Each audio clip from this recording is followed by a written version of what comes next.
Only a broke loser drives a Ferrari. A real man should drive a heavy truck, because the era of Transformers has arrived. Everyone will become the vehicle registered in their name. Some people own a pickup truck. They become powerful movers. Some people own a sports car. They become beautiful but fast showpieces. Some people own a heavy truck. They become towering and powerful Optimus Primes. In my previous life, I only had a second-hand electric car. In the end, my girlfriend Lu Ruyan crushed it to bits. Now reborn, to avoid repeating my tragic fate, I went straight to a shady dealer with my property deed. In less than an hour, 120,000 had already been transferred to my account. Then I headed straight to the nearby heavy truck dealership, biting down hard on my dental crown while sitting in the taxi. In the memories of my death in the previous life, Lu Ruyan took the opportunity to steal my mech core, preventing me from transforming into a mech. In the end, his brother Wang Jian stabbed me with a knife and took away my skill crystal. Moreover, just before I died, they had a thrilling battle. At this moment, I suppressed my inner fury.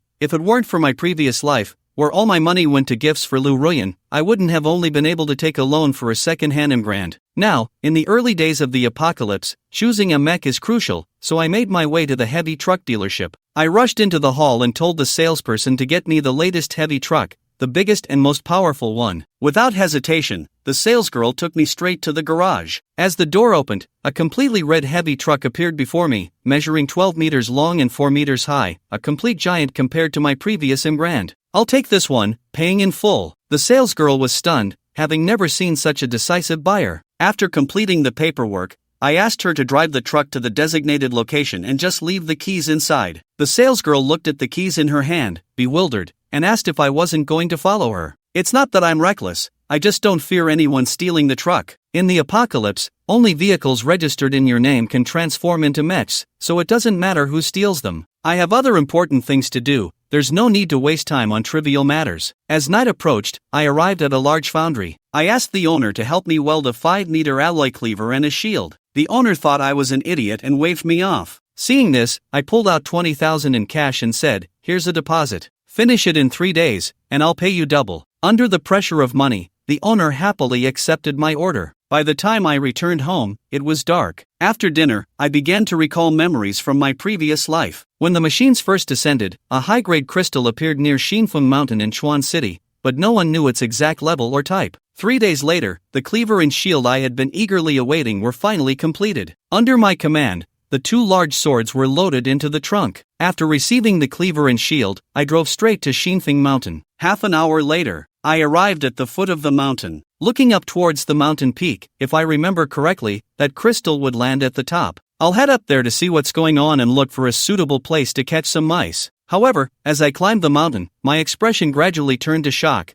I had forgotten there was a large mining area here. The son of the mining area owner, Zheng Tao, is one of the future 10 war gods, an absolute big shot in Chuan City. His family is wealthy, and the mining dump trucks are registered in his name. His initial mech is stronger than others' advanced mechs. Moreover, someone with multiple vehicles can assign the usage rights of other vehicles to their subordinates. If they encounter disobedient subordinates, they can revoke their usage rights at any time. The crystal that fell on this mountaintop must have been obtained by Zhang Tao. However, now that I've been reborn, I might be able to recruit a war god as my subordinate. With that thought, I stopped focusing on the mining area. Instead, I ran back to the heavy truck and took all the mousetraps out of the cargo area. Because after the machines descended, most creatures would become mechanized. Once a creature becomes mechanized, it will produce crystals in its body. While ordinary crystals are certainly less valuable than high-grade ones, they can still be used to enhance the evolution of mechs. If I can catch over 1,000 mice, I should be able to undergo my first evolution.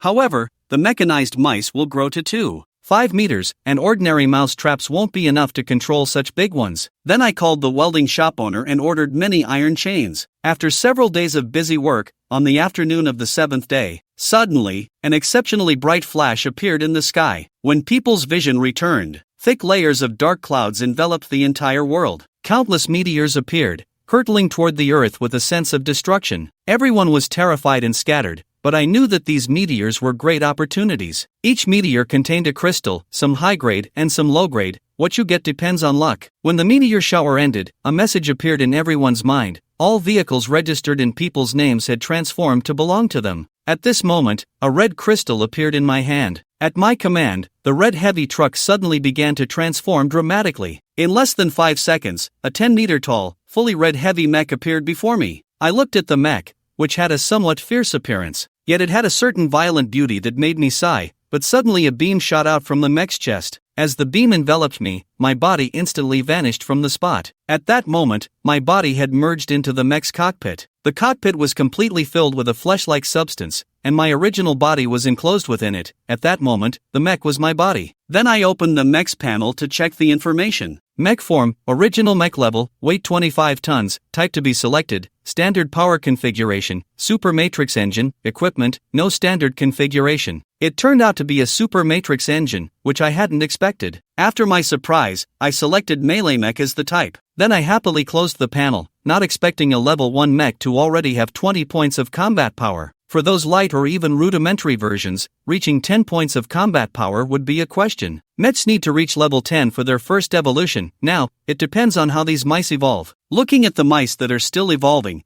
I just happened to take this time to get that round stem. A medium-sized mech, 10 meters tall, is racing along the mountain road as if it were flat ground, and in just 2.5 minutes, it has already appeared at the mountaintop. The round stem that I have long been thinking about is radiating beautiful rainbow-colored light. Seeing this, I was very excited and thought that this round stem would at least be of high quality, but I didn't expect it to be this high. The crystal levels are divided from low to high into ordinary, intermediate, advanced, epic, and legendary, and the colorful light represents the legendary level. I couldn't help but exclaim, and I immediately picked up the crystal on the ground, gaining a legendary skill. Super ability power enhancement, base combat power increased by 200. This information made me tremble involuntarily. Learning a skill can grant a 200-point combat power boost, which an ordinary mech might not achieve even after evolving twice. Immediately afterwards, I checked the skill effects again. Superpower combat strength enhancement, using body superpower, doubling the body's combat strength, duration 100 seconds, cooldown time 10 minutes. At this moment, my iron hand holding the battle knife is trembling a little. No wonder Zhang Tao was so strong in the last life. At that moment, I noticed several big guys appeared in the mining area. The original form of the mining mech is about 15 meters tall. My own medium mech is equipped with a super matrix engine. The standard engine for heavy mechs must be even better. After some thought, I decided to dismantle one of his mechs and take the engine. Thinking of this, I picked up my weapon and ran wildly towards the mining area. There are many vehicles in the mining area,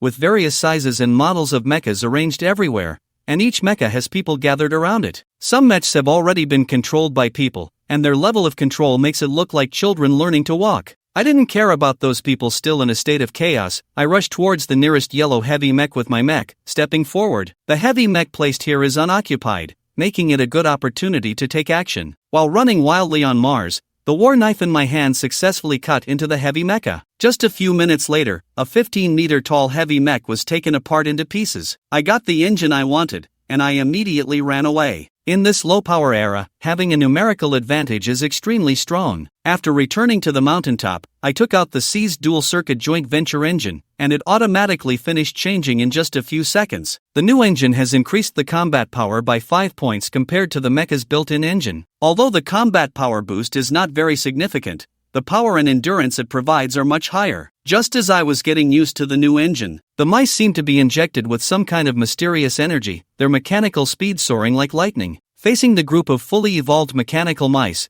the sound of the blade clashing with steel echoed on the silent mountaintop. 2.5 hours later, the last mechanical mouse was slain. After absorbing more than 1,000 round crystals, my body level stopped at level 8, and my combat power increased by 10,600 points. But just when I was considering where to quickly level up, countless red-eyed mechanical mice rushed out. Having killed to their heart's content before, they forgot about these mechanical mice hidden inside the mountain. However, faced with these countless mechanical mice, I not only did not back down, but instead took the initiative to confront the surging horde of mice. When biological mechanization occurs, it is possible for a certain type of individual to become stronger and also possess the ability to command its kind. But under the circumstances of overwhelming combat power, I just hope that the mice will escape a little slower later. The number of mechanical mice is indeed a bit too much. In just 2.5 minutes, the back of the mech is already covered with a layer of mechanical mice. Mechanical mice, although unable to break through the armor defense of the mecha, they pounce on the mecha,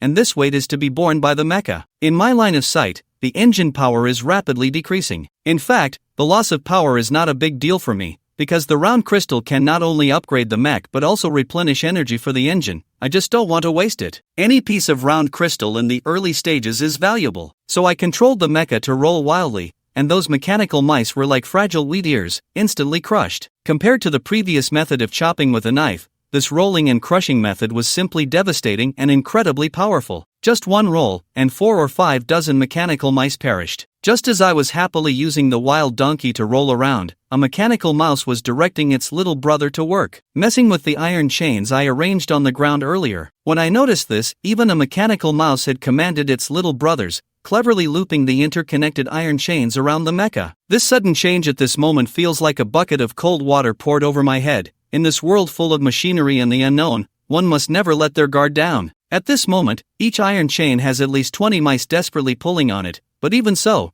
it can only limit some of my actions and cannot completely strip me of my ability to resist. I pulled hard with one hand, and the mouse at the other end of the iron chain instantly took off, crashing into my arms like an arrow released from a bow. Before I could deal with these mice, the iron chain that I had just controlled was quickly snatched back by more mice. Soon, each iron chain has at least 50 mice pulling it. I suddenly felt a surge of helplessness. The combined strength of 50 mechanical mice was already enough to match the strength of one of my arms. Although being stalemated with these mice won't cause any harm, I don't want to waste time here anymore. Just as I devoured the primordial crystal to replenish the engine's power, the mechanical mouse that possesses wisdom has appeared. He directly pounced on the mecha's chest cavity and began to bite fiercely with sharp teeth. At this time, the mecha power has been replenished to 80%, so I directly activated my skill, doubling my strength, as I pulled hard on the surrounding chains with both hands. The mechanical mouse dragging the iron chain instantly toppled over in all directions. I seized the opportunity to leap up and grab the kind of thing that was chopping at my chest armor. Under my power, a mechanical mouse's body twisted rapidly, and in just over 2 seconds, it was squeezed into a steel ball. After a mechanical mouse died, the ordinary mechanical mice felt fear, and the emotion was cool. Wait for them to escape. I swung my battle knife and charged straight up. Unfortunately, these mechanical mice are best at digging holes, disappearing without a trace in just a few minutes. After the battle, I came to a mechanical mouse. At this moment, a red round crystal is floating in the air, emitting a red glow,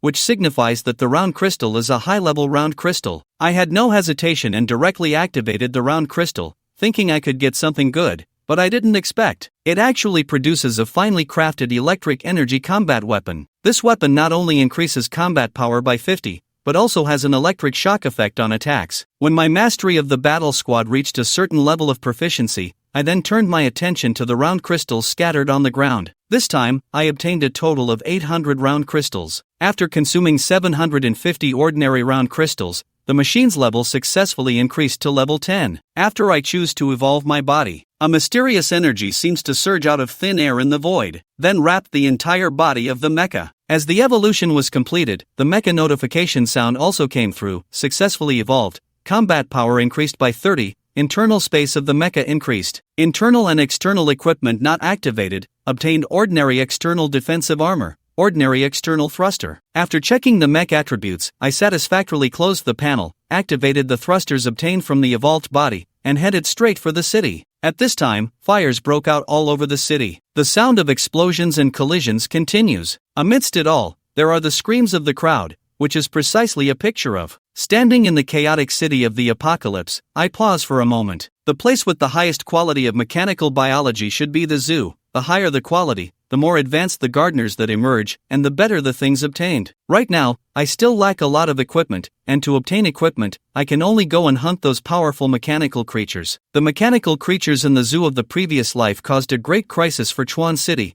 Eliminating them will definitely yield a lot of good things. At this moment in Chuan City, the culprit causing the great chaos is not the mice shaking hidden in the darkness. On the contrary, it is the original pets of people that have a more powerful lethality than mechanical pets due to their mechanization. However, some pets continue to protect their owners even after becoming mechanized. At this moment, in an ordinary community, in a chaotic corner, a mechanical dog is confronting a light mech. Wang Jian's roaring voice came from the light mech. I already told you not to keep this stupid dog, but you wouldn't listen. Now what do we do? The withered willow like smoke behind the rain and the pear blossoms. He now just hopes Wang Jian can quickly resolve the mechanical fear, because this dog has lost its sanity, and the first target of attack is actually itself. At this moment, Wang Jian is feeling very uncomfortable. He can't beat this dog at all. Hurry up and call Zhang Chen, let him come and save me. He bought a heavy truck before, so his mecha must be very powerful. After Wang Jian's reminder, Lu Ruyan seemed to have grasped a lifeline and hurriedly took out her phone. When the mechanical mode just started, communication had not yet been interrupted, and the person controlling the mecha could also communicate through the mecha, which was many times stronger than the communication methods on Blue Star. When I received the communication request, I was almost at the Chuanchen Zoo. Just as I answered Lu Ruyan's call, her voice appeared in my mind, carrying a sobbing tone, revealing deep despair and helplessness. Zhang Chen, where are you? Hurry and save me. Hearing this sound, a strange sense of pleasure surged in my heart. Who are you, which cow or horse, and why should I save you? In Lu Ruyan's crying tone, her current intersection is revealed. I am your most beloved goddess Lu Ruyan. Zhang Chen, isn't your mecha very powerful? Hurry and come save me. My dog has turned into a monster. He wants to eat me. Wang Jian, his mech is not strong. It's about to be unable to hold on. Where on earth are you? When can you come? My tone carries a hint of indifference, so let him bear it for now. I can't leave right now, and I no longer want this so-called brother and sister to escape so easily. In the last life, Lu Ruyan deceived me that Wang Jian was his brother, causing me to be kept in the dark for so long. This time, they need to experience the cruelty of the apocalypse properly. After I hung up the phone, Lu Ruyan stared blankly at her phone like a wooden carving or clay sculpture, her face full of astonishment and confusion. Seeing Lu Ruyan in a daze, Wang Jian went up and gave her a slap. At this moment, you still have time to be dazed. What did he say? Lai Yuruyan's voice was a bit choked. He said to hold on. At this moment, Wang Jian's hatred for me instantly escalated several levels. In this situation, I can only fight desperately against this dog thing myself. In the blink of an eye, the cold body of the mechanical dog has pounced, and the two iron lumps crashed fiercely together, producing a deafening sound of collision. In this close-quarters combat, Wang Jian was obviously at a disadvantage, but fortunately, his initial combat power was slightly higher than that of the mechanical dog. Seeing all this, Lu Ruyan's heart was already in her throat. Given the current situation, it is still uncertain who will ultimately survive. At the same time, the Chuan City Zoo has long lost its former harmony and has become a paradise of mechanical creatures, reveling wildly. Mechas of humanity are truly a great supplement for mechanical organisms. They can devour mechas to enhance their combat power. Devouring humans can better enhance their intelligence. Feeling the fluctuations of battle in the zoo, my heart was very passionate, not waiting for me to decide where to start. Mechanical creatures have already rushed over, and the mechs in the park have basically been consumed. My appearance will naturally attract the attention of the mechanical creatures. At this moment, I looked at the mechanical monkey that was less than 3 meters tall and was stunned for a moment. My 12-meter tall mech really has no sense of pressure at all? The mechanical monkey rushed into the attack range. I picked up the battle connection and swung out a purple electric current. When the current swept through the mechanical monkey's body, the red light in the mechanical monkey's eyes instantly disappeared. I glanced at the battle link in my hand, my eyes shining with satisfaction. The strike felt as effortless as cutting through tofu. Only the lower half of the mechanical monkey was seen, still maintaining a charging posture, while the upper half had already separated from the body. Just when I picked up the mechanical monkey and held the ultimate origin crystal, a group of monkeys suddenly appeared around, and the Monkey King roared angrily behind these mechanical monkeys, while dozens of mechanical monkeys roared, ready to dismantle the enemy in front of them into parts. Strong my hands dance battle connected. The purple electric current jumps continuously with the battle. Several circles formed around me, spinning. At the edge of the aperture, the mechanical monkeys rushing forward will instantly turn into scrap metal, leaving only the circular crystal floating in the air. At this moment, the Monkey King finally sensed that something was wrong and let out a low and urgent cry from his throat. Hearing the call of the Monkey King, the mechanical monkeys immediately stopped their attack and turned to flee. A thin thread of fine snow flashed in my eyes as it chased after those fleeing mechanical monkeys. A group of mechanical monkeys is darting around the park,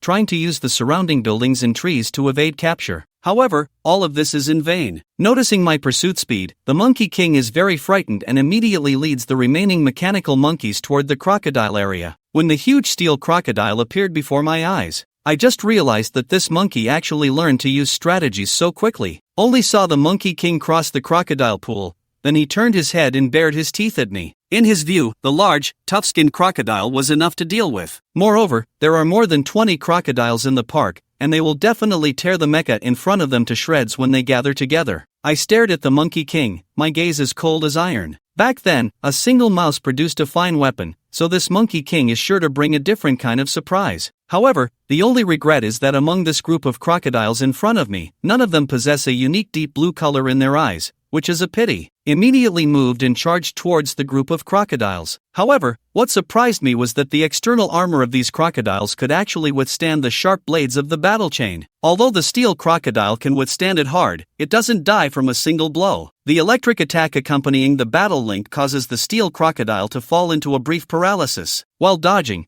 I continuously wield my weapon in my hand. In just a few minutes, the ferocious and brutal steel crocodile has already been paralyzed by more than half. This scene instantly made the smile on the Monkey King's face disappear without a trace. He did not expect that these brutal steel crocodiles could not stop me at all. The next moment, the Monkey King turned his head and the wolf fled. I glanced in the direction the Monkey King escaped, but didn't chase immediately. For now, I should collect the round whales first. Successfully received after 2 minutes, obtained 23 high-level round whales. Just at that moment, a group of mechas appeared at the entrance of the zoo without anyone noticing. And these mechas are exactly those guys from the mine. At this time, Zhang Tao is currently a custom or dump truck. Before the apocalypse, he was in charge of Chuan City, and after the apocalypse arrived, he also learned the secrets of the mecha at the first opportunity. So, he brought a group of little brothers to the zoo to seek opportunities. However, when they entered the zoo, they couldn't help but stand frozen in place, because the scene before them exceeded their expectations. The metal wreckage on the ground clearly belongs to the mechanical beings. At this moment, a clever little brother shouted in shock, "Boss, someone is stealing the monster." Hearing this, Zhang Tao became anxious. This zoo is very important, and currently, his body level has reached level 6. This time, he is prepared to raise his body level to level 10, but now someone has gotten ahead of him. In this way, he can only run to the city center and clean up the mechanical creatures in the corners one by one. Immediately, Zhang Tao, along with a large group of his little brothers, angrily strode into the zoo. A group of mechas, big and small, ran, causing significant vibrations on the ground. At the same time, I, who am chasing the Monkey King, also sensed the ground shaking, slightly different. However, my only goal now is the Monkey King who is fleeing ahead. I will deal with the others after I take care of this monkey. The Monkey King, seeing that he could not escape, immediately turned around. He bared his teeth at me, trying to intimidate me. However, in the face of the Monkey King's intimidation, I directly picked up the sickle in my hand. "Stupid monkey, you were just laughing quite happily. Why aren't you laughing now?" The despairing Monkey King let out a hint of plea. What awaits him is the battle eye in my hand that sparkles with electric light. In just a breath, the Monkey King turned into a pile of scrap metal. A red circle. The stem also emerges accordingly. After I put it away, a roar suddenly appeared. I did not pay attention to this and directly stored the high-level round whale into the mech space. After collecting everything, I slowly turned around to explore the back. Seeing me turn around, Zhang Tao spoke with a hint of pride in his tone. "I am Zhang Tao from Chuan City Mining. Have you heard of me? If you stick with me in the future, I guarantee you wealth and honor." My tone is cold in classical Chinese. The Chuan City Zoo is now my territory. You came in the way you did and you will roll out the same way. Zhang Tao obviously laughed maniacally out of anger for a moment. It has been a long time since anyone spoke to me like this. "Brothers, deal with him for me." The little brother from Luoyi charged straight up, but I smiled at the light mech charging at me. If nothing unexpected happens, this should be a long-range mech. The weapon in the hands of this light mech is a gun, and it's a fairly powerful proton freeze gun. Is this guy brain damaged? Not dodging the long-range mecha, shooting from a distance, and then rushing up to fight with the close-range mecha. Seeing this, I directly swung my sharp battle face, and in an instant, the electric light cut the mech into 2 pieces. The other mechs that rushed up were stunned in place. Fortunately, their mechs were relatively slow, otherwise they would have been split into 2 pieces by now. At this moment, Zhang Tao desires the battle team in my hands even more, offering you 100 round stems in exchange for the weapon in your hand, and allowing you to hunt here at the zoo. You can also sit on equal footing with me in the future. How about it? Classical language. I disdainfully smile. What kind of trash are you to bargain with me here? Then pointed behind him. You have no right to sit on equal footing with me. I advise you to take a look behind you before you speak. Zhang Tao instinctively turned around upon hearing it, and was so scared that he wet his diaper. I don't know when, but a group of mechanical creatures has appeared behind him. They are a group of mechanical deer, each at least 5 meters tall, with sharp steel antlers that are about 2.5 meters long. Even Zhang Tao's 17-meter-high mech will be pierced through. The next second, a herd of deer charged forward, led by a mechanical deer, and the herd launched an attack on the chaotic mechs. At this moment, I stand aside watching the good show, letting the deer herd deal with these guys first, and then I will take action to deal with the deer herd. Colliding with mechas shook the heavens and the earth. In just the first wave of impact, 10 mechas were turned into pieces, and the remaining mechas were also missing arms and legs. Zhang Tao understands that he cannot escape the pursuit of these mechanical roads. While shouting, he rushed towards me. The only one who can save him now is me. Facing Zhang Tao's plea for help, I pondered that this Zhang Tao was also one of the 10 great war gods of the previous life, and the opportunities he obtained were certainly more than just the legends and skills on Xinfeng Mountain. If I can pull Zhang Tao over and take the opportunity to seize his chance, then I will be one step closer to my goal of invincibility, so I let him hide behind me. At this time, the herd of deer has basically taken down all those little brothers, and they are releasing a wild and furious aura. Suddenly, a mechanical deer let out a soft sound, which calmed the agitated herd of deer. It saw the battle link in my hand and knew I was not to be messed with. However, just because you don't go up doesn't mean I will let it go. Immediately, I swung my battle sickle and charged towards the herd of deer. Without waiting for a mechanical deer to give the command, the mechanical deer standing in the front row immediately charged at me. Looking at the mechanical deer charging down with its head lowered, I quickly swung the sickle in my hand. These guys' body defenses are no match for the steel crocodile. In Zhang Tao's terrified gaze, the mechanical deer fell one after another. No matter what angle they strike from, the result is futile. In just 2.5 minutes, the number of mechanical deer has sharply decreased to 5. When I rushed towards a mechanical deer, 4 mechanical deer surrounding it actively charged forward, and that kind of mechanical deer suddenly burst forth with brilliant electric light from its legs, the radiance so intense that it seemed to want to devour everything around it. This scene surprised me. I didn't expect that this kind of mechanical deer could master skills in such a short time. A lightning released by a mechanical deer struck straight onto the battle chain, and in an instant, that powerful force swept in like a torrential storm. Although my arms have become sluggish due to the influence of electromagnetism, I can still wield the battle connection. At this time, a mechanical deer has lost most of its power, and all the power within it is used to release electromagnetic beams. Taking this opportunity, I directly cut a mechanical deer in half with one stroke, and then collected the exploded round whale into the mech space. Seeing that my battle was over, Zhang Tao said with a respectful tone, "Big brother is really impressive." I turned around and looked at Zhang Tao in front of me. "What will you use to exchange your life?" When Zhang Tao hurriedly spoke, "I have something good. I have an epic ion protection pod, and also some news about a round whale." I casually installed the protective pod onto the mecha. Although it only added 20 points of combat power, its main function is to store items. "Equip the warehouse," I said coldly. "It's none of your business.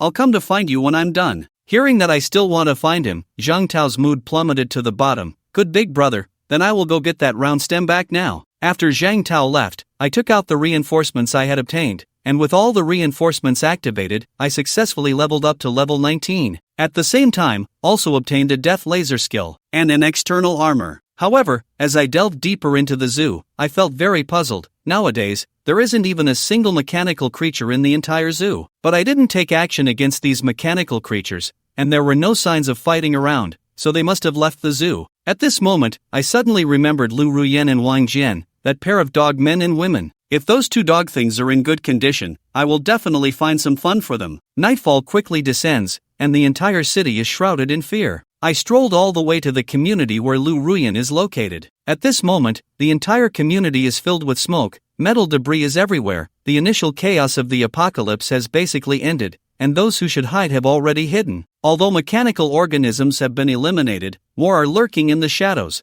waiting for the right moment to act. I looked up at the sky. Today has just begun, tomorrow will be even more wonderful, or rather, we might not wait until tomorrow. Only because animals have transformed into mechanical beings, including birds, there are not many mechanical bird beings appearing during the day. This is not because birds are more compassionate than other animals, but because they need to readapt to flying. Tonight, military planes will conduct a full patrol, and along the way, they will be attacked by mechanical bird creatures. I was thinking while walking to the building where Lu Ruyan lives. Her family lives on the 3rd floor of a 6-story building. With my current height, directly looking at Lu Ruyan's house is not a problem at all, but I did not show up. Instead, I stood by quietly listening. At this moment, Lu Ruyan's voice trembled with anger. "Wang Jian, what are you thinking? Why is there nothing to eat at home?" Wang Jian is lying on the sofa, his face pale, looking seriously injured. "No matter how much he shouts, even if there is food, it seems like you can do something. Aren't you good looking? There's a single fat guy living upstairs.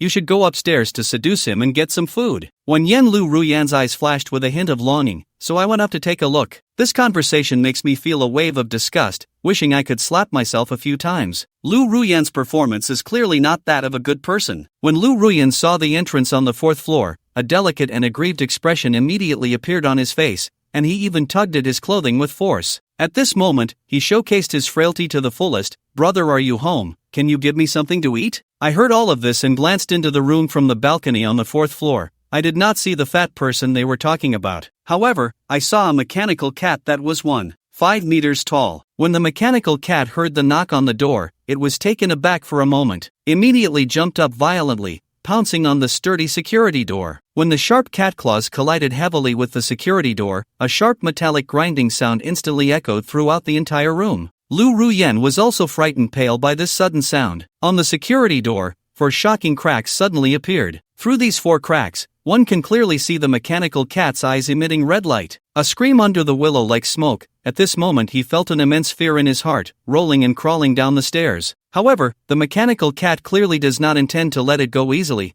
Its claws continue to tear at the security door fiercely, and each tear makes the cracks widen further. Lyurian only took a few seconds to rush back home, his face written with fear and tension. "Don't speak, there are monsters upstairs." Seeing the state of the 2 people made me very relieved, but just as I was about to leave, Willow Ruoyan actually contacted me by phone. According to what I said, I didn't feel that I revealed any flaws. With the abilities of these 2 people, there was no way they could discover that I guessed correctly. Thinking this way, I answered Lu Ruyan's call. Lyurian said cautiously with a crying tone, "Zhang Chen, where are you? Please come and save me quickly. There is a terrible monster upstairs. I am really so scared. Can you hurry and come to save me? I'm just nearby." "Are you sure the monster you mentioned is upstairs?" Liu Ruyan was greatly delighted upon hearing this, saying that it was just upstairs. I understand. After saying that, they directly hung up the communication. I originally wanted to leave like this, but since you all find the current situation not exciting, let's give you something thrilling. Immediately, the battle sickle in hand was directly inserted from the 4th floor balcony into the room,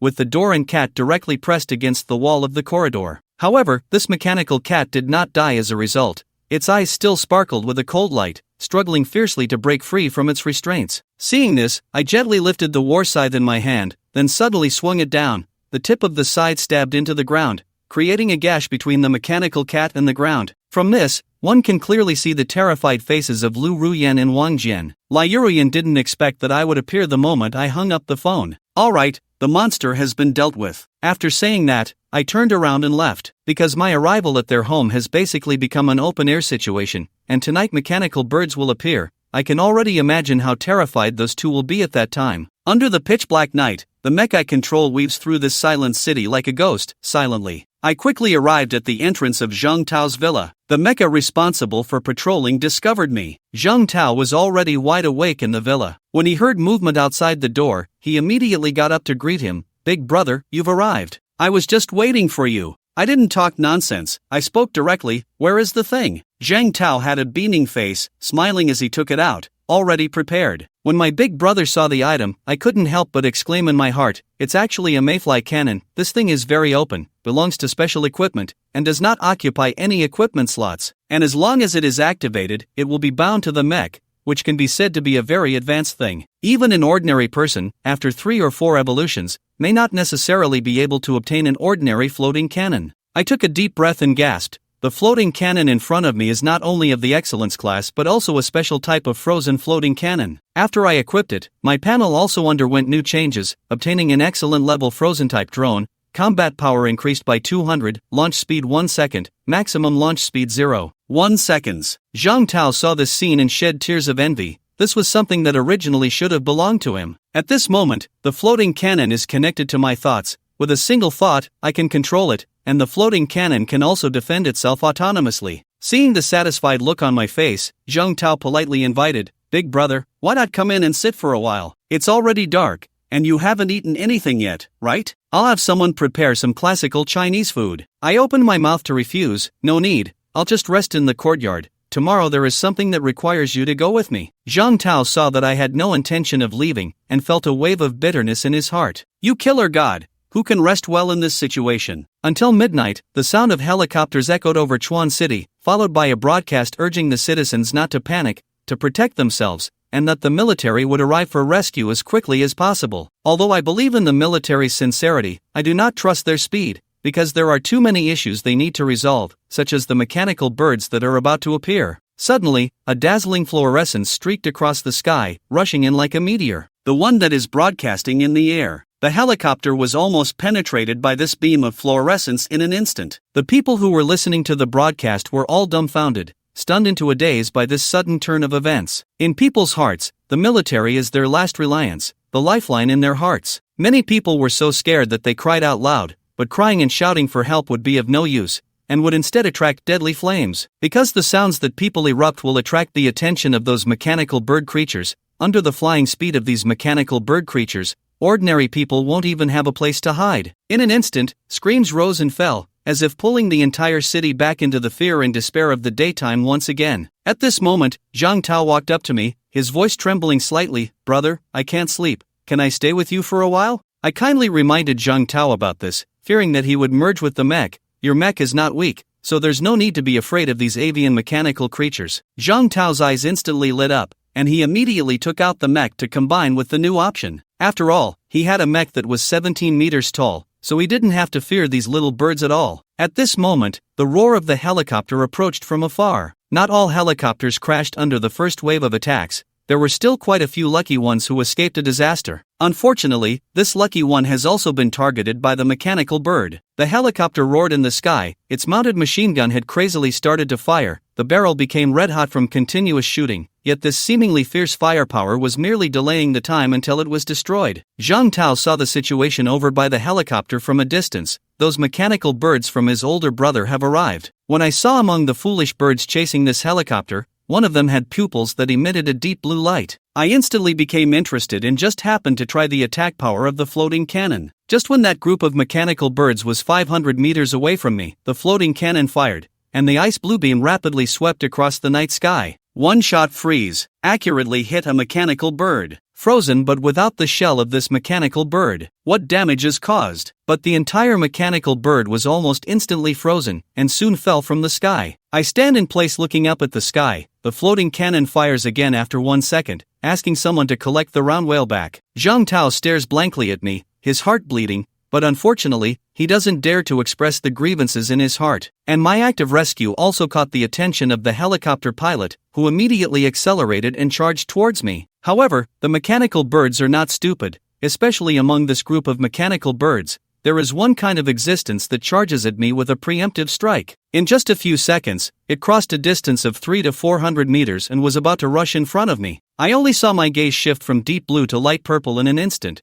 2 purple lightning bolts suddenly bursting forth from my eyes, accurately hit those diving mechanical birds. Those mechanical birds struck by lightning all fell heavily to the ground, turning into scrap metal. After a brief silence, the roar of the helicopter suddenly became louder, and the pilot flying the helicopter wished he could fly to my side immediately. And that mechanical bird's body was suspended in the air, and the next moment it let out a sharp cry from its mouth. At this moment, my eyes once again gathered lightning, while the floating cannon in the air rapidly shot out freezing bullets, as if they were free, beginning to rain down everywhere. As for the death laser, it only had one target, a mechanical bird. Before the helicopter could safely land, the battle had already ended, and Zhang Tao exclaimed in disbelief. At this moment in his eyes, I am a deity. I don't care at all about other people's gaze, I only care about the round crystal, so I reminded Zhang Tao to hurry up and collect the round crystal. Quickly after the helicopter landed, a total of 5 people ran out from inside. The helicopter pilot hadn't reached me yet, but began to thank loudly. I originally didn't care about those few people, but when my gaze fell on the only woman among the 5, I couldn't help but exclaim in praise,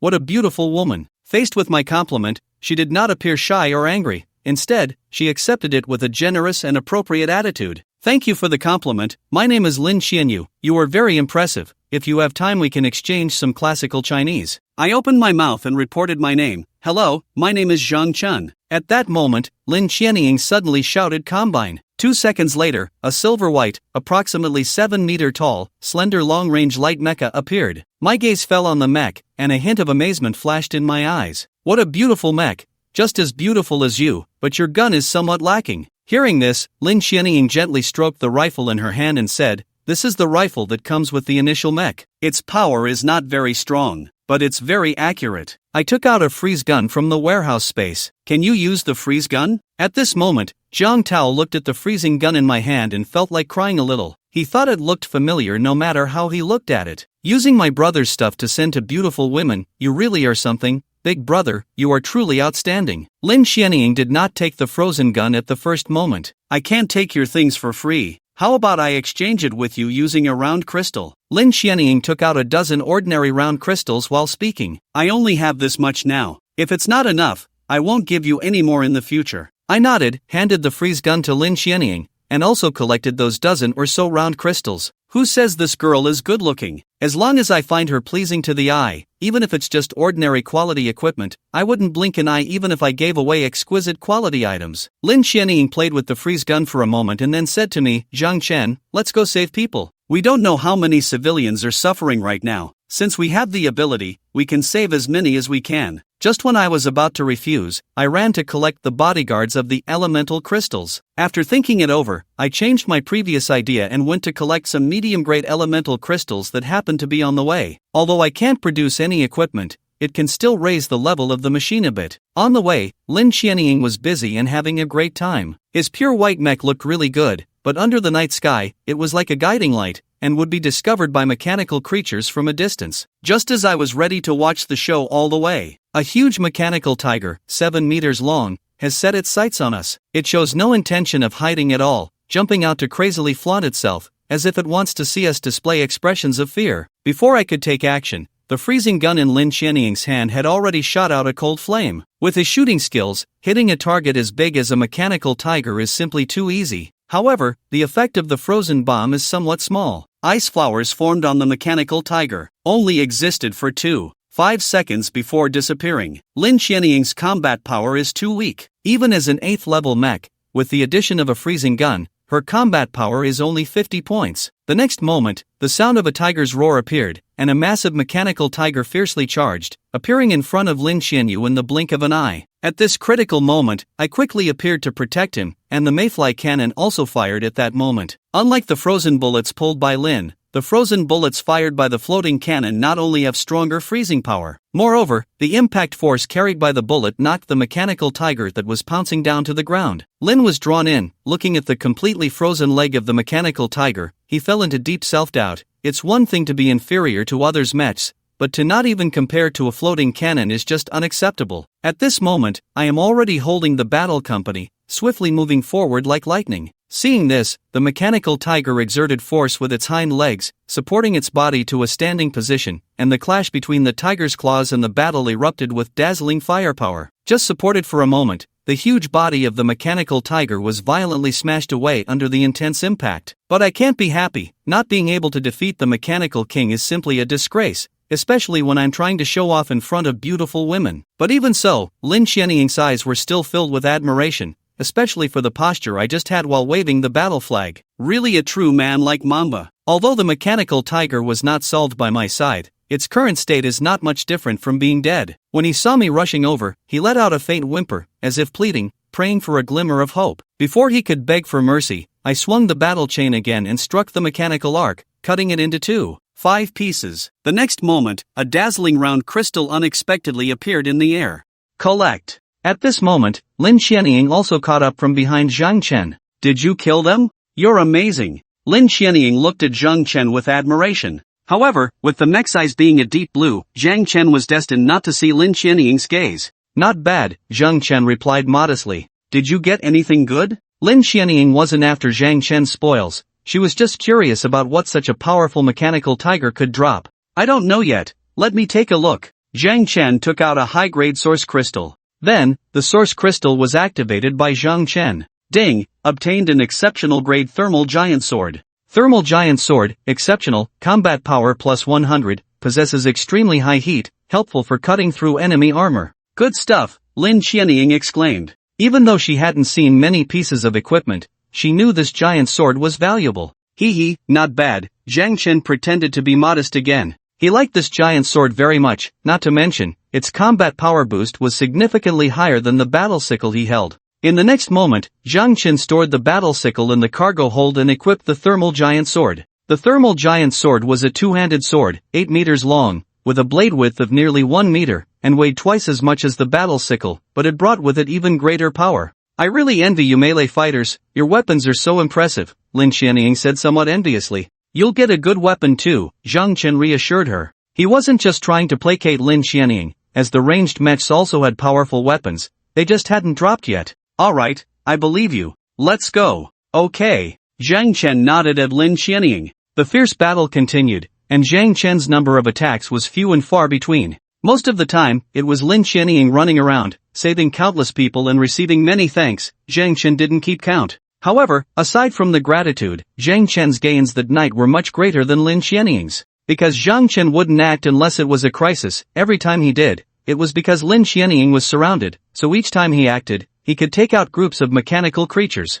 However, most of what Zhang Chen dealt with were mechanical mice, and most of his gains were ordinary source crystals. The mechanical birds provided few intermediate source crystals because they fled quickly at the first sign of danger. The only high-grade source crystal was the one contributed by the mechanical tiger. As dawn broke, the chaos of the night was nearing its end. When the sky was fully bright, Lin Xianying received a call from her companions. Her superior had issued new orders. Immediately, Zhang Chen and Lin Xianying returned to Zhang Tao's house without bothering to count their gains. What surprised Zhang Chen was that upon returning to Zhang Tao's house, only the 4 men left in the helicopter, while Lin Xianying surprisingly stayed behind. Why didn't you go with them? Zhang Chen asked as he watched Lin Xianying jump down from the helicopter and return. A warm smile blossomed on Lin Xianying's face, like the sun in spring. She lightly walked up to Zhang Chen and gently tapped on his sturdy defensive armor, her voice playful. Of course, it's because of you. She paused, seemingly worried that Zhang Chen might misunderstand, and quickly added, but don't get the wrong idea, it's because your strength is too impressive.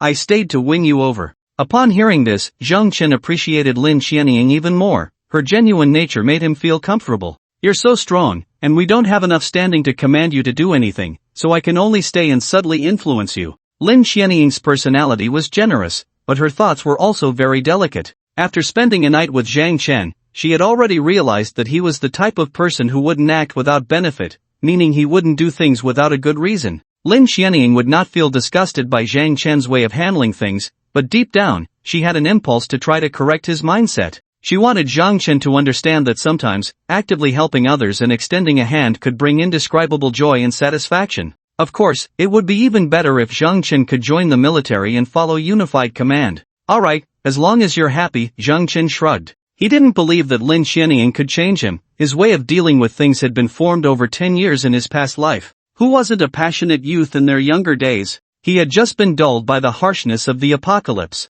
You can let me stay, that's all. Hearing Zhang Chen's response, Lin Xianying's smile grew even brighter. Can I interject for a moment? After watching the lively scene for a while, Zhang Tao finally found an opportunity to speak up, but regardless of whether Zhang Chen would let him, he still had to ask. What is it? Zhang Chen's tone was not as friendly when facing Zhang Tao. His words came out a bit cold. Zhang Tao seemed unfazed by Zhang Chen's indifference and eagerly asked, Big brother, did you get a new weapon? Zhang Chen nodded and replied succinctly, yes. Upon hearing this answer, Zhang Tao stammered as he continued to inquire, then, what about the previous weapon? A hint of desire flickered in his eyes. Do you want it? Zhang Chen countered. Zhang Tao immediately nodded at Chu Ran, yes. Wasn't that obvious? How did the two of them get to know each other? It was all because of that battle sickle. I can give it to you, but you have to help me act in a play today. The electric battle sickle was no longer useful to Zhang Chen. He had originally planned to give it to Zhang Tao. Now that Zhang Tao had brought it up, Zhang Chen naturally wouldn't refuse, and it could also serve as motivation for Zhang Tao to help him act. Alright, big brother, just tell me what to do. Zhang Tao pounded his chest, eager to drag Zhang Chen into a grand performance right away. Zhang Chen already had a plan in mind, and after considering the details for a moment, he began to explain. At that moment, not only was Zhang Tao listening intently, but Lin Xianying was also paying close attention. After Zhang Chen finished sharing his thoughts, before Zhang Tao could say anything, Lin Xianying raised her hand first. I want to go too. Zhang Chen and Zhang Tao both looked down at Lin Xianying. What do you want to do? Zhang Chen was reluctant to let Lin Xianying get involved. Lin Xianying was a girl with a strong sense of justice, and Zhang Chen was planning to deceive someone. He was afraid she would cause trouble. That Han Sha you mentioned must be a green tea, right? How about I help you make her angry? In any case, to quickly build a relationship with Zhang Chen, she had to step into the role of his friend. Moreover, from what Zhang Chen had just said, Lin Xianying knew that Han Sha was definitely not a good person. Besides, Zhang Chen's actions were merely a test. If Han Sha truly cared for him, she wouldn't fall for the trap and would not get hurt. But if Han Sha was indeed a green tea, then she deserved to be hurt, and even with her overflowing sense of justice, Lin Xianying wouldn't stand up for someone like that. How will you make her angry? Zhang Chen instinctively asked. Am I prettier, or is she? Lin Xianying deliberately played with her shoulder-length hair. Zhang Chen's tone was very firm. There was no doubt about it. Even if Zhang Chen didn't view Han Xiao and Lin Xianying through colored glasses, Lin Xianying was indeed beautiful. Then it's settled. If she's really like you said, I'll say I'm your girlfriend, how about that? Lin Xianying's playful spirit ignited. She had long wanted to participate in such a scene. The soldier girl was also a person, just a young woman in her early 20s. Do as you please. Zhang Chen neither agreed nor refused. But why did his heart suddenly feel a surge of warmth? At this point, Lin Xianying became quite anxious. Then it's settled, when do we leave? I think we should go now, Zhang Tao suggested. With both supporting actors in such a hurry, the main character Zhang Chen decided not to waste any more time. Half an hour later, Zhang Chen was the first to enter the community where Han Su lived. The community had clearly become more dilapidated, as some fighting had evidently occurred here last night. Zhang Chen ignored the watchful eyes on him and sprinted straight to Han Su's house. The house looked the same, with the cracks still present. The vibrations caused by Zhang Chen's frantic running made Han Su and Han Xiao peek out from their hiding spots to observe the situation outside. When Han Xiao saw that the visitor was Zhang Chen, tears unexpectedly streamed down her face, as no one knew how terrified she had been the night before. Zhang Chen, I'm here. Han Xiao had forgotten Zhang Chen's coldness from yesterday and was waving at him with all her might. Zhang Chen sneered inwardly and quickly approached Han Xiao. Zhang Chen, what's wrong? Are you hurt? Han Xiao looked at Zhang Chen with concern, as he had deliberately made his external armor look dirty, giving the impression that he had been through a brutal battle. Zhang Chen did not answer, he simply shook his head slowly. Just then, the supporting actor made his entrance. Zhang Chen, where do you think you're running? A more intense tremor followed, accompanied by an exaggerated laugh. Zhang Chen felt his heart skip a beat. This was too fake, reminiscent of scenes from some low-quality dramas where the brainless villain makes an appearance. However, Han Xiao and Han Su did not see it that way, as Zhang Tao's mech was large enough. Zhang Chen's 12-meter mech seemed big to them, but the guy who had just appeared was towering at 17 meters. Humph! Zhang Chen snorted coldly and then lunged at Zhang Tao. Soon, the two were grappling, but as soon as they made contact, the clearly smaller Zhang Chen found himself at a disadvantage. Han Xiao and Han Su watched in shock, not understanding what was happening. When Zhang Chen was completely pinned down by Zhang Tao spoke again. Hand over your weapon, and I'll spare your life. Are you serious? Zhang Chen gritted his teeth. Zhang Tao raised his proud head. Of course, I'm Zhang Tao, the first heir of Chuan City Mining. Would I lie to you? Fine, Zhang Chen responded fiercely, then took the energy battle scythe out of the cargo hold. Good. By the way, that pretty lady, is she your girlfriend? Zhang Tao's gaze fell on Han Xiao. However, before Zhang Chen could answer, Zhang Tao, now armed with the scythe, stood up from Zhang Chen and ran over to Han Xiao. Miss, will you be my girlfriend? Han Xiao was momentarily speechless, unable to believe that happiness could come so suddenly. Caught off guard by the confession, Han Xiao felt her heart racing like a herd of deer. The key was that Han Xiao knew who Zhang Tao was, a definite rich second generation. Moreover, in this apocalyptic world, the fact that Zhang Tao could easily overpower Zhang Chen indicated something. Should she agree or not? In fact, even if Zhang Tao was just playing around or trying to provoke Zhang Chen, she wouldn't be at a loss, right? At least until he got bored, she could survive well in this apocalypse, right? And Zhang Tao wouldn't mind her bringing her brother along, would he? As long as she could gain enough benefits for her brother before he got tired of her, wouldn't that be fine? Just as Han Xiao was about to agree to Zhang Tao, Zhang Chen decisively interjected. Zhang Tao, stop dreaming. She said she only likes me. If Zhang Chen remembered correctly, this was what Han Xiao had said yesterday. He had just deliberately added the word only. No, you're talking nonsense. Zhang Tao hadn't said anything yet when Han Xiao immediately pointed at Zhang Chen and shouted, her voice almost breaking. What is this? Ruining my good fortune? Zhang Chen slowly got up from the ground. Han Xiao, didn't you say yesterday? I didn't say anything yesterday. Han Xiao interrupted him before he could finish. What if Zhang Tao, this diamond bachelor, misunderstood if she continued? Then, Han Xiao nervously looked at Zhang Tao. It doesn't matter, even if she said something, so what? I still like her. Zhang Tao expressed his attitude with a full smile. This attitude was indeed quite magnanimous. Han Xiao was very touched and felt very happy about Zhang Tao's attitude. However, she still explained, I really didn't say anything. He's just an ordinary friend of my brother. We just know each other. It's just his one-sided affection for me. There's nothing between us. Oh, I see, so this toad wants to eat swan meat. Then, miss, can you be my girlfriend? Zhang Tao felt secretly pleased, but why did he feel so good just from directly insulting Zhang Chen? Zhang Chen glanced at Zhang Tao with a hint of meaning. Who told you to add drama to yourself? Sure, I agree. Han Xiao adopted a little womanly posture, looking a bit shy. Ha ha ha, great. Zhang Tao laughed happily. He was waiting for Zhang Chen to slap Han Xiao in the face. That was the plot Zhang Chen had arranged. However, before Zhang Chen could say anything, Han Xiao spoke again. Alright, I have something for you. With that, Han Xiao quickly ran into the house. Zhang Tao looked at Zhang Chen in confusion. After all, the plot his brother designed didn't mention this part. Zhang Chen subtly shook his head at Zhang Tao. Han Su frowned and thought, he always felt something was off, but he couldn't pinpoint what exactly was wrong. Soon, Han Xiao returned, holding a source crystal in her hand, which emitted a dazzling red light. Zhang Tao, this is for you. Han Xiao handed the source crystal to Zhang Tao. Zhang Tao was a bit taken aback. Should he accept this? Zhang Chen was surprised as well. He didn't expect Han Xiao to take out a high-level source crystal. Just take it. I don't have a mech, so it's useless for me. Han Xiao began to play her role and act cute. A green tea girl is just a green tea girl. Her act was so natural, as if they had known each other for a long time. Alright then, don't worry, I will protect you well in the future. Zhang Tao didn't refuse, he accepted the high-level source crystal into his mech space. Although Zhang Tao knew this source crystal had nothing to do with him, it was fine to help Zhang Chen keep it for a while.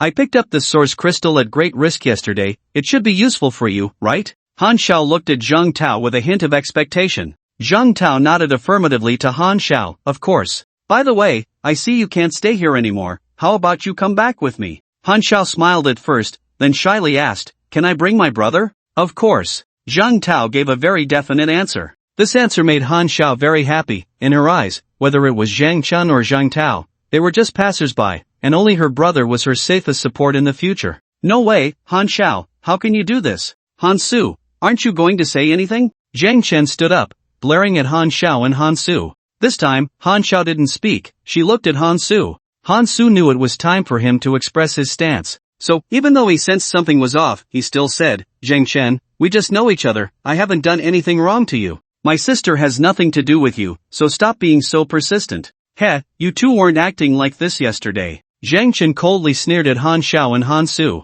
Sure enough, a dog can't change its habit of eating shit. These two dogs have always regarded him, Zhang Chen, as a fool, as a backup. Han Xiao, is this what you call liking me? Is this how you like me? What a bitch. Upon hearing this, Han Xiao immediately became furious, but she didn't show her anger. Instead, she looked at Zhang Tao with a delicate and aggrieved expression. Tao Tao, this person is too annoying. I don't want to see him anymore. Look at that, just a few words in, and she was already calling for Tao Tao. Not only was Zhang Chen disgusted, but Zhang Tao also felt a bit nauseous. Originally, Zhang Tao thought it was a bit unkind for Zhang Chen to use tricks against a little girl. Now it seemed he was being too kind. Zhang Tao wasn't a naive teenager, having mingled among various women for years, he understood women's thoughts all too well. This woman spoke like this just to get him to deal with Zhang Chen. She was using herself as a weapon. Don't want to see him? How about I just kill him? Zhang Tao waved the battle sickle in his hand, proposing a very tempting suggestion.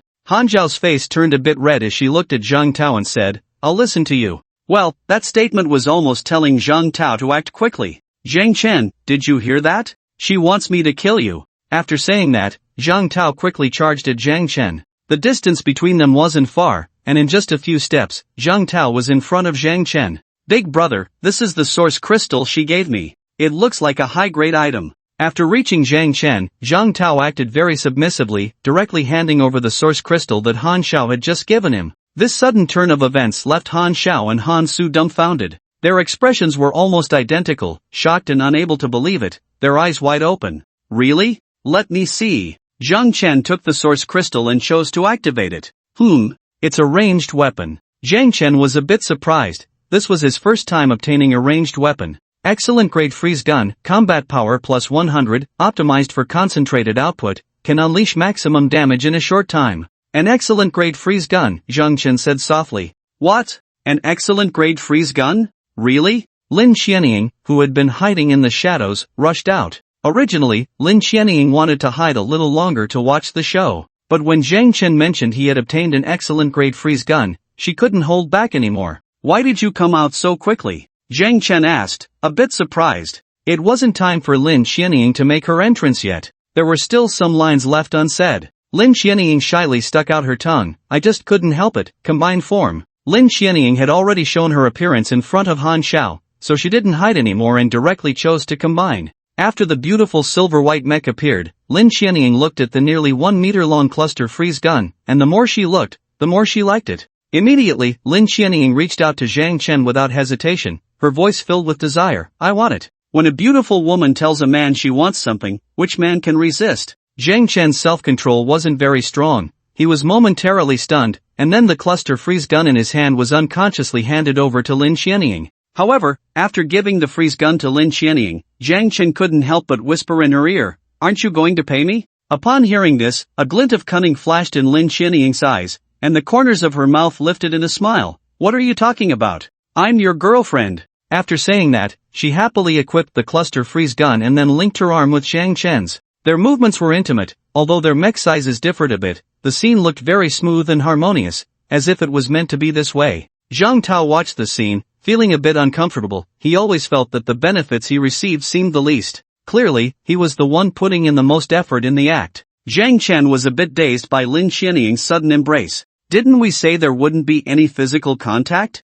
Although everyone is in control of their mechs, the nerves and the mech are completely integrated. The mech is like one's own body, and the sense of touch is quite sensitive. Well, the mech does feel a bit cumbersome. If I were to return to my original form and still feel this way. Zhang Chen shook his head. He felt he couldn't fall so easily. Besides, this was just Lin Xianying playing along with him. You all. Han Xiao finally seemed to wake from a dream. She trembled as she raised her hand, her fingertips hovering in the air, pointing first at Zhang Chen, then at the other two. In that moment, Han Xiao was so furious she couldn't find her voice. After she managed to sort out her emotions, she spoke again. Zhang Tao, you're the young master of Chuancheng mining. How could you recognize this loser Zhang Chen as your big brother? Clearly, your mech is so much stronger than his. Han Xiao had already realized that Zhang Chen and the others were acting, so she decided not to pretend to be weak anymore. Continuing to do so would only make her seem more pathetic and ridiculous. But Han Xiao wanted to know why. Who told you my mech is stronger than my big brother's?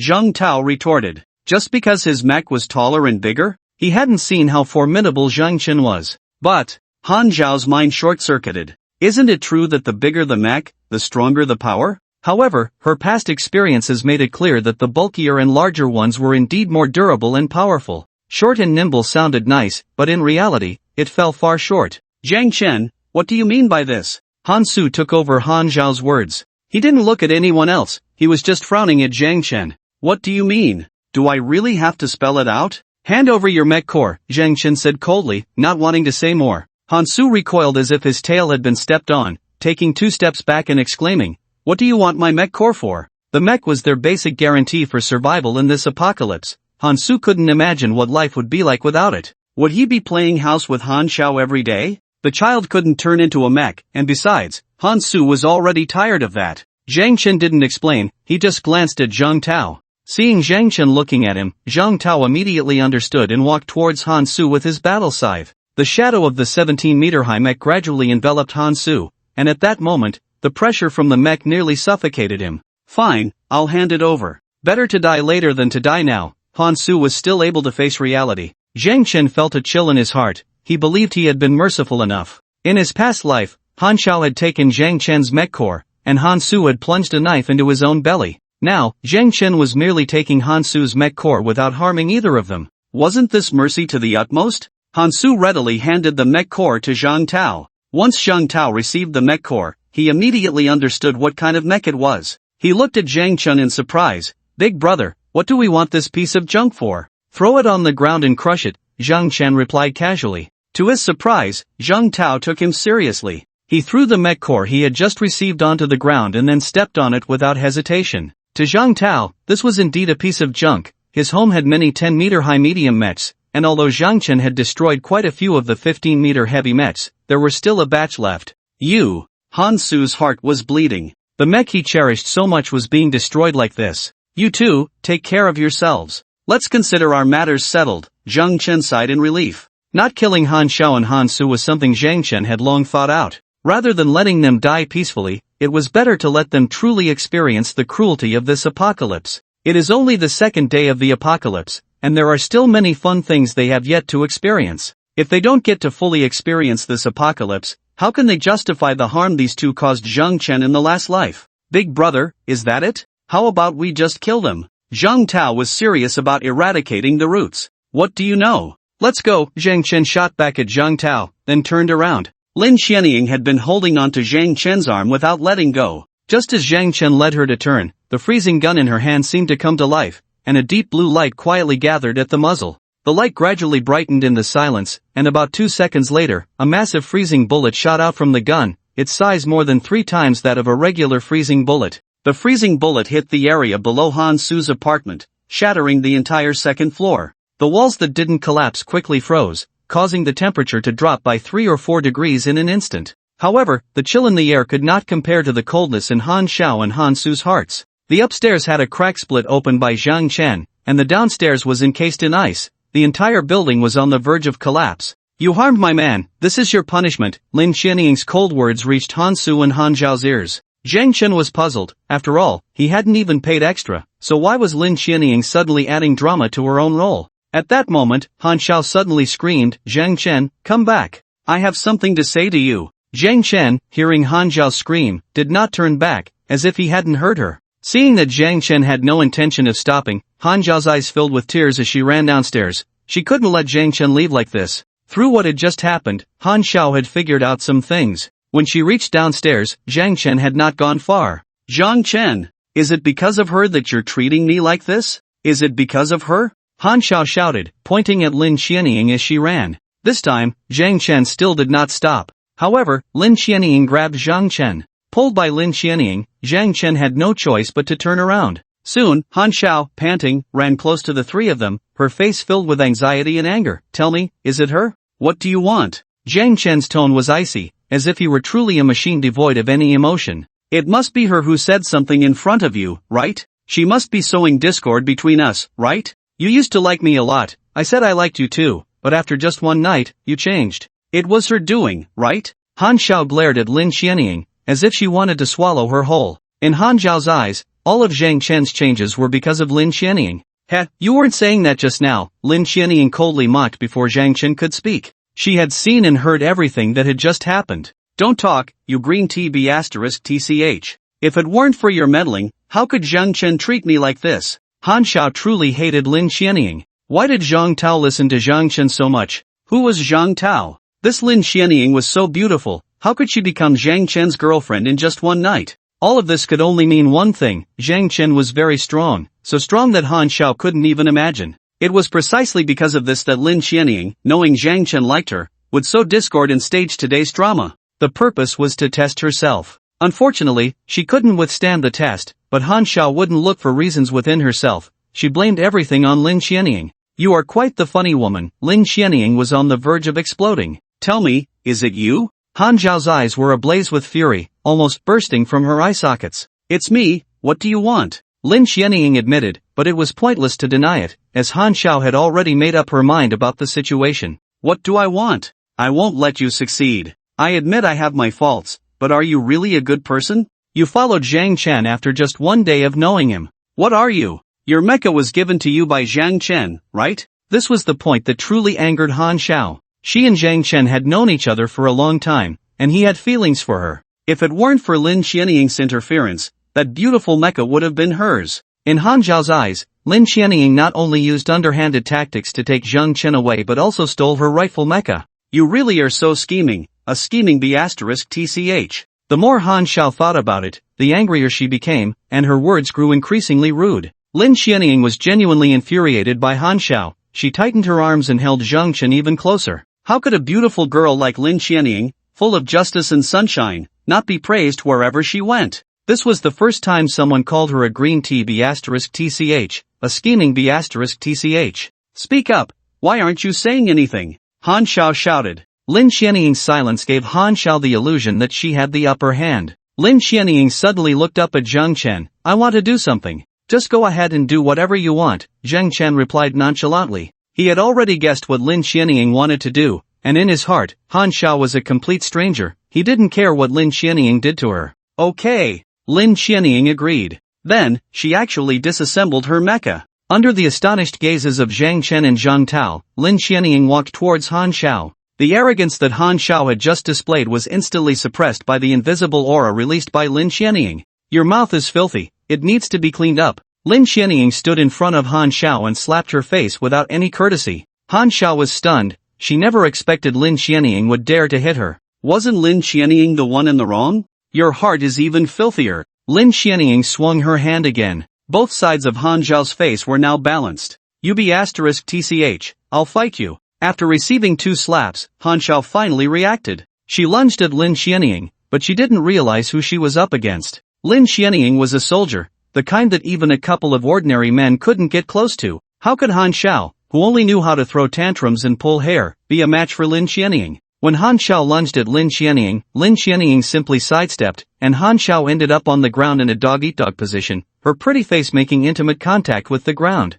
Ah! A piercing scream escaped Han Xiao's lips. When she looked up, her face was covered in blood. Zhang Chen, are you just going to watch me get bullied by her? Han Xiao looked up at Zhang Chen with tear-filled eyes. If you want to die, I won't stop you, Zhang Chen replied coldly, his tone as icy as ever, with no emotional fluctuation in his heart. Compared to his past experiences, Han Xiao's little injuries were nothing, they were far from enough. Zhang Tao glanced at Zhang Chen, silently noting his attitude. In Zhang Tao's view, Han Xiao must have hurt his brother deeply, otherwise, with his brother's strength, why would he deliberately come to target this woman? From now on, someone needs to take care of these two, Zhang Tao silently decided in his heart. You really don't care about me? Han Xiao's voice was somewhat mournful, like a woman ruthlessly abandoned by a man. Zhang Chen felt quite displeased, this scene gave him a sense of déjà vu. Even if you don't care about me, don't you care about Han Su? He's your best friend, and you've already destroyed his mecha. Why not give him another one? After hearing Han Xiao's words, Zhang Chen finally understood why he felt a sense of familiarity.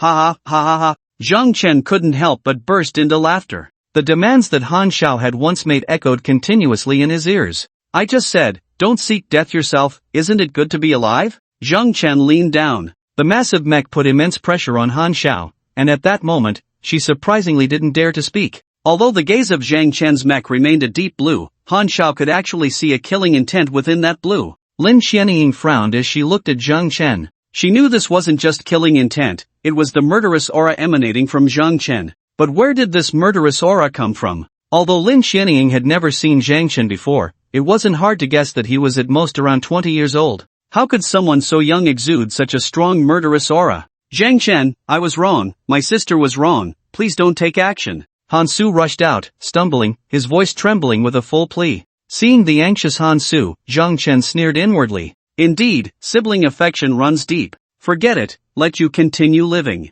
Shall we go? Zhang Chen looked at Lin Xianying. Lin Xianying nodded slightly at Zhang Chen and then merged with her mech again. Watching the three mechs leave together, Han Su felt a mix of emotions. Han Xiao lay on the ground, hiding her head in her arms, unsure if she was too afraid to look up or simply unwilling to. Until the figures of the three mechs disappeared, Han Su's accusatory voice reached Han Xiao's ears. It's all your fault. If you had firmly said you liked Zhang Chen, would this have happened? Han Xiao incredulously shot her head up. It's my fault? You're blaming me? If it weren't for your lack of ability, would I have to suffer this? Who am I doing this for?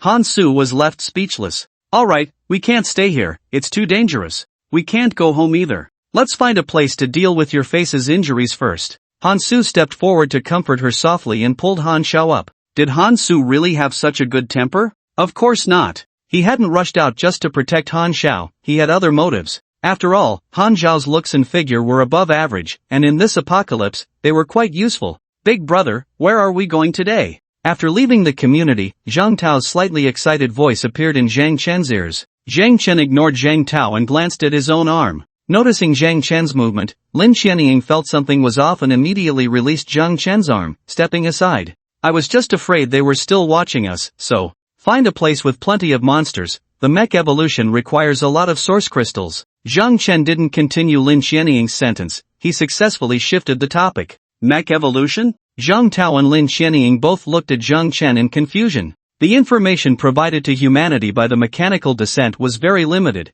and many things needed to be discovered by humans themselves. Mech evolution was one of them. Only those who had raised their mech level to 10 would know this information. Once the mech level reaches 10, the first evolution can occur. After the mech evolves, it will increase some combat power and have other benefits, Zhang Chen explained to Zhang Tao and Lin Xianying. It can be done like that? Boss, let's hurry home then. I need to make some arrangements. Zhang Tao appeared somewhat anxious. If he had known this news earlier, he would have arranged all his manpower yesterday. But knowing now wasn't too late, it was just a day's delay. Zhang Chen, what is your mech level now? Lin Xianying asked, voicing her curiosity. Level 19. Zhang Chen hadn't had the chance to absorb the source crystals he had harvested last night. However, even if he absorbed them all, his mech level wouldn't reach 30, so he couldn't undergo the second evolution, which is why he wasn't in a hurry. Level 19? That's so high. Is there a second evolution? If your level increases by 1, can you do it? Lin Xianying stared at Zhang Chen like a curious child. Zhang Chen slowly shook his head. Of course there is a second evolution, but it's not at level 20, the body must reach level 30 to undergo a second evolution. How do you know so much? This was Lin Xianying's true intention. From the moment she started interacting with Zhang Chen, Lin Xianying felt that he knew a lot of information that others did not, always appearing so calm in the face of danger. So, she was genuinely curious. The key was that the information Zhang Chen had in his mind was extremely important to the military. This is a secret. You can tell the military what I said. Zhang Chen saw through Lin Xianying's little scheme. What else can you say? Lin Xianying was already ready to take out her notebook to jot it down. Zhang Chen pondered for a moment and then said, the mechanical monsters on land and even the flying mechanical monsters are not that terrifying. It won't take long to clear out a safe zone. What you really need to pay attention to are the mechanical monsters in the ocean, especially those things that used to live in the deep sea. Speaking of this, even Zhang Chen felt a lingering fear.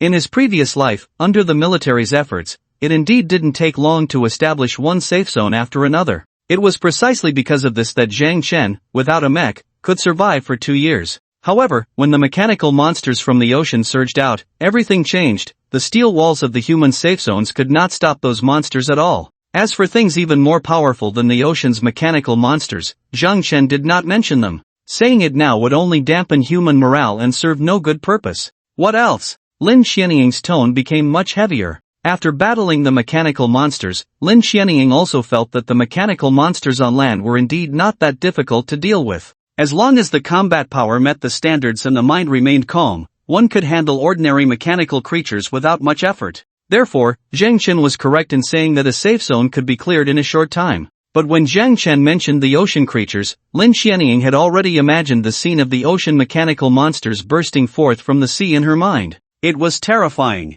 What would it look like when swarms of shrimp and crabs attacked the safe zone? The sight of mechanical mice covering the mountains could scare anyone, and how would they deal with lobsters that were 1,000 times more numerous? What would the originally large ocean creatures look like after being mechanized? What else? What else? Nothing for now, and don't be so curious, it's very dangerous. Zhang Chen warned Lin Xianying. Not only was there curiosity about this information now, but also about the mechanical monsters in the future. Being too curious could really get one killed. Oh, got it. It was unclear if it was due to the merging with the mech, but Lin Xianying's response had a somewhat girlish tone. Hiss. I want revenge. I must have revenge. I won't let them off easy. In a residential building, Han Xiao screamed loudly. Han Su, who was treating Han Zhao's facial wounds, frowned and remained silent. Han Zhao's face had been intimately rubbed against the ground, leaving her disfigured. The right cheek was severely scraped, and it wouldn't heal in a short time. Even if the wound recovered, it would likely leave unsightly scars. How significant was this for a woman? But can revenge be achieved just by talking? Han Su knew very well that let alone revenge, they were currently struggling just to survive. Han Su, will you help me? After screaming for a long time without receiving a response from Han Su, Han Xiao glared at him fiercely, waiting for his answer. Help? You're my sister, how could I not help you? But we need to think carefully about what to do. What to do? If we can't kill them, then we find someone else to kill them. Find someone else? Who? Han Su looked at Han Xiao in confusion. Han Xiao suddenly picked up her phone and started fiddling with it. The phone still had a network connection. Find him. Han Xiao turned the phone screen towards Han Su. Han Su's pupils involuntarily widened when he saw the image on the phone screen. This is a snake? Han Xiao nodded at Han Su upon hearing this. Yes, this is a message from a pet shop owner. This mechanical snake is his pet. As long as we go to him for help, he can help me take revenge. Han Xiao spoke fiercely, her face filled with resentment. This information was something she had found after searching her phone all night. If she could be with Zhang Chen, this young and promising man, Han Xiao naturally wouldn't want to serve an old man. But now, Han Xiao knew she had no choice. When are we going? After a brief moment of contemplation, Han Su spoke to Han Xiao with a serious expression. Currently, the siblings had nothing, and even hiding in this temporary little nest, there was a high chance they could be killed by mechanical monsters. Since Han Xiao had already found a place to go, it was best to act quickly. Help me find a scarf to cover my face, we're going now. Han Xiao was eager for revenge, not wanting to wait another moment. Okay. After about 10 minutes, the siblings cautiously left their temporary hideout. Fortunately, the pet shop Han Xiao mentioned was not far from where they were. Although the dilapidated streets were filled with lurking mechanical monsters, as long as they were careful and their luck wasn't too bad, wandering around for a short time wouldn't pose a life-threatening danger. Perhaps Han Xiao had exhausted her bad luck today. About 2 hours later, they finally saw the sign of the pet shop. Found it! Han Xiao exclaimed softly, looking at the intact sign with excitement. Unlike the other broken storefronts on this street, this pet shop was well preserved, with even the glass unbroken. What did this indicate? It indicated that this shop indeed had strength. Let's hurry. Han Xiao observed the surroundings, and when she confirmed there were no mechanical creatures around, she immediately grabbed Han Su's hand and rushed towards the pet shop. However, when they reached the front of the pet shop, Han Xiao's steps suddenly froze as if they were glued to the ground. Upon closer inspection, her legs were trembling. Through the glass door, they could see the situation inside the pet shop. A massive steel giant snake came into view, its head large enough to completely block the storefront. At that moment, the two large, bucket-sized azure pupils on the snake's head were staring at the siblings. Han Xiao felt as if an invisible force was tightly gripping her heart, making it almost impossible for her to breathe. If she weren't holding Han Su's hand, she would probably have been so scared that she would have sat down on the ground. Staring into the eyes of this steel monster was not the same as facing a mech. In Han Xiao's mind, the steel giant snake was dozens of times more terrifying than Zhang Chen. People are already coming this early? A lazy voice emerged. Then, a somewhat disheveled man with a scruffy beard walked around to the front of the snake's head. Boss, come in quickly. When he saw Han Xiao, his eyes immediately lit up as he eagerly opened the door. Boss, I didn't expect what you said in the group to be true. It's so big. Han Xiao mustered her courage and immediately began to praise the steel giant snake after entering the pet shop. Her tone was somewhat timid. Upon hearing Han Xiao's soft yet slightly coy voice, the man felt as if an electric current had coursed through his body, instantly revitalizing him. Hey, not bad. What brings you here? My name is Han Xiao, and this is my brother Han Su. We came to seek your help. Han Xiao stated her purpose. Upon hearing the word seek help, the boss's eyes immediately sparkled. A girl with such a good figure and such a sweet voice if it were in bed. My name is Wang Shang. You can just call me Brother Wang. Haven't you eaten yet? Come in and have something to eat first. Wang Shang warmly welcomed Han Xiao and Han Su. To be honest, the siblings were indeed very hungry, so they didn't hold back. The meal was not lavish, but it was filling. During dinner, Han Xiao did not remove the scarf from her face, which raised Wang Shang's curiosity. Sister, what's wrong with your face? Han Xiao had been waiting for this question, and the next moment, she seemed to break down, tears streaming down her face. Brother Wang, I've been bullied. Crying out, Han Xiao directly grabbed Wang Shang's arm and buried her head in his embrace. Wang Shang was taken aback. He had never experienced such treatment before. Although he had shared his information in some groups and thought about attracting some girls, he never expected happiness to come so quickly. He didn't know where to put his hands. Wang Shang was confused, but Han Xiao knew. She looked up and immediately grabbed Wang Shang's hands. Brother Wang, you have to help me get revenge. As she spoke, Han Xiao pulled Wang Shang's hands into her embrace. When Wang Shang felt that softness, his heart soared. Sister, tell me, who bullied you? Your brother Wang will help you get revenge. Our big flower is very powerful, and it can command those little creatures in the pet shop. Wang Shang's words were not boastful. Big flower was that steel giant snake, 10 meters long and robust, capable of commanding those little pets transformed into mechanical beings. There were at least a dozen little brothers like cats and dogs. Brother Wang? Really? Aren't you going to ask who bullied me? Han Xiao blinked her big eyes, the tears on her eyelashes catching Wang Shang's attention. Looking at the beauty so close, Wang Shang felt an impulse to immediately take Han Xiao into the room. What's there to ask? Forget about those mechas, even more powerful mechanical monsters are no match for our big flower. Just tell me who it is, and Brother Wang will definitely help you. Brother Wang, you are so good to me. Han Xiao didn't immediately say who it was. She just pulled Wang Shang's hand deeper into her embrace. Wang Shang was already struggling to contain his saliva. Unexpectedly, Han Zhao's hand suddenly relaxed and fell on. "Ah, brother Wang." A soft, elongated voice came from Han Zhao's lips. Seeing Han Zhao's delicate appearance, Wang Shang couldn't help but tighten his stomach. He had never enjoyed such treatment before the apocalypse. Noticing Wang Shang's movement, Han Xiao lowered her head and squeezed closer into his embrace, speaking softly, "Tonight, I'll keep you company, brother Wang. You have to protect me in the future." Wang Shang's eyes widened, this hint. "And the way you squeezed was a bit too much, wasn't it?" However, Wang Shang welcomed Han Zhao's boldness. Okay, but you still haven't told me who bullied you." "Anyone who dares to bully my Wang Shang's woman must not want to live." Full of vigor, Wang Shang wanted to help Han Xiao get revenge and then quickly move on to the next step. Han Xiao appeared a bit shy. "Brother Wang, maybe we should just let it go. They are very powerful, and I don't want you to be in danger."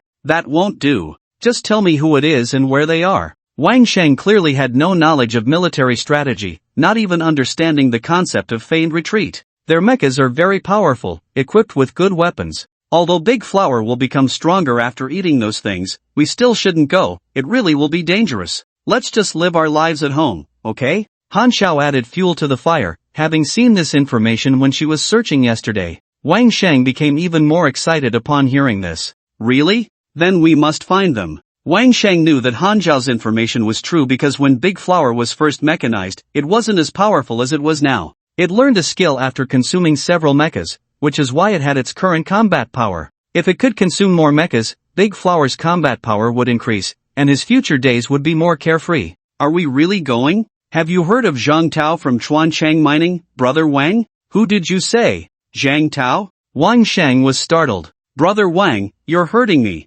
Han Xiao pulled her hand back and gently shook it a few times. Just as she finished shaking, her small hand inadvertently pressed against Wang Shang's chest again, continuously drawing circles. This press immediately made Wang Shang behave, and a comfortable expression visibly appeared on his face. Are you okay? I didn't mean to, I just got a bit excited. I've definitely heard of Zhang Tao, he's just a second-generation rich kid. Yeah, he's the one who bullied me. He snatched a really good piece of equipment from me and ruined my brother's mech. Han Xiao seemed to hit a sore spot, and tears began to fall uncontrollably. Seeing this, Wang Shang felt a pang of heartache. He raised his hand to gently wipe away Han Zhao's tears and softly comforted her. Sister, no matter who he is, brother Wang will make them give us an explanation today. Have you eaten? If you have, let's go find them now. Han Xiao looked up, her eyes sparkling with gratitude, and softly said, Brother Wang, you're so good to me. Good sister, how could I treat you badly when you come to rely on me? Han Su watched the two of them flirt in front of him, unsure of what he felt inside, but he didn't interrupt.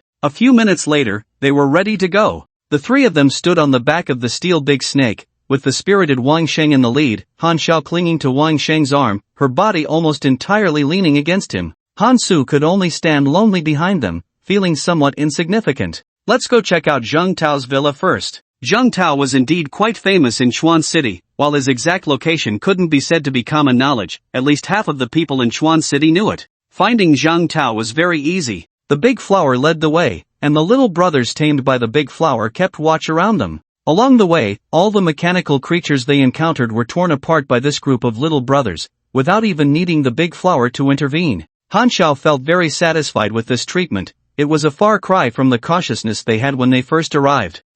Brother Wang, be careful, mechanical birds are coming from the sky, Han Xiao exclaimed, warning Wang Shang. Their group had caused quite a stir, and they were being targeted by the mechanical birds. However, Wang Sheng didn't care about the mechanical birds flying above at all. He gently patted Han Xiao's small hand. It's fine, don't worry, the big flower can handle it. Han Xiao wanted to say something more. After all, they were standing on the big flower, and if it got into a fight with those birds, what would they do? Clearly, Wang Sheng's confidence was justified. When the mechanical birds dove down to about 50 meters above the ground, the big flower suddenly opened its mouth, its snake tongue over a meter long, whipping through the air like a silver steel whip. Amidst the heart-stopping hissing sound, every time the snake tongue whipped through the air, it unleashed a bolt of lightning from its tip. The lightning seemed to have a mind of its own, accurately striking the mechanical birds. In the face of such electric shocks, the mechanical birds' defenses were like paper, crashing down from the sky. In the end, after leaving behind a dozen mechanical wrecks, the mechanical birds retreated in terror.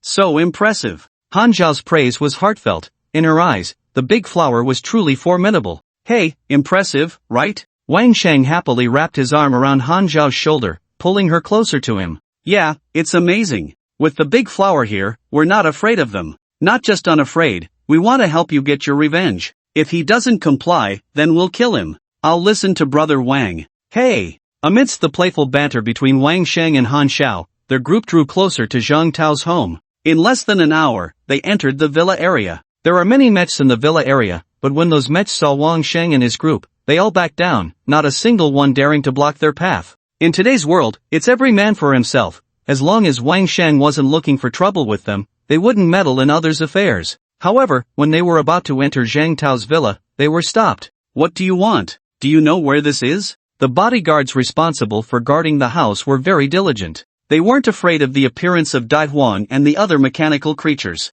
There was no way around it. Their big brother was too strong. What were mechanical creatures to him? This is Zhang Tao's house, right? Where's Zhang Tao? Wang Sheng looked at the mechs blocking the way, his gaze intense. He didn't have a mech himself, only Dai Huang as a powerful pet. Wang Sheng certainly desired to obtain a mech. The mechs blocking him were quite decent, especially the two that were 15 meters tall. What are you doing? You think you can just come in? The bodyguards had no intention of being polite in the face of this obviously ill-intentioned group. Wang Sheng frowned, since they couldn't have a proper conversation, then. Da Huang, take action. Since the three of them were on Da Huang's back, Da Huang couldn't make any large movements, so it still used its skills. In a flash of lightning, 4 mechs were struck by the electric bolts. The initial mech's defenses were not much stronger than those of mechanical birds, and the mechs hit by the lightning immediately collapsed to the ground, though they were not in immediate danger of death. Brothers, take action. This guy is here to cause trouble. The bodyguards immediately erupted into chaos.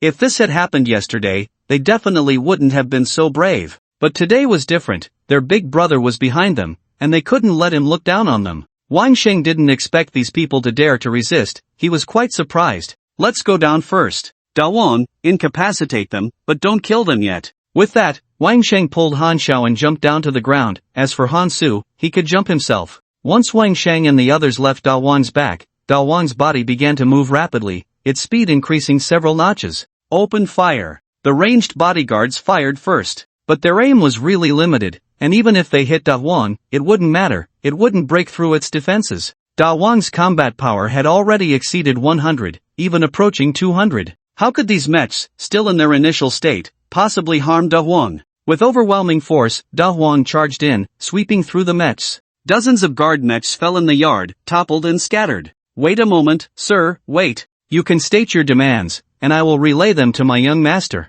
The butler rushed out after hearing the huge commotion in the yard. Let Zhang Tao come out. He bullied my woman, and today we need to settle this score. Wang Sheng was quite imposing. There was no way around it. The winning side had the right to be arrogant. Sir, may I ask what your woman's name is? Han Xiao. All right, sir, I understand. I will notify my young master right away. With that, the butler immediately contacted Zhang Tao. When Zhang Tao learned of this news, he looked in surprise at Zhang Chen, who was busy fighting monsters. Once Zhang Chen finished off the wave of monsters, Zhang Tao exclaimed, "Big brother, something's wrong." Zhang Chen almost turned around and slashed Zhang Tao with his sword in shock. What was all the fuss about? What's wrong? Zhang Chen asked casually. Zhang Tao was right behind him, and Lin Qianying was not far away, struggling with a mechanical bird in a 4-story building, so there was no danger. As for Zhang Chen, who had just destroyed a rat's nest, he was even less likely to be in danger. How could there be something wrong? A group of people has broken into our house, specifically looking for me. Zhang Tao appeared a bit agitated. A group of people? Zhang Chen was very puzzled. Because of his family's business, Zhang Tao could be considered the biggest force in Chuan City during its early days. Who would dare to cause trouble for Zhang Tao? It's not exactly a group, just 3 people with a bunch of mechanical creatures. The most formidable is a 10-meter-long snake. Brother, what should we do? Zhang Chen replied with a hint of mockery in his voice, "It's not like they're looking for me. What does it have to do with me?" Upon hearing this, Zhang Tao's eyes widened. What kind of wolfish words were these? Brother, you can't treat me like this. Zhang Tao had figured out Zhang Chen's temperament. As long as he didn't compete with Zhang Chen for source crystals, Zhang Chen was quite easy to talk to and could even joke around. He could tell that Zhang Chen was just joking, and it was definitely a joke. Do you know who they are? Although he was teasing, Zhang Chen certainly wouldn't really ignore Zhang Tao. Both Zhang Tao and his group of underlings had some usefulness. The housekeeper said he didn't know, just 2 men and 1 woman. Zhang Chen glanced at the underground pipeline entrance that he had violently demolished, then turned to Lin Xianying and shouted, "Let's go back." The mechanical mice in the underground pipeline had already been wiped out by Zhang Chen, yielding 300 ordinary source crystals, which was a small gain. If he continued to clear the underground pipeline, the day's harvest should be enough to raise Zhang Chen's mechanical level to level 30. However, with a fire at home, he definitely needed to go back and check, and a 10-meter-long steel snake would at least drop some high-level source crystals, right? There weren't many high-end mechanical creatures around, so since one had appeared, he had to get the source crystals. Ordinary mechanical creatures couldn't escape, so he could clean them up anytime. Okay. Lin Xianying, who was shooting at the sky from the rooftop, replied to Zhang Chen. Then she jumped off the rooftop and quickly disappeared. The source crystals dropped by the mechanical birds definitely needed to be collected. Not long after, Lin Xianying returned. "Hey, guess how many source crystals I got?" Her somewhat showy voice reached Zhang Chen's ears. 100? Lin Xianying shook her head. "Not that many, but there are a dozen or so intermediate source crystals. Here, take them."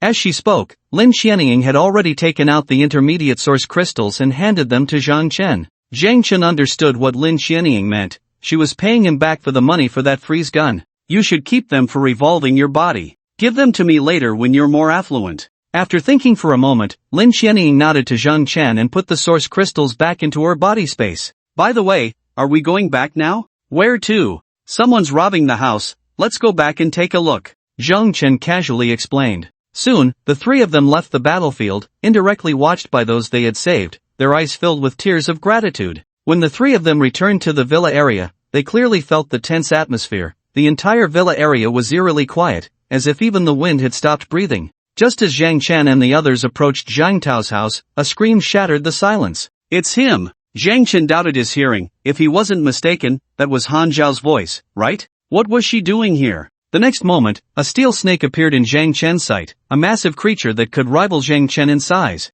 Goodness, it looks much stronger than that steel tiger. Zhang Chen's eyes lit up. A stronger mechanical creature meant it could provide Zhang Chen with better source crystals. Why seek death? Zhang Chen also saw Han Xiao glaring at him, and he couldn't help but sigh inwardly. This really was a case of if you don't seek death, you won't die. Zhang Chen had been thinking of letting Han Xiao experience the apocalypse properly, but just on the second day of the apocalypse, Han Xiao was jumping around in front of him, which was a significant test for Zhang Chen. Suppressing the killing intent in his heart was quite torturous. "Are you Zhang Tao? Is it you who bullied my woman?" At this moment, Wang Sheng pointed at Zhang Tao and spoke up, believing himself to be the protagonist and wanting to showcase his dominance. As for why he pointed at Zhang Tao, it was because Zhang Tao's mech was the largest and looked the most imposing. "This woman, she really is." Lin Xianying tugged at Zhang Chen's arm, unable to finish her sentence. As a woman with strong values, Lin Xianying truly didn't know how to describe someone like Han Xiao. In less than a morning, she had already switched between 3 men, starting with Zhang Tao, then Zhang Chen, and now this middle-aged man. Zhang Chen made no comment on this. Upon reflection, Han Xiao in his past life was indeed like this. It was just that under the joint deception of Han Xiao and Han Su, Zhang Chen had no solid evidence and, due to his feelings for Han Xiao, had never delved deeper. Looking back now, he realized how foolish he had been in his past life. Not talking? Big flower. Wang Sheng, feeling a bit embarrassed when no one paid him any attention, decided to show Zhang Chen and the others a thing or two. "Wait a minute, I am Zhang Tao, but I haven't bullied your woman, it was my older brother who did." Zhang Tao pointed to Zhang Chen beside him. Zhang Tao's mech seemed powerful, but it was just for show. Aside from the battle sickle in his hand, he had no real equipment to speak of. When it came to facing that steel snake, Zhang Tao felt he wasn't ready to die yet. Wang Sheng looked at Han Xiao in confusion. Noticing Wang Sheng's gaze, Han Xiao immediately linked her arm with his brother Wang. They all have a share. Upon hearing this, Wang Sheng didn't probe further. After all, he was here to cause trouble, so what did it matter if there was one more or one less? "Did you hear that? You 3 all have a share. Hand over your equipment and come apologize." Zhang Tao was taken aback. He couldn't take on that snake, but whether that snake could handle Lin Xianying was another question. How dare this guy challenge his older brother? Was he looking for death? "Brother, is this guy here to be funny? You take that big guy, and leave the smaller ones to me, don't try to snatch them from me." Lin Xianying spoke to Zhang Chen. None of the 3 took Wang Sheng seriously. Zhang Chen glanced around and then nodded to Lin Xianying. "Alright, what about me? Zhang Tao pointed to himself, feeling a bit dissatisfied with the distribution between Zhang Chen and Lin Xianying. How about you take that snake? Zhang Chen turned to Zhang Tao. Forget it, I just want to watch the show. Zhang Tao laughed heartily, indicating he was only there to enjoy the spectacle and wouldn't be competing for any source crystals. The three of them were having a good time dividing things up, but it infuriated Wang Sheng.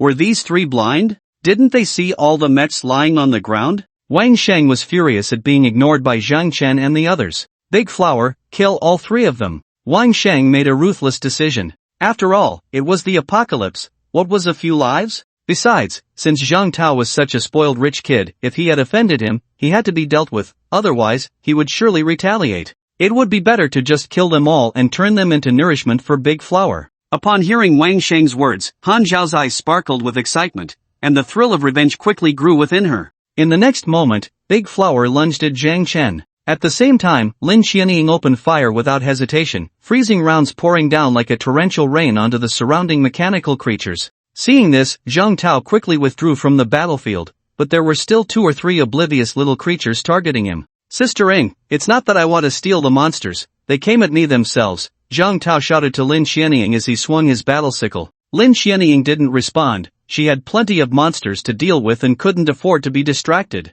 Zhang Chen, on the other hand, didn't move at all. Just as Big Flower's massive form was about to completely envelop him, the floating cannon opened fire. The first shot was a rapid-fire barrage, ice blue freezing rounds spewing out in quick succession. The massive flower's body was instantly frozen in mid-air, its form stiffening as ice flowers blossomed all over. When its body was struck by the force of the ice bullet and fell to the ground, a few ice flowers shattered, but many more remained attached to the flower's body. Wang Sheng was dumbfounded. Han Zhao's smile froze on her face. As for Han Su, Zhang Chen did not see his figure. At that moment, Zhang Chen suddenly crossed his battle knife in front of him. A flash of lightning, like a silver snake, erupted from the flower's forked tongue, striking towards Zhang Chen. You learned a skill too? Zhang Chen exclaimed in surprise after swinging the thermal giant sword. The lightning dancing on the battle knife was easily shaken off, but immediately after, another bolt of lightning came at him. Zhang Chen would not indulge such habits. The thruster spewed out intense flames, and Zhang Chen's figure shot forward at high speed.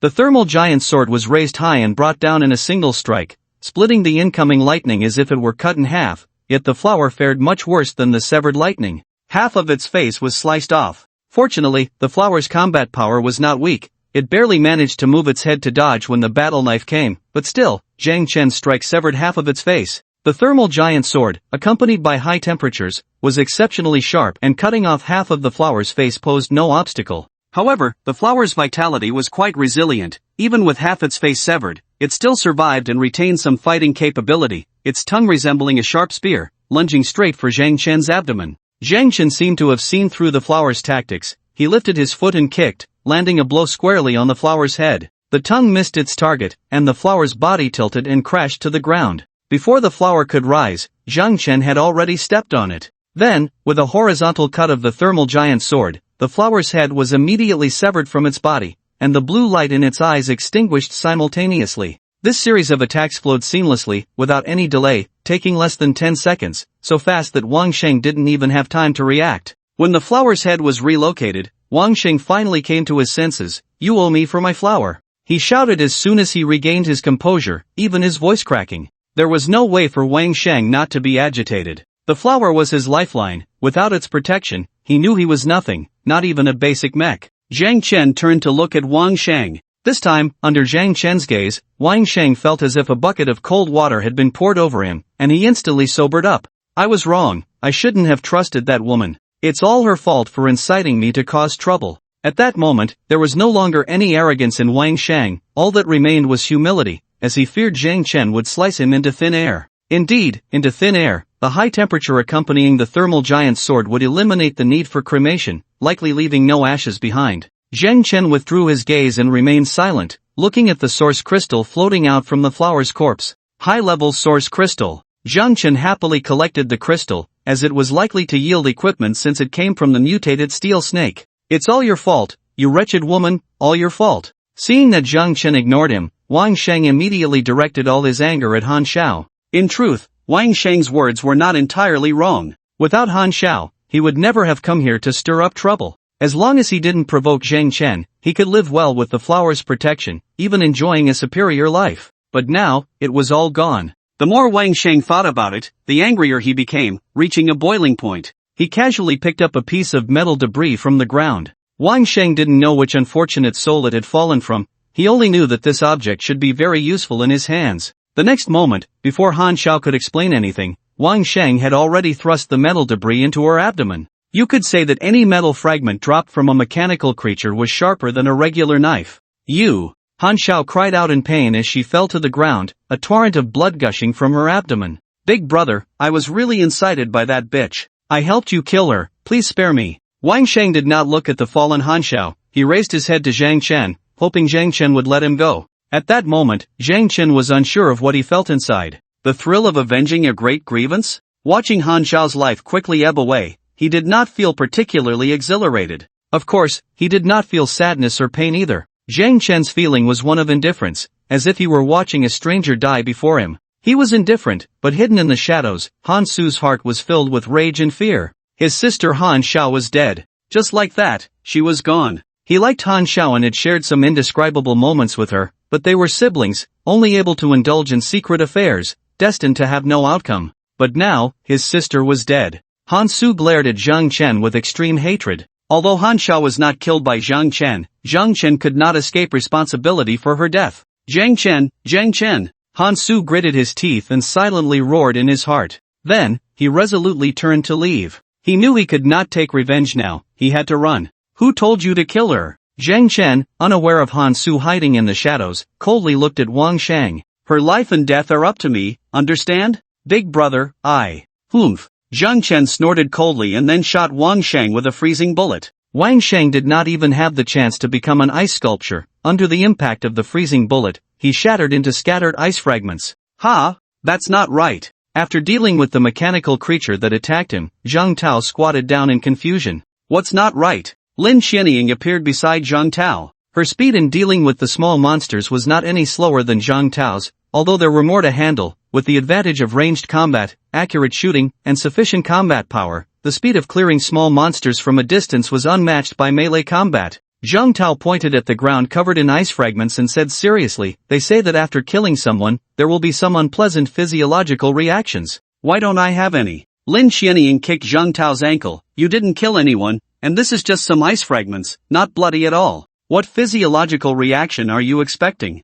That's true. Zhang Tao suddenly realized. Stop being silly, save people, Zhang Chen said irritably, noticing that there were still so many mechas lying on the ground. Big brother, how do we save them? Zhang Tao spread his hands, showing a helpless expression. They were all knocked down by that snake's electric shock, according to Zhang Tao's thinking. Besides waiting for them to recover on their own, was there any other way? These source crystals, give each of them 2. Zhang Chen took out some ordinary source crystals and handed them to Zhang Tao. Zhang Tao stood up as if he had discovered a new continent. Source crystals have this use? As long as the mechas are not completely scrapped, they can use source crystals to recover. This was not a secret, and Zhang Chen certainly would not hesitate to tell Zhang Tao. Alright. Zhang Tao stepped forward to take the source crystals, not being polite with Zhang Chen, and then distributed 2 to each. By the way, big brother, that Han Su is missing. There were 3 of them when they came, but now we don't know where he ran off to. Zhang Tao reminded Zhang Chen, actually asking if they should go catch Han Su back. After all, Han Xiao was already dead, and leaving Han Su was somewhat of a hidden danger. Zhang Chen glanced at Han Xiao, who had died from excessive blood loss, and said, let him run, have someone bury her.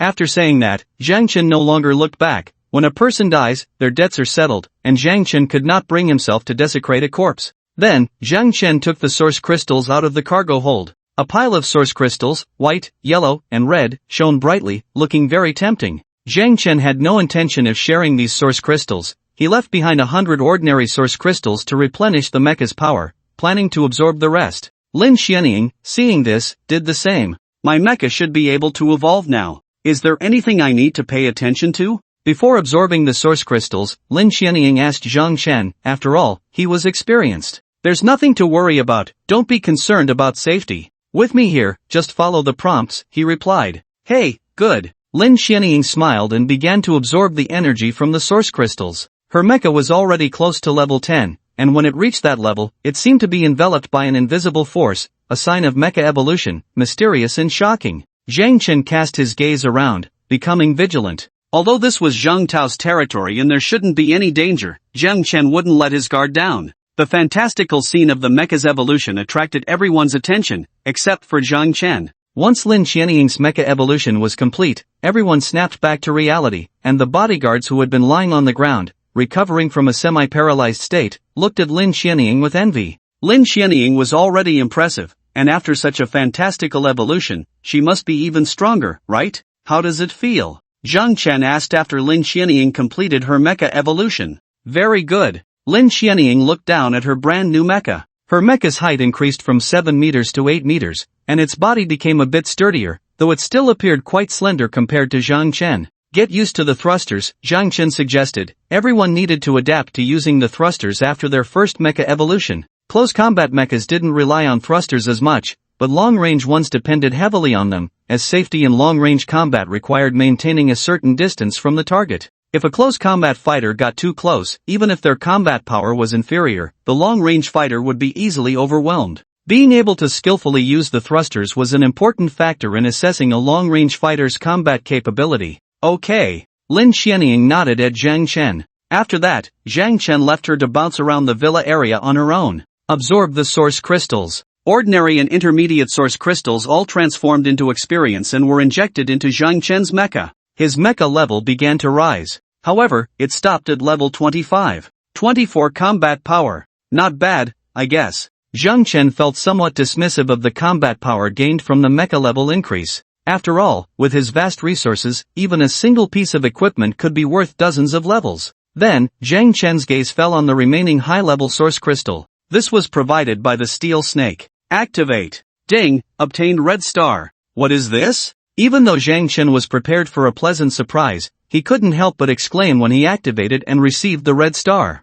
Hearing Zhang Chen's exclamation, Zhang Tao and Lin Xianying quickly rushed to his side. The bodyguards nearby wanted to come over to take a look, but remembering their status, they held back. Big brother, what is this thing? Zhang Tao asked curiously. Can't you see for yourself? Oh. Then, both Zhang Tao and Lin Xianying's eyes emitted blue light, shining on the red star that Zhang Chen was holding. The red star had a wide range of uses. It could enhance equipment, guaranteed success up to level 3. It could also improve equipment quality, a 100% chance to upgrade fine quality equipment, and a high probability to upgrade to excellent quality. Oh wow, big brother, can I use this to upgrade my battle scythe to excellent quality? Zhang Tao shouted while sneaking glances at Zhang Chen. Zhang Chen glanced at Zhang Tao. He couldn't hide his little thoughts from Zhang Chen. Wasn't this just a reminder that Zhang Tao was still using fine quality weapons? If he were wealthy, Zhang Chen wouldn't hesitate to use a red star, but in a situation where there was only one red star, using it to enhance a fine-grade weapon would be a waste.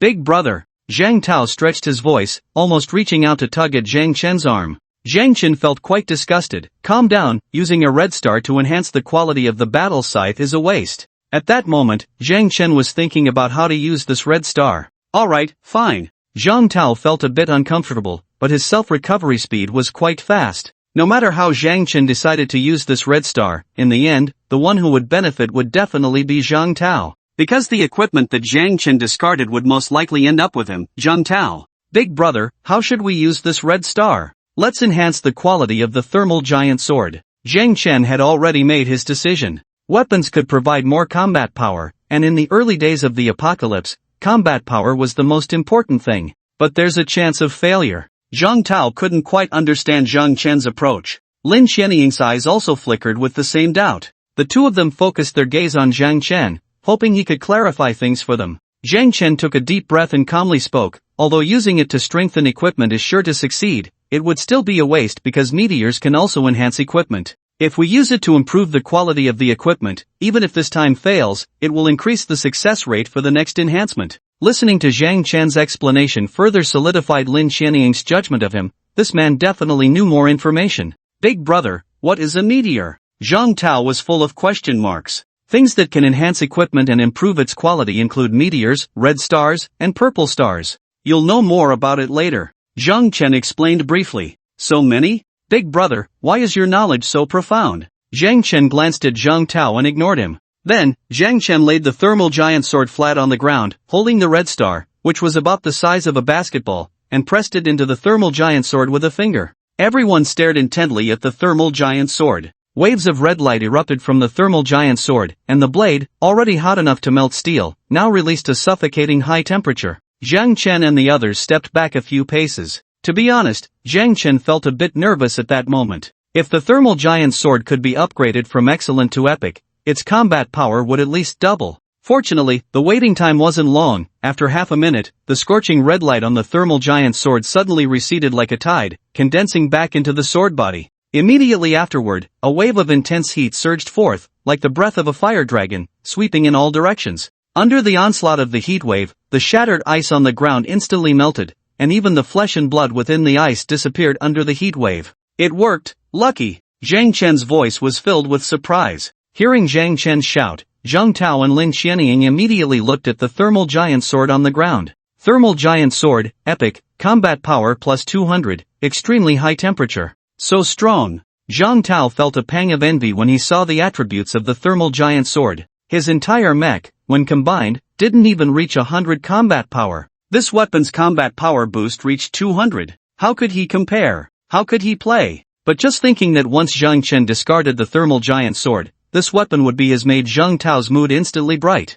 Picking up the leftovers wasn't so bad after all. Is an epic level weapon this powerful? Then isn't something above epic even more powerful? Lin Xianying also felt a bit envious, because even with an excellent weapon, her total combat power couldn't match that of this giant sword. Legendary weapons? Once you get them, you'll know. Zhang Chen didn't explain. In his previous life, he had spent 10 years without obtaining a legendary weapon, but he had seen legendary weapons. He could only say that legendary and epic were two completely different concepts. Moreover, there is a huge gap between low-end and high-end equipment. Take Zhang Chen's thermal giant sword, for example. This is low-end equipment. There is no particular demand for using such low-end gear, but there is a basic combat power requirement for using high-end equipment. In other words, if your combat power is insufficient, even if you obtain good equipment, you won't be able to use it, because without enough combat power, mechs cannot drive those high-end devices at all. Big brother, when are you going to change weapons? This thermal giant sword, I'll give it to you as soon as I change it.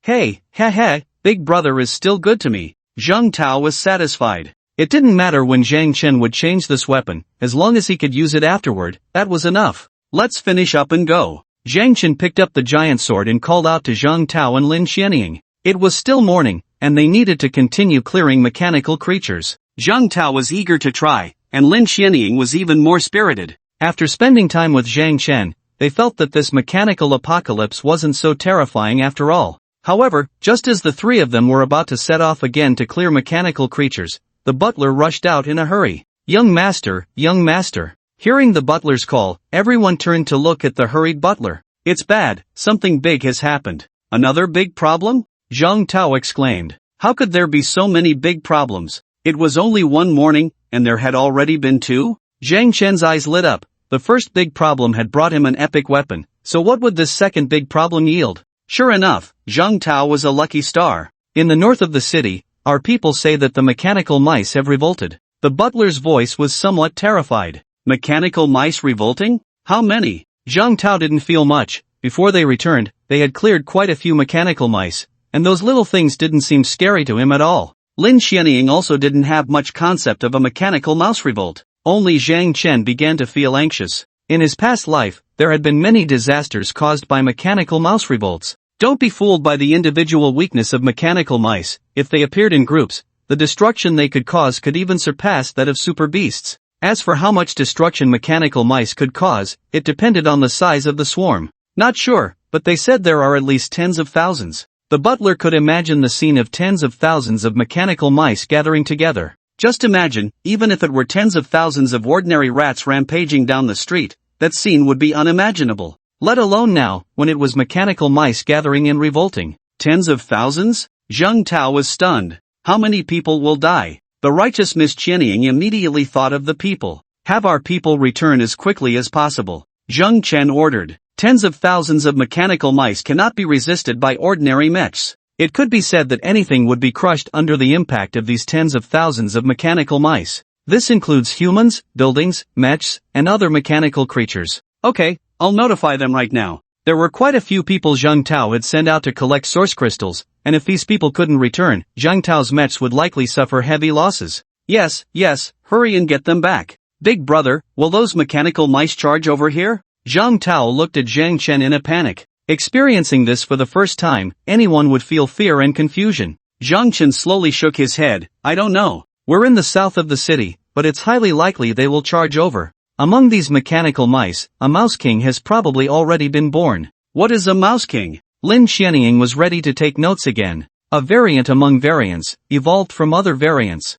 I didn't expect a mouse king to be born so quickly. It must have gained some opportunity. Ordinary variants can rule over their kin but cannot dominate too many. In a tide of tens of thousands of mechanical mice, there must be a mouse king. After saying this, Zhang Chen actually felt a bit excited. What level of source crystal will the mouse king drop? So, can we defeat it? Lin Xianying frowned, a hint of worry in her eyes. It wasn't a question of Zhang Chen's combat ability, but the sheer number of mechanical mice, tens of thousands, was enough to send chills down anyone's spine just to imagine. If a mouse king were added to the mix, the consequences would be unimaginable. We'll find out if we try. Let's go. However, Zhang Chen remained unusually calm and composed, waving his hand expressionlessly to signal Lin Xianying and Zhang Tao to follow him. Upon hearing this, Zhang Tao instantly became nervous, his legs feeling a bit weak. He knew his own limitations. Facing thousands of mechanical mice would simply be a feast for them. Big brother, how about I stay home? Zhang Tao backed down.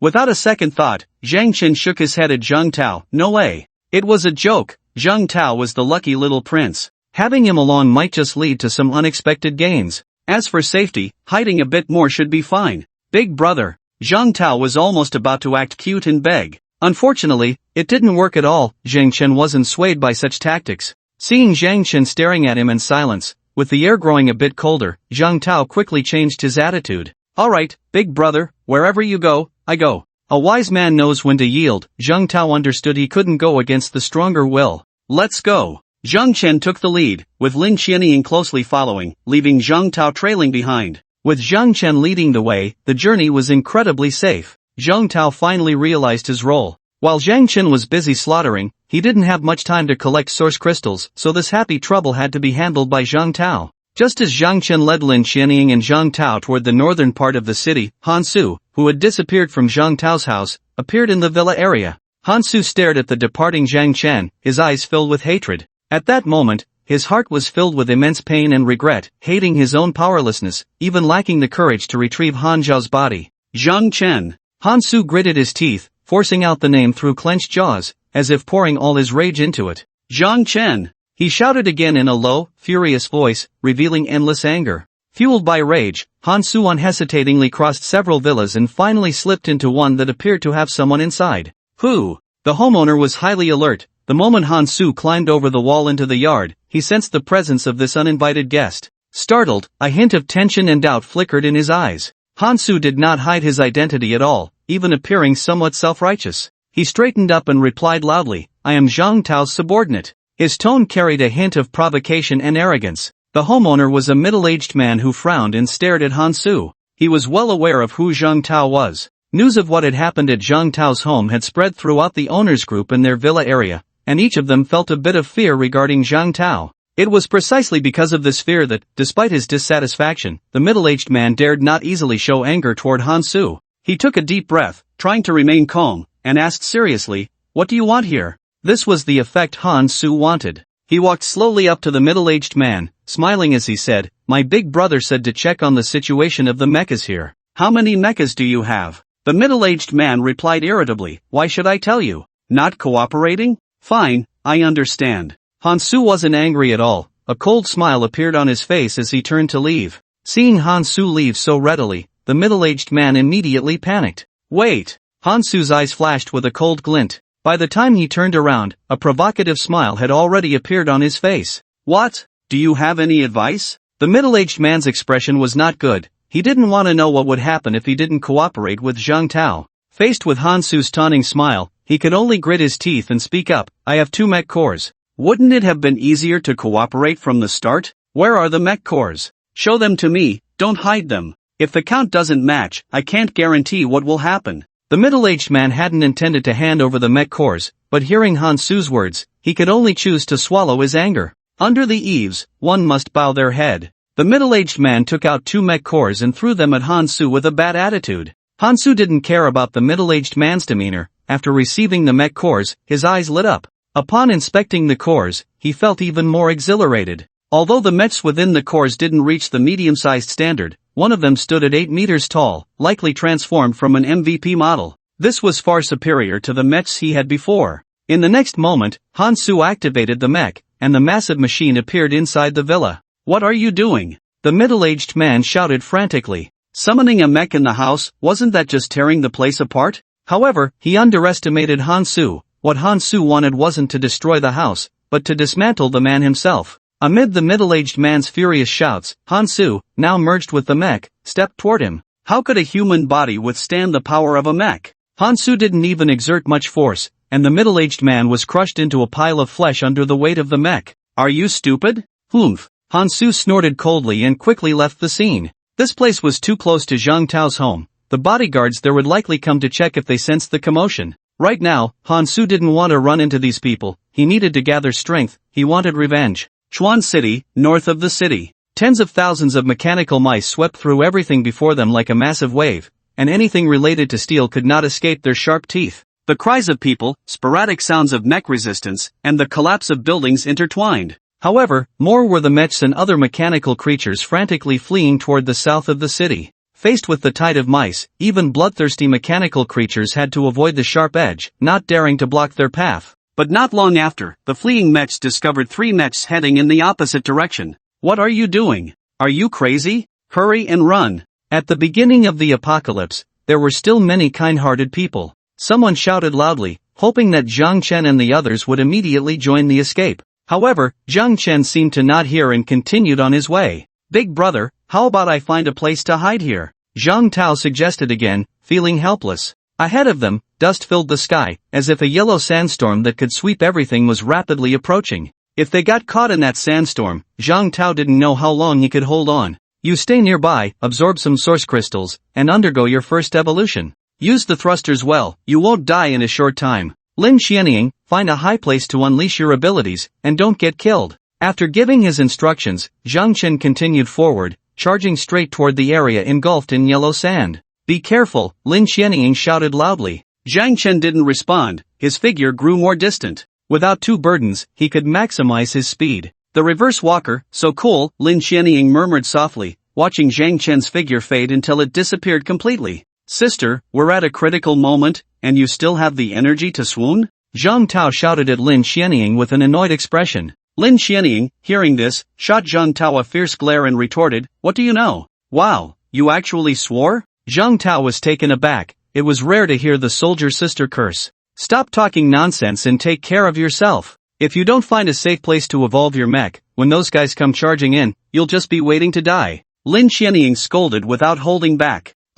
Zhang Tao wanted to argue back, but his words were cut short, and he immediately began to absorb the energy from the source crystal with all his might. At this moment, everyone else was too busy fleeing for their lives to pay him any attention. Moreover, with Lin Xianying around, Zhang Tao believed she would definitely not leave him to fend for himself. Seeing Zhang Tao start to absorb the source crystal, Lin Xianying leaped high into the air, aided by her thrusters, reaching a height of 10 meters. After a few powerful jumps, she landed on the rooftop of a 10-story building. "Wow, is it this spectacular?" Once on the rooftop, Lin Xianying could see more clearly. The area shrouded in yellow sand seemed boundless. Through the haze, she could see mechanical mice scurrying on the ground, their countless red eyes sending a chill down her spine. Bang! The freezing gun in Lin Xianying's hand fired. Even though she was about a kilometer away, beyond the effective range of the freezing gun, the current situation didn't require precision. One shot would surely hit a few unfortunate mechanical mice. Where did he run off to? Standing on the rooftop, Lin Xianying couldn't see Zhang Chen. Logically, since Zhang Chen had just rushed out not long ago, she should be able to spot him from her vantage point. Unfortunately, Lin Xianying saw no sign of Zhang Chen. As for whether Zhang Chen had fled upon sensing danger, Lin Xianying had no doubts. If Zhang Chen didn't want to get involved, he could have simply run away. Since Zhang Chen chose to intervene, he certainly wouldn't flee halfway. At this moment, out of Lin Xianying's sight, Zhang Chen was wreaking havoc. The epic thermal giant sword was incredibly effective. Ordinary mechanical mice began to melt as they approached the thermal giant sword, let alone facing its blade. There was no match for him. If someone were to look down from the sky, they would see Zhang Chen carving a bloody path. This straight path, still unfilled by the subsequent mechanical mice, led directly to the heart of the mouse swarm. Death Ray. The death ray had become thicker due to Zhang Chen's enhanced combat power. Purple lightning swept through like a dragon, cutting everything in its path in half as if it were tofu. Often, one skill could take the lives of a dozen or even 20 mechanical mice.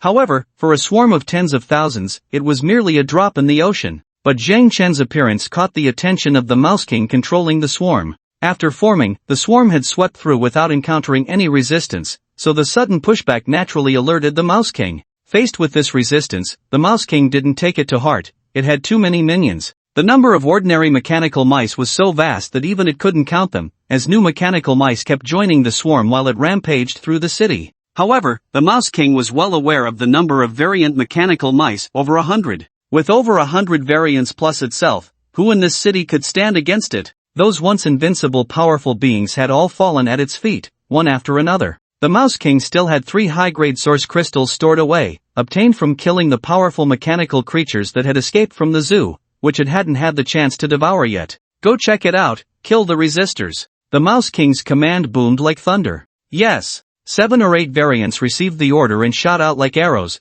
leaving the core area of the swarm and heading straight for Zhang Chen's location. Under the leadership of 7 or 8 mechanical mice of different species, a small tide of mice formed behind them. This group of mechanical mice shot into the massive swarm like a sharp arrow, rapidly closing in on Zhang Chen. They're coming! Zhang Chen, benefiting from his height advantage, spotted the mechanical mice charging towards him. Oomph! Zhang Chen let out a cold snort, like thunder striking from a clear sky, and then opened fire with his floating cannon. The rapid-fire freezing shells formed a line, emerging like ice dragons from their lair, and when the freezing shells collided with the swarm, the mice were instantly sent flying. As the mechanical mice were tossed into the air, the ground froze over, causing the remaining mechanical mice to stumble and crash into one another in disarray. At that moment, Zhang Chen, wielding a giant sword, charged forward like a shooting star. The icy ground seemed as thin as paper beneath his weight, shattering instantly under his foot. As the heated giant sword swept through, the shattered ice evaporated into water vapor like mist. Amidst the swirling vapor, Zhang Chen rampaged, transforming into a god of slaughter. Neither ordinary mechanical mice nor the different species could withstand his attacks. Even a light brush would result in the immediate demise of an ordinary mechanical mouse. In just a few minutes of carnage, a forbidden zone of mechanical mice formed around Zhang Chen. No mechanical mouse dared to breach this forbidden ground, and Zhang Chen began collecting the source crystals on the ground. Ordinary source crystals could be recovered later, but the source crystals dropped by the different species were at least of intermediate grade and had to be collected on the spot. While Zhang Chen gathered his spoils, the Mouse King led the remaining different species rushing towards him. Although Zhang Chen had just wiped out 7 or 8 of its subordinates, shocking it, the Mouse King could not believe that Zhang Chen could be compared to itself. Those colossal creatures transformed from elephants were no match for it. How could a mere human mech be worthy of comparison? You've shown yourself so quickly? Zhang Chen was somewhat surprised to see the Mouse King charging towards him. The Mouse King stood a towering 3 meters tall, making it particularly conspicuous among the swarm. What surprised Zhang Chen even more was that the Mouse King, who should have been extremely cunning, would never reveal itself so easily. What was going on? They had barely begun to engage, and the Mouse King had already appeared? In truth, if one were to analyze it, the Mouse King had become overconfident, having yet to suffer a beating. Once it was beaten a few times, it would revert to the cunning Mouse King that Zhang Chen remembered. Damn human, how dare you harm my subjects? The Mouse King roared at Zhang Chen from a distance. Just a bigger rat, and you dare to call yourself a king? I want your source crystals, Zhang Chen declared as he charged towards the Mouse King, running much faster than it. The Mouse King appeared extremely agitated. Upon hearing Zhang Chen's words, it became furious like a raging bull, using its tail to whip up a different species mechanical mouse and then hurled it at Zhang Chen like a cannonball.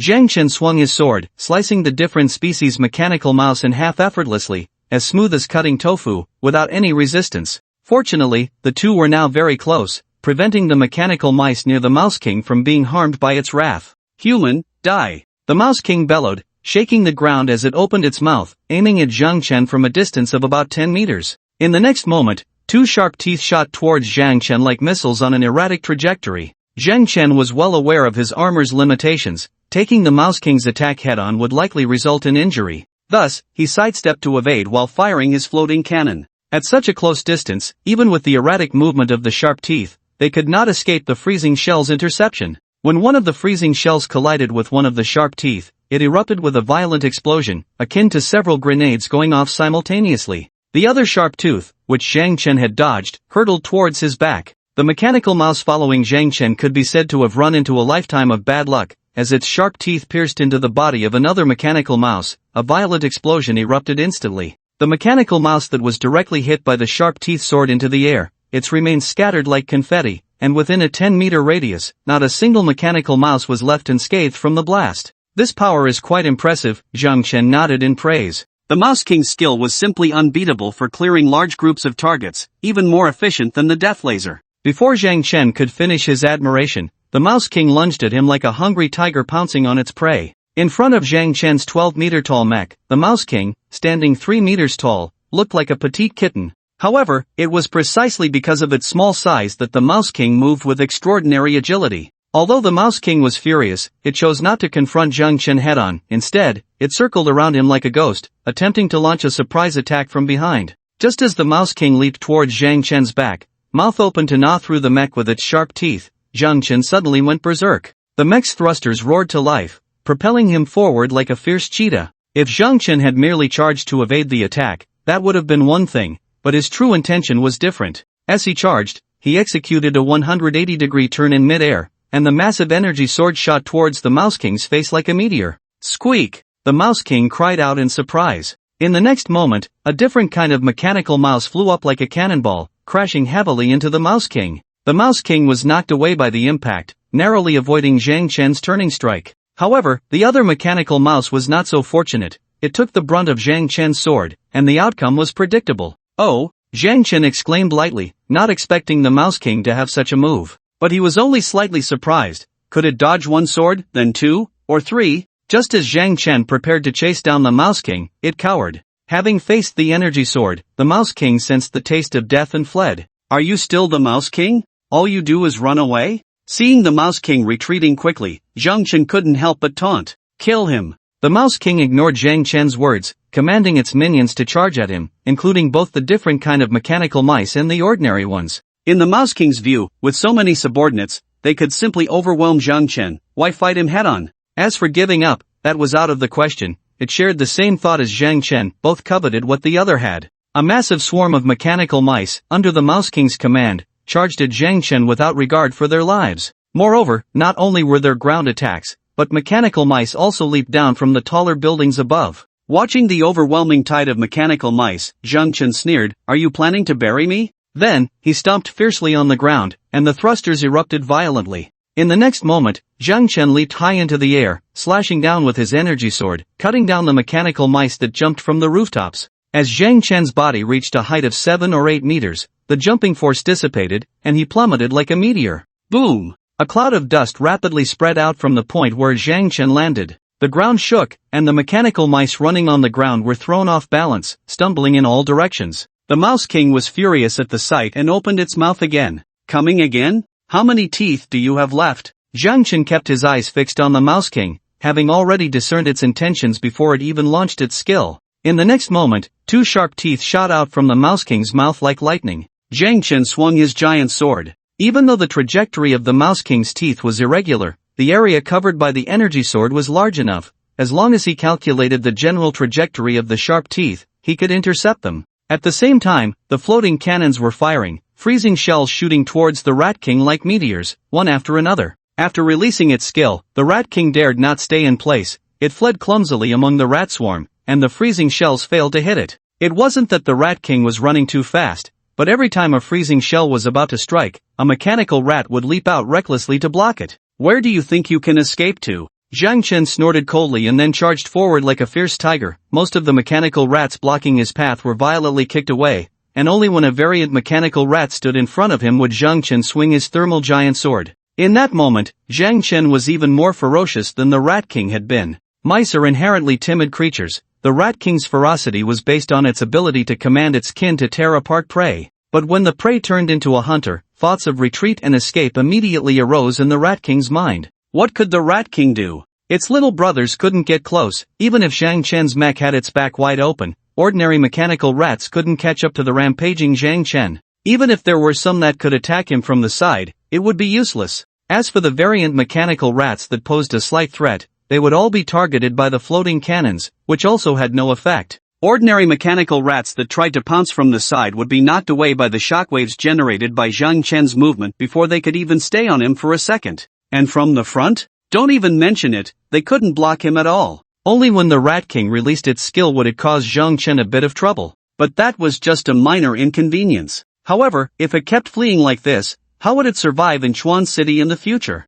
Mechanical beings also had their circles. Today, the Rat King fled in front of Zhang Chen. How would it stand tall in front of other mechanical beings in the future? Squeak! The Rat King let out a piercing scream. The frenzied rat swarm instantly halted at that sound, as if someone had pressed the pause button. In the next moment, all the mechanical rats gathered around the Rat King. The Rat King was preparing to fight Zhang Chen. It didn't believe that Zhang Chen's mech power could remain so abundant, nor did it believe that tens of thousands of mechanical rats couldn't take down a single Zhang Chen. Although Zhang Chen couldn't understand the rat language, he could see the Rat King's intentions from the movements of the rat swarm. You still have some backbone, don't run after school. No, if you have guts, don't run, let's go all out. Zhang Chen was very pleased. If he could get his hands on these tens of thousands of source crystals, wouldn't his mech level soar? As for how to eliminate these tens of thousands of mechanical rats, that was even easier. As long as the mechanical rats didn't run away, they would eventually be wiped out. Zhang Chen wasn't worried about the power issue at all. Fighting to sustain fighting, the source crystals floating on the mechanical rat corpses were his endless source of power. He just needed to absorb the energy from the source crystals while fighting. It was no difficulty at all. Meanwhile, Zhang Tao had completed his mech evolution and was cooperating with Lin Qianying to battle the mechanical rats. However, they weren't as reckless as Zhang Chen and could only fight while retreating. Just as Zhang Tao was in the thick of battle with the mechanical rats, the rat swarm suddenly retreated. Are they scared? Zhang Tao looked puzzled at Lin Qianying, who was on a high building 100 meters away. Lin Qianying gazed into the distance. She wasn't as naive as Zhang Tao. Although she and Zhang Tao had been pressing the mechanical rats back, that was because the number of mechanical rats attacking them was not large. Now, they're not scared, they're going to do something else. What are they going to do? Attack my brother? Zhang Tao was initially confused, but soon a flash of insight crossed his mind. After Lin Qianying nodded slightly at Zhang Tao, she said, I'll go help him. Without caring about what Zhang Tao thought, Lin Qianying headed straight for the gathering place of the rat swarm. Zhang Tao watched Lin Qianying's figure leap between the tall buildings. Zhang Tao was at a loss for words. With such a big issue at hand, shouldn't they discuss it first? No way, what are we even discussing? Shouldn't I be hoping for his death? Zhang Tao shook his head. If Zhang Chen died, wouldn't he automatically regain his position as the boss? Who would willingly be a subordinate if they could be the leader? But as he thought about it, Zhang Tao scolded himself. Oh damn, am I being pathetic? Although he had only followed Zhang Chen for less than 2 days, deep down, Zhang Tao actually felt that being Zhang Chen's subordinate wasn't so bad. I'm going for it, damn it. After a furious shout in his heart, Zhang Tao charged towards the direction the rat swarm was retreating. Between the tall buildings, Lin Qianying, sensing something unusual behind her, glanced back. Seeing Zhang Tao's somewhat clumsy figure struggling to catch up, Lin Qianying smiled and leisurely slowed her pace, waiting for him to catch up. Zhang Tao had just acquired the thruster, so his movements were indeed a bit awkward. However, his mech was tall enough, and his combat power wasn't weak. Once he started running, he wasn't slow at all, and soon he caught up with Lin Qianying. How did you catch up? Lin Qianying teased with a half-smile as Zhang Tao approached. That's my boss. Knowing my boss is in danger, how could I stand by and do nothing? Zhang Tao replied earnestly. Aren't you afraid of dying? If you're not afraid, what do I have to be afraid of? If I can't win, I can run away. You, on the other hand. Lin Qianying stared at Zhang Tao and shook her head. Zhang Tao was taken aback by her words. It seemed quite reasonable. He was very clear about how agile Lin Qianying's mech was. If they were really surrounded by mechanical rats, she could indeed escape. But if he were surrounded, it's not too late to go back now. He didn't ask us for help, he just told us to wait at that spot. So even if everything is fine afterward, he won't come looking for trouble with you, Lin Qianying persuaded. She knew how Zhang Tao would choose during a crisis. There was no need to drag him into danger. What Lin Qianying had just said was no joke. She really had the ability to escape from the rat swarm, while Zhang Tao did not. No way, absolutely not. Stop trying to persuade me, let's go. If we keep dawdling, my brother will probably be done for. Zhang Tao waved his hands repeatedly, rejecting Lin Qianying's suggestion. They had come this far, how could he let a few of Lin Xianying's words crush the courage he had finally mustered? As for whether he would die, at worst, he would just practice using the thruster a bit more, it would definitely be smoother when it came time to escape. Alright, then let's go. With that, the two of them shot towards the rat swarm like arrows released from a bow. In the center of the rat swarm, Zhang Chen was already heavily surrounded by layers of mechanical rats. And it wasn't just a simple encirclement, there were countless layers of mechanical debris piled up beneath his feet, remnants left by the dead mechanical rats. Normally, with the temperature of the thermal giant sword, melting these mechanical rat remains wouldn't be difficult. However, before the lower layer of debris could be melted, a new layer had already formed. At this point, the place where Zhang Chen stood had turned into a small mound, and he had lost count of how many mechanical rats he had taken down. They're useless, why don't you just come yourself? Zhang Chen taunted the Rat King while slashing at the mechanical rats. The Rat King was about 600 meters away, a safe distance it had personally determined. From here, even if Zhang Chen used floating cannons to attack, it could easily dodge without any threat to its life. As for going up? No way. Was he going to go up and die? Not coming? That's fine, but don't run away, Zhang Chen said to the indifferent Rat King before focusing on slaying the mechanical rats. Being besieged was much more efficient than searching for them one by one in the sewers. Zhang Chen's cargo hold was already filled with ordinary source crystals, all collected from slaying mechanical rats. Standing still to slay, it wouldn't delay his collection of source crystals at all. If these mechanical mice could pause their attacks, Zhang Chen could now upgrade his mech to level 30 and complete the second mech evolution. Unfortunately, the mechanical mice seemed unwilling to give Zhang Chen that time. Just as Zhang Chen was continuously hacking at the mechanical mice, a violent tremor suddenly erupted. Zhang Tao, who was rushing towards Zhang Chen's location, involuntarily stopped in his tracks, and Lin Xianying, who was leaping between the tall buildings, also halted. What's going on? Although Zhang Tao's mech was quite tall, it still couldn't see as far as Lin Xianying on the rooftop. Lin Xianying looked into the distance and was momentarily stunned. Seeing Lin Xianying silent, Zhang Tao walked to the edge of a building and climbed up. Oh crap! Zhang Tao couldn't help but exclaim as he reached the top. What is that thing? An elephant? Zhang Tao looked at Lin Xianying uncertainly. Lin Xianying nodded. What do we do? They're also heading towards the mouse swarm. Zhang Tao felt an overwhelming sense of urgency. If they didn't know how to deal with the mouse swarm, now a group of monsters had appeared. These monsters were an average of 10 meters tall, their size so enormous that Zhang Tao couldn't even describe it. The key point was that there were at least a dozen of them. By the way, are there elephants in the Chuan City Zoo? And why didn't they see these monsters yesterday? No, Zhang Tao was anxiously scratching his head. The pressing issue was how to save Zhang Chen, not figuring out where these elephants came from. However, Zhang Tao had no idea how to rescue Zhang Chen. He looked at Lin Xianying, hoping she would have a suggestion. Let's attract their attention and draw them over here to create an opportunity for Zhang Chen to escape. Lin Xianying was quite decisive and quickly made a decision.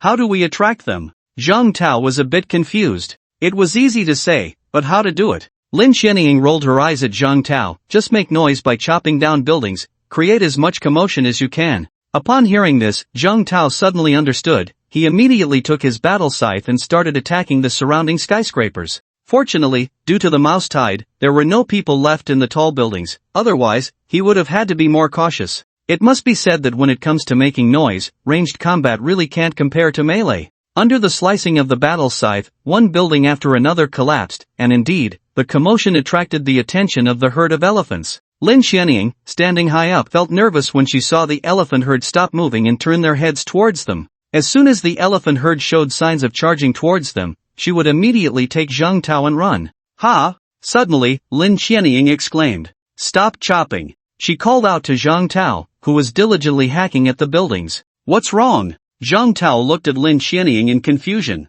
It's useless. Lin Xianying felt a bit disheartened. The elephant herd did stop because of the noise they made, but after just a moment, they charged back towards the mouse swarm. At that moment, Zhang Chen contacted Lin Xianying. Is that the noise you guys are making? Zhang Chen? Is that you? How are you? Are you okay? How can we help you? Lin Xianying fired off several questions in one breath. Zhang Chen could hear the urgency in Lin Xianying's voice, and his heart warmed slightly. I'm fine, you guys should leave quickly. What about you? I won't be in any danger, don't worry. You all go back and wait for me. Zhang Chen's somewhat relaxed tone eased Lin Xianying's anxious heart considerably. But, hurry back, if I can't fight, I'll run. Zhang Chen interrupted Lin Xianying. Alright, Let's stay in touch at all times. At that moment, Lin Qianying also figured out how to contact Zhang Chen using the mech. As long as she could reach Zhang Chen, she wouldn't be so worried. She had a lot of confidence in his combat ability. Moreover, she knew that if Zhang Chen needed help, he definitely wouldn't be polite about it.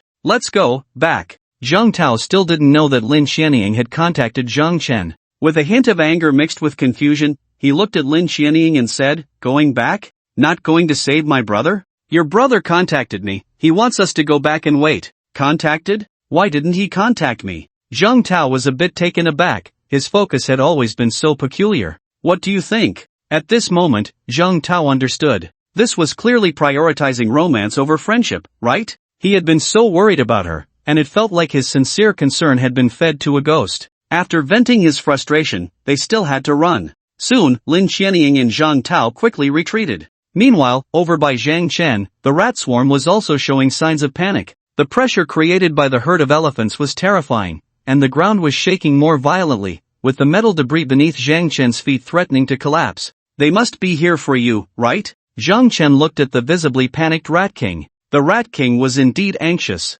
It knew that these elephants were coming for it. The reason? Hadn't it commanded the rat swarm to take down an elephant before? But why was the retaliation coming so quickly? Besides, no one had told it there was an entire herd of elephants. Could the rat swarm deal with the herd? Don't be ridiculous. A multitude of rats could take down a single elephant, but trying to kill a whole herd was far too difficult. Come over here, I'll protect you, Zhang Chen said to the panicking Rat King. Human, don't think you can trick me, the Rat King retorted angrily. It was already feeling anxious, and now he was trying to make a joke out of it? Just a moment ago, they had been fighting to the death, and now he said he would protect it. Who would believe that? I'm not tricking you. Zhang Chen simply stated those 3 words without further explanation. Why do you want to protect me? Because you are the Rat King, and I need source crystals. As long as we cooperate, I can have endless source crystals. The Rat King's first reaction was anger. What did that mean? Was he trying to make it his tool, summoning its kin for him to slaughter?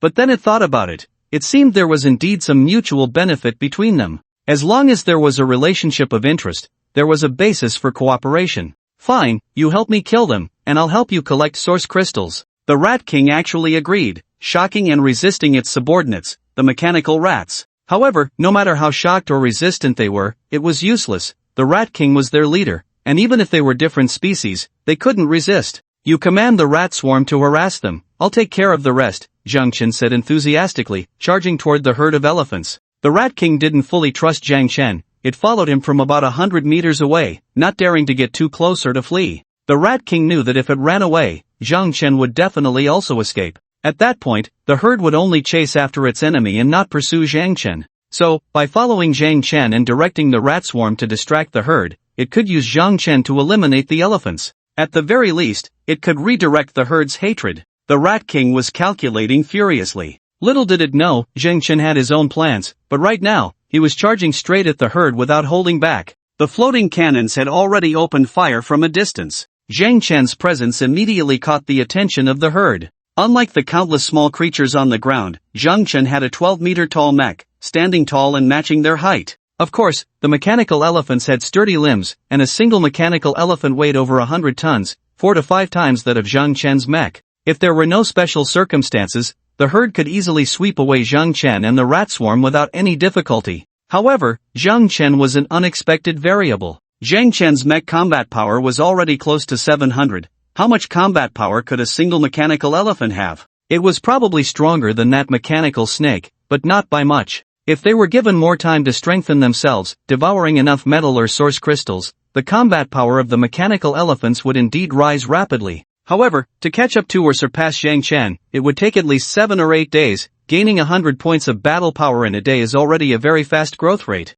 But what level will Zhang Chen's battle power reach in 7 or 8 days? Human, step aside. We don't want to kill you, we want to kill that rat. The head elephant swung its massive steel trunk, knocking the frozen projectile away, and spoke to Zhang Chen. Who agreed to let you kill it? Zhang Chen retorted. The head elephant was momentarily taken aback by Zhang Chen's question. We're just talking about killing a rat. When did we need your permission as a human? Besides, is your brain a bit off? If I'm not mistaken, it was the rat swarm attacking you just now, right? If you really want to find allies, we should be on the same side. Unlike the confusion of the elephant herd, the Rat King felt deeply moved. Seeing Zhang Chen confront the elephant herd, the Rat King felt much more at ease. If Zhang Chen wasn't genuinely helping, he certainly wouldn't speak to the elephant herd like that. Human, are you crazy? Leave now, and we won't stop you. The head elephant's temper was relatively good, as it didn't attack Zhang Chen immediately. Before Zhang Chen could respond, the Rat King was displeased.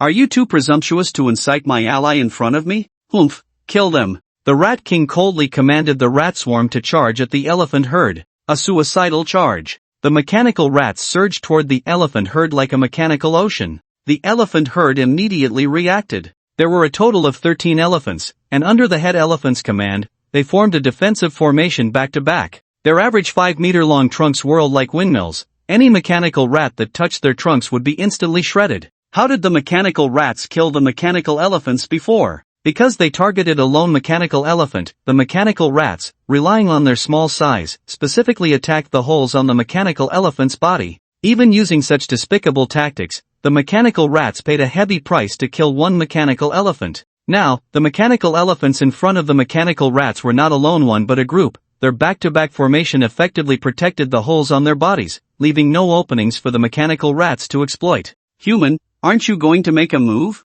The Rat King's heart bled as it saw its subjects being slaughtered by the elephant herd. Even though the mechanical rats were numerous, they couldn't afford to die like this. Don't just stand there, create opportunities for me. Zhang Chen did not heed the Rat King's command. Instead, he began to command the Rat King. The Rat King did not refute this, knowing Zhang Chen was right. Although Zhang Chen was quite strong, the elephant herd swung their trunks in a tight formation, making it useless for Zhang Chen to charge in. All right. The Rat King was still capable. It opened its mouth, and two sharp teeth lunged toward the elephant herd. At that moment, Zhang Chen moved. Moreover, Zhang Chen used his legendary skill, Super Energy Battle Power Enhancement. His battle power doubled. With the effect of the skill, Zhang Chen's battle power instantly reached 1312 points. The doubled battle power granted him greater strength, faster speed, and sturdier mech defense. However, the Rat King was very astonished. It felt that Zhang Chen seemed to have miscalculated his direction. Zhang Chen did not charge toward the elephant herd but instead toward the Rat King.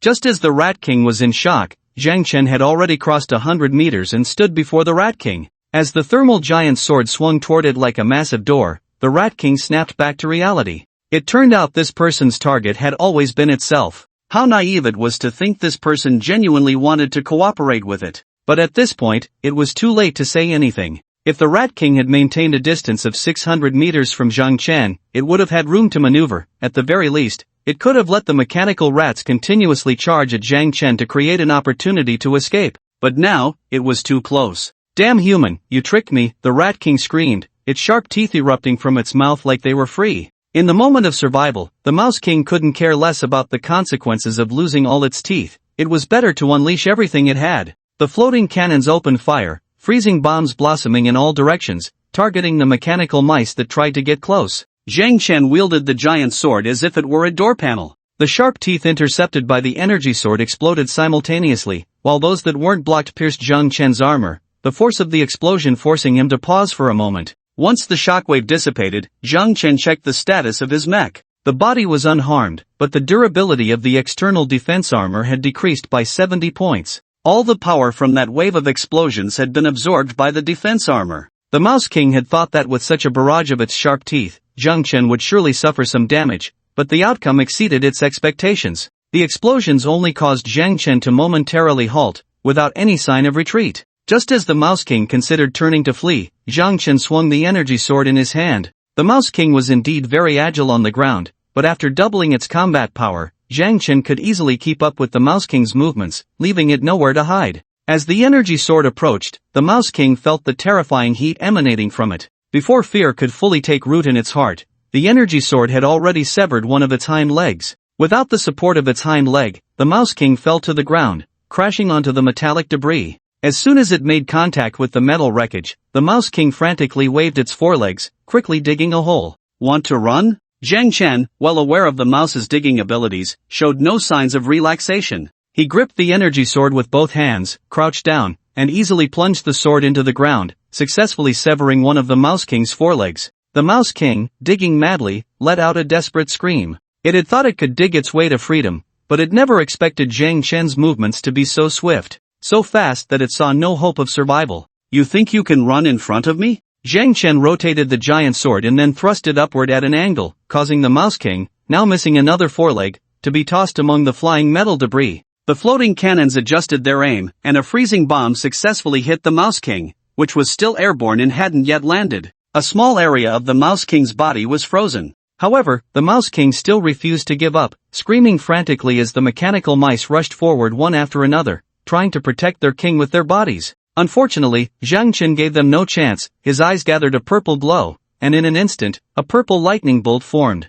Under the sweep of the death ray, all the mechanical mice that came into contact were sliced apart. Seizing the opportunity, Zhang Chen stepped forward and grabbed the Mouse King, who had lost 3 legs. "Spare me, and I can help you collect source crystals," the Mouse King pleaded. In the face of life and death, dignity meant nothing. Zhang Chen remained unmoved by the Mouse King's pleas. This was the Mouse King, likely capable of producing epic-level source crystals, which were far more valuable than ordinary source crystals in the early stages of the apocalypse. Thus, the power in Zhang Chen's hand continued to increase. The sound of metal being crushed echoed as the Mouse King's neck gradually twisted, while the brilliant blue light in its eyes began to fade. At that moment, the herd of elephants halted their advance, and the swarm of mice stopped charging at Zhang Chen. "You can die now." With that, Zhang Chen exerted force with his palm, and the Mouse King's head tilted completely, losing all signs of life. Then, a dazzling purple light floated out from the Mouse King's corpse. The moment the purple source crystal appeared, the mouse swarm went into a frenzy. The herd of elephants was equally mad. Epic-level source crystals were an absolute boon for mechanical beings. The mindless mechanical mice could not suppress their inner craving for the epic-level source crystal. They charged at Zhang Chen recklessly, looking for death. Zhang Chen snorted coldly, stowing the source crystal before swinging his sword fiercely. All the mechanical mice that pounced on him like hungry wolves were cut down. The floating cannons activated rapid-fire mode, and freezing bombs blossomed everywhere. The purple death laser extended for dozens of meters, instantly clearing a straight path. Zhang Chen's frenzied slaughter was like a bucket of cold water poured over the mechanical mice and the elephant herd. Especially when the alien mechanical mice clearly sensed the killing intent radiating from Zhang Chen, the frenzied alien mechanical mice panicked and were afraid. The elephant herd also ceased their agitation. The alien mechanical mice turned to flee, while the ordinary mechanical mice did not escape. They were still being controlled by instinct. The elephant herd did not immediately flee either. They still wanted to see if there was a chance to snatch the epic source crystal. "Where do you think you're going?" Zhang Chen shouted angrily. The alien mechanical mice that had already turned to run trembled in fear at his roar. At the same time, they commanded the ordinary mechanical mice to charge at Zhang Chen, buying themselves time to escape. However, the ordinary mechanical mice were simply not qualified to stop Zhang Chen. With over 1,000 combat power, he was not joking around. Zhang Chen wielded a thermal giant sword, and with each step, his mech would surge forward at least 8 or 9 meters, knocking the ordinary mechanical mice into disarray along the way. Many mechanical mice were sent flying and turned into metal wreckage before they even hit the ground. The alien mechanical mice targeted by Zhang Chen regretted not having 4 more legs. When the shadow cast by Zhang Chen's mech enveloped them, they knew their time was short. They wanted to resist, but unfortunately, they had no ability to fight back. With one swing, the alien mechanical mice were cleaved in 2, and the high-grade source crystal became Zhang Chen's trophy. He did not stop. There were still many alien mechanical mice to slay.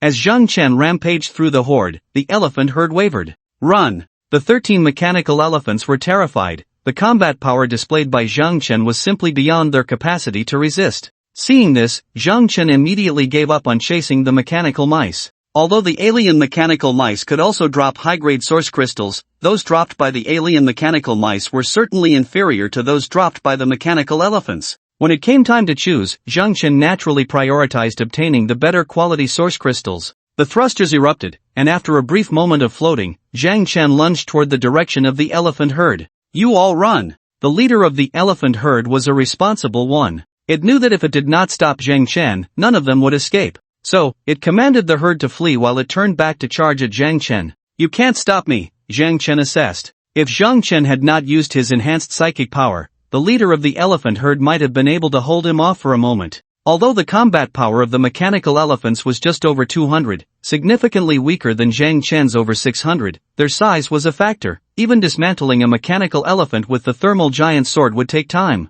However, with the enhancement of his psychic power, Zhang Chen's combat power had exceeded 1,000, making him 4 to 5 times stronger than the leader of the mechanical elephants. As he watched the steel trunk coming at him, Zhang Chen swung his sword without hesitation. The thermal giant's sword collided violently with the mechanical elephant's trunk. Sparks flew, but they only lasted a moment before disappearing. The trunk, being one of the few offensive means of the mechanical elephant, was undoubtedly hard. However, the thermal giant's sword was clearly sharper. After a brief stalemate, it severed the trunk and continued its momentum, cleaving into the mechanical elephant's neck. The force of the strike was somewhat diminished by the trunk, and the thermal giant's sword became lodged in the mechanical elephant's neck. After a brief pause, before the mechanical elephant could make any move, a more powerful force surged from Zhang Chen's hands. Break! With Zhang Chen's shout, the thermal giant's sword began to advance once more. In the contest of strength between the two massive beings, it was clear that Zhang Chen had won. The mechanical elephant was pushed back continuously by Zhang Chen,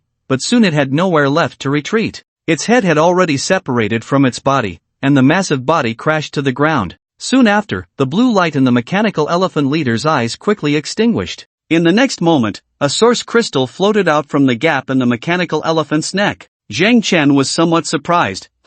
A source crystal close to epic level. Although the mechanical elephant was a different species, it was definitely not a king-level monster, as Zhang Chen had not seen it use any skills. Yet, it had dropped a source crystal that faintly emitted a purple glow, which was beyond Zhang Chen's expectations, as this indicated that the source crystal was about to evolve from high level to epic level. Zhang Chen thoughtfully put away the source crystal. He did not continue to chase the herd of elephants. Run, I'll give you 3 days, Zhang Chen muttered. If the elephant herd only dropped high-level source crystals, Zhang Chen would have immediately pursued them. But since the source crystal within the mechanical elephant showed signs of evolving to epic level, Zhang Chen was no longer in a hurry to kill them. Let the bullets fly for a while. Wouldn't it be better to harvest when they were almost done flying? Zhang Chen could still think clearly about how to choose between a dozen high-level source crystals and a dozen epic-level ones. The different species of mechanical mice thought they were saved when Zhang Chen went after the elephant herd. However, what they did not expect was that Zhang Chen only killed one mechanical elephant before turning back to chase them. Is this how you play? Did he even have half a minute of happiness? The mechanical mice went crazy again, frantically fleeing. Fortunately, they were intelligent enough to know to scatter. In this situation, whoever got caught was just unlucky. 1 minute later, the enhancement effect of superpower combat strength on the mecha disappeared. Zhang Chen's speed dropped sharply. After a few more minutes, there were no living mechanical mice in sight. Dozens of different species have run away, and there must be over 20,000 ordinary mechanical mice that escaped. Zhang Chen sighed and shook his head. Still lacking skills. With this thought, Zhang Chen immediately contacted Zhang Tao. Zhang Tao, bring people back to clean up the battlefield. Zhang Tao was on his way back to the villa area when he received Zhang Chen's call, and he was clearly taken aback. Big brother, what's going on? Zhang Tao instinctively asked. It's all resolved, hurry back with people, Zhang Chen urged. The battlefield was not small, and there were mechanical mice slain by Zhang Chen everywhere, with some source crystals buried beneath the metal wreckage. These were all Zhang Chen's spoils and could not be lost. Zhang Chen had no intention of cleaning up the battlefield himself, which was why he notified Zhang Tao. Got it, I'll be there right away. Zhang Tao was very happy. He wasn't too curious about how Zhang Chen dealt with the mechanical mice and mechanical elephants. To Zhang Tao, as long as Zhang Chen was alive, that was great. After receiving a positive response, Zhang Chen ended the communication. He first collected all the high-level source crystals, then eagerly opened the cargo hold space to take out the epic-level source crystal. Open. Ding, obtained epic level, 100 battles core. Oh wow. Zhang Chen couldn't help but exclaim. This is a 3-slot core module? Zhang Chen felt like he was going to go crazy. He had speculated that the Mouse King would drop good items, but he never expected the items dropped by the Mouse King to be this good. The 100 battles core is a type of mecha module. There are many types of core modules, and they vary greatly in size. Some worthless modules can occupy up to 10 slots, while the smallest modules only occupy 1 slot. A 3-slot 100 battles core is already an extremely premium module. At least in his previous life, Zhang Chen had never obtained one, nor had he even heard of it. In his previous life, the best module he obtained was the 5-slot Iron Wall core, which mainly enhanced mecha defense capabilities. The 100 battles core is also referred to as Core No. 1, and its function is very straightforward. It increases combat power. Besides the 100 battles core and Iron Wall core, there are also detection cores, assault cores, superpower cores, gale cores, and so on. Check. 100 battle score, epic level, 3 slots combat power plus 300. Oh wow. After checking the attributes of the 100 battle score, Zhang Chen was amazed again. The attributes were very straightforward, very simple, and explosive. A small core module can increase battle power by 300 points just like that, but it can't be equipped yet. Only after the mecha undergoes a second evolution will the module space be unlocked. Right now, Zhang Chen could only stare at the 100 battle score in frustration. Just as Zhang Chen was staring at the 100 battle score, Lin Xianying appeared at an astonishing speed. Lin Xianying looked at Zhang Chen in surprise, almost unable to believe her eyes. Especially when she saw the massive mechanical elephant corpse lying on the ground, she exclaimed, "Wow, you killed so many? It was all you? You're just in time, my mecha can undergo a second evolution now. Keep an eye on it for me," Zhang Chen said, not having time to explain anything to Lin Xianying. He just wanted to equip the 100 battle score as soon as possible. Okay. Lin Xianying also wasted no time. After putting away her surprise, she chose a relatively intact tall building and used her thrusters to jump to the rooftop. Her expression was serious and focused. Absorb the source crystal. Zhang Chen began to absorb the energy from the source crystal. The ordinary source crystals quickly transformed into mecha experience for Zhang Chen. Soon, Zhang Chen's mecha level rose to level 30. There was no choice, there were enough source crystals, and with the mecha level reaching 30, there were still thousands of ordinary source crystals left in Zhang Chen's mecha space. Evolve the mecha. A familiar yet strange energy descended from the sky, and Zhang Chen's mecha slowly floated into the air, mysterious energy continuously pouring into his mecha. Zhang Chen's mecha began to grow taller at a visible speed, with its torso and limbs becoming more robust. This evolution took about 10 minutes again. When the mysterious energy dissipated, Zhang Chen's mecha suddenly landed. At this point, the mecha that had undergone 2 evolutions had reached a height of 15 meters. Ding, second mecha evolution complete, battle power plus 50, core module space unlocked, current space 10. All mechas that undergo a second evolution gain 10 slots of module space, regardless of the type of mecha.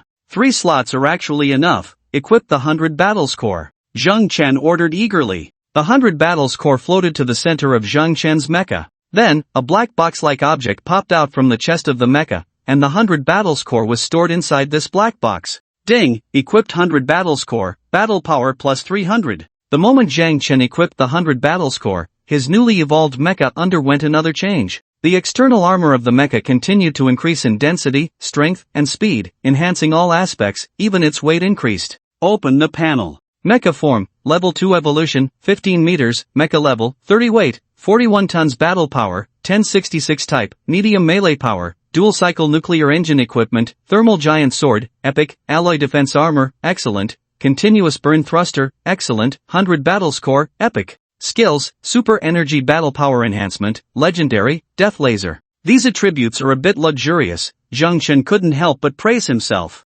After all, it was only the second day of the apocalypse. What was that thing you just integrated into the mecha? Lin Xianying asked curiously as she approached. She had run over after seeing Zhang Chen's mecha evolution complete. Core module. What is that? Zhang Chen explained without any hesitation, it's a type of equipment. After the mecha undergoes a second evolution, the module space will be unlocked, and then the core module can be equipped. Is it very powerful? Lin Xianying felt she had gained some information and couldn't help but dig deeper. The module I just equipped can increase battle power by 300 points. Do you think that's powerful? Zhang Chen was in a great mood and teasingly joked with Lin Xianying. Lin Xianying exclaimed, "How much?" 300 points of battle power. Zhang Chen cooperatively raised his hand and extended 3 fingers. Lin Xianying leaned closer to Zhang Chen, tiptoed, and poked his chest with her finger. She had just seen what the 100 battle score looked like. But what Lin Xianying couldn't understand was why such a small thing could increase combat power so much.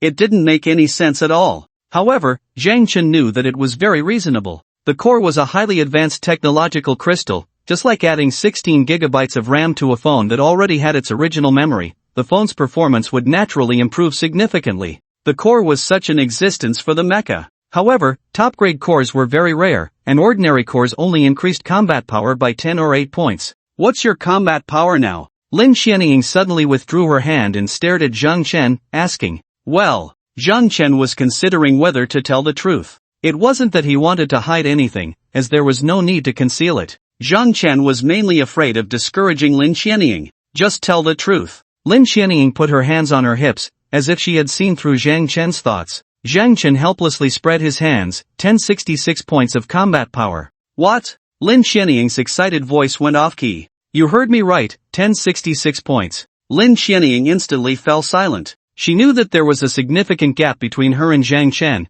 but she never imagined it would be this large. Lin Xianying's combat power was barely 200 points. You'll catch up, don't be discouraged, Zhang Chen comforted Lin Xianying. Don't talk, my head hurts. Let me be quiet for a while. Lin Xianying squatted down, pondering why the gap between people could be so vast. Just as Lin Xianying was feeling down, Zhang Tao appeared with a group of people. Zhang Chen looked at Zhang Tao and the others, feeling a hint of confusion. Based on Zhang Chen's understanding of Zhang Tao, this guy would definitely shout and make a fuss upon seeing such a big scene. At the very least, he would loudly instruct his subordinates to start working. But now, Zhang Tao was behaving very calmly, or one could say somewhat sullen. Before Zhang Tao could get close, Zhang Chen took the initiative to ask, what happened? Zhang Tao looked up, then quickly lowered his head again. He had brought his men over so slowly because he was thinking about how to tell Zhang Chen about this matter. Spit it out, Zhang Chen said, suppressing the urge to kick Zhang Tao. Big brother, it's really not my fault.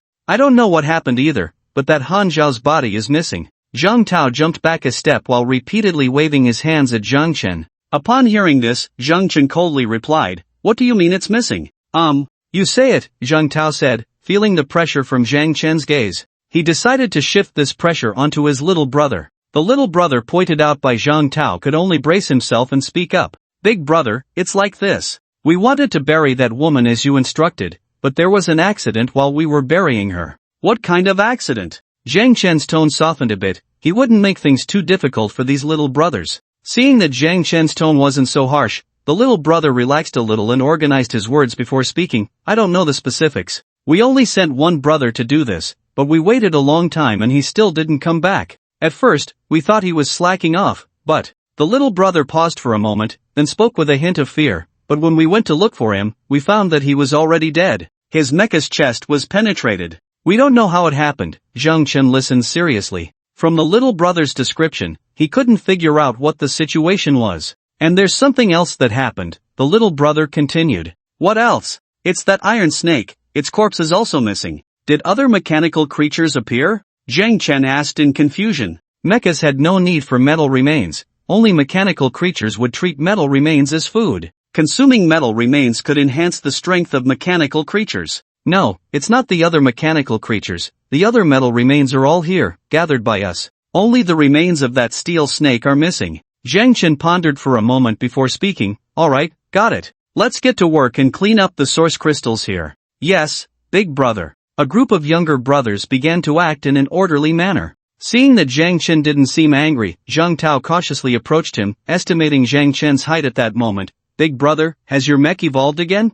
Zhang Chen responded lightly, still thinking about Han Xiao. Could it be that Han Su took Han Zhao's body away? As for the steel snake's corpse, Zhang Chen didn't care much. It was just some metal remains, whether eaten or stolen didn't matter. Zhang Tao, hearing this, excitedly asked, Big brother, what benefits did you get from the second evolution? I advise you not to ask. Before Zhang Chen could speak, Lin Xianying jumped in. Asking would only lead to him becoming withdrawn, right? Although Lin Xianying thought Zhang Tao was quite carefree, being carefree seemed to be unable to withstand such a blow. Why? Zhang Tao looked at Lin Xianying in confusion. Come on, I'll tell you. Lin Xianying pulled Zhang Tao aside. She could see that Zhang Chen was deep in thought. So, it was better for her to inform Zhang Tao about the second evolution. Moreover, Lin Xianying also needed to contact her superior to report what happened today. Zhang Chen didn't stop the two. He was indeed still lost in thought. After a few minutes, Zhang Chen gave up on continuing to think. Just listening to others recount the events wouldn't lead to any conclusions. Only when he returned and saw the mech of that deceased brother would he be able to discern some clues. Then, Zhang Chen took out the source crystals again. Besides the epic level source crystal, he had many high level source crystals and one that was infinitely close to epic level. Zhang Chen opened the high level source crystals one by one, and the probability of obtaining equipment was basically 1 in 3. These high level source crystals were obtained from exotic creatures, and their quality was unquestionable. However, there was not a single piece of equipment that caught Zhang Chen's eye. He only exchanged for a piece of excellent level defensive armor. The defensive armor Zhang Chen was wearing had lost some durability after the previous battle. Now that he had an identical brand new armor, he definitely needed to switch it out. Whether we get anything out of this depends on you, open it. Zhang Chen opened the last source crystal, the one infinitely close to epic level. Ding, obtained high-level skill, Extreme Thunderstrike. Extreme Thunderstrike, a melee skill that condenses spherical energy with a weapon. When activated, it hits a single target and instantly triggers high-intensity particles, striking within a 10-meter radius of the target.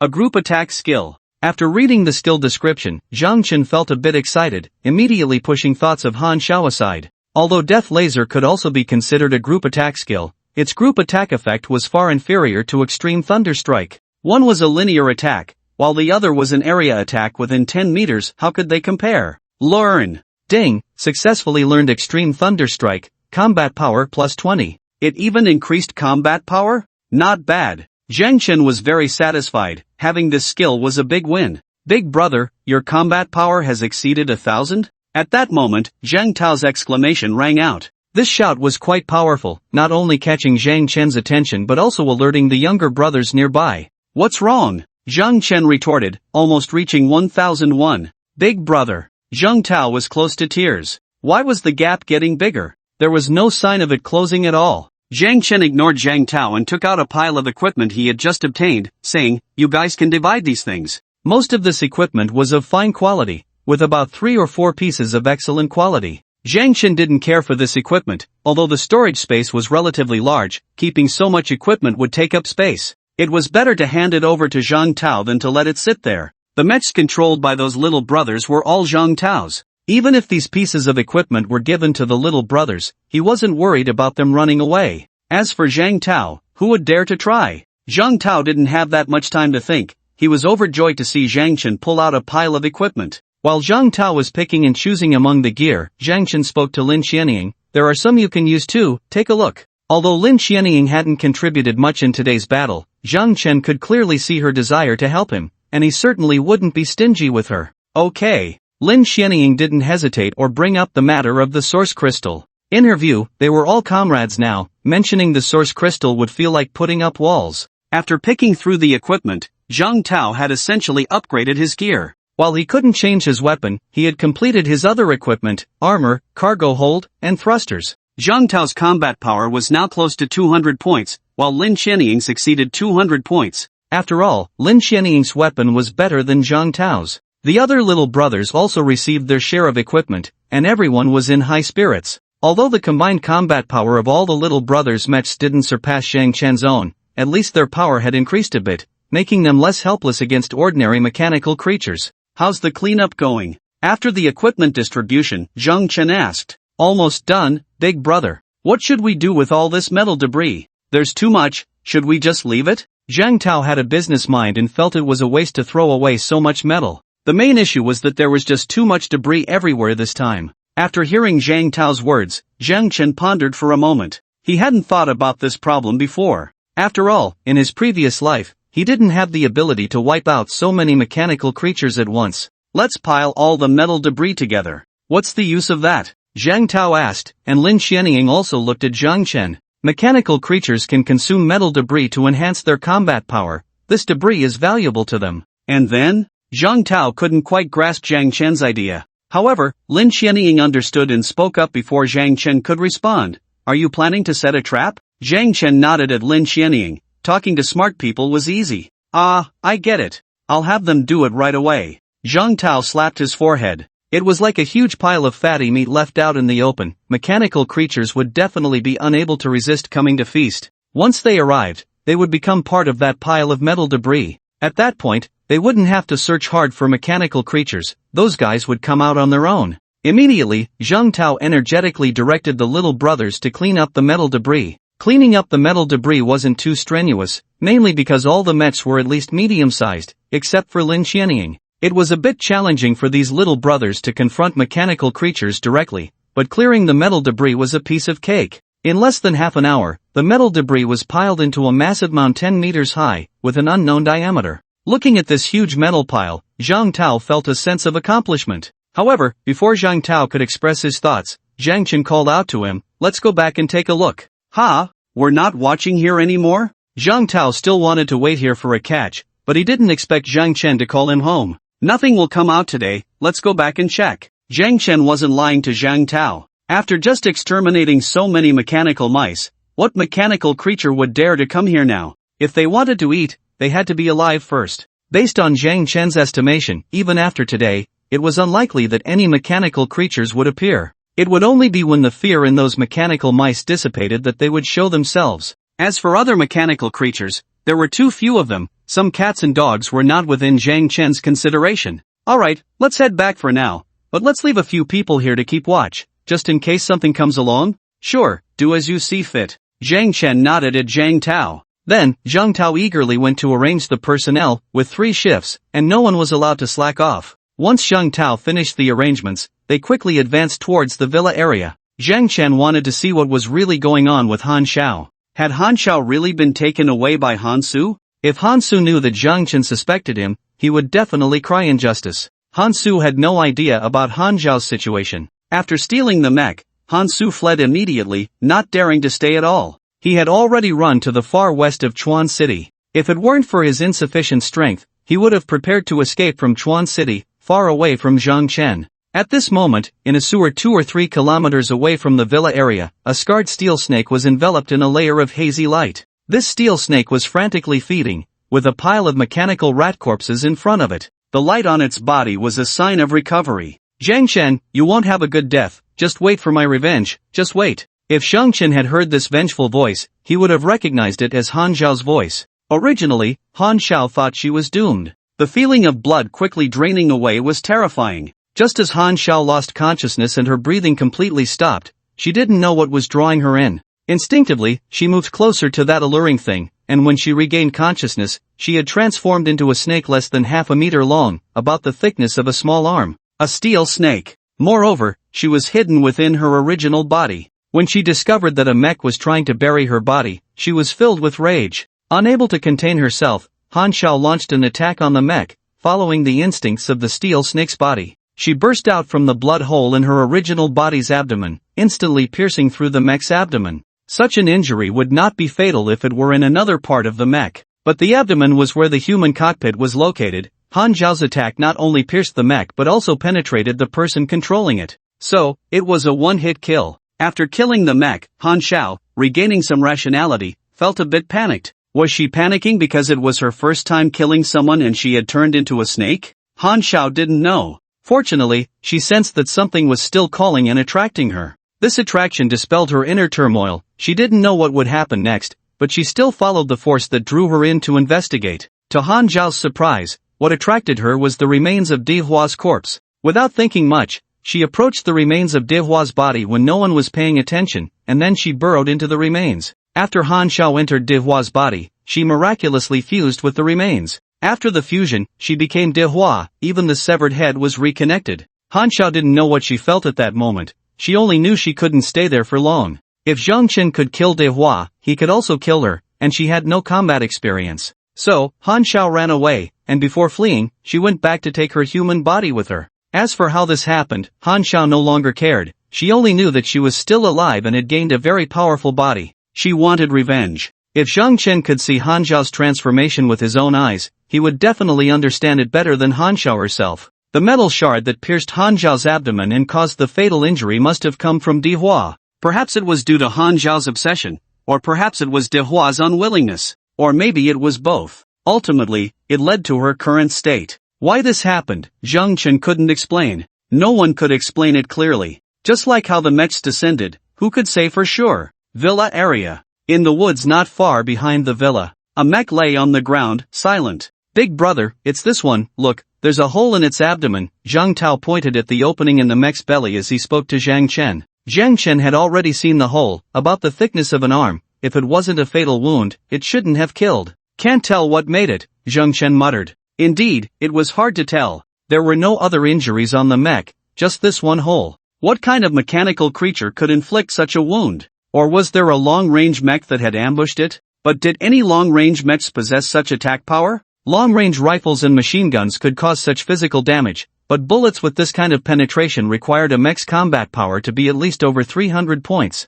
Lin Xianying only had a combat power of just over 200 with her own assistance. What about the body? Zhang Tao reminded Zhang Chen. Just leave it, no need to worry about it. Let's make sure our people are careful, at least 3 should patrol together, Zhang Chen instructed. With an enemy that had such attack power, even 2-person teams weren't very safe. Okay. Zhang Tao was very excited upon hearing this, because he heard the words "our people" from Zhang Chen. What did this mean? It meant that Big Brother had already considered them as one of his own. Being part of Zhang Chen's group made Zhang Tao feel very uplifted, mainly because this Big Brother was too strong, and being with such a Big Brother gave him a strong sense of security. Moreover, Big Brother was a person with a cold exterior but a kind heart. In the face of crisis, Zhang Chen didn't treat Zhang Tao as cannon fodder but instead let him go first. This moved Zhang Tao greatly. Before Zhang Tao could finish feeling touched, Lin Xianying spoke up. Zhang Chen, there's something I want to discuss with you. What is it? Zhang Chen looked at Lin Xianying in surprise.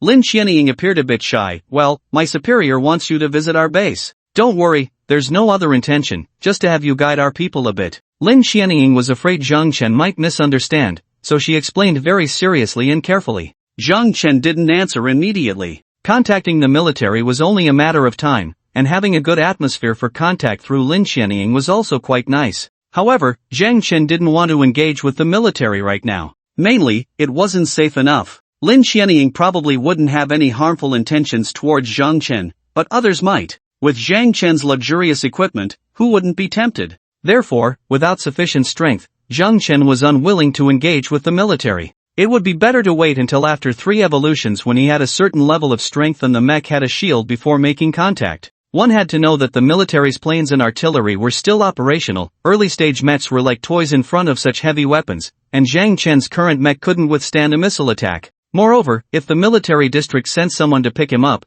they would definitely send a plane, which would require Zhang Chen to disassemble his mech to go to the military district. That would be tantamount to taking his life. Not now, let's wait until after the 3rd evolution. It wouldn't be of any use for me to go now, Zhang Chen said seriously to Lin Xianying. Lin Xianying breathed a slight sigh of relief upon hearing this. Her superior was very determined that Zhang Chen must visit the military district, but there was no stipulation on when to go. This made it easier for Lin Xianying. Alright, that's fine. How many levels are needed for the 3rd evolution? Level 50. That's pretty quick. Lin Xianying knew that Zhang Chen's mech level was already 30. Isn't it fast to go from 30 to 50? Zhang Chen slowly shook his head. Not really, the higher the level, the slower the progress. Haven't you played games? The leveling up of mechs was similar to playing games. Previously, Zhang Chen had activated a bunch of high-level source crystals, and more than half of them were used to gain mech experience. However, so many source crystals only raised Zhang Chen's level by 1. Today is a rare opportunity to obtain so many high-level source crystals. It's not something you can get every day. Besides, even if you could get this many every day, it would still take about 20 days to raise the mecha level to 50. Ah, is that so? Well, it doesn't matter, things are pretty much stable on our side. They mainly want to hear your opinion about reclaiming the city, Lin Xianying casually said, but she didn't mention that this was just one of the reasons. My opinion? Zhang Chen asked, slightly puzzled. Yeah, you know more about these things, Lin Xianying replied matter-of-factly. If you just want to hear my opinion, I can tell you right now, there's no need to make a special trip. Lin Xianying looked at Zhang Chen in surprise. Really? Of course. Zhang Chen already knew how to establish a safe zone. After all, those were successful cases from his previous life. Quick, tell me your thoughts, Lin Xianying said, a bit anxious. Watching the suffering of the people without being able to help was a tremendous torment for any soldier with faith. Abandon the existing city and rebuild a safe zone. Ah,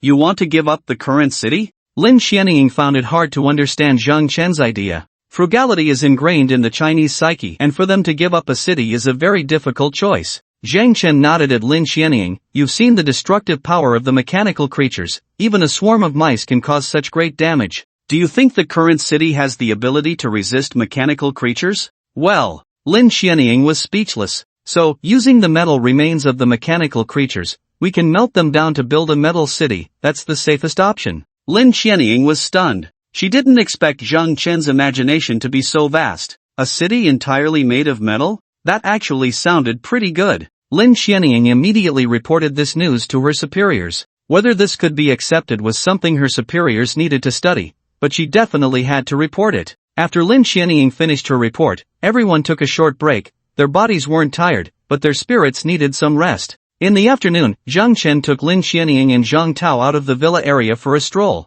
However, the harvest was nearly non-existent. The entire Chuan city was very quiet and harmonious, no mechanical creatures dared to show themselves, and even the avian mechanical creatures didn't dare to appear, let alone humans who were even less likely to come out and show off. This left Jiang Chen feeling helpless. With no monsters to kill, how could he improve himself? Lin Xianying clearly realized this problem as well. Jiang Chen, if there aren't that many monsters, where are we going to get a large amount of metal remains? Besides, mechanical creatures will eventually be wiped out, right? Jiang Chen shook his head at Lin Xianying's words. It's impossible to wipe them out. Mechanical creatures can reproduce, and they reproduce very quickly. Mechanical creatures can reproduce? I don't believe it. Although Lin Xianying was young, she understood how animals reproduce very well. How could mechanical creatures reproduce? Two steel monsters stacked on top of each other could only create sparks, not offspring. They can indeed reproduce. Take mechanical mice, for example. As long as an individual mechanical mouse accumulates enough combat power, it can reproduce small mechanical mice with very little combat power, and it doesn't even need the normal gestation period of biological creatures. This is the main reason why mechanical creatures cannot be exterminated. In the last life, even in the 10th year of the apocalypse, mechanical creatures were still as numerous as ever, with no signs of extinction.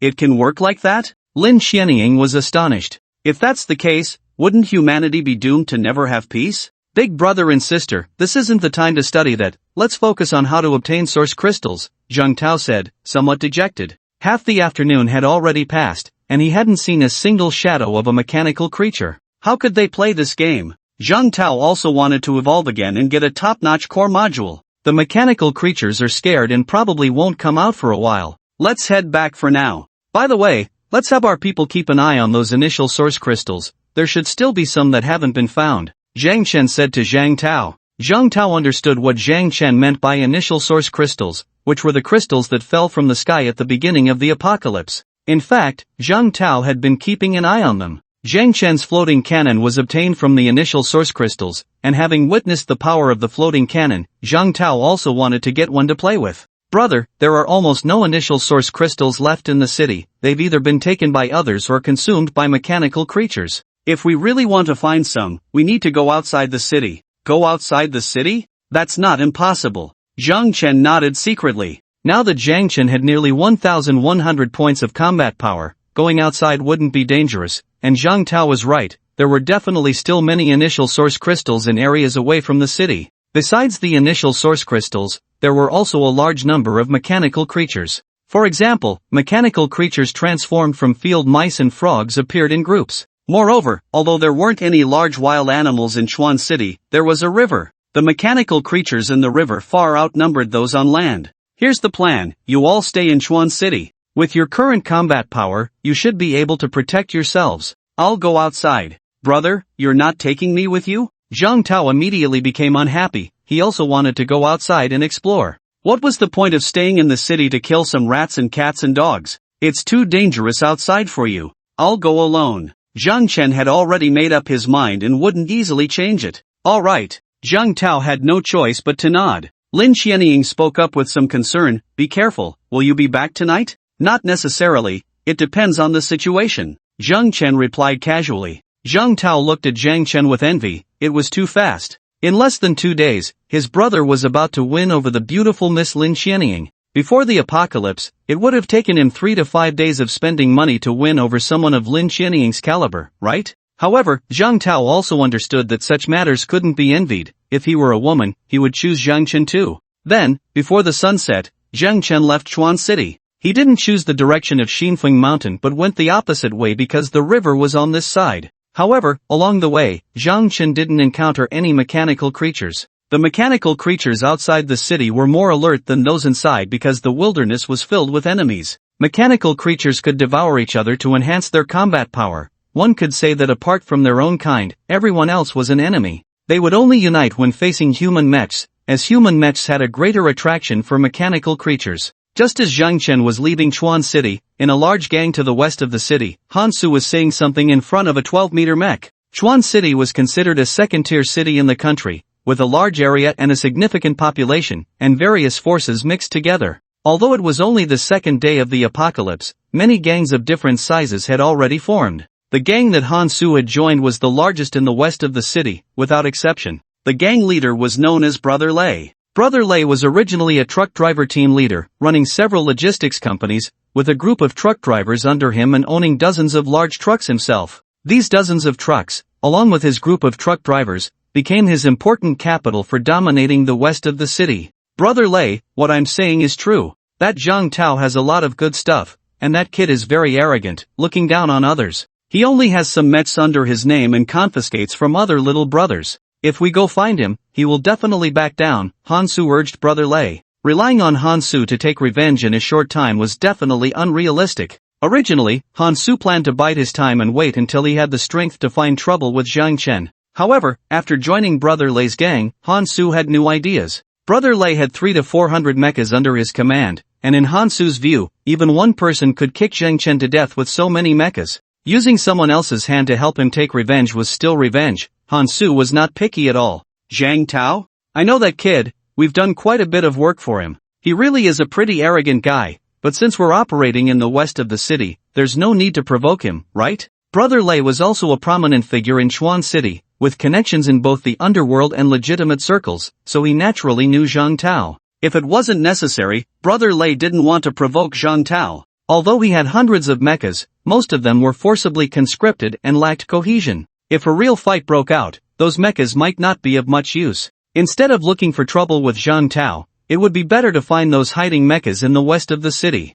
According to Brother Lei's own estimates, there were at least 1,000 people with mechas still to be found in the west. If they could absorb other small gangs, gathering 2,000 to 3,000 mechas wouldn't be a problem. Brother Lei, you don't know that kid's mecha, giving it to him would be a waste. It's better to use it for yourself. His mecha was already 17 meters tall before it evolved. Han-Su knew what could attract Brother Lei. In this apocalyptic world, strength was the most important thing. The larger the initial mecha, the stronger its combat power. Han-Su could see Brother Lei's ambition. He wanted to dominate Chuan City and even a larger area, which required extremely strong personal strength. Only then could he have stronger cohesion among his subordinates. If the boss wasn't strong enough, why would others follow him? Moreover, he also possesses a very good weapon, a scythe over 10 meters long. I saw it with my own eyes. Han-Su added fuel to Brother Lei's desire. He didn't believe that Brother Lei wouldn't be tempted after hearing this. Really? Brother Lei was indeed moved upon hearing this. Mainly, Zhang Tao didn't have that many subordinates. How could a few dozen mechas compare to his hundreds? At that time, they wouldn't even need to act themselves. Just standing a large group of mechas at Zhang Tao's doorstep would probably scare that kid who hasn't even grown hair yet into wetting his pants. Besides, Brother Lei also had combat power. His mecha had completed its first evolution, reaching level 15, and he had also mastered a skill obtained from an initial source crystal. Of course, and that place is a wealthy area, not heavily damaged. I got my mecha from there, and there are many more mechas. If those rich people are unwilling to join us, we can also take their mechas. In the end, wouldn't that all be your property, Brother Lei? To be honest, Han-Su's words were quite tempting. 17-meter mechas, weapons, and a large number of mechas waiting to be harvested. Alright, let's take care of him. Gather the people and act tomorrow morning. Brother Lei immediately made the decision. Originally, Han-Su wanted to persuade Brother Lei to act tonight, but after thinking it over, he dismissed that idea. If he kept contradicting Brother Lei, it might make him unhappy, which was not what Han-Su wanted. Han-Su was also unwilling to just be a little brother. He wanted to develop himself more, so flattering Brother Lei now and later asking for some mechas wouldn't be too much, right? As long as he had enough mechas in hand, finding people to control them wouldn't be difficult, and then he could establish himself as a king, right? That night, Brother Lei slept soundly with 2 beautiful women in his arms, feeling that life in the apocalypse was much more comfortable than before. At least, it had been so far. The next morning, Brother Lei gathered all his little brothers, with nearly 400 mechas of various sizes and models standing together, which was quite a spectacular sight. Brother Lei conducted a pre-battle mobilization for these 400 people, promising some benefits and also issuing some threats. Of course, the main reason these people are obedient is still the threat. Who doesn't have family? Most of those who own mechs have families, and anyone who disobeys would bring retribution from Brother Lei upon their loved ones. So, the nearly 400 people mostly dare not defy Brother Lei. A procession of 400 mechs marched grandly towards the villa area.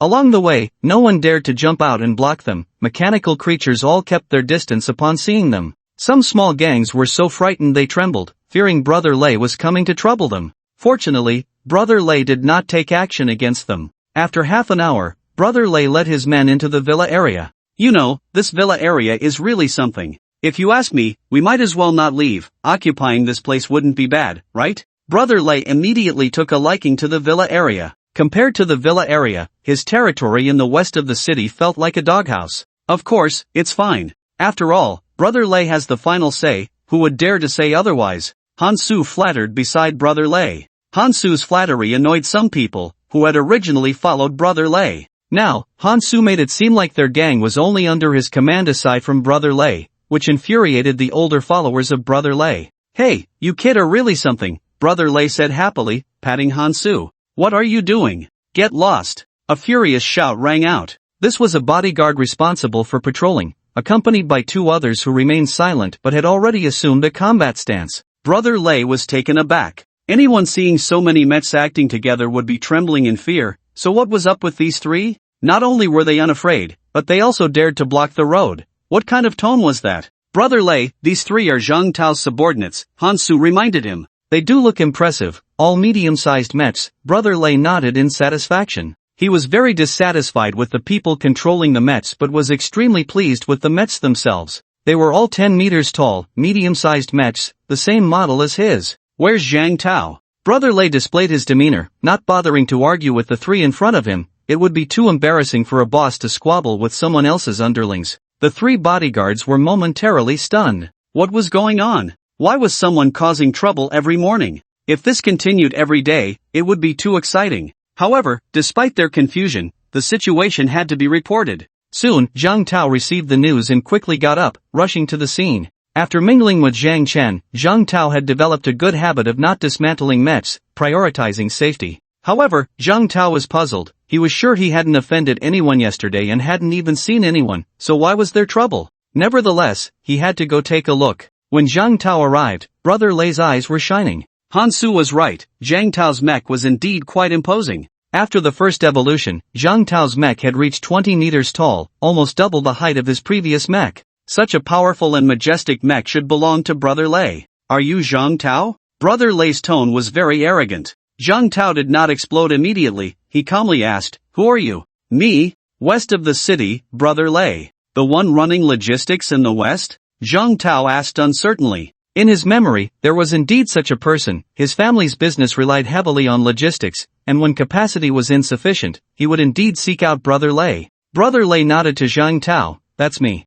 Are you here to seek my protection? Zhang Tao asked as a matter of course. What? Seek your protection? Brother Lei doubted his ears, wondering if he had heard some outrageous words. Laozi has nearly 400 generals under his command. Would they really come to you, someone with only 20 or 30 little brothers? Are you out of your mind? Originally, Zhang Tao had about 30 or 40 people under him, but he suffered significant losses. However, this did not affect Zhang Tao's mindset. In Zhang Tao's view, this guy Lego must have heard about yesterday's events, dispersing a rat swarm capable of destroying the entire city in just one morning. What does that indicate? It indicates that he is very strong, right? Isn't it only natural for someone to come and seek his support? As for Lego and his little brothers, those 300 or 400 mechs are nothing compared to the rat swarm. Zhang Tao was not concerned about how the news spread. There were still many people hiding in the cracks, and Zhang Tao couldn't stop someone from secretly recording a video of him. Have you lost your mind? Do you still think this is before the apocalypse?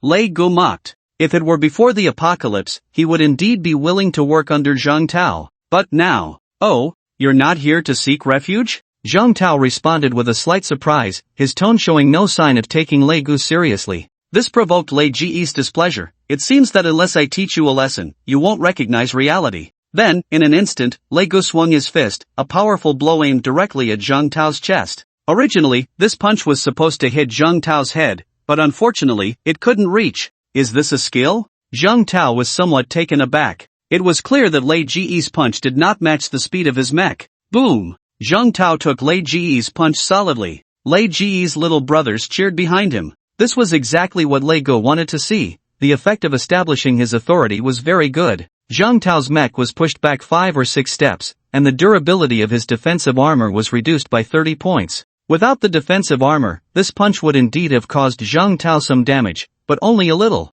Big brother, calling big brother, someone has learned a skill, should we kill him? Can the skill drop? Zhang Tao did not immediately fight back, instead, he contacted Zhang Chen. Zhang Chen was standing by the river, confused, and when he heard Zhang Tao's call, he replied, "Yes, is there a problem?" No, I can handle it myself." Zhang Tao hurriedly responded. He didn't want to trouble Zhang Chen over such a small matter. Of course, the main reason was that he was interested in the skill Lei Go had mastered. He didn't want Zhang Chen to come back because he was afraid he wouldn't get it. If he snatched the skill, Big Brother wouldn't dare to take it from him, right? Zhang Chen replied and looked back at the river. This can't be. Why isn't there a single mechanical creature? So, how about it? Now that you have your people, it's not too late to come to me. Lei Ge saw Zhang Tao standing there dumbfounded after being hit and thought Zhang Tao was scared. Ha ha, Zhang Tao laughed heartily. Tao Ge, should we call someone? A bodyguard beside Zhang Tao asked seriously. No need.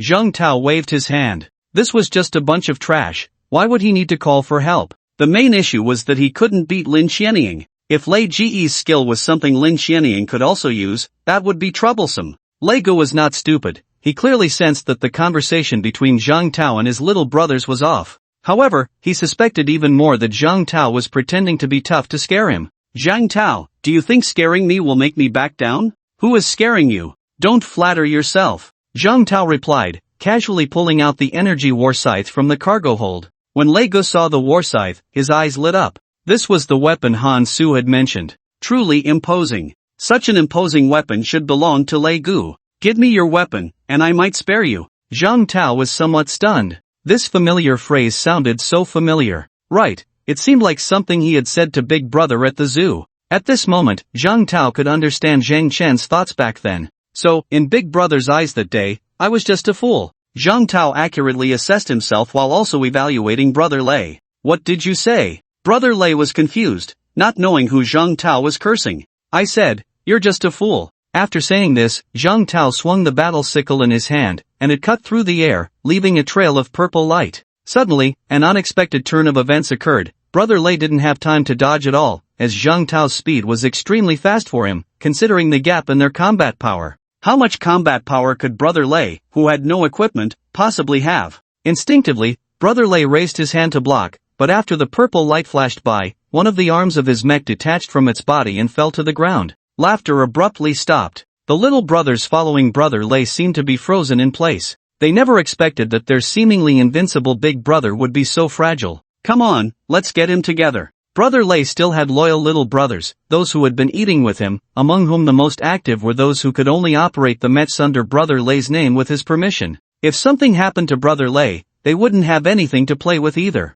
More than 30 mechs charged at Zhang Tao, and the momentum was quite strong. Alas, indeed, I'm just a fool, Zhang Tao cursed himself again. That day, he thought he could handle Zhang Chen just by relying on numbers. Now it seemed, he was indeed quite foolish. Immediately, Zhang Tao stopped being polite with these people. He swung the battle sickle, and his feet were not idle either. All the mechs that broke through the gaps of the sickle were kicked down to the ground by Zhang Tao. The intense sound of metal clashing was urgent and dense. Han Su was already dumbfounded in the crowd. They hadn't even faced Zhang Chen yet, they were just up against Zhang Tao, and it was already one-sided? Han Su quickly calmed down. He knew he would die if he stayed here. So, he ran again. However, this time he didn't escape as quickly. He wanted to take advantage of the chaos to sneak into Zhang Tao's villa to look for Han Zhao's body. Han Su knew this was his last chance. If he didn't take Han Zhao's body this time, he wouldn't have another opportunity to think about it. Soon, Han Su arrived near Zhang Tao's villa. What frustrated Han Su was that Zhang Tao's little brothers were standing together in groups of 3 or 2,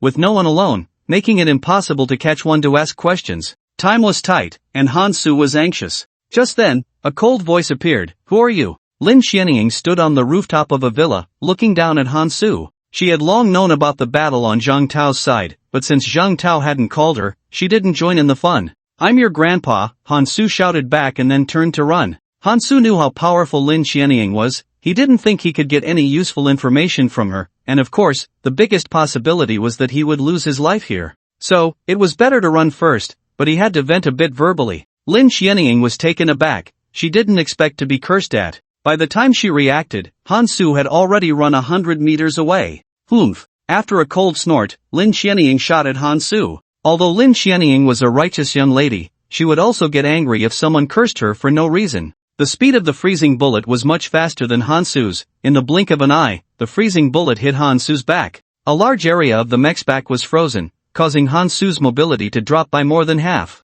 In fact, not being able to take Han Su's life with one shot was already Lin Qianning going easy on him. Let's go catch him back. Several bodyguards who saw the situation immediately wanted to catch Han Su. They were very willing to please Lin Qianning. No need, let him go, Lin Qianning waved her hand. Being cursed at and then shot at was already quite a punishment. There was no need to go to extremes. Yes. Since Lin Qianning had spoken, naturally no one would trouble Han Su again. In fact, it was just that Lin Qianning didn't know Han Su's true identity, otherwise, she definitely wouldn't have let him escape. Han Su stumbled away, and the more he ran, the deeper his resentment towards Zhang Chen grew. It was one thing not to be able to defeat Zhang Chen, but how could he not even handle Zhang Chen's underlings? If Zhang Chen were willing to take care of him, could he also be that powerful? Just as Han Su was about to escape the villa area, he dashed into a family's yard. Where is everyone? Get out here! Han Su shouted angrily. The people inside the villa dared not defy him, and a man reluctantly walked out from inside.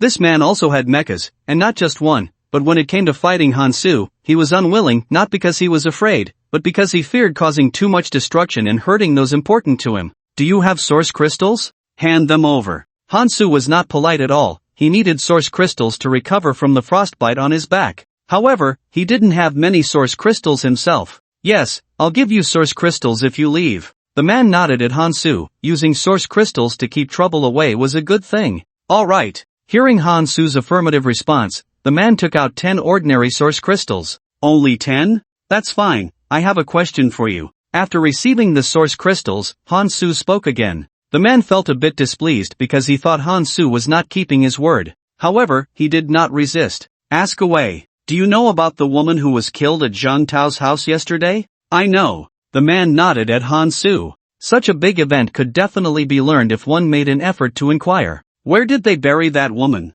Buried? She wasn't buried. What? Han Su was furious. Not buried? What did that mean? Did that perverted dog Zhang Chen do something to her body? Han Su's anger surged. That woman is missing. I heard she came back to life and turned into a monster. The man spoke truthfully. This was not a secret in the villa area. Zhang Tao's bodyguards all knew about it. As long as they were given some benefits while patrolling, one could easily get such information from them. It wasn't that Zhang Tao's bodyguards were disloyal, it was just that Zhang Tao hadn't instructed them to keep it a secret, and they shared it as a form of entertainment. Came back to life? Are you serious? Han Su's anger instantly dissipated, replaced by surprise. A huge surprise. Yes, she came back to life. I heard she turned into an iron snake. As for where she went, I don't know, but it is said that the snake left some traces when it left. If you want to find her, you can follow the traces she left behind. Okay, thank you. Han Su expressed his gratitude. The man thought Han Su was about to leave, and a smile appeared on his face.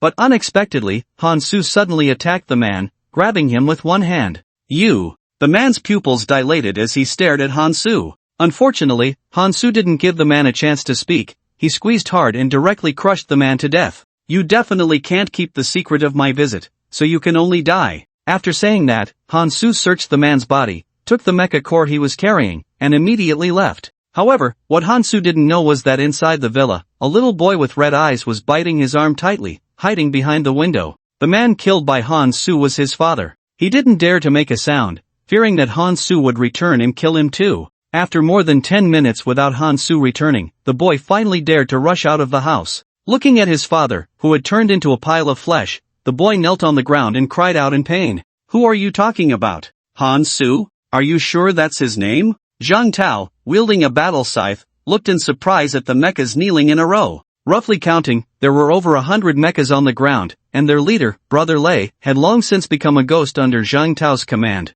Yes, it's Han Su. He suggested that Brother Lei come to trouble you. Zhang Tao looked around. Where is he? Not here, I just saw him run that way, one person hurriedly spoke. He was fighting for a chance to survive. They had witnessed Zhang Tao's brutality firsthand. Brother Lei and his loyal little brother had all been chopped into pieces by Zhang Tao alone. Go, ask the brothers over there, Zhang Tao commanded a little brother to check. However, Zhang Tao had no hope of finding Han Su. The guy had seen the situation turn bad and ran off early. How could he be caught back? Everyone kneel properly, don't think about running. I need to think about how to deal with you, Zhang Tao said, shouldering his battle scythe as he left, leaving two little brothers to watch. Yet even so, no one dared to run, they all knelt obediently on the ground, not daring to move.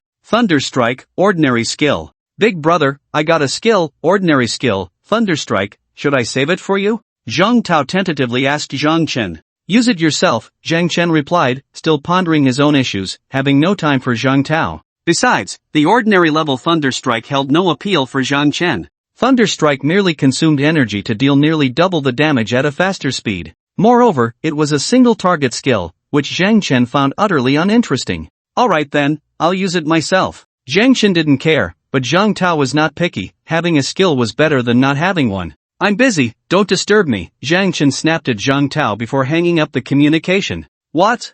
I wanted to talk to you about Hansu, but I guess I'll wait until you come back. Zhang Tao then saw Lin Xianying. He showed off the skill he had just obtained, feeling no fear of Lin Xianying stealing it since it was a melee skill, useless for ranged combat. After showing off, Zhang Tao got down to business. By the way, someone just said Hansu ran this way, did you see him? Hansu? Lin Xianying immediately recalled the guy who had just cursed at her. No wonder. She instantly understood why she had been scolded earlier. Did you see him? Zhang Tao asked anxiously, eager to catch Hansu, the one causing trouble in the shadows. I shot him once, but he won't die, he went that way, Lin Xianying pointed in the direction. Lin Xianying held no hope of catching up to Hansu, so she didn't even bother to move. After all, Hansu had been running for quite a while, it would be strange if they could catch him. But Zhang Tao was not one to believe in bad luck. What if Hansu had gone to the most dangerous place, thinking it was the safest? I'll go look, Zhang Tao said to Lin Xianying before immediately leaving. Zhang Tao's frantic running attracted a lot of attention. After all, every step from such a big guy caused the ground around him to tremble.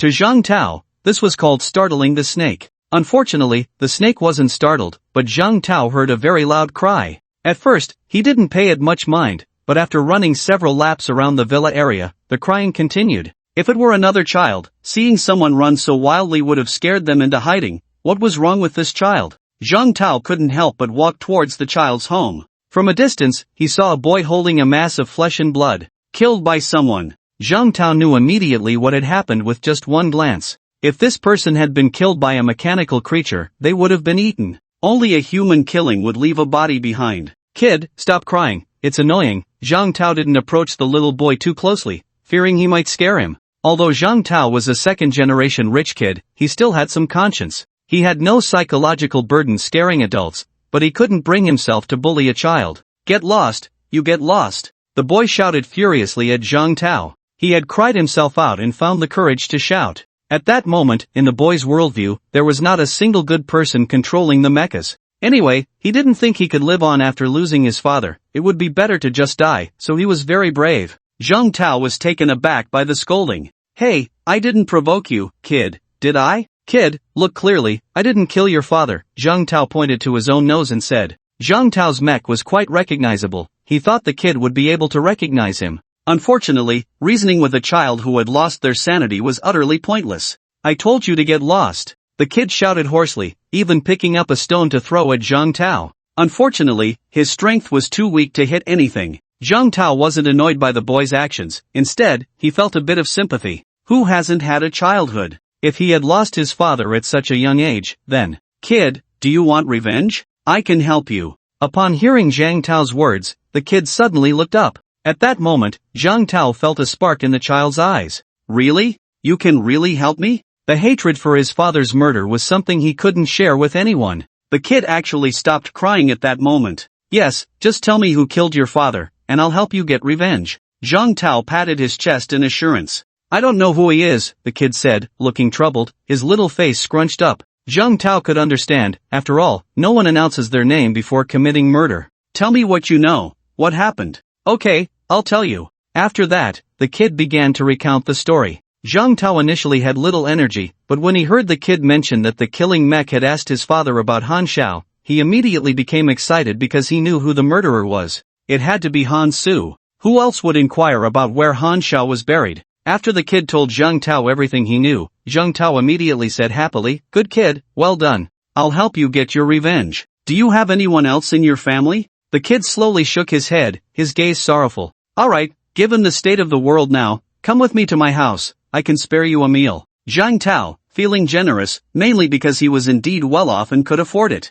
My dad. Just leave your dad here, I'll have someone come to help you bury him. Thank you. The kid was quite polite, at least aware of gratitude. When Zhang Tao brought the kid back to the villa, Lin Xianying immediately approached curiously. "Who is this kid? I found him, let me tell you." Zhang Tao began to speak animatedly. When Lin Xianying heard about the kid's tragic experience, her maternal instincts kicked in, and she comforted the kid even while disassembling her mech. Meanwhile, Zhang Tao, following the kid's instructions, began to arrange for people to search for Han Su along the traces left by the steel serpent. Zhang Tao was busy and happy, while Zhang Chen was feeling increasingly irritated by the silence on his side. There really isn't a single mechanical creature, such a big river, there can't be none. Zhang Chen was distressed. It had been more than a day since leaving Chuan City, and he hadn't even gotten a single clue. He might as well have searched the sewers in Chuan City. Did I forget something? Zhang Chen began to ponder deeply. Originally, the plan he had made before the apocalypse included a significant role for this river,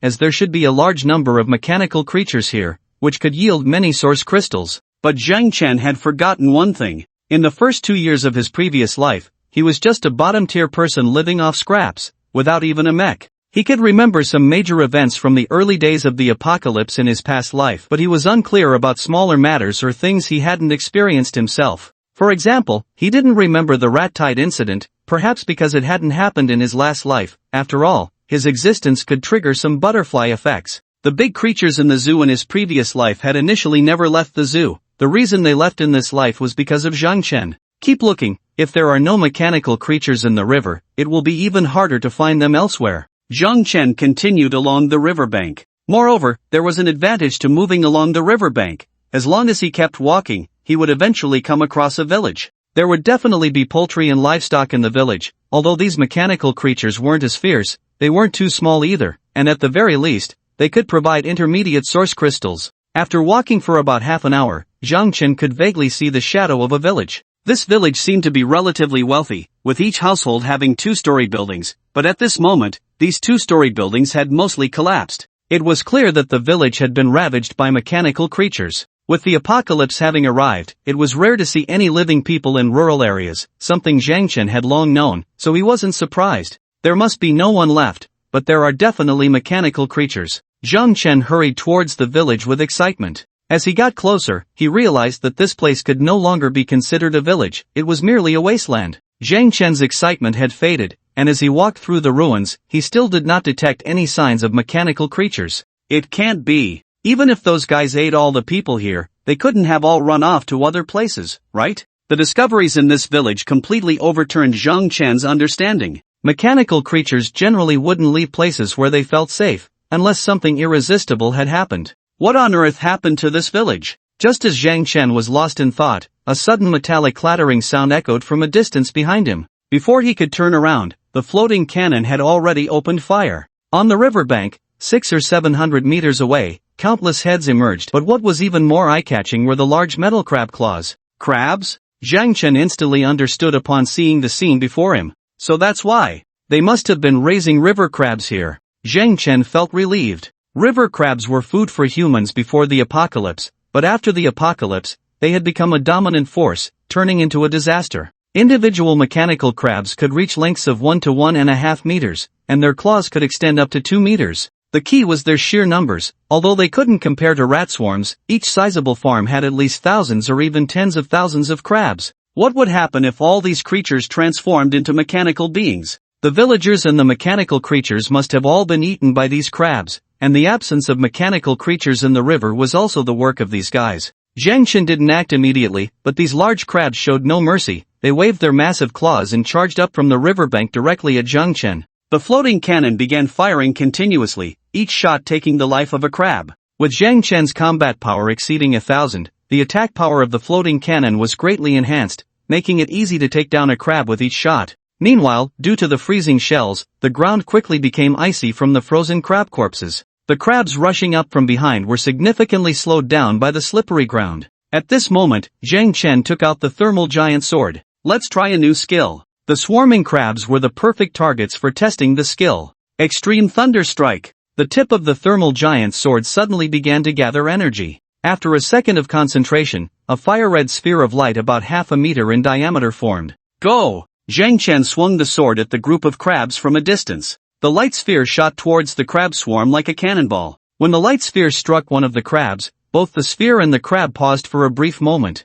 The next instant, the sphere shattered, transforming into countless energy clusters that shot out like bullets. The area within a 10-meter radius was completely enveloped by these shards of light. The entire sky, even in broad daylight, flashed brightly for a moment. However, the fragmented light disappeared almost instantaneously, like sparks that vanish in a split second after metal collides. Yet, when the fragmented light faded, all the crabs within a 10-meter radius fell to the ground, instantly clearing a large space. The crab corpses on the ground were riddled with wounds, not a single part of them intact, including their large pincers. Not bad, Zhang Chen nodded in satisfaction. The extreme thunderstorm was indeed much stronger than the death laser in terms of area attacks. The consumption is acceptable too. Zhang Chen glanced at the panel. Using extreme thunderstorm only consumed 5% of the mecha's power, which was negligible for him. He could fight while using ordinary source crystals to recover, balancing power recovery and consumption. The crabs, however, did not share Zhang Chen's good mood. His actions angered them. They were not mice and would not be easily scared off. Watching the increasingly frenzied swarm of crabs charging at him, Zhang Chen was very pleased. The ordinary crabs dropped intermediate source crystals, which was a much greater reward than killing mice. In the next moment, Zhang Chen charged into the crab swarm with his giant sword. He was like a raging bull, rampaging through the crabs. The crab's pincers could not harm Zhang Chen at all. With the giant sword in his hand, his 2 large feet, and the floating cannons on his shoulders, he had plenty of means to attack. The crabs were ruthlessly harvested, and the skills Zhang Chen unleashed occasionally caused significant casualties among them. The massive losses finally made the crabs realize something was wrong. Soon, the anger in the crabs' hearts dissipated, replaced by fear. Every creature fears, including Zhang Chen. If Zhang Chen encountered a being with a combat power over 10,000 at that moment, he would also be afraid. After an unknown crab let out a screech, the crab swarm began to scatter. Zhang Chen, who had killed fewer than 2,000 crabs, certainly would not let them escape so easily, but after chasing for a while, he stopped. First, collect the source crystals. While he was slaughtering, Zhang Chen had also been collecting source crystals, but he hadn't been able to gather the ones dropped by the crabs killed with skills immediately. He needed to chase the crabs into the river, and it would likely take some time to return, so it was better to collect the source crystals first. As for whether the crabs would run far, Zhang Chen was not worried at all. The river was only so wide, and with so many crabs, even if they wanted to migrate, it would take time. In less than 5 minutes, Zhang Chen had cleared the battlefield. Then, he followed the traces left by the retreating crabs. He chased all the way to the riverbank and stopped. It wasn't that Zhang Chen was afraid to enter the river, nor was it that he couldn't. The mecha didn't need to breathe and wasn't afraid of water. Entering the water would only limit his mobility to some extent. Moreover, the deepest part of the river was only about 5 meters, which couldn't possibly submerge Zhang Chen. But then came the problem. How could a river that was only 5 meters deep not show a single shadow of a crab? Could it be that they shrank when they entered the river? How is that possible? In an instant, Zhang Chen overturned his own speculation. He had only heard that mechanical creatures grew larger as they evolved, never that they could shrink. Let's go in and take a look. Zhang Chen jumped into the river, and the water only reached above his knees. Furthermore, the water level was rapidly decreasing. The thermal giant sword he held was very unfriendly to the water, causing a large amount of it to evaporate. At the same time, Zhang Chen's power was quickly depleting. The heat on the thermal giant sword required the mecha to provide power to maintain it. Seeing this, Zhang Chen had no choice but to retract the thermal giant sword. It would be unwise to clash with the nearly endless river using his mecha's power. What is that? Zhang Chen, having retracted the thermal giant sword, suddenly exclaimed. He had just seen a crab, but in the blink of an eye, it had vanished without a trace. Death laser. A purple light gathered in Zhang Chen's eyes, lightning cutting through the water's surface. Of course, Zhang Chen's main goal was to cut open the spot where the crab had just appeared. What was going on there? He would find out by cutting it open. The lightning swept across, and the riverbed's gravel and mud muddied the previously clear water. As the silt settled, a serene, cut-open hole appeared before Zhang Chen. The opening was not large, about 5 meters wide, going straight up and down. Only 7 or 8 meters deep. Zhang Chen muttered as he looked down, then stepped into the hole. There really is a secret passage. Testing with his foot, Zhang Chen discovered a passage leading to other places, about 3 or 4 meters high, slanting downwards. Given Zhang Chen's current height, he definitely couldn't squeeze in. However, this was not a problem for him. He could just blast his way through. The thermal giant sword he had summoned reappeared in his hand, and with its slash, the passage collapsed. Zhang Chen forged ahead through the slanting passage, cutting through obstacles, and managed to turn the passage into an open space. However, due to the downward slope, Zhang Chen soon found himself completely submerged in the river. How deep is this thing? Zhang Chen wondered. This river wasn't particularly large, such a terrain shouldn't exist. If it were a result of the crab's mechanization, Zhang Chen was skeptical. After all, it was only the third day of the apocalypse. As he continued to dive deeper, Zhang Chen felt the water flow starting to affect his movements, but the impact was minimal. Fortunately, the crab's hiding place wasn't too deep. When Zhang Chen reached about 20 meters underwater, the environment suddenly opened up before him. It was a vast underground space, as large as 3 or 4 football fields. However, even with such a large space, Zhang Chen couldn't enter because, while the area was indeed spacious, the height was insufficient, only about 5 or 6 meters. Zhang Chen looked at the ground covered with crabs in the underground space and squatted down in front of the hole he had forcibly opened.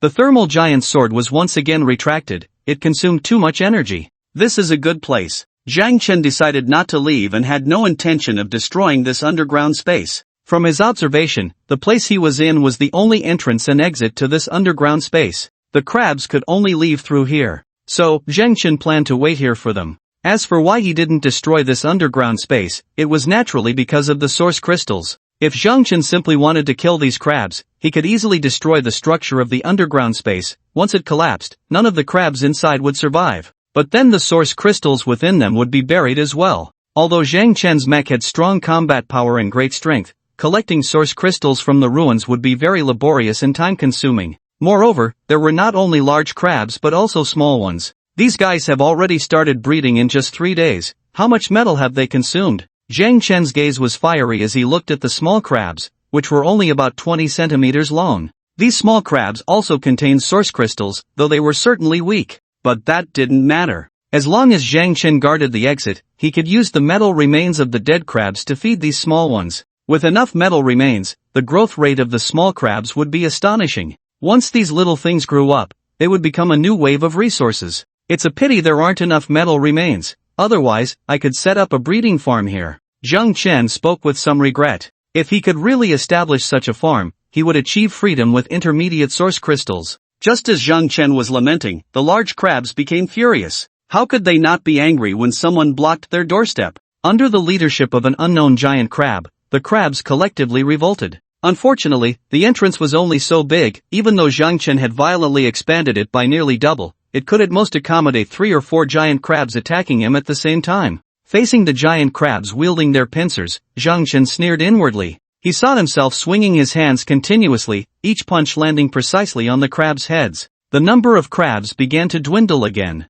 However, the rate of decline was not fast. Because beneath the river, Zhang Chen did not use the thermal energy giant sword, and firing the floating cannons would only freeze the river water, so he could only rely on his hands and feet. This efficiency is a bit slow, Zhang Chen thought, somewhat dissatisfied with his speed in killing the giant crabs. When he turned to look back, he saw the dead giant crabs he had thrown behind him. Immediately, he grabbed one end, with a strong grip, broke off its 2 pincers. Under Zhang Chen's modification, the pincers transformed into a one-eyed dragon. He kept the larger one and turned it into a spear-like weapon. In the next moment, Zhang Chen turned to attack, thrusting the spear, and the giant crab that had just been frantically chopping at his back fell dead on the spot. Not bad. The modified crab pincer wasn't exactly a weapon and had no combat power enhancement, but its sharp tip was quite handy for Zhang Chen. Looks like I need to get a regular weapon to carry with me in the future, Zhang Chen reminded himself. The thermal energy giant sword was indeed very useful, but in such a constrained environment, the power consumption was too high. Therefore, preparing a regular weapon as a backup was quite necessary. As time passed, the pile of crab corpses behind Zhang Chen grew larger, gradually forming a small mountain. However, even so, the frenzied giant crabs showed no signs of stopping their attack. They were determined to fight to the death. It wasn't that the crabs didn't know fear, but they had no way out. As for why they didn't use their large pincers to carve out a new path, it was because the situation didn't allow for it. Opening a passage to the river's surface required breaking through nearly 20 meters of stone, and the underground space had become unstable. Breaking through the stone layer could easily cause a collapse. Now their only way out was to drive Zhang Chen back, to escape as much as they could, at least to create a gap for their offspring to flee. However, while the idea was good, the outcome was destined to be tragic. Zhang Chen stood at the only exit, unmoving. Nothing could leave this exit except for crab corpses. Gradually, the number of giant crabs had become quite sparse, and when their numbers decreased to a certain extent, their frenzy faded. Zhang Chen checked the cargo hold and was pleased to find over 4,000 intermediate source crystals. If I can raise these little things, I might be able to evolve for the third time. Zhang Chen felt exceptionally excited. In just a few days, the mech had reached the third evolution level, and Zhang Chen wanted to ask, who else could do it? However, just as Zhang Chen was secretly thrilled, the remaining giant crabs began to stir, and a wild azure light burst forth from the ground. An alien species? No, what is that? Zhang Chen suddenly stood up, almost unable to resist rushing into the underground space. The azure gaze belonged to an alien crab, 5 meters long, with pincers measuring 7 or 8 meters. However, what stirred Zhang Chen's impulse was the colorful light beneath it. That was a source crystal radiating a rainbow of colors. What did the rainbow colors represent? Legend. Zhang Chen was very excited. He didn't expect to see legendary items so soon again. No matter what this source crystal could produce, it would be a tremendous boost for Zhang Chen. As for why the alien crab hadn't devoured this legendary source crystal, that was beyond Zhang Chen's understanding. Just as Zhang Chen was feeling excited, the mutated crab charged at him, waving its large pincers, while the source crystal it was pressing down on remained in place. The speed of the mutated crab was nearly twice that of an ordinary crab, and its strength was also about double, but unfortunately, it was still far inferior to Zhang Chen. When the large pincers came crashing down, Zhang Chen thrust out his spear, and the spear collided with the pincers, causing the mutated crab to stagger back 5 or 6 meters. Indeed, it was merely a retreat. Because the mutated crab's pincers were too long, Zhang Chen couldn't reach its body with the spear. Moreover, since both were using crab pincers as weapons, Zhang Chen did not have the advantage in weaponry. However, Zhang Chen was not worried at all, as he held an absolute advantage in strength. Even if this continued, it wouldn't take long for him to crush the mutated crab. But soon, Zhang Chen dismissed this decision, as he noticed an ordinary crab preparing to devour the legendary source crystal. If that ordinary crab swallowed it, Zhang Chen figured he would go insane. In the next moment, Zhang Chen hurled his spear, transforming it into a javelin. With this throw, it was accurate. The crab that dared to approach the legendary source crystal was pinned to the ground by the spear. At this point, Zhang Chen could no longer care about the consumption of energy. He took out the thermal giant sword from the cargo hold, and without worrying about whether the underground space would collapse, he immediately unleashed the extreme thunder strike after drawing the giant sword. A sphere of light formed at the tip of the thermal giant sword, and with a single slash, the light sphere flew toward the location of the legendary source crystal. The sphere exploded, instantly clearing a 10-meter radius. Then, Zhang Chen swung his sword, forcing the mutated crab back while leaving a 20-centimeter gash on its pincers. With the mutated crab pushed back, Zhang Chen pressed forward, continuously advancing. As long as any ordinary crab dared to approach the legendary source crystal, he would use the extreme thunder strike to clear the area. The already unstable underground space was on the verge of collapse due to Zhang Chen's violent destruction. As the underground space was about to collapse, Zhang Chen could no longer care about anything else. He crouched down and crawled closer to the underground space. He could throw away anything, but he absolutely could not lose that legendary source crystal. It couldn't be buried underground. What if he couldn't find it? At this moment, all thoughts of breeding were cast aside. In his eyes, there was only that legendary source crystal. Zhang Chen's actions gave the mutated crab a glimmer of hope for victory. In the cramped underground space, Zhang Chen was unable to mount an effective resistance. When the mutated crab's pincers clamped down on him, it knew the scales of victory were tipping in its favor. The strength is indeed considerable. The force exerted by the mutated crab's pincers was significant, not only damaging Zhang Chen's shoulder armor but also preventing him from advancing. Superpower Combat Enhancement. Without any hesitation, Zhang Chen activated the Superpower Combat Enhancement. His combat power doubled. A powerful force erupted instantly. With the thrust of the thrusters, Zhang Chen's body surged forward. The unprepared mutated crab was directly knocked away by Zhang Chen, one of its large pincers even remaining permanently on Zhang Chen's body. Zhang Chen paid no attention to these details. He was now very close to the legendary source crystal. Squeak! The mutated crab let out a strange cry. The remaining crabs responded to the call of the mutated crab, all abandoning their attack on Zhang Chen and running toward the exit, including the smaller crabs. So this was your goal? Zhang Chen suddenly realized. Just a mutated crab, and it has evolved such a high level of intelligence? Zhang Chen sighed inwardly, but he felt no sense of being toyed with. If this could be considered being toyed with, Zhang Chen prayed that someone would come to toy with him every day. Just one legendary source crystal a day would suffice. Zhang Chen expressed that he was not greedy at all. The crabs were frantically fleeing, while Zhang Chen had successfully pounced on the legendary source crystal. Just as Zhang Chen was about to put away the source crystal and exit this underground space, the mutated crab became furious. Although there were still some small crabs that hadn't escaped, the mutated crab was too enraged to care about them. It swung its remaining large claw and began to crazily destroy the structure of the underground space. How reckless. So dishonorable in battle. I wasn't even thinking of burying you just now, but here you are, trying to bury me? Zhang Chen realized the mutated crab's intention. However, he merely complained and wasn't angry at all. The collapse of the underground space would be a devastating blow for the crabs, but for Zhang Chen, it was just a minor inconvenience. He estimated that he could climb out with a bit of effort. He had already obtained the legendary source crystal, so what did it matter if he exerted a little energy? Boom! The underground space began to collapse. A large number of stones fell. Zhang Chen glanced in the direction of the passage, then sincerely clasped his hands over his head and obediently lay down on the ground. Countless stones fell on Zhang Chen, but they were only about 4 or 5 meters high, and with the cushioning of the river water, the damage from the stones was negligible, though there were quite a few falling stones, which felt a bit heavy. When Zhang Chen felt the vibrations above his head cease, he knew it was time to dig himself out. He tried to move a bit, his hands and feet could move, though it was somewhat strenuous.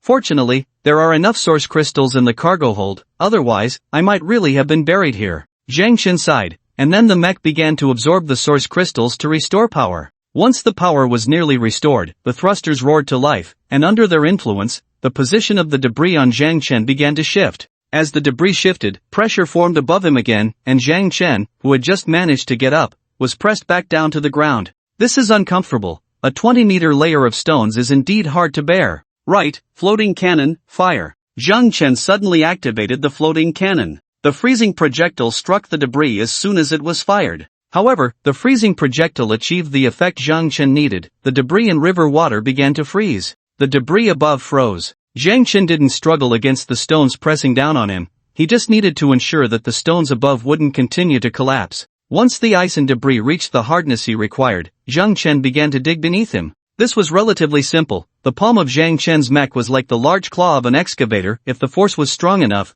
digging a pit was naturally a piece of cake. After 10 minutes, Zhang Chen successfully escaped. As expected, they've all run away. Climbing out of the river, Zhang Chen sighed. Now, he truly couldn't see a single shadow of a crab. However, he felt no disappointment. He sat on the riverbank, disregarding his image, and took out the dazzlingly radiant 7-colored source crystal. What will it produce? His heart raced, and his hands trembled. At that moment, Zhang Chen was almost afraid to activate this source crystal. I hope it produces something good. Activate. Ding! Congratulations on obtaining a legendary level detection core. Legendary core? Wow! Zhang Chen exclaimed in surprise. Detection core, legendary combat power plus 50, 2 slots, fine detection range of 1 kilometer, rough detection range of 10 kilometers. Equip. Once the detection core was equipped into the mech, the visuals in Zhang Chen's eyes changed, and a detection icon appeared in his line of sight. It was very noticeable, like a car's heads-up display, but it didn't obstruct Zhang Chen's view.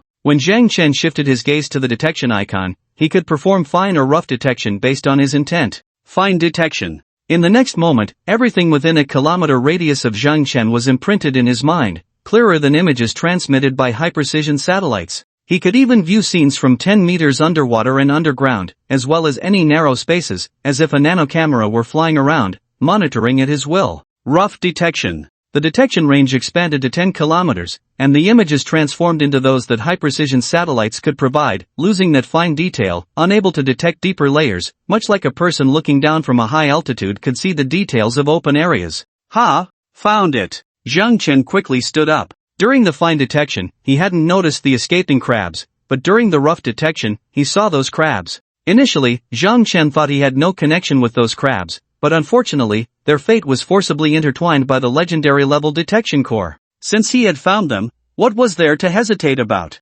Chase. Zhang Chen was only about 4 to 5 kilometers away from those crabs. At his speed, he caught up with the migrating crab group in less than 2 minutes. At this point, there were not many large crabs left in the group, most were small ones. However, Zhang Chen was not picky. From a distance, he unleashed a devastating strike, and the floating cannon had already locked onto a mutated crab, firing continuously. The crab group was thrown into chaos, as they had not expected Zhang Chen to catch up. The targeted mutated crab was extremely angry and terrified. It had indeed been pursued. It seemed that the backup plan it had prepared in advance should be useful. However, it still wanted to escape, but it was targeted by the floating cannon and could not get away. Coldness gradually enveloped its entire body, and before long, it lost its ability to move. The mutated crab was completely frozen. With the mutated crab in such a miserable state, the other crabs naturally fared no better. Zhang Chen systematically dealt with the large crabs, and only a small portion managed to escape, most of the fleeing crabs being the smaller ones.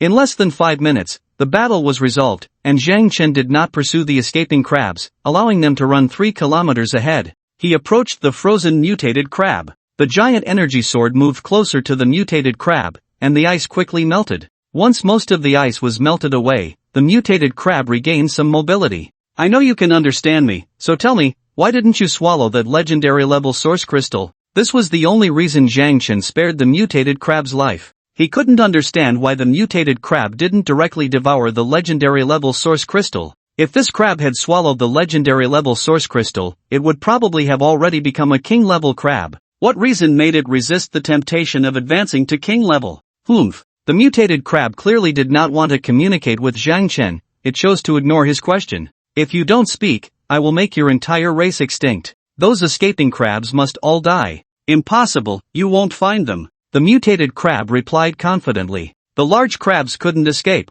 but those small crabs could easily hide in any crevice to survive. Where would he find them? Don't believe me? Then take a look at this. Zhang Chen chose to share the detection images. This was a function only available after equipping the detection core, allowing not only sharing with other mechs but also with any mechanical life forms. The mutated crab was instantly speechless. No wonder this guy could find them so quickly. In the face of such means, any concealment was futile. So, will you speak or not? Zhang Chen pressed, not wanting to give the mutated crab too much time to think. Fine, I'll tell you, it's for the sake of my race. The mutated crab indeed chose to compromise. For the race? Yes, legendary source crystals can continuously release energy, accelerating the evolution of the species. Once the population reaches a certain scale, it won't be too late for me to consume the source crystal, they explained simply. Zhang Chen understood immediately. In short, this was too ambitious. It was not satisfied with the current number of its kind and wanted to use the energy from the legendary source crystal to nurture more subordinates. With enough subordinates, it could dominate a larger territory and acquire more resources. If this positive cycle continued, the might truly become a local overlord. Unfortunately, it was crushed by Zhang Chen in its cradle. So that's how it is. No wonder the mouse swarm didn't enter the reproduction stage after giving birth to the mouse king, while your crab swarm has already begun to reproduce, all because of the legendary source crystal. Does the epic source crystal have this function? Zhang Chen genuinely didn't know about this. He had never heard of it in his previous life. I don't know, they answered honestly. It had never obtained an epic source crystal, so how could it know if an epic source crystal had any effect? Alright, any last words? Zhang Chen still respected after all, it had helped him clarify his doubts. No, I've told you my secret, so you can't hunt my kind. Sure, Zhang Chen nodded without hesitation. There were only a few small crabs left, and it didn't matter much whether he killed them or not, as he no longer cared for ordinary source crystals. Just kill me, they said bluntly to Zhang Chen. This genuinely surprised Zhang Chen. Had awakened intelligence. Intelligent beings were not afraid of death. But now, this crab was actively seeking death. What was going on? Something unusual must be afoot. However, Zhang Chen had no time to investigate what tricks the was up to. With a single sword strike, the S-head flew into the air. What the hell? Where's the source crystal? Zhang Chen looked at the fallen S-corpse, filled with confusion. This was the first time Zhang Chen had encountered such a situation, not just in this life but also in his previous one. Isn't it just a rebirth? How could it cause such a big change? Zhang Chen fell into deep self-doubt. Mechanical beings didn't leave behind source crystals upon death. Wasn't that nonsense? Without a source crystal, it was like a car without an engine, there was no power. How could a mechanical being move? Forget it, if there isn't one, then there isn't, Zhang Chen thought. What could he do? Vent his anger on the corpse? If it didn't drop a source crystal, no amount of beating the corpse would change that. Back to the city. Zhang Chen sheathed his thermal giant sword and turned to run towards Chuan City. He already had enough source crystals and was ready for his third mecha evolution. Although there were no large mechanical beings in the area, it wasn't the city, and Zhang Chen wouldn't feel at ease without anyone guarding him. The safest way to evolve the mecha was to return to the city. Not long after Zhang Chen left, a small crab cautiously approached the S-corpse. It used all its strength to retrieve the S-head, and after roughly reattaching it to the body, it crawled inside the S-corpse. After 10 seconds, the S-dimmed eyes suddenly emitted a brilliant blue light. The head come back to life. It turned out that it had inserted its source crystal into a small crab. The source crystal inside it originally belonged to that small crab. The reason Zhang Chen didn't obtain a source crystal after killing it was that they had completely exhausted the energy of that ordinary source crystal. Now that its own source crystal had returned to its body, it naturally revived. Doing such a thing was all thanks to the wisdom granted by the legendary source crystal. Otherwise, would anyone really think this would be so fearless of death? Chuan City, I will seek revenge on you. They glanced in the direction Zhang Chen had left,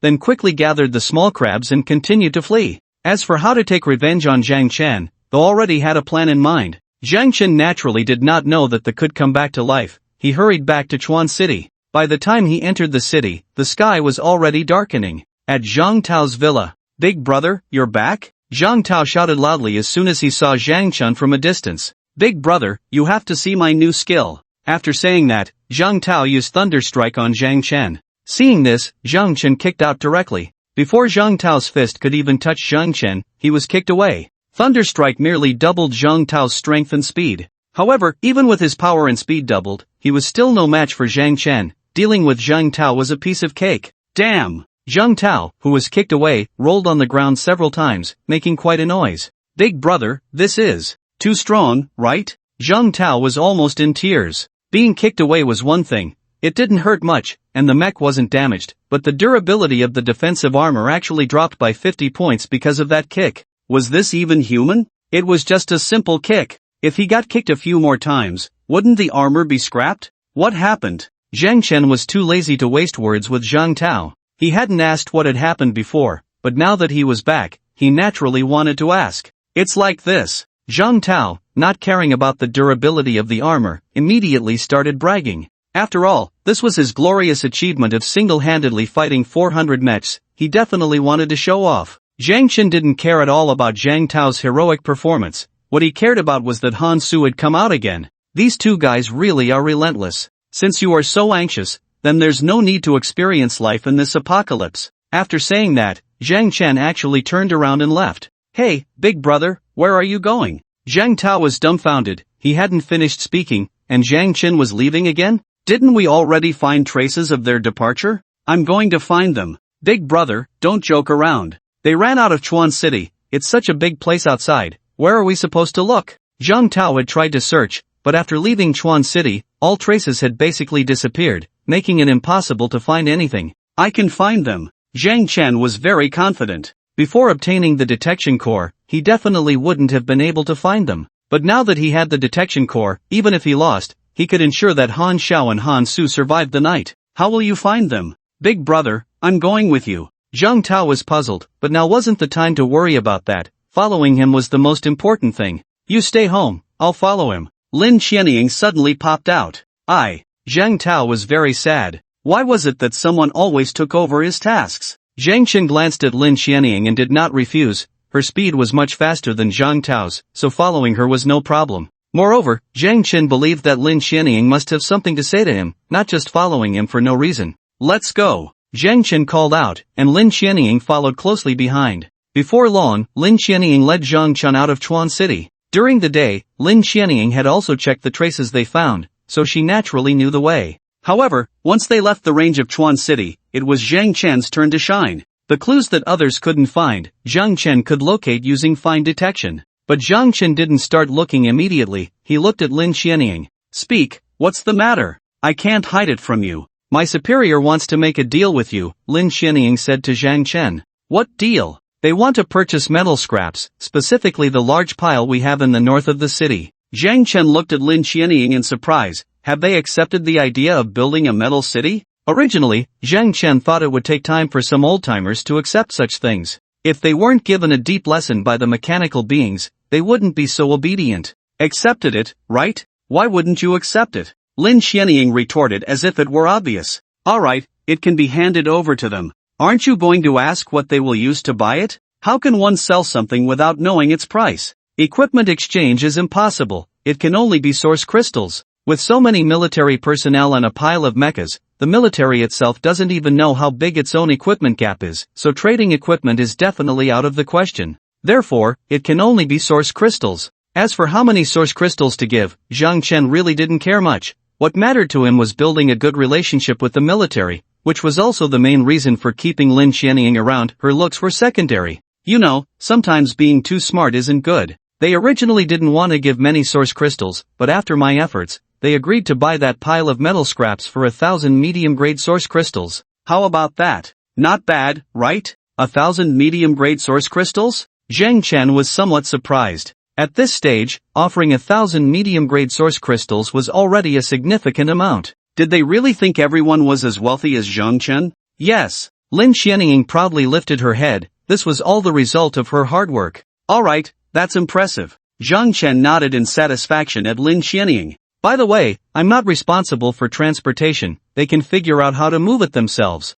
Zhang Chen reminded Lin Xianying. Don't worry, they are already prepared over there. After a slight nod, Zhang Chen said flatly, that's fine. Is there anything else? No, you don't seem excited at all. That's 1,000 medium-grade source crystals. Lin Xianying was puzzled. If she had those 1,000 medium-grade source crystals, how many levels would her mecha upgrade to? It's just 1,000. What's there to be excited about? Let's go, I've found their traces. Zhang Chen spoke nonchalantly. This wasn't Zhang Chen putting on a show, it was simply the truth. There were 5,000 or 6,000 medium-grade source crystals lying in the cargo hold. How could Zhang Chen be excited about just 1,000? Found it? Where? Lin Xianying didn't dwell too much on the medium-grade source crystals. She was curious about how Zhang Chen found the traces. By now, it was completely dark, and although it didn't significantly affect the mecha's vision, finding traces left by Han Xiao or Han Su on this chaotic ground would be very difficult. At least, Lin Xianying was sure she couldn't do it. I'll share my vision with you. What is shared vision?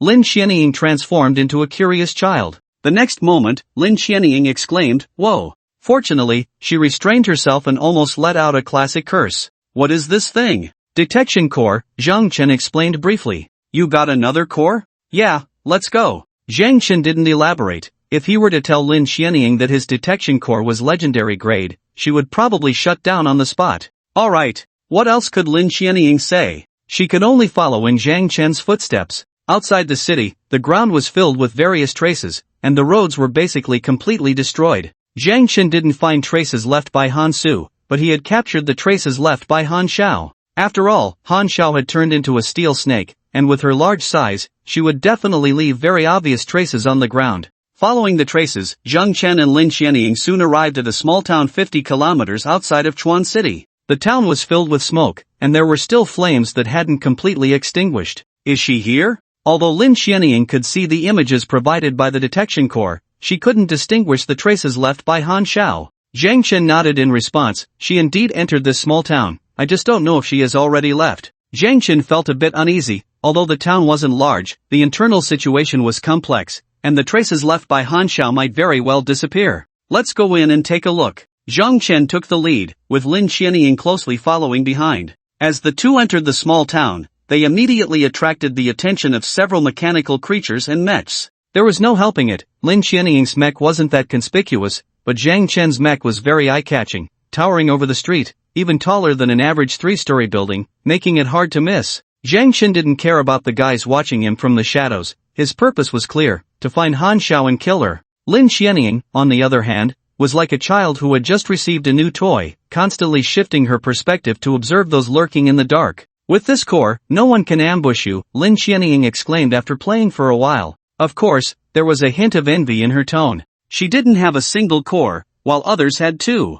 Zhang Chen didn't comment. In fact, ambushes could still happen. Once long-range mechs became powerful enough, attacking from a kilometer away would be a piece of cake, right? Mechanical creatures would also grow stronger through continuous evolution, and they could master some long-range attack skills. But now wasn't the time to educate Lin Xianying about such matters, as someone blocked their path. Where did you come from? I've never seen you before. A group of 5 mechs appeared in front of Zhang Chen. All 5 were 10-meter-tall melee-type mechs, which looked quite intimidating. However, Zhang Chen could tell that these mechs hadn't even undergone their first evolution, posing no threat at all. Chuan City, Zhang Chen replied. Chuan City? That's far. Just the two of you? The questioner seemed very surprised. Yes. Zhang Chen nodded. I want to ask you something. Have you seen a very large steel snake? At this moment, Lin Xianying chimed in. A woman? We haven't seen a steel snake, but we want to know if you're a beauty. If you are, I wouldn't mind. Ha ha.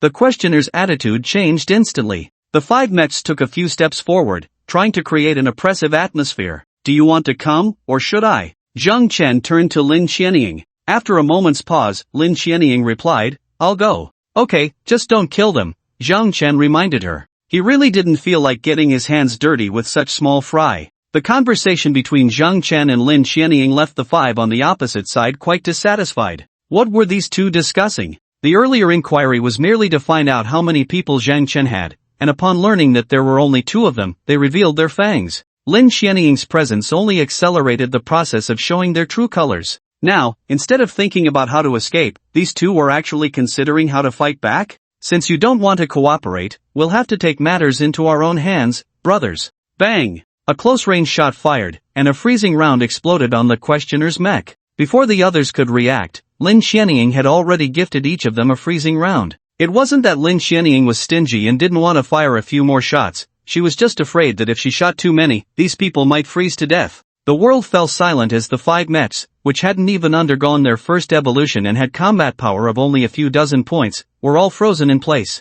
Can we talk now? Zhang Chen asked. Big brother, yes, you can ask, the leader of the mechs replied, frozen and unable to move, but still capable of speaking. His response was quite sincere. Given the situation, they must have encountered a tough opponent. Have you seen a steel snake? The respondent hesitated. Seeing this, Zhang Chen wasted no time and threw a punch. With Zhang Chen's current strength, dealing with such a person was like a dimensional strike. After one punch, the mech's head was smashed into its belly. Zhang Chen's actions left the other 4 completely stunned. Isn't this too brutal? Although they consider themselves fierce, compared to this person, they are practically the epitome of gentleness. Can you speak? Zhang Chen looked at another person. Yes, big brother, I can speak. I know who you're talking about, she is our current boss. The lesson from the past was right in front of them. How could the person targeted by Zhang Chen dare to lie? Telling the truth might lead to being eaten by the boss later, but if they didn't speak, they would die right now. What was there to think about? Oh, Zhang Chen was somewhat surprised. Tell me about your situation. Big brother, we are currently the strongest team in the town, and the only one, thanks to our wise boss. This person was betting that Zhang Chen was familiar with his boss, which is why he spoke in praise. Zhang Chen interrupted, say something useful. Alright, I'll say it. We have more than 300 mechas, which should be all the mechas in the town. All of them? Zhang Chen glanced at the small town. Although the town was not large, the number of mechas could not possibly be so few. Even if more than half had been killed by mechanical creatures in the early stages, it was still impossible. Yes, those who were disobedient were all eaten by the boss. The person spoke cautiously, appearing somewhat fearful. You want to capture us to send to your boss? Yes, this is the task given to us by the boss. The respondent nodded repeatedly. In fact, he had more to say. The men would be sent to be eaten by the boss, but for the women, they would force them to disintegrate with the mechas. The mechas would definitely be sent to the boss. As for the women, those who understood knew what that meant. Where is she? In the center of the town, the place that's on fire. Let's go. Zhang Chen called back to Lin Xianying. Lin Xianying silently followed behind Zhang Chen. The reason she was silent was that she truly did not expect Han Xiao to be such a person. If it were just materialistic, just liking powerful men, although morally it might not sound good, it could be understood. After all, there are many such people. But what was Han Xiao doing now? She had gathered a group of people to capture others who disobeyed to eat them. This was outright murder. Han Xiao's actions were constantly challenging the sense of justice in Lin Xianying's heart. Bang! The sound of the floating cannon firing snapped Lin Xianying back to reality. Lin Xianying turned to look, and the 4 frozen individuals all died under the floating cannon's freezing rounds. Zhang Chen's floating cannon was no joke. One shot, one little friend. Did you think they were good people? Did you think they asked if you were pretty for what reason? Zhang Chen interrupted Lin Xianying before she could finish her sentence. Lin Xianying was left speechless by Zhang Chen's question. Now, this is already the apocalypse. I'm not a saint, but it's fine to casually deal with some trash. Zhang Chen sighed as he looked ahead. After that, the 2 stopped talking, and it didn't take long for them to arrive at the center of the town. The buildings here were relatively tall, around 6 stories, which could block Zhang Chen's figure. However, Zhang Chen had no intention of hiding. He had already locked onto Han Xiao. Entering the detection range of 1 kilometer, nothing could escape Zhang Chen's detection. I didn't expect that in such a short time, you would evolve again. After revealing himself, Zhang Chen spoke to Han Xiao, who was leaning against a large torch. Han Xiao, who had her eyes closed, suddenly opened them. Zhang Chen? Han Xiao could hardly believe her eyes. She didn't understand how Zhang Chen had found her here. Where is Han Su? Zhang Chen looked around. There were over 200 mechas distributed around, and he couldn't tell which one was Han Su. How did you know I am Han Xiao? Han Xiao did not answer Zhang Chen's question. Instead, she countered with a question. At the same time, her body had slightly straightened, ready to attack at any moment. I found Han Su, I'm going to catch him. Lin Qianying suddenly spoke up. Zhang Chen had been sharing the detection core with Lin Qianying, and since Lin Qianying had seen Han Su, she could naturally recognize him. Good, don't let him get away, Zhang Chen reminded Lin Qianying. For such reckless players who constantly jumped into danger, not fulfilling his wishes would be a disservice to his lively spirit. Alright. After Lin Qianying responded, she immediately began to act. What are you all staring at? Let's go together. Han Su knew things were going badly, and he shouted loudly to rally the other mechs to attack Zhang Chen and Lin Qianying. Although Han Su had only just arrived, everyone knew he was the younger brother of their leader, so he still had a significant say. Various mechs launched their attacks, rifles, machine guns, freezing rounds, and high-temperature rounds fired first, though their accuracy left much to be desired. Zhang Chen's floating artillery also opened fire. He wasn't afraid of long-range mechs at all, taking one down in a second. As for the melee fighters rushing in, they were even easier to deal with. Zhang Chen drew out his thermal giant sword and unleashed a devastating strike. The 10-meter radius was instantly cleared. Such a powerful skill attack immediately brought the charging mechs back to their senses. Zhang Chen, why? Han Xiao had not yet attacked. She was still staring at Zhang Chen. Why? What do you mean why? Zhang Chen was also in no hurry to act because he was observing something very interesting at a depth of 7 or 8 meters underground. Why are you doing this to me? I really like you. We could have been a great couple. Han Xiao questioned. A great couple? Are you joking? Zhang Chen snapped back, sneering. What kind of person are you? Do I need to remind you? What sordid things have you done with Han Su that I need to mention?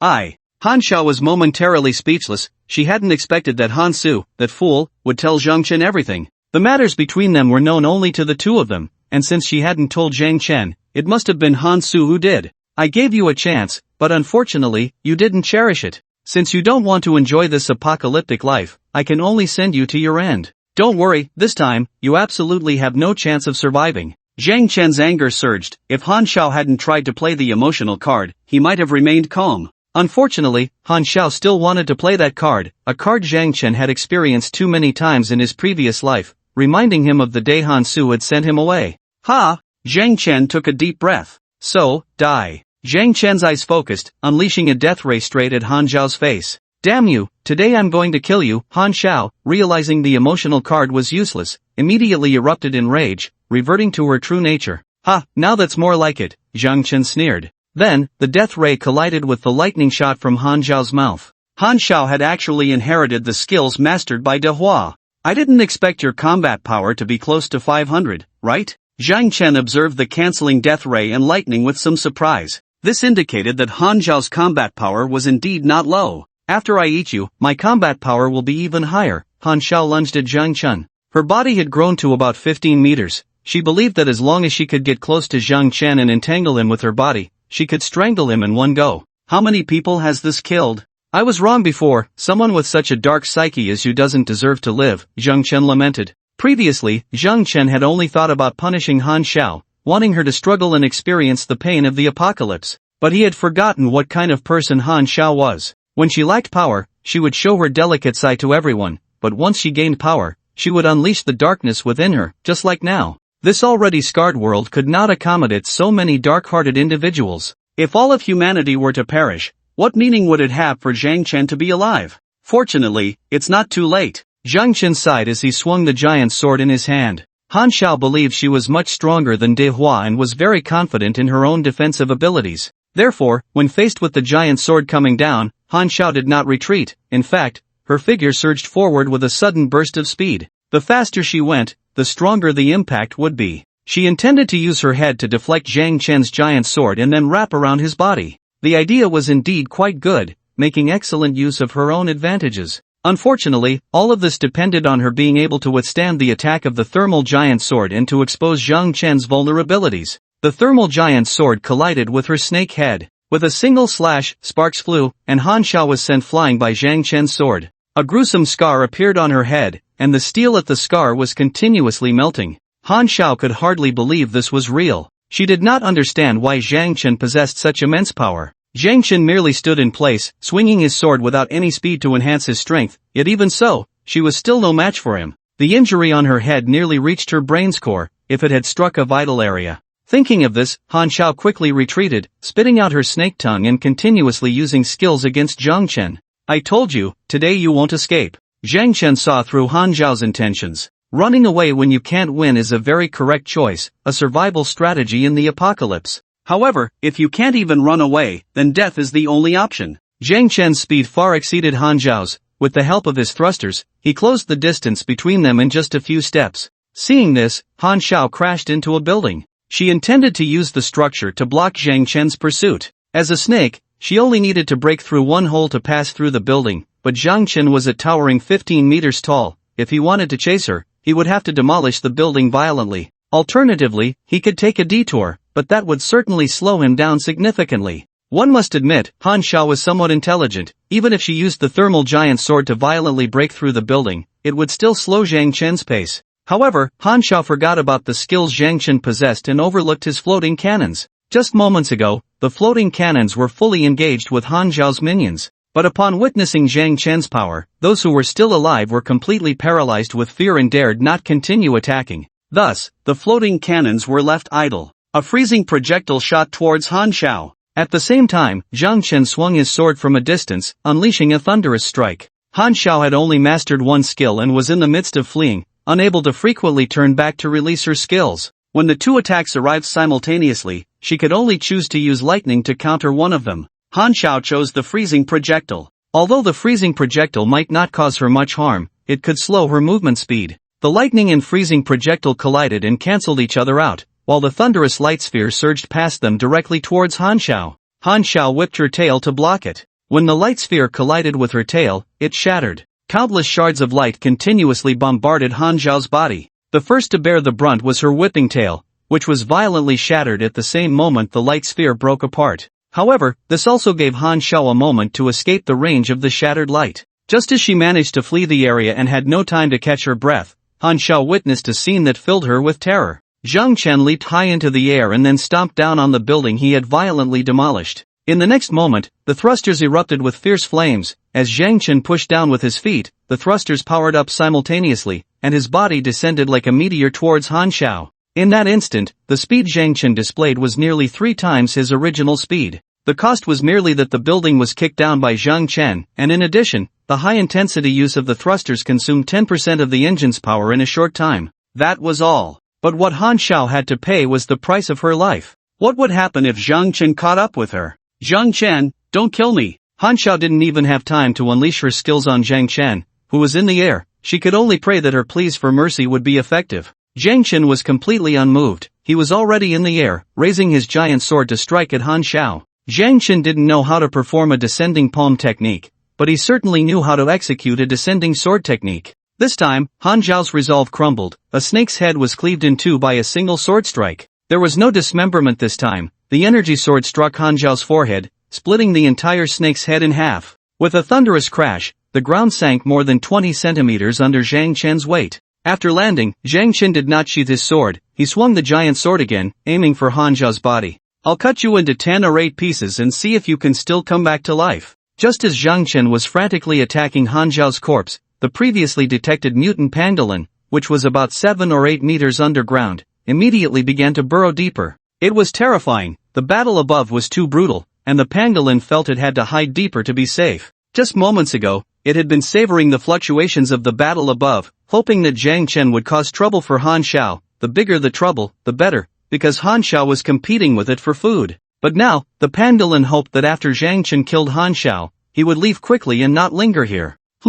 It actually dropped a source crystal? Zhang Chen didn't pay much attention to the pangolin's movements. He only needed to know which direction it was running. To Zhang Chen's surprise, after he had cut Han Xiao into 10 pieces, a source crystal actually floated out from the corpse. And it was an epic-grade source crystal. However, Zhang Chen didn't delve into it. The emergence of a source crystal was a good thing. He then put away the source crystal and began to examine Han Xiao's corpse. Zhang Chen had already stated that he would definitely kill Han Xiao today, not giving her a chance to resurrect, and he intended to follow through on that promise. Her body is gone, completely merged into the steel snake's interior. What is the principle behind this? Zhang Chen wondered. He had originally thought that Han Xiao's transformation was similar to how humans controlled mechs, merely turning the mech into a mechanical biological body. But the reality was clearly not what Zhang Chen had imagined. Han Xiao's body no longer existed. Still a bit uneasy, Zhang Chen muttered, then picked up the severed snake head. Take the head away, and let's see how you live.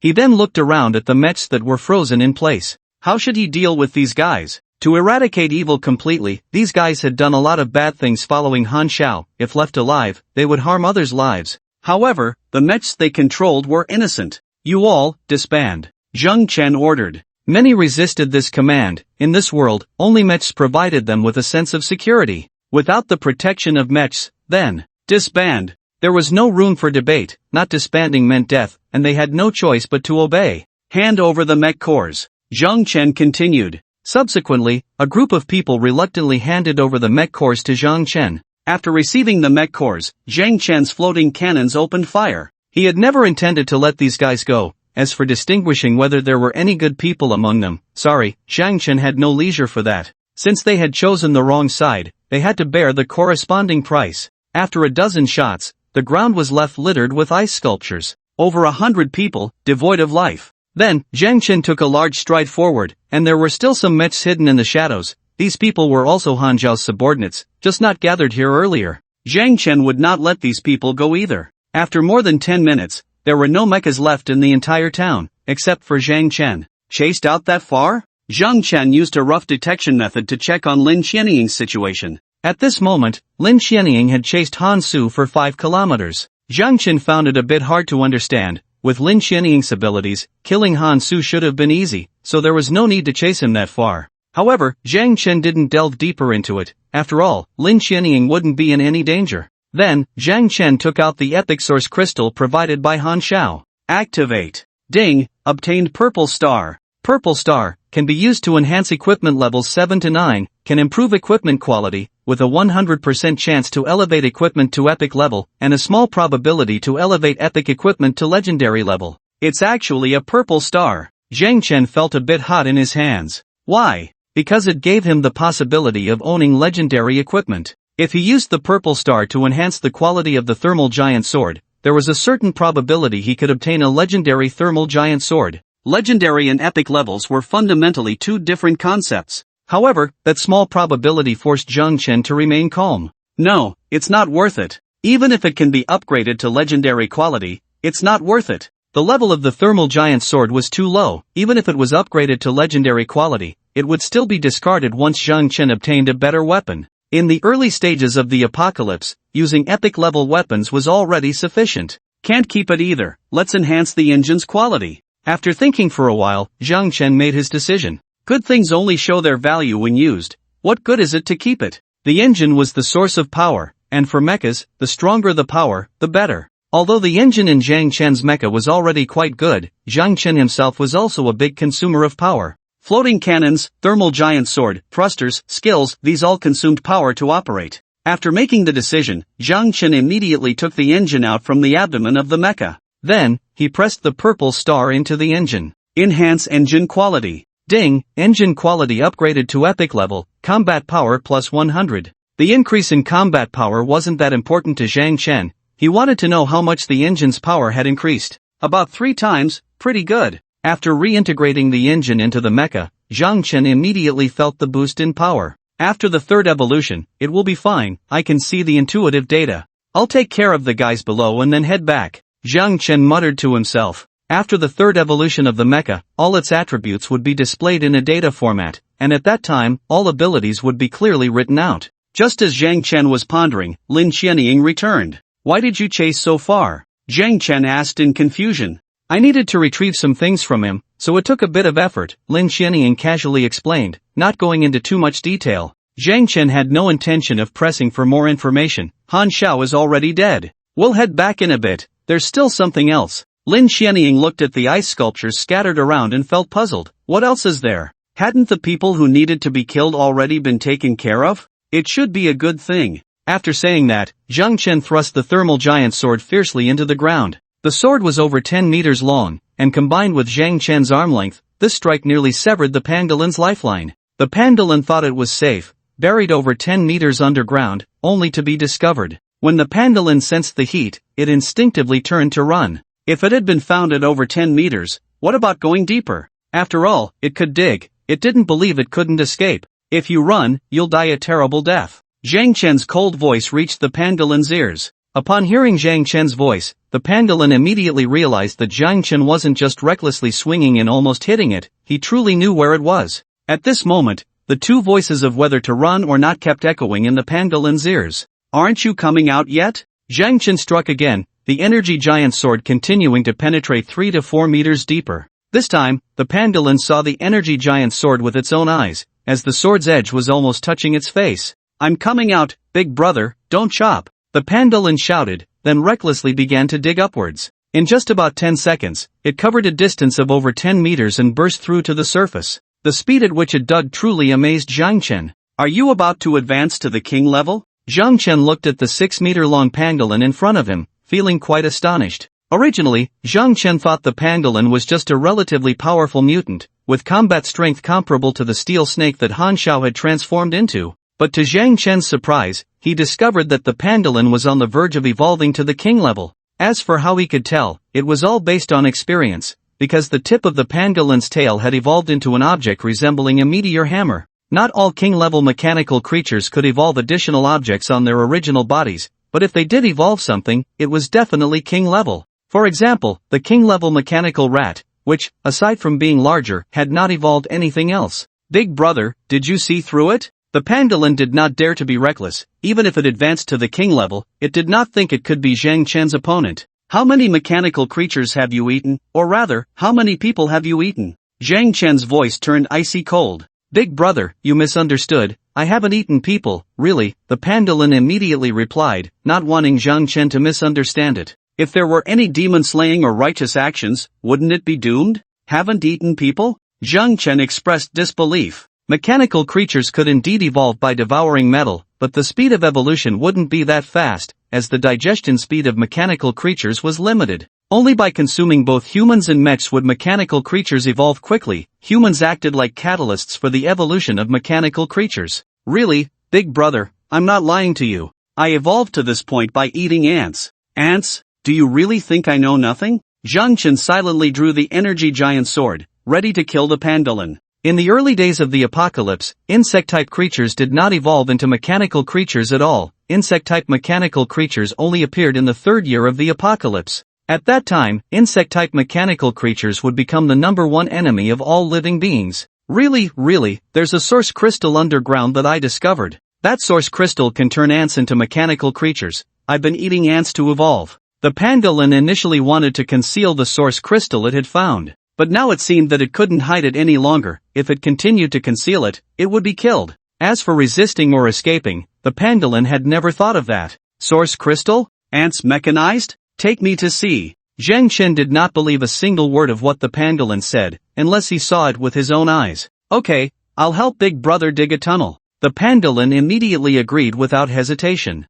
Then, the pangolin began to work, digging with remarkable smoothness. Seeing the hole the pangolin dug, Zhang Chen couldn't help but exclaim that professional matters should indeed be left to professionals. If he had the pangolin's ability, he wouldn't have been trapped underwater for so long. He could have escaped in no time. Sure enough, it didn't take long before the pangolin had dug out a huge cave large enough for Zhang Chen to enter. The excavated soil piled up into a small hill on the surface. Unfortunately, those who had turned into ice sculptures were buried before the ice had even melted. Continuing forward, the tunnel was about 50 meters long, and Zhang Chen once again descended to a depth of 20 meters underground. Lin Xianying had been left outside the cave, being buried alive at this depth. Zhang Chen could escape, but Lin Xianying did not have the ability to do so. Zhang Chen was wary that the pangolin might have some ulterior motives. Big brother, look at this. The pangolin pointed to a colorful source crystal as if presenting a treasure. Another legendary one, this. Zhang Chen felt dizzy. When did legendary source crystals become so common? Encountering two in a single day was astonishing. In his previous life, even obtaining an epic-level crystal required fierce competition. How do ants turn into mechanical creatures? After calming down, Zhang Chen asked. Right here, these little things can transform into mechanical beings in half an hour. The pangolin stared at a pit it had specially dug not far from the legendary source crystal. Zhang Chen focused on the pit and noticed that the ants inside, over a meter deep, indeed showed signs of mechanization, with individual ants reaching about 20 centimeters in length. If fully mechanized, these ants could grow to around 30 centimeters. The key was their sheer number, countless ants piled up in layers, nearly filling the pit. How did you discover this method? Zhang Chen was genuinely curious. If this breeding model had been developed by humans, he wouldn't have been surprised. But for a pangolin to come up with it was quite remarkable. Although the intelligence of alien mechanical creatures wasn't low, such a breeding model would typically take years for them to conceive. It wasn't my idea. A few days ago, I felt something attracting me, so I dug to see, and by the time I got here, I had already found the mechanized ants. And then, there was no need to elaborate. The pangolin ate the ants and didn't touch the source crystal. The continuously mechanized ants became nourishment for the pangolin's evolution. In just a few days, if given more time, the pangolin could definitely evolve into a giant beast, just like that crab. It could be said that each legendary source crystal could shape a king-level mechanical creature, and if used well, could even nurture a giant beast. Wait, are you saying this source crystal can attract you? Zhang Chen suddenly grasped the crux of the pangolin's words. Yes, the pangolin nodded at Zhang Chen. Treasure-hunting mouse? Zhang Chen exclaimed. Wasn't this just a treasure-hunting mouse with the ability to find treasures? If he took such a creature out into the wild, combined with a detection core, what good things could possibly escape Zhang Chen's grasp? Can only legendary source crystals attract you? The purple ones can too. I've eaten several of them, the pangolin candidly revealed. Why don't you stick with me from now on, how about that? Zhang Chen proposed. No matter what method he used, he had to take this pangolin with him. He knew that the initial source crystals didn't just descend once, every 3 months, initial source crystals would fall from the sky without fail. Zhang Chen could only vaguely remember where some famous people obtained powerful source crystals, and even if others got epic or legendary crystals, they wouldn't boast about it. However, if he had this pangolin, when the initial source crystals descended, he could just take it out for a stroll and reap a bountiful harvest without wasting brain cells recalling those hazy memories from his past life. The pangolin was tempted. Following such a person, it wouldn't have to fear danger anymore. The sense of security was overwhelming. However, the pangolin also knew that Zhang Chen needed something from it, so it couldn't be too cheap, right? It contemplated the conditions Zhang Chen might accept. Are you unwilling? Zhang Chen countered. No, it's just that I have a small request. The pangolin didn't dare to be too arrogant, which was in line with its timid nature. Otherwise, how could it not dare to confront Han Xiao, being on the verge of advancing to king level? What request? Zhang Chen was somewhat excited but maintained a calm demeanor. He couldn't let the pangolin see through him. What if it took advantage of the situation? However, with such a precious treasure, what was wrong with making a few requests? 1, 3, or even 5, Zhang Chen could endure. Can you give me this source crystal? I need it to cultivate food, is that okay? The pangolin appeared somewhat humble. Its words clearly indicated to Zhang Chen that even if he disagreed, it wouldn't matter, the pangolin would still compromise. Yet, Zhang Chen was pondering this issue. Logically, he should definitely take the source crystal. A legendary level source crystal could definitely yield great things. How much support would the superpower combat enhancement and the legendary level detection core provide him? However, thinking of the pangolin's abilities, Zhang Chen hesitated. In fact, to win the pangolin's loyalty, giving it this source crystal wasn't out of the question. After all, the pangolin could create even greater value in the future. Okay, I agree. Really? Thank you, big brother, you're so kind. The pangolin was overwhelmed with gratitude. It perhaps never considered that if Zhang Chen hadn't suddenly appeared, this source crystal would have originally belonged to it. From now on, you'll be called Little Treasure. Zhang Chen gave the pangolin a name. The character for treasure had to be included. After all, he was counting on the pangolin to find treasures. Initially, Zhang Chen wanted to call the pangolin Big Treasure, but upon reflection, that name felt a bit off, so Little Treasure sounded better. Okay, big brother. The pangolin didn't care about names. It only cared about its source crystal and the good life ahead. Do you want to take these things away? Or would you like to eat them now? Zhang Chen pointed to the semi-mechanical ants in the pit and spoke to Little Treasure. Sure. Little Treasure was not picky and opened its big mouth to enjoy one last feast in its old nest. When Zhang Chen reappeared on the surface with little treasure, Lin Xianying was pacing anxiously in place. "What's wrong?" Zhang Chen asked upon seeing her. There didn't seem to be any danger around. Why was Lin Xianying acting this way? "Something happened," Lin Xianying replied to Zhang Chen. He was already used to such statements. If nothing happened, that would be the real problem. "What happened?" "The higher-ups want to bomb Chuan City." "What?" Now it was Zhang Chen's turn to be shocked. What was going on? The military actually wanted to bomb Chuan City? A king-level mechanical bird appeared over Chuan City, with a wingspan of over 20 meters. It has been leading thousands of mechanical birds circling above Chuan City, and many people have already died. This wasn't happening when we left, this just occurred? Lin Xianying nodded at Zhang Chen. Yes, the military tried to drive them away, but they showed no intention of leaving. The military's plan is to evacuate all the people in the city, and once everyone is gone, they will take action. Zhang Chen didn't ask how the military planned to take action. Their strength was unfathomable, and their missiles and bombs were very powerful. Fortunately, the military had such deterrent power, otherwise, the country would soon descend into chaos. So, doesn't that mean we have no home? This was something that hadn't happened in his previous life, and the sudden emergence of such a situation left Zhang Chen somewhat at a loss. For Zhang Chen, Chuan City was not only home but also a safe zone. Without this safe zone, even the evolution mechas would be restless. It's okay, the military has already started arranging personnel to build a steel city. The initial construction won't be very large, but it should be enough space. Lin Xianying informed Zhang Chen of the military's decision. Alright then, what could Zhang Chen say? This was something he couldn't stop. Lin Xianying felt a bit disappointed. She had thought Zhang Chen would have a way to deal with that king-level mechanical bird. As long as that threat was eliminated, there would be no need to bomb Chuan City. It could only be said that Lin Xianying had overestimated Zhang Chen. If it were a king-level mechanical creature on the ground, Zhang Chen would certainly have a way to deal with it, and he would even be very willing to do so. Every king-level mechanical creature represents a high-quality source crystal, but if it's a king-level mechanical bird, Zhang Chen really has no way to deal with it. It can fly, soaring to heights of thousands of meters, and Zhang Chen's current means of attack is limited to his floating cannons. A king-level mechanical creature cannot be handled merely with floating cannons. At least, Zhang Chen's current combat power is insufficient to resolve the situation. If Zhang Chen had over 10,000 combat power, a single shot could dismantle that king-level mechanical bird. Let's go back first. Does Zhang Tao know about this? Zhang Chen led the way towards Chuan City. Lin Xianying followed beside him and said, I've already informed him. He's preparing, and soon the military's decision will be communicated to the survivors in Chuan City. As for how many can safely leave, Lin Xianying didn't want to continue, because this time, many people were destined to die. A large-scale migration of humanity would surely provoke the lurking mechanical creatures to attack. Currently, there aren't many people capable of self-defense, and the military lacks the ability to protect these individuals. So, just do your best,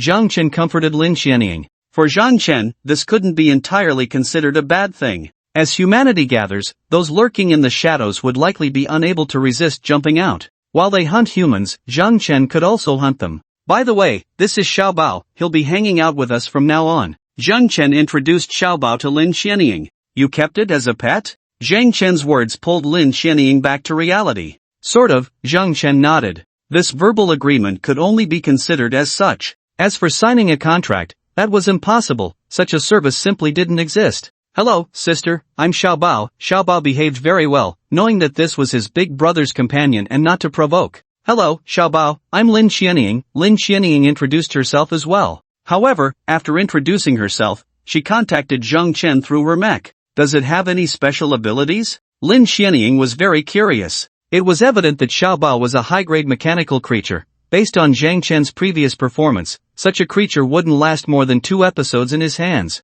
How did he manage to tame Xiao Bao this time? It has great capabilities, it can treasure hunt and is very useful. Zhang Chen didn't elaborate too much, just gave a brief introduction. By the way, when will the military transport the metal wreckage from the city? The convoy has already set off, it should arrive tonight and will take about 2 days to transport. So that means we only have about 2 days left. Yes, when we get back, I'll evolve my mech first. Another evolution? Lin Xianying suddenly stopped, her eyes fixed on Zhang Chen. Yes, the third evolution. Didn't you say the speed of the third evolution wouldn't be that fast? Lin Xianying felt like she was going crazy. The news she received tonight was more shocking than the last, each one harder for her to accept. If she remembered correctly, Zhang Chen said the third evolution would be relatively slow the day before yesterday, right? Can 2 days really be considered slow? Zhang Chen felt a bit awkward. He truly thought his third evolution speed wouldn't be that fast. After all, the source crystals available in the city were limited. However, after wandering outside the city for a while, he had earned several thousand mid-grade source crystals,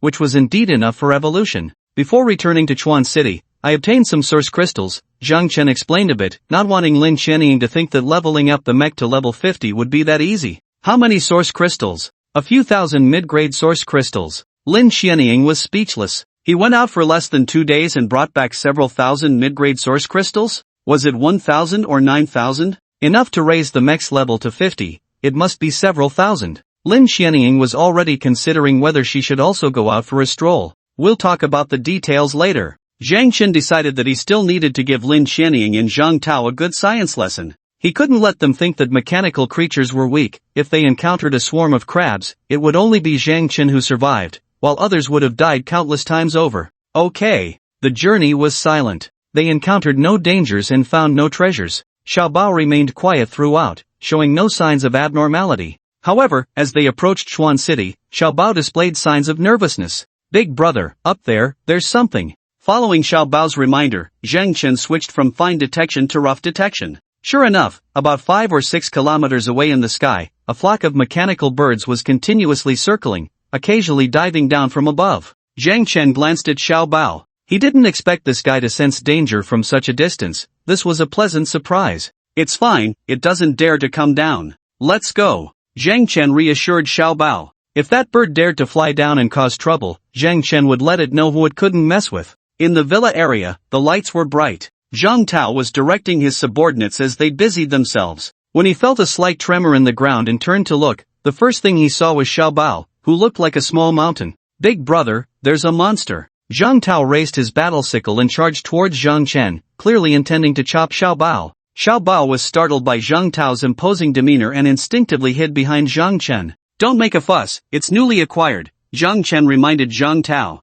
Zhang Tao, with his battle sickle already raised, asked in surprise, newly acquired? Zhang Chen nodded at Zhang Tao. Yeah, its name is Xiao Bao. It's not very brave, so don't bully it. I'm afraid if you provoke it, it might whip you to death with its tail, Zhang Chen said with annoyance. Zhang Tao was not being brave, he was being reckless. He didn't even consider what ability Xiao Bao had before charging in. Zhang Chen was puzzled, wondering how Zhang Tao had managed to reach the position of one of the 10 great war gods in his previous life. Is it that powerful? Zhang Tao immediately put away his battle sickle. He wasn't joking. If Big Brother said it could whip him to death with one tail swipe, then it probably wouldn't take a second strike. Xiao Bao is about to evolve to the king level, what do you think? Upon hearing this, Zhang Tao immediately understood. I get it, Big Brother. In Zhang Tao's view, Zhang Chen was waiting for Xiao Bao to evolve to the king level, and the moment Xiao Bao evolved would be when Zhang Chen would take it down. I need to evolve my mecha, keep an eye on the situation in the sky. Zhang Chen looked up at the sky.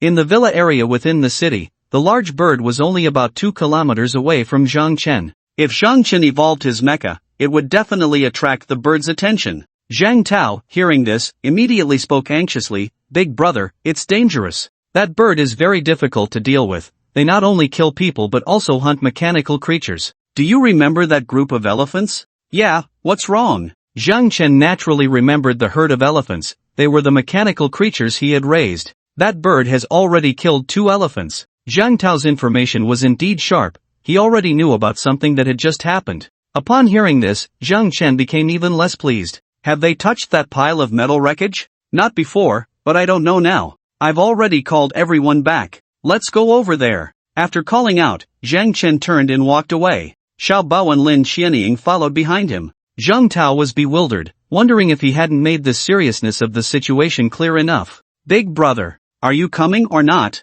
Zhang Chen interrupted Zhang Tao. I'm coming. Zhang Tao gritted his teeth and followed. In the north of the city, when Xiao Bao saw the pile of metal wreckage, the bright blue light emanating from its eyes was like 2 large light bulbs. Food, it was all food. Big Brother, I want to eat, Xiao Bao said to Zhang Chen with a hint of pleading in its voice. If he could eat these metal scraps, he felt he would definitely be able to advance to the king level. That's not possible, it's already been sold. Zhang Chen shook his head at Xiao Bao. One must be honest, one cannot go back on their word. But, eating a little less is fine, right? Zhang Chen said while looking at Lin Xianying. I only said there's a huge pile of metal scraps. No one knows exactly how much, Lin Xianying said to herself. Go on, eat a little less, Zhang Chen patted Xiaobao's head. Okay. Xiaobao dashed out suddenly. Zhang Tao looked at Xiaobao rushing out with sympathy. This fool was still too naive. Didn't he know that the more he ate, the faster he would die? I'll evolve the mecha now and see if I can attract that bird down. If I can attract it, maybe we won't have to move. Zhang Tao and Lin Xianying both looked at Zhang Chen and nodded in unison.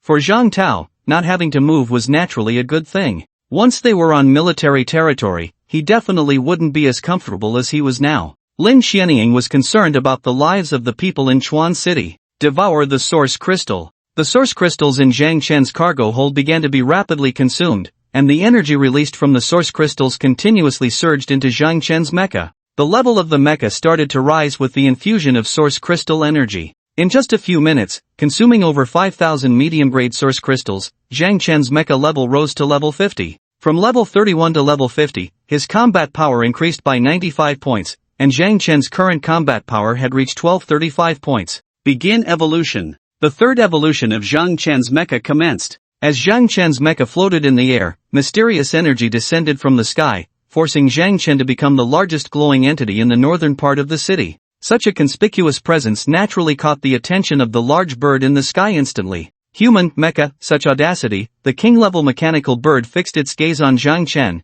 clearly dissatisfied with his performance. Evolving a mecha right under its nose, did he think he was invisible? Kill him, the king-level mechanical bird ordered. The mechanical birds that had been circling in the sky immediately dove towards Zhang Chen. Thousands of mechanical birds launched simultaneously, and they were all relatively large, with wingspans reaching about 10 meters. The momentum of this charge was quite intimidating. Even at night, it felt like they could block out the sun. Big brother, they're coming! Zhang Tao shouted. With such a scale of charge, Zhang Tao felt he could die at any moment. However, Zhang Tao did not run. He took out his battle scythe and prepared for combat. Lin Xianying had already opened fire. Although the distance was a bit far and she might not hit, one must have the right attitude. Zhang Chen also saw the scene in the sky and felt somewhat dissatisfied. He wanted to lure that king-level mechanical bird down. These ordinary mechanical birds had nothing to do with him. Clearly, Zhang Chen had failed. Just as he was about to cancel the evolution, Xiaobao, who was gnawing on metal scraps, rushed out. Who dares to touch my boss? Xiaobao roared while throwing the metal scraps he had wrapped with his tail into the air. Xiaobao's aim was certainly not precise, but great strength could yield miracles. As long as the thrown metal scraps brushed against something, it would result in a crash. After all, Xiaobao was infinitely close to being a king-level mechanical creature. Zhang Chen was surprised. He didn't expect Xiaobao to be so brave. He already knew that Zhang Tao and Lin Xianying would step in to protect him. They had faced dangers together before. But what kind of character was Xiaobao? One couldn't say he was timid as a mouse, but he wasn't much stronger either. In the face of such a dangerous situation, Xiaobao could charge out recklessly, which deeply moved Zhang Chen. However, Zhang Chen didn't know Xiaobao's thoughts. Otherwise, he would definitely scold himself for being moved too early. Why was Xiaobao so reckless? It was because his source crystal was in Zhang Chen's cargo hold. Xiaobao's body had no space to carry items. Although the source crystal is not large and can be held with claws, what would happen if one were to flaunt a legendary source crystal in public?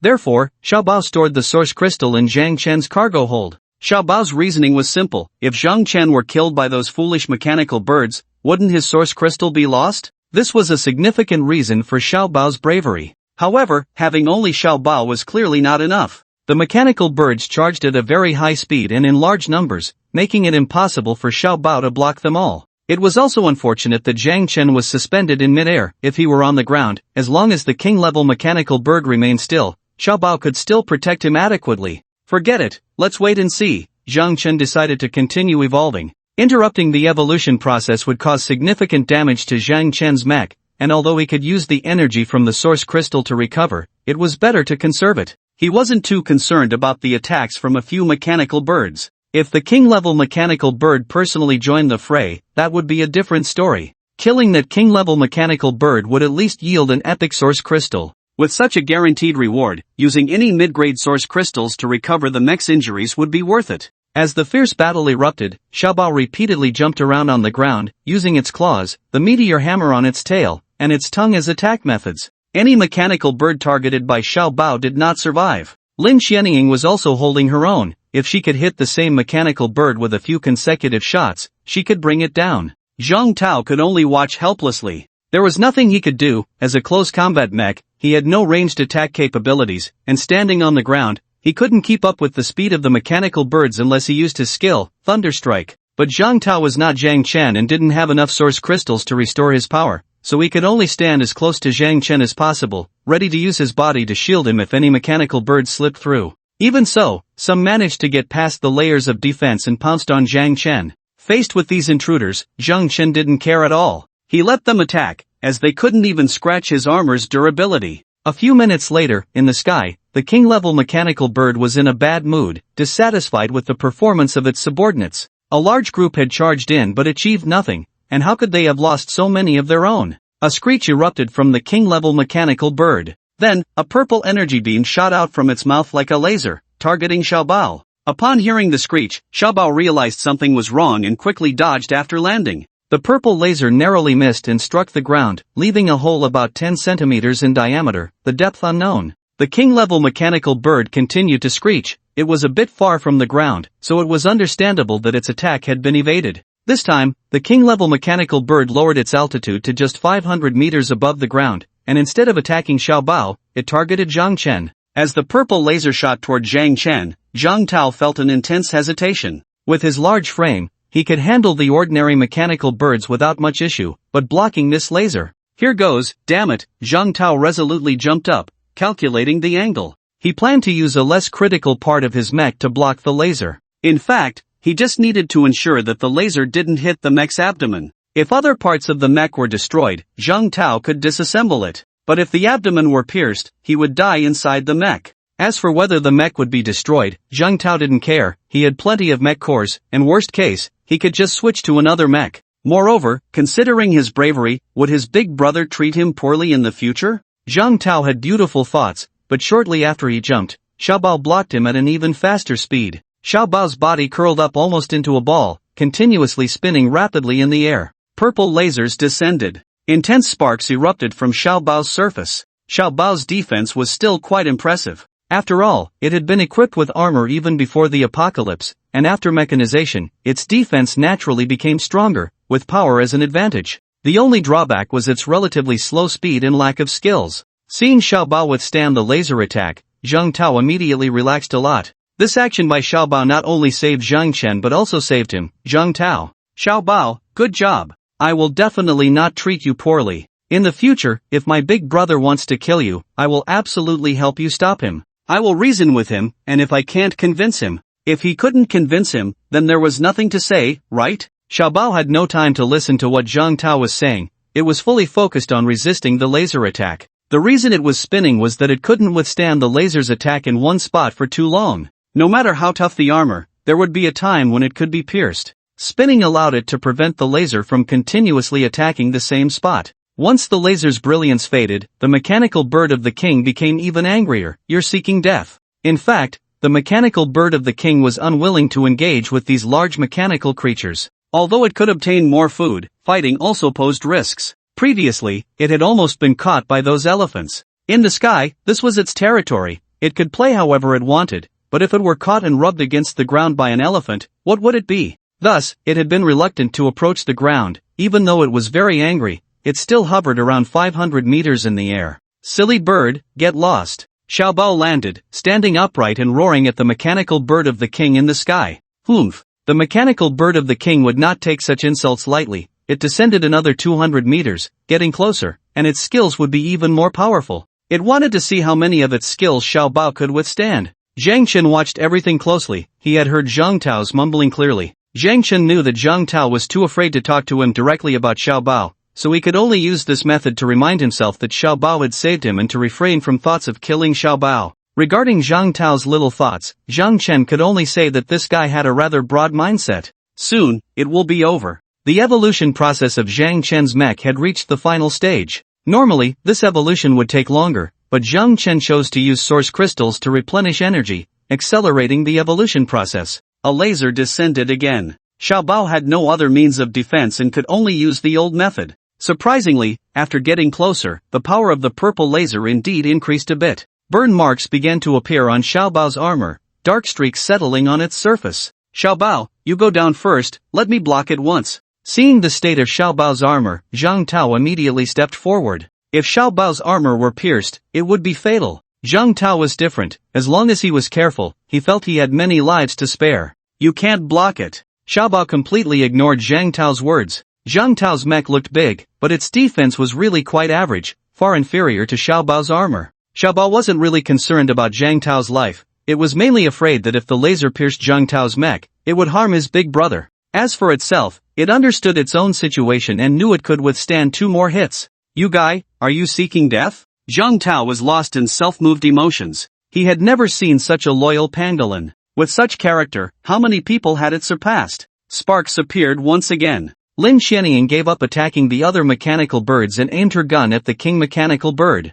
The king mechanical bird, which was in the process of unleashing its skill, couldn't move quickly and could only endure the freezing projectile. Lin Xianying thought her freezing projectile would cause some trouble for the king mechanical bird. Unfortunately, the gap in combat power was too great. The freezing projectile hit the king mechanical bird without leaving even a shard of ice. Naturally, the king mechanical bird didn't care about such a trivial attack, and seeing that it was about to kill Xiao Bao, it had no intention of changing its target. After Xiao Bao once again blocked the purple laser attack, it finally couldn't hold on any longer. It was only close to the king level, not truly at that level. At this moment, Xiao Bao's armor was battered, with some areas even sparking with electricity, as those parts of the armor had been burned through. However, even so, Xiao Bao still didn't give up. It had to keep blocking. Xiao Bao understood clearly that in its current state, even if it ran, where could it go? This foolish bird was definitely fixated on it. Without the help of source crystals, it would take a long time for it to advance to the king level,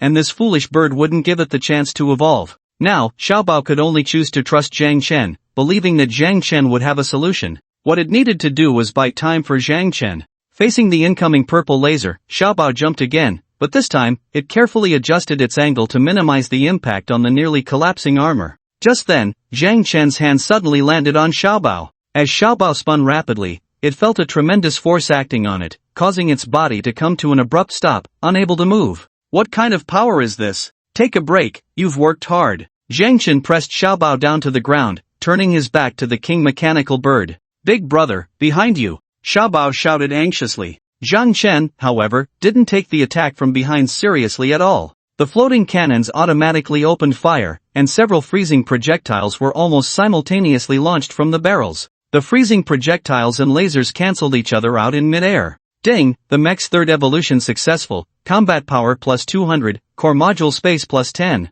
Open the panel. Mech form, level 3 evolution, 20 meters, mech level, 50 weight, 51 tons combat power, 1455 strength, 14. 5 tons speed, 14 M/S type, medium melee power, dual circuit nuclear engine, epic, equipment, thermal giant sword, epic, alloy defense armor, excellent, sustained propulsion system, excellent, 100 battles core, epic, detection core, legendary, skills, super energy combat power enhancement, legendary, death laser, extreme thunder strike. Zhang Chen nodded in satisfaction. The third evolution seemed to have little improvement, but Zhang Chen knew the importance of the third evolution. Because after the third evolution, the main body would receive nourishment from the mech, meaning the physical body would become stronger, not only in physical quality but also reportedly affecting lifespan. You little dog, you're quite arrogant. After glancing at the mech's status, Zhang Chen suddenly turned to look at the king mechanical bird in the sky. Under Zhang Chen's gaze, the king mechanical bird felt like an ordinary mechanical bird in front of him,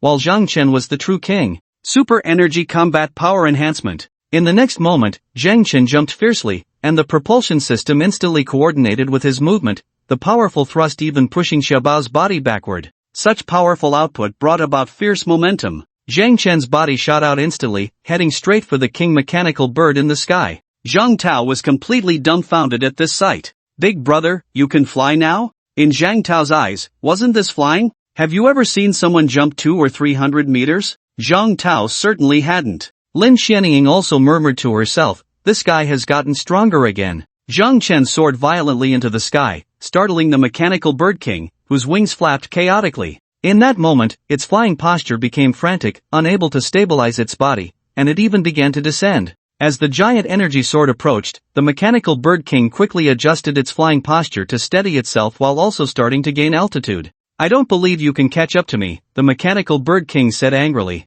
In response, a freezing projectile shot out from the floating cannon's muzzle. With the enhancement of super energy combat power, Zhang Chen's combat power had reached 2,910 points, just a tiny bit away from breaking 3,000 points. This level of power was already enough to crush the mechanical bird king. Although Zhang Chen couldn't see the exact combat power of the mechanical bird king, he estimated it to be around 400 to 500 points. A combat power of 2,910 against 400 to 500, wasn't that a complete domination? Therefore, the power of the freezing projectile was already enough to pose a deadly threat to the mechanical bird king. The mechanical bird king clearly understood this. From Zhang Chen's ability to jump over 200 meters into the air, it knew he was not something it could handle. When it sensed the incoming freezing projectile, it immediately shot out a purple laser in response. The laser and the freezing projectile cancelled each other out. At that moment, Zhang Chen had jumped to a distance where he could attack the mechanical bird king. He swung the giant energy sword in his hand, and a scorching gale drew a brilliant red arc in the air.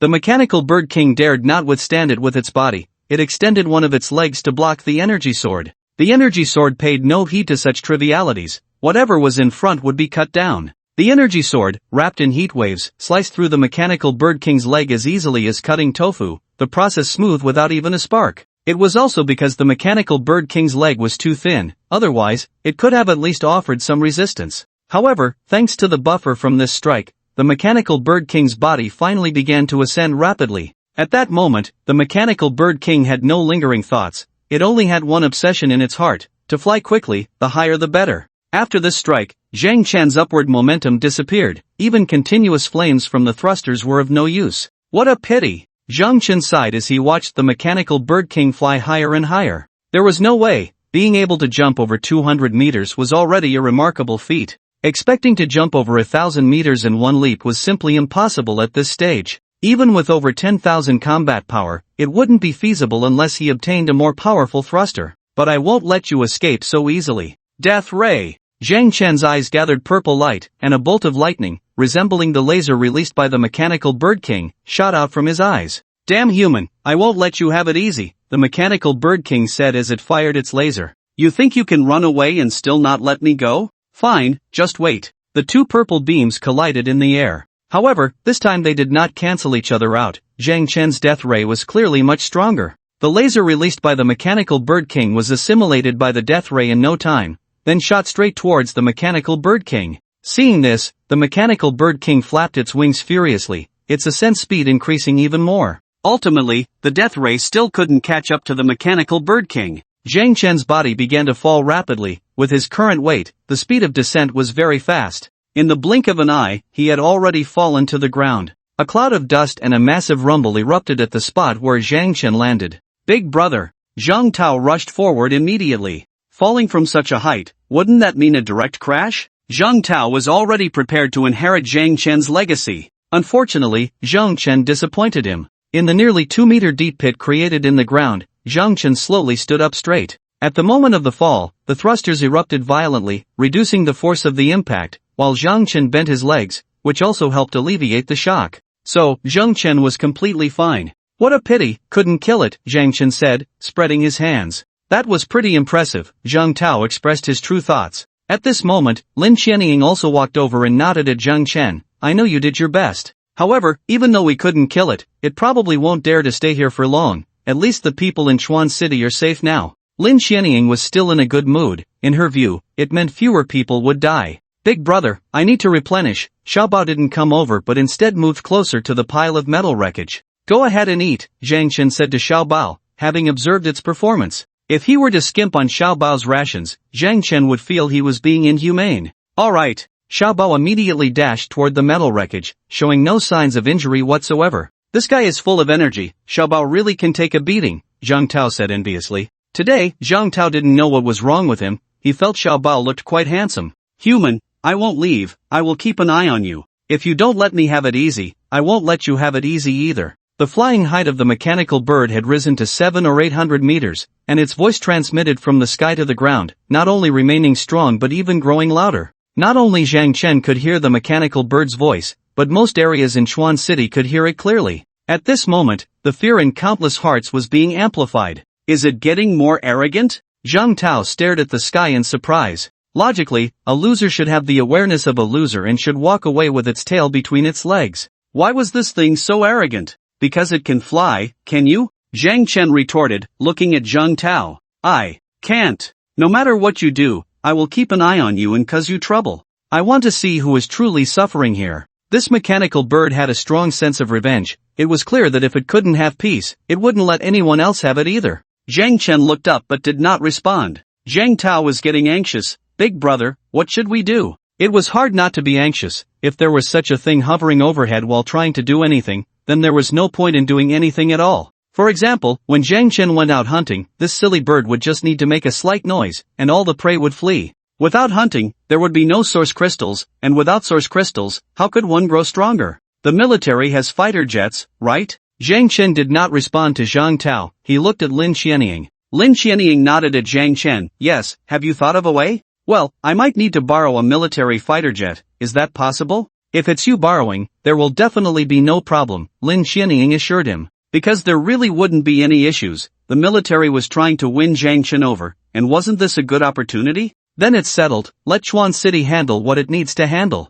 After all, we have to evacuate sooner or later. Tomorrow, I'll go with you to the military district. Really? Lin Xianying was surprised. She knew Zhang Chen was quite resistant to going to the military district. If it was just to borrow a plane, it wouldn't need to be so complicated. Lin Xianying could just contact her superior to get it done. There was no need for Zhang Chen to go in person. Yeah, to give some suggestions about Steel City, Zhang Chen expressed his thoughts. Although the military agreed to Zhang Chen's idea of building Steel City, they certainly didn't have a detailed plan for how to operate it. As someone who had returned from the future, Zhang Chen was very clear about what Steel City would face in the future. How to build the Steel City without taking detours, Zhang Chen understood very well. Alright, I'll notify them right away. How are we getting there? Lin Xianying showed a bit of excitement. Let's have a plane come pick us up. A helicopter will do, Zhang Chen said, glancing at the king-level mechanical bird still circling in the sky. Okay. If it were someone else making such a request, Lin Xianying would definitely refuse.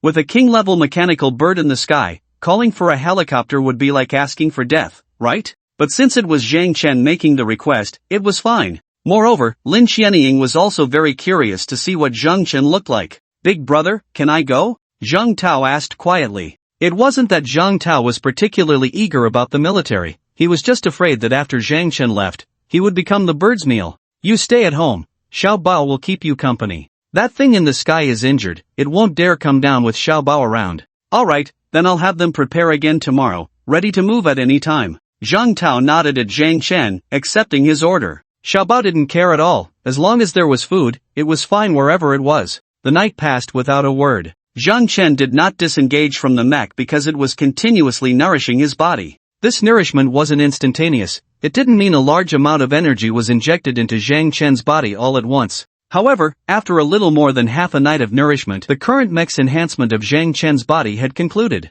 As expected, the human body can gain about 1/10 of the mech's combat power. Now, I have a combat power of 145 even without using my hands. Zhang Chen turned to glance at Zhang Tao. If Zhang Tao knew that his own combat power could already match that of his mech in an arm wrestling contest, he wouldn't know what to think. Zhang Chen, the helicopter is on its way and will arrive soon. Do we need to prepare anything? No need, right? Then we definitely can't go in this form, can we? The plane can't carry us like this. Lin Xianying's meaning was already very clear at this point. Hearing this, Zhang Tao also leaned over. Zhang Tao had never seen Zhang Chen's true form either. It would be a lie to say he wasn't curious. Alright, it was bound to be seen sooner or later. The reason for not letting them see before was that it would be dangerous after the mech disassembled. Now, with Zhang Chen's body having 145 points of combat power sufficient for self-defense, even if danger arose, he had the ability to merge with the mech. Disengage. After Zhang Chen chose to disengage, the massive mech, 20 meters tall, quickly shrank.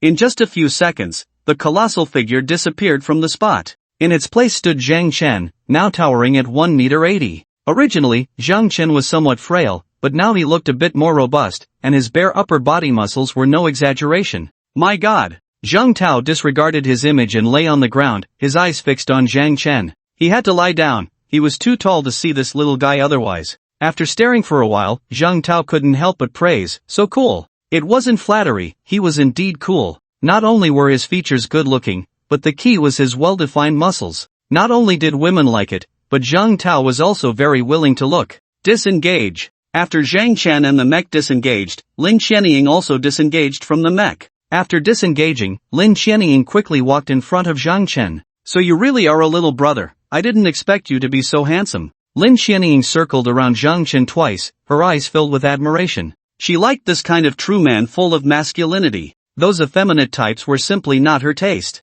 Zhang Chen, however, didn't pay attention to these small matters. He hung the mech core around his neck. Through the mech core, Zhang Chen could check the detailed status of the mech, a function that only appeared after the third evolution. He could check the mech's status, repair, and maintain it. In the state of the mech core, the speed of repairing and maintaining the mech would be even faster. This is basically something that anyone who owns a mech must do every day in the future. Because whenever a battle occurs, collisions with the mech are inevitable. Although many collisions won't cause any damage to the mech, what about those scratches? When scratches accumulate to a certain extent, they can become the last straw that breaks the camel's back for the mech. Moreover, the mech's equipment also requires maintenance, with the most basic being the ability to repair the durability of the outer armor. Additionally, repairing the mech in its core form doesn't consume much energy, and everyone can afford it, so why not? Hey, Zhang Chen, what are you thinking about? Lin Qianying circled around Zhang Chen twice and noticed that he didn't even look at her. She couldn't help but poke his chest muscles twice with her finger.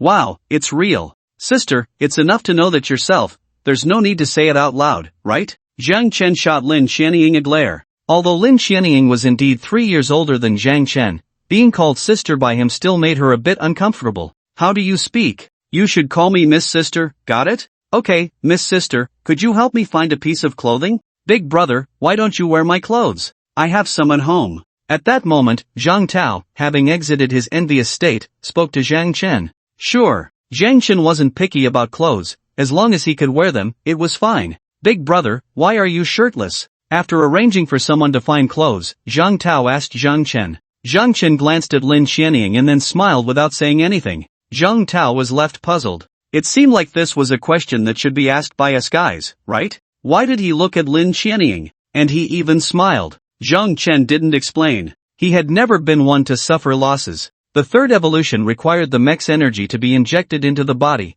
with the main area of focus being the upper body. Therefore, under the wash of the mech's energy, the clothes on his upper body naturally disappeared. It could be said that anyone undergoing the third evolution would experience such an effect, including Lin Qianying. Based on Zhang Chen's estimation, Lin Qianying would definitely evolve faster than Zhang Tao. By then, he wouldn't need to poke at her chest muscles, just looking would be enough for revenge. What are you looking at? Lin Qianying felt a bit flustered under Zhang Chen's gaze. It seemed like there was something not quite right about that look. Nothing. You both need to evolve quickly too, Zhang Chen reminded the two. Now that Zhang Tao and Lin Qianying were members of Zhang Chen's group, he didn't want them to be too weak. Got it. We're all working hard. By the way, we need to bring someone with us this time, Lin Qianying said, pouting slightly. Who? Zhang Chen looked at Lin Qianying in confusion. Who else was there besides Zhang Tao? Him. Lin Qianying pointed to a little boy standing not far away. It was the boy who had been rescued by Zhang Tao.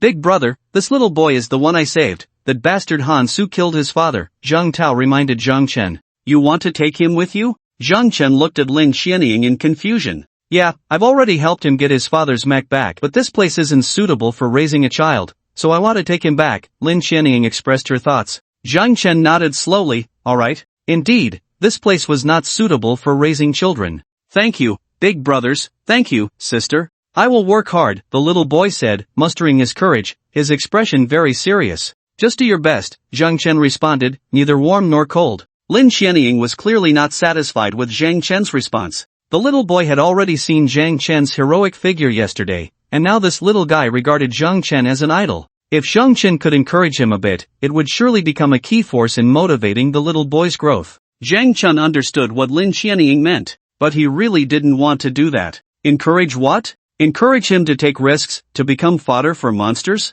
In today's world, there are many people as miserable as this little brother. If they all needed Zhang Chen to inspire them, wouldn't he be exhausted? At that moment, the roar of a helicopter grew louder as it approached. The helicopter is here, let's go, Lin Qianying said to Zhang Chen. Okay. Then, Lin Qianying quickly pulled the little brother towards the helicopter. Before leaving, Zhang Chen assigned Zhang Tao a task. Keep an eye on the elephant herd. He wasn't too concerned about the rat swarm in Chuan City. Ordinary source crystals held no allure for him, but the elephant herd was definitely important. After all, it involved more than a dozen epic source crystals. Zhang Tao readily agreed, signaling Zhang Chen to rest assured. Only then did Zhang Chen board the helicopter. As the helicopter took off, the pilot was a bit nervous because a king-level mechanical bird was circling above, accompanied by hundreds of ordinary mechanical birds. It's fine, let's go. They won't dare to come down, Zhang Chen reassured the pilot. Alright. What else could the pilot say? He had to listen to Zhang Chen.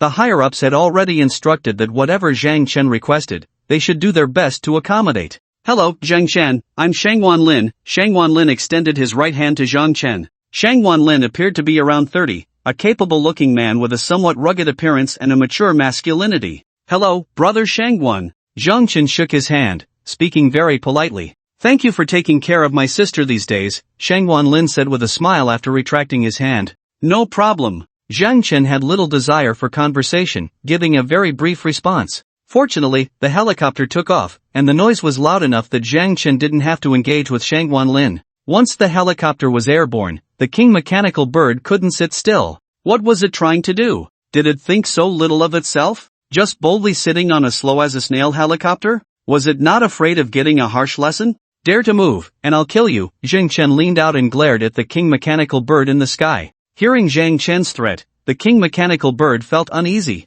Who was this guy? However, looking at Zhang Chen's serious expression and then at its own underdeveloped legs, the king mechanical bird decided to endure. If it used its skills to attack the helicopter from a distance, it could definitely cause a lot of trouble for the aircraft. But it absolutely couldn't kill Zhang Chen. If Zhang Chen decided to retaliate, the king mechanical bird fell silent. However, it would not let Zhang Chen off the hook. It intended to follow him and cause trouble no matter what Zhang Chen planned to do. Shangwan Lin was taken aback. He hadn't expected that a casual threat from Zhang Chen could scare the big bird into not daring to attack. It was quite miraculous. Shangwan Lin looked at Lin Xianying with a puzzled expression, but Lin Xianying merely nodded at him without offering any explanation. Subsequently, the helicopter flew smoothly towards the military base without encountering any obstacles, with the mechanical birds overhead seemingly providing them with protection. If the pilot hadn't notified the base early, certain rockets might have already been launched as they approached. After an hour, Zhang Chen arrived at the military base.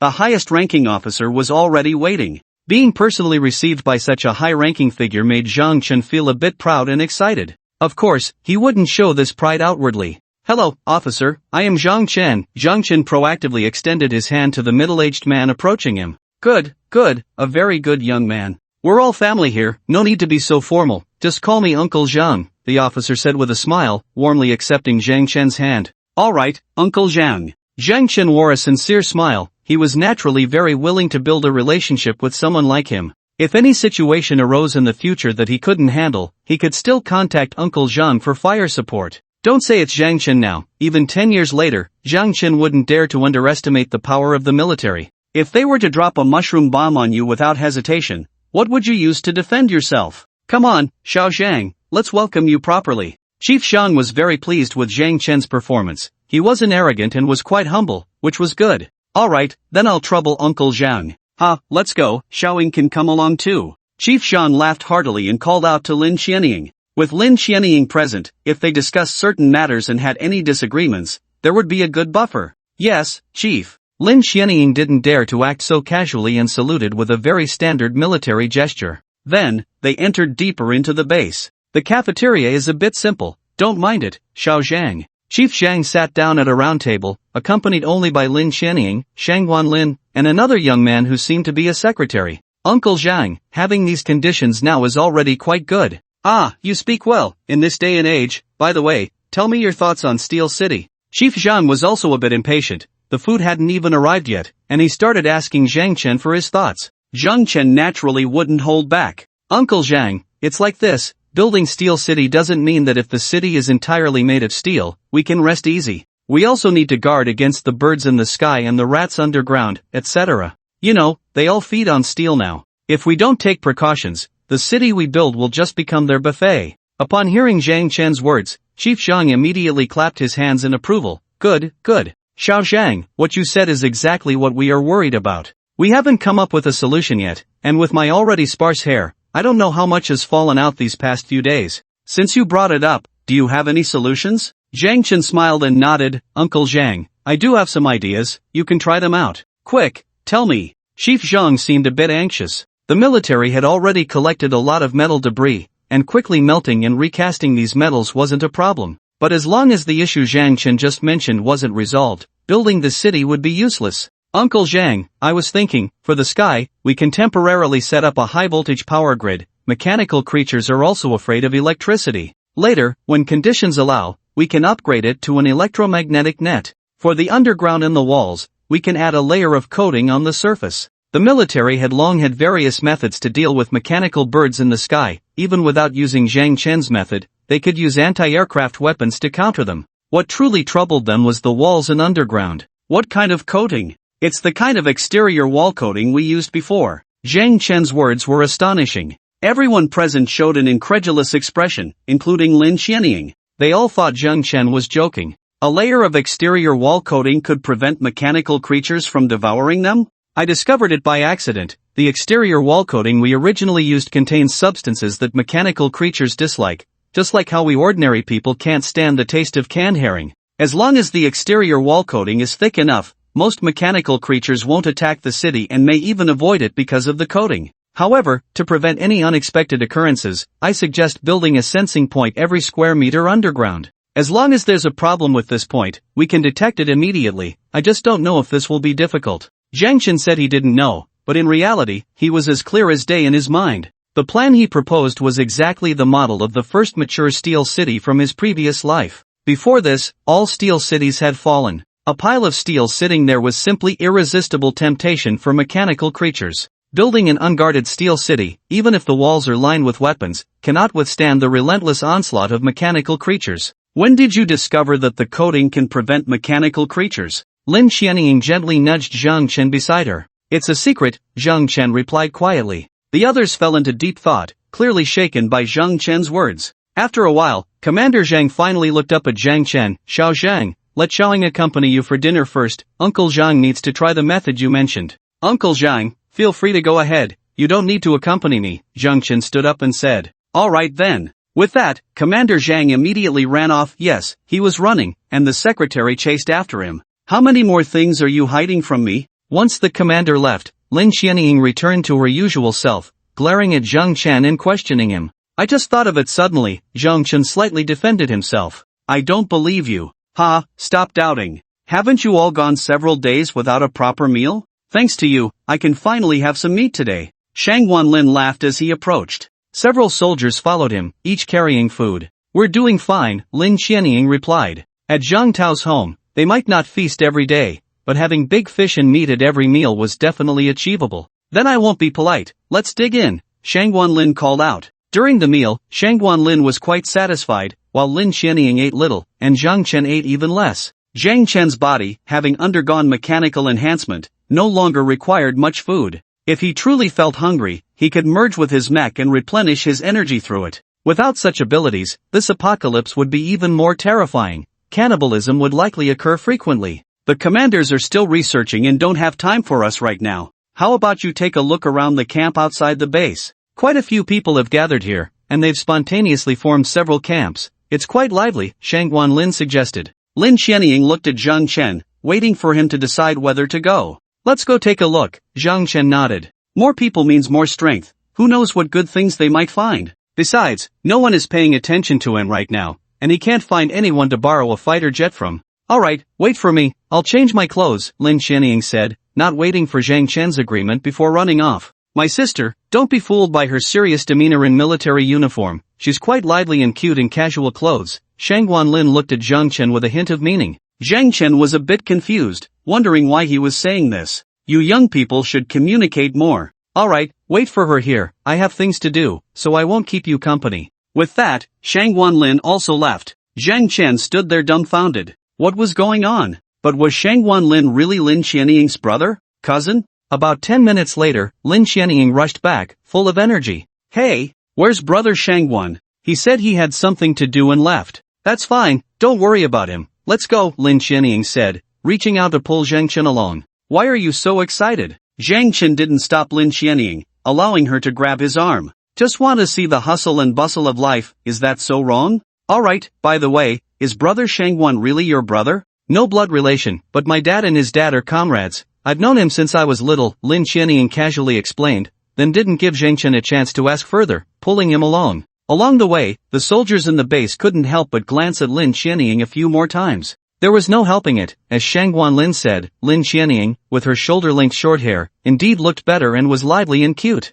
Walking beside Lin Qianying, Zhang Chen couldn't help but feel a bit of pressure. The phrase "a beauty is a disaster" must be referring to someone like Lin Qianying, right? Being too good-looking can sometimes be a curse. Fortunately, Zhang Chen believes he can withstand any pressure. Besides, he and Lin Qianying have only known each other for a few days. Although they can be considered close friends, they are still far from that next step. Zhang Chen shook his head. What am I thinking? Haven't I suffered enough from women? Being friends is just fine. What are you thinking about? Lin Qianying didn't have as many thoughts as Zhang Chen. Seeing his expression, she curiously asked. Nothing, the camp is just ahead, and I didn't expect it to be so lively. Yeah, I saw it from the plane just now. Let's hurry. Zhang Chen didn't have the leisure to look around much on the plane. Although the mechanical bird didn't dare to act after Zhang Chen's warning, what if? So Zhang Chen remained on guard against the mechanical bird. As soon as it dared to make any small moves, he would immediately merge with the mech. Inside the temporary camp, the noise of people was overwhelming.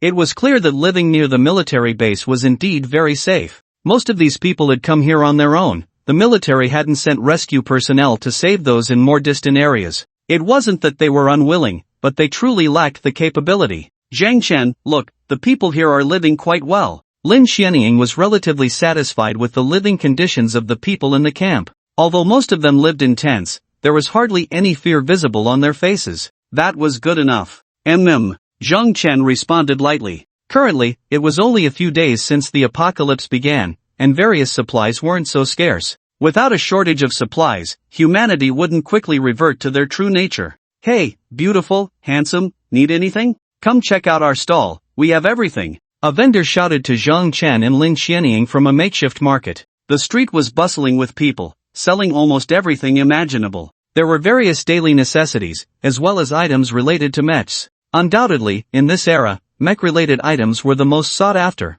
Stalls surrounded by crowds were all selling mech-related goods. Among them, the most in demand were source crystals, with ordinary source crystals already priced by the vendors. Money was definitely useless. The only thing that could be exchanged for source crystals was food. 3 pounds of food could be traded for 1 ordinary source crystal. For meat, just 1 pound could be exchanged. Meat would become increasingly scarce, and in the future, people might all turn into vegetarians. After all, even rats had been mechanized, let alone pigs, ducks, and sheep. One could say that meat was something you eat 1 piece less of with each consumption. If it were to appear in the future, it could only be human flesh. Thinking of this, Zhang Chen frowned slightly. He recalled a notorious organization that would emerge later, one that traded in meat. Zhang Chen wasn't so selfless, nor did he have the spirit of sacrificing himself for others, but he did possess a basic sense of human morality. Naturally, he detested such morally corrupt organizations. Perhaps Zhang Chen's frown had some effect. A man seemed to have discovered a business opportunity in him,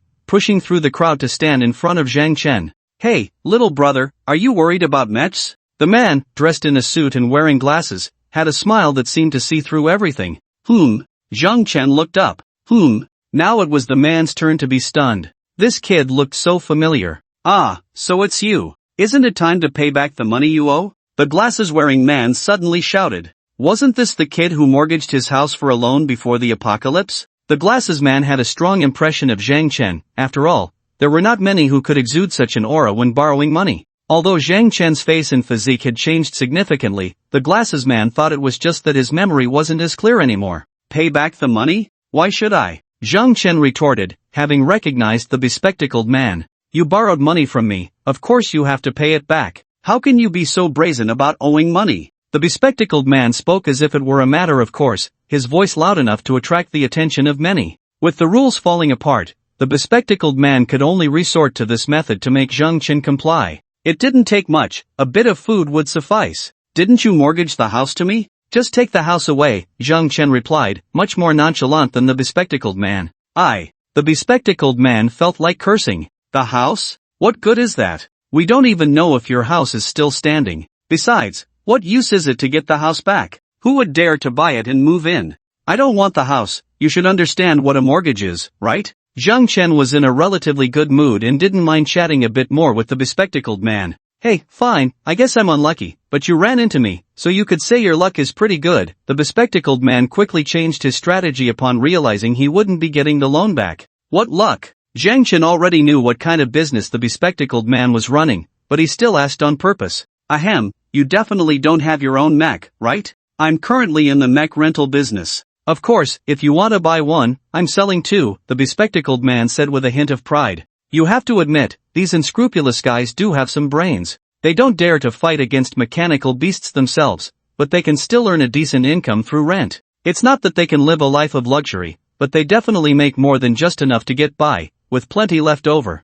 How do you rent it? Zhang Chen asked with interest. Since we're acquaintances, you give me 30 ordinary source crystals as a deposit, and I can rent you a 4-meter-tall light mech, long range, safe and secure. And don't think it's too expensive, our rental period is 7 days, and the rent is only 15 ordinary source crystals. After 7 days, you return the mech, and I'll refund you 15 source crystals. So, as long as your earnings within 7 days exceed 15 source crystals, the rest is yours. It's not too expensive, but let me see the mech first. That's not possible, you have to pay the deposit first, and I can't give you the mech core.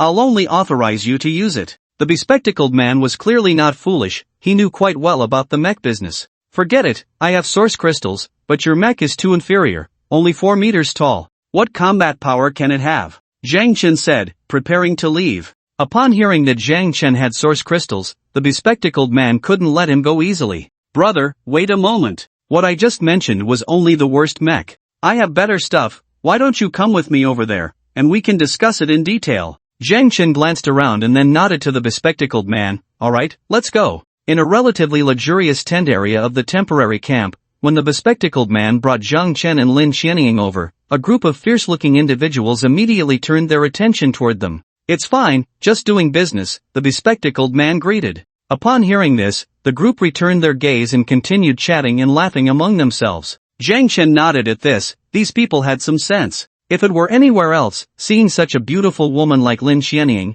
they would have swarmed around her. Even if they didn't act out, they would at least try to take advantage with their words. In fact, Zhang Chen had overestimated their quality. The reason they were so well behaved was entirely due to the military enforcing rules here. Zhang Chen wouldn't dare to act recklessly in front of the military, and these guys wouldn't have the guts to be unruly even if they had 8 times the courage. Brother, sister-in-law, this is my place, let's go in and talk. The bespectacled man gestured invitingly in front of a tent. Okay. Zhang Chen casually entered the tent, with Lin Xianying closely following behind him. The bespectacled man was the last to enter, and then he smiled and said, little brother, you really have good taste. At the time you took out a loan, I thought you. Hee, I didn't expect it. Your sister-in-law is truly beautiful. Zhang Chen remained silent. Lin Xianying didn't offer any explanations. The atmosphere became a bit awkward. Sit down, don't be shy. The conditions aren't great, but don't mind that, the bespectacled man urged Zhang Chen to take a seat. The space inside the tent wasn't small, and it had everything it needed. The living conditions were already quite good.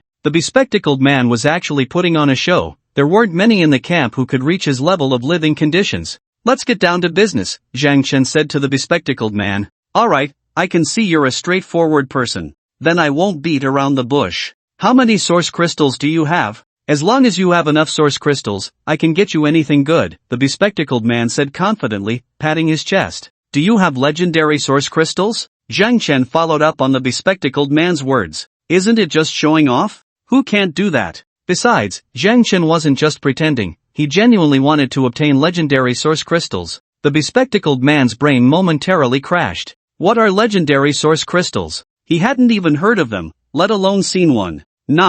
Epic level is fine too. Zhang Chen lowered his expectations upon seeing the bespectacled man's reaction. Little brother, are you here to mess with me? The bespectacled man's expression darkened. In business, honesty is key. You come in asking for legendary or epic, who do you think you are? I don't have legendary source crystals, but I do have epic ones. Can you afford them? The bespectacled man was getting angry. He had been trying to negotiate nicely with Zhang Chen, and this guy was acting like this. He wanted to see how Zhang Chen would embarrass himself. You really have them? How much? Zhang Chen asked excitedly. The bespectacled man widened his eyes. Are you really buying? Name your price. The bespectacled man hesitated. He looked at Zhang Chen, trying to gauge whether Zhang Chen was still messing with him. 100 medium-grade source crystals. As long as you can bring them out, I'll get you epic source crystals. Oh, sounds good. With that, Zhang Chen pulled a mecha core from around his neck. The core emitted a soft glow under Zhang Chen's control, and when the light faded, 100 medium-grade source crystals appeared on the ground. The bespectacled man was immediately dumbfounded. It was too little. The main issue was that there had never been a precedent for such good items being traded. No one knew their exact value. To the bespectacled man, 100 medium-grade source crystals was already quite a lot. One medium-grade source crystal could be exchanged for 100 ordinary source crystals. How much food could 10,000 ordinary source crystals buy? But to Zhang Chen, this was incredibly cheap. To buy epic source crystals with just 100 medium-grade source crystals? He had never seen such a conscientious merchant. The bespectacled man was contemplating how to raise the price. What's wrong? You don't have epic source crystals? Are you trying to trick me? Zhang Chen's gaze turned cold. The bespectacled man was startled by Zhang Chen's look. He quickly waved his hands, saying, "No, how could I trick you? I'll go get them right now, but I need to take some medium-grade source crystals with me. Go ahead, I'll wait for you here." Zhang Chen wasn't worried at all that the bespectacled man would run off with the source crystals. All right. The bespectacled man didn't take much. He only took 10 medium-grade source crystals before leaving the tent. As he stepped out, he waved to someone and whispered a few words. Then, the bespectacled man turned and quickly left. About 10 minutes later, the bespectacled man returned with a joyful expression. Before he entered the tent, the person he had just spoken to approached him and handed him a few bottles of water. "Ha, little brother, I've got what you wanted." The bespectacled man laughed as he walked into the tent, carrying a cloth bag that could conceal its glow. Zhang Chen nodded secretly. He really got it? He knew that this epic-grade source crystal was probably exchanged by the glasses man using 10 mid-grade source crystals. The glasses man, as a middleman, made a profit of 90 mid-grade source crystals. However, Zhang Chen was not angry at all. Others have channels, and he does not. This information gap is worth the price. Let me take a look. Here. The glasses man handed the cloth bag to Zhang Chen. Opening the bag, indeed, a purple source crystal lay quietly at the bottom. A hint of surprise flashed in Zhang Chen's eyes, and Lin Xianying, seeing this, also leaned over. There really is one? Lin Xianying couldn't help but exclaim. Epic-grade source crystals are valuable. If 100 mid-grade source crystals could be exchanged for one, Lin Xianying would also want to trade for some. Is there only one? Are there any more? Zhang Chen looked at the glasses man. There are definitely more, but at this price. The glasses man twisted open a bottle of water and took a big gulp. How much? 150 mid-grade source crystals. Brother, don't think it's too expensive. Those who obtain source crystals keep them hidden. Without special channels, you can't find them at all. If you got something like this, you wouldn't be shouting it from the rooftops, right? The glasses man's words made sense. Those lacking strength would indeed be cautious about hiding such a grade of source crystal. Alright, 150 each. I want as many as you have. Good, it's settled then. This is my profit from this transaction. I need to keep it safe. By the way, brother, sister-in-law, you must be thirsty. Drink some water. Clean water like this is hard to come by these days. The glasses man cheerfully stored the source crystal in the mecha core and handed over 2 bottles of water. Given the situation, if the deal fell through, the glasses man probably wouldn't have brought out the water at all. He was acting a bit stingy. Zhang Chen took the 2 bottles of water but didn't drink immediately. Instead, he looked at the glasses man with a smile in his eyes. The glasses man felt a bit uneasy under Zhang Chen's gaze. Did he notice something? Impossible, he had never failed doing this before, and this guy couldn't have figured it out. Brother, what's wrong? Is the plain water not to your taste? Should I get you some drinks? It's fine, this mineral water is good enough. After saying that, Zhang Chen handed 1 bottle of water to Lin Xianying. Lin Xianying frowned slightly. She hadn't paid attention to these small details. Mainly because the glasses man's acting was very convincing. He had taken a sip of water before Zhang Chen and Lin Xianying, which would subconsciously make people think the water was safe to drink. However, after seeing Zhang Chen's attitude, Lin Xianying realized that there might be a problem with the water. But since she suspected there was an issue, why did he still give it to her? Drink up! Zhang Chen twisted open his bottle and took a big gulp. Lin Xianying didn't want to drink, but she saw the look in Zhang Chen's eyes. I am a bit thirsty. Lin Xianying also took a sip. Zhang Chen knew there was a problem but still drank, which definitely meant he had some ulterior motive, and Lin Xianying naturally would cooperate. However, what Lin Xianying didn't know was that Zhang Chen indeed needed her cooperation. Because the glasses man had slipped a drug into the water, one that could make people dizzy. Zhang Chen had heard this firsthand. With his enhanced physical condition, his hearing had also improved, and the glasses man's whispers to his subordinates when leaving were no different from being said right next to Zhang Chen's ear. With Zhang Chen's physique, he definitely wouldn't be knocked out, but since they were acting, he couldn't just stay awake, he needed to know when to act dizzy. That depended on Lin Xianying, he just needed to follow her and act dizzy together. Seeing that both of them had drunk the water, the glasses man became even more enthusiastic. He chatted aimlessly for about 5 minutes when Lin Xianying's body suddenly swayed. That water, there's a problem. Lin Xianying held her forehead, trying hard to open her eyes to see clearly what was happening in front of her. However, her vision grew increasingly blurry. Zhang Chen quickly supported Lin Xianying, and then he began his performance, mumbling a few incoherent curses at the bespectacled man before collapsing to the ground with Lin Xianying, pinning her beneath him. Zhang Chen wasn't dizzy, but Lin Xianying truly was. Of course, Zhang Chen wouldn't let anything happen to her, he was on top of her to protect her, not to take advantage of the situation.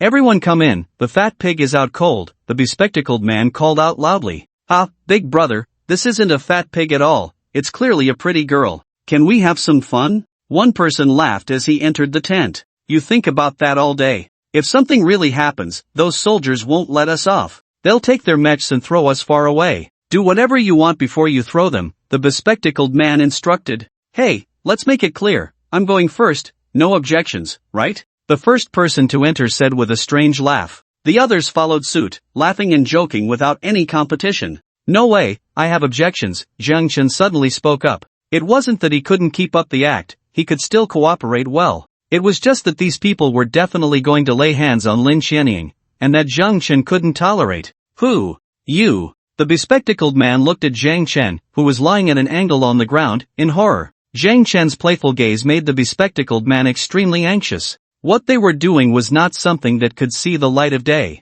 If the military found out, their best outcome would be to be kicked out of the camp. You dog, trying to scare me. The first person to enter glared fiercely and lunged at Zhang Chen immediately. If they wanted to keep this under wraps, they would have to kill him to silence him. What they were doing couldn't withstand scrutiny. As long as Zhang Chen went out and talked, they would definitely be finished. So, they decided to go all out and kill Zhang Chen here, then deal with the body. As for why Zhang Chen hadn't been knocked out, was that something to think about now? Zhang Chen quickly got up and kicked the man in the chest before he could pounce. Bang! The man was kicked away, not only flying himself but also crashing into 2 others, sending them all out of the tent. A large hole was smashed into the luxurious tent. The bespectacled man was completely dumbfounded. Was this the kind of power a person could possess? How far did that kick send him? 10 meters? 20 meters? Or even further? The person who was kicked had already died completely, his chest a bloody mess, almost having a hole kicked through it, and even the 2 who were hit didn't escape,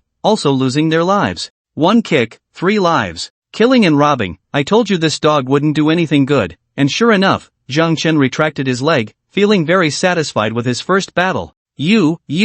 The bespectacled man raised his hand to point at Zhang Chen, his hand trembling slightly. Murder, murder. The 3 remaining men shouted loudly. They had killed before, but they had never seen such brutality. Shouting is fine, but don't run. Do you understand? Zhang Chen's cold voice reached the ears of the bespectacled man and the others, making those who wanted to take advantage of the chaos immediately wilt. You dare to kill? The soldiers won't allow that. You'll be executed. The bespectacled man suddenly spoke fiercely to Zhang Chen. Is that so? Ha! Zhang Chen sneered, not taking the bespectacled man's threat seriously at all. You! The bespectacled man didn't know what to say. Soon, the situation here was discovered. Not because of the shouting men, but because of the 3 men who had been kicked to death by Zhang Chen. They flew out so far that they smashed into several tents. The tent owner, who had been cursing, shouted passionately upon seeing the dead bodies. A death in the camp was a big deal. The moment the dead were discovered, someone had already gone to the base to find soldiers. In less than 10 minutes, a squad of 20 armed soldiers entered the camp. Who did this? The captain leading the team had a sharp gaze. Among the hundreds of onlookers, no one dared to meet his eyes. Comrade, over here, 3 people flew out and smashed my tent. Did they run away? The captain's expression was grim. This was a serious matter that needed to be handled with gravity. In chaotic times, strict measures must be taken. If such incidents are not curbed, managing the camp will become impossible. They didn't run. We surrounded them, they definitely didn't escape. Good, leave the rest to us. Everyone step back a bit. so we don't accidentally hurt anyone. Alright. The crowd began to retreat. No one was foolish. At this moment, they feared that the assailants might become desperate and merge with their mechs. That would cause significant destruction. Was there such a possibility? If Zhang Chen were not here, the likelihood of such an event happening would be nearly 100%. Who would willingly choose to die? If they could resist, they would certainly do so. However, the situation inside the tent was that the bespectacled man and his companions had already fought back. The outcome for the bespectacled man was rather bleak. Their mech cores had all been confiscated by Zhang Chen, and each of them had sustained some injuries, more or less. People inside, are you coming out yourselves, or do you want us to go in? After the onlookers were dispersed, the captain shouted angrily at the tent. Before the captain could shout a second time, several burly men limped out of the tent with their hands on their heads. You finally came. Someone was killed, that guy killed someone. As they emerged, the bespectacled man immediately began to complain. Upon seeing this squad of soldiers, he felt as if he had found long-lost relatives. Tears welled up in his eyes, it was just too terrifying. The captain frowned. He didn't quite believe the bespectacled man's words. Although judging people by first impressions is not a good habit, these men gave the captain a very bad first impression. If anyone were to commit murder, the captain would be more inclined to believe that these guys would be the murderers.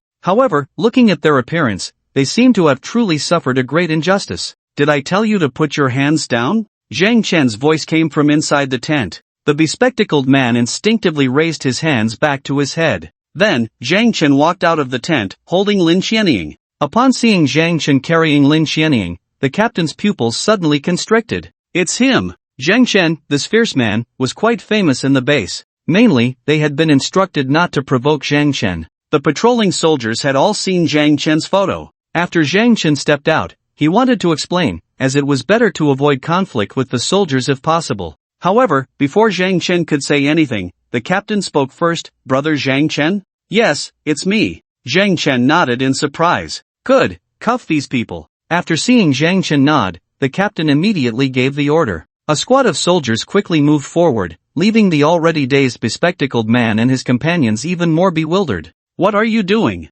He killed someone, not us. You're abusing your power, this is unfair. The bespectacled man shouted. If the camp lost its basic fairness and justice, even if the soldiers had weapons, they could not continue to command respect. Shut up! The captain scolded the bespectacled man. Then, he quietly asked Zhang Chen, Brother Zhang Chen, what happened here? They drugged us, knocked out Lin Xianying, and tried to rob us. Zhang Chen briefly recounted the events. Although Zhang Chen's explanation was concise, anyone with eyes could understand what had happened. No, he's framing me. They did this on purpose. They're setting us up because they have their eyes on the resources we have, the bespectacled man argued defensively. I told you to shut up. Can't you understand? Do you know who she is? The captain pointed at Lin Xianying, who was being held in Zhang Chen's arms. The bespectacled man shook his head in confusion. Wasn't this kid's girlfriend? She is a member of our special operations team. You say she framed you? Do you think I would believe that? The captain questioned the bespectacled man.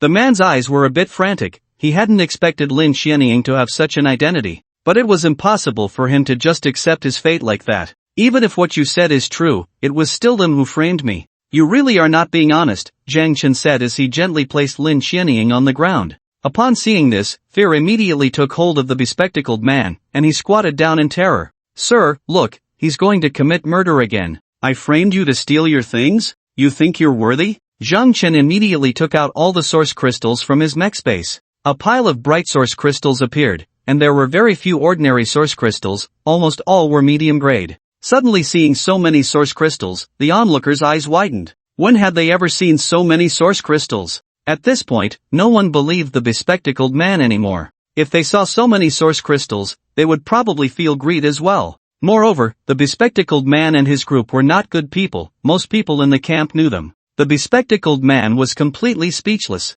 How could he argue against this? Brother Zhang Chen, you... Even the team leader was at a loss for words. There were indeed quite a few source crystals, at least over 1,000, right? In fact, this was after Zhang Chen had evolved his mech, otherwise, he could have taken out 5,000 or 6,000 medium-grade source crystals. I'm doing some business. I need epic-grade source crystals. 1 epic-grade source crystal for 100 medium-grade source crystals. I'll only wait here for an hour. Zhang Chen really didn't know who in the camp had epic-grade source crystals, but he could openly trade. Although the value of epic-grade source crystals was much higher, they were practically useless in the hands of ordinary people. If they couldn't exchange them for useful resources, hiding them away wouldn't help. Otherwise, why would the bespectacled man think he could exchange 10 medium-grade source crystals for 1 epic-grade source crystal? I'll trade. As soon as Zhang Chen finished speaking, someone immediately stepped forward. The camp had a considerable population, and they were all survivors gathered from all directions.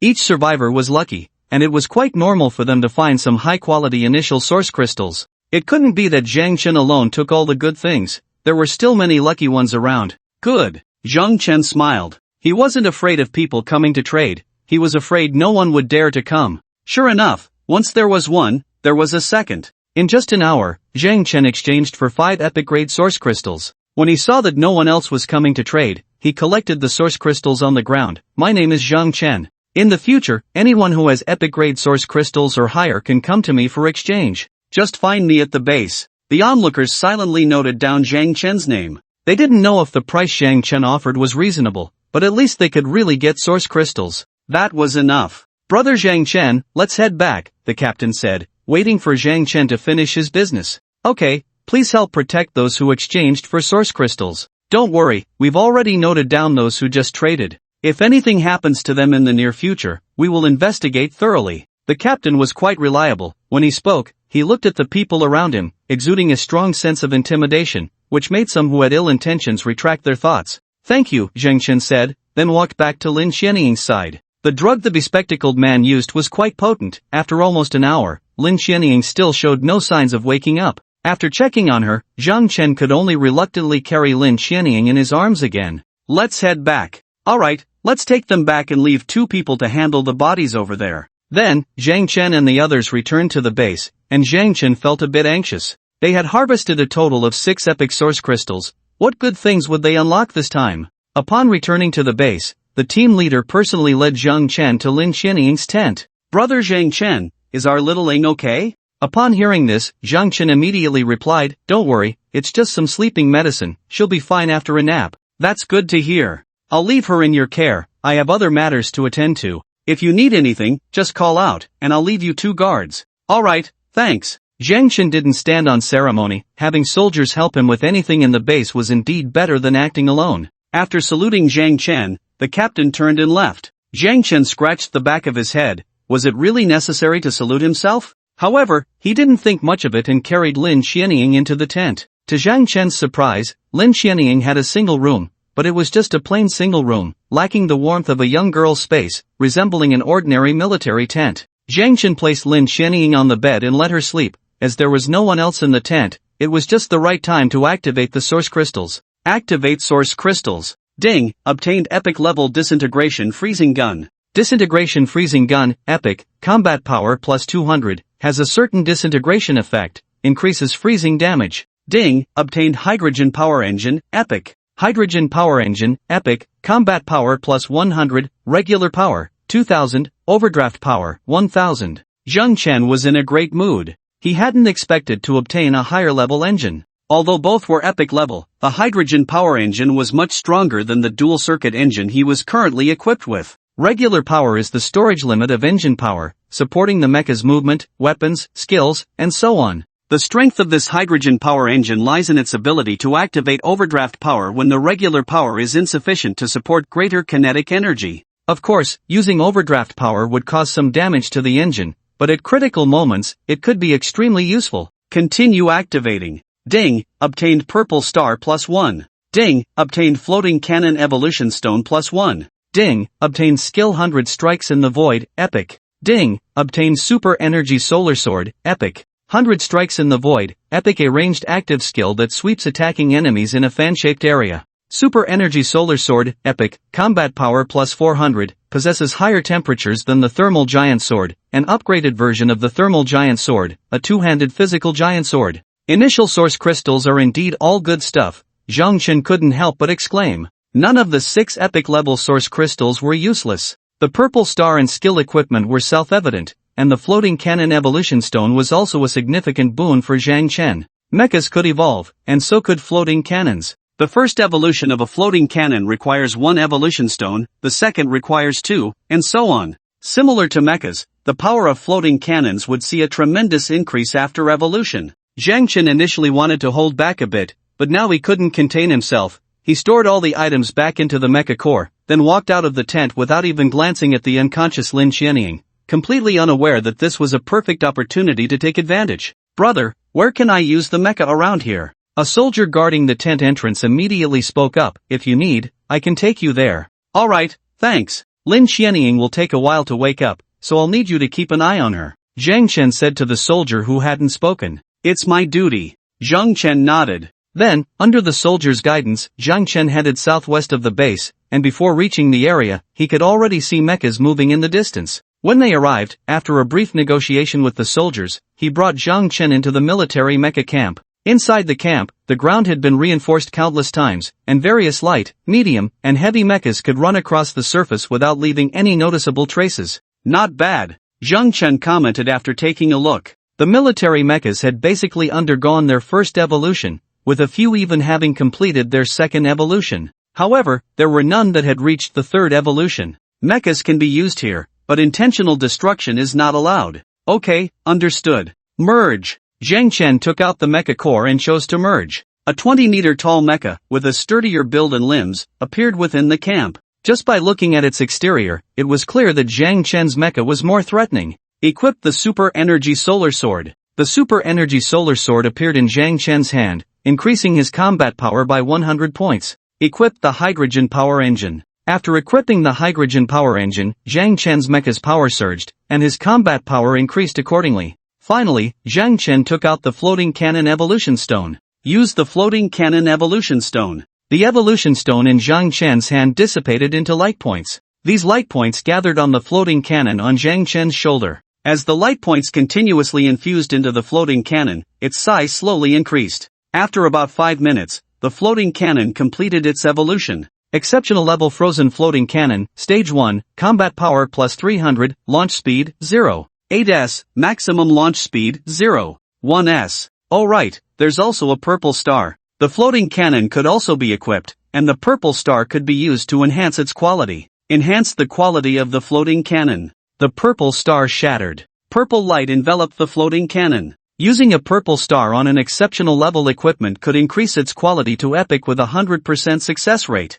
Ding, floating cannon quality enhanced. Epic level Frozen Floating Cannon, Stage 1, Combat Power plus 500, Launch Speed, 0. 8s, Maximum Launch Speed, 0. 1s. The quality of the floating cannon increased from exceptional to epic, raising its combat power by 200 points. The launch speed and maximum speed did not increase. Zhang Chen was very satisfied. Gaining such a significant boost in combat power was already quite abnormal. Zhang Chen opened his panel to check. After a glance, he couldn't help but marvel inwardly. It's become a bit more abnormal again. Not to mention anything else, just the increase in combat power was enough to elicit such an exclamation from Zhang Chen. With a series of operations, his combat power increased by 450 points. At this moment, Zhang Chen's combat power had reached 1955 points. What a beautiful mecha, brother, how come I've never seen you before? Before Zhang Chen could fully appreciate his attributes, an 18-meter-tall mecha appeared in front of him. A 17-meter mecha was already quite impressive.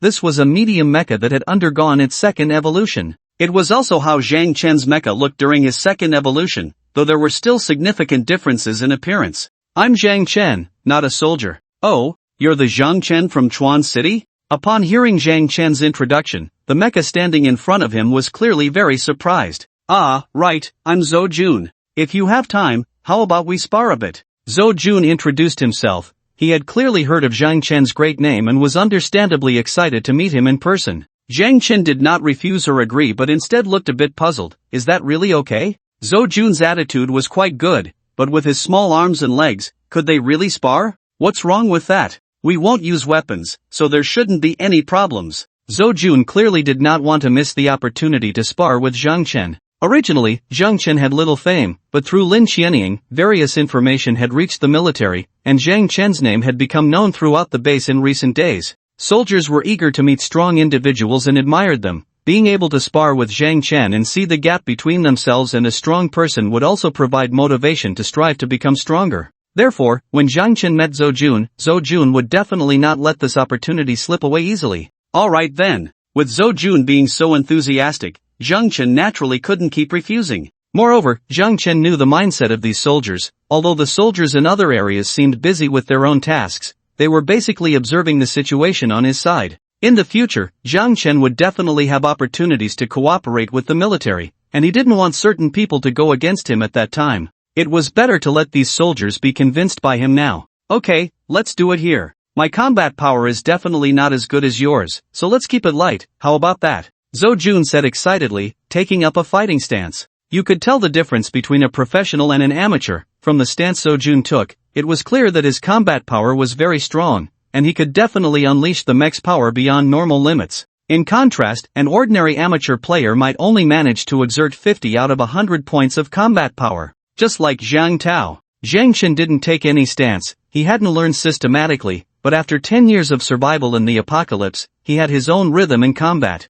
He couldn't say he could definitely unleash the mech's power to the fullest, but it wouldn't be too far off. Alright, I'm ready. You come at me, Zhang Chen said to the poised Zhou Jun. Zhou Jun didn't hold back. After heavily stomping his feet on the ground, he charged at Zhang Chen. Zhang Chen's combat power far exceeded Zhou Jun's, and the speed the mech could achieve was something Zhou Jun couldn't compare to. To Zhang Chen, Zhou Jun's punch came in slow motion, and its intent was particularly clear. In just a brief moment, several counter-strategies appeared in Zhang Chen's mind. Zhang Chen chose the least humiliating method. He reached out his hand and grabbed Zhou Jun's fist with even greater speed. In close combat skills, Zhang Chen was definitely not Zhou Jun's match. But Zhang Chen could kick Zhou Jun away, attack from behind, or even give him a slap, but he chose to engage in a contest of strength with Zhou Jun. This way, Zhou Jun wouldn't lose too embarrassingly, and the other soldiers would be convinced. The size of one's strength was the favorite competition among soldiers and a powerful means to prove a person's strength or weakness. Zhang Chen aimed to grab Zhou Jun's fist, and Zhou Jun had no chance to evade at all.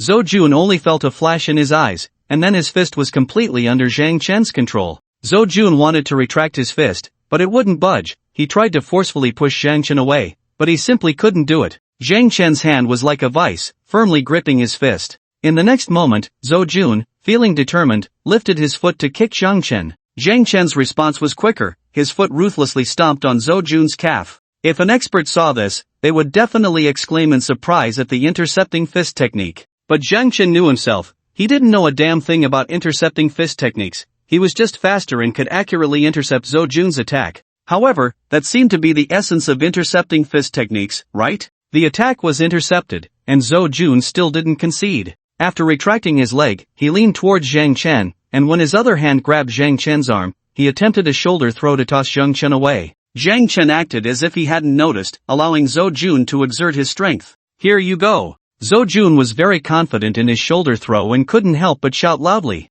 Ha! The scene became slightly awkward. Zhou Jun, with his butt sticking out, tried several times to throw Zhang Chen but couldn't budge him an inch. Zhang Chen initially wanted to show others how strong he was, but Zhou Jun's antics were indeed making him very embarrassed. This was just two mechs. If it were two people doing such moves, it would inevitably lead to misunderstandings. To avoid any misinterpretations, Zhang Chen lifted his foot and kicked Zhou Jun at the bend of his calf. The immense force came crashing in, and Zhou Jun simply couldn't withstand Zhang Chen's attack. He was forced to kneel on one knee, and then Zhang Chen locked his neck with one hand while tightly gripping one of Zhou Jun's arms with the other. You lost. I admit defeat. Zhou Jun wasn't the type to be a sore loser. Since he was caught by Zhang Chen, he might as well cheerfully admit his loss. Upon hearing Zhou Jun's admission, Zhang Chen immediately let go. Although Zhou Jun was captured, Zhang Chen had been careful, and Zhou Jun wasn't hurt. He quickly got up and, turning to face Zhang Chen, said, "How is your strength so great? You didn't use your full strength just now, right?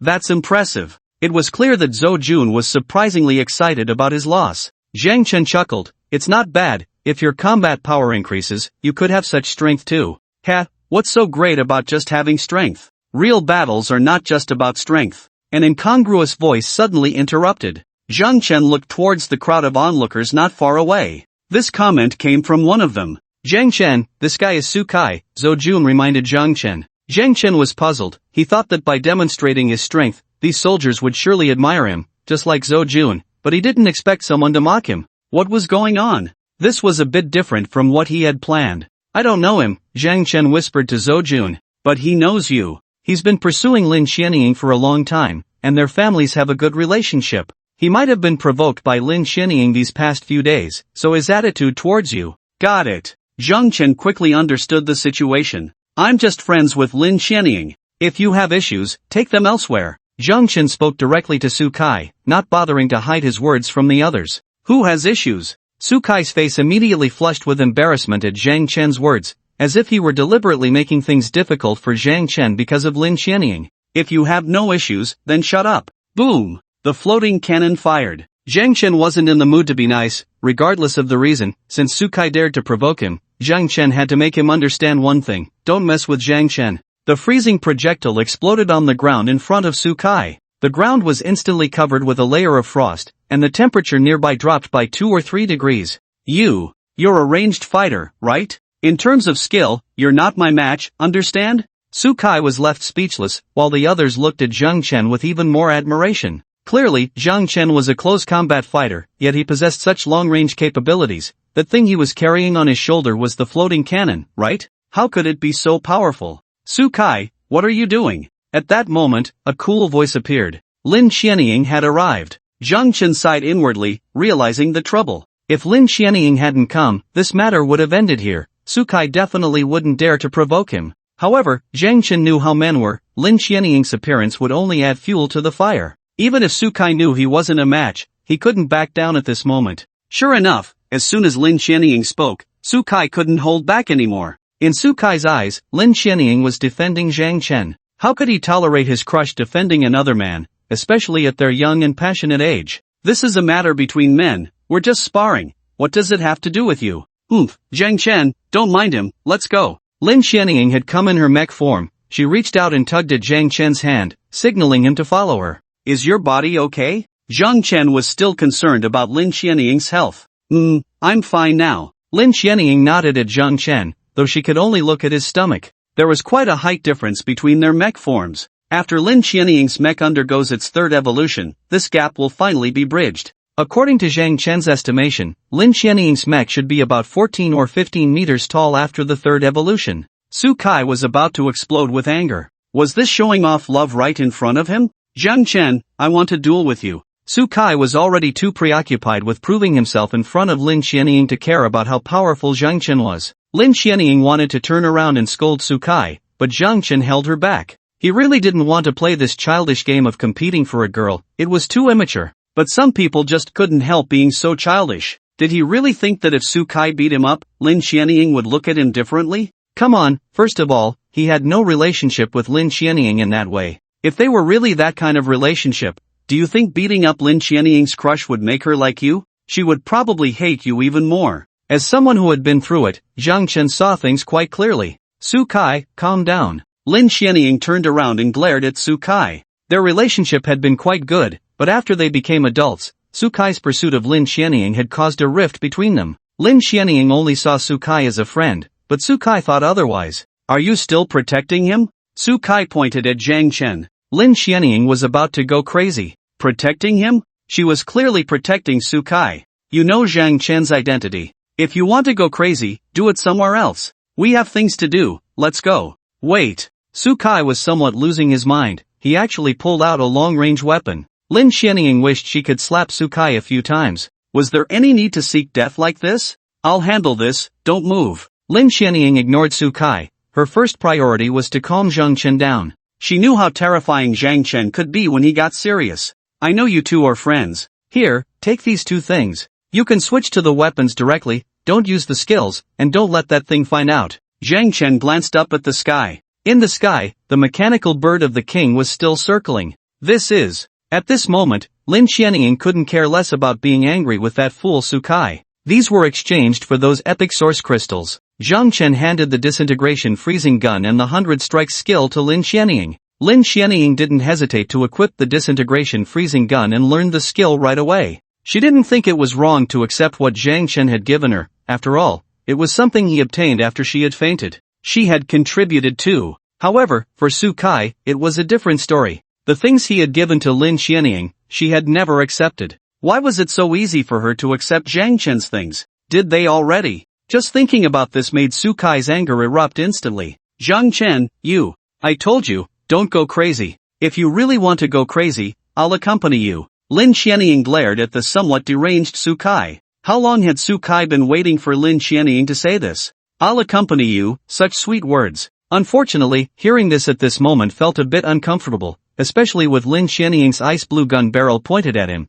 It felt even worse. "You want to fight me for him?" "I'm not fighting for him, but for you, you fool." Lin Xianying was no longer polite with Sukai. If she didn't make things clear with Sukai, this matter probably wouldn't end today. "Come on, you wanted to fight, right? I'll tell you, my combat power is much weaker than his. If you can't even beat me." Lin Xianying didn't finish her sentence, but everyone knew what she meant. Sukai couldn't accept it. In his eyes, Lin Xianying was protecting Zhang Chen. "It's up to you." Zhang Chen gently patted Lin Xianying's shoulder. After all, the source of the trouble was Lin Xianying, so it was fine for her to resolve it herself. However, the intimate actions between Zhang Chen and Lin Xianying further stirred Sukai's nerves. The rifle in his hand fired. The target was Zhang Chen. Without even turning his head, Zhang Chen continued to walk out of the camp. "Be careful," Zhou Jun reminded. The penetrating power of the rifle was quite strong. Although Sukai was a jealous type, he still had some strength. If Zhang Chen were to get hurt, it would be a significant trouble for everyone.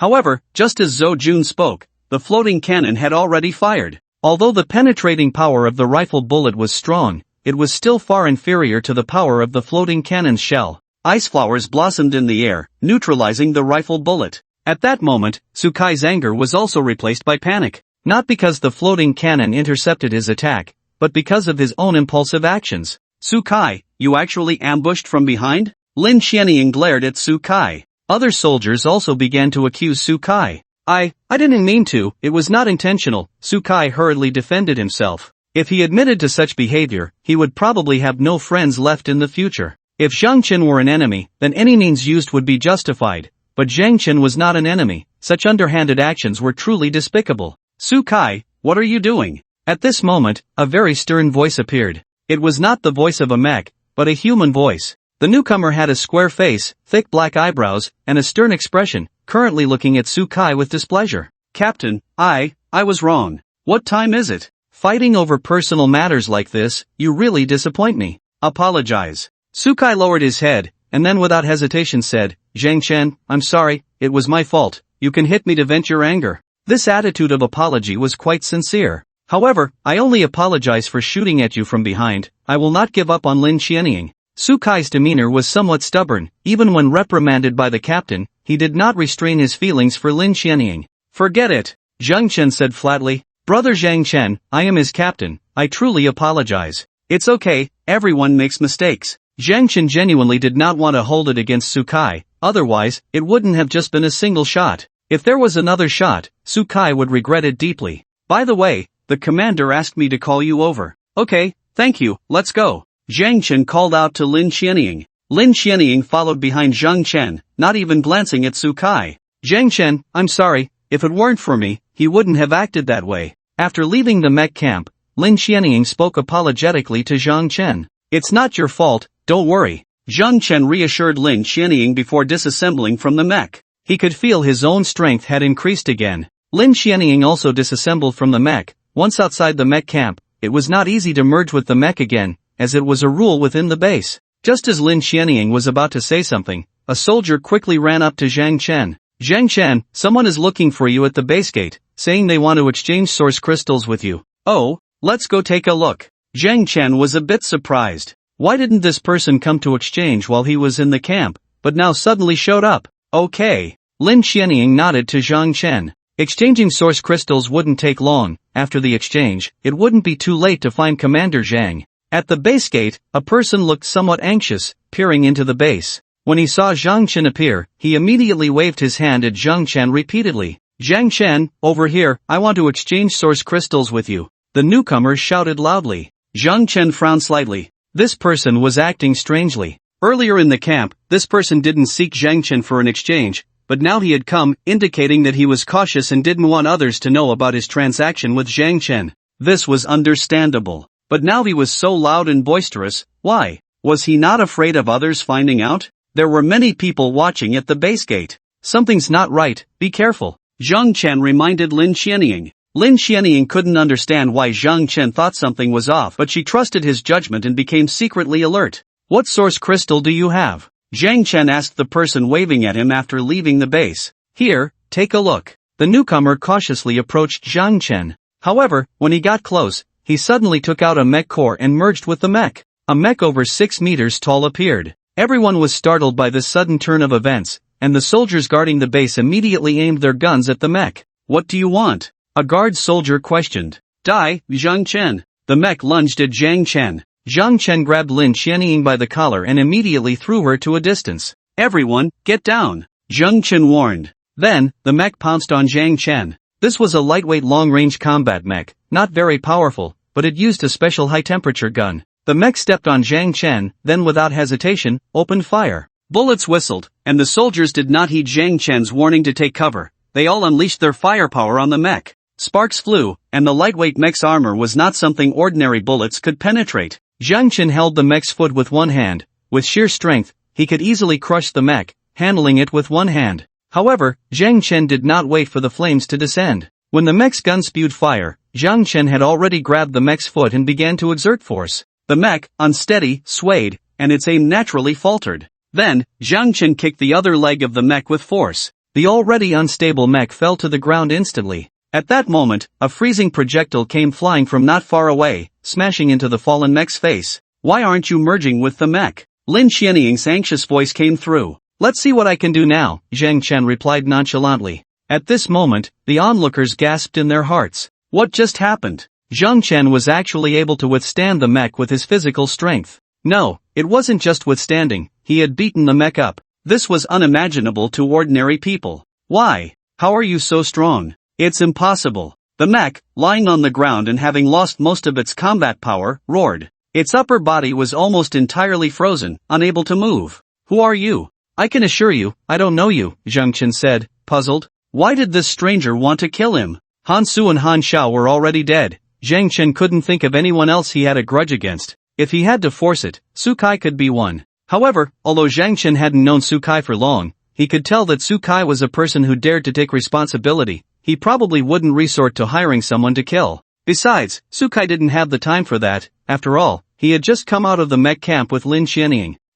Do you think this is the end? Not at all, far from it. You all will die. The mech roared. Zhang Chen frowned. This roar didn't sound like a desperate rage but more like it was conveying some kind of signal. Not good. Zhang Chen suddenly remembered something. Quick, evacuate the crowd from the camp, there are bombs in the camp. He's Japanese, and he has accomplices. Zhang Chen suddenly recalled an incident from his past life that happened in Chuan City and almost instantly confirmed this person's identity. Japanese spy. Japanese spies caused many riots in Chuan City at the beginning of the apocalypse, killing many people and causing significant trouble for the military. At that time, Zhang Chen had been hiding in the dark corners of Chuan City and hadn't experienced it firsthand, so his memory wasn't very clear. Now, he remembered. What? Quick, evacuate the crowd. The soldiers immediately got busy, each of them looking anxious, and not a single person doubted Zhang Chen's words. Merge. Zhang Chen chose to merge. At this moment, he couldn't care less about the rules within the base.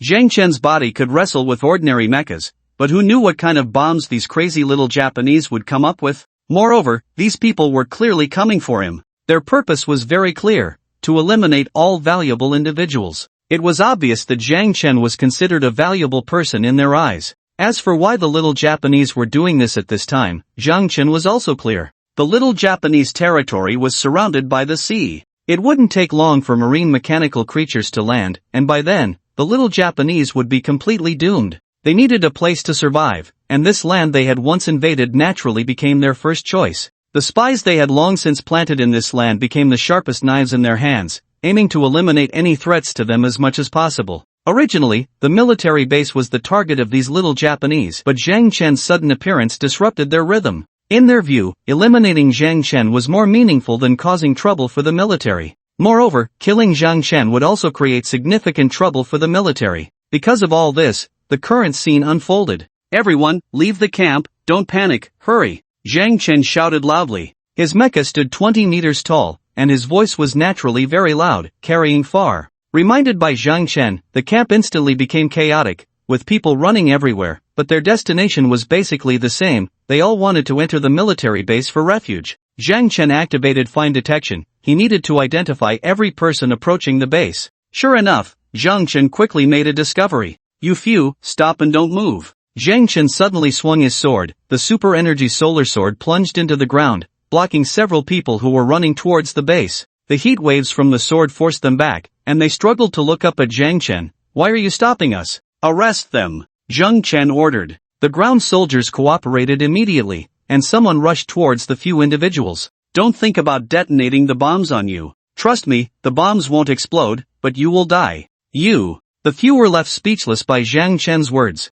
The bombs on them were concealed, and it was impossible to tell from the outside. How did Zhang Chen discover them? "For Great Japan, die." One person completely ignored the warning, pulling out a remote control to press the detonation button. Unfortunately, Zhang Chen had been watching them all along, and as soon as this person made a slight move, the floating cannon fired. One person's decision implicated his companions. The freezing bomb had a cold radiation range of about 3 meters, and these few people were positioned within that distance. When the freezing bomb shattered the leading target, the cold quickly spread, and in the blink of an eye, the person next to him turned into an ice sculpture. Zhang Chen was somewhat dissatisfied. He didn't want to kill. If he wanted to kill, why bother ordering the soldiers to capture them? He could just fire directly. This wasn't out of mercy, it was because Zhang Chen wanted to extract information from these people. The little Japanese planted here were definitely not just a few. In his past life, the little Japanese had indeed established a foothold in Chuan City, building 5 steel cities. The military didn't want to waste their limited mushroom bombs on these little Japanese, so they tacitly allowed them to establish cities here. Fortunately, after the little Japanese built their cities, they remained quiet. Even when Zhang Chen died, they didn't cause any chaos. But that didn't mean Zhang Chen acknowledged their existence. In the early stages of their invasion of this land, they killed many people and committed many atrocities. Zhang Chen hadn't thought of this before, but now that he remembered, he certainly wouldn't allow the little Japanese to invade this land again. Whether it's national grievances or personal feelings, Zhang Chen simply would not allow it. "Zhang Chen, how many of them are left?" Lin Xianying rushed in front of Zhang Chen, speaking anxiously. "How would I know? Just take care of this person and don't let him die," Zhang Chen said to Lin Xianying before quickly leaving, having spotted another suspicious figure. "Alright, be careful," Lin Xianying reminded Zhang Chen. As Zhang Chen dashed out, the mechanical bird of the king circling in the sky sensed it was time to act. The military base was in chaos, all on guard against the unknown whereabouts of the small Japan, with no one watching it, and with Zhang Chen gone, it was the perfect opportunity to kill Lin Xianying. The mechanical bird would certainly not dare to attack Zhang Chen now, having been frightened, but eliminating Lin Xianying posed no pressure for it. It quietly descended, and the anti-aircraft weapons in the base remained silent. When it was about 200 meters above the ground, it suddenly launched an attack on Lin Xianying. Unexpectedly, Lin Xianying had been waiting for the mechanical bird. Zhang Chen had long shared the detection core with Lin Xianying, and the mechanical bird's actions were under her surveillance. A purple laser shot towards Lin Xianying, who, without any hesitation, opened fire into the air. The frozen projectile fired from the freezing gun was larger and shot faster. Most importantly, the power of the frozen projectile had greatly increased, and it also had a disintegration effect. Facing such an energy-based skill, the effect was even better. Before the frozen projectile could collide with the purple laser, the laser began to collapse. The mechanical bird could hardly believe it, screeching as it commanded its dwindling minions to charge towards the crowd below, while it took the opportunity to gain altitude. 100 strikes in the sky. Lin Xianying used the skill she had just acquired. The muzzle of the freezing gun erupted with a large number of frozen projectiles, though these projectiles were about half the size, but there were many of them. The power within Lin Xianying's mech was rapidly depleting, but in return, the frozen projectiles spread out in a fan shape, covering a large area of the sky where the mechanical bird was located. The ice-blue frozen projectiles surged upwards like a cascading ice-blue waterfall, striking all the mechanical birds within that fan area with great force. In an instant, several mechanical birds had already fallen from the sky. Naturally, the mechanical bird of the king could not escape. Its skills could block some frozen projectiles, but not completely. With her enhanced combat power, Lin Xianying was already able to cause some trouble for the mechanical bird. However, what the mechanical bird did not know was that its real trouble was just beginning. Zhang Chen had locked onto it and was already charging upwards from the ground. By the time the mechanical bird sensed Zhang Chen's figure rushing towards it, it was too late. Zhang Chen, equipped with a new set of gear, had a much more powerful mech, and to ensure a one-hit kill, he had already activated his super energy combat enhancement, bringing his combat power to nearly 4,000 points. This power was almost 10 times that of the mechanical bird. Even if the mechanical bird had the advantage of flight, it was of no use. The floating cannon fired first, and the ice flowers blossomed, slowing down the mechanical bird, after which Zhang Chen charged in with his super energy solar sword to strike. The mechanical bird could not withstand even the heat energy giant sword, let alone the super energy solar sword. After a single strike, the mechanical bird met its end. Zhang Chen's body fell alongside the mechanical bird's corpse towards the ground. Such an almost invincible figure was seen by everyone present, leaving many in a daze. Especially those mechs that had rushed out from the mech camp. They could see further and clearer. I thought he was already strong, but I didn't expect him to. Zhou Jun murmured as he looked at the scene in the sky. Su Kai appeared somewhat dazed. Had he just been shouting alongside such a guy?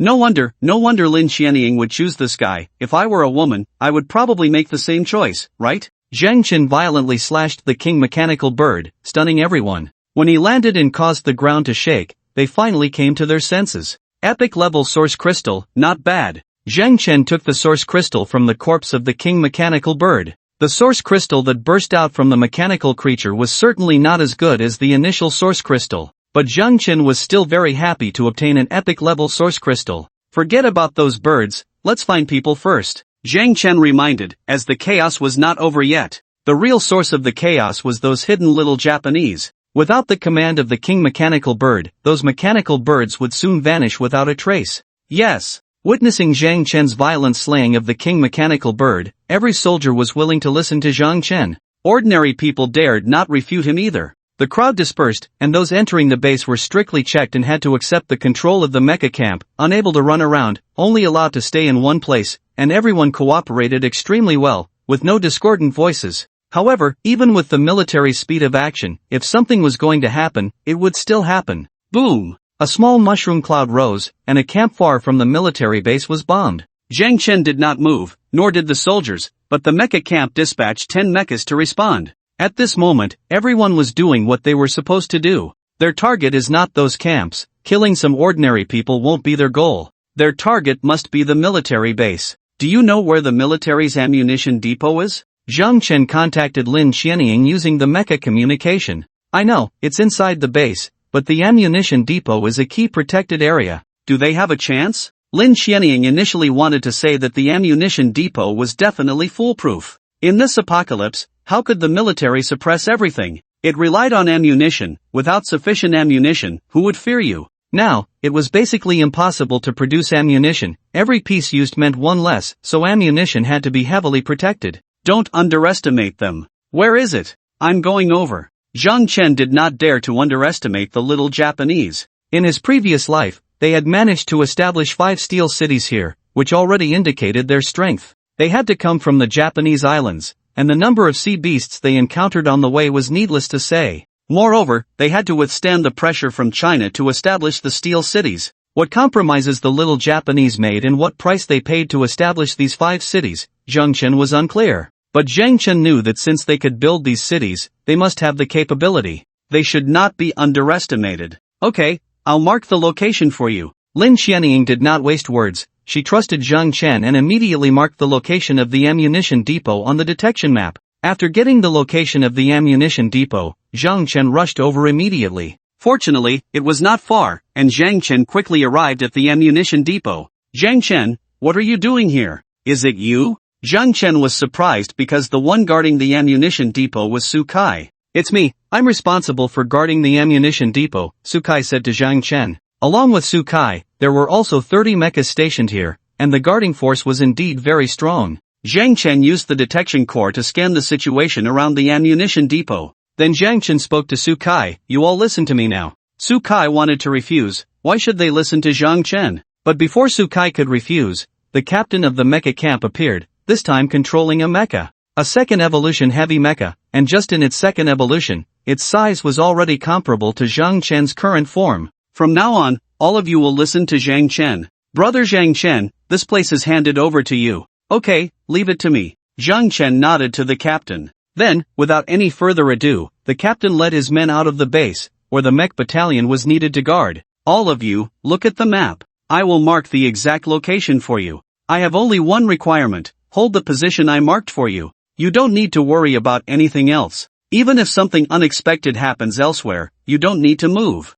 Do you understand? Zhang Chen's tone was very stern. This was not a matter to joke about. He had to ensure that Su Kai and the others could perfectly execute his orders, because the area below the ammunition depot was in complete chaos. Understood. With the captain's orders, Su Kai and the others naturally dared not voice any objections. Then, a miraculous scene occurred. Zhang Chen shared part of the detection core's functions with Su Kai and the others. It wasn't that Zhang Chen was stingy and unwilling to share everything. It was mainly because every additional mech he shared with would consume more of his mech's power. If he shared all core functions with more than 30 mechs, he would have nothing to do but stand there in command. Fortunately, sharing only part of the functions meant the consumption wouldn't be so great. This is the place you need to guard, and the situation 10 meters underground from your position. Keep a close watch. If anyone appears, kill them. Do you understand? Yes. Get to work. After Zhang Chen gave the order, more than 30 mechs quickly dispersed. From a distance, it seemed that not many mechs were guarding the ammunition depot, but in reality, it was now more secure than ever. Let's see how many rats will come out. Zhang Chen used precise detection to carefully investigate. Below the ammunition depot were drainage pipes, emergency pipes, and ventilation ducts. These were all potential entry points into the depot. If Zhang Chen were a spy from Little Japan, he would definitely choose to break in through these routes. As long as a bomb was detonated inside the ammunition depot, even a bomb of lesser power would be enough to blow the entire depot. Without ammunition, the military would lose its ability to provide fire support. When the people from Little Japan arrived, both sides would have to rely on mechs. As long as the ordinary people in Chuan City suffered significant harm, Little Japan believed that the military in Chuan City would surely compromise and give up a place for them to survive. Therefore, destroying the military's arms depot was currently the most important task assigned to these spies, without exception. Although Zhang Chen looked down on Little Japan from the bottom of his heart, he had to admit that they had strategic talents. The apocalypse had just begun not long ago, and they had already started planning for the future, even predicting that their home island of Japan would fall. Without such foresight, they could not have acted so quickly against the military in Chuan City. By the way, inform Uncle Zhang and have him tell the nearby military bases close to Little Japan's territory to be cautious of Little Japan's spies, especially to protect the ammunition depot. The underground passages need to be especially careful. Zhang Chen contacted Lin Xianying. He didn't know how to reach Chief Zhang, but Lin Xianying could definitely get in touch. Okay, I'll notify the chief right now. Lin Xianying responded, knowing this was no small matter and could not be delayed. They had already suffered sabotage from Little Japan, and other places would likely be next. As long as they were prepared, they could minimize losses. Damn it, Little Japan, do they really think I'm made of mud? Notify the missile base to be ready to fire at any time. In the high-level conference hall of the base, Chief Zhang cursed loudly. Originally, this group of senior generals was very pleased with today's discovery. Unexpectedly, just a few minutes into their joy, Little Japan came out looking for trouble. It was already the end of the world, and no one cared about the trivial politics. Even before Little Japan showed up, some radical generals were already eager to deal with them, let alone now that Little Japan had taken the initiative to jump out. Chief, should we pay attention to the international impact? The whole world is filled with tension right now. If we fire the first shot, I'm afraid. Afraid of what? They are the ones who launched a terrorist attack in our territory first. Immediately warn those little devils, warn them every 5 minutes. If after 3 warnings they still don't let those spies come forward, then we will fire. Every general has a dream of revenge. If they could make the entire little devils rise in mushroom clouds under their command, they could proudly tell their ancestors underground, the deep-seated blood feud has been avenged. Yes, the chief ordered, and the subordinates immediately executed the command. Thanks to Zhang Chen, he's a good kid. If we had more young men like him in our country, this apocalypse wouldn't be so terrifying.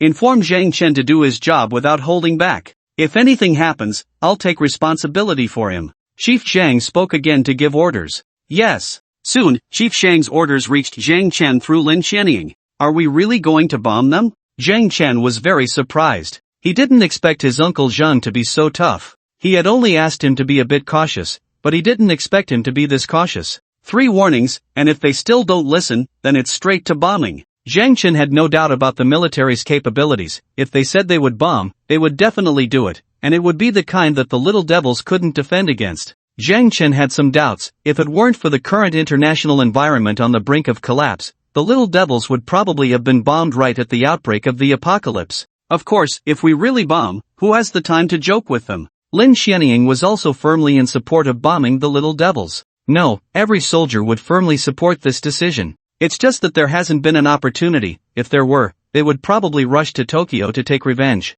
Alright, if we're going to bomb, then let's do it. What can we do? Zhang Chen said nonchalantly. There have been some formidable figures on the Little Devil's side. If they could take them out now, that would be great. There is an indelible hatred between our country and the Little Devils. If we can eliminate them in advance, that's naturally good, to avoid Zhang Chen having to take action himself later. For Zhang Chen, there are many people who deserve to die, and the Little Devils are currently number one on that list. Moreover, if they could really leave no one on the Little Devil's island, it would be a huge benefit for Zhang Chen. When the next source crystal descends, Zhang Chen could stroll around the Little Devil's island. By then, all the source crystals on the island would belong to Zhang Chen. At this moment, Zhang Chen was looking forward to the Little Devils not cooperating and standing their ground. Unfortunately, Zhang Chen misjudged the Little Devils. After the first warning, missile silos opened, and it wasn't just one silo, but multiple military bases activated simultaneously. After the second warning, before the military could take any action, the Little Devils had already backed down.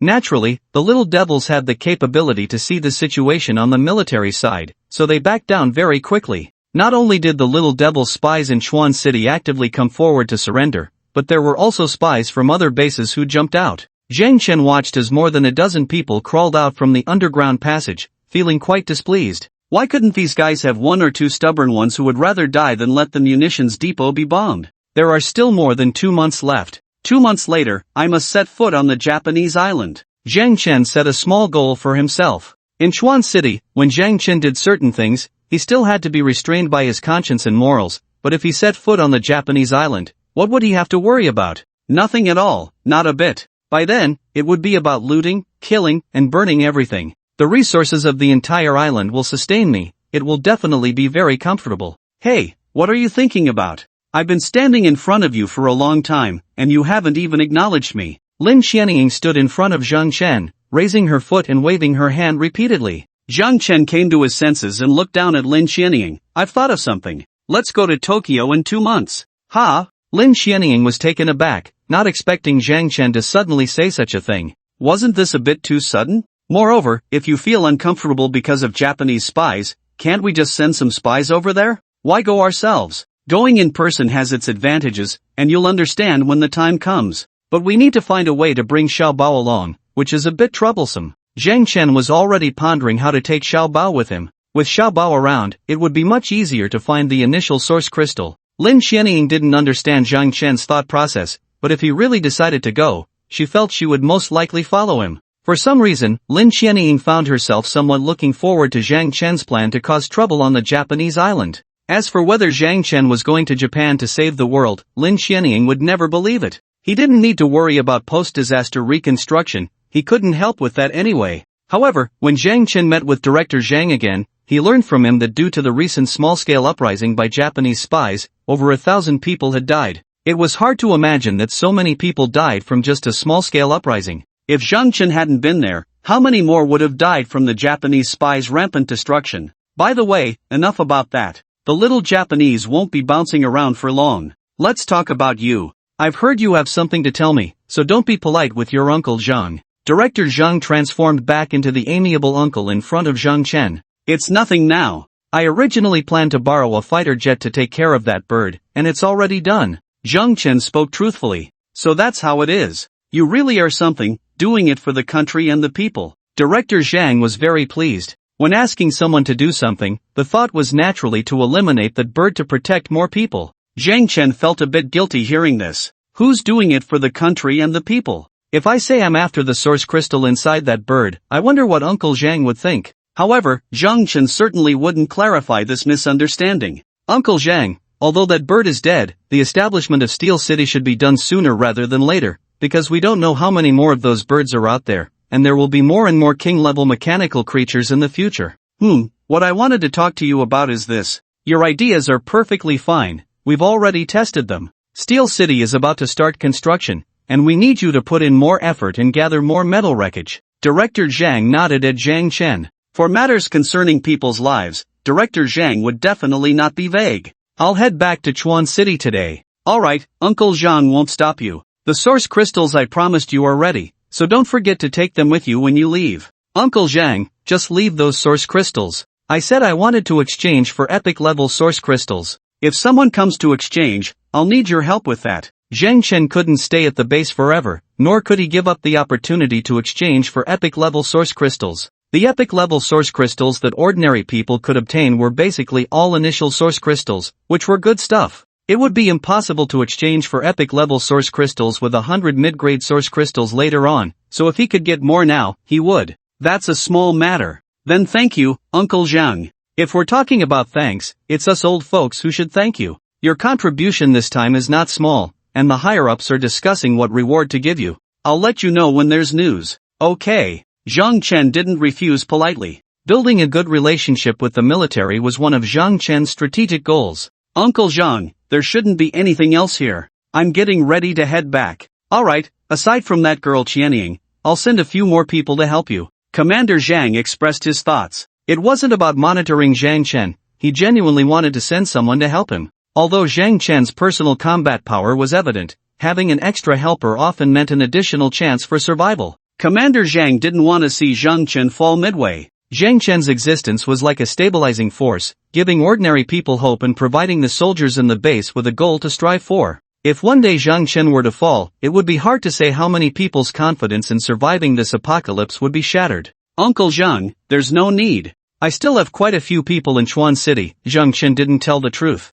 His combat power far exceeded that of ordinary people, even the most powerful mechs in the base were no match for him. Bringing other mechs along would only be a burden to Zhang Chen, offering no real help. That's fine, you have your own ideas. But if anything happens, you must contact me immediately. You can't get into trouble, and if you really can't solve it, your Uncle Zhang will help you with mushroom bombs. Commander Zhang provided a strong and reliable assurance. Don't worry, Uncle Zhang. If something happens, I definitely won't hold back. Zhang Chen smiled. This trip had been quite fruitful. The gains from the source crystals were minor, but the assurance given by Commander Zhang was the biggest reward. In this apocalypse, who dared to claim invincibility? With the guarantee of mushroom bombs, Zhang Chen could act more boldly and freely. Alright, go back to your work. Commander Zhang waved at Zhang Chen. Okay. Zhang Chen left, taking Lin Xianying away from the military base. This time, he didn't have a helicopter send them off but chose to walk back to Chuan City with Lin Xianying. After all, the distance wasn't far, and if they encountered mechanical creatures along the way,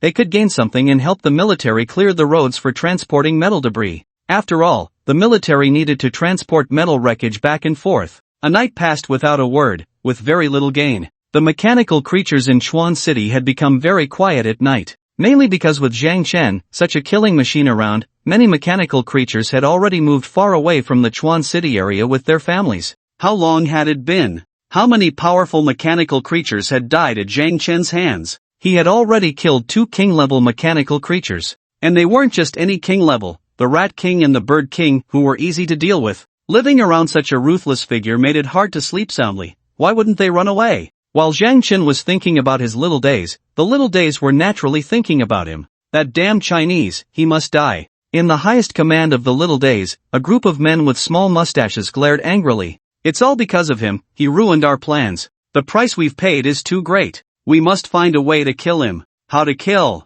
All our visible personnel have been handed over, those hidden deep cannot be moved now. We can't completely ruin our plans for just one person, but we still have to kill him. A group of people exchanged words, their emotions largely in agreement, filled with anger. Let's use missiles, suddenly spoke the person sitting at the top who had been silent. Your Excellency, are you serious? If we use missiles, what will the Wadwa side's reaction be? Someone couldn't help but retort. Who said we must launch missiles from our own territory? Then, the eyes of the group gradually became clearer. Zhang Chen had no idea that the little days were plotting against him, otherwise, he would probably be looking for various ways to sneak around right now. Chuan City. In the villa area, Zhang Tao had already prepared all his belongings, ready to evacuate at any moment. Zhang Chen and Lin Xianying's return surprised Zhang Tao a bit. Big brother, where's that bird? Zhang Tao looked at the sky in confusion. Wasn't that bird following his big brother? Where did it go? Dead. Zhang Tao was shocked. Did you kill it?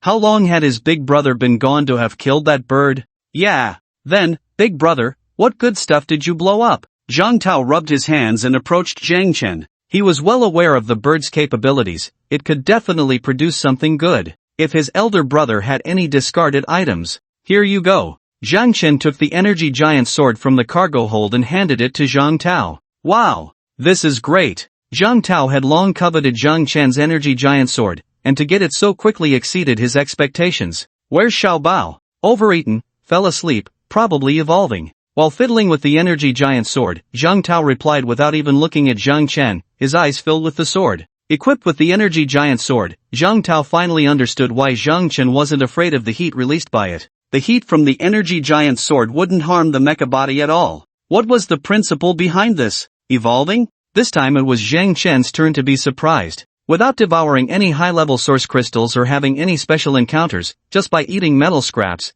Xiao Bao could evolve to king level. Its potential was somewhat terrifying. Alright, big brother, the herd of elephants you told me to keep an eye on is trying to run. I sent some people to harass them. What should we do now? Zhang Tao was a bit eager to try. With the energy giant sword equipped, Zhang Tao's combat power had significantly increased, and he was even feeling bold enough to want to confront the herd. Let's go take a look. Upon hearing this, Zhang Chen didn't bother to check on Xiao Bao. They definitely couldn't let the herd escape, as it was like a moving treasure trove of epic-level source crystals. Alright, Zhang Tao led the way, with Zhang Chen and Lin Xianying following behind him. To the north of Chuan City, behind the ruins, the herd was moving away from the city, surrounded by 7 or 8 long-range mechas continuously firing at them. Big brother. As Zhang Chen arrived, a group of mechas greeted him. At the same time, the herd also noticed Zhang Chen's arrival and became tense upon seeing him. Leave it to me, Zhang Chen said, then drew the super energy solar sword. Lin Xianying also took out her freezing gun.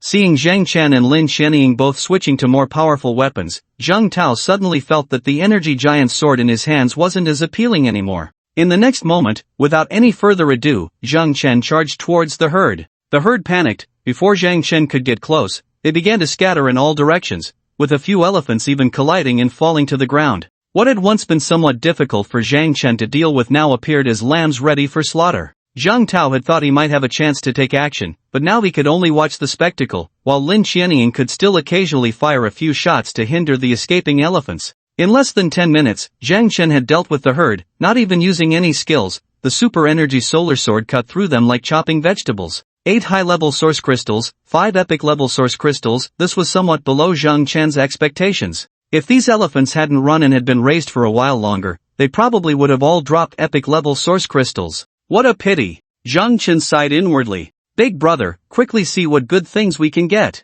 Zhang Tao had never seen so many epic-level source crystals and was very enthusiastic. First, have someone transport their bodies back. The military personnel we sent are already on the way. Zhang Chen instructed. Okay. Zhang Tao nodded, but his eyes were still fixed on the source crystals in Zhang Chen's hands. The high-level source crystals were collected by Zhang Chen. He no longer valued them and kept them for quickly replenishing power in times of crisis. Open. The 5 epic-level source crystals were activated simultaneously, creating a splendid scene. Not only was Zhang Tao watching intently, but everyone else was also focused on the situation. 1 red star, 2 purple stars, 1 epic-level external armor, and 1 epic-level cargo hold. How could a red star come out? Zhang Chen felt irritated. It was frustrating to get a red star from an epic-level source crystal. Unfortunately, there was no place to complain, so he could only accept it. Big brother, quickly check out this armor. The external armor's design looked quite intimidating, and Zhang Tao's eyes were shining with excitement.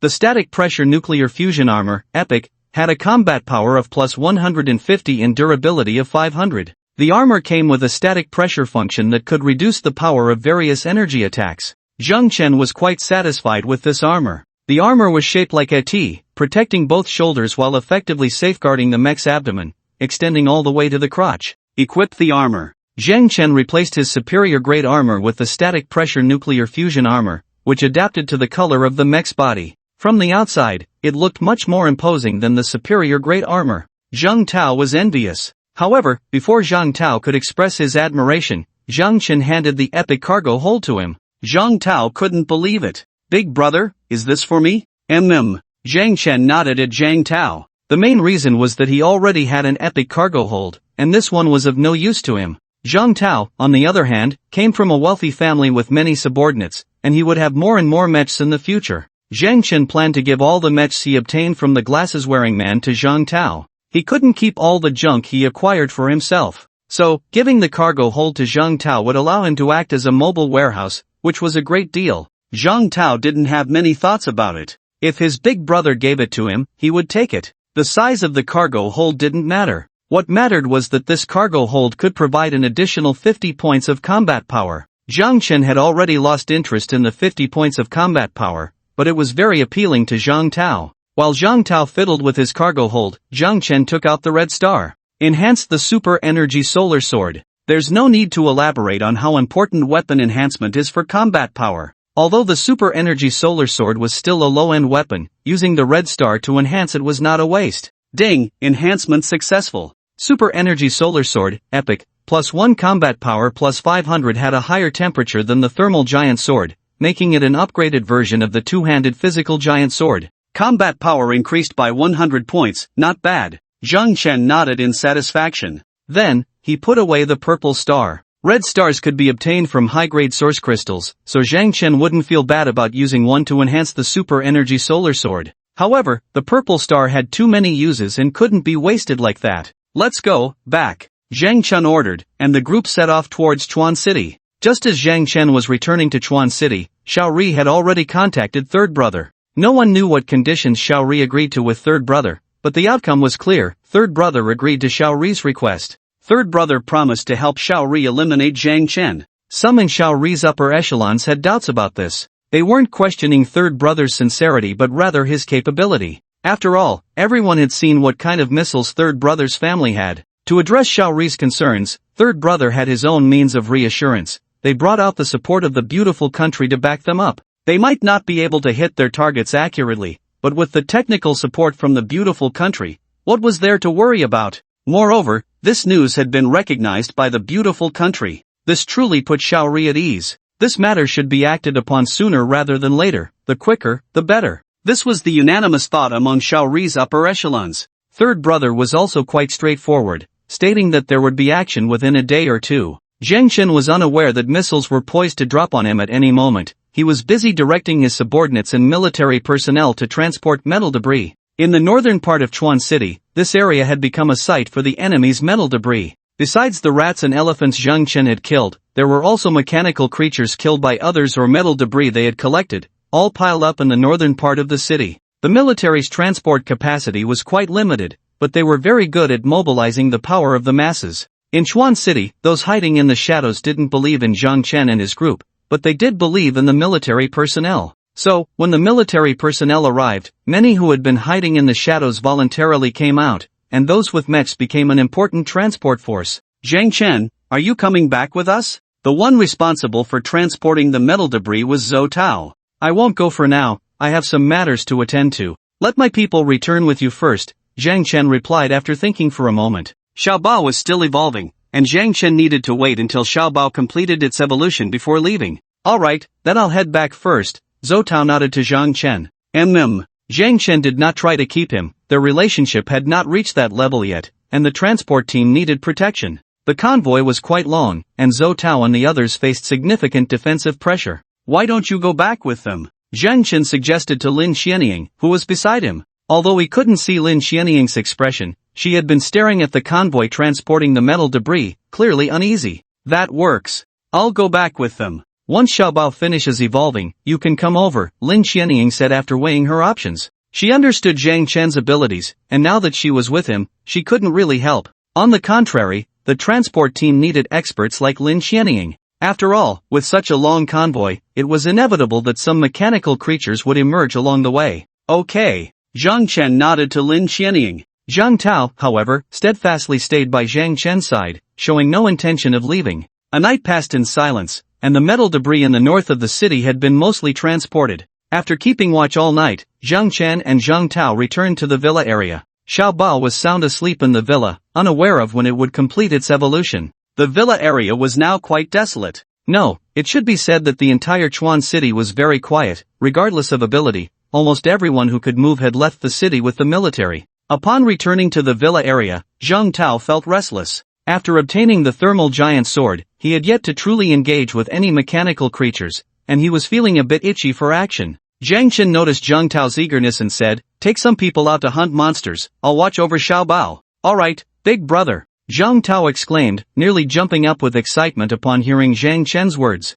He had been pondering how to bring this up. Indeed, Big Brother was understanding. Zhang Tao left with his team, while Zhang Chen sat not far from Xiao Bao, beginning to contemplate his life. Considering the path ahead and where to gather source crystals, these were all pressing questions. By afternoon, Xiao Bao woke up. The aura unique to a king-level mechanical creature burst forth from Xiao Bao. As it opened its eyes, it couldn't help but roar, proclaiming the birth of a king. However, it was interrupted halfway through by a slap from Zhang Chen. "What are you shouting about?" After being slapped, Xiao Bao, which had been roaring with arms wide open, immediately curled up. When it saw that it was Zhang Chen who had given it a slap, it relaxed its body. "Big brother, when did you come back? I've advanced to king level, isn't that impressive?" Impressive," Zhang Chen replied somewhat perfunctorily. "King level, is it really that impressive?" It was just average. For Zhang Chen, it could only be said that Xiao Bao had great potential, but its combat power was truly lacking. Regardless of the type of mechanical creature, enhancing combat power requires time and resources. The strength of king-level creatures lies in their intelligence and combat power limits. Ordinary mechanical creatures have different limits due to individual differences. For example, an ordinary mechanical mouse might reach a combat power of 200 at most, while an ordinary mechanical elephant could reach several thousand or even tens of thousands. Based on Zhang Chen's estimation, even if Xiao Bao advanced to king level, its combat power limit would only be around 10,000 points. "Now that you've completed your evolution, we should leave. There aren't many mechanical creatures left in Chuan City. By the way, do you still want to catch ants?" Zhang Chen recalled the legendary source crystal that Xiao Bao had stored with him. This legendary source crystal was an initial source crystal, and it would definitely yield something good. As soon as Xiao Bao heard Zhang Chen's words, he understood Zhang Chen's intentions and, of course, would not agree. "Big brother, we definitely have to catch it. Big brother, if you give me the legendary source crystal, I can store it. Where will you put it?"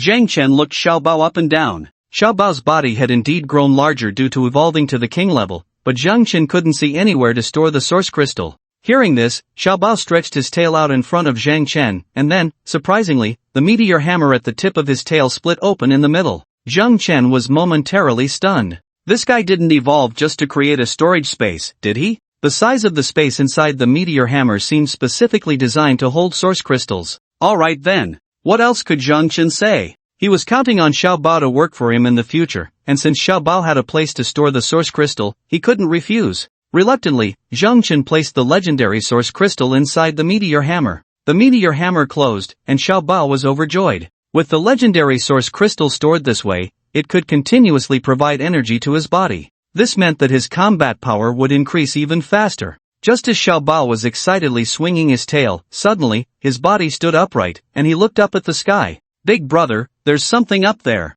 Zhang Chen looked up. Something else? Could it be another bird? However, Zhang Chen did not see any mechanical birds, and even with fine detection activated, he found nothing. Confused, Zhang Chen looked at Xiao Bao. "Big brother, there really is something, and it's very dangerous." Xiao Bao's tone was very serious. "How far away?" Zhang Chen knew Xiao Bao wouldn't joke about something like this. He trusted Xiao Bao's perception. "Very far, but it's very fast. We should run." Very far, yet very fast? Zhang Chen had a bad feeling in his heart. At this moment, contacting anyone was useless. Zhang Chen immediately activated rough detection. The range of rough detection was 10 kilometers, but Zhang Chen still did not detect what Xiao Bao was talking about. Just as Zhang Chen was about to ask Xiao Bao again, suddenly, something entered his detection range. "Damn it! Xiao Bao, don't follow me, run far away." After saying that, Zhang Chen turned and ran, activating his superpower combat enhancement, and the thrusters were firing recklessly.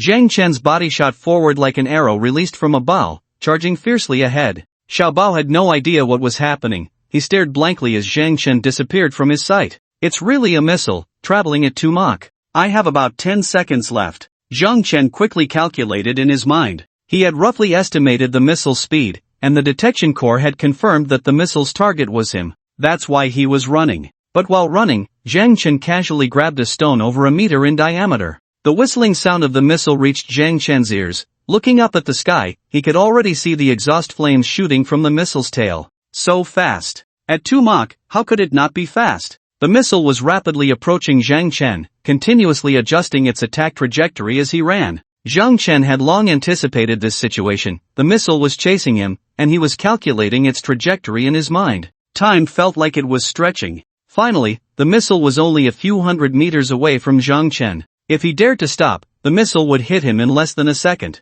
In the next moment, Zhang Chen threw the stone with all his might, and the floating cannon activated rapid fire, launching several freezing bombs simultaneously. The stone thrown by Zhang Chen struck the tip of the incoming missile, creating a mushroom cloud. Oh crap! Zhang Chen cursed under his breath, and then his body was thrown into the air by the shockwave. Although Zhang Chen's throw caused the missile to explode prematurely, the center of the explosion was still just over 100 meters away from him. If this were a conventional missile, the distance would already be safe, especially since Zhang Chen had taken other countermeasures. The freezing energy generated by the cryogenic missile could further weaken the power of the explosion. Unfortunately, Zhang Chen misjudged the determination of certain individuals to kill him. This missile was actually a tactical nuclear missile. Although it was just a small one, Zhang Chen felt that using it against him was like using a cannon to kill a mosquito. This was Zhang Chen's last thought before losing consciousness. In the face of such a deadly weapon as a tactical nuclear weapon, Zhang Chen's mech combat power was simply insufficient. If it had been a conventional missile, Zhang Chen would have been prepared and not afraid at all. However, with this tactical nuclear missile, even preparation was futile. The mech was affected by the shockwave of the explosion, rapidly sustaining damage in various places. Fortunately, Zhang Chen had equipped himself with epic-level armor, which greatly reduced the explosion's power and protected the core of the mech's abdomen. Otherwise, that missile could have taken Zhang Chen away. Big brother! A desperate shout rang out. Xiao Bao rushed through the flames towards Zhang Chen. One must admit, Xiao Bao's defensive capabilities were truly remarkable. Although the power had diminished by more than half after the first wave of explosions, being able to emerge from the residual flames without sustaining significant injury was already impressive. Of course, this was mainly because nuclear radiation had little effect on Xiao Bao. Xiao Bao quickly reached Zhang Chen's side. Without a second thought, it wrapped its body around Zhang Chen's upper half, preventing the subsequent force of the explosion from further harming him. In times of adversity, one sees the true heart. Upon seeing Zhang Chen's miserable state, Xiao Bao had no other thoughts. It only wanted to protect Zhang Chen, never considering taking the opportunity to finish him off. If it killed Zhang Chen at that moment, wouldn't it regain its freedom? Meanwhile, Zhang Tao, who was wandering around Chuan City, also noticed the missile explosion. What exploded? What a huge commotion! Let's go take a look, he called to his underlings. A group of mechs quickly rushed towards the source of the explosion. As Zhang Tao and his crew moved, the mechanical creatures that had not yet left Chuan City also stirred, especially the mechanical birds that could fly in the sky at high speed. For mechanical creatures, this was an irresistible feast. A king-level creature, a human, a very powerful human. Whoever could devour one of them would likely evolve to the king level immediately, right? Such temptation was something no mechanical creature could refuse. Even just taking a few bites would be worthwhile. Nearby, mechanical creatures quickly gathered towards the explosion point. Fortunately, the power of the missile explosion did not dissipate quickly.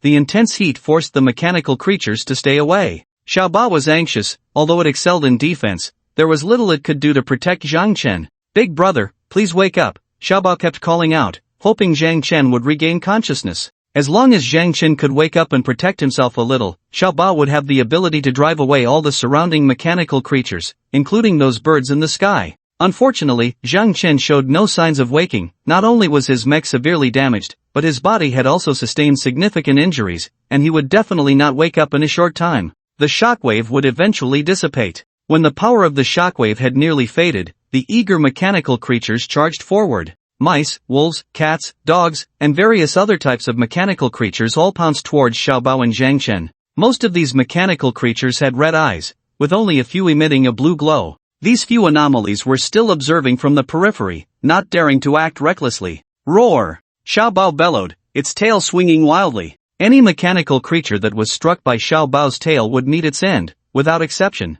However, there were too many mechanical creatures charging forward. Although the scale did not reach the level of a rat tide, it was close enough. Xiao Bao, the newly crowned king, couldn't withstand it either. Some mechanical creatures had already pounced on him and Zhang Chen. Where did so many mechanical creatures come from? Zhang Tao, who rushed over, was flustered. Their group had to exert tremendous effort to find mechanical creatures in the urban area. Who would have thought that so many mechanical creatures would gather at the explosion point here? Although the mechanical creatures here were relatively weak, their sheer numbers were overwhelming. Tao Gu, should we retreat? A younger brother following Zhang Tao suggested. It wasn't that they were cowardly, but the number of mechanical creatures was just too much. Retreat my ass. There must be something good ahead, can't you see they're ignoring us and all rushing forward? Zhang Tao was clever. Although he wasn't sure what was ahead, he could tell from the mechanical creature's momentum that there had to be something valuable. Let's go, find a higher place to take a look. Zhang Tao led his subordinates toward a nearby tall building.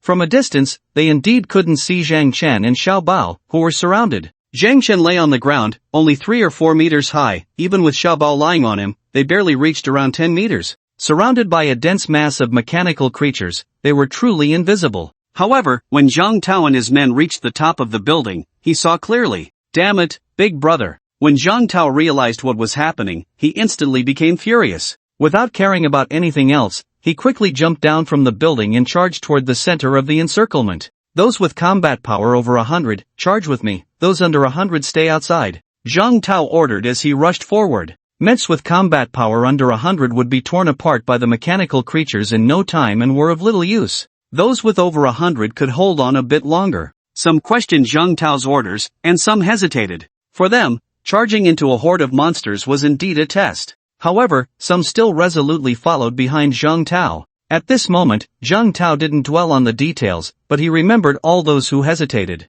Armed with a thermal energy giant sword, Zhang Tao had considerable combat power, and with him leading the way, the progress was smooth. This was mainly because the mechanical creatures were cooperating, with nothing coming out to deliberately obstruct them. All the mechanical creatures were focused on Xiao Bao and Zhang Chen in the center of the encirclement. Xiao Bao, I'm here to save you, don't panic. Zhang Tao shouted, continuously slashing at the surrounding mechanical creatures with his thermal energy giant sword. Hearing Zhang Tao's voice, Xiao Bao looked in his direction. Hurry, big brother is almost done for. Xiao Bao's voice was somewhat anxious. Upon hearing this, Zhang Tao immediately quickened his pace. At that moment, he didn't even consider abandoning Zhang Chen. I'm coming. Led by Zhang Tao, a group of 8 mechs charged into the encirclement, engaging in fierce battles with the mechanical creatures attacking Zhang Chen. With Zhang Tao's help, Xiao Bao's pressure significantly decreased. Xiao Bao, what happened? How did Big Brother end up like this? Zhang Tao asked while slashing at the mechanical creatures and checking Zhang Chen's condition. To be honest, it was grim. The areas protected by external armor were relatively intact, but the unprotected areas were riddled with cracks, and Zhang Chen's sturdy legs had numerous dents, with some wounds even causing penetrating injuries. His legs looked like a sieve. Big Brother was blown up. Zhang Tao was momentarily stunned. Blown up? After such a fierce explosion, our Big Brother was hit? Who did this? Well, it didn't matter. What mattered was how to rescue Zhang Chen now. Well, that also didn't matter. The most important thing right now was how they were going to survive. A good tiger can't withstand a pack of wolves. If it were Zhang Chen, he definitely wouldn't fear these mechanical creatures, but Zhang Tao wasn't Zhang Chen, and his combat power was limited. The 8 of them had barely expanded their defensive circle, which was continuously shrinking. At this moment, expecting them to break through on their own was a luxury, and hoping they could take the unconscious Zhang Chen with them was even more of a pipe dream. Forget it, just protect Big Brother first. Xiao Bao, find a way to wake him up. Okay, I'll think of something. Zhang Tao was risking his life, and their mecha was accumulating more and more scars. Given the situation, it was clear that Zhang Tao and the others couldn't hold out much longer. Xiao Bao was anxious, constantly calling out to Zhang Chen, hoping he could wake up. It didn't matter if the seriously injured Zhang Chen had any fighting power. All Xiao Bao wanted was for Zhang Chen to be able to walk on his own. Xiao Bao had ways to help him break through. Unfortunately, Zhang Chen showed no signs of waking up, and the source crystals in his cargo hold were rapidly depleting. The first to be consumed were the ordinary source crystals, a self-protection feature of the mecha. When the mecha was severely damaged, it would consume power to recover. With insufficient power, it would naturally deplete the supplies in the mecha's space and cargo hold. However, since there was no manual control, the source crystals were consumed starting from the lowest grade, the ordinary ones. Ordinary source crystals had limited energy, and the recovery speed was quite pitiful. Fortunately, there weren't many ordinary source crystals in Zhang Chen's cargo hold. When the consumption of intermediate source crystals began, Zhang Chen's mecha emitted a somewhat hazy light. The repair speed increased. Alas, even with the accelerated repair speed, it was useless. Zhang Tao and the others' protective circle had already shrunk to its limit. Some were already on the verge of collapsing. Damn it, I hope I won't die young here, Zhang Tao muttered to himself. At this moment, Zhang Tao felt a bit regretful. He had charged in too impulsively, without assessing the gap between them and the enemy. Charging in like this was essentially asking for death, right? I'll help you hold on. Those who can't hold out should recover quickly. Xiao Bao stepped up at a critical moment. It knew that if it didn't help and waited for Zhang Tao and the others to fail, it and Zhang Chen would definitely not survive either. When Xiao Bao charged in to help, despite its own injuries, the defensive line was immediately stabilized. The king-level Xiao Bao was still very strong. Its meteor hammer swept out, taking down a large area. When will Big Brother wake up? Zhang Tao asked anxiously. I don't know, Big Brother's body is recovering, but I don't know when he will wake up, Xiao Bao replied.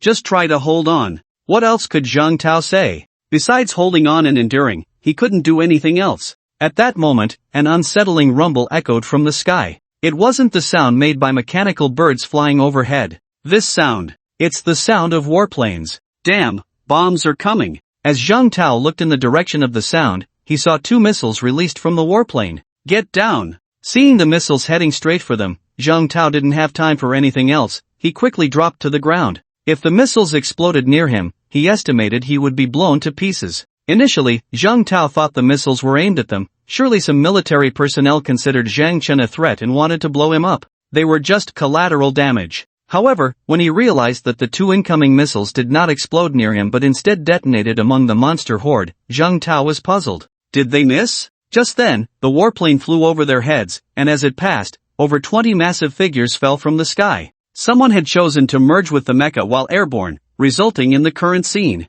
After dropping these 20-odd behemoths, the plane sped away. Its mission was complete, and now it had to flee to avoid being shot down by the mechanical birds. The 20-odd mechas crashed to the ground with a thunderous roar. Brothers over there, protect brother Zhang Chen, we're here to help. Zhou Jun shouted loudly. Their landing was a bit off, not in the center of the encirclement, but not too far from where Zhang Chen was. As soon as Zhang Tao heard this, he immediately perked up. Brothers, protect the big brother. Zhang Tao was the first to stand up. He stripped off all the mechanical creatures on him, then brandished his knife and began to slash, unleashing skills without restraint. The other mechs also got up. They were not just protecting Zhang Chen, but also themselves. If they didn't fight desperately, they would die. Fortunately, with help around, it wasn't too difficult. In no time, Zhou Jun and his team arrived forcefully, cutting through obstacles. These 20 or so mechs all came from the mech battalion, and they were all around combat power 200. With these reinforcements, the defense perimeter was immediately secured. Jun, if you had come any later, I would have died here. Zhang Tao knew Zhou Jun. They had met when handing over metal debris. We're here, don't worry. Zhou Jun frantically hacked at the mechanical creatures, and the ranged fighters from the mech battalion played a huge role at this moment, specifically targeting those mechanical dogs and cats, preventing these stronger attackers from getting close. As for the mechanical mice, they were not on their list. Those could be handled by Zhou Jun and his close combat fighters. Even if a few slipped through, it didn't matter. Mechanical mice couldn't inflict much damage on their mechs. After a grueling battle lasting over 20 minutes, the alien species among the mechanical creatures were the first to abandon the attack due to Zhou Jun's impenetrable defense. Under the leadership of the alien mechanical creatures, most of the mechanical beings retreated. Only the mechanical mice continued to charge fearlessly. There was no choice. Most of the alien species among the mechanical mice had already been nearly wiped out. Without the command of the alien mechanical mice, the ordinary ones were driven by instinct, wanting to devour the mechs in front of them. The outcome was obvious. Mechanical mice with an average combat power of only 20 or 30 stood no chance against mechs with a combat power of 200. In the end, all that was left was a ground full of metal debris. Now, we have more work to do. After driving away the last mechanical creature, Zhou Jun said half-jokingly, these metal scraps were good materials for steelmaking. Why did you blow up my big brother? Zhang Tao angrily ran up to Zhou Jun. He couldn't understand what was going on. One moment they severely injured his brother, and the next they sent people to rescue him. What did that mean? In Zhang Tao's mind, only the military had bombs, so it had to be the military that blew up Zhang Chen. Upon hearing this, Xiao Bao warily stared at Zhou Jun and the others. It wasn't us. The missile was launched from the Asan side. Where? Zhang Tao asked in confusion, feeling like he hadn't quite heard clearly. From the Asan side, they used tactical nuclear missiles. Missiles aren't enough, they even used nuclear missiles? Zhang Tao was a bit stunned. No, we haven't provoked them. Why did they blow up my big brother? Zhang Tao considered himself just a small boss, far from reaching an international level. Why would he be targeted by a mushroom bomb? Although tactical nuclear missiles were the weakest type of mushroom bomb, it was still excessive. As for Zhang Chen, it seemed he didn't reach that level either. Could it be that his big brother had? Stop guessing, it should be the little Yuer's doing. We'll find out what's going on. How is Zhang Chen now? Zhou Jun interrupted Zhang Tao's wild thoughts. He was more concerned about Zhang Chen's current condition. When the military's commander Zhang learned about the tactical nuclear missile bombing of Chuan City, he immediately dispatched Zhou Jun and his team for rescue, which is why they could arrive so quickly. As for how to retaliate later, that was likely still under discussion. Damn little you err. My big brother seems to be okay, he won't die. Zhang Tao glanced at Zhang Chen, who was indeed in good condition, with the mech rapidly recovering. It's just that the high-grade source crystals in Zhang Chen's cargo hold have suffered. The mid-grade source crystals have been used up, and the remaining few high-grade source crystals were not spared either. The benefit is that the energy in the high-grade source crystals is abundant, which indeed allows Zhang Chen's mech to recover quickly. As long as you're okay, we will definitely give brother Zhang Chen an explanation for this matter, Zhou Jun said seriously. Not retaliating after being attacked is not the military style. Who set off the explosion? At this moment, Zhang Chen's voice came through. Brother, you're awake? How are you? Are you alright? Zhang Tao nervously rushed to Zhang Chen's side. Xiao Bao was also looking at Zhang Chen with concern. If it weren't for the outsiders present, it would have even wanted to take out its legendary source crystal to help Zhang Chen recover. I'm fine. Have you figured out what happened? Zhang Chen was trying to suppress the anger in his heart. Anyone who had been hit by a mushroom bomb like that wouldn't be in a good mood. Not yet, but I suspect it must be that little brat's doing, Zhou Jun expressed his guess. Zhang Chen had already caught the little brat's spy earlier, and being bombed afterward made it clear that this incident was definitely related to that little brat. Got it, Zhang Chen nodded silently, not expressing too many opinions. Sorry to trouble you, thank you, Zhang Chen said to Zhou Jun. It's no trouble at all. It's your brothers who risked their lives to protect you. If it weren't for them, you probably would have been done for by the time we arrived, Zhou Jun said jokingly while waving his hand. Hey, protecting my brother is what we should do, Zhang Tao chuckled. You see, he didn't even have to take credit for himself, others were already doing it for him. Zhang Chen understood what was going on, just looking at Zhang Tao and the other's miserable state made it clear, not to mention Xiao Bao. Zhang Chen wouldn't say anything out loud, but he had already remembered it in his heart. By the way, can you walk? If you can, let's head to the base, it's safer there. I can walk, let's go, Zhang Chen said without being pretentious. In his current state, if another mushroom bomb hit him, he would definitely be done for. Soon, the group headed towards the military base, with Zhou Jun and the others providing protection, so safety was not a concern. When they arrived at the military base, Lin Xianying rushed to Zhang Chen immediately. How are you? I'm fine, Zhang Chen replied. I just got back to the base not long ago, and I heard that you. Lin Xianying looked anxious, feeling guilty for not being able to save Zhang Chen. Zhang Chen patted Lin Xianying's shoulder. It's okay. Seeing Zhang Chen's smiling face, Lin Xianying felt a bit relieved. By the way, the commander wants to see you. Let's go. Zhang Chen followed Lin Xianying, while Zhang Tao began to clean up his subordinates. Those cowardly guys who were scared to death had to be eliminated. Such people, even if given control of a mech with combat power over 1,000, would still be useless. Although those being eliminated felt dissatisfied, they didn't dare to say much and could only leave the camp in disgrace. After clearing out the useless people, Zhang Tao began to recruit new subordinates. A mech can only be considered valuable if used properly. Every mech has its own worth. In the conference hall, besides Commander Zhang, there were 7 or 8 other people seated. When Commander Zhang saw Zhang Chen, he quickly walked over. How are you? How's the injury? Commander, I'm fine, very well. Good. To have been bombed like that and still be okay is impressive. Commander Zhang looked at Zhang Chen with relief. Zhang Chen was his precious gem, and the suggestions he had made had already been adopted by the national government. Military bases everywhere were being fully implemented. If it could be put into practice, how many lives would it save? Now, the rewards from above had not yet been issued, and the person almost died. How could Commander Zhang bear it? Sit down quickly, there are still some things I need to discuss with you. Yes. Zhang Chen took a seat. Director Zhang first introduced Zhang Chen to the people present, all of whom were prominent figures within the base. Zhang Chen greeted each of them, and their attitude towards him was as affectionate as that of Director Zhang. Then, Director Zhang began to discuss the current situation. We have investigated thoroughly. The incident was instigated by the little Japanese, and the Asans took action, with the beautiful country pulling the strings behind the scenes. Those damned guys, the world has already become like this, and they are still thinking of ways to suppress us. Regarding this matter, we have drafted a retaliation plan, and now we are just waiting for approval from above. Zhang Chen, rest assured, your revenge must be taken. If they don't agree, I'll do it myself. Director Zhang was visibly angry, a rage that was apparent to the naked eye. Director, this is my matter, I want to resolve it myself. Resolve it? How will you resolve it? Although they targeted you, they were truly aiming at our Huagua. Your injury is our responsibility. Director Zhang took the blame upon himself. Although it was a special period with significant air defense oversights, he believed that allowing enemy missiles to land on their territory was his fault. Uncle Zhang, I still want to take revenge myself. Zhang Chen changed his form of address. You child, you're already injured, how can you take revenge? Moreover, who will you take revenge on? They are all. Director Zhang felt somewhat helpless because the three opposing parties were too far apart. I want to go to Japan. What? Director Zhang stared at Zhang Chen. At this moment, going to Japan?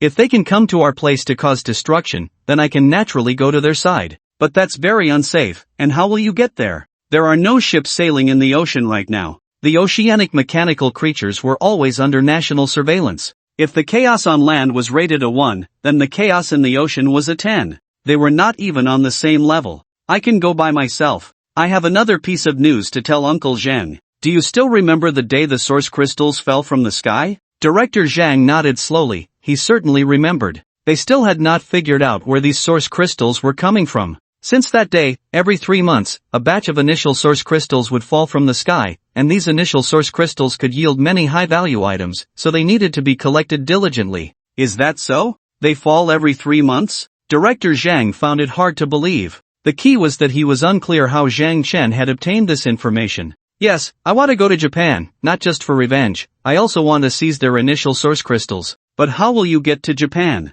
Sending a plane would also carry significant risks. Although the news Zhang Chen provided shocked Director Zhang, he still did not forget to stop Zhang Chen. To let Zhang Chen run off to Japan for a few source crystals seemed utterly insane to him. What Director Zhang did not realize was that Zhang Chen was not just after a few source crystals. Uncle Zhang, I can go by myself. I have a pet. It can swim and can take me there. The dangers in the ocean are unimaginable.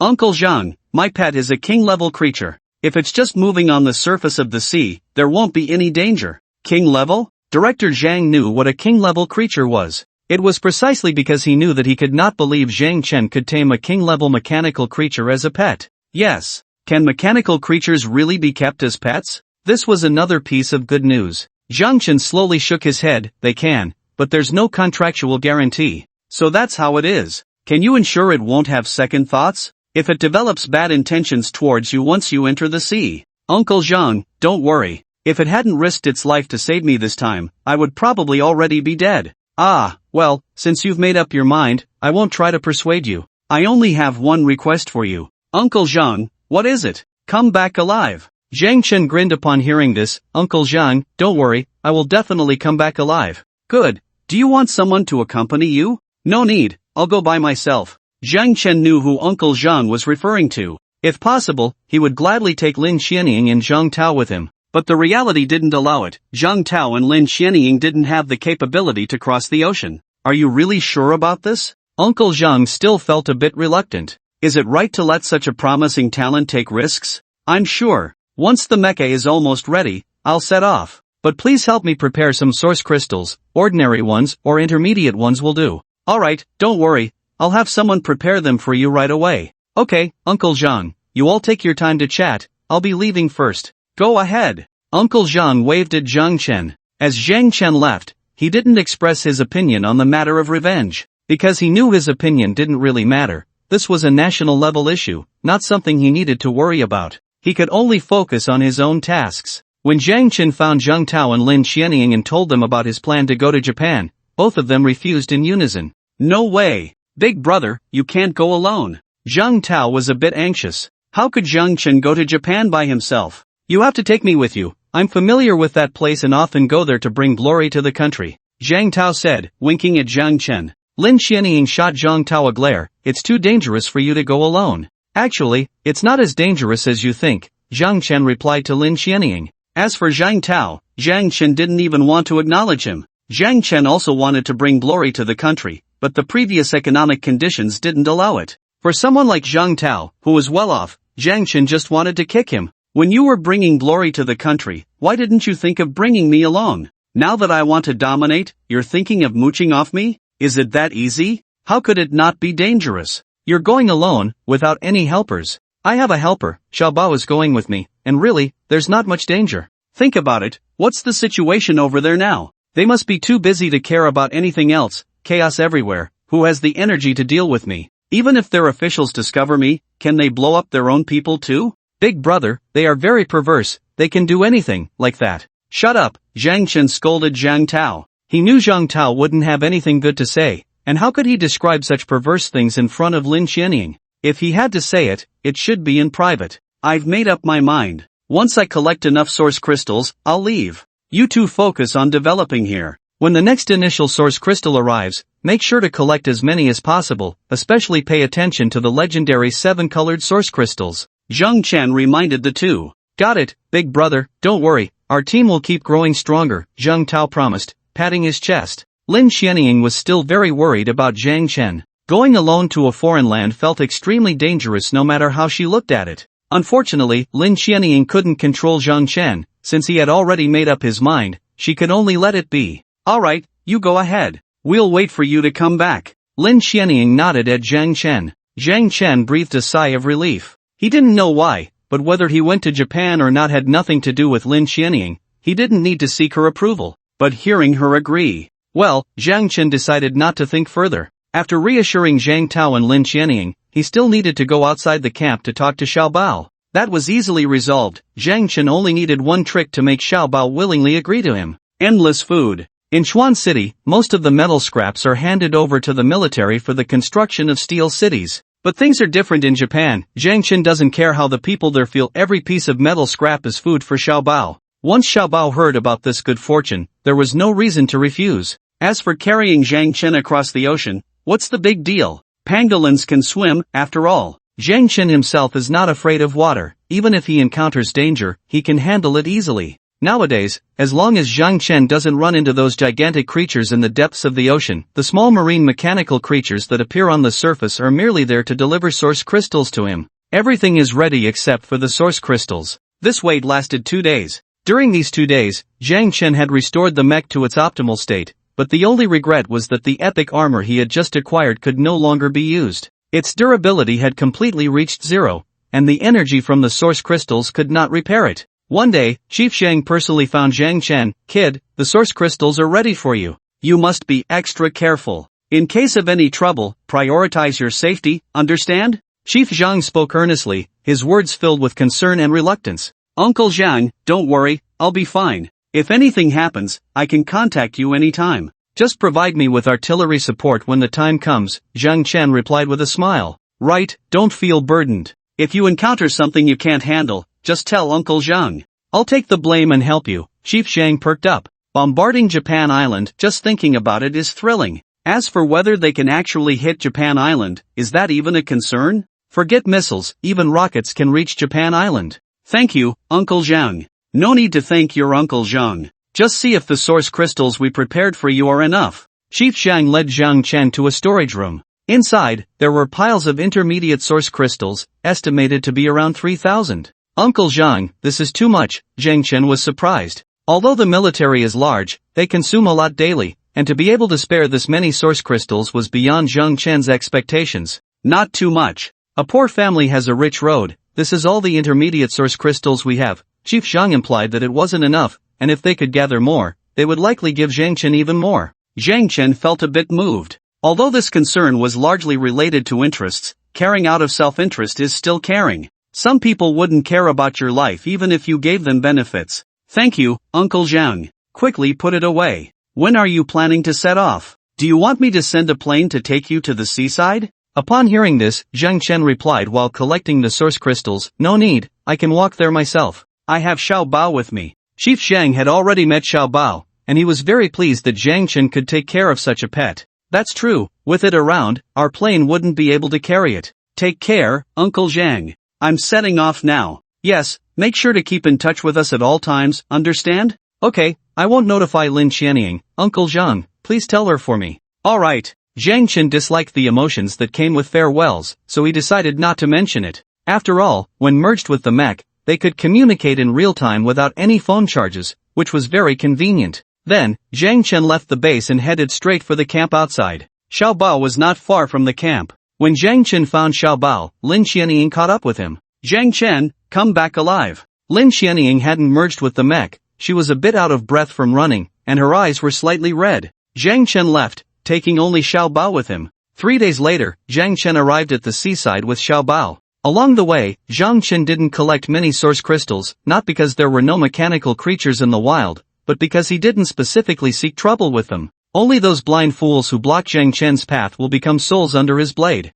Big brother, is what you said true? Are there really a lot of things to eat over there? Can we eat as much as we want? Little Bao still found it hard to believe. Zhang Chen's words seemed a bit exaggerated. Of course. Can mechas eat too? Of course. Zhang Chen nodded firmly. Then let's go there now. Little Bao was very eager. Zhang Chen glanced at the calm sea surface. Let's go. Zhang Chen knew that the ocean was not truly calm, what he saw was merely a surface phenomenon. In the next moment, Little Bao dove into the water, and Zhang Chen followed closely behind. Little Bao was an excellent swimmer and moved very quickly in the water. Zhang Chen didn't need to exert himself to swim, he simply held onto Little Bao with one hand and let him lead the way. At first, there was no danger in the sea. However, after they had been in the water for an hour and had ventured deeper, trouble arose. Big brother, there's a large group of small creatures ahead, we can't go around them. Little Bao had a strong sense of perception, much greater than Zhang Chen's detailed detection range. In Zhang Chen's detection, there was nothing noteworthy within a 1-kilometer radius. Of course, detailed detection could only sense up to 100 meters below the surface, anything deeper was undetectable. If there was indeed something in the deep sea targeting them, they would have to rely on Little Bao's perception abilities. If we can't go around, then charge through. Zhang Chen instructed Little Bao. Little Bao was very excited because the small creatures ahead represented delicious food to him. As Little Bao surged forward at an even faster speed, Zhang Chen couldn't help but sigh inwardly, thinking what a true foodie he was. Soon, Zhang Chen also sensed the group of sea monsters that Little Bao had mentioned. He didn't know what these creatures looked like before, he only knew that they were tiny mechanical beings, about 20 centimeters long. In this vast ocean, these tiny mechanical beings could only serve as food. Big brother, should we collect the source crystals? No need. Zhang Chen shook his head in refusal. Although these tiny mechanical beings contained source crystals, the energy was too small. They were just ordinary source crystals among ordinary source crystals, so there was no point in collecting them.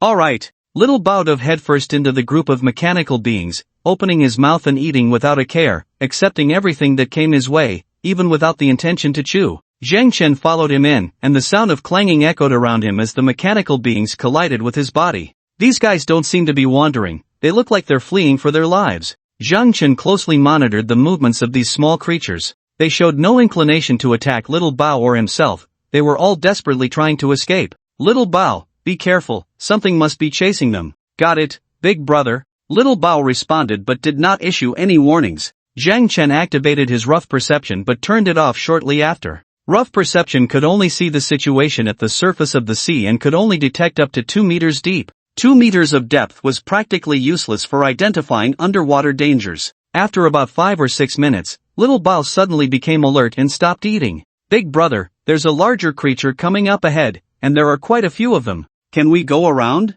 Yes. Then go around. Zhang Chen figured that the large creatures Little Bao had detected were likely chasing the small ones, and he didn't want to have any conflicts with the ocean's mechanical beings. After all, this was their territory. Zhang Chen's combat power would be greatly diminished in the ocean. For example, floating cannons and freezing bombs would be ineffective in the sea, and as for the super energy solar sword, while it could still be used if taken out, Zhang Chen couldn't even imagine how quickly its power would diminish. So, battles that can be avoided should be avoided. If they cannot be avoided, then fighting can wait. A few minutes later, Zhang Chen detected the big creature that Xiao Bao mentioned. It was a group of mechanical fish about 3 meters long, arranged in a semicircle, surrounding a group of smaller creatures. At this moment, Xiao Bao was trying to find a way to bypass them, but it was frustrating because it had already changed directions several times and still couldn't get around the mechanical fish. Zhang Chen had a clearer detection and said to Xiao Bao, just charge straight through. Okay. It wasn't that Xiao Bao couldn't get around, it was that the mechanical fish would move in response to Xiao Bao's actions.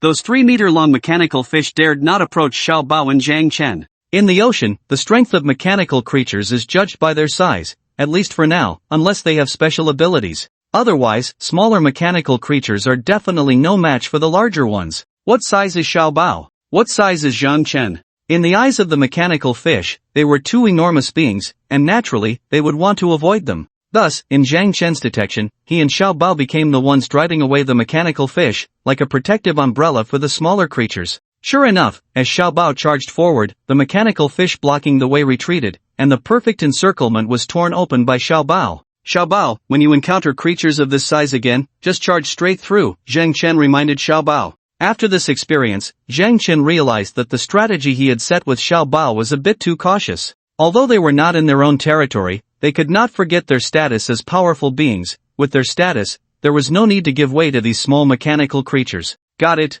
big brother, Xiao Bao happily replied. The subsequent journey indeed went much smoother, with fewer detours, and when encountering mechanical creatures, they basically charged straight through. However, 6 hours into the ocean, Zhang Chen saw something that filled him with fear. A whale. A gigantic mechanical whale, over 100 meters long, so massive that Zhang Chen couldn't even describe it in words. It was a creature he had never seen in his previous life. When Zhang Chen discovered this giant, it also noticed him. In theory, mechanical whales shouldn't appear on the surface, they were too large. But their previous habits led them to frequently surface, which was why Zhang Chen saw it. Quick, turn around and run, Zhang Chen said urgently. He didn't know why Xiao Bao hadn't sensed the enormous creature, but this was not the time to dwell on that. Xiao Bao was a bit confused. Big brother, what's wrong? There's a big creature ahead, run. Upon hearing this, Xiao Bao poked its head above the water to take a look. This sight nearly scared Xiao Bao to death on the spot. In Xiao Bao's perception, the whale ahead was just a small island.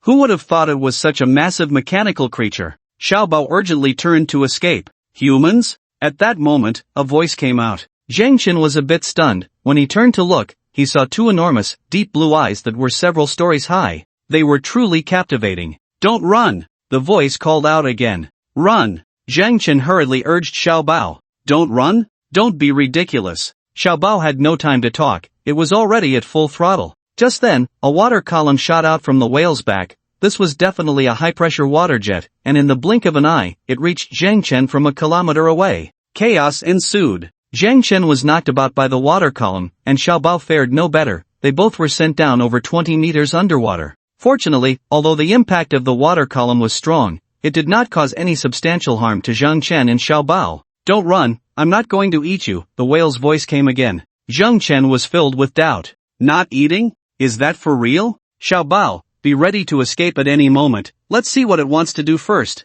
Zhang Chen had already begun to prepare to call for fire support, but it seemed that this whale truly bore no hostility. The water column was merely blocking their escape. Okay. After Xiao Bao agreed, Zhang Chen and Xiao Bao surfaced. Come over, I won't harm you. The whale spoke, remaining still on the ocean's surface. Let's go take a look. Zhang Chen instructed. Xiao Bao cautiously swam towards the direction of the whale. Where are you from? As Zhang Chen and Xiao Bao approached within 200 or 300 meters of the whale, it asked. Xiao Bao halted in response. Hua country, do you know it? Zhang Chen spoke uncertainly. Although this whale was at least a different species, he wasn't sure if it would know about Hua country. Hua country, I know. Zhang Chen felt a bit amazed. He could detect a hint of joy in the whale's tone. I was saved by your fisherman from Hua country. Ah, was it before you became mechanized? Did you have intelligence back then? Of course, how could you have come into the ocean? The whale's tone was somewhat proud. The whale's intelligence was indeed quite high, and many whales were very friendly towards humans.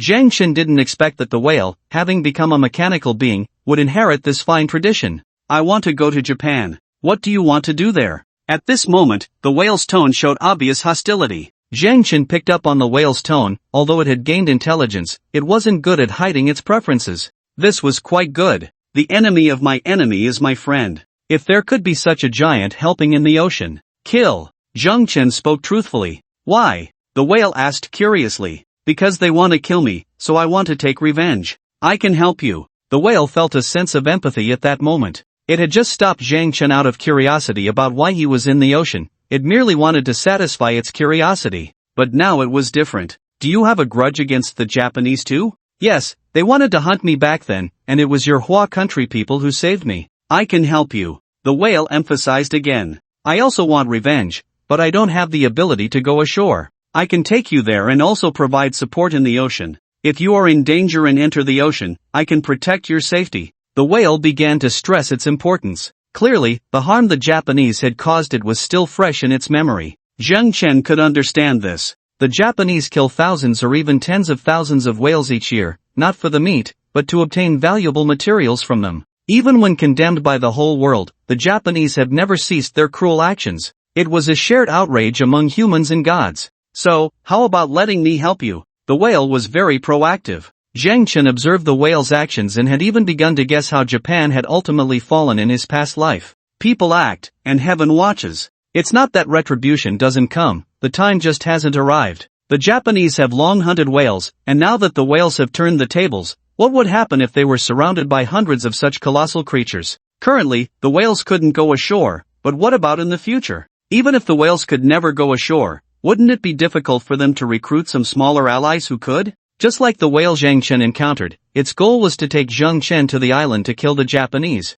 If Zhang Chen faced something he couldn't defeat, he could still retreat to the ocean, and this whale would protect him. In such a scenario, if Japan isn't destroyed, who would be? Hua country person, how are you considering it? I can really help you. The whale, seeing that Zhang Chen was slow to respond, became somewhat anxious. I promise you, my name is Zhang Chen, and you can call me by my name. From now on, we are partners. Great! The whale was overjoyed, spraying a column of water that shot up into the sky, reaching heights of 500 to 600 meters, with a diameter of over 3 meters. Zhang Chen was stunned by the sight. Zhang Chen, come up on my back. I'll take you over right now, the excited whale urged Zhang Chen. It was clear that it was even more anxious than Zhang Chen. Xiao Bao, let's go. Zhang Chen called to Xiao Bao. Xiao Bao hesitated, feeling scared because it wasn't sure if its size was enough to fit through the whale's teeth. Xiao Bao couldn't empathize with the whale's hatred for the Japanese. Hurry up, Zhang Chen said, giving Xiao Bao a nudge. With legs as thick as that, what are you hesitating for?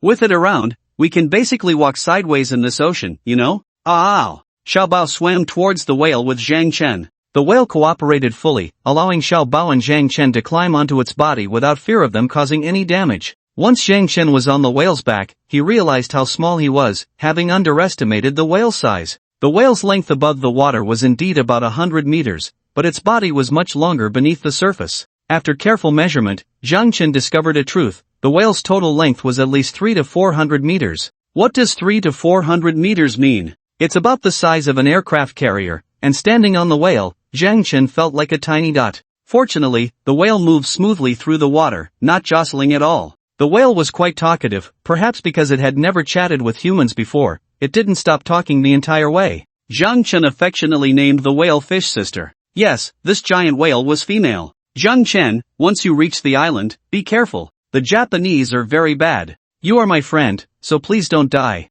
As they approached the Japanese island, Fish Sister earnestly reminded Zhang Chen. Having made a human friend, especially one who had given her a name, Fish Sister cherished it greatly. Don't worry, we agreed that if we encounter any danger, we'll come find you.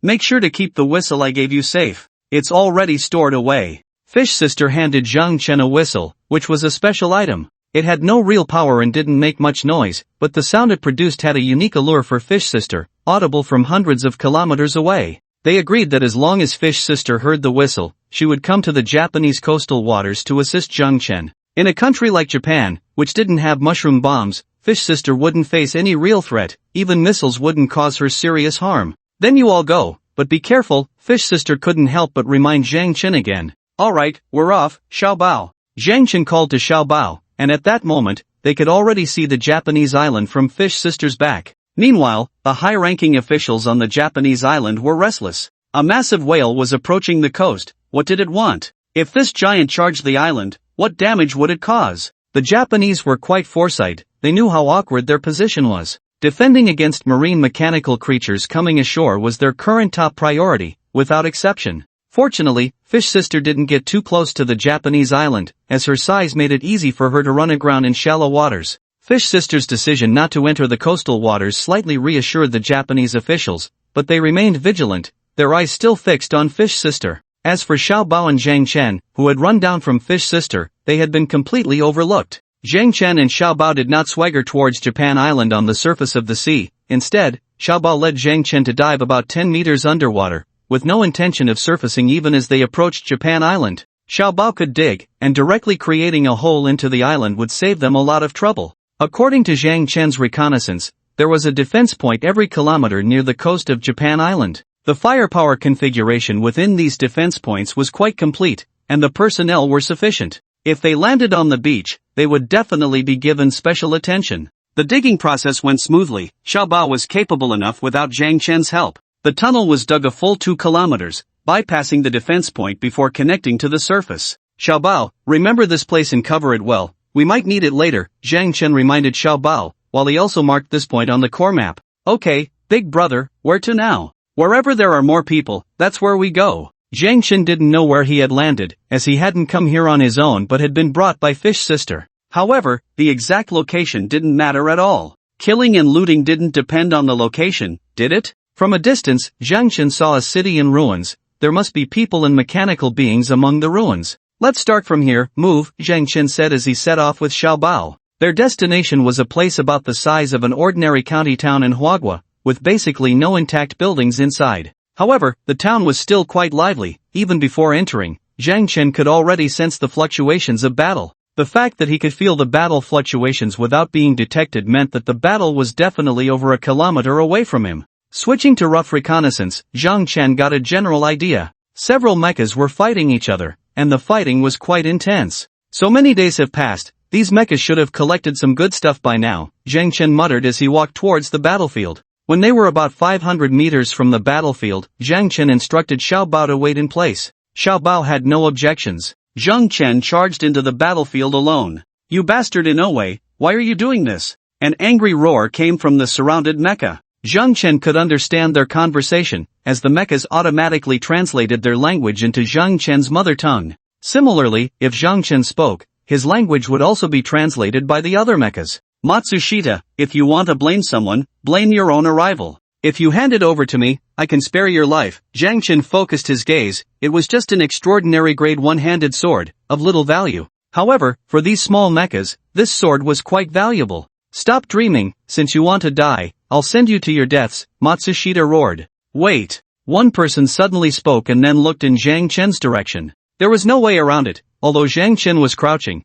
his size was still too large, and the broken ruins could not completely hide his body. Compared to Zhang Chen's towering mecha, which stood 20 meters tall, these small mechas looked rather pitiful. The mechas they operated were all around 10 meters tall. It was evident that they had all undergone secondary evolution, but they hadn't reached 10 meters after the evolution, which could only mean their foundation was poor. It was a matter of course. Locally, small displacement vehicles were popular, and those small guys transformed into mechas were basically only about 5 or 6 meters tall. Who are you? Matsushita and Inoue both felt a bit nervous. No matter how they fought among themselves, that was their internal matter. Now, with such a big guy suddenly appearing, if this big guy snatched their weapons, it would mean a loss of resources. Kneel down and surrender. Since he had already been discovered, Zhang Chen didn't waste any more words and directly issued the order. Bastard, how dare you be so rude? Inoue was clearly much more irritable than Matsushita. As Zhang Chen had just given his orders, Inoue had already started cursing loudly. You piece of shit. Zhang Chen spoke coldly. Even colder than Zhang Chen's tone was the freezing projectile shot from the floating cannon. One shot, and Inoue's entire mech was encased in ice. My lord, we were wrong, please forgive us. Matsushita knelt down. The few who followed Inoue also knelt. Zhang Chen was not surprised by their behavior at all. This was how the little people were. They bullied the weak and feared the strong. When they picked on those weaker than themselves, they would show you just how evil human nature could be. But when faced with someone stronger, they would demonstrate the most standard etiquette. I will ask you questions, answer well, and you may live. Answer in a way that displeases me, and you will die. My lord, please ask, we will certainly not disappoint you. Matsushita spoke respectfully, and no one else voiced any dissent. Good, how many living people are there in your city? My lord, we have long realized that you are not one of us, as there are no powerful beings like you here. We probably still have around 2,000 people left, and we are willing to obey all your commands. Matsushita had mastered the art of flattery, not only praising Zhang Chen but also expressing loyalty. What mechanical creatures do you have? My lord, the main monsters here come from the ocean, but we have warriors from our empire protecting us, so our safety is not a problem. No, don't believe him. He is from Huagua, not one of us. At that moment, a shout suddenly rang out.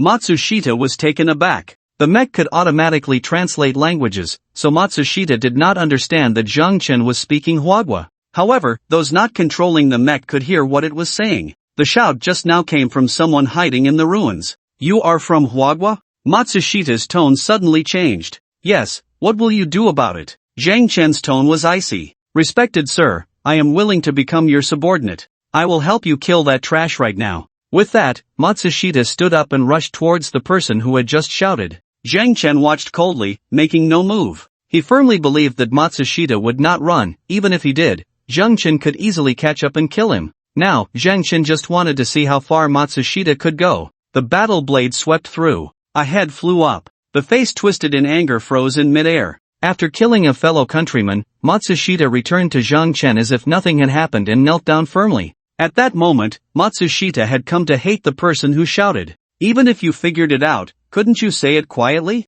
Shouting it out in front of him, what do you want us to do? I can't even understand the equipment on that guy. One shot took down Inoue. Are you blind? For someone who dared to plot against him, Matsushita certainly would not hold back, killing him swiftly and smoothly. As for showing loyalty to Zhang Chen, that was merely for show. Well done, you people must have a camp, right? Zhang Chen nodded in satisfaction. He did not take Matsushita's display of obedience seriously and certainly did not believe it. Yes, my lord, our people are all gathered together for easier management. You are the manager? My lord, please don't make fun of me. I have no qualifications to be a manager. The one managing us is Inoue Saburo. Matsushita made a self-deprecating remark. Oh, are you related to this guy? Zhang Chen pointed at the frozen Inoue. Matsushita shook his head repeatedly. No, my lord, they just share the same surname. Is this Inoue Saburo very powerful? He is indeed stronger than his subordinates, but he is far from being your match, my lord.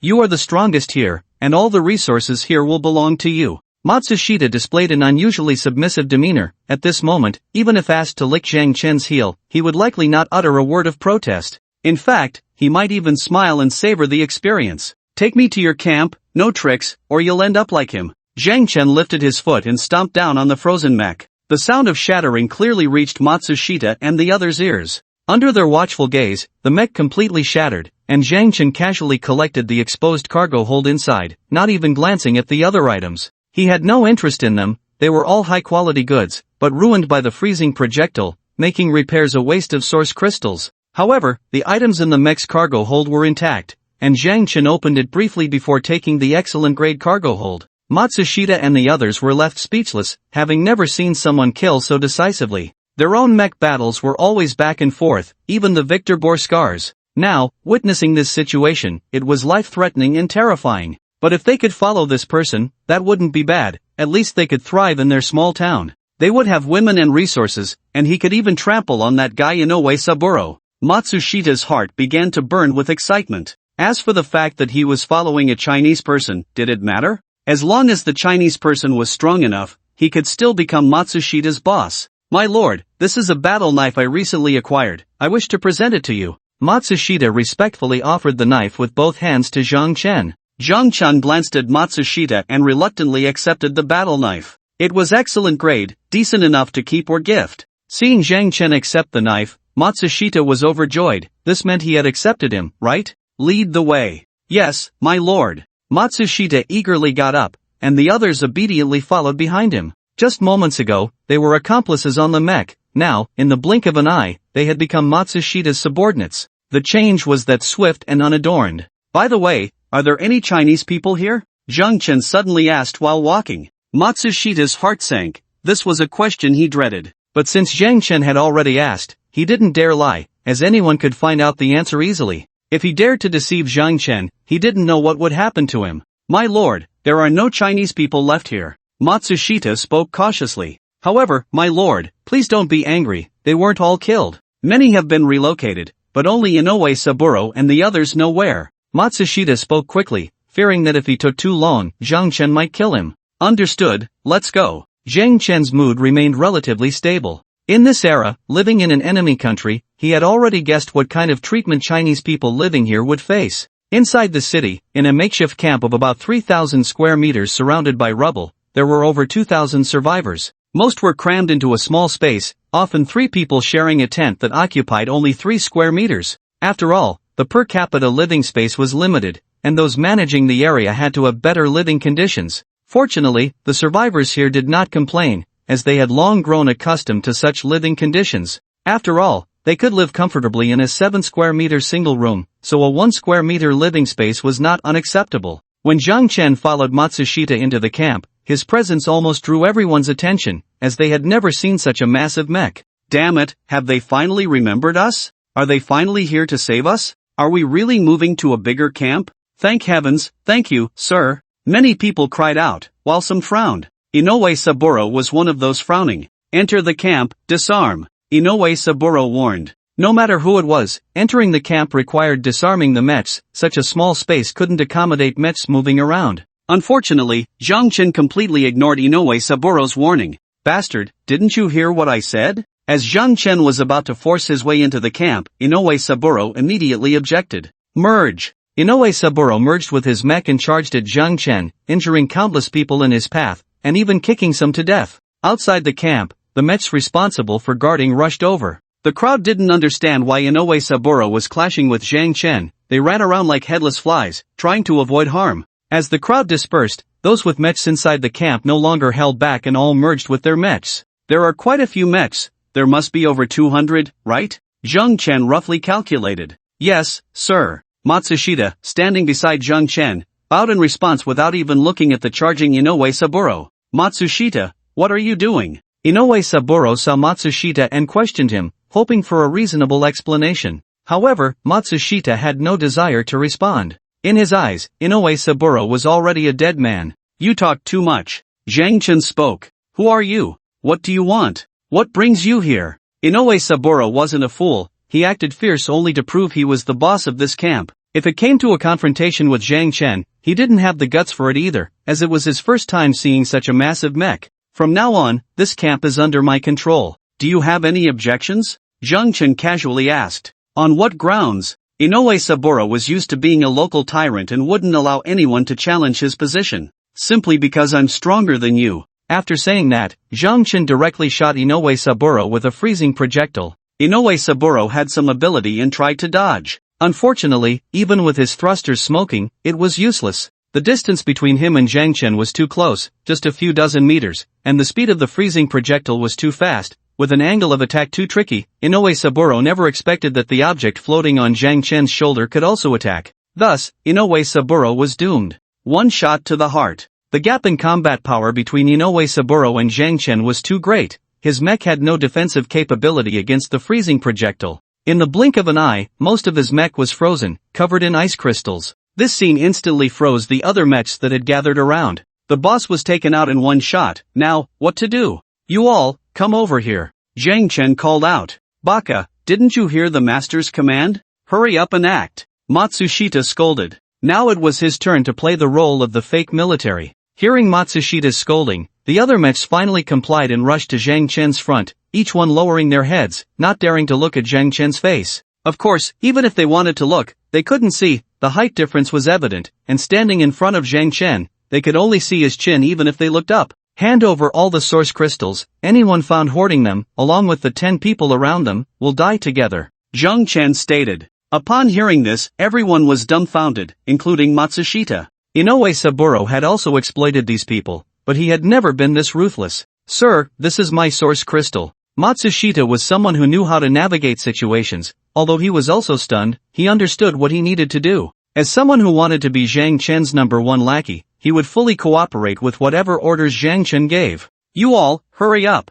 Whoever dares to secretly hide death is not just themselves. We all supervise each other. If someone gets killed by others, then you can only blame yourselves. Matsushita no longer had such a pleasant demeanor when facing his compatriots. Zhang Chen gently shook his head. He finally understood why the puppet soldiers and traitors were so hated. These dogs were even more detestable than the invaders. However, Matsushita and his ilk were indeed quite effective at squeezing their companions. Without Zhang Chen saying a word, he had already taken the initiative to gather the source crystals, constantly threatening and warning with his mouth. The results were quite good. Although the source crystals hoarded by these people were mostly ordinary, there were some mid-grade ones as well. As for higher quality ones, there were none, or perhaps there were, but they had been hidden away. Very good, well done, Zhang Chen said as he put away the source crystals sent by Matsushita, praising him. It is Matsushita's honor to serve you, my lord. Go check their mecha spaces and cargo holds. If anyone is hiding anything, kill them along with the 10 people around them.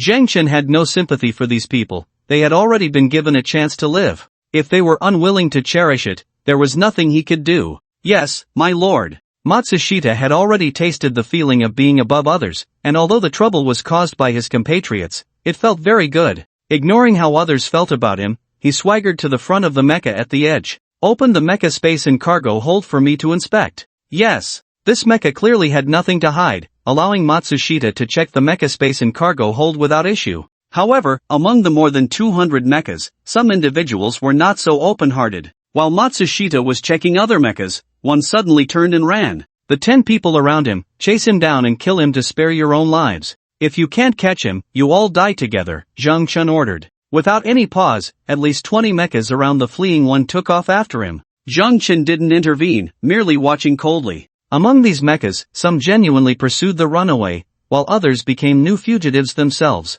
Naive, Zhang Chen snorted coldly, then his floating cannons opened fire. Those who truly went after the fugitive would not suffer Zhang Chen's attack, but none of the new fugitives could escape. One shot for each, there was no need for more. As Zhang Chen wreaked havoc, at least 7 or 8 mechas were frozen into ice sculptures, and the remaining ones became more obedient and cooperative. The Japanese were just like this. As long as you were stronger than them, they would be more submissive than any creature. In the end, the initial fugitive did not escape. He was killed, torn apart by 5 or 6 mechas, and the cargo hold inside his mecha remained intact, delivered to Zhang Chen. Curiously, Zhang Chen opened the cargo hold. However, upon opening it, he was stunned. He had expected something valuable inside, but there was only a high-grade source crystal. To die for a high-grade source crystal. The life of a little Japanese is truly worthless, Zhang Chen lamented, while Matsushita had already searched through all the mecha cargo holds. Fortunately, no one else had hidden anything. You all, stay where you are.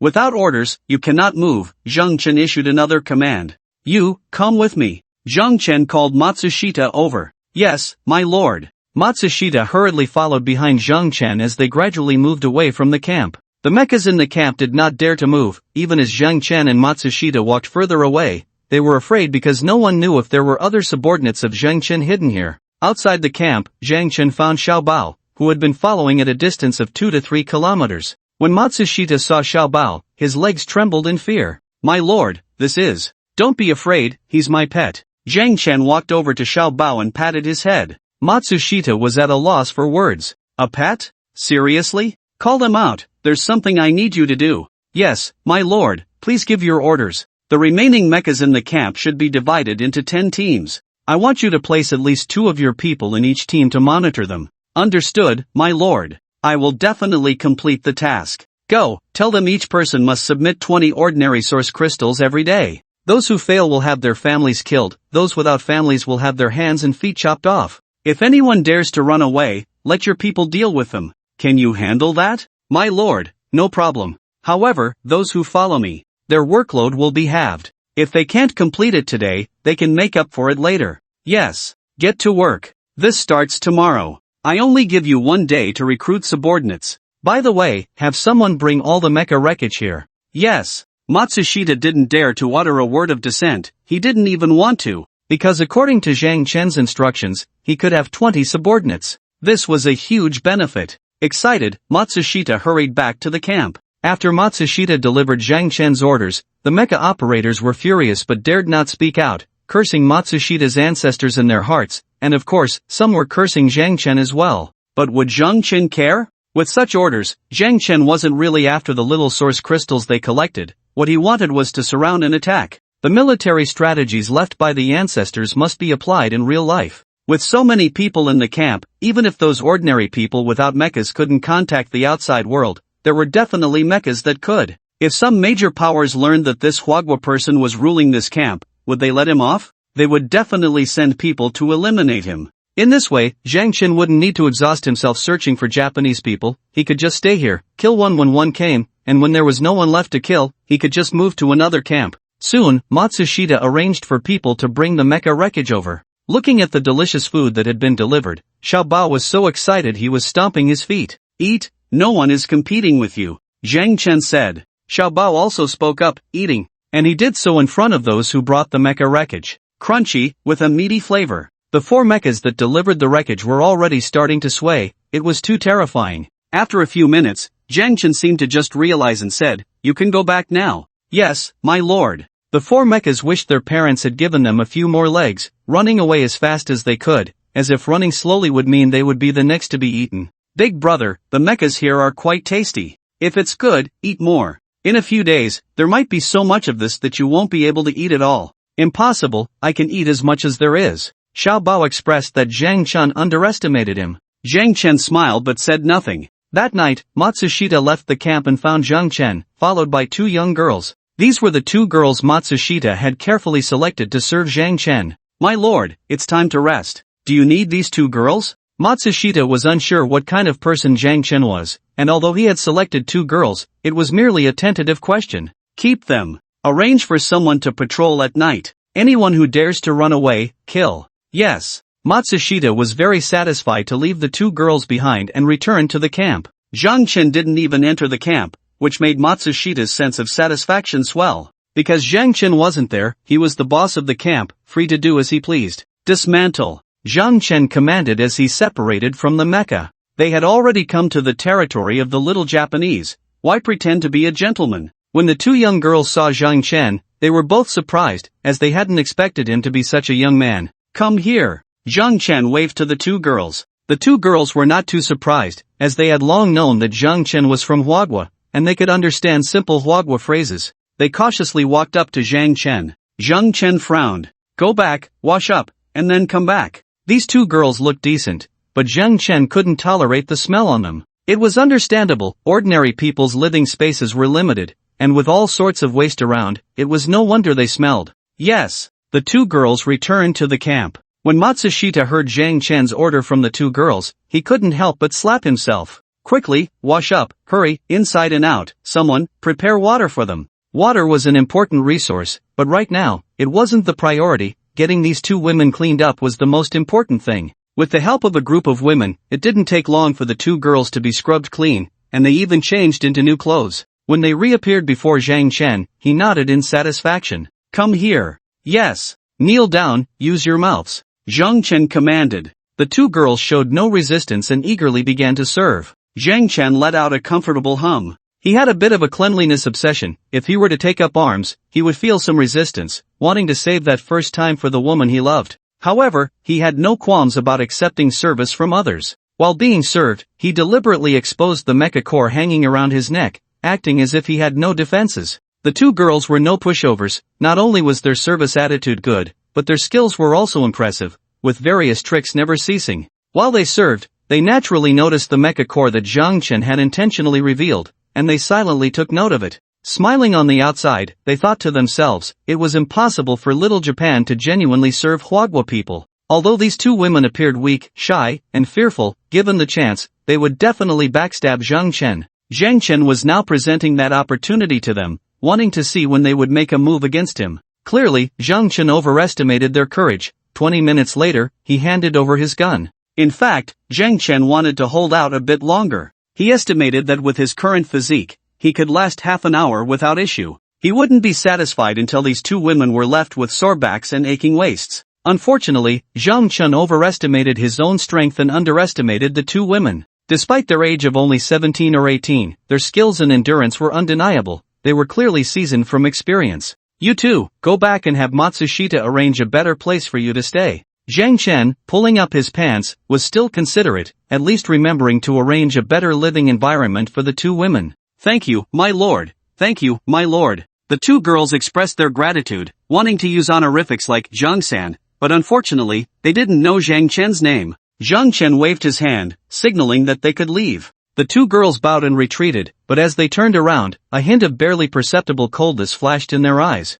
How did it go? Inside the camp, in a relatively spacious tent, Matsushita quietly asked the 2 returning girls. Matsushita-kun, he has no defenses against us. If you can give us weapons, we have a chance to kill him, one girl said darkly. The other nodded. Yes, when we served him, he really enjoyed it. It was disgusting. Just thinking about serving a Huagua pig makes me sick. You must do your best to please him, make him relax more. You've seen his abilities, you must be 100% sure before you make a move against him. Matsushita's expression was grave. He knew very well Zhang Chen's capabilities. If he couldn't kill Zhang Chen in one go, then it would be them who would die. As for why, it was simply that Matsushita didn't want a guillotine hanging over his head, one that could fall at any moment. Who would want to rely on someone else's mood for their life? As long as Zhang Chen was in a bad mood, Matsushita could very well die. Don't worry, Matsushita-kun, we will do our best. Good, then tonight let me relax as well. I've been so tense all day, Matsushita said, beginning to undress. The two girls were quite cooperative, serving anyone was still serving, right? As long as they weren't serving Zhang Chen, and as long as the person they served could protect them, they didn't mind. In this world, nothing was more important than being well fed. Just as Matsushita was relaxing, Zhang Chen was coldly laughing to himself. After the two girls left, Zhang Chen had already merged with the mech and activated detection. He could hear Matsushita's conversation with the two girls clearly. These guys have thought of a way to deal with me, but they don't take you seriously. Zhang Chen patted Little Bao's head. Big brother, should I eat him? Little Bao said innocently. Zhang Chen kicked Little Bao lightly. After eating so much, are you still not full? I'm 8/10 full, I can still eat too. No, one is fine. There will be times when you can't eat, don't rush it. Zhang Chen shook his head in exasperation. Little Bao was only thinking about food and completely missed the point of Zhang Chen's words. Didn't he feel any anger at being looked down upon? A night passed without a word. The next day, Matsushita had already rushed to Zhang Chen to pay his respects.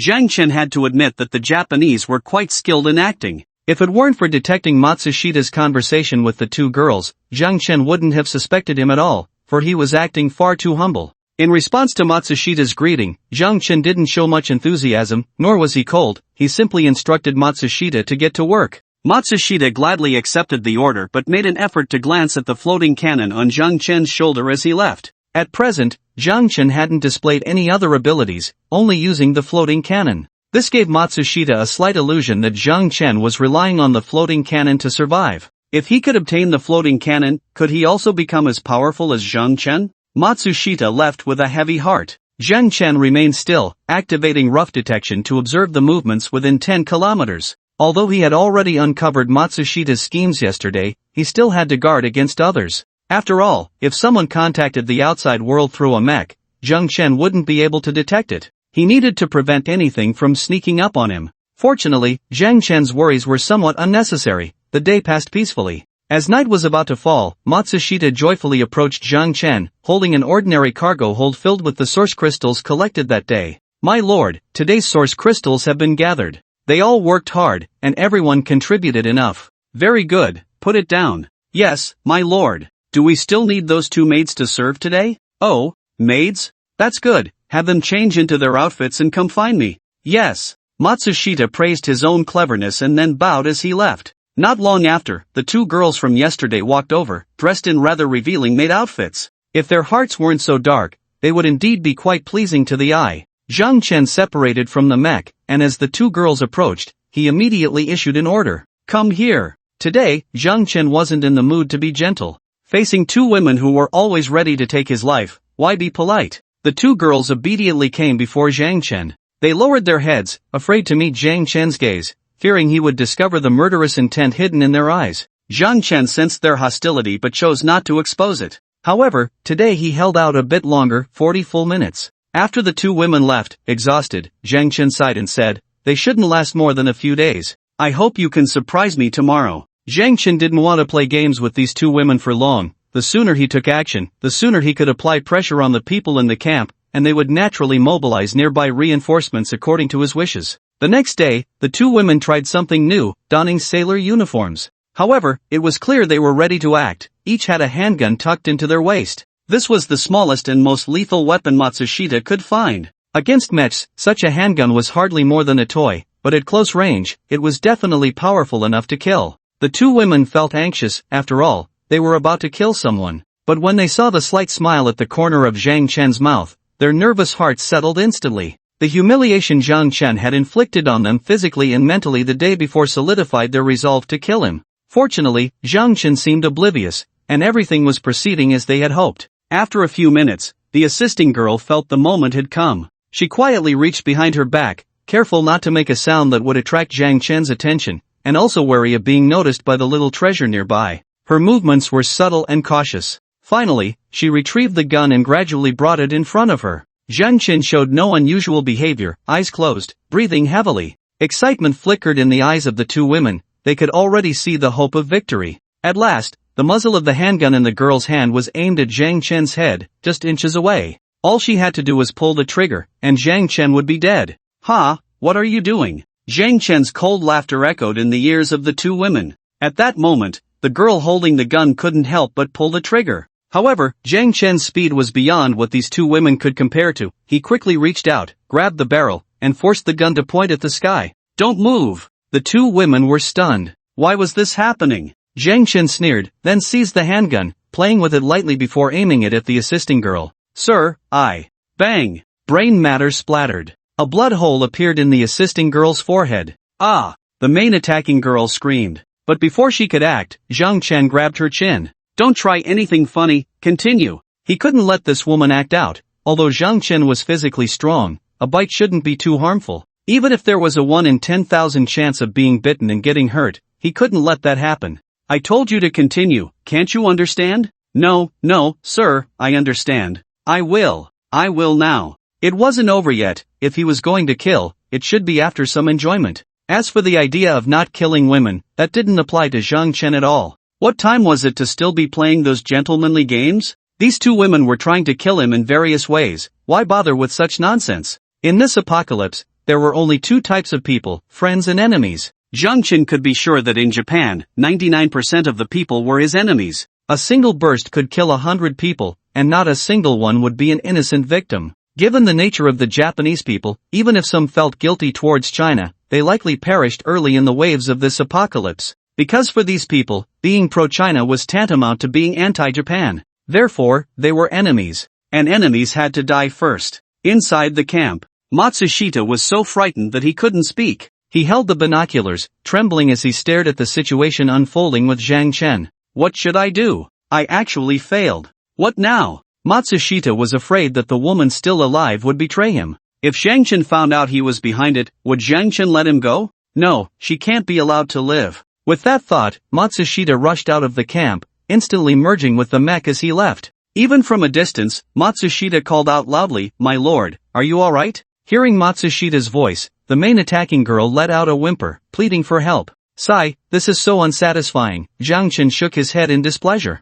Damn it, how dare you harm my lord? Die! Matsushita disregarded everything else and lunged forward. However, before he could reach Zhang Chen, a tail swung out from the darkness towards Matsushita. Zhang Chen had not merged with the mech, and of course, Xiaobao would not allow other mechs to approach Zhang Chen. Boom! Matsushita's mech was sent flying, rolling across the ground. If Xiaobao had used a meteor hammer to smash Matsushita, it wouldn't have just been rolling on the ground, he would have been crushed on the spot. The king-level Xiaobao was not joking around when it came to strength. However, even without using the meteor hammer, the tail nearly snapped Matsushita's mech in half. When the mech finally stopped rolling, Matsushita immediately separated from it. Taking advantage of the main attacking girl not being able to speak yet, he needed to eliminate her right away, not giving her a chance to say anything. Since he couldn't get close to Zhang Chen while controlling the mech, he would disengage. The damaged mech transformed back into the mech core. Matsushita ran and crawled towards Zhang Chen. Before he could reach Zhang Chen, he executed a sliding tackle.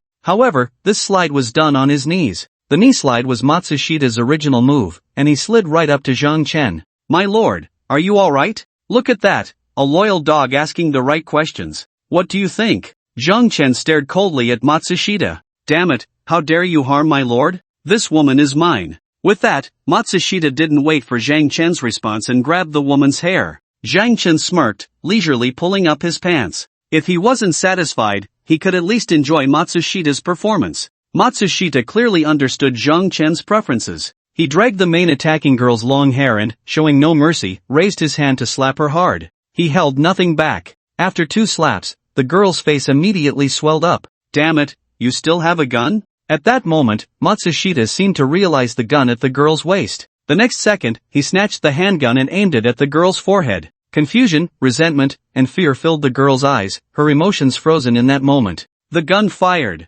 Bang! The two girls' deaths were not just similar, they were identical. A gun emboldens the coward. After resolving the girl with a single shot, another thought unexpectedly arose in Matsushita's mind. Just moments ago, he had only thought about saving his own life, but now he felt an impulse to raise his hand and shoot Zhang Chen. Matsushita looked up at Zhang Chen. When he saw Zhang Chen's mocking gaze, he immediately threw the handgun to the ground. My lord, it's all my fault, please punish me. Matsushita knelt again, almost prostrating himself. It wasn't that Matsushita wanted to kneel, but Zhang Chen had a gun in hand, and behind Zhang Chen was Xiao Bao. Zhang Chen said nothing as he stepped forward slowly. Matsushita's words were mostly incomprehensible to Zhang Chen since he hadn't merged with the mech. When Zhang Chen reached Matsushita, he grabbed Matsushita by the collar. The next moment, Zhang Chen's hand struck Matsushita's face. Zhang Chen didn't go all out, he was holding back his strength. Matsushita was the only person he knew who dared to plot against him, and such talent needed to be preserved for future use.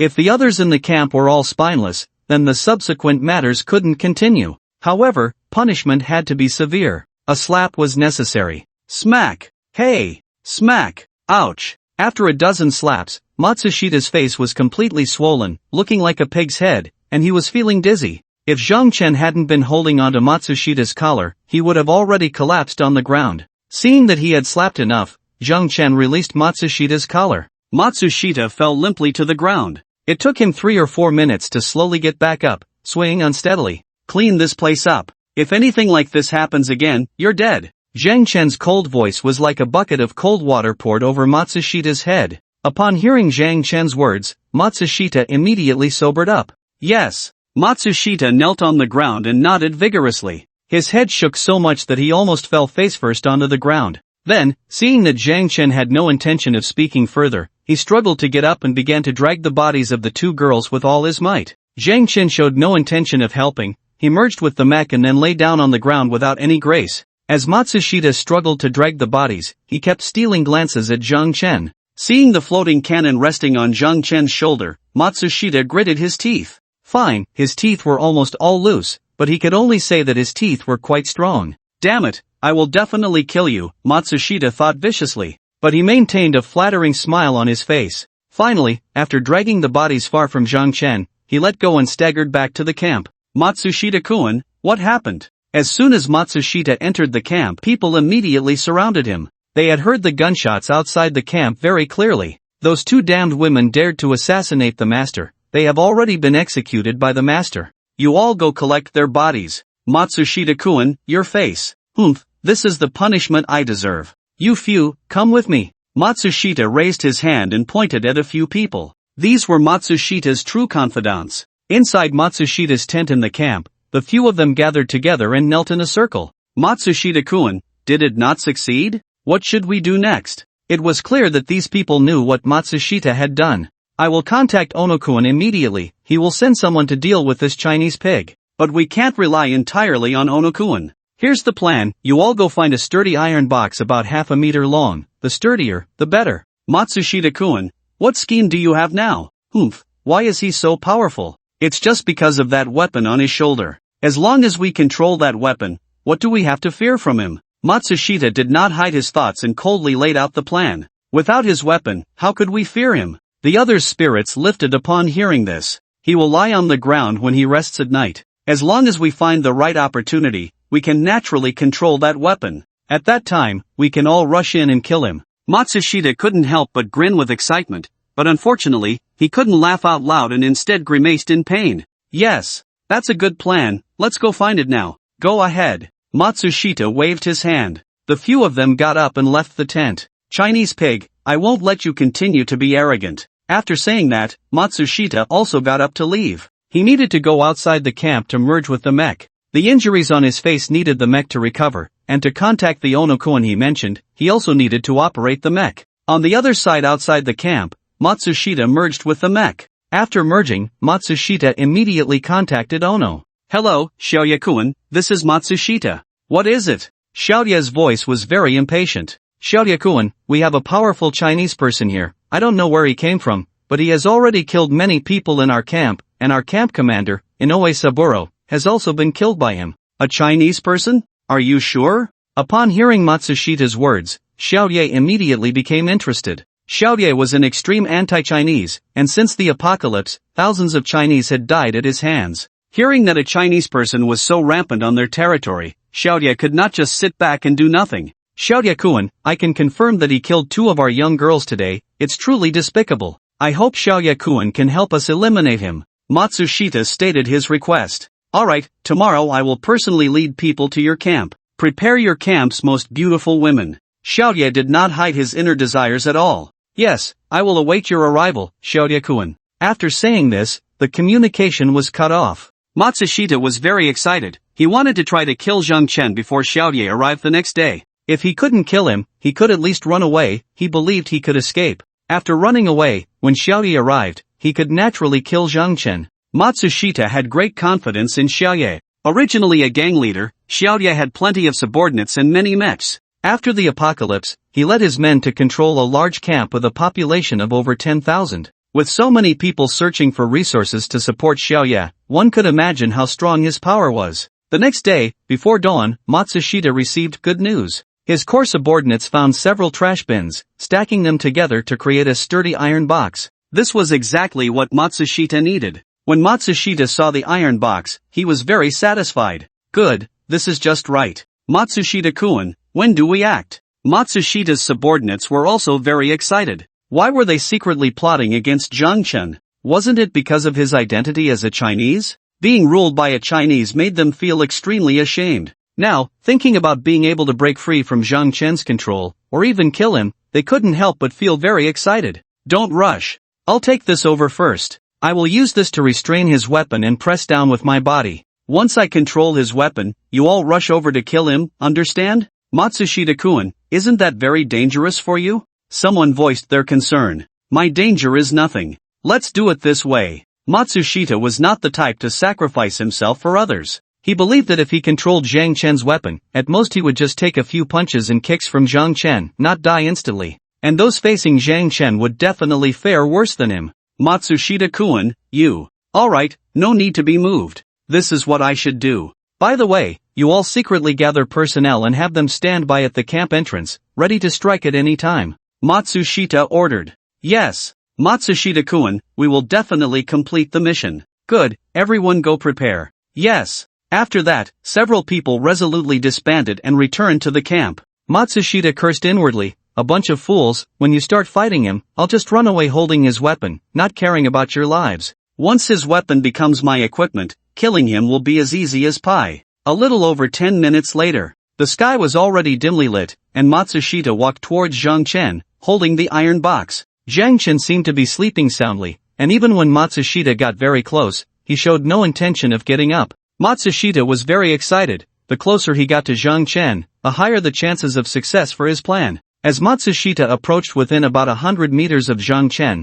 Chen finally reacted a bit. What are you doing? My lord, I found something good to present to you. Matsushita replied respectfully, showing no signs of abnormality. Zhang Chen cooperated, lying on the ground without moving. Bring it here. Yes. Matsushita got closer to Zhang Chen, and when he was only a dozen meters away, he suddenly charged at Zhang Chen, successfully securing the iron box he was holding onto the floating cannon. Zhang Chen seemed to be caught off guard, slowly getting up. Xiaobao also made no move. This scene left Matsushita a bit at a loss, as it was quite different from what he had imagined. Shouldn't Zhang Chen be furious at this moment? Why was he reacting this way? Kill. On the campsite, seeing Matsushita succeed, a group of people who had been waiting rushed out. Not just Matsushita's few core subordinates, but almost everyone in the camp who had mechs charged out. Don't go, I want to ask you something. Zhang Chen pressed a hand on Matsushita. This made Matsushita, who wanted to get up and escape with the iron box, freeze in place.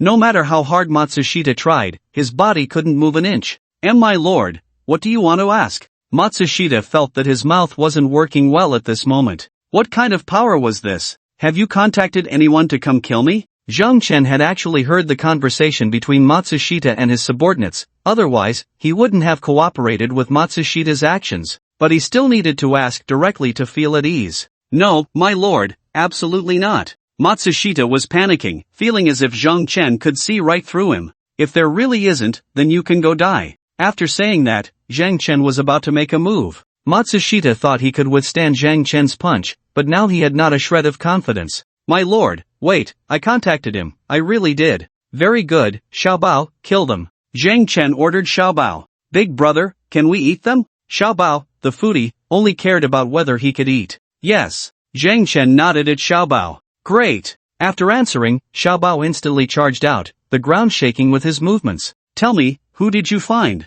Are they strong? Strong, my lord, that person is called Xiaoye, controlling a camp of over 10,000 people. I'm not sure how strong he is, but he has many subordinates. He said he would bring people to kill you today. My lord, it wasn't me who contacted him first, he threatened me with my family's lives, and I had no choice but to tell him about your situation. Matsushita desperately defended himself. You are of no use anymore. After saying that, Zhang Chen grabbed Matsushita's head with one hand. Without much effort, Zhang Chen slowly twisted Matsushita's head. It was as smooth and effortless as turning a doorknob. When he had twisted it halfway, the sound of metal breaking echoed continuously. Matsushita wanted to howl, but unfortunately, he could no longer make a sound. Can one still live after losing their head? Surprisingly, yes. Matsushita's body did not die, it was just his mech that was scrapped. Could Zhang Chen allow Matsushita to continue living? Naturally, that was impossible. Zhang Chen stepped on the belly of Matsushita's mech. The entire abdomen of the mech was crushed into a disc under Zhang Chen's foot.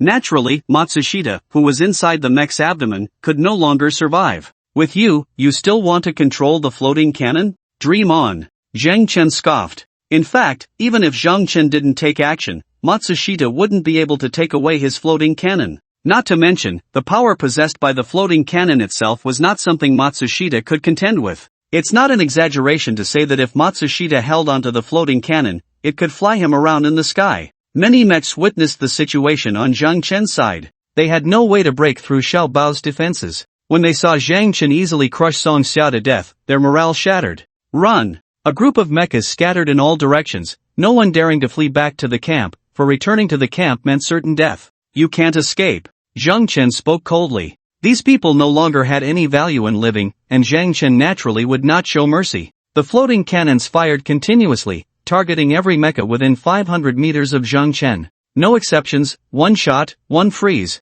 Ice sculptures were created one after another. Xiao Bao excitedly chased down those mechas that had not been targeted due to distance. Zhang Chen chose a different direction to pursue. As long as these mechas did not escape more than 10 kilometers in a short time, Zhang Chen could easily kill them. The one-sided slaughter lasted less than 10 minutes. When Zhang Chen killed the last mecha, the wails from the camp merged into a chorus. With Zhang Chen's return, the wails grew louder. Fortunately, Zhang Chen was controlling a mecha, able to understand what these people were crying out. Some cursed Zhang Chen, while others lamented that today's events had nothing to do with them. There were also those who took the opportunity to pledge their loyalty, angrily denouncing Song Xia and his group. Kill those who do not respect me, live if you can, die if you cannot. Zhang Chen blocked the camp entrance and spoke. Some understood Zhang Chen's words, while many did not. However, it didn't matter, as long as someone understood, that was enough. Faced with the choice of life and death, the little Japanese in the camp were still quite sincere. The chaotic battle began.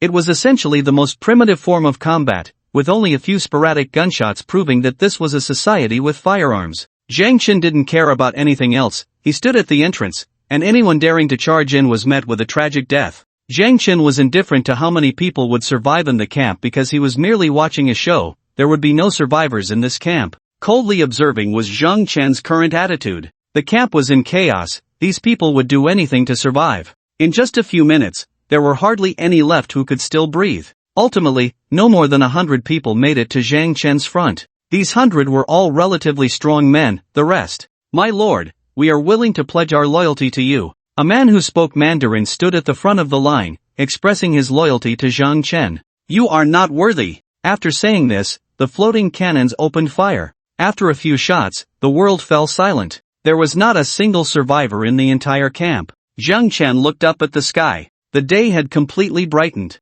The person Song Xia contacted should be arriving soon. Xiao Bao, you hide yourself first. Okay, big brother. Xiao Bao obediently chose a spot in the camp to dig a hole, and soon his figure disappeared from Zhang Chen's sight. Digging holes was Xiao Bao's specialty. After Xiao Bao hid, Zhang Chen sat at the camp entrance waiting. On the way to this camp, Xiao Yi was cursing and venting his anger. He couldn't get in touch with that Song Xia at all. However, Xiao Yi did not suspect anything. He simply thought that Song Xia had not merged with the mecha, which was why he couldn't reach him. Xiao Yi-san, should we send someone to scout the way first? Someone following Xiao Yi asked. And Tang-san, there's no need to be so cautious. Today we only have to deal with one Chinese person. Don't you know what Chinese people are like, and Tang-san? Ha, I don't know what Chinese men are like, but I do know about their women. And Tang laughed heartily after hearing Xiao Yi's words. I also don't know what Chinese men are like, nor do I have any interest. I heard there are 1,000 or 2,000 people in this camp. If we integrate these people into our camp,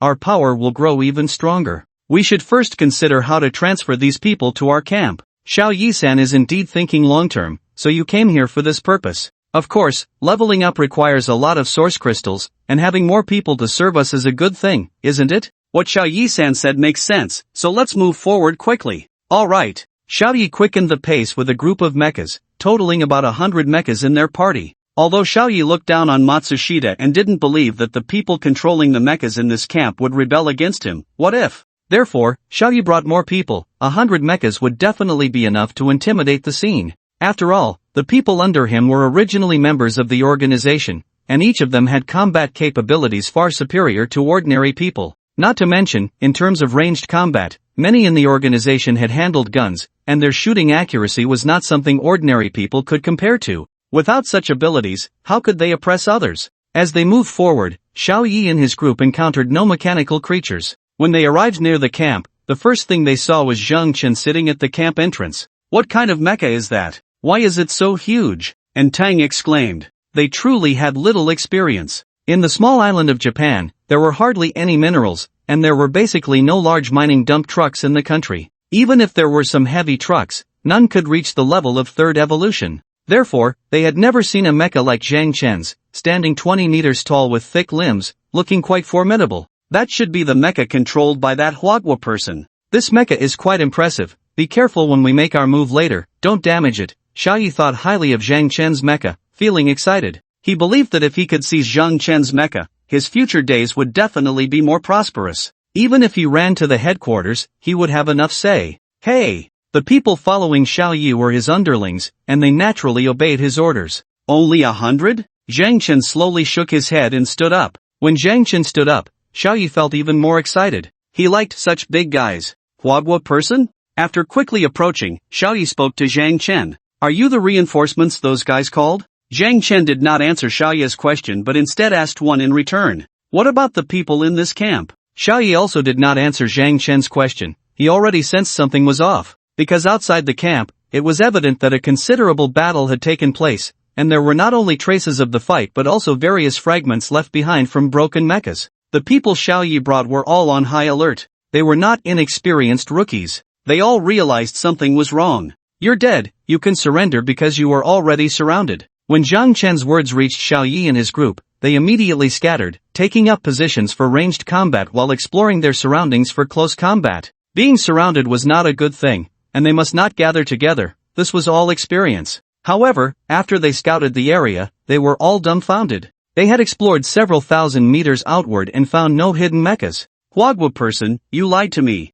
Upon hearing various reports from his subordinates, Xiao Yi immediately realized he had been deceived by Zhang Chen. Lied to you? Not at all, you are already surrounded by me. Zhang Chen was quite playful and was not in a hurry to make a move. What? Bastard, Huagua person, there really isn't a good one among you. When I catch you, I will torture you well, send you to the Huagua concentration camp, and make you enjoy life there. Xiao Yi angrily spoke to Zhang Chen. His intention was to intimidate Zhang Chen, but Zhang Chen was not afraid of Xiao Yi's words at all. Instead, he was very interested. Where is the concentration camp for the people of Hua country? Are they living well there? Ha, what dream are you having? In that concentration camp, there are only men, no women. Guess where those women have gone? Zhang Chen fell silent. Seeing Zhang Chen not speaking, Xiao Yi's interest grew. And those men, do you know what they do every day? Don't worry, you'll find out soon. Today, I will make you understand the status of the people of Hua country in our great Japanese empire. Antang-san, are you ready? Xiao Yi suddenly asked Antang. Xiao Yi-san, I am ready. Then what are we waiting for? Action. Did Xiao Yi really want to chat with Zhang Chen? Not at all. The situation on the ground was already very clear. It was Zhang Chen who was surrounded. The reason Xiao Yi hadn't attacked Zhang Chen yet was naturally because he was wary of him. After all, the mecha's physique was right there. So, when the younger brothers who went to explore the perimeter returned, Xiao Yi had already secretly ordered to take action against Zhang Chen. The long-range mechas had completely surrounded Zhang Chen. No matter where he hid, he would have to endure their attacks. This was the first wave of gifts Xiao Yi wanted to present to Zhang Chen. Attack! Antang suddenly shouted. After the command was given, the sound of gunfire erupted from all directions. Machine gun bullets and rifle bullets were all shooting towards Zhang Chen from various distant angles. Zhang Chen had long known about these people's little tricks. To be honest, he couldn't be bothered with these guys. With their combat power and the ordinary weapons they held, it was simply impossible for them to injure Zhang Chen.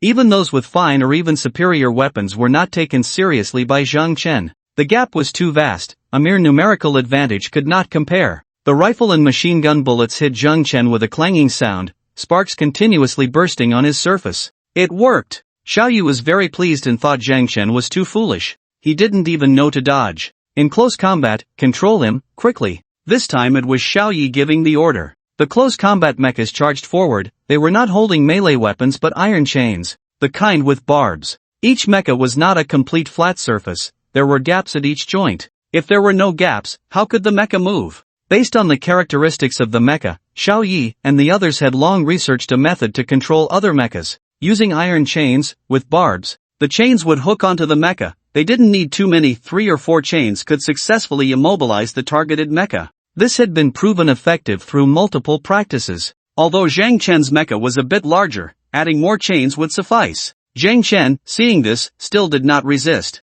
He allowed the thrown chains to wrap around him. Got him. Pull hard, bring him down. Compared to Zhang Chen's calmness, Xiao Yi and his group were extremely excited. However, when those pulling the chains began to tug, they all froze. Why couldn't they move him? Can't pull him, hurry and help. Someone shouted urgently. Hearing this, someone immediately ran over to help. 3 or 4 mechas pulled on one chain, and there were 7 or 8 chains wrapped around Zhang Chen's body. Yet even so, under the efforts of these little Japanese, Zhang Chen's body remained completely still. Your subordinates are useless. Why don't you try it yourself? Zhang Chen raised his arm and beckoned to Xiao Yi. At this moment, Xiao Yi had no leisure to confront Zhang Chen, he only wanted to escape. More than 20 mechas pulling together couldn't even make Zhang Chen budge an inch. How strong must Zhang Chen be? Xiao Yi-san, something's wrong. Why hasn't he moved at all? From the beginning until now, he hasn't moved. Perhaps he can't move anymore? Antang was a bit clever after all. However, he may not have heard a word of Huagua language. Don't be clever, it's useless. Right, he hasn't moved at all. There must be something wrong with his mech. Yes, that's definitely it. I'll go check on him first. Antang volunteered. Okay. Xiao Yi nodded at Antang. Antang walked towards Zhang Chen. When Antang was only 10 meters away from Zhang Chen, he finally realized just how small he was. He was only half the height of Zhang Chen's mech. Because of his height, Antang had to step back a bit. Only by keeping his distance could he avoid looking up at Zhang Chen. Huagua person, your mech must have some problem, right? Is it unable to move? Tell me what's wrong with your mech, and I'll find a way to help you. Antang tried to extract information from Zhang Chen. Huagua men have been gathered together by you. Where have you hidden those women? Antang was a bit confused. What kind of logic was this? How could what he said not match his own question? Answer my question, and I'll tell you my situation. That's not a secret. When the apocalypse first broke out, our government had already ordered that all Japanese have the right to deal with Huagua people. If Huagua people dare to resist, our self-defense forces will come to eliminate them. Your compatriots, perhaps only 1/10 of them are left alive now, and as for the women you mentioned, they have certainly become our playthings. Do you want to know how I torture them? Do you want to know how they begged for mercy at the moment of death? Antang said excitedly, showing no sign of stopping. It's okay, you'll see. I'll let you see with your own eyes, my Huagua female slaves, there are many, enough for me to play with for a long time. Antang laughed maniacally, but as he laughed, he stopped because he didn't hear Zhang Chen's angry roar. By the way, you don't know who those women are, so you don't feel anything, right? But do you know how those men reacted when they saw their women being tortured? Some even bit through their own lips. But what's the use of that? They are powerless, cowardly, and can only beg for my mercy. Unfortunately, even if they kneel on the ground and bleed from their heads, I won't show you mercy because you Huagua people, this lowly race, simply do not deserve my mercy. Zhang Chen had to admit that Antang had won. Originally, Zhang Chen had no intention of getting angry because, in his view, Huagua people who ran to Little Japan were not worth anything. But after hearing Antang's description, he was furious. Perhaps some Huagua people truly admired Little Japan, but there were also some who came here for a living. Should those who came for a living also die? Zhang Chen slowly shook his head. What's wrong? Don't you believe it? Antang, seeing Zhang Chen shake his head, asked in confusion. It's not that I don't believe it. It's normal for you little Japanese to do anything inhumane. I'm just shaking my head to tell you that you have already chosen the path to death. What? Antang couldn't quite understand what Zhang Chen was saying. The next moment, Zhang Chen stepped forward and raised his hand. When Jiang Chen's palm landed on Entang's head, Entang finally understood what Jiang Chen had just said. Jiang Chen did not break Entang's neck on the spot. If he liked torturing people, then Jiang Chen would let him enjoy it. After grabbing Entang's head, Jiang Chen ignored what the other mechs were doing. After confirming that Entang could not resist, Jiang Chen extended his other hand and directly broke Entang's mech arm. The damage to the mech would also transmit pain to the human body, just not as intensely. The pain level was about 20 to 30%. But that was enough to make Entang feel good. A scream erupted. "Help!" Xiao Yi shouted madly. His subordinates, holding onto the iron chains, pulled with all their might. Unfortunately, they couldn't budge Jiang Chen at all. With broken arms and legs, only the head and abdomen of Entang remained, having lost all ability to resist. "Kill him!" Xiao Yi could no longer bear to watch. He commanded his subordinates in close combat mechs and charged towards Jiang Chen himself. Seeing their leader go in, the younger brothers naturally followed suit. Xiao Yi was somewhat capable, wielding an exceptional one-handed sword. The blade began to shine with the light of skills even before he got close to Jiang Chen. Jiang Chen looked at Xiao Yi and then threw the helpless Entang aside. Sparks flew. Xiao Yi's sword struck Jiang Chen's arm. The sound was grating, echoing in all directions, and soon more attacks rained down on Jiang Chen. One slash from you, one slash from me, they were having a blast. Jiang Chen's mech had powerful defenses, completely unafraid of this man's hacking. While fending off the attacks, Jiang Chen was also calculating the distance. In close combat, he had nothing to worry about, but to wipe out the ranged mechs, he couldn't be too far away. When the ranged mechs finally came within 300 meters of Jiang Chen, he spoke up. "Are you enjoying the slashing?" Xiao Yi had lost all fear of Jiang Chen by now. In Xiao Yi's eyes, Jiang Chen was just a bit bigger and stronger, with no other remarkable abilities. Nothing to be afraid of. However, when Jiang Chen asked that question, Xiao Yi suddenly felt a moment of panic. Before Xiao Yi could respond, an intense heat surged forth. A massive two-handed greatsword, larger than Xiao Yi's mech, appeared in Jiang Chen's hands. A bunch of trash. The super energy solar sword swept across. The front line of melee mechs surrounding Jiang Chen was cut in half with a single stroke. They didn't even have the chance to make the solar sword pause. Among this group was Xiao Yi. At the same time, the floating cannons opened fire, targeting the ranged mechs instead of the melee ones. In just a few seconds, the floating cannons had fired dozens of times. Jiang Chen activated the floating cannon's rapid fire mode. "Xiao Bao, block those guys in the distance," Jiang Chen ordered. Xiao Bao, hidden underground in the camp, suddenly charged out. Seeing Xiao Bao's frenzied figure, everyone was dumbfounded. At that moment, the upper bodies of Xiao Yi's group of mechs barely fell to the ground. Hearing the thundering sound of mechs crashing down, all the mechs were stunned. For a moment, the people Xiao Yi brought couldn't move, as if time had frozen. "Xiao Yi Kuan! Xiao Yi Kuan!" Someone called out to Xiao Yi. Unfortunately, Xiao Yi had already been reduced to ashes. Jiang Chen showed no leniency towards these people's faults. With a sweeping strike, he cleaved through the abdomens of these mechs, right where the human bodies were. Under the high temperature of the super energy solar sword, there was no reason for these people to survive. Thus, calling for Xiao Yi clearly received no response. "Run!" Someone suddenly shouted. A group of mechs seemed to have their start buttons pressed, discarding their helmets and armor, turning to flee without any hesitation. "It's too late to run now. Super energy combat power enhancement." Killing these rookies didn't even require super energy combat power enhancement. But Jiang Chen didn't want to let anyone escape. Therefore, he demanded speed. Slash, slash, continuous slashing.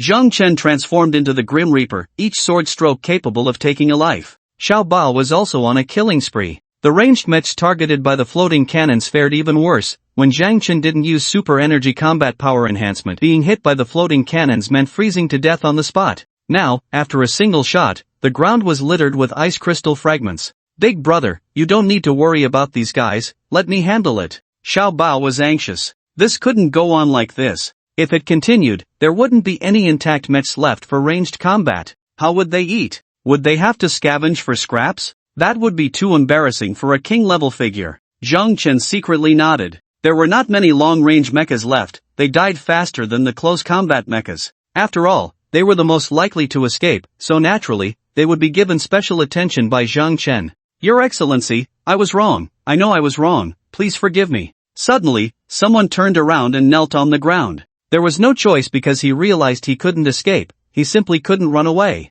Jiang Chen's killing speed was too fast. On the outermost edge was Xiao Bao, a king-level mechanical creature, and Jiang Chen also had floating cannons. This was still with Zhang Chen not using other skills, otherwise, these guys would die even faster. In this situation, to survive, one could only kneel and beg for mercy. Zhang Chen felt no compassion. He still remembered what Entang had just said. These guys were definitely no different from Entang, having tormented the people of Huagua. Given this, there was no reason for these people to live. Kneeling and begging for mercy was useless. Some mistakes cannot be forgiven just by apologizing. With a swift motion, one mecha after another turned into scrap metal under Zhang Chen's sword. In less than 10 minutes, the battle was over. This was still Zhang Chen taking some time to chase them down. If these guys hadn't run, Zhang Chen estimated he could have smashed them all to pieces in a minute. Oh, right, not everyone was dead. There was still one left. Entang, whom Zhang Chen had thrown aside, was still alive. This was a live capture Zhang Chen had intentionally left. Since this guy had just spoken so freely, Zhang Chen naturally couldn't let him die so easily. Big brother, I'm going to eat now. Xiao Bao's eyes, which emitted blue light, became even brighter at this moment. Go ahead, collect all their cargo holds. Zhang Chen was too lazy to clean up the battlefield. This kind of task was just right for Xiao Bao. Okay. Xiao Bao grinned and got to work. Zhang Chen approached Entang. You, merge with the mecha. Hearing Zhang Chen's command, Entang finally came to his senses. Aye. Entang wanted to say something, but soon he compromised. If he didn't, he would die. In the next moment, Entang disassembled from the mecha. Zhang Chen also disassembled from the mecha. After disassembly, communication was impossible. Zhang Chen had nothing to discuss with Entang. He simply wanted to torment Entang. Stepping forward, he lifted Entang with one hand. A slap was inevitable. Once Zhang Chen had had his fun, he broke Entang's limbs according to the standards of the mecha. No, it was 5 limbs. Entang's screams never stopped. In less than 5 minutes, he had no strength left to scream. Seeing that he had tormented him enough, Zhang Chen stopped. Merge. To communicate, one had to merge with the mecha. Without needing Zhang Chen's command, Entang, upon seeing Zhang Chen merge with the mecha, cooperatively merged with the mecha himself. Your Excellency, I was wrong. I really know I was wrong. Please spare me. After merging with the mecha, Entang's mecha still looked the same, with only his head and abdomen remaining. The rest was gone. However, as long as he merged with the mecha, the energy from the devoured source crystal could nourish Entang's injured body. This was more effective than any medical means.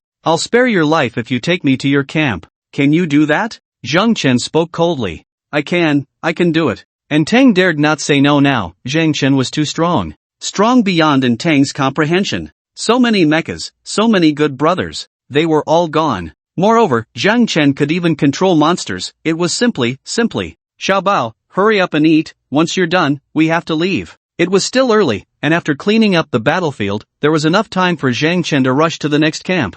Okay, big brother. Upon hearing this, Xiao Bao immediately quickened his pace. Zhang Chen watched from the side. He could see that Xiao Bao's body was slowly growing larger as he continuously devoured the metal remains. Although the change was slow, Zhang Chen knew Xiao Bao's combat power was rapidly increasing. Thanks to Xiao Bao's ability to quickly consume metal debris, it would have been impossible to devour so much metal at once otherwise. While Xiao Bao was eating, Zhang Chen turned to Entang. Speak up. Where is the concentration camp you mentioned? Zhang Chen believed that Entang would be able to talk to him properly at this moment. Sure enough, after hearing Zhang Chen's question, Entang immediately replied, Sir, it's not far from our camp. What are you making them do? Zhang Chen found it hard to understand. In the apocalypse, there were basically no jobs suitable for ordinary people. What were these little Japanese up to? This. Entang hesitated. Not going to say? Zhang Chen immediately became displeased. Was it because he hadn't been served comfortably just now? I will say, they aren't doing any work. We just gathered them outside the camp to attract mechanical creatures. If the mechanical creatures go to kill them, we. Got it. What about the women? Zhang Chen interrupted Entang. Without Entang needing to explain, Zhang Chen already understood the situation. To put it bluntly, they were using Chinese men as bait, not even cannon fodder. The Japanese didn't care how many bait died, they just needed bait to lure the mechanical creatures. As long as mechanical creatures attacked the concentration camp, they could harvest source crystals. The women, except for the dead ones, have all been sent to our headquarters. Our headquarters is in Osaka. And Tang was quite honest and did not hide anything. They are dead? Sir, I'm not sure about that, but I heard some news that the higher-ups at our headquarters are plotting something that requires a large population. Otherwise, they wouldn't have let us send those women over. You should know what they are plotting, right? Zhang Chen asked. If Entang didn't know anything, he probably wouldn't have said such things. Yes, I have heard some things. Sir, as long as you promise not to kill me, I will tell you the truth.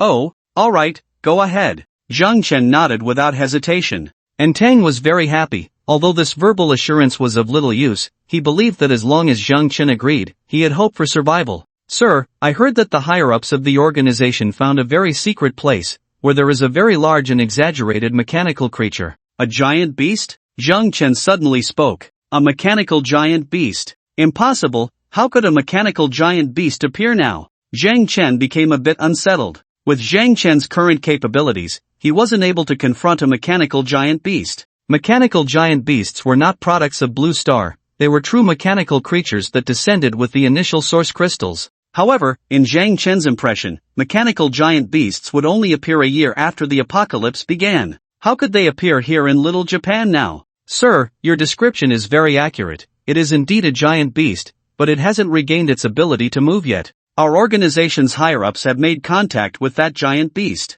It is said that as long as they provide enough human flesh and blood, the giant beast can quickly regain its ability to move. The higher-ups of our organization want to control the giant beast to dominate the entire Great Japan Empire. Heh, your organization is quite ambitious. Zhang Chen sneered. Humans controlling a giant beast? Don't be ridiculous. The mechanical giant beast came to invade Blue Star. The initial mechanical giant beasts were only defeated with a large number of mushroom bombs. Otherwise, the mechanical giant beasts a year later could sweep across the entire Blue Star, and even the ocean's mechanical creatures would be no match. The abilities of mechanical giant beasts are not comparable to those of mechanical creatures on Blue Star. Sir, I also think this matter is unreliable, which is why I told you. I hope you can stop this, it concerns all of humanity. And Tang immediately elevated the matter to a significant level. There was no other way, only by rising to this height could Intang truly feel at ease, because then he would be in the same camp as Zhang Chen. As for what Intang really thought in his heart, only he himself knew.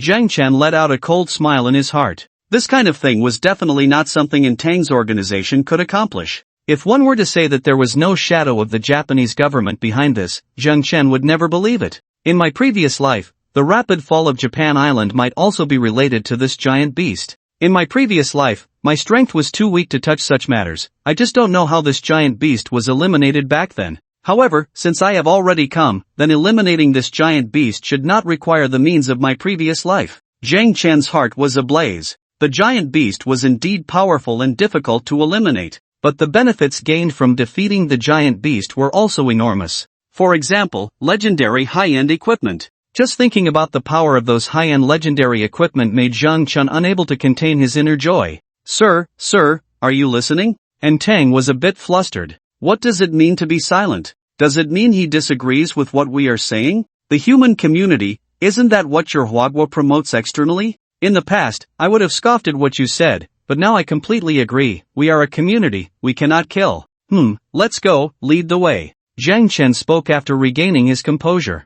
And Tang was at a loss. Go? How to go? I also want to lead you, but do you want to see if I have legs? Xiao Bao, are you done eating? Big brother, almost. Xiao Bao, who was nibbling around, responded without raising his head. Once you're done, come over, bring this guy, and we'll leave. And Tang certainly couldn't walk, and relying on Zhang Chen to carry him was even more of a joke. So, this kind of labor could only be entrusted to Xiao Bao. Xiao Bao was indeed a good child. He was not picky about what work to do at all. Xiao Bao bounced over to Zhang Chen, looking like he had enjoyed his meal. However, Tang's mood was not at all pleasant. With such a big guy bouncing over, Tang was afraid that Xiao Bao would step on him and send him away. Fortunately, Xiao Bao was still aware. When he approached Tang, he swung his big nose and directly rolled Tang up. Although Xiao Bao was not picky about work, he was selective about people.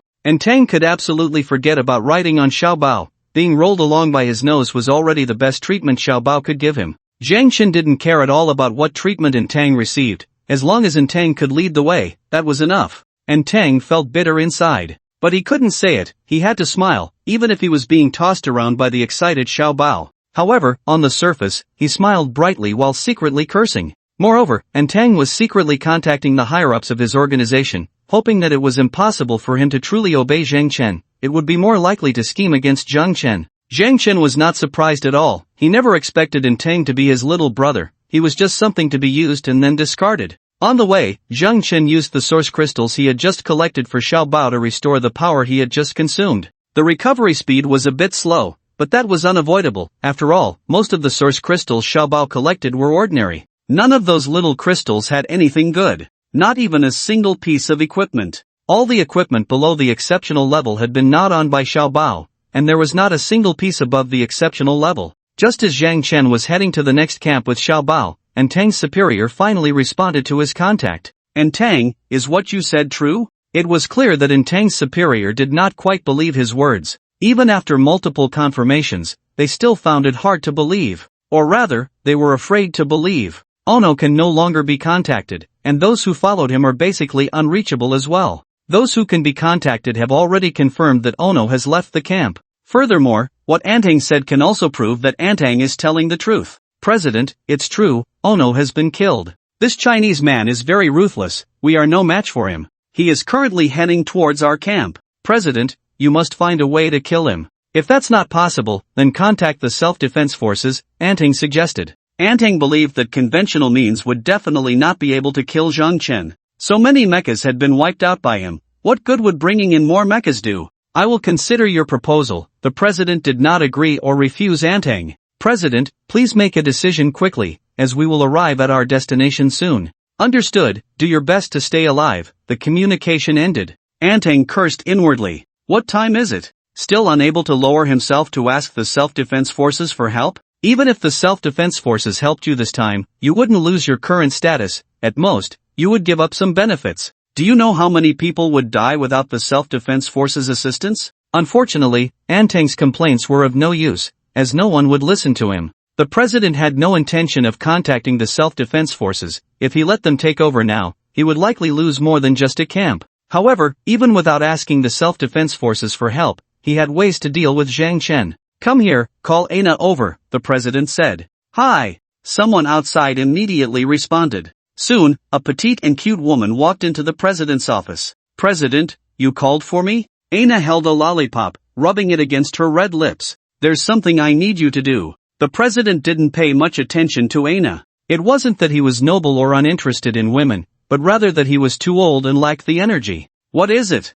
Aina asked, a bit confused, as she popped the lollipop into her mouth. "Kill a person, a Chinese man." "Kill a Chinese man? You want me to do it personally?" Aina's eyes widened. "Who is Aina?" "She is currently the strongest person in the entire organization, bar none." She had received the gift of the behemoth, and her mecha had completed its third evolution, plus she was a Japanese ninja with extremely strong close combat abilities. "Yes, you need to do it yourself. Kill him, and everything he has will be yours. That guy is very strong, so be careful. If you need any help from the organization, just ask." "Oh, it seems like a tricky guy. I hope he piques my interest," Aina said seriously upon seeing the president's solemnity. "Go, he is heading towards the anti-camp." "Okay, I'll go now." Aina nodded to the president and then turned to leave. "Humph." The president let out a dissatisfied hum. Aina no longer respected him as president. She didn't use honorifics and didn't bow when she left, which was a great disrespect. "I can give you the gift of the behemoth,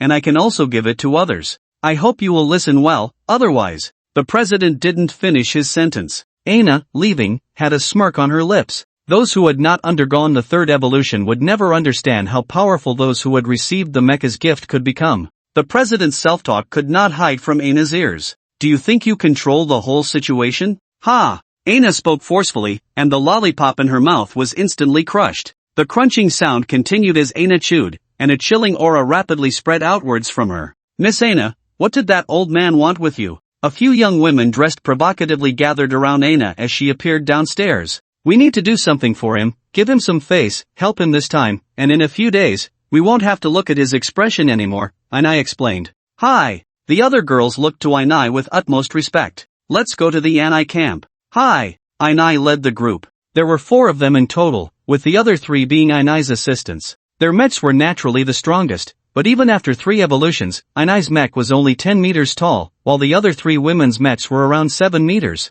Clearly, their mechs had not undergone the third evolution yet. However, although the mechs were small, they were very fast. They ran in a very rhythmic manner. Although it wasn't a skill recognized by the mechs, it still significantly increased their speed. It could be considered a very practical technique. After the 4 of them left the camp in their mechs, they raced towards the Anai camp. The Anai camp was about 50 kilometers away from where Ainai and the others were, and they reached it in no time without any hesitation. By the time Ainai and her group arrived at the Anai camp, Zhang Chen had not yet brought in Tang there. This was because Zhang Chen was not moving quickly, he was leisurely walking. Even so, Zhang Chen arrived just 10 minutes after Ainai. You three, entangle that monster and wait for my support, understood? Ainai ordered the three girls behind her when she saw Zhang Chen's figure. Hi! The three girls had no objections. They definitely couldn't kill the king-level monster, Little Bao, but entangling it was absolutely no problem. Go! Hi! Ainai took the lead, charging straight towards Zhang Chen, and in less than 2 blinks, she had already left the 3 mechs behind her.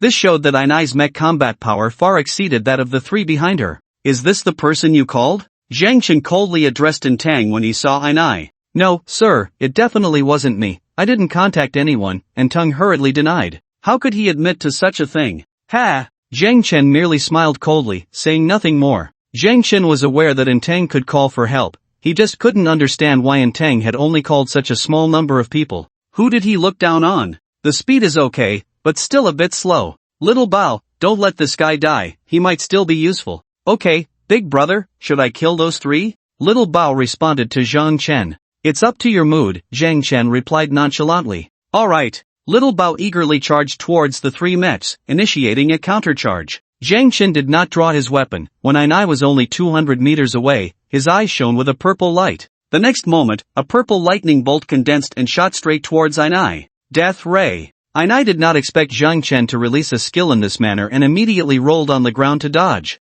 This roll was purely a dodging action, not a clumsy evasion. After rolling, Ainai quickly got up using the momentum, and her speed towards Zhang Chen showed no signs of slowing down. Oh, Zhang Chen was somewhat surprised. He didn't expect Ainai's movements to be so smooth. However, he was only a little surprised. The Death Ray, being a straightforward skill, wasn't too difficult to dodge if one was determined. But could the floating cannons dodge it? The floating cannons on Zhang Chen's shoulders opened fire. Bang, bang, bang. To show respect, Zhang Chen used rapid fire, launching 3 freezing bombs in 1 second, and had already predicted Ainai's movements, sealing off her left and right. Oomph! Aina let out a cold snort. This time, she did not roll to evade but instead leaped high into the air. As she jumped, a 2-handed long sword appeared in her hand, the blade slender and about 8 meters long. Using the force of her descent, Aina made a slashing motion. Zhang Chen was a bit confused by Aina's actions. Even though Aina had jumped into the air, there was still a distance of 40 to 50 meters between them. Is that a skill? Zhang Chen did not stand still. He saw the thrusters on his legs suddenly erupt with a strong flame. Then, bending his legs, he quickly leaped backward. As Zhang Chen jumped into the air, the floating cannon fired again. Damn it! Aina did not expect Zhang Chen's movements to be so swift. Just moments ago, the distance between her and Zhang Chen had indeed reached the range for her to use her skill. However, with Zhang Chen's backward jump, he had evaded her attack range, which was quite frustrating. What was even more frustrating was that Aina was in the air, and without a powerful thruster, even if she could see the trajectory of the freezing projectile, she had no way to dodge in advance. What to do if she couldn't dodge? Slash! Aina's long sword couldn't reach Zhang Chen, but it could intercept the freezing projectile. While still in the air, Aina swung her long sword at high speed, creating afterimages of the blade. Before the freezing projectile could get close, it was successfully intercepted by her sword. Then, using the momentum from the freezing projectile, Aina rapidly descended to the ground. The moment her feet touched the ground, Aina exerted force with her legs, causing the ground to explode into a pit over half a meter deep from her stump. This explosive force translated into even greater speed. In that moment, Aina resembled a cheetah in the wind, her body leaning forward, almost parallel to the ground, holding the long sword sideways. This was a combat technique she had mastered. Charging at high speed without a direct slash, the blade could naturally cut through Zhang Chen's mech as long as her speed was fast enough. By running circles around Zhang Chen, she would naturally take him down. This was a technique purely based on speed to bully her opponent. You little brat, you have some skill, Zhang Chen complimented. This was the strongest combat ability he had seen since the apocalypse began, without exception. It could be said that Aina's combat skills were much stronger than Zhang Chen's. It was hard to imagine how strong she would be if she could survive for another 10 years, especially since this was still the early days of the apocalypse, and the second wave of initial source crystals had yet to arrive. Oomph! Aina snorted coldly, not responding to Zhang Chen's words. Oh, you're a woman? Zhang Chen was surprised, not expecting it to be a woman. A woman can kill you. This time, Aina spoke up. Is that so? I don't believe it, Zhang Chen replied with a somewhat flippant tone. Aina understood what Zhang Chen meant. Although she had blocked the freezing projectile with her long sword, the freezing energy had already spread along the blade to her entire body. Aina could sense that her body was being affected by the freezing energy, her speed gradually slowing down, and even the internal power of the mech could not stop the spread of the cold. Aina did not know why this was happening, she only knew that she did not have much time left. Shadow kill. Aina's figure suddenly vanished, even the detection core could not locate her presence. When Aina's figure disappeared from the detection core, Zhang Chen dared not continue to act cool and immediately drew his super energy solar sword. Suddenly, Aina's figure appeared behind Zhang Chen, the long sword transforming into a streak of light as it slashed toward his neck. Zhang Chen had a deep understanding of how strong the defensive capabilities of his mech were. According to her own estimation, even if she struck Zhang Chen's mech neck, she might not be able to sever it in one blow. Therefore, she was already prepared for a second strike. The moment Aina's figure appeared, Zhang Chen noticed it immediately. He felt very curious about Aina's skill. Zhang Chen could be certain that the skills Aina used definitely did not involve high-level energy like space, because in the apocalyptic world many years later, there were very few who could master such energy. So, what principle was behind the skills Aina was using now? While thinking, Zhang Chen tilted his head, not to dodge Aina's attack, but to use his head to block her knife. The armor on his head had much higher defense than that on his neck, and Zhang Chen believed his head could withstand Aina's blade. Sure enough, when the long knife struck Zhang Chen's head, it only sparked a flurry of sparks, leaving a scratch less than a centimeter deep on the armor. Get down! Just as Aina was about to strike again, Zhang Chen suddenly turned around and swung the energy solar sword in his hand. With Zhang Chen's speed, it was impossible for Aina to evade. Mid-attack, Aina could only use her knife to chop at Zhang Chen's sword, unable to mount an effective defense. Unfortunately, Zhang Chen did not give Aina a chance to resist further. Relying on his speed, he changed the direction of his attack, and before the collision with Aina's knife, he had already struck her arm.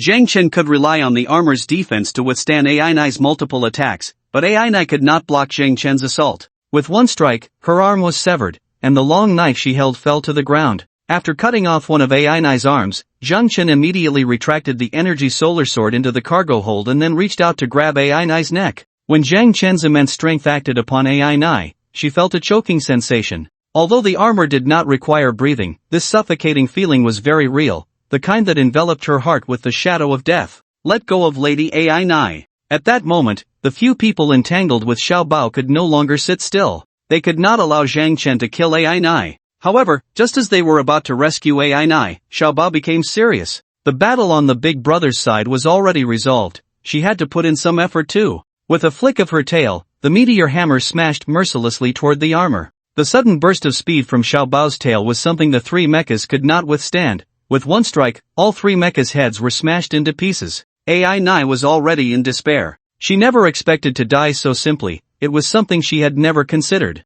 However, what she did not know was that Zhang Chen did not intend to kill Aina so simply. From Aina's displayed abilities, it was clear that her status must exceed that of Entang. Therefore, the information Aina knew was definitely more than what Entang knew. So, Zhang Chen unceremoniously broke Aina's other arm and both legs. After Zhang Chen threw the 4 limbs he had broken off Aina far away, he released her. Without her limbs, even if Aina had some skills, she could not escape. On the other side, when Zhang Chen wanted to call out to Xiao Bao to stop, it was already too late. The 3 mechas had been trampled beyond recognition, and the people inside the mechas were definitely not going to survive. At least leave one alive, Zhang Chen muttered softly. Big brother, what did you say? Xiao Bao turned back, still a bit excited, and asked Zhang Chen. Nothing. What could Zhang Chen say? Why didn't you kill me? At that moment, Aina, lying on the ground, spoke up. This woman was much tougher than that Entang guy. She had her limbs broken and didn't even let out a cry of pain. To be honest, Zhang Chen admired this woman a bit.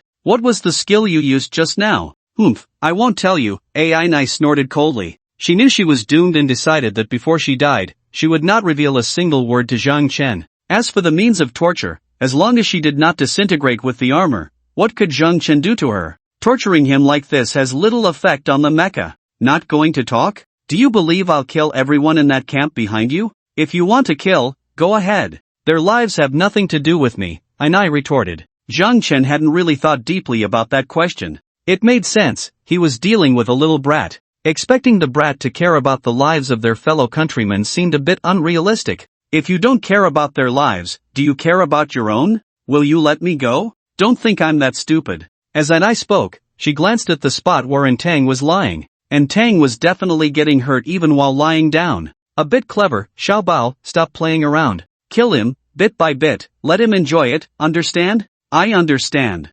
Xiaobao scampered over to Tang. Sir, please spare me. I'm willing to cooperate with you, we're all part of the human community, sir. Tang called out anxiously, his limbless body rolling on the ground from the effort. Unfortunately, Zhang Chen didn't respond. Xiaobao rudely pinned Tang's body to the ground and then opened his mouth to gnaw, not eating, just simply gnawing. Tang's pleas turned into screams. The sound was so piercing it made one's scalp tingle. Zhang Chen felt nothing, nor did he have any pity. Compared to the things Tang had done, this punishment was still mild. It was Ainai whose scalp was tingling. Although she bore the pain in silence through sheer will, the pain was real. It wouldn't disappear just because of personal will. If she were really gnawed to death by that mechanical monster, how much suffering would she endure? I can tell you, just give me a quick end. Ainai couldn't help but speak to Zhang Chen. Zhang Chen knew this would happen. If Ainai didn't speak up, he had other ways to make her talk. Okay, go ahead. The skill I use is granted by the behemoth. The shadow kill skill utilizes the principle of light rays to make the mecha invisible, which is more advantageous for assassination. So it's based on the principle of light. Zhang Chen nodded. That made sense. If Ainai had mastered spatial abilities right now, Zhang Chen definitely wouldn't accept it. Ainai, however, was no longer calm. Was this the main point of what she was saying?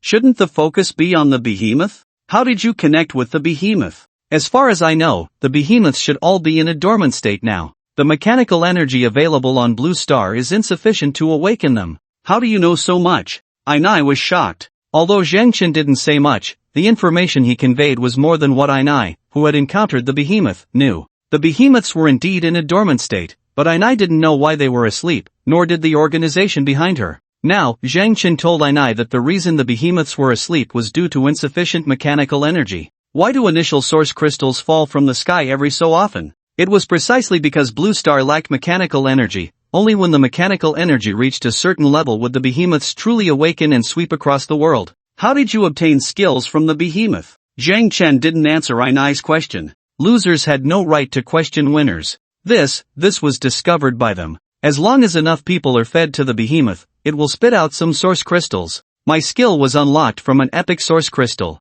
Ainai revealed the truth. The people fed to the behemoth, are they all from Huagua? No, not all. A large portion are from Huagua, the rest are from other countries. Ha! Zhang Chen shook his head and laughed. Can you kill me now? Ainai no longer wanted to converse with Zhang Chen. She felt this man was terrifying. As for why, Ainai couldn't quite say. Perhaps it was her sixth sense as a woman. Your combat skills are impressive. You must not be an ordinary person, right? Zhang Chen was in no hurry to make a move. Ainai's identity was indeed not low, as evidenced by her ability to obtain an epic-level source crystal. There were certainly many waiting for the giant beast to spit out source crystals. Why should an epic-level source crystal be given to Ainai to use? I am a ninja. So you're a ninja. You even know about ninjas? Ainai was shocked again. Zhang Chen had lived in the apocalypse for 10 years, so of course, he knew a thing or two. He had encountered Japanese ninjas and Chinese cultivators. The combat skills of these people were indeed much higher than those of ordinary people, but they were also limited in strength. Due to the constraints of mechs, many of the things they mastered could not be realized through mechs.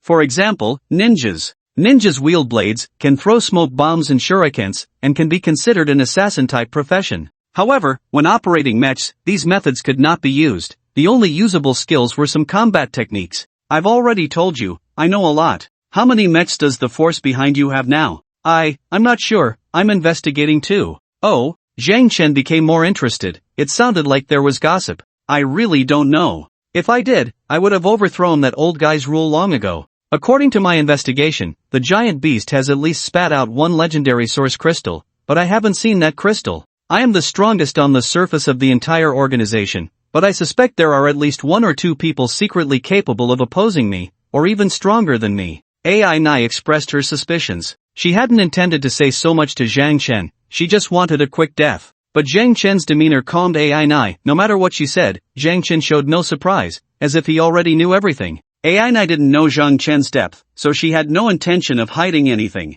So, you were pushed out to die. Zhang Chen said to Ainai with certainty. Regardless of whether it was true, he first aimed to sow discord. Yes, I can feel it. That old guy must have known how powerful you are. He sent me to my death. Because within the camp, many people have secretly allied with me, and he fears I will overthrow him, so he made the first move. Ai followed Zhang Chen's words and deduced further, and suddenly everything made sense. I can help you take revenge. You help me? Why? Ai looked at Zhang Chen in confusion. If Zhang Chen were to pity her, Ai would never believe such nonsense. Strong people do have a heart of compassion, but their compassion does not overflow. They do not feel pity for everyone. Ai did not believe Zhang Chen would feel pity for her. Because I want to kill all the Japanese, helping you can save me some trouble. Your Excellency, I am also Japanese. Ai was furious. To say in front of a Japanese person that he wanted to kill all Japanese was a humiliation that exploded in her heart. Oh, to put it another way, what I mean is to kill all the Japanese who are unfriendly to China.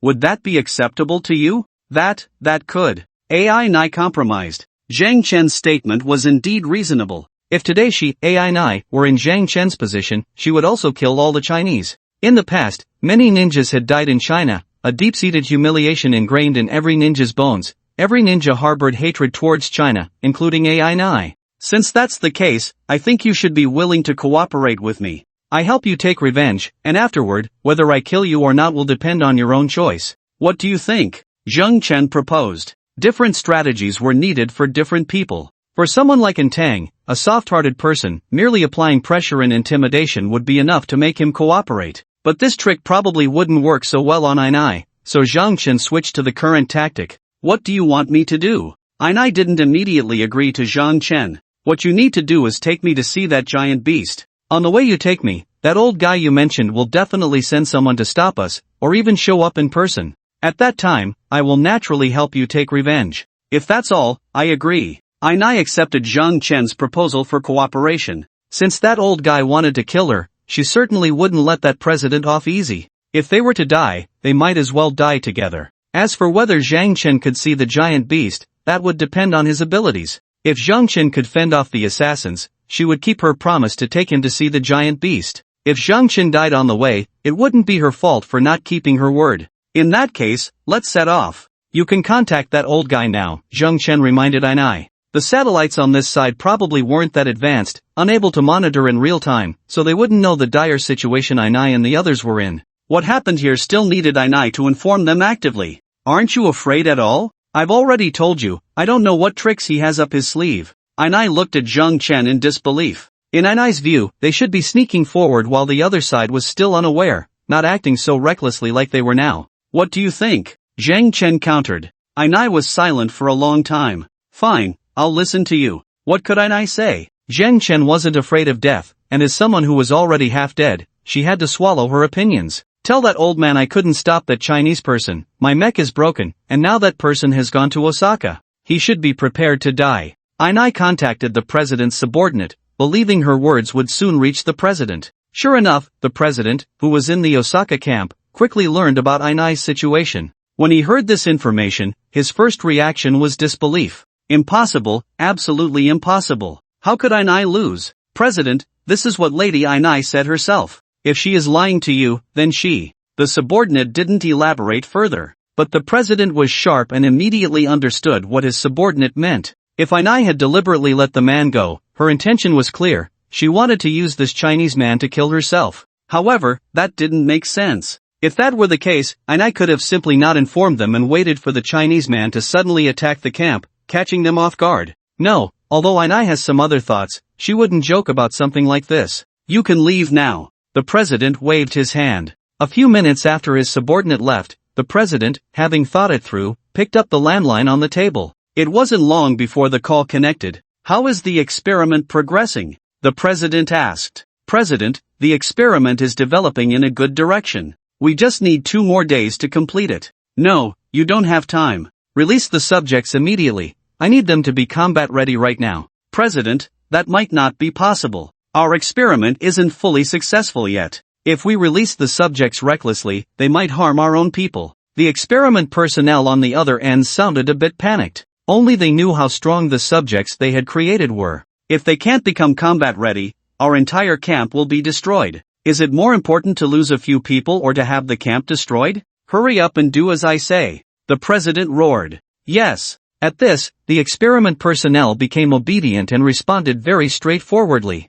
Damn it, how nice would it be if they came a few days later? After hanging up the phone, the president slumped weakly into his chair. In the city, a place more than 10 kilometers away from the camp, the ground suddenly cracked open. This was not just any ground, but the entrance to an underground laboratory. The entrance was established within a half-finished construction site, which had been deserted before the apocalypse, and now there was not a single living thing to be seen. Right now, they can only follow our simple commands. If we want to direct them in battle, we need to be there ourselves, and if they encounter strong stimuli, there's a high chance they will turn against us. Isn't this just sending us to our deaths? One of the lab workers complained, filled with resentment. Stop complaining. It's said that we are dealing with a very powerful man from Huagua. Even that woman Ainai was defeated by him. Ainai? What is she? Any one of our test subjects could kill her. Everyone shut up and get moving. The leader among the lab workers scolded, and all the workers fell silent. Let's go, set off. With a command, 8 lab workers, accompanied by 3 bizarre mechanical creatures, began to advance. Why were they called bizarre? Because the main body of these mechanical creatures was human mechs. But on top of these human mechs, there were things that did not belong to them. For example, limbs, wings, tails, and scaled armor, among others. All 3 of these deformed mechanical creatures shared a common feature. They all had a triangular jet nozzle on their heads. You all behave, complete the task, and there will be rewards for you when we return. You must listen well, understand? The leader of the lab workers spoke to the 3 creatures. The 3 creatures had already been mostly tamed. Upon hearing this, they all nodded vigorously, with the one on all fours resembling a pug, almost sticking out its tongue to lick. The other 2, while not as eager, also showed a cooperative attitude. As for why these little ones could tame such monsters, it was because the essence of these monsters was mechs, which were controlled by humans. The reason they couldn't be controlled was not that the operators were disobedient, but because their minds were chaotic, connected to so many things that did not belong to them, and their brains were bombarded with various thoughts. It was already impressive that they hadn't turned into fools on the spot. Those who couldn't handle it had long been eliminated. There were more than 30 test subjects in the lab, and only these 3 survived. Good. They are relatively cooperative. This is a good experiment. Let's set off quickly. Seeing that the test subjects had not resisted much, the leader of the lab workers was quite satisfied. Hi! A group of people set off confidently, heading straight for the location where Zhang Chen was currently situated. This location was revealed by Ainai and had also been approved by Zhang Chen. They have already sent someone, but I don't know who exactly, but they seem very confident, telling me to wait for rescue. Can you handle it? Facing Ainai's doubts, Zhang Chen did not explain anything. All explanations were pale and powerless. Only by letting Ainai witness what true strength was would she fall silent. Even if you are confident, shouldn't you make some preparations in advance? Ainai suggested again. Ainai was not concerned about Zhang Chen's life or death. She was worried about whether she could take revenge. Just killing some of that old man's subordinates would not satisfy her. Moreover, Ainai did not think she would necessarily die. She was a ninja. As long as she could disassemble from the mech, she had many ways to escape. But the prerequisite was that the environment had to be chaotic. If it wasn't chaotic, a single freeze bomb from Zhang Chen could send Ainai away. How could she escape then? As for the mecha, it no longer mattered. If this mecha was gone, he could just seize another one. Although the stolen mecha would definitely be of a lower level, it could still be gradually upgraded. No need. Zhang Chen replied ly with 3 words. Even so, doesn't this imply the Ainai camp? If you really get suppressed later, do you think the people inside the Ainai camp will still be as honest as they are now? Ainai reminded Zhang Chen, looking at the Ainai camp not far away. Zhang Chen did not respond. In the face of absolute power, everything else was just a paper tiger. Ainai felt helpless. In the end, she also fell silent, quietly lying on the ground waiting. Anyway, even if Zhang Chen died, it wouldn't be a big deal for her. At worst, she would just let that old man manipulate her from then on. As time passed, when the midday sun blazed down on the earth, Zhang Chen finally saw the enemy's figures. What is that? Through rough detection, Zhang Chen saw 3 monsters. Ainai, unable to resist standing up to see what Zhang Chen was looking at, felt puzzled and didn't know what he had discovered. What did you find? Ainai asked Zhang Chen curiously. Zhang Chen had not intended to share the detection course function with Ainai, but now he couldn't help it. He shared the course function with her. At that moment, Ainai realized how ridiculous she was. Zhang Chen's detection range was too far. While checking the monsters, Ainai also mentally raised Zhang Chen's danger level by 2 notches. Do you know what these things are? Jiang Chen could tell that these three monsters had been modified by humans, but he couldn't discern exactly what had been installed on them at the moment, as many things had already been artificially altered. For example, the wings on the monsters looked awkward, and the tails were bird-like. I don't know about the others, but I know what that jet device on their heads is. What is it? That's something from a giant beast. AI Nai said this very seriously. The parts from the giant beast have been installed on human mecha? I have to say, you little Japanese really have wild imaginations. Jiang Chen couldn't help but sneer. Were the parts from a giant beast so easy to control? I was just trying to remind you to be careful. Those jet devices can emit gas at very high temperatures, hotter than your sword. Now I'm angry, I don't want to tell you anymore. Ha! Jiang Chen chuckled. This tsundere Japanese girl had already said it, yet she was still pretending. Xiaobao, choose an opponent, leave the other two to me. Okay, big brother. Xiaobao's eyes were filled with fighting spirit. After hanging out with Jiang Chen for so long, Xiaobao had built up his courage. Facing monsters of a similar size, he wasn't afraid at all. Hadn't they used the back of a giant whale as a ship's deck? Could a mere monster scare Xiaobao? Jiang Chen nodded at Xiaobao. Then, he drew out the super energy sun sword. It was wise to be cautious when facing such unknown monsters. Soon, the three monsters approached within a kilometer of Jiang Chen. He disconnected the sharing with AI Nai and switched to solo detection mode. This time, the three monsters' forms were continuously detected by the detection core, allowing Jiang Chen to identify some weaknesses on these monsters. The splicing is indeed simple and crude, and these guys' intelligence has clearly been impaired. To load the will of a giant beast into a human brain is truly seeking death, Jiang Chen commented. If it were just about grafting the limbs of other mechanical creatures onto the body, even if it were the limbs of a king-level mechanical creature, humans would likely not encounter any accidents. But carrying parts from a giant beast was a different matter altogether. The parts on the giant beast have unique functions, and they also contain the power of the beast's body. The key point is that the power of the giant beast is fundamentally different from that of human mechs. Mechanical organisms are the close relatives of human mechs. So, what happens when these two different power sources collide? In such a violent clash, how much damage would the human body inside the mech sustain? The first to be damaged would be their brains.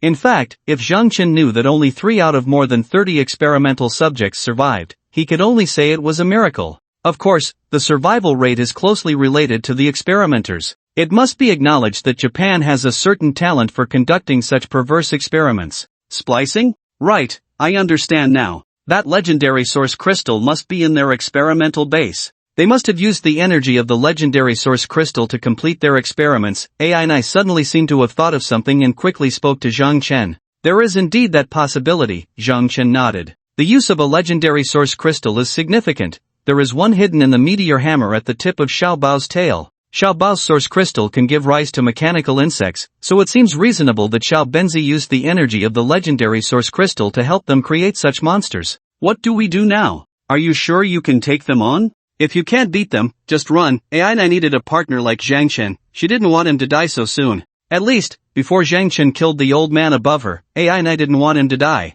Run? Jiang Chen slowly shook his head. Did they think he would just run from 3 spliced monsters? If that was all they could do, would he come to Japan's main base just to die? These 3 monsters might have strong combat power, but they were only around 1,000 points, which was still far less than Jiang Chen. If Xiaobao eats these things, his combat power should increase a lot, right? Hey, what are you thinking? They're already coming to kill us, AI Nai shouted to remind Jiang Chen. What time was it? Was there still time to be dazed? Xiaobao, throw her on the ground, don't let her die. Okay, big brother. With that, Xiaobao threw AI Nai to the ground, showing no understanding of cherishing the delicate. Then, Xiaobao rushed out eagerly. From the looks of it, he was even more proactive than Jiang Chen. Jiang Chen followed closely behind Xiaobao, and the offensive they created seemed even more exaggerated than those 3 monsters. Kill them. The accompanying experimenters beside the monsters gave the order, and the 3 monsters charged forward in perfect coordination. Before the 2 sides could get close, the floating cannons opened fire first, targeting the winged monster that could fly. These people had never encountered such long-range attacks. The Birdman monster was completely unprepared and was hit repeatedly by the floating cannons. The freezing power didn't care what kind of monster you were. The ice crystals spread continuously over the Birdman, and he couldn't maintain his flying posture, falling from the sky to the ground. Idiot, use your skills. As the Birdman fell, the person following him angrily shouted. After this reminder, the Birdman seemed to finally react. The the jet on his forehead sprayed out a mist, quickly enveloping his body. In less than a few seconds, all the ice crystals on the Birdman melted. At this moment, Zhang Chen had already engaged in close combat with another monster. The power of the super energy solar sword was something this monster couldn't withstand. With just one strike, one of the monster's legs was severed. For something that only knew how to charge forward and didn't know how to dodge, Zhang Chen found it incredibly easy to bully. In Zhang Chen's view, such low-intelligence creatures had combat power lower than that of some alien species. Having high combat power but being unable to utilize it, what good was it? Just as Zhang Chen raised his sword, intending to finish off the monster, a fiery serpent suddenly shot out from the creature's forehead nozzle. Zhang Chen had no time to dodge and raised his sword to block. The immense force of the flames pushed him backward, carving 2 deep grooves into the ground beneath his feet. What power is this? Did you guys dismantle the giant beast's thrusters? Zhang Chen couldn't help but voice his thoughts. If Zhang Chen's thruster were scaled up, each individual nozzle would be the same as the ones on the foreheads of these 3 monsters. Although they were only using a thruster with a single nozzle, it was something taken from the giant beast. The power was simply incomparable. Based on Zhang Chen's estimates, the thruster on the giant beast was at least a high-end legendary item. To provide sufficient thrust for the giant beast, a thruster of a certain quality was absolutely necessary. Roar! Just as Zhang Chen was pondering, the monster he had severed a leg from lunged at him fiercely, like a wild beast. Death laser! Zhang Chen's eyes gathered lightning. A purple laser formed and struck directly at the monster's head. The monster was not to be underestimated, perhaps driven by its battle instincts. The nozzle that had just spewed flames unleashed another burst of fire. The laser collided with the flames, vanishing upon impact, while the flames continued to spew forth. It wasn't that Zhang Chen's laser lacked power, it was that the laser had no follow-up force. The laser was a skill, while the monster's nozzle was not. It could be used at will, even overloaded. This meant that the flames spewing from the monster's head could continue indefinitely. In that case, Zhang Chen suddenly moved. He changed his position, avoiding the monster's head. Since he couldn't overpower the flames, he would evade them. The speed Zhang Chen could exert far surpassed that of the monster, which couldn't keep up with his movements. After a few agile maneuvers, Zhang Chen had already reached the side of the monster. Then, with a single swing of his sword, the monster's head fell to the ground. The body of the decapitated monster continued to charge forward, collapsing onto the ground in a dog-eat-dog manner. At that moment, the Birdman, who had withstood the floating cannon's attacks, was now hovering just 100 meters away from Zhang Chen.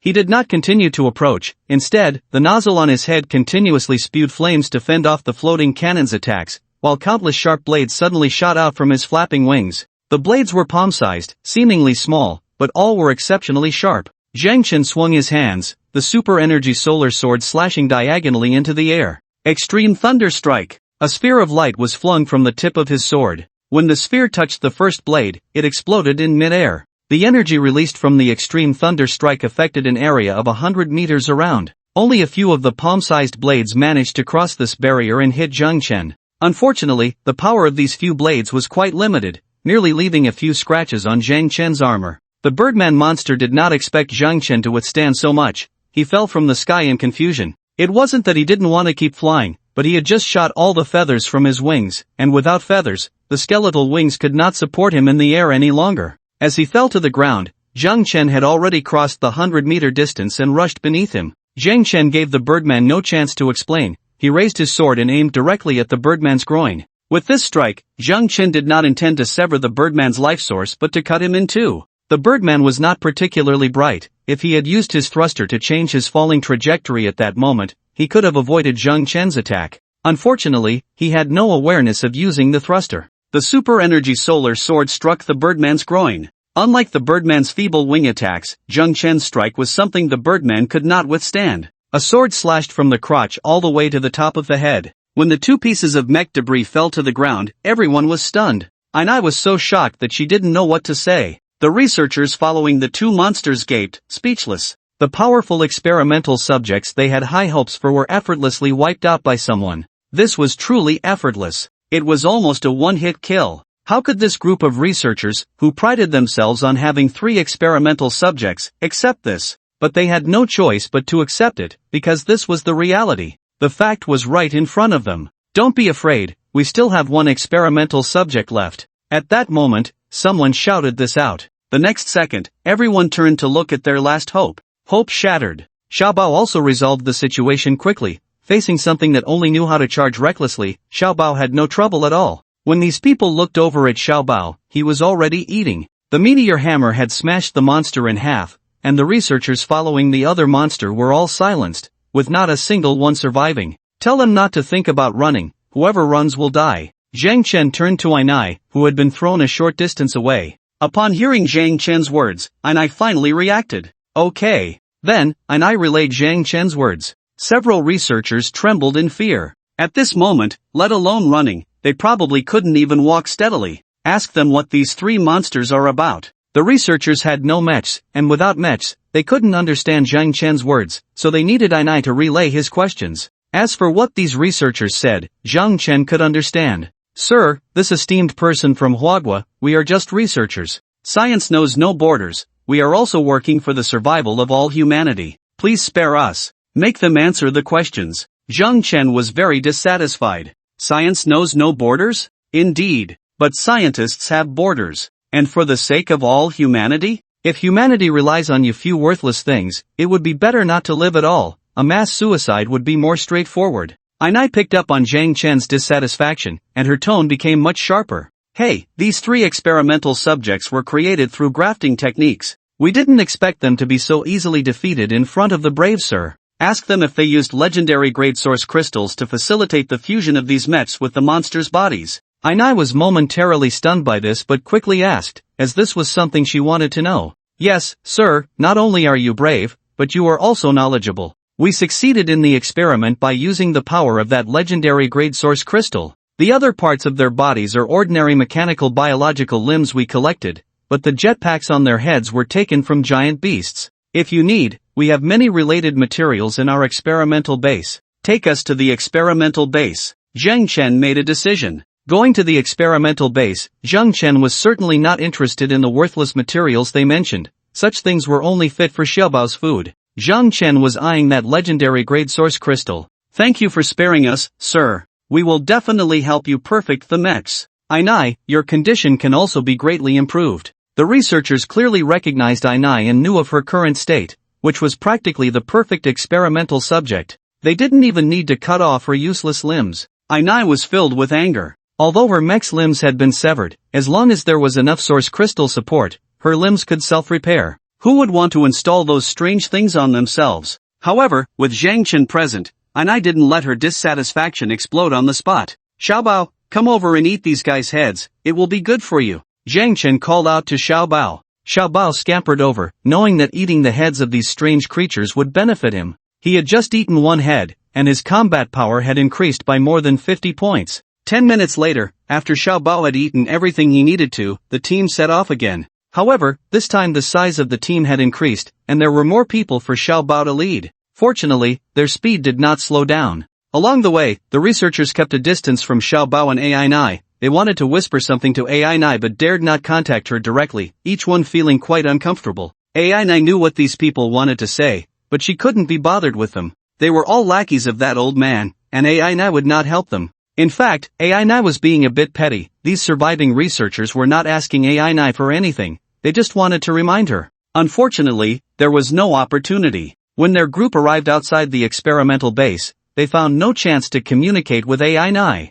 In the end, the few of them had no choice but to obediently open the base entrance and then let Zhang Chen inside. Fortunately, this base was built large enough. After the experimental subjects arrived, they forcibly expanded the base significantly using mecha power. Otherwise, with Zhang Chen and Xiaobao's physique, they really wouldn't be able to enter the base. My lord, the source crystal you wanted is in the deepest part of the base. Please follow us, my lord. Rest assured, there are no experimental subjects inside the base, no danger at all. Besides those 3 successful experimental subjects, all the others have already died. One of the researchers eagerly spoke to Zhang Chen. This behavior seemed less like welcoming an intruder and more like greeting an old friend. Zhang Chen felt a bit confused. Ainai then reminded Zhang Chen, these people are a bit off. I can tell, but it doesn't matter, Zhang Chen replied, fearless due to his high skills. Ainai could sense that something was wrong with these people, but she couldn't pinpoint what exactly, as her knowledge of this base was practically zero. Before long, their group arrived at the deepest part of the experimental base. Here, a vast underground space had been excavated, with a radius of 300 to 400 meters and a height of 50 to 60 meters. The entire underground space was brightly lit, and it was clear that there had been many experimental subjects here. Various machines were scattered throughout the space, with the most eye-catching being a large vessel in the center. Inside the vessel floated a source crystal, radiating a colorful glow, a legendary-grade source crystal. Countless tubes connected to the vessel, channeling the energy released by the legendary-grade source crystal into other vessels for storage, which could be used directly when needed. It could be said that these little Japanese were indeed quite capable. My lord, the source crystal is right there, I'll help you retrieve it. No need. Zhang Chen raised his hand and directly planted it on the ground in front of the guide. Retrieving the source crystal was something Zhang Chen could do himself. With that, Zhang Chen stepped into the underground space and headed straight for the source crystal. As Zhang Chen walked toward the source crystal, the researchers who followed him all unintentionally revealed smiles. Be careful. AI9 was too familiar with the meaning behind these people's smiles. They wanted to kill Zhang Chen, but AI9 did not want that. She was counting on Zhang Chen to help her and did not want to fall into the hands of these researchers. Just look at what happened to the monsters Zhang Chen had previously wiped out to know what fate awaited her. Zhang Chen glanced back at AI9. The researchers standing beside AI9 all wore friendly smiles, and their flattering expressions made Zhang Chen want to slap them. Xiao Bao, kill them all, Zhang Chen ordered Xiao Bao. The legendary source crystal has been found, and keeping these people around is no longer of any use. Good. Little Bao disregarded the chaos and swept through the crowd with a flick of his tail. Damn it, blow him up. At this point, there was no need to hide it anymore. One person took out a remote control and instantly pressed the red button on it. The Japanese were also afraid of accidents during such experiments, which is why they had set up this safety measure. However, now this safety measure was being used against Zhang Chen. Ha! Zhang Chen was already prepared. With the detection core in place, the bomb buried in the wall couldn't escape Zhang Chen's detection. When the bomb was detonated, Zhang Chen dashed out, pressing the container holding the legendary source crystal beneath him, while allowing the raging energy to wreak havoc above his back. A mushroom bomb couldn't take Zhang Chen's life. What could a conventional bomb do to him? The reason Zhang Chen took the risk was to protect the legendary source crystal. This treasure must not suffer any mishap. Just as the explosion began, a group of experiment personnel had already been swept away by Little Bao, all flying toward the center of the venue. Just in time, they were met with the blast. Before these people could hit the ground, the bomb's power fully erupted, and the raging flames instantly engulfed them all. AI9, unfortunately, was also swept away by Little Bao's tail, but as her body flew out, Little Bao used his tail to pull her back. Zhang Chen could withstand the explosion's power, but AI9 could not. Your master, go save him quickly. AI9 was very anxious. She wasn't sure if Zhang Chen would be killed in the explosion, whether this monster Little Bao would still spare her life. A monster without the restraint of a master would surely reveal its true nature, right? Just thinking about the image of Little Bao devouring mechas sent a chill down AI9's spine. Why aren't you going? In the venue, smoke filled the air, flames soared, and large rocks kept falling from above, making AI9's heart race. Fortunately, the place where AI9 and Little Bao were located had been reinforced with steel. Although there were vibrations, there was no risk of collapse. After hearing AI9's words, Little Bao remained unmoved. He showed no intention of moving at all. AI9 was extremely anxious. If she could move, she would have rushed in to save him already. Just as the venue was still in chaos, a tall mecha suddenly appeared in AI9's sight. Zhang Chen stood up. The violent explosion had only scraped off a layer of skin from Zhang Chen's back. In the next moment, Zhang Chen jumped over to AI9's side, holding the legendary source crystal. Are you okay? AI9 could hardly believe her eyes. How could this Chinese man seem unscathed after such a violent explosion? Of course I'm fine, Zhang Chen casually replied. Having experienced a mushroom bomb, what was this little commotion? Now, the only thing Zhang Chen cared about was the legendary source crystal he was holding. After violently dismantling the container holding the legendary source crystal, Little Bao leaned in with a smug face, his big nose sniffing continuously. Go away, don't you have one yourself? Zhang Chen ruthlessly pushed Little Bao aside. Little Bao looked aggrieved. Big brother, I don't want it, I just want to smell it. You have another one? AI9 shifted her gaze to Little Bao. Another source crystal of this level? Little Bao proudly lifted his head. Yes, he had one, so what? Zhang Chen couldn't be bothered with this guy Little Bao. His attention was entirely on the legendary source crystal. Activate. Zhang Chen had no bad habit of keeping the legendary source crystal. Although the energy released by the legendary source crystal was very useful, activating the source crystal would better enhance his combat power. Ding, obtained legendary level, vacuum energy shield. The vacuum energy shield, legendary, combat power plus 500 utilizes an energy shield formed in a vacuum state, providing extremely strong defensive effects. Zhang Chen was stunned. An energy shield, and its legendary grade. Equipment. Well, it can't be equipped. The energy shield equipment slot can only be unlocked after the mech undergoes its fourth evolution. Without an equipment slot, even if he obtained a legendary energy shield, he could only stare at it. What is this? Ainai lay on the ground, staring intently. Because Zhang Chen was too tall, she couldn't see clearly, let alone know what he was holding. But this item was extracted from a legendary source crystal. It must be something good. Zhang Chen glanced down and then stored the energy shield back in the cargo hold. Such a good item, he wouldn't tell Ainai. It's nothing, we should go. Stingy. Ainai said unhappily, feeling that her earlier concern for this guy's safety was wasted.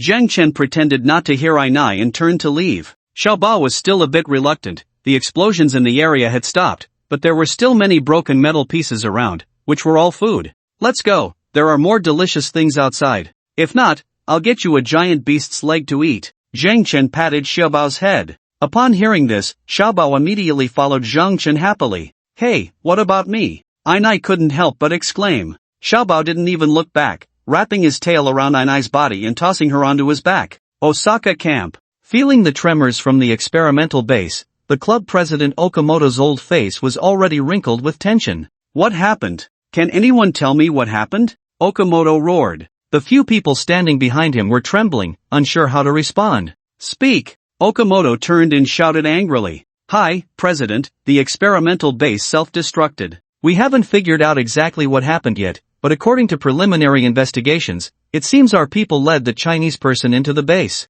Did it kill him? Okamoto couldn't help but ask. He didn't care how many people died or what happened to the base. What he cared about was whether Zhang Chen was dead or not. President, we can't confirm that yet, but we've already sent people to check. Find out immediately. To say that Okamoto's club was quite capable would be an understatement. They didn't send personnel to investigate first, instead, they sent a swarm of drones. Zhang Chen saw hundreds of small drones hovering above him, but he ignored them. If they wanted to watch, let them watch. If they didn't want to get nervous, they wouldn't reveal their cards. Zhang Chen was determined to take the Osaka camp. Not for any other reason, but simply for the source crystals, he wouldn't let it go. Currently, Zhang Chen was quite anxious to level up his mech to level 80. After all, he had just obtained a legendary energy shield. However, raising the mech's level from 50 to 80 required a massive amount of source crystals, even a vast amount of high-level source crystals. It should be noted that all mechanical beings were basically in the novice stage, and the energy of the source crystals within them was not that abundant.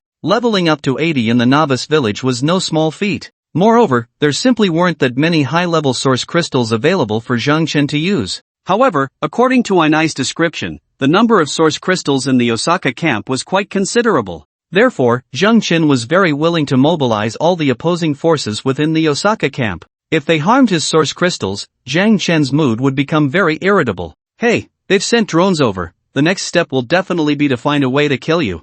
Aren't you going to prepare something? They can use powerful artillery. Ainai was still patiently reminding Zhang Chen. I know. Zhang Chen responded calmly. He wasn't afraid of missiles. Would he be afraid of artillery? When the artillery approached within a kilometer of Zhang Chen, it had to be detected by the core. Once detected, it could be intercepted by the floating cannons. Unless a saturation attack was used, or a mushroom bomb, it would be impossible to harm Zhang Chen. Unfortunately, even the regular self-defense forces of Japan probably couldn't manage that. How could one organization hope to achieve it? Why are you so unconcerned? Even if you're not afraid, aren't we? Aina couldn't hold back any longer. She had witnessed the defensive power of Zhang Chen's mech. She had to admit it was incredibly tough. However, no matter how tough he was, she was not tough at all. If she got hit, she would be reduced to a pile of scraps. Xiaobao, keep her back a bit, don't let her die, she's still useful. Hey, can you avoid me a little? Aina was almost going crazy.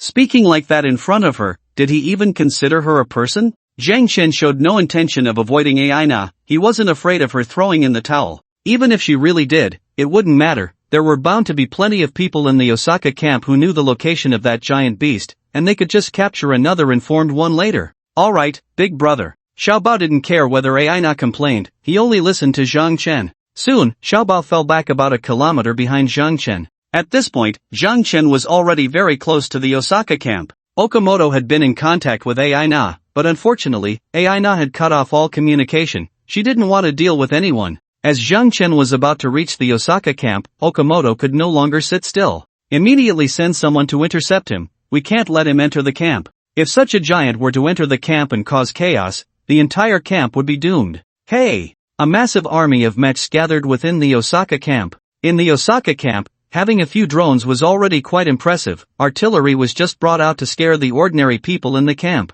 Without professionals, hitting a moving mech was nothing but a pipe dream. Soon, the mech army charged out of the camp, heading straight for Zhang Chen. Omega, wow, quite an impressive formation. Zhang Chen was genuinely shocked when he saw the mech army. There must be over 1,000 mechs, right? Of course, these mechs were relatively small in size. What puzzled Zhang Chen was that halfway through the charge, 300 to 400 mechs unexpectedly turned around and ran to the other side to regroup. What kind of tactic is this? Among the mechs that ran to the other side, there were long-range mechs, but Zhang Chen was too far away for their weapons to reach him. Hey, those that ran away are my people, can you not harm them? Aina contacted Zhang Chen at that moment. It seemed that Aina indeed had some influence within this Osaka camp. Being able to mobilize 300 to 400 out of 1,000 mechs was quite impressive. No wonder the old folks in the camp want to get rid of you. Zhang Chen neither agreed nor refused, he just teased Aina a bit. As for whether to eliminate those mechs, it would depend on Zhang Chen's mood.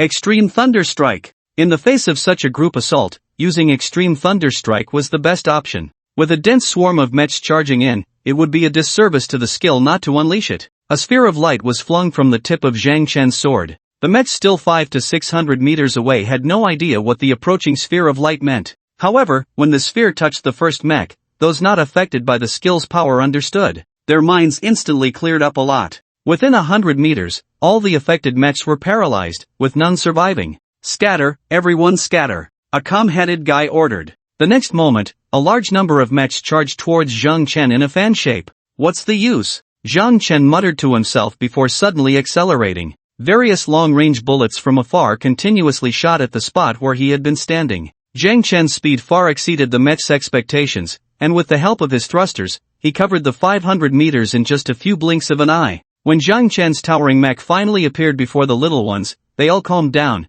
the anger in their chests doused significantly by the continuous firing of freezing rounds. However, the floating cannons were merely Zhang Chen's auxiliary attack method. The real weapon for slaughtering enemies was the super energy solar sword in his hand. The blade was scorching hot and razor-sharp, and no mech could withstand its edge. Those wielding one-handed swords while holding shields with the other could not block Zhang Chen's attacks. With a single swing, both the shield and the mech were cleaved in two. It was a massacre, a one-sided slaughter. Before the little one's mechs could encircle Zhang Chen, he had already broken through the encirclement. Zhang Chen began using the floating cannons to target each long-range mech, and for close combat, he could only weave in and out among the mechs, making several passes until there was nothing left. A perfectly organized group of mechs arrived intact but would not return. The few remaining cats, big and small, had already begun to lie on the ground pretending to be dead. After all, with so many mechs down, who could tell if the ones lying on the ground were dead or alive? Unfortunately, Zhang Chen knew. Under the detection of the core, no random cat or dog could hope to feign death to gain a reprieve. After Zhang Chen had cut down 5 or 6 mechs pretending to be dead, someone immediately knelt on the ground.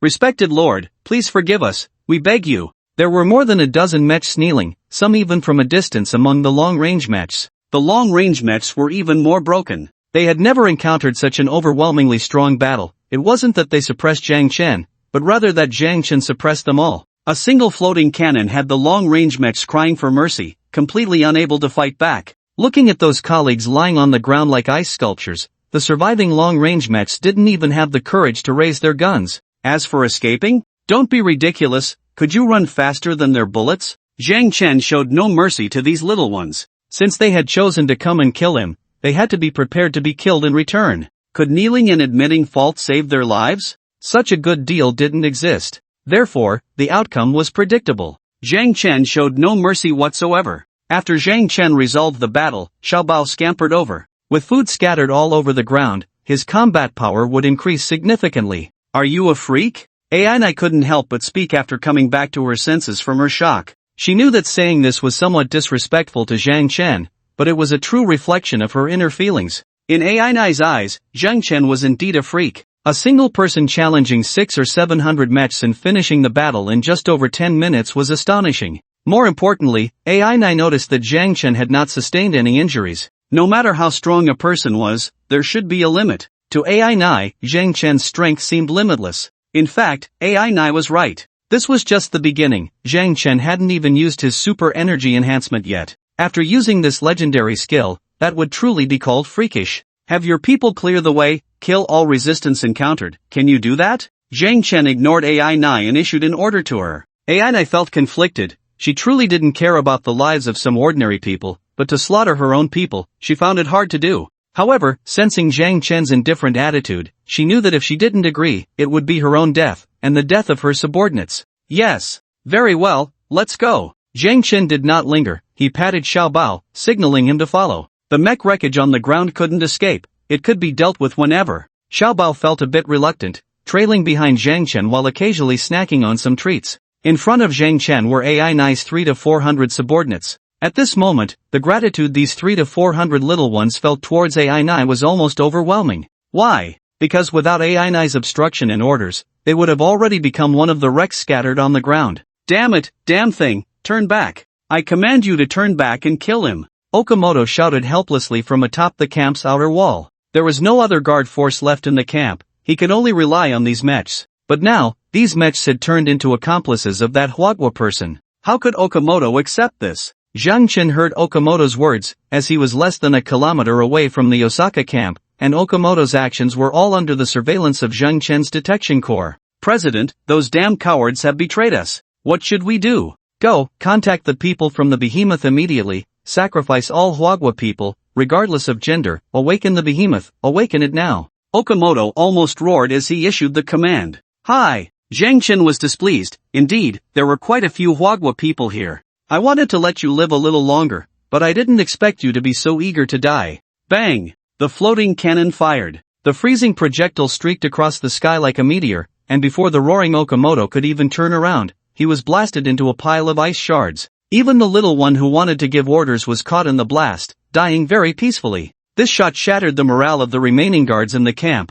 Many cried out for their parents, while more rushed frantically towards the camp. Some even managed to contact the Japanese self-defense forces. Commander, this is the Osaka camp. A Huagua mech has appeared here. It's very strong, and our camp's mechs have been completely wiped out. It's approaching our camp. We request support. In the face of life-threatening danger, who would care about organizational interests? Surviving was the most important thing. Currently, only by relying on the self-defense forces could they have any hope of survival. Upon receiving this news, the self-defense forces were astonished. How did a Huagua mech suddenly appear in Osaka and sweep through it? Soon, this news was reported to the higher-ups of the self-defense forces. An emergency meeting was convened, and all available resources were mobilized, retrieving surveillance from the Osaka camp. How can we be sure this is a Huagua person and not one of our great Japanese empires? Your Excellency, after multiple confirmations, the operator of this mech is indeed a Huagua person and harbors great hostility towards our great Japanese empire.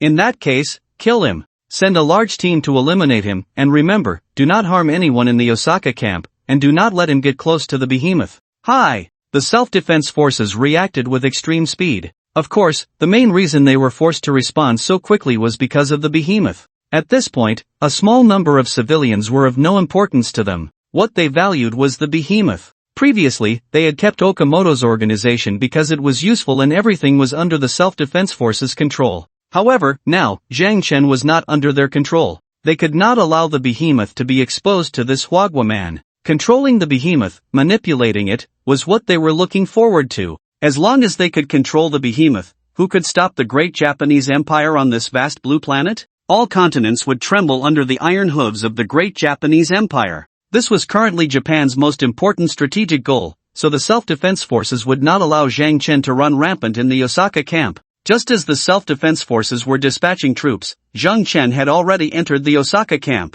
All existing personnel had been gathered together. Tell them to hand over all source crystals. Anyone who hoards them will die. Yes. I had no choice but to follow Zhang Chen's orders. The collection of source crystals went very smoothly, as no one dared to resist. Resistance meant death, and Zhang Chen didn't even need to lift a finger. Ainai's mechs took care of it themselves. It didn't matter if they overestimated their own strength. as long as they didn't drag us down to death, it was fine. If we suspected anyone might be a liability, then sorry, we would just kill you. There was no mercy to be had. After Ainai's subordinates killed a dozen people, everyone else quieted down. Collecting the source crystals took over half an hour, but Zhang Chen was quite satisfied with the amount collected. Although most were ordinary source crystals, with only a few being of intermediate quality, the quantity was considerable. Zhang Chen's own cargo hold couldn't accommodate them all, so he had Xiaobao attach 2 cargo holds to himself to store all the source crystals. Anyone who has killed a Chinese person, step forward. If they don't step forward themselves, those around them can report them.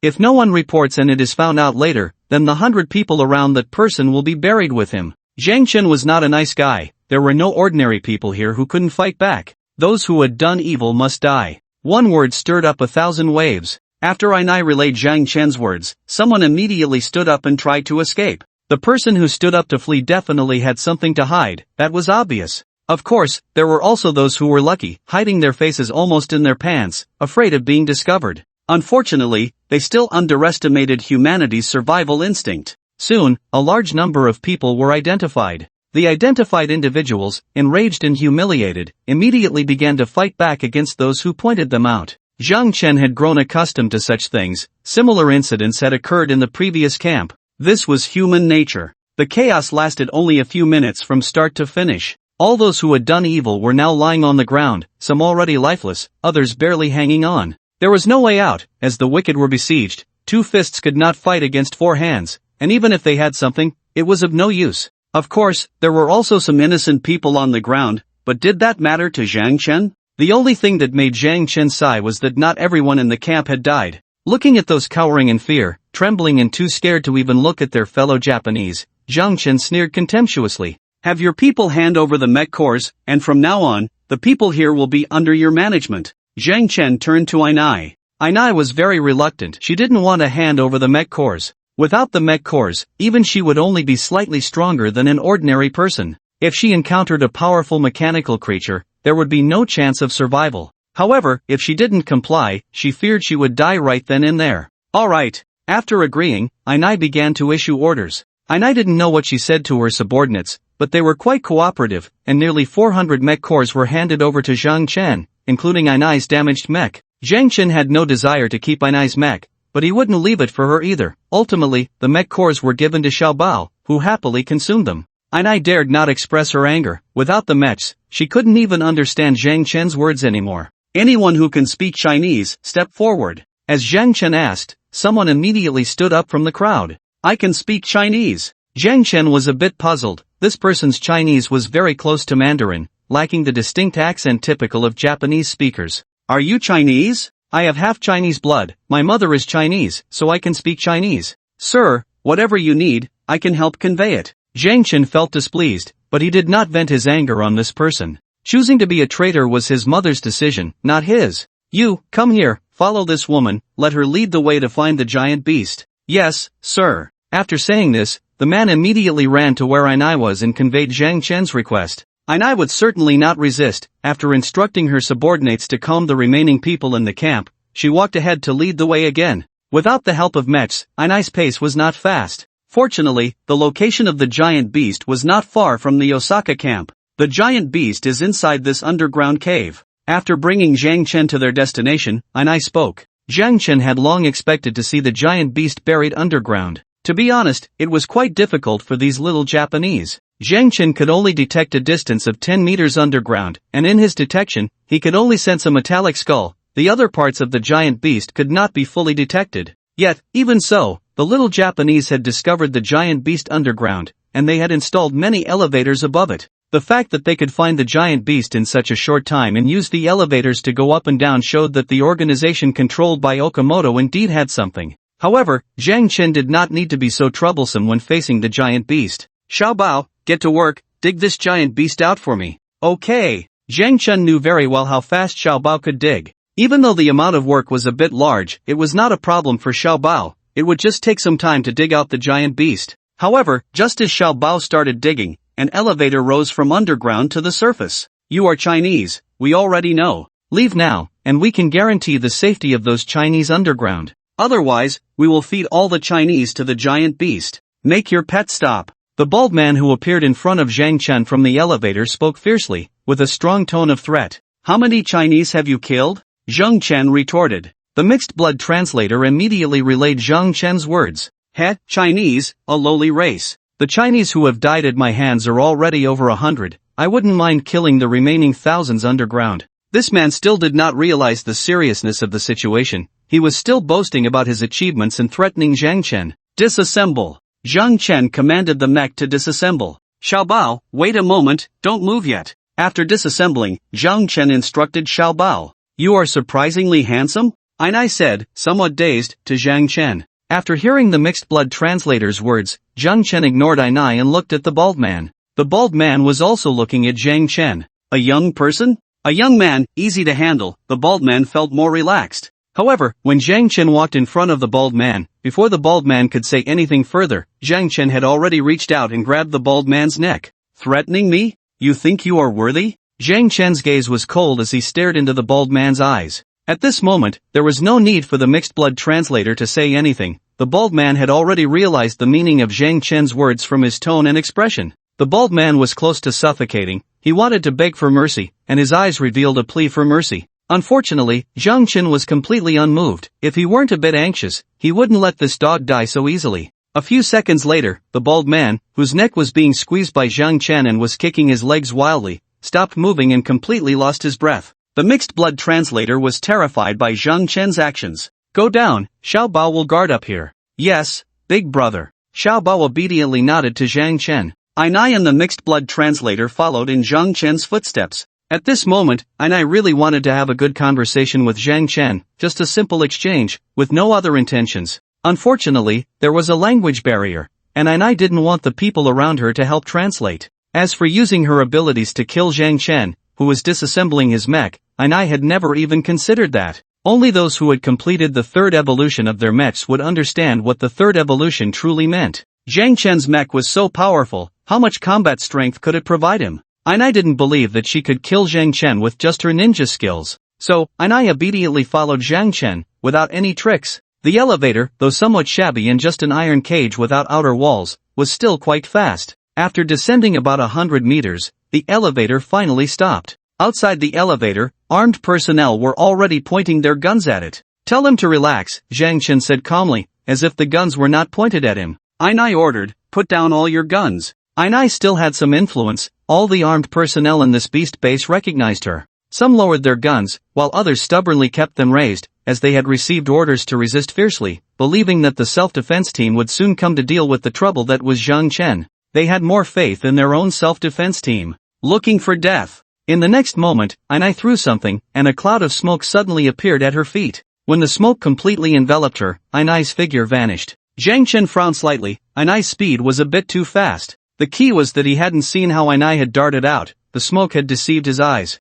Then came the sound of a knife cutting through flesh. Ainai didn't hold back. She showcased her strength as a ninja. Those who were holding guns all had their throats cut by Ainai. Normally, she might have just slashed their wrists, but the current situation didn't allow for that. The disobedient ones have been dealt with, Ainai said after cutting down about 10 people, returning her knife to stand before Zhang Chen. Although Zhang Chen couldn't understand the details, he grasped the general meaning Ainai was trying to convey. He then slowly nodded and said, "Take me to where the Chinese are being held." The translator began to do his job diligently. Upon hearing this, Ainai exclaimed, "Hi." Seeing Ainai bowing and nodding in front of him, Zhang Chen's lips curled slightly, but he didn't comment further. Then, under Ainai's lead, their group headed straight for the place where the Chinese were being held. This underground space was not small. One side was the leg of the beast, and the other side was a tunnel excavated by the Japanese. Zhang Chen could reach out and touch the exterior of the beast's mech. After walking a short distance, Zhang Chen saw a mech.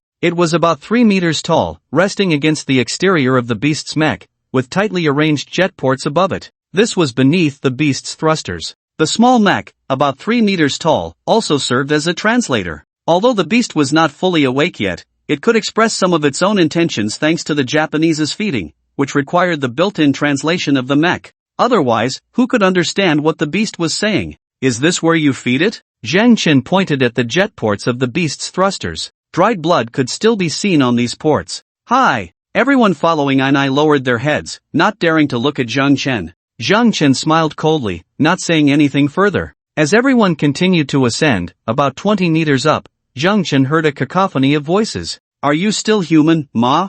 You helped those dog-like people. Aren't you afraid of retribution? He no longer has the strength to work, so he can just take one of your spots. You don't have to die, and instead of thanking me, you complain? I see you really don't want to live, do you? Then came a series of angry curses. Zhang Chen understood these conversations because they were all in Chinese. Without needing anyone to lead him, Zhang Chen moved quickly and soon saw the scene. A group of women was pointing at a man and cursing him, but these women only dared to use their mouths because the man had a gun in his hand, and behind him were 4 others holding submachine guns. Ma Peter, you son of a bitch, you only dare to bully women. I'll go with you, just don't make things difficult for them. At that moment, a somewhat weak voice came from among the women. Hearing this, the women protected the man even more tightly. Get out of the way. He agreed to it himself. Whoever tries to stop him will be fed to the giant beast. Ma Peter, with a twisted face, took a few steps forward. The women were frightened and retreated. At this moment, Zhang Chen finally saw the man being protected by the women. The man looked to be in his 30s, pale and thin, lying weakly on the ground. He struggled to lift his body but failed after several attempts. Zhang Chen frowned. Ha, old he, keep acting tough with me. Today, I'll feed you to the giant beast and see how you continue to oppose me. Ma Peter laughed loudly upon seeing old he's condition. Coward. Old he spat out 2 words. These 2 words nearly broke Ma Peter's composure. He pointed his gun at old he and said, if you have the guts, say it again. Do you believe I won't blow your head off? Coward, do you dare? If you kill me, your master will make you suffer. You. Ma Peter's hand trembled slightly. The giant beast likes to eat living people, not dead ones. If he killed this guy. Alright, take him away. Ma Peter shouted angrily. The few people behind him immediately stepped forward, ready to carry out Ma Peter's orders. Wait. Zhang Chen spoke up. When everyone heard Zhang Chen's voice, they all looked in his direction. It was clear that Ma Peter had a keen sense of observation to become a lackey for the Japanese. Ah, how did you gentlemen come here? Ma Peter surprisingly spoke fluent Japanese, causing Zhang Chen to frown. Speak in human language. Zhang Chen's tone was very cold. Ma Peter was taken aback. Who is this person? He seems to have a higher status than these Japanese. Because Zhang Chen stood at the very front of the crowd, it was easy to discern his identity and status. However, what confused Ma Peter was that this person spoke Chinese. Could he be Chinese? Various thoughts raced through Ma Peter's mind. Not talking? Ha! Zhang Chen stepped forward and kicked Ma Peter, sending him sprawling on the ground, breaking his leg. A scream erupted from Ma Peter as he clutched his leg and rolled on the ground in agony. By the time Zhang Chen approached old he, Ma Peter had just begun to recover a bit. Son of a bitch, how dare you kick me? I'll kill you. Ma Peter was furious. How dare a Chinese person lay hands on him? If a Japanese had kicked Ma Peter, he definitely wouldn't have dared to speak loudly. Just as Ma Peter was shouting in anger, he picked up the handgun that had fallen to the ground and aimed it at Zhang Chen.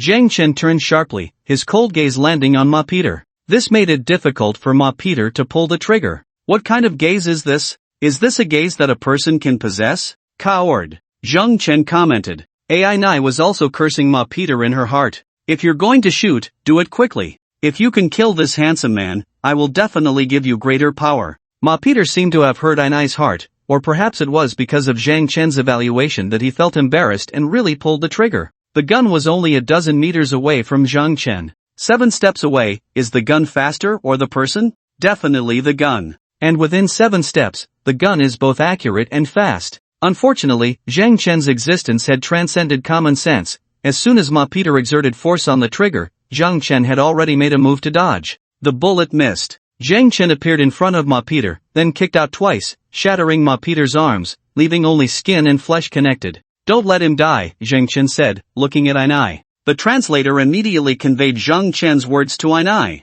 Hi. Ai Nai nodded respectfully. This handsome man was indeed strong, and I dared not defy Zhang Chen. How are you all? Zhang Chen turned his head, the anger on his face had disappeared, but he didn't look particularly amiable. A group of women were too frightened by Zhang Chen's performance to speak. In the end, it was the old he lying on the ground who answered Zhang Chen's question. We're fine, who are you? They. Old he pointed at Ai Nai and the others not far behind Zhang Chen. It's okay, I'm here to save you. Tell me about the situation here. Save us? Are you from the country? A strange light shone in old he's eyes. Upon hearing this, Zhang Chen nodded at old he. He understood what old he meant. Although he wasn't the kind of person he thought he was indeed Chinese, and that was something no one could change, so Zhang Chen wasn't lying. That's great, that's great. He was so excited he was almost in tears. Tell me about the situation here, Zhang Chen reminded he. He struggled to sit up from the ground, and then began to complain to Zhang Chen. Yes, it was a complaint. After the apocalypse broke out, the Chinese in Japan had it too hard. Almost everyone was captured, women became playthings, weak men became bait, and strong men became laborers. This passage was dug out by them. The women behind he were all sent here to serve as food for the giant beasts after being played with. You didn't resist? We resisted, but resistance only makes us die faster. And there are people like Ma Peter, they are traitors. Without them, how could so many people have died in such a short time? At this point, he struggled to get up to settle accounts with Ma Peter. Among you, there should still be people related to Japan, right? Zhang Chen's eyes were fixed on he. He wanted to say no. But feeling Zhang Chen's gaze, he couldn't say those two words. Yes, even though the Japanese treat us this way, there are still some who praise them. Those guys are quite stubborn. But don't worry, more people, like me, hate the Japanese. You haven't seen what they have done, they are worse than beasts. At this moment, the tears in he's eyes could no longer stay in their sockets. You help he, gather everyone here, Zhang Chen said to the translator. Okay. The translator immediately stepped forward to support he. Zhang Chen waited in place, still calculating something in his heart. Who exactly are you? If you are Chinese, why did you hurt me? We are all Chinese. Ma Peter had finally regained his composure. He was not dead yet, he still had the strength to shout at Zhang Chen. Chinese? You are worthy? Zhang Chen replied coldly. Why am I not worthy? If it weren't for me, do you know how many more people would have died? I am in the Chao camp but my heart is with Han, you have to save me. Upon hearing Ma Peter's words, a woman immediately wanted to confront him. But Zhang Chen stopped her. Shut up. The killing intent emanating from Zhang Chen intimidated Ma Peter and those women who wanted to confront him. After about half an hour, he brought a group of people walking towards Zhang Chen. The people following he were all pale and thin, their expressions weary. However, there was a glimmer of light in their eyes, for they had all heard he speak of Zhang Chen's matter, and they were about to be saved. Is everyone here? Zhang Chen asked. Everyone is here, he nodded at Zhang Chen. Good, prepare to take all the Huagua people to feed the giant beasts. Zhang Chen's words were shocking. The scene instantly fell silent, not a sound could be heard. You. He stared at Zhang Chen in disbelief, his eyes wide. Me? It was all just an act, I was fooling you, and I haven't made a move yet? Zhang Chen looked at Ainai. The translator immediately conveyed Zhang Chen's words to Ainai. Upon hearing this, Ainai felt her mind short-circuit. What was going on? Why did this handsome man suddenly want to throw all the Huagua people to feed the giant beasts? Wasn't he here to save them? Sir, I'm not Huagua, I have long been a Japanese national, I was mistakenly captured, you can't kill me. Me too, although I haven't changed my nationality yet, in my heart, I am already Japanese. I have never spoken ill of Japan, you can't kill me. At this moment, all sorts of people jumped out. Zhang Chen remembered their faces. Sir, so you were going to. Ma Bait's expression brightened, he had sensed something was off. How could a group of Japanese listen to a Huagua person's words? It turned out it was all an act, but his role was a bit heavy, and the cost was a bit high. Just as the pleas for mercy began to ring out, he was furious. You dog, I'll kill you. He was on the verge of collapse. He had thought a savior had come, but it turned out to be a demon. Unfortunately, he had limited strength. After pushing away the person supporting him, he only managed to run 2 steps forward before falling to the ground. Zhang Chen ignored him and walked over to one of Ma Bait's subordinates, snatching the handgun from his hand. Zhang Chen had played with firearms before, and there was nothing unfamiliar about it. Just when everyone thought Zhang Chen would shoot several people stepped forward to shield him. They didn't speak, but their expression said it all. They wished they could eat Zhang Chen alive. Zhang Chen didn't care at all. He raised his hand and fired 4 shots, taking down all of Ma Bait's subordinates. The stench of blood shocked everyone. Without waiting for the crowd to react, Zhang Chen walked into the crowd, which automatically parted for him. Every time he passed by someone who had just begged for mercy, he would fire a shot. Zhang Chen was somewhat relieved to find that among the more than 400 men, only about 10 expressed their allegiance to Japan. He had originally thought he would have to kill indiscriminately. In fact, among these people, there were not a few who had leaned towards Japan before the apocalypse. It was just that with the arrival of the apocalypse, they had experienced a lot and had come to see the reality, understanding the true nature of the Japanese. Ask yourself, which man can endure seeing his woman defiled by a Japanese in front of him? Who can bear it? What are you doing? Mobite was not dead, he was still alive but had become somewhat dazed. In a short time, he had experienced too many emotional ups and downs, and the impact on his spirit was quite significant. What do you think I'm doing? Zhang Chen turned back and chuckled. At that moment, not only did Mobite understand what Zhang Chen was doing, but Old He and the others also realized it. Ainai understood as well. This man is really terrifying. Ainai did not expect Zhang Chen to use such a method to distinguish friend from foe. Old He might be able to tell Zhang Chen about some people's actions, but he certainly wouldn't be able to cover everything. There would be some who slipped through the cracks. After Zhang Chen's commotion, even if there were still some who slipped through, there wouldn't be many left. My name is Zhang Chen, a Huagua person, here to save you. I don't know when I can send you back to your country, but I will do my best. Now, there are some mechas here, you can divide them among yourselves. Zhang Chen took out the mecha core and handed over the mechas he had collected to Old He. Zhang Chen could not act as a caretaker for these people. If they wanted to survive in Japan, they could only rely on themselves. I don't want to go back to my country, I just want revenge. Old He said with determination, being the first to reach for the mecha core. Right, no going back, we want revenge. The seeds of hatred began to sprout. When they lacked the ability, thoughts of revenge could only be hidden deep within their hearts. But now, with the mechas, they had hope for revenge, and thus, hatred began to grow. Zhang Chen silently nodded. These people had not yet lost their fighting spirit. Moreover, hatred would make them stronger and become their motivation for self-improvement. In Japan, there are many of our compatriots. We need to save them. Those who have suffered know what suffering truly tastes like. Old He understood how dire the situation was for the Chinese living in Japan. Zhang Chen had provided them with a chance. They needed to do the same for more Chinese people. Don't act impulsively. You can leave here and go to the Anai camp. There aren't many people left there. Zhang Chen reminded them. How Old He and the others chose to live their lives was their own business.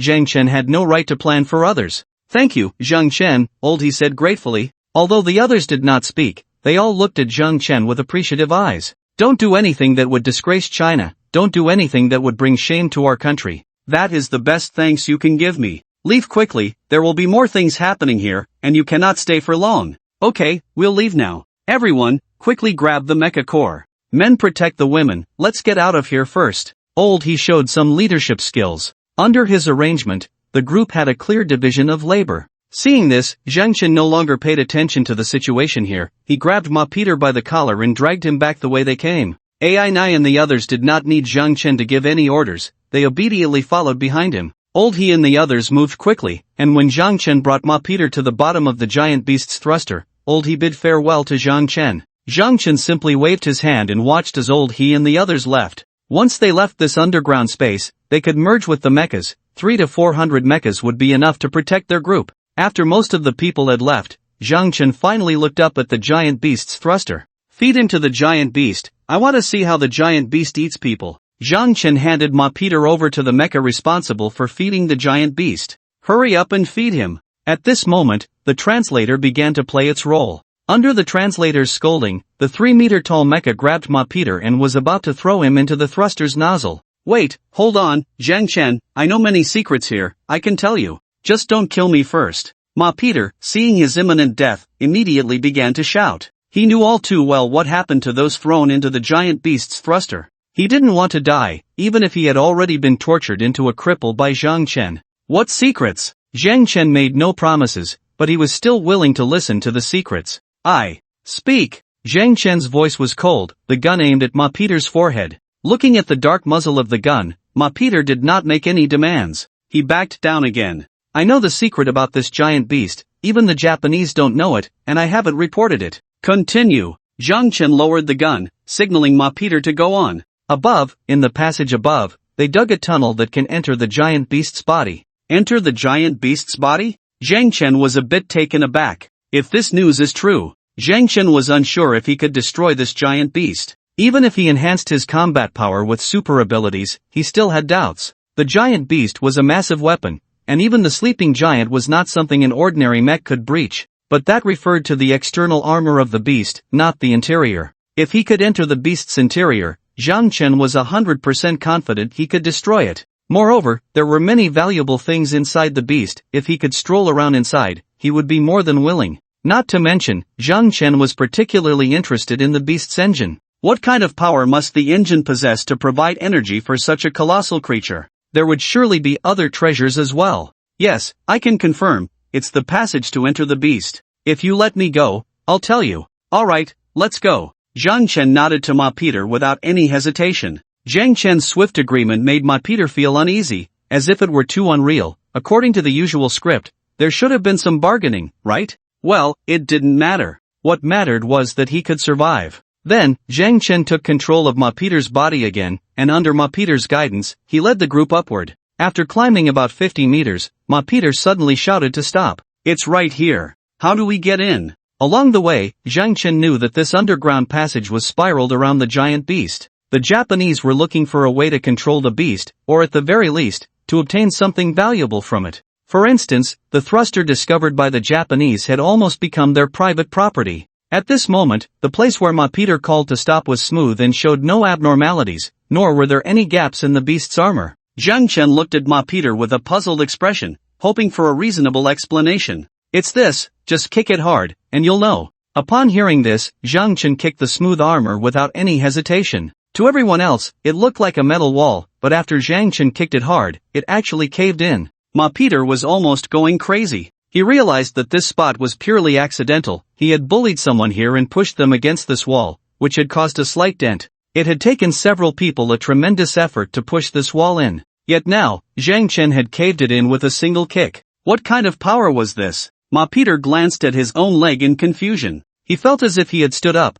After enduring such a powerful kick, he had only broken a bone, which seemed quite strong. This is... Zhang Chen looked at the wall he had kicked in, puzzled. What kind of place was this? The wall he had kicked in was over 2 meters high and 4 to 5 meters wide, resembling a hidden door. Who would leave such a hidden door on the giant beast? No, this might be the core space? The core space was also present in Zhang Chen's mech, specifically for housing the core module. Of course, Zhang Chen's core space wasn't this large, but considering the giant beast's massive size, having such a large core space seemed reasonable. See, I wasn't lying to you. Ma Peter spoke, somewhat smugly. Get back, it will spring out. Hearing Ma Peter's words, Zhang Chen grabbed him and moved aside. After a few seconds, the metal wall Zhang Chen had kicked in indeed sprang out. If they hadn't moved, they would have been slammed against the wall on the other side of the passage. Zhang Chen gave Ma Peter a meaningful glance. If he hadn't been holding onto this guy, that dog wouldn't have reminded him. Then, Zhang Chen raised his eyes to look inside this core space. Inside the core space, it was pitch black, at least from Ma Peter's perspective. However, Zhang Chen's senses had been enhanced. Although he couldn't see the situation clearly in the distance, he could see what was happening within 100 meters. He didn't see any core modules, but he did see several skeletal remains. Human bones, devoid of any flesh. How long had it been since the apocalypse began? Even if these people had entered this space immediately after the giant beast appeared, it was impossible for them to have died so cleanly. Decay takes time. Moreover, these people couldn't have entered this space at the very moment the giant beast appeared. The first person to discover this space was likely Ma Peter. So, the people inside this core space. Zhang Chen glanced at Ma Peter again. Hurry up and go in, it won't be long before this wall bounces back. Ma Peter felt a bit guilty under Zhang Chen's gaze but could only force himself to speak. You go in first. No, I can't walk. It won't help if I go in. Ma Peter tried to wave his hand, but unfortunately, his hands had become useless, and he could only shake his head repeatedly. He didn't want to go in at all, because going in meant death. Then you stay here? Zhang Chen tentatively asked. Okay, I'll stay here. Ma Peter nodded immediately. Think again. Zhang Chen grabbed Ma Peter and walked into the core space. You all wait outside. I advise you not to run until I'm sure I'm dead in here. Zhang Chen reminded AI Nai before entering the core space. Zhang Chen's words were naturally translated and conveyed. Do I dare to run? AI Nai sighed softly. Having boarded Zhang Chen's ship, how could she escape? Where would she go? She had already been defined as Zhang Chen's accomplice, not just her, but also her subordinates. Zhang Chen ignored AI Nai's mumbling. If AI Nai ran, it meant she had mastered the way to death, and Zhang Chen wouldn't be polite with her. If AI Nai didn't run, then she still had some value and could be kept around. No, I don't want to go in. Don't take me in. Ma Peter struggled desperately. However, with only one leg left, how could he resist Zhang Chen's control? He was definitely going in. Zhang Chen confidently led Ma Peter into the giant beast's core space, with Ma Peter struggling all the way. When Ma Peter saw the skeletal remains on the ground, he completely broke down. Damn it, hurry up and take me out. Do you know we're going to die? Are you blind? Can't you see the bones on the ground? If you want to die, then die yourself, don't drag me down with you. Peter had completely liberated his true nature. With death looming, did he still care whether Zhang Chen wanted to kill him? Anyway, even if Zhang Chen didn't, he would still die. I see, these people were killed by you, right? Zhang Chen's tone was very calm, without any emotional fluctuations. I killed them, so what? Do you know how they died? No, I don't know. I just know they were fine when they came in here. How they died, how would I know? Peter was somewhat self-righteous. Zhang Chen smiled slightly and then threw Peter to the ground. You'll find out soon enough. Peter was going crazy. At that moment, he felt Zhang Chen was a true demon. Knowing that entering this place would lead to death, he not only wanted to bury himself but also dragged him along. Was this guy really prepared to gamble with his own life to kill himself? While Peter's mind was racing, he desperately kicked with his remaining leg, trying to escape this hellish place. Zhang Chen did not stop him, just stood by with his arms crossed, watching. For someone like Peter, a single bullet would be too merciful. This person had to die, and before he died, he needed to endure enough fear and pain. Now, seeing Peter Ma like this, Zhang Chen was very satisfied. As for whether Zhang Chen himself would die, he was not worried at all. Even if his body couldn't take it, he could just merge with the mech. Although the space here wasn't that large, the mech could forcibly expand it. Peter Ma didn't know Zhang Chen's thoughts. He was struggling to crawl forward, his body arching on the ground like a maggot. However, his speed was pitifully slow. Before long, the metal wall that had been ejected began to rebound. The speed of the rebound wasn't fast,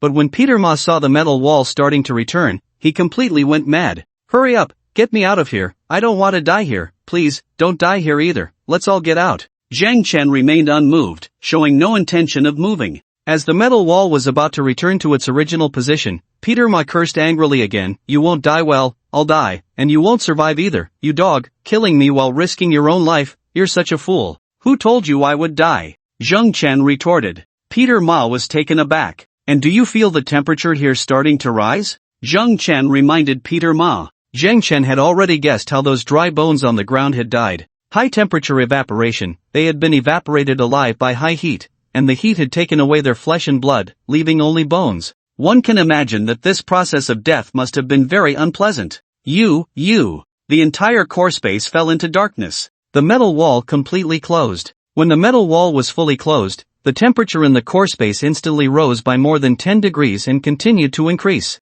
Zhang Chen himself was certainly fine. This temperature was nothing to him now. He estimated that he wouldn't feel uncomfortable until the temperature reached around 60 degrees. But Peter Ma couldn't take it. At this moment, the temperature in the core space had already reached 50 degrees, and he was slumped on the ground. Feeling the pain from his body, Peter Ma shed tears. However, before the tears could fall from his cheeks, they had already evaporated into water vapor. Were these tears of regret? Perhaps, but definitely not because he regretted siding with Little Japan. Zhang Chen was unclear about the specifics of his regret and didn't want to know. You play here by yourself, I'm going in to take a look, Zhang Chen said casually. When Peter Ma heard Zhang Chen's voice, he wished he could bite his tongue and die. Why? Why had he become a shrimp about to be steamed, while that bastard was still alive? Why did he sound like nothing was wrong? Peter Ma was destined not to find the answer. Zhang Chen had already left, entering the depths of the core space. It's not that the giant beast consciously kills. When the external armor closes,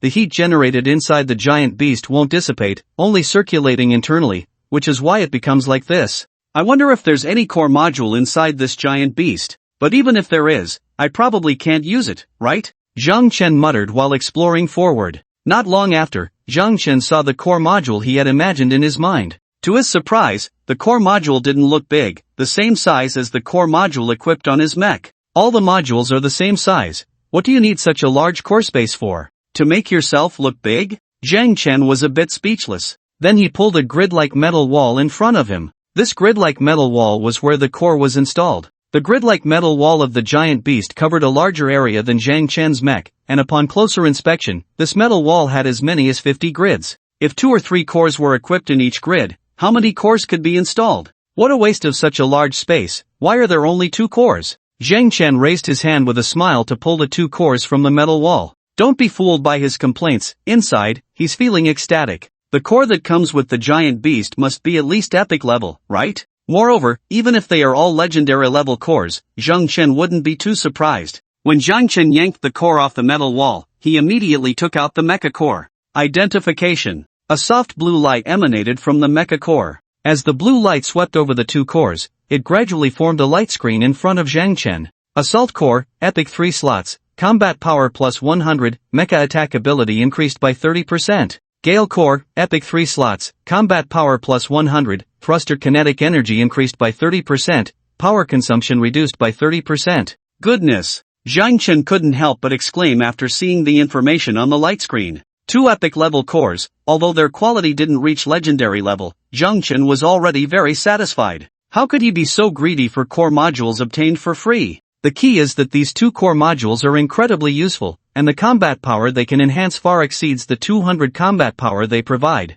Storage. Zhang Chen suppressed his excitement and stored the 2 core modules into the mecha core. Just as Zhang Chen was putting away these 2 core modules, a massive tremor occurred within the giant beast. Having its core modules taken away, the slumbering giant beast briefly awakened. If it were just some external parts being disassembled, like a few thruster nozzles, the giant beast wouldn't care at all. Those are all renewable equipment. As long as there is enough energy, they can recover on their own. But the core modules are different. Once lost, they are gone for good. The giant beast certainly cannot tolerate someone taking its core modules. These 2 core modules are very useful to Zhang Chen, and the same logic applies to the giant beast. These 2 core modules are even more useful to it, because both core modules increase combat power by percentage. The stronger the attack capability, the better the assault core can perform. The Gale core operates on the same principle. However, no matter how furious the giant beast gets, the power within it is insufficient to support any effective counterattack. To put it bluntly, it's like a car with an empty gas tank, without a power source. Expecting this big guy to move is just wishful thinking.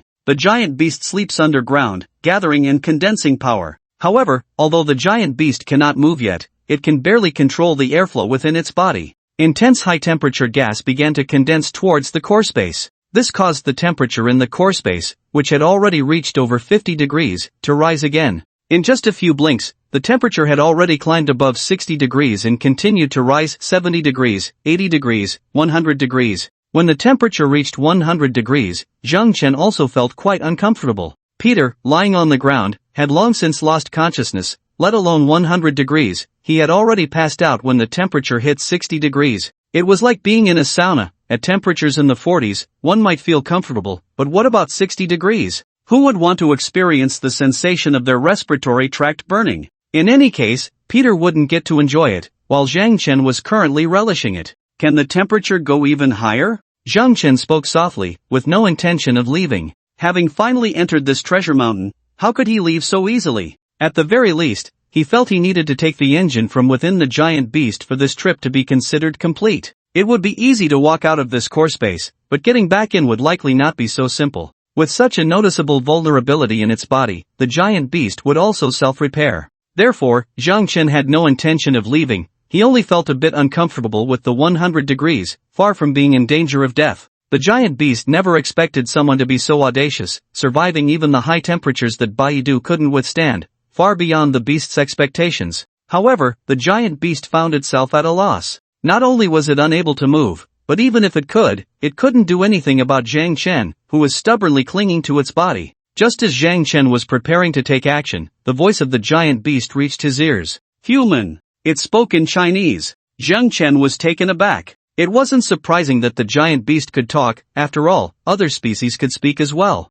What astonished Zhang Chen was that this giant beast was speaking in Chinese. Did it realize he was from China? However, Zhang Chen soon furrowed his brows, not because the beast recognized him as a Chinese person, but because it had devoured a large number of Chinese people, absorbing their wisdom, and naturally, it could grasp the Chinese language. Damn little Japan! Zhang Chen gritted his teeth. Human, I am not little Japan. Although the giant beast possessed considerable intelligence, it clearly hadn't grasped the concept of practical application. What do you want? Zhang Chen naturally wouldn't argue with a giant beast. He wanted to know why it had approached him. Human, leave my body, and I can forgive you. I won't kill you. You can try to kill me, Zhang Chen replied coldly. Little Japan was indeed detestable, but this giant beast, which had devoured a large number of Chinese people, was no good either. It was impossible to expect Zhang Chen to have a good attitude. It was evident that the giant beast's mind was a bit malfunctioning. According to its understanding, after saying this, the human should be grateful and leave on his own.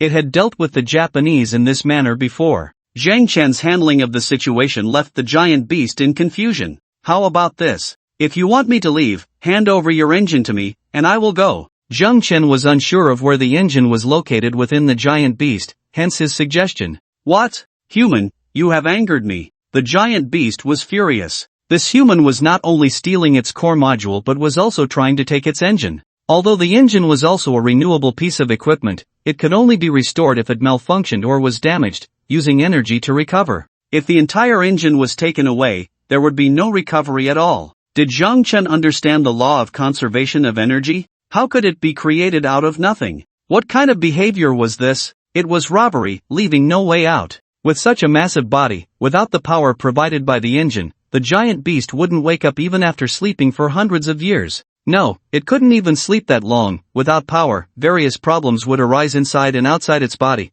and perhaps within a few years, this body would be rendered useless. Human, I will kill you. The enraged giant beast was losing its sanity. It struggled to activate the engine within its body, releasing greater power, which would give it a chance to kill Zhang Chen. With enough power, the internal temperature and pressure would increase. And what Zhang Chen wanted was the same. Only when the engine worked hard could Zhang Chen determine where the engine was hidden within the giant beast's body. Knowing the location of the engine would allow him to find and take it. The giant beast had no idea that Zhang Chen had so many thoughts. It only focused on releasing high temperatures, wanting to obliterate Zhang Chen. Under the giant beast's efforts, the temperature in the core space continued to rise, quickly reaching 120 degrees. Just as Zhang Chen was about to take action, a huge commotion erupted behind him. Boom! A ball of flame appeared, illuminating the entire core space. Who? Zhang Chen was startled by the sudden fire. He quickly turned around. Upon seeing what was behind him, Zhang Chen's face instantly darkened.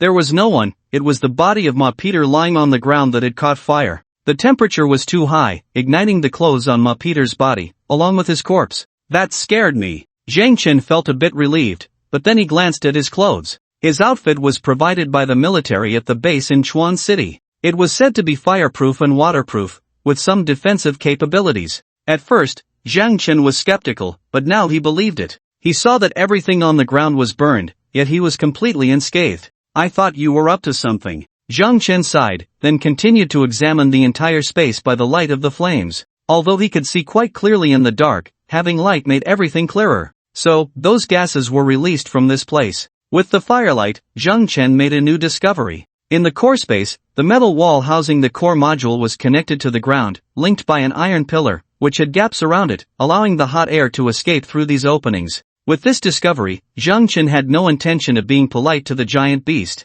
Here we go. He delivered a powerful kick. It must be said that the metal inside the giant beast was as weak as a house of cards. With just one kick, Zhang Chen bent it. The gap between the iron pillar and the ground widened, and the scorching air surged forth even more violently. Ignoring it, Zhang Chen grabbed the bent iron pillar and pulled with all his might. The giant beast was on the verge of exploding with rage. It wasn't that the internal metal was weak, but the iron pillar was high-tech, containing many components. After all, it was meant to convert core capabilities into combat power. How could a solid iron pillar achieve that? Moreover, the connection between the pillar and its body wasn't that sturdy. Who would have thought someone would intrude into its core space? Thus, the outcome was quite unfortunate. Before the iron pillar could burn Zhang Chen's hands, he violently yanked it out. Zhang Chen didn't waste the iron pillar, he directly threw it into the mecha core, then looked down through the opening from which the hot air was erupting. He could clearly sense the roar of the engine inside the giant beast. Without any hesitation, Zhang Chen jumped down through the opening. The space below was like the internal wiring of an appliance, twisting and turning. Zhang Chen didn't break anything violently, he moved forward without any intention of stopping. The giant beast was about to explode with anger. If Zhang Chen continued to roam inside it, he would eventually find the engine. The giant beast could not allow this to happen. It unleashed even greater energy, releasing all the energy it had accumulated since arriving on Blue Star. The engine began to roar wildly, like a car in neutral with the accelerator floored. It buzzed loudly, but aside from shaking violently, it had no other capabilities. However, this action of flooring the accelerator indeed caused the engine to unleash even stronger energy. The heat intensified. Zhang Chen felt the temperature had risen to around 150 degrees. His airways burned, and his body was evaporating moisture. This outfit is really good. In such an environment, Zhang Chen still had the presence of mind to marvel at the quality of his clothes. From this, it was clear that this temperature had not yet reached Zhang Chen's limit,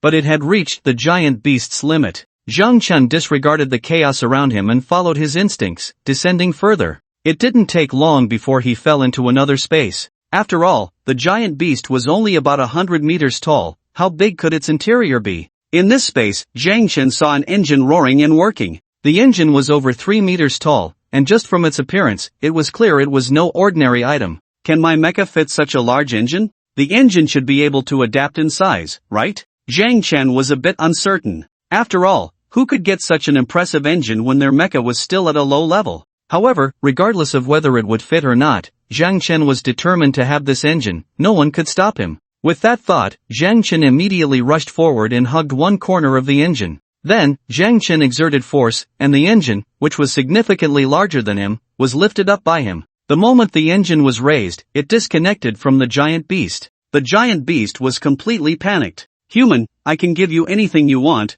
just put down my engine. What do you have to exchange?" Zhang Chen replied. It was impossible to return the engine. But if there was something good inside this giant beast, Zhang Chen would gladly accept it. Upon hearing this, the giant beast immediately began to think about what it had that was not so important. "I have weapons, you must need weapons, right? What weapons? You definitely can't use my teeth and claws, but I have laser weapons, right on my shoulder. If you put down my engine, I'll give them to you. Do you really think I can use the weapons you use?" Zhang Chen said irritably. Did this giant beast not realize how big it was? However, this also reminded Zhang Chen that he definitely couldn't use the giant beast's external weapons. The mecha didn't have space to carry such large external weapons. But the giant beast's external weapons could be stored for Xiao Bao, whose size would continue to grow. Even if he wouldn't be as big as the giant beast at his peak, he wouldn't be too far off. If Xiao Bao couldn't use them then, he could just give them to the fish girl, who would definitely be able to use them. What else do you have?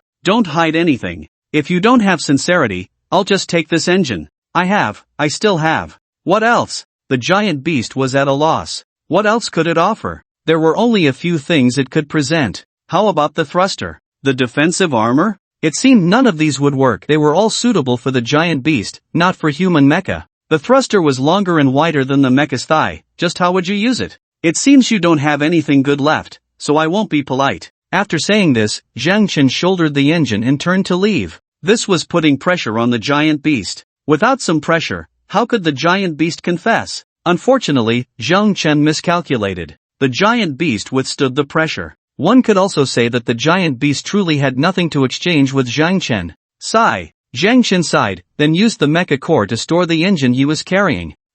Give me back my engine. The giant beast still had some power left inside. Once that was used up, it would truly shut down completely. Give it back? No way. Zhang Chen replied coldly. The things he had obtained, did it expect him to return them? Don't even think about it. Moreover, not only would he not return it, but he would also leave while causing destruction all the way, just to see what it could do. Zhang Chen didn't expect to easily take down a giant beast that hadn't fully awakened. Compared to the combat power of an awakened giant beast, this unawakened one was like a little lamb. He could manipulate it however he wanted. The giant beast was speechless. It wasn't that it didn't want to talk, but it couldn't find the words. The remaining power faded, and the giant beast completely shut down. Although he could confirm that this mechanical giant beast was definitely finished, to be safe, Zhang Chen did not return the same way. He casually dismantled an iron pillar inside the giant beast. The iron pillar was over a meter long and as thick as an arm, and then he took the iron pillar and began to smash everything in his path with ruthless violence. He walked all the way to the metal wall, turning back to look at his handiwork. The distance wasn't far, just under 10 meters, but along the way, various parts had fallen and scattered everywhere. With this much destruction, even if I attach the engine, it won't survive, right? Zhang Chen didn't think his worries were unnecessary. It was not surprising for little Japan to come up with something. Of course, the best solution would be for him to leave the giant beast's body and let Xiao Bao come in, preferably to eat the entire giant beast. Then, Zhang Chen began to exert force against the metal wall in front of him. At this moment, merging with the mech was the best choice, as the mech's power far exceeded Zhang Chen's own, and it could wield the super energy solar sword. A few strikes would likely create a breach. However, Zhang Chen still had a bit of compassion. He didn't know if the people outside had evacuated. A violent breach could lead to a collapse. This was nearly 100 meters underground, and if a collapse occurred, Zhang Chen might survive, but the others might not. So, Zhang Chen chose to clear a path with an iron rod. Fortunately, the internal defenses of the giant beast were quite weak. The beast's body resembled an arched pot lid, causing damage from the raised side was laborious, but it was much easier to break through from the concave side. After some effort, the metal wall in front of Zhang Chen went from being indented to showing cracks in less than 10 minutes. When Zhang Chen broke through the metal wall, he thought he would likely encounter the underground wall. However, he was fortunate. The metal wall he chose to breach was precisely located at the underground passage. As Zhang Chen emerged into the light, the first thing he saw was Ai Nai. Ai Nai, as expected, didn't dare to run away. Not good, you need to go check. Your pet is fighting with the self-defense force. Ai Nai said anxiously, staring at Zhang Chen. The translator standing next to Ai Nai immediately translated her words for Zhang Chen. Fighting? Zhang Chen didn't have time to ask more and immediately ran toward the elevator. Xiao Bao was indeed strong, but Zhang Chen had no idea what kind of configuration the Japanese self-defense force had. What if Xiao Bao couldn't hold up? When Zhang Chen reached the elevator shaft, he found that Lao He and his group were all blocked here, and no one had left. Everyone go back and hide. Don't come out unless I call you, Zhang Chen said without pausing to ask anything. We can help you. Lao He had regained some strength, and his expression was resolute, indicating he wanted to assist. Zhang Chen glanced at Lao He and slowly shook his head. Relying on these people for help? Don't be ridiculous. Although they had obtained the mech core, the mech wouldn't downgrade just because it had a new owner. But who were Lao He and his group? They could be considered even more inexperienced than novices. Many had never even operated a mech before. Expecting them to unleash the mech's combat power was pure nonsense. Moreover, even if they could exert the necessary combat power, what level of mech had Lao He and the others obtained? Just don't cause trouble and wait back there, Zhang Chen said bluntly before getting into the elevator. The elevator is out of power, Lao He reminded Zhang Chen. If the elevator hadn't lost power, they would have gone up to help long ago. Zhang Chen frowned slightly at this and then began to climb quickly using both hands and feet. Once a person has a burden, they tend to hesitate in their actions. If Zhang Chen didn't care about the lives of Lao He and the others, he could merge right now. It was just 100 meters deep, and with a big jump and the help of a booster, he could reach the surface in the blink of an eye. Now, he could only painfully climb up. Fortunately, Zhang Chen's physique was robust. Although the elevator shaft was rudimentary, it had its advantages, as the support frame for the elevator became a tool for Zhang Chen to climb. In just a few blinks, he had climbed over 10 meters. Lao He watched Zhang Chen's movements, astonished and unable to close his mouth, feeling increasingly bitter inside. Seeing Zhang Chen's agility, he realized that he was indeed worried about them causing trouble. Lao He, are we really not going up to help? Those Japanese, Alright, everyone stop talking. Leave it to him, he doesn't need us, but someone does. We need to be good. I know many of you are no longer afraid of death, but we can't die uselessly. Go! Lao He had clearly become the leader of these people, and no one dared to refute his words. When Lao He and Ai Nai faced each other, Lao He and his group looked at Ai Nai with unusual gazes. Ai Nai was all too familiar with such looks, filled with hatred. Tell them that I am with Zhang Chen and will not harm them, Ai Nai said to the translator. The translator conveyed Ai Nai's words, and Lao He merely snorted coldly, offering no response. However, he did not lose his composure and order his men to attack Ai Nai. The reason for not attacking was not because of Ai Nai's words, but because Ai Nai was indeed with Zhang Chen. After watching Lao He and his group leave, Ai Nai felt a bit relieved. If those people had rushed at her, this unarmed ninja would not have fared well. Just as Ai Nai and her group arrived at the elevator shaft, the tremors from the battle above reached her ears. Everyone fall back, prevent the elevator shaft from collapsing, quickly, Ai Nai ordered. Those following her immediately sprang into action, as they were all afraid of dying. On the ground, near the elevator shaft, Zhang Chen had already merged with his mech, but he did not immediately join the fight. He had noticed that Xiao Bao's situation was relatively relaxed and posed no danger. As for what Zhang Chen was doing, of course, he was arming himself with the newly acquired items. The assault module and the swift wind module were placed into his module space.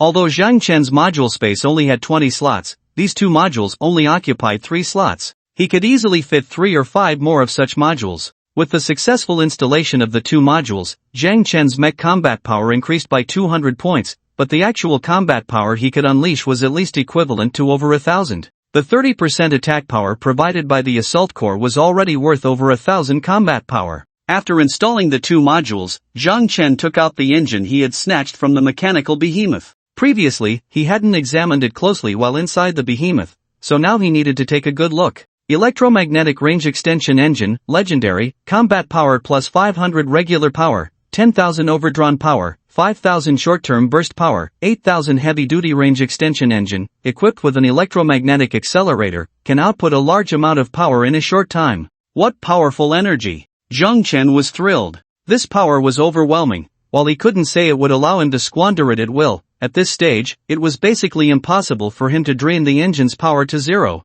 The powerful engine not only had surging power and various effects but also refined source crystals at a faster rate. This legendary electromagnetic range extension engine had special functions. The short-term burst power could allow Zhang Chen to unleash even greater combat power. Zhang Chen was unsure what kind of attack power would result from an 8,000 burst, but he knew he didn't need that much. Just burning 1,000 power at once would enable him to exert double the attack power of the mech in a short time. To put it plainly, it was about burning power to exchange for strength and speed, which could be considered a non-skill skill. If I use the super energy power enhancement and then activate the short-term burst, the power. Zhang Chen glanced toward the elevator entrance. He had a strange illusion that if he unleashed his full power, he could probably slay the behemoth with a single strike. Equip! With such excellent equipment, Zhang Chen certainly wouldn't hold back. The legendary engine indeed had other remarkable features. When Zhang Chen selected to equip this engine, it immediately established a connection with his mech. According to the size of Zhang Chen's mech, the engine began to automatically shrink.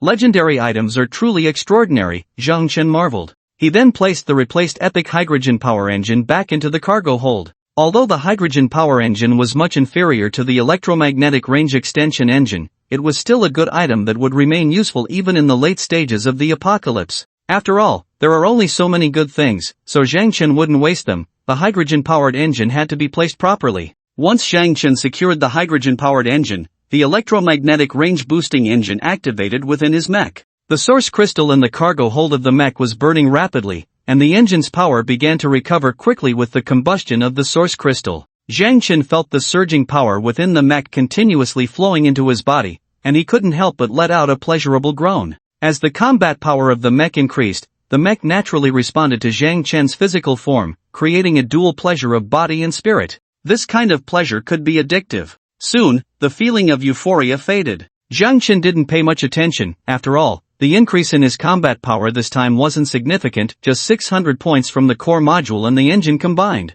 Well, only Zhang Chen would dare to think like that. In the eyes of others today, 600 points of combat power was an unimaginable number. After the pleasure faded, Zhang Chen still didn't immediately join the battle. He took a glance at his current panel. Mech form, level 3 evolution, 20 meters, mech level, 50 weight, 53 tons combat power, 2655 strength, 18. 5 tons speed, 20 meters per second type, medium melee power, electromagnetic range boosting engine, legendary, equipment, super energy solar sword, epic, alloy defense armor, exquisite, multi-point sustained propulsion, exquisite, 100 battles core, epic, detection core, legendary, assault core, epic, gale core, epic, epic frozen type floating cannon first skill. Super Energy Combat Power Enhancement, Legendary, Death Laser, Extreme Thunder Strike. Both strength and speed have improved, and there's a legendary energy shield lying in the cargo hold. This equipment is indeed a bit luxurious, but these two exquisite items feel a bit underwhelming, Zhang Chen muttered as he looked at his attribute panel. On the other side of the battlefield, Xiaoba was in high spirits. No, Xiaoba was going crazy. Like a mad dog, it was rampaging through the mech army of the Japanese self-defense forces.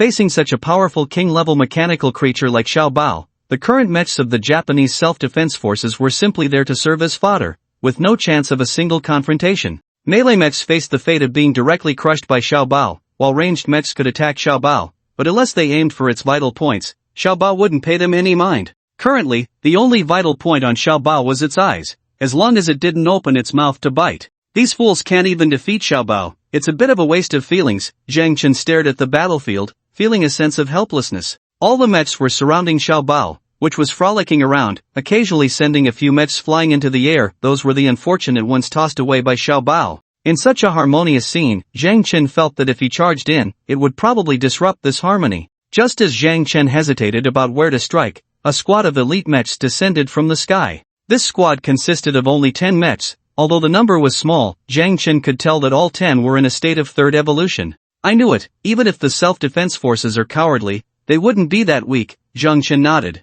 This was more like the self-defense forces. Almost all resources were piled into these 10 mechs, which allowed their mech levels to reach 50. With such strength, they seemed to be significantly stronger than the military base in Chuan City. but Zhang Chen knew that this had a huge correlation with the attributes of the two teams. The self-defense forces didn't have such high morals, with the apocalypse upon them. They only cared about themselves and wouldn't bother with the populace, even viewing the populace as their objects of exploitation. In contrast, the military in Chuan City didn't plunder resources, they were doing their utmost to protect the people, so the development speed of the Chuan City military naturally couldn't keep up with that of the Japanese self-defense forces. Floating cannon? Zhang Chen suddenly noticed something interesting. A mech descending from the sky was surprisingly carrying a floating cannon on its shoulder. Now this is interesting. As a special piece of equipment, floating cannons were rarely dropped by the mechanical creatures of Blue Star, and even the chance of obtaining one from the initial source crystal was very low. In such a large place like Chuan City, only Zhang Chen himself possessed a floating cannon. Now, seeing another floating cannon, regardless of its quality or combat power, since it had caught Zhang Chen's eye, it could already be declared to have a new owner. A mech could mount two floating cannons, one on each shoulder. Just then, the mech that was still falling from the sky opened fire on Zhang Chen. High-temperature bullet. The red glow of the bullet indicated that it was a high-temperature round. Similar to Lin Xianying's freezing gun, high-temperature guns were special firearms within the ranged combat category. Special firearms, due to their unique attack attributes, were certainly more powerful than ordinary firearms, of course, assuming the same quality and level. In this regard, the quality had the greatest impact on the power of the firearm. A high-level ordinary firearm would definitely not be as powerful as a low-level legendary firearm. Legendary grade was just that excellent. The high-temperature bullet aimed at Zhang Chen was certainly not fired from a legendary grade weapon, but it should have reached the epic level. Legendary weapons were not so easily obtained, except when forcibly acquired with Purple Star. This is getting interesting. Facing the high-temperature bullet, Zhang Chen showed no fear and raised his hand to slash. Although both high-temperature and freezing bullets were powerful, their firing speed was relatively slow compared to ordinary firearms. With Zhang Chen's current combat power, he easily tracked the trajectory of the high-temperature bullet and preemptively slashed with his sword, naturally hitting the target. Ha! The small Japanese who fired the high-temperature bullet exclaimed. He saw his bullet being struck by Zhang Chen's sword, and to his surprise, Zhang Chen charged out from the flames as they spread. This was the first time he had encountered such a situation. So, he was somewhat astonished, but just a little astonished. Boom! 10 mechs crashed to the ground. Zhang Chen had used the same entry method before, jumping down from an aircraft and merging with the mech in midair, creating the current scene. Not to mention, this entry method was indeed quite shocking. Everyone scatter, leave this to us. Hi! The mechs surrounding Xiao Bao immediately retreated. In fact, there was no need for these 10 mechs to give orders, some had already begun to withdraw. Facing an indestructible monster, if they didn't run quickly, it would be their own demise. Those charging to the front were all fools. Now, the savior had arrived, and they didn't need to step forward to die. Facing 10 mechs that had undergone 3 evolutions, Xiao Bao became less frantic. Moreover, it was obvious that the equipment on these 10 mechs was quite luxurious. Just as Xiao Bao was contemplating how to take action, 2 melee mechs among the 10 charged towards him. Xiao Bao was somewhat surprised, not understanding why these people didn't all rush at once. Soon, he figured it out, as the other 8 mechs had gone to deal with his older brother. Zhang Chen was not so polite. Although he was not injured by the high-temperature bullet, it was a fact that he had been provoked. Therefore, after breaking free from the coverage of the high-temperature bullet, Zhang Chen took action. First, a death ray was fired, followed by a freezing bullet specifically targeting the one using the high-temperature gun. The melee mech facing the death ray had its surface look as if it had been welded from head to toe. Its armor was thick enough, otherwise, that death ray could have taken its life. There are indeed quite a few good things, epic-level armor.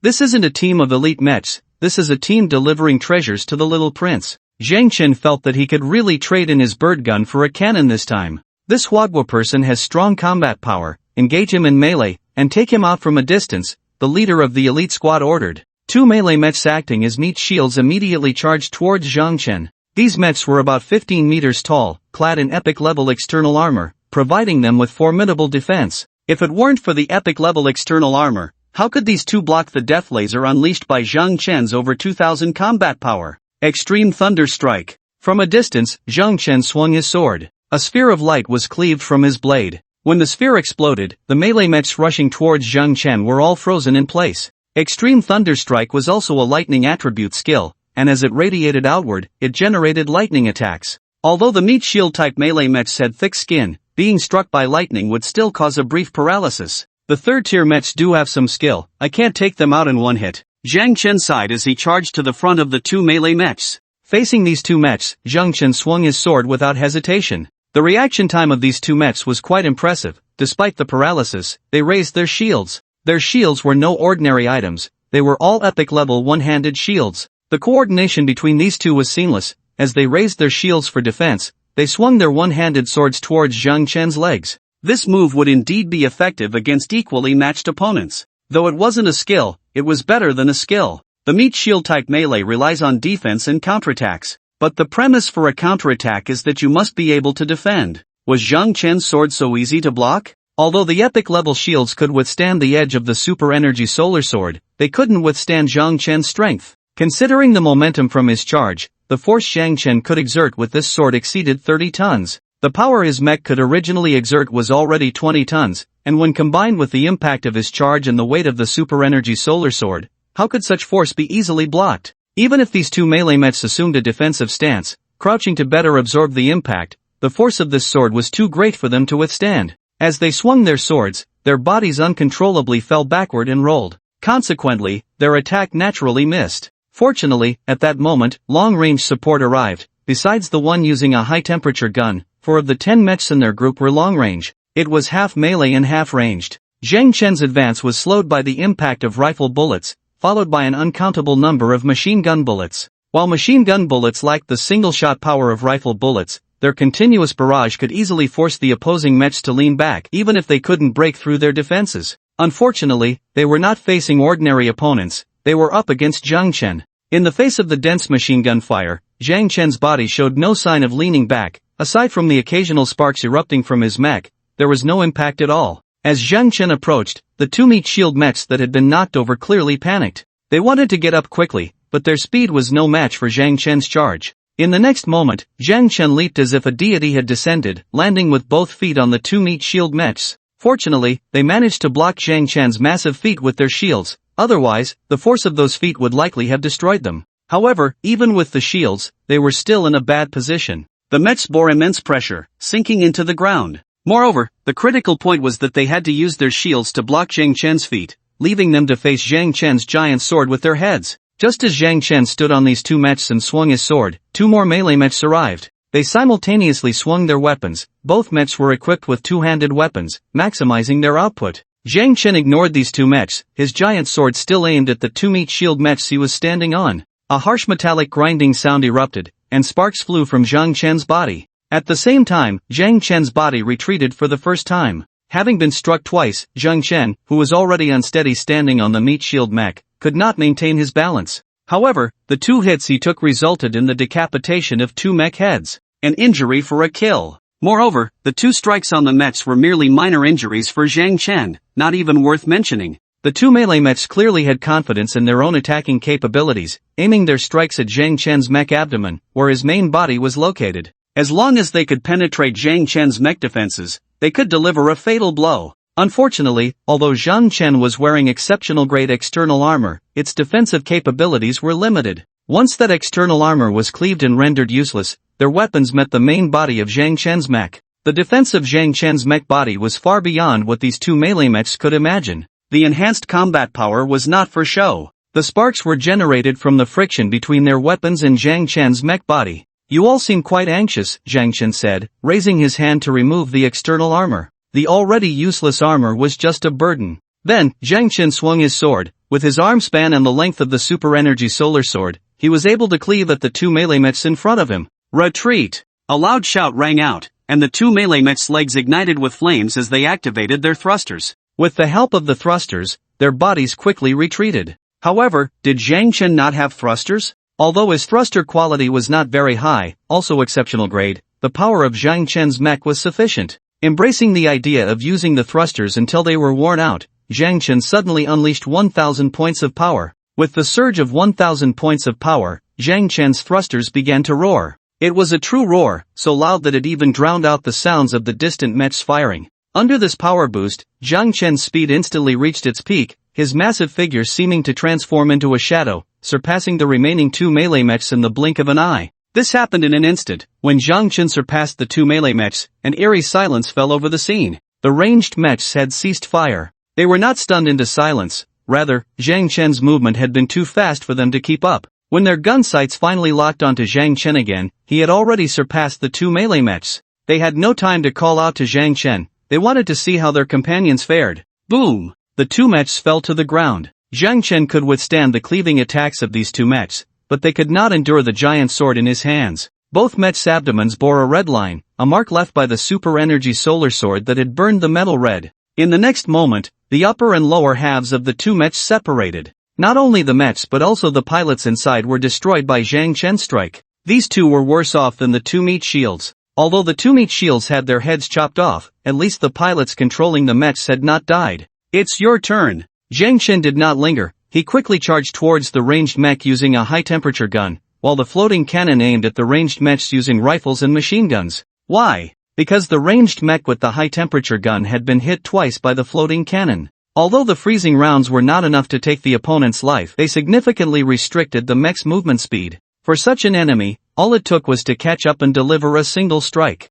Moreover, this guy is definitely the most important target among these people, even more so than the leader of their elite team. Because this guy not only uses a special high-temperature gun but also carries a floating cannon on his shoulder. With so much high-end equipment on him, Zhang Chen would certainly not believe that he was an unimportant person. Help me! As Zhang Chen charged towards him, he moved slowly, and the long-range battle mech using the high-temperature gun immediately called for help. Clearly, Zhang Chen's guess was correct. This guy was definitely an important figure. The other three long-range mechs simultaneously charged at Zhang Chen, just like the melee mechs did. Long-range mechs are much faster than melee mechs, but they couldn't catch up to Zhang Chen. They could only watch him disappear into the distance. Don't kill him. If you do, you'll regret it. Baka, he's of royal blood. Do you know what the consequences of killing him would be? The long-range mech that couldn't catch up to Zhang Chen shouted while firing. Upon hearing this, Zhang Chen felt a surge of joy and then launched another beheading attack. With one swing, the mech's head flew high into the air. If melee mechs couldn't withstand Zhang Chen's attacks, how could long-range ones?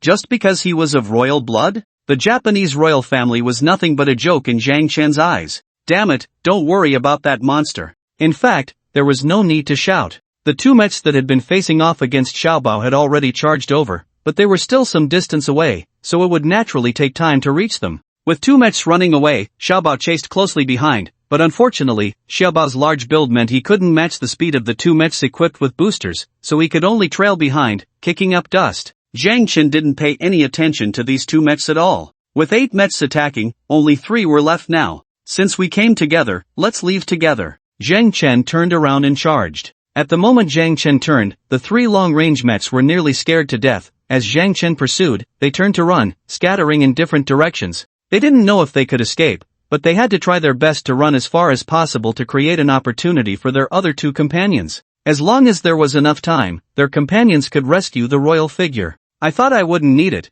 but it seems I have to use it after all. Superpower Combat Enhancement. Zhang Chen activated the legendary skill, Superpower Combat Enhancement. Power was halved, but combat strength doubled. Zhang Chen's speed nearly doubled, and the sudden burst of speed caught the 3 fleeing mechs off guard. The mech that Zhang Chen targeted first was quite unfortunate, but the long-range mech that was focused on by the floating cannon was even worse. When his combat strength wasn't doubled, he could still manage to deal with the freezing shells fired by the floating cannon. But once his combat strength doubled, the flying speed of the freezing shells in the air was greatly enhanced. Of course, the most critical factor was the power of the freezing shells. Originally, even if a freezing shell hit him, it would only slightly affect the mech's mobility. But after taking another freezing shell, he found himself unable to move. The mech was frozen. While this mech was being frozen, Zhang Chen had already beheaded another one. Only one remained. Zhang Chen didn't pursue, he left it to the floating cannon. After beheading one, Zhang Chen quickly returned.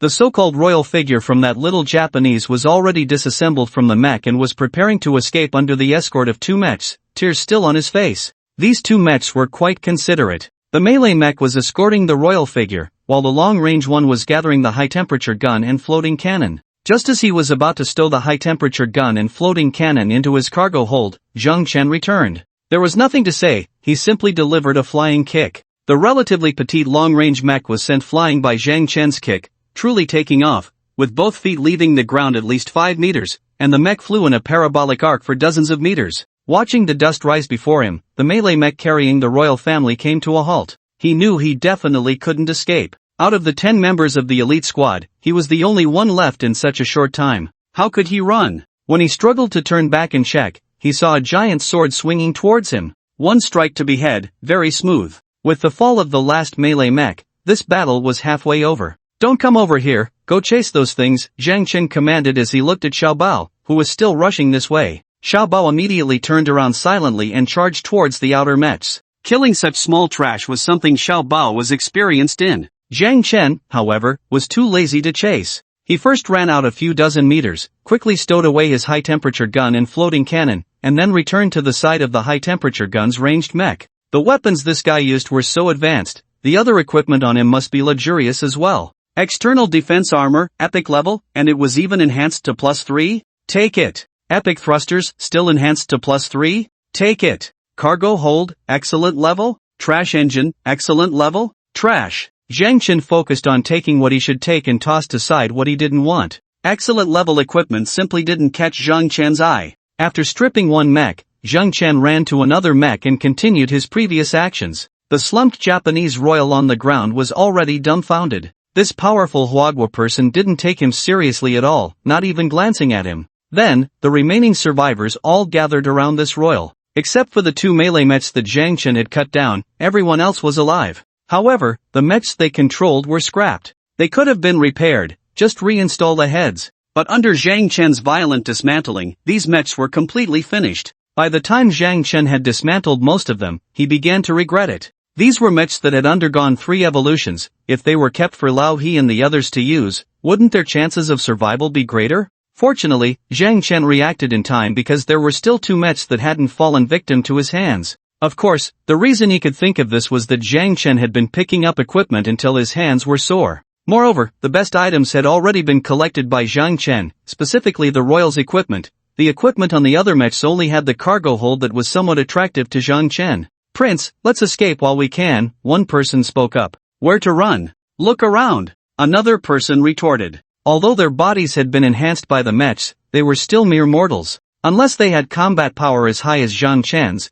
they couldn't compete with mechs using their physical abilities. Otherwise, what could they use to fight? What could they use to run? Xiao Bao was causing chaos among the ordinary mech camp on the outskirts. No matter which direction they ran, as long as a mech made a careless move, it could kick them away. In such confusion, no one would care if there was a royal beneath their feet. Besides, do you really think you can just run when you say so? What do you think that guy collecting loot is? Not to mention catching up, a single shot from his floating cannon could send them to their graves. Zhang Chen completely ignored these people. Even if he heard their conversation, he had no intention of responding. Zhang Chen didn't care about the attributes of the high-temperature gun, but he did care about the floating cannon. Epic level rifle floating cannon, 3rd tier combat power plus 300. Is this it? Zhang Chen looked at his own floating cannon, then at the one he had just obtained. Why was there such a big gap between the two? Zhang Chen's 1st tier floating cannon increased combat power by 500 points, but this 3rd tier item only added 300 points? What a wasted expectation, Zhang Chen said, feeling somewhat disheartened. However, having an additional 300 points of battle power doesn't seem too bad, and besides, no matter how poor this floating cannon is, it is still a floating cannon, an automatic attacking weapon. Equip. Well, even if I dislike it, I still have to equip it. Watching my belongings now turned into Zhang Chen's, the little Japanese royal felt quite uncomfortable. But he didn't dare to voice his discomfort and could only watch helplessly. After Zhang Chen equipped the new floating cannon, the cannons on his shoulders began to fire. The targets were the chaotic mechas on the outskirts. As the saying goes, since they are here, they might as well not leave. Of course, it was unrealistic to kill them all. After all, some mechas had already started to flee, and with them scattering in all directions, it was impractical for Zhang Chen to keep them all. However, leaving most of them behind was not a problem. At this moment, the advantages of the floating cannon became apparent. Whether it was freezing bombs or rifle bullets, the mechas targeted by the floating cannons could basically be preserved intact. When hit by a freezing bomb, they turned into ice sculptures, and the rifle specifically targeted the mecha's abdomen. With Zhang Chen's powerful battle power backing it, the rifle bullets had exceptional penetration. A single shot could directly kill the operator inside the mecha. Thus, those mechas were preserved. After about 20 minutes, the dust on the battlefield settled. Damn it, those who should have died were already dead, and those who shouldn't have died were almost all gone. There were still 6 people left on the little Japanese royal side. The two long-range mechas that had not been frozen and had not been dealt with by Zhang Chen were fine once the ice crystals melted on the outside, but the people frozen inside were doomed. Big brother, can we eat now? Little Bao ran over to Zhang Chen excitedly. At this moment, Little Bao was happy. He felt that Zhang Chen had indeed not lied to him. This place was filled with food, and it was high-end ingredients. The ordinary self-defense force mechas were already very good ingredients, and those third evolution mechas that Zhang Chen had dismantled were even top-notch delicacies. Go ahead. Zhang Chen waved to Little Bao. With so many mechas, it was enough for Little Bao to eat for several hours. Little Bao ran off joyfully. The food here was endless, simply unfinishable. Then, Zhang Chen walked towards the elevator shaft, and when his huge head blocked the entrance, AI9, who was looking up from below, was startled. Everyone come up. Zhang Chen spoke, and with the translator present, he wasn't worried that AI9 and the others wouldn't understand. After the translator conveyed Zhang Chen's words, they immediately ran to find Lao He and the others. Once everyone gathered, the silent atmosphere showed no signs of breaking. What lay before them was a ground full of wreckage, all mecha debris, with no mechanical creatures in sight. AI9 couldn't even imagine how Zhang Chen had done it. In such a short time, he had wiped out so many mechas. Especially when AI9 saw those few unique mechas, she became even more unsettled. The two frozen mechas can be used by you, they are third evolution mechas, and the core is inside the person who was frozen in the mecha. After separating from the fusion, Zhang Chen spoke to Lao He. Thank you. No need, I have things to do and need to leave. From now on, you will have to rely on yourselves. Zhang Chen spoke softly. Alright, we will do our best to survive and try to save more people. Zhang Chen did not comment on this, he turned and walked towards AI9. Let's go. AI9 did not speak, and neither did the others, they all quietly followed behind Zhang Chen. The direction they were heading was towards the little Japanese royal side. This is your royal family, except for him, whoever kills the people around him can live, otherwise, you all die. Zhang Chen addressed AI9 and the others. This included AI9. When the translator conveyed Zhang Chen's words, some were shocked with anger, while others gasped in disbelief, their expressions more vivid than the last. The angriest among them were naturally the five who followed the royal family. Someone suddenly erupted and attacked Zhang Chen. However, before Zhang Chen could react, this person was already pinned to the ground by AI9, who had grabbed him by the throat with fierce determination. AI9 was no gentle soul, she was a ninja, her body enhanced by mecha, and her strength could be said to be the strongest among those present, second only to Zhang Chen. For AI9, killing an ordinary person was nothing. Even if it meant killing a member of the royal family, she wouldn't bat an eye. This was because AI9 believed in what Zhang Chen said. These people could only survive 5, or perhaps even fewer. With limited spots, AI9 had no intention of competing with others. Soon, chaos erupted. A group charged towards the remaining 4. Zhang Chen stood quietly, watching the spectacle, while AI9, after snapping the neck of the person who had attacked Zhang Chen, came to stand behind him like a well-behaved maid. Zhang Chen was quite pleased with this clever woman, though he did not show it. Should I go too? The dog translator cautiously spoke to Zhang Chen. Zhang Chen glanced at him and shook his head. The translator was still useful. Zhang Chen had no intention of killing him just yet. Seeing Zhang Chen shake his head, the dog translator breathed a sigh of relief. If he had been sent in, he probably wouldn't have survived. Among these people, he was the weakest. Looking at the fierce individuals on the scene was a sight to behold. 4 of them were enhanced by mecha, and while the others weren't as strong, they were numerous and fearless. After a fierce struggle lasting several minutes, the victors emerged. Indeed, ordinary people, no matter how hard they fought, could not defeat those enhanced by mecha. Among the 4 who had followed the little Japanese royal family, only 2 remained. However, they had suffered greatly. One of them had even had an ear bitten off. TSK, kill them, Zhang Chen said with a click of his tongue. What use was it for these 2 to survive? Zhang Chen had never said that they could live if they won. This time, without the dog translator needing to speak, AI9 understood Zhang Chen's intent and took action.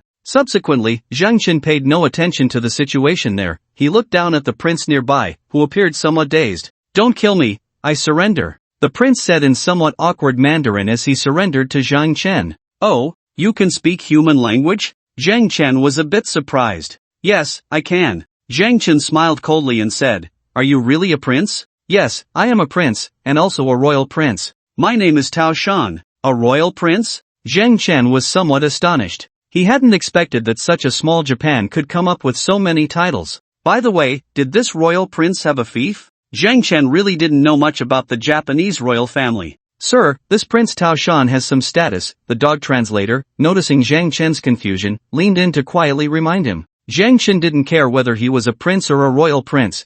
As long as he was related to the royal family, he was useful to keep around. If the little Japanese managed to procure some high-damage weapons, like mushroom bombs, Zhang Chen could use this prince as a meat shield. He didn't believe that the little Japanese would dare to blow up their own prince. As for whether the little Japanese had such things, Zhang Chen wasn't too sure. Internationally, they claimed they didn't have them, but who knew if they were secretly researching them? Given the little Japanese's underhandedness, the possibility of them having mushroom bombs was quite high. This time, after Zhang Chen had wiped out so many self-defense mechas, he was sure he would catch the attention of the higher-ups in the little Japanese government. Whatever means they used to deal with Zhang Chen, he wouldn't be surprised. Keep him around, he's useful. Tao Shan, right? From now on, you will listen to him, Zhang Chen ordered, pointing at the dog translator. The dog translator's mouth fell open. He looked at Zhang Chen, then at Tao Shan, and finally pointed at himself. What was this? Making a little Japanese prince listen to him? Had he misheard?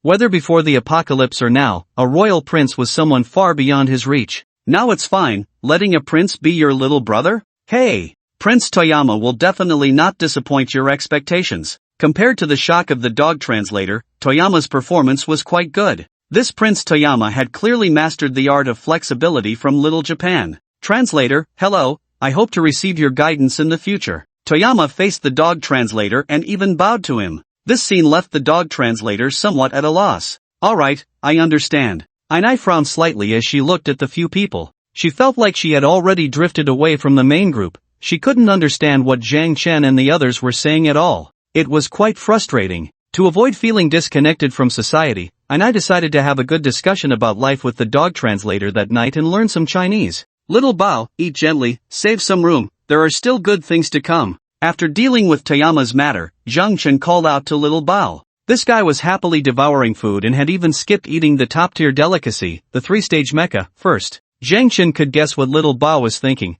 It's easier to have bitter before sweet than sweet before bitter. Little Bao must have been afraid that after eating the three-stage mecha, it would turn its nose up at these ordinary mechas. Following the principle of not wasting, Little Bao started gnawing on the ordinary mechas. Big brother, what good things? Little Bao asked excitedly. What could be described as good by Zhang Chen? First eat these mechas, then I'll take you over. Zhang Chen pointed to those three-stage mechas and spoke to Little Bao. Okay. Without any hesitation, Little Bao rushed towards those three-stage mechas. Watching Little Bao's increasingly large size, Zhang Chen nodded in satisfaction. In just 5 minutes, all 8 mechas had disappeared into Little Bao's belly. If these three-stage mechas were indeed something, after Little Bao ate these 8 mechas, Zhang Chen could see with the naked eye that Little Bao's physique had become much sturdier. It seemed that Little Bao's combat power had also increased significantly. How about it? Can you still eat? After seeing Little Bao finish the three-stage mechas, Zhang Chen asked. Yes. Little Bao's forte was eating. The more it ate, the faster it digested.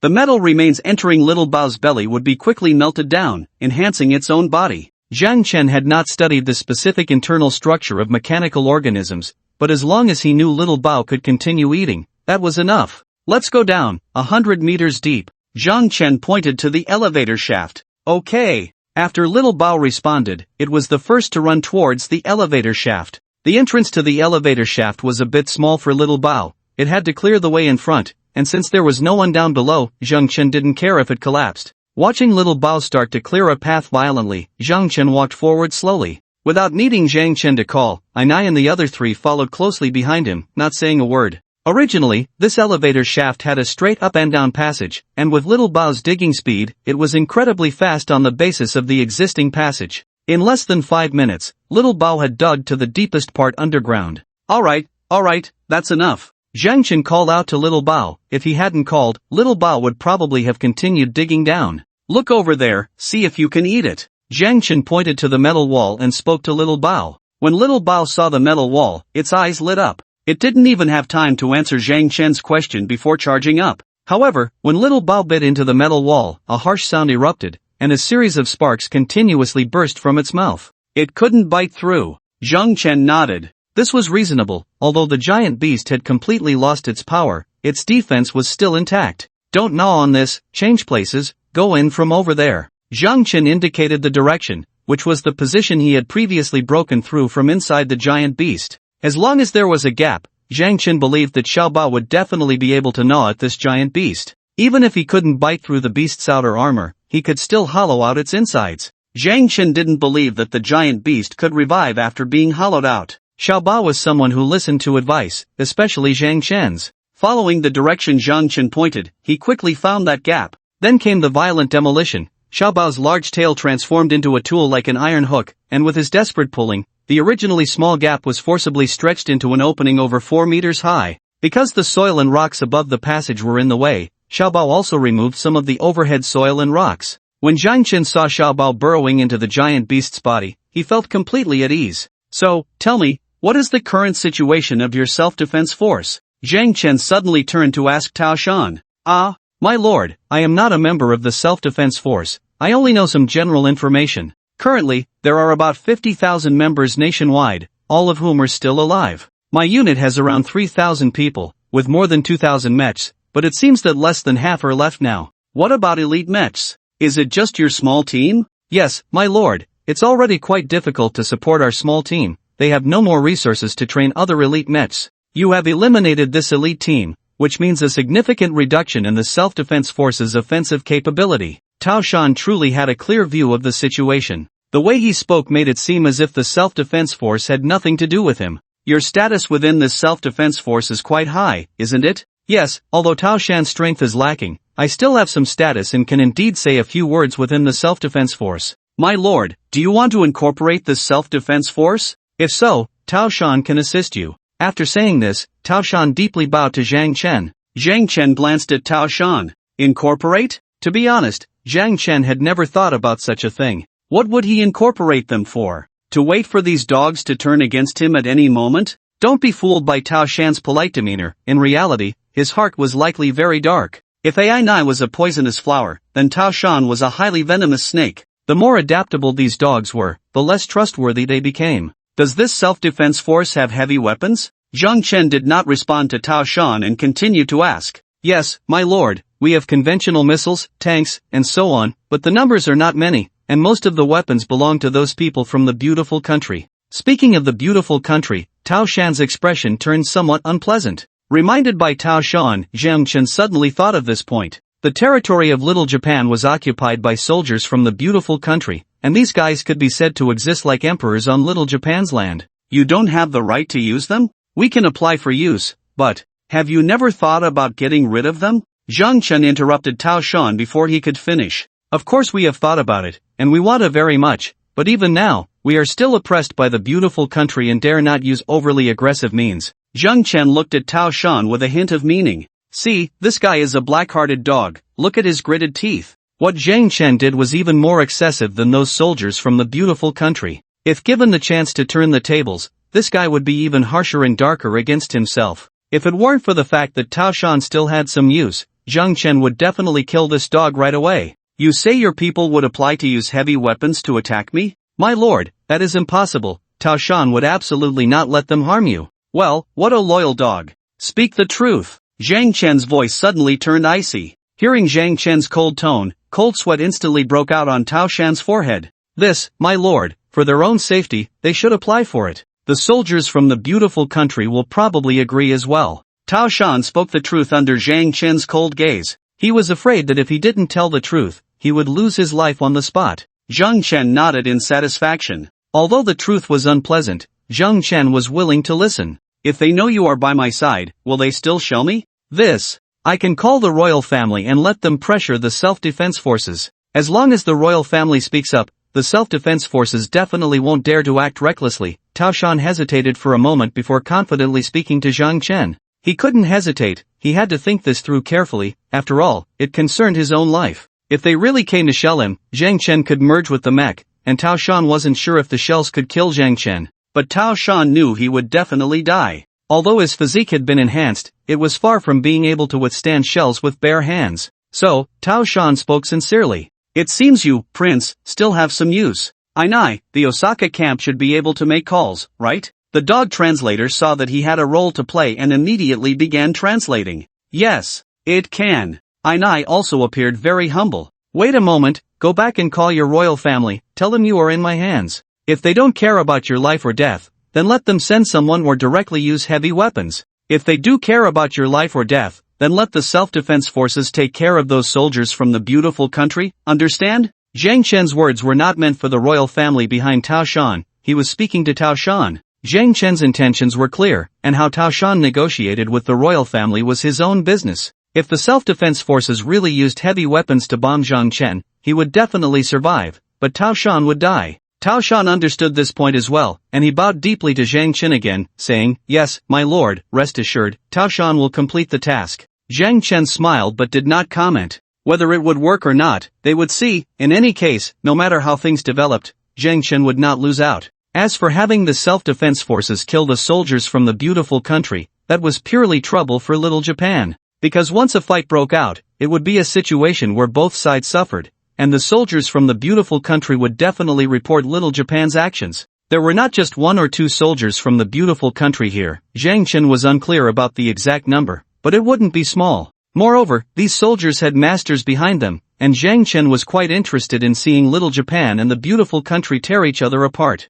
"My lord, how about I go back and make the call now?" After weighing it repeatedly in his heart, Tao Shan quietly spoke to Zhang Chen. He was afraid that if he delayed the call, bombs and missiles would already be falling. No rush. Zhang Chen was indeed not in a hurry. After all, he wasn't afraid of being bombed. Keeping the pressure on Tao Shan would force him to think hard about how to handle things. Hearing Zhang Chen's words, Tao Shan dared not speak, but his back gradually became soaked with sweat as time passed. Zhang Chen also didn't expect to wait for such a long time. Little Bao had been inside the giant beast for a full 6 hours, and when it was completely dark, Little Bao finally stumbled out from the gap he had violently broken open. Seeing Little Bao, who looked like he had drunk too much, Zhang Chen stepped forward with concern. "How is it? Are you okay?" Little Bao couldn't have any problems. Zhang Chen was still waiting for him to lead him to treasure. "Big brother, I'm fine, just ate too much. The nutrition provided by this giant beast is too abundant. I think I need to sleep for a few days." Little Bao expressed his feelings. If it weren't for worrying Zhang Chen, Little Bao would have just slept in the belly of the giant beast. "Alright, you go back to sleep in the belly of the giant beast. I will collapse this place and won't let anyone disturb you." "Thank you, big brother." After Xiaobao thanked Zhang Chen, he swayed back, and it was clear that he was still enduring a lot of hardship. Zhang Chen followed behind Xiaobao, sending him back into the belly of the giant beast. When he saw Xiaobao lying on the ground, starting to emit waves of light, Zhang Chen stepped back. To be honest, Zhang Chen didn't know what state Xiaobao was in now. Supposedly, there were no higher-level mechanical beings above the king-level machine, but Zhang Chen also suspected that he was just ignorant and didn't understand the deeper secrets. However, Xiaobao's transformation was definitely a good thing, and Zhang Chen had no intention of probing further. "Let's go back," Zhang Chen called out. Tao Shan was eager to rush to the Osaka camp immediately. How many hours had passed? If he didn't contact the self-defense forces or the royal family soon, they would probably think he was dead. If they thought he was dead, it wouldn't be long before the bombs started falling. However, Zhang Chen remained unhurried. After leading AI9 and the others out of the massive cave, Zhang Chen merged with the mecha. He didn't need to do much, he just had to stomp on the ground wildly. The soil and rock structure below had already been damaged, and with Zhang Chen's weight and strength, it was easy to collapse the cave. Once the cave completely caved in, Zhang Chen took AI9 and the others back to the Osaka camp. Upon entering the Osaka camp, Zhang Chen separated from the mecha. There was no danger for him here. Although there could be a slight accident, it was safer than merging with the mecha. The target of merging with the mecha was just too large. There was no need for satellites, even drones could see it clearly from a distance. If some unscrupulous people didn't care about the lives of their citizens, and really dropped something heinous, Zhang Chen would feel quite uncomfortable. Upon entering the Osaka camp, Tao Shan was taken by AI9 to the office of that old man Okamoto. In the entire Osaka camp, only one phone here could contact the outside world, and that was because a series of old-timers like Okamoto were too precious about their lives. Even if they could easily obtain the mecha core, they wouldn't merge with the mecha. Because in their view, merging with the mecha would definitely lead to some bad outcomes. To put it bluntly, these old guys were very cautious about their lives. Among these old-timers was also the royal family of Little Japan. Tao Shan went to make a call, and Zhang Chen didn't follow. He didn't want to know what Tao Shan said, he just needed to know if the matter was resolved. Moreover, even if Zhang Chen didn't follow, he believed he would soon find out about Tao Shan's actions and words. Because AI9 was with Tao Shan. "You won't run away, right?" Zhang Chen looked at the only dog translator still following him. "I definitely won't run. If you ask if I'm scared, I am scared, but if I follow you, I can live. If I don't follow you, I probably won't live long. At this moment, the dog translator started to speak honestly, without so many twists and turns. In fact, it was because this dog translator realized that Zhang Chen was not easy to deceive. Not only was he strong, ruthless, but his intelligence was also high. Playing tricks in front of Zhang Chen made him fear for his life. It was better to be honest. Well, that's the truth. I'm giving you a task, watch AI Nai, and also tell AI Nai to watch Tao Shan. Do you understand? Rest assured, my lord, I know what to do. The dog translator's expression was resolute. He understood why Zhang Chen gave such instructions and knew that Zhang Chen was very likely not to send anyone to watch him, because apart from mastering 2 languages, he had no other abilities. By Zhang Chen's side, he was a useful person. Away from Zhang Chen, he was worthless. Here, he could command Prince Tao Shan to do things, and others in the camp feared him. Not to mention running away. Even if Zhang Chen told him to leave now, he wouldn't go. Zhang Chen felt a bit smug, experiencing a sense of empathy with ancient emperors. This is what they call checks and balances, right? Go, find 2 beautiful women to bring over, and you find 2 for yourself as well. Remember, they must be beautiful. This. The dog translator was taken aback by Zhang Chen's sudden outburst. Wasn't that what we were just talking about? How did the conversation turn so quickly? What's wrong? Are we only allowed to let them harm our people while we can only talk about benevolence and righteousness with them? Zhang Chen spoke coldly. No, that's not it. The dog translator waved his hands repeatedly. He didn't want Zhang Chen to talk about morality. He just hadn't caught up with the change in topic. Zhang Chen never considered himself a gentleman. He didn't understand benevolence and righteousness. Even if he did, what was the point of discussing such things with those little Japanese dogs? An eye for an eye, a tooth for a tooth was all that mattered. Then hurry up? Zhang Chen had a slight expectation. Not to mention anything else, the service level of Little Japan was indeed top-notch. No matter how young, their skills were excellent. Alright. The dog translator left Zhang Chen's room. Zhang Chen's room was on the top floor of the highest building in the camp, and standing by the window, he could see the entire camp's situation. As long as there was any movement in the camp, Zhang Chen could notice it immediately. Although Zhang Chen believed the dog translator was clever and wouldn't easily escape, in case something happened, he could respond quickly in this place. Not long after, the dog translator hadn't returned, but AI Nai did. My lord! AI Nai didn't knock, she softly called from the doorway. Zhang Chen raised an eyebrow. Chinese. Come in. Have you learned Chinese? Zhang Chen smiled lightly at AI Nai. A little bit. AI Nai spoke while raising her hand to gesture. She was afraid that her words wouldn't be standard and Zhang Chen wouldn't understand. You're learning quite fast, Zhang Chen complimented AI Nai. Being a ninja, her learning ability was already impressive, and after being enhanced by mecha, her learning capacity naturally became even stronger. Mastering some simple phrases was very quick for her. This is the translation. AI Nai handed Zhang Chen a piece of paper. Asking her to speak more Chinese would be difficult for her. However, saying a few words and then handing over the already translated paper that Tao Shan had prepared was not challenging at all. Zhang Chen took the paper and showed a somewhat surprised expression. He hadn't looked closely at the content yet, but the handwriting was quite good. Who wrote this? Zhang Chen asked. AI Nai was full of question marks. Clearly, the 3 words Zhang Chen said were not among the phrases AI Nai had mastered. Seeing AI Nai's confused expression, Zhang Chen couldn't help but shake his head with a smile, then looked at the content recorded on the paper. The paper contained what Tao Shan had said, and it was quite lengthy. Just by looking at these words, Zhang Chen could roughly sense Tao Shan's emotional changes, from the initial commands to later softening and begging for mercy, and it even seemed like he agreed to a marriage proposal. In the end, Tao Shan fulfilled Zhang Chen's request. Interesting. He crumpled the paper into a ball and threw it on the ground. Watching Zhang Chen, who was lounging by the bedside, AI Nai suddenly didn't know what to do. Leave? Or help him relax? But did he need it? AI Nai was quite confident in her appearance and skills. It was just that she wasn't sure what Zhang Chen was thinking.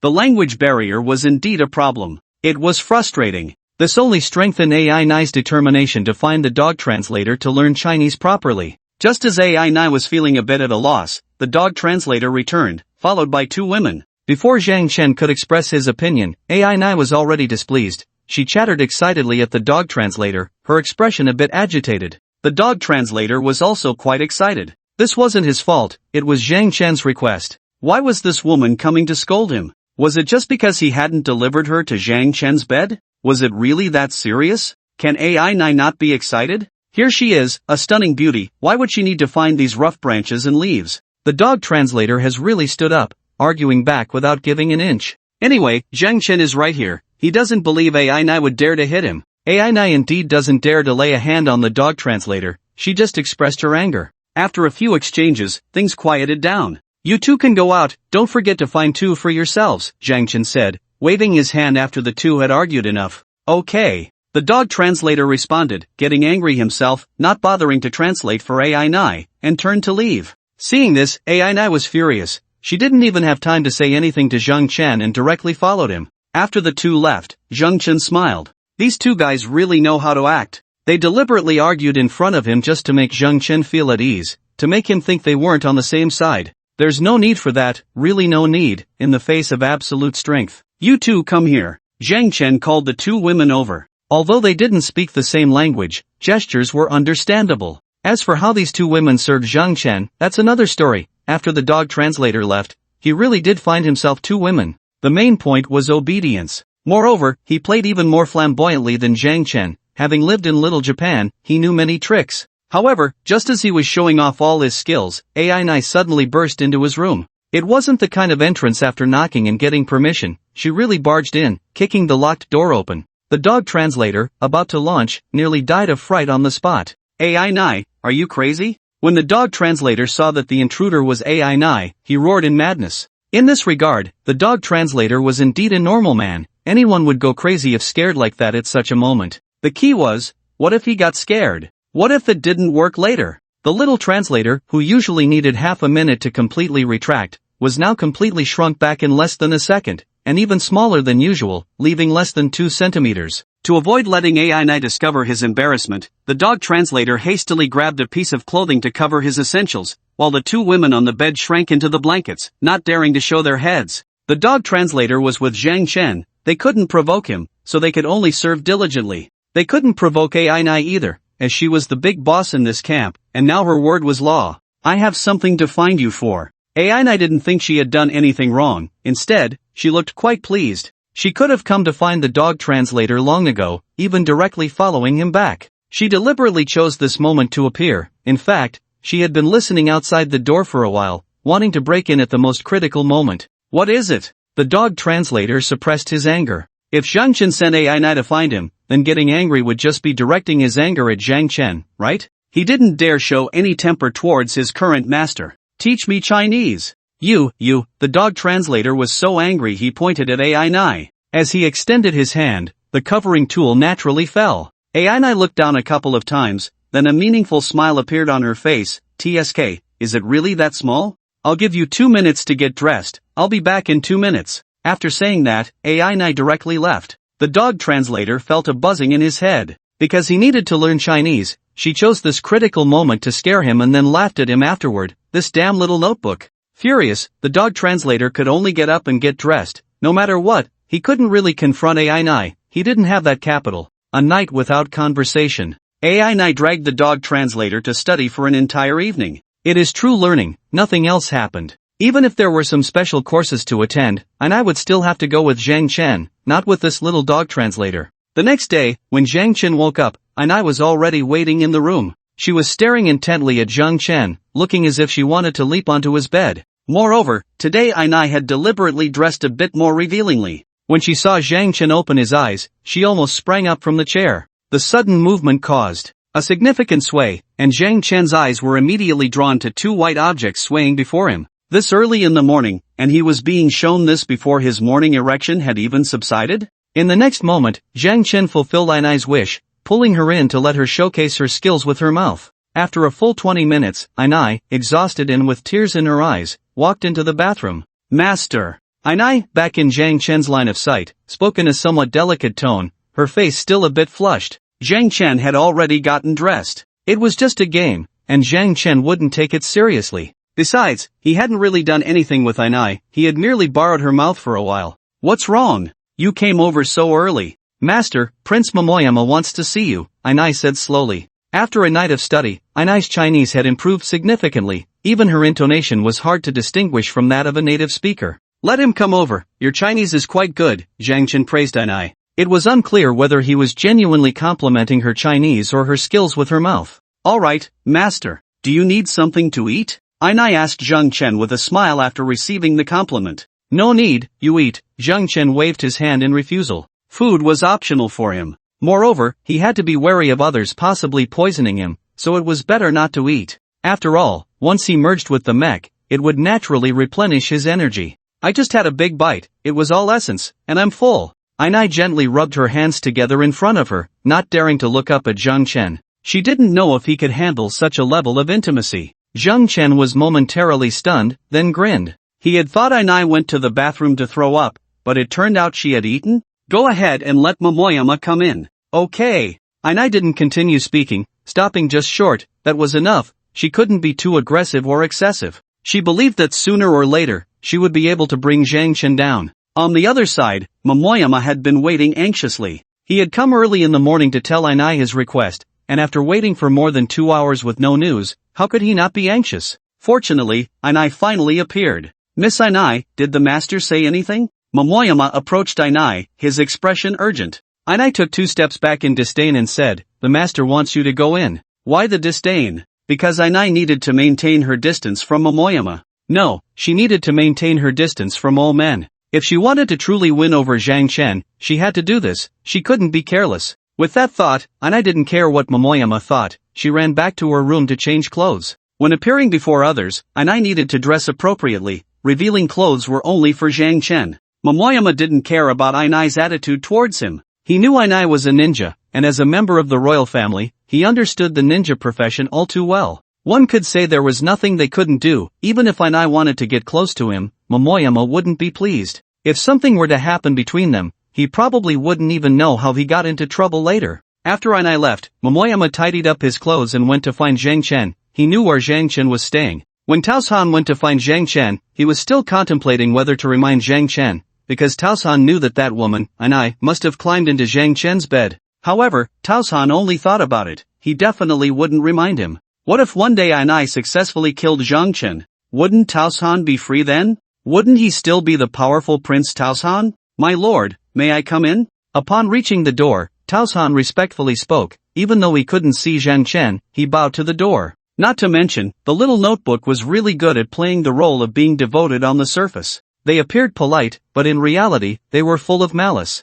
"Come in," Zhang Chen said. After adjusting his clothes, Taosan pushed the door open and entered. "I have seen the lord." He bowed again. Zhang Chen waved his hand dismissively. "What is it?" "My lord, the self-defense forces have already engaged in battle with the beautiful country. Do we have any actions to take?" Taosan came to report this matter, and in his mind, they should set off immediately to assist the self-defense forces. Only by doing so could they reduce the casualties of the self-defense forces. The soldiers of the beautiful country were not to be underestimated. If they truly relied on the self-defense forces to eliminate the soldiers of the beautiful country, the self-defense forces would probably not have many left, unless they recalled all the guards from the sea. But what if the mechanical creatures from the sea invaded the island? Then there would really be no peaceful days. In order to control more members of the self-defense forces, Taosan desperately hoped that Zhang Chen would take action. Unfortunately, Taosan did not understand Zhang Chen at all and had no idea what Zhang Chen was thinking. It would be better if both sides were wiped out, expecting Zhang Chen to help?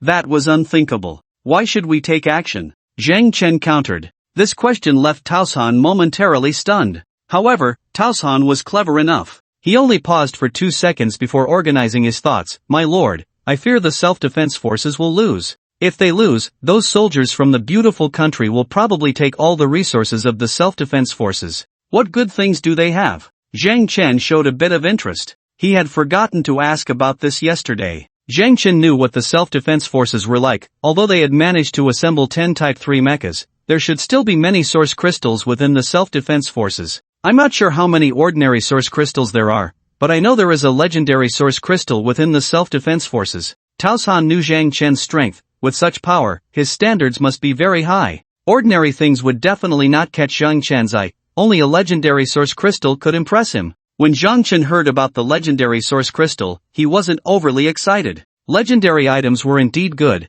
but Zhang Chen knew that the things produced were likely not useful to him. Just like his legendary energy shield. However, what needed to be obtained still had to be obtained. A legendary source crystal, not bad. Go call Ainai over, Zhang Chen said, pretending to be casual. A legendary source crystal was already the top-tier item, yet Zhang Chen casually said it was not bad. Yes, Tao San didn't care whether Zhang Chen was pretending. As long as he knew Zhang Chen agreed to take action, that was enough. Soon, Tao San found Ainai and told her that Zhang Chen wanted to see her. When Ainai appeared before Zhang Chen, he threw her a mecha core. This mecha core was just a Type 2 mecha of over level 30, and it had no special skills. My lord, this. Ainai looked at Zhang Chen in disbelief. Go to the self-defense forces and bring back the legendary source crystal from within. Can you do that? Zhang Chen asked. I can. Ainai answered without any hesitation, giving a very precise response. You won't run away, will you? Zhang Chen's lips curled slightly. Did Ainai want to run?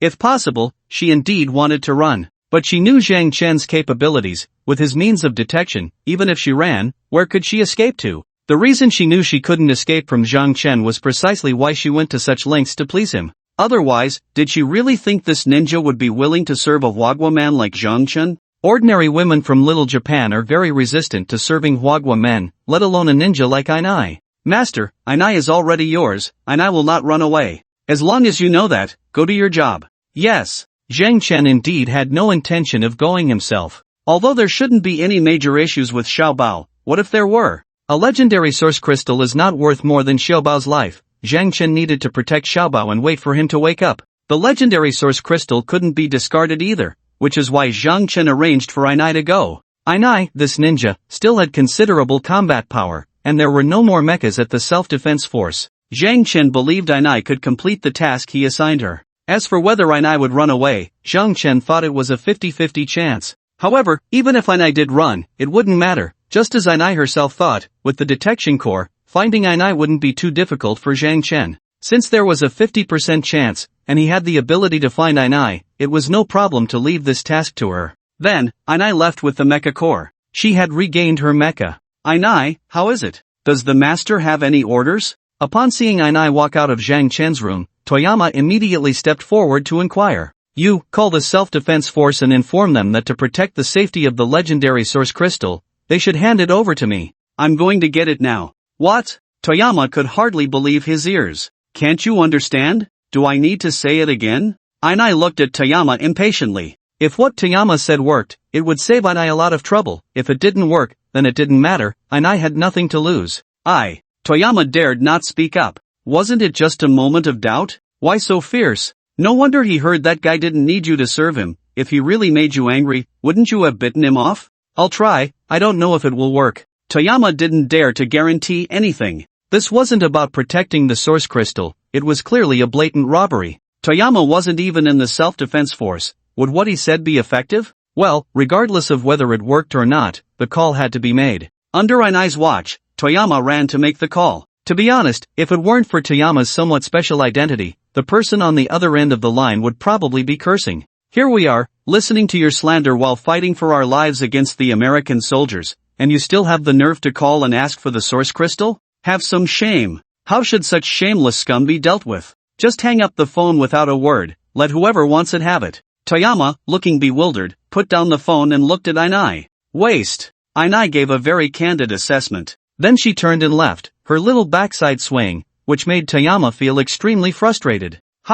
She's just leaving? A few minutes after Ainai left, Toyama suddenly realized. Ainai was gone, and the dog translator didn't know where he was at the moment, so, an opportunity had come. Did he really think Toyama wanted to stay in this Osaka camp? Did he really think this was a good place? Ainai had left, who could stop Toyama now? With that thought, Toyama looked out the window towards the highest building in the camp.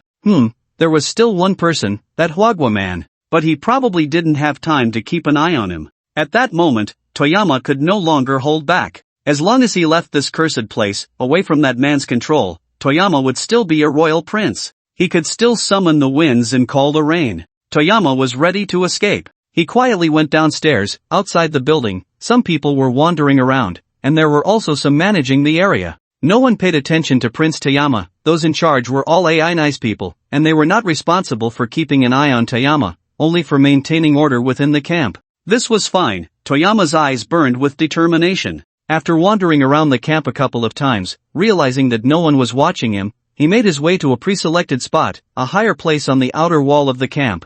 The higher the wall, the less attention it received. The lower areas were watched more closely. If someone wanted to escape, they would surely choose a lower spot to run. Toyama took the opposite approach. After all, his body had been enhanced, and this crumbling wall made of rubble, barely 4 or 5 meters high, could not stop him. Toyama climbed the wall. Just as he was about to jump down, a gunshot rang out. The dirt beneath his feet exploded, and the sudden change startled Toyama. "Get back!" AI Nai's cold voice came through. It turned out that AI Nai had not really left. She had known Toyama would cause trouble and had been waiting by the high wall for him for half a day. Whatever Toyama could think of, AI Nai could think of too, and she was not afraid of him escaping from a low spot. Because the lower parts of the wall were always monitored, as soon as Toyama dared to climb the wall, he would be spotted immediately. Even if they couldn't catch him, Zhang Chen could easily have Toyama brought back. You said you were leaving, right? I told you to get back." AI Nai's tone was exceptionally cold, and the gun in her hand was already aimed at Toyama's head. What could Toyama do? His body had been enhanced, but he was not Superman. At such a close distance, a bullet to the head was inevitable. However, just as Toyama jumped back, the dog translator appeared out of nowhere. "Jump back." The dog translator also had a gun in hand, standing about 10 meters away from Toyama. The dog translator's physical abilities were not as good as AI Nai's, so he was more cautious, keeping a distance from Toyama. But that didn't hinder anything.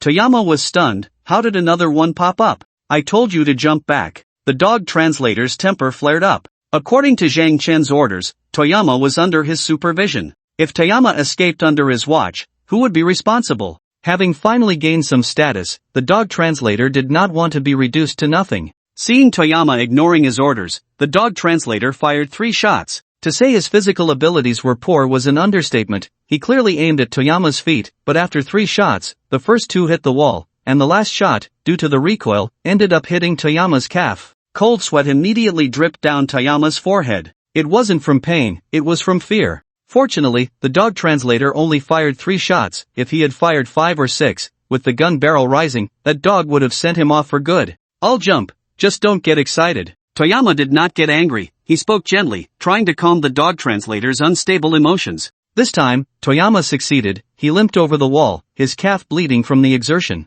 "Jump back." AI Nai was still there, her gun still aimed at Toyama's head. Toyama was about to go mad. However, he said nothing and continued to climb the wall and jump. "Get back." The dog translator seemed to be enjoying this. It was unclear whether the dog translator and AI Nai had coordinated, but one was inside the wall and the other outside, directing the bleeding Toyama back and forth, making him go through this ordeal over a dozen times before it was finally over. In fact, it was AI Nai who could no longer hold on. Although Toyama's body had been enhanced, it could not withstand so much blood loss. His body grew weaker, and his speed in climbing the wall slowed down. AI Nai had tasks to attend to and could not afford to waste time with Toyama. So, after exchanging a word with the dog translator, she left. Without AI Nai's cooperation, the dog translator could no longer torment Tao Shan. If it weren't for AI Nai's departure, the dog translator felt he could play this game all day. "Still running?" The dog translator coldly spoke as he watched Tao Shan struggle to return. Tao Shan slowly shook his head, gasping for air, completely lacking the strength to speak. Seeing Tao Shan in this state, the dog translator frowned. "Bring 2 people to take him back. No need to treat his injuries. If he can't hold on, let him die." The dog translator was also a ruthless person, and after hearing his words, Tao Shan nearly fainted from anger. Tao Shan vowed in his heart that he would remember this dog who relied on others for power, and when he had his day to turn things around, the first thing he would do was to use this dog as a sacrifice. Zhang Chen had been watching the farce from upstairs, neither intervening nor stopping it. "A little show every day isn't too bad. I wonder how many days that little guy needs." Zhang Chen mumbled as he returned to bed, contemplating what he needed to do next. He wanted to occupy more territory when the next source crystal descended. It was impossible to take over all of Little Japan, but he aimed to seize as much land as possible and gather a group of people. The more people, the easier it would be to get things done. As long as they weren't given mechas, these little Japanese wouldn't be able to stir up much trouble. Even though they had obtained the source crystals, they couldn't use them and had to hand them over.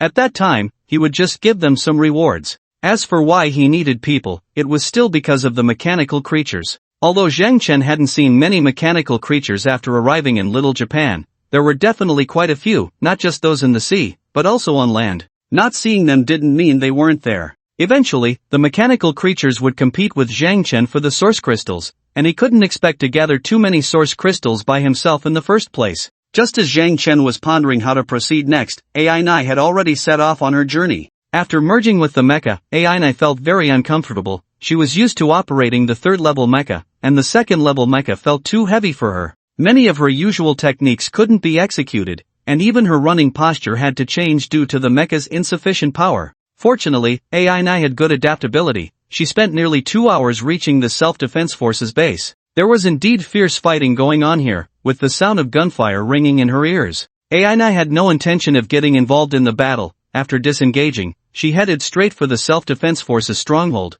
but she didn't walk in boldly. The call Tao Shan made had already proven the self-defense forces' attitude. They wouldn't willingly hand over the source crystals to Aina. If they wouldn't give them, Aina could only take them herself. As for where the source crystals were, it was easy to determine. Aside from the combat zones, wherever there were many mechas, that was where the source crystals would be. Tao Shan had already informed that someone would come to collect the source crystals. Would the self-defense force dare not send someone to guard them? The self-defense force was engaged in battle with the American soldiers, and the camp was quite chaotic. After sneaking into the camp, Aina carefully moved around, and by the time she discovered the place where the source crystals were stored, half an hour had already passed. Such an open area? Aina frowned as she looked into the distance. The place she was staring at was in the center of the camp, where a large open square had a metal house built from stacked containers. Surrounding this metal house were a dozen mechas patrolling back and forth, and there were also ordinary soldiers with guns on the ground. To get close to that place, she would have to cross the open area.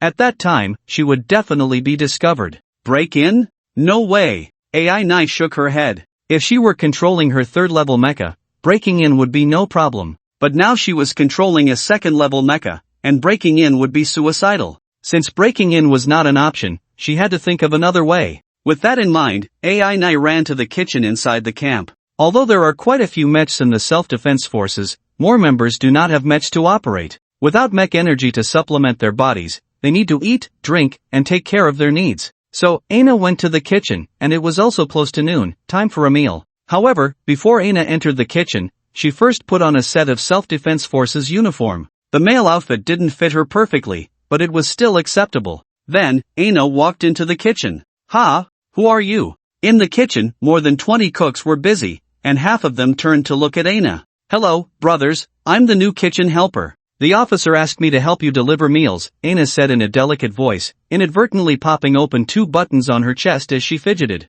"Oh no!" Aina exclaimed, hurriedly adjusting her clothes. In doing so, she revealed even more. Countless cooks stared, their eyes wide. "It's all their fault. I couldn't find a female soldier's uniform, so I had to make do with this," Aina complained, her demeanor shy. It's okay, let me help you." The guy closest to Aina couldn't resist wanting to step in. These guys hadn't touched a woman in quite some time. There were no female soldiers in their self-defense forces, and even if there were, they couldn't bully them at will. Outside the self-defense forces, these cooks had no right to go out, nor did they want to. Now that a female soldier had finally arrived, and she was a kitchen helper, how could they not be a bit more attentive? After all, everyone has needs, and it wouldn't hurt to have some fun together at night. Now, whoever could get close to Aina would have the first chance. "Thank you, brother, but it's fine, I've already taken care of it. Is the food ready? Who do I need to deliver it to?" Aina politely declined, and she really did button up, which left the cook who stepped forward with no opportunity. He felt quite frustrated. "Are you going to work right now? You're really diligent. In that case, take these to the injured. By the way, I haven't asked, what's your name?" "My name is Aina." "Aina, what a lovely name." Whether it's cute or not, he just had to compliment her. "Thank you, brother. Is this food for me?" "No, that's too much. You won't be able to carry it all. Just take a little less." "Okay, brother, then I'll make a few more trips." With that, Aina lifted the tray and walked out. As soon as Aina left the kitchen, the cooks erupted in chatter. Look, no matter where they are from, men like beautiful women, even if the Japanese men are of a lower caliber. Leaving the kitchen, Aina's face was filled with disdain. She could hear the discussions inside, comments about how fair-skinned, large, well-shaped, and pretty she was, and how her small mouth must be very pleasant. The more she listened, the more irritated she became. "If it weren't for having something to do, none of you would survive." Aina gritted her teeth and then walked toward the container area. "Going to the injured? Don't be ridiculous, the injured weren't Aina's type. Sure enough, carrying the tray, Aina didn't attract the guards' attention. In fact, some even approached her, and when they saw Aina's appearance, they ran even faster. Brothers, it's time to eat. I'm too weak to carry much at once. I'll go get more. Good sister, so cute. How come I've never seen you before? I'm the new kitchen helper, brother. Aina wore a sweet smile, one that seemed to melt hearts. That's great. I've always found those cooks annoying. It's better to have a sister like you. You look so frail. Have you eaten? If not, let me help you get some. Brother, isn't that inappropriate? Aina said shyly, intentionally pushing her chest forward. In a place where even seeing a sow makes one take a second glance, encountering someone as gentle and charming as Ainai, who is also a bit coy, is something no man can resist. The person welcoming Ainai certainly couldn't resist. What's wrong with this? If those guys dare to make things difficult for you, Big Brother will help you deal with them. You take this over and eat with them, and wait for Big Brother to come back to find you. Okay, Big Brother. Ainai nodded obediently, and then she didn't leave, instead watching as he turned back 3 times while running towards the kitchen. Once he was out of Ainai's sight, she coldly smiled, and in the blink of an eye, her expression transformed back into that of a lovable darling. It's easy to handle one man, but a group of men is even easier. Faced with those who fawn over her, Ainai accepted everything: food, drink. She was utterly compliant. A group of men were enchanted by Ainai, their hearts blooming with joy. Even those controlling the mechs couldn't help but keep glancing this way. Their self-defense force was different from the soldiers of the beautiful country. They only bullied their own people, but they didn't insult them. The soldiers from the beautiful country never lacked for women, while here, it's a different story. When they managed to catch women from other countries, they would show off a bit. This place wasn't just about Huagua, it included all other countries as well. These men, who hadn't had meat for days, could only see Ainai, wishing they could peel her alive. Of course, Ainai wouldn't let them succeed. Pretending to be coy was her bottom line. Just being familiar was enough. This meal lasted over an hour, with the sounds of artillery from the front lines seeming like music to accompany them. After a hearty meal, Ainai cleared the plates and left under the reluctant gazes of the men. That evening, Ainai returned to deliver dinner, and the meal was even more elaborate. She also learned from these men that some of them would be on night watch at the front line, which gave Ainai an idea. At midnight, Ainai walked in again with a tray. After 2 deliveries during the day, the guards at the mechs naturally didn't stop her. There were very few guards at night, only 2, and they were both half asleep. When they saw Ainai appear with the tray, both men immediately perked up. The long night stretched ahead, and if, good sister, why are you here so late? I saw my 2 brothers working hard, so I brought you some late-night snacks. You're so considerate of your brothers, come here quickly. The 2 eagerly beckoned Ainai, exchanging glances. After a brief standoff and their eye contact, one of them conceded and quietly urged the other, hurry up. Don't worry. The victor smiled and quickly stepped forward to take the tray from Ainai's hands. This late-night snack, however, saw the victor behaving far less gentlemanly than during the day, his hands frequently reaching for Ainai. Ainai pretended to resist, allowing him to take a little advantage. Without giving him some sweetness, the next steps couldn't proceed. Sure enough, just as he was getting a bit too handsy, Ainai shyly swatted his hand away. Brother, there are still people here. Ainai whispered softly, her voice so low that it seemed only the 2 of them could hear. At that moment, the other guy, understanding the situation, stood up. I'm going to the bathroom. The departing man felt his heart bleed. He wanted to go first too, but thinking that the other guy could finish in 2 minutes, he decided to hold it in, planning to take some pills in the bathroom so he could perform better later. If he could make the girl comfortable, wouldn't she come looking for him every night? With the outsider gone, the victorious guy couldn't wait to pounce on Ainai. Brother, no, there are still people here. Ainai glanced at the mechs not far away. Those mechs had stopped patrolling and were all standing there, looking this way. Through the mecha's vision, darkness could not obstruct them, and viewing through the mecha was much clearer than human sight. Oh, look at me, come on, let's go inside, said the victor, pulling Ainai into the room made from shipping containers. Seeing this guy's eager demeanor, the mechas did not intervene. Who hasn't had their moments, right? If they could also have a moment later, wouldn't it be convenient for both parties? Once inside the container, Ainai seemed like a girl with her eyes wide open, continuously expressing her surprise. Listening to this adorable little sound, the victor found it even harder to control himself. Just as he had taken off half of his clothes, Ainai suddenly spoke up, brother, there isn't even a place to rest here. Looking at Ainai's flushed face, the victor nearly drooled. There is. He absolutely couldn't let such a cute and pristine girl lie on the ground and do something with him, right? So he needed to find a good spot. With that thought, he immediately pulled Ainai's hand and walked further inside. This place was an important warehouse for the self-defense forces, storing many materials, including weapons and ammunition, and naturally, there were piles of source crystals. Ainai took all this in, but she did not find the legendary source crystal here. Therefore, Ainai was not in a hurry. She let him pull her along until they finally entered a room modified from a container. Ainai was a bit surprised. If she hadn't been brought in by this person, she would have found it hard to locate this room. Looking at the furnishings inside, Ainai felt a chill. What time was it that a place hoarding important materials had a pile of antiques, many of which were plundered from Huagua? If one were to say these guys respected cultural relics, Ainai would never believe it. These guys were just greedy, surely thinking these antiques from Huagua could bring them considerable benefits in the future. After all, the Huagua people cared a lot about the things left by their ancestors. He should care too, right? When Ainai looked at these antiques again, her expression changed. The guy who had pulled Ainai into this room was unaware of her thoughts. He had already taken off most of his clothes and was now preparing to help Ainai. However, just as he reached out to grab Ainai's clothes, a force he could not resist suddenly emanated from her delicate little hand. The guy, whose bones were nearly crushed, almost screamed out loud, "Brother, why are you so eager?" Ainai turned her face to look at the guy she was holding. "Sister, your strength is really great, right? There's even more, do you want to see?" Ainai giggled. "I do." The guy, still not realizing the situation, naively nodded. In the next moment, the strength in Ainai's hand suddenly surged, and the wrist she was holding was directly twisted off, the pale, broken bone exposed to the air. Just as he was about to scream loudly, Ainai's palm covered his mouth. Looking at Ainai, who was so close, with her fragrance filling his nostrils, the desire in his eyes vanished, replaced only by fear. "Where is the legendary source crystal?" Ainai's voice lost all shyness, replaced by endless coldness.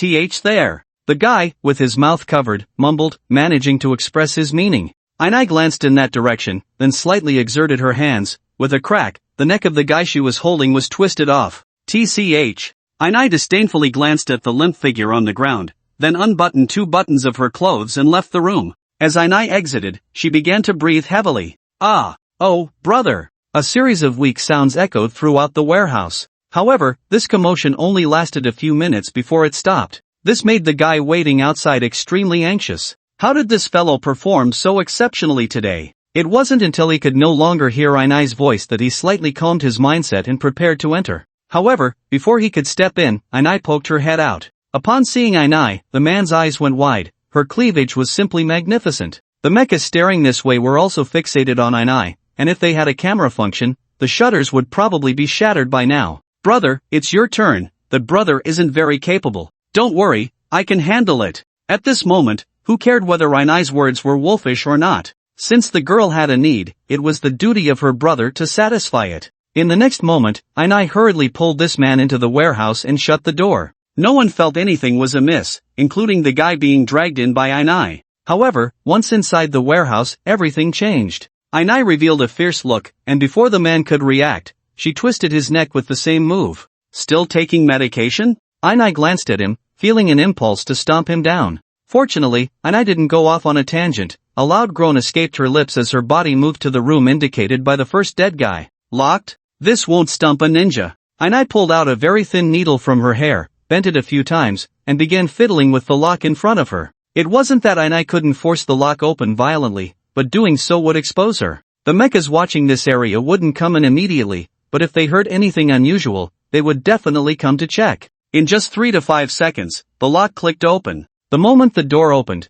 Ainai spotted the legendary source crystal. Excited, she stepped forward and used the mecha core to place the legendary core into the mecha space. Although the mecha space was limited, fitting in such a source crystal was definitely no problem. Just as Ainai was thinking about plundering more items, suddenly, an alarm blared. It turned out that the place where the legendary source crystal was stored had advanced technology. Taking it would trigger an alarm. Damn it! Combine. At this moment, Ainai couldn't care about anything else. She couldn't be cornered here. Seconds later, the guard mechas arrived immediately. When they violently lifted the container acting as the warehouse door, they happened to see Ainai entering the mecha. "That woman is an enemy, kill her." The ranged mechas opened fire immediately. Ainai, missing her footing, ran wildly in the mecha, and in just 2 or 3 seconds, she dashed into the room filled with ancient Chinese artifacts. Then, Ainai opened the cargo hold and stuffed everything she could grab inside.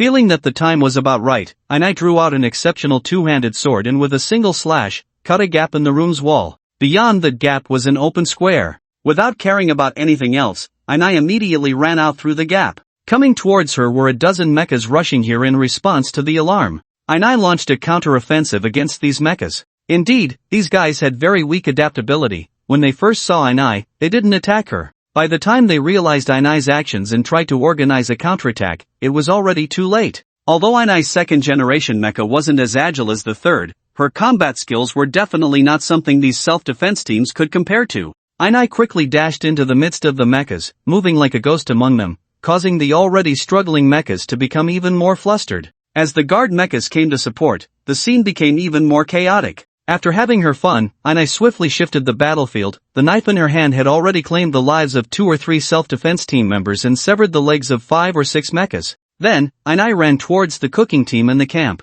Upon hearing the commotion, someone from the cooking team surely came out to see what was happening. When they discovered a mech charging towards them with a fierce aura, they all began to panic and dodge. Ainai had come for these people. How could she let them escape? There was a price to pay for their arrogance. Under Ainai's merciless trampling, the cooking team was decimated, with more than 20 members crushed on the spot, and the rest were all injured. After doing this, Ainai turned and ran towards the outer wall of the camp. The guard mechs followed closely behind her, firing continuously from a distance. Unfortunately, most of the bullets were dodged by Ainai's movements. Those she couldn't avoid were simply withstood by the mech. They were just ordinary bullets, and even if a powerful bullet pierced the mech, it wouldn't affect Ainai's actions. Damn it, the warehouse was robbed. Did you all grow up eating shit? The highest-ranking officer in the self-defense force roared, his eyes dark with anger. No one dared to look up at him. The warehouse was right in the center of the camp, and so many resources had been deployed to protect it, yet it was still robbed. The key point was that a legendary source crystal was lost.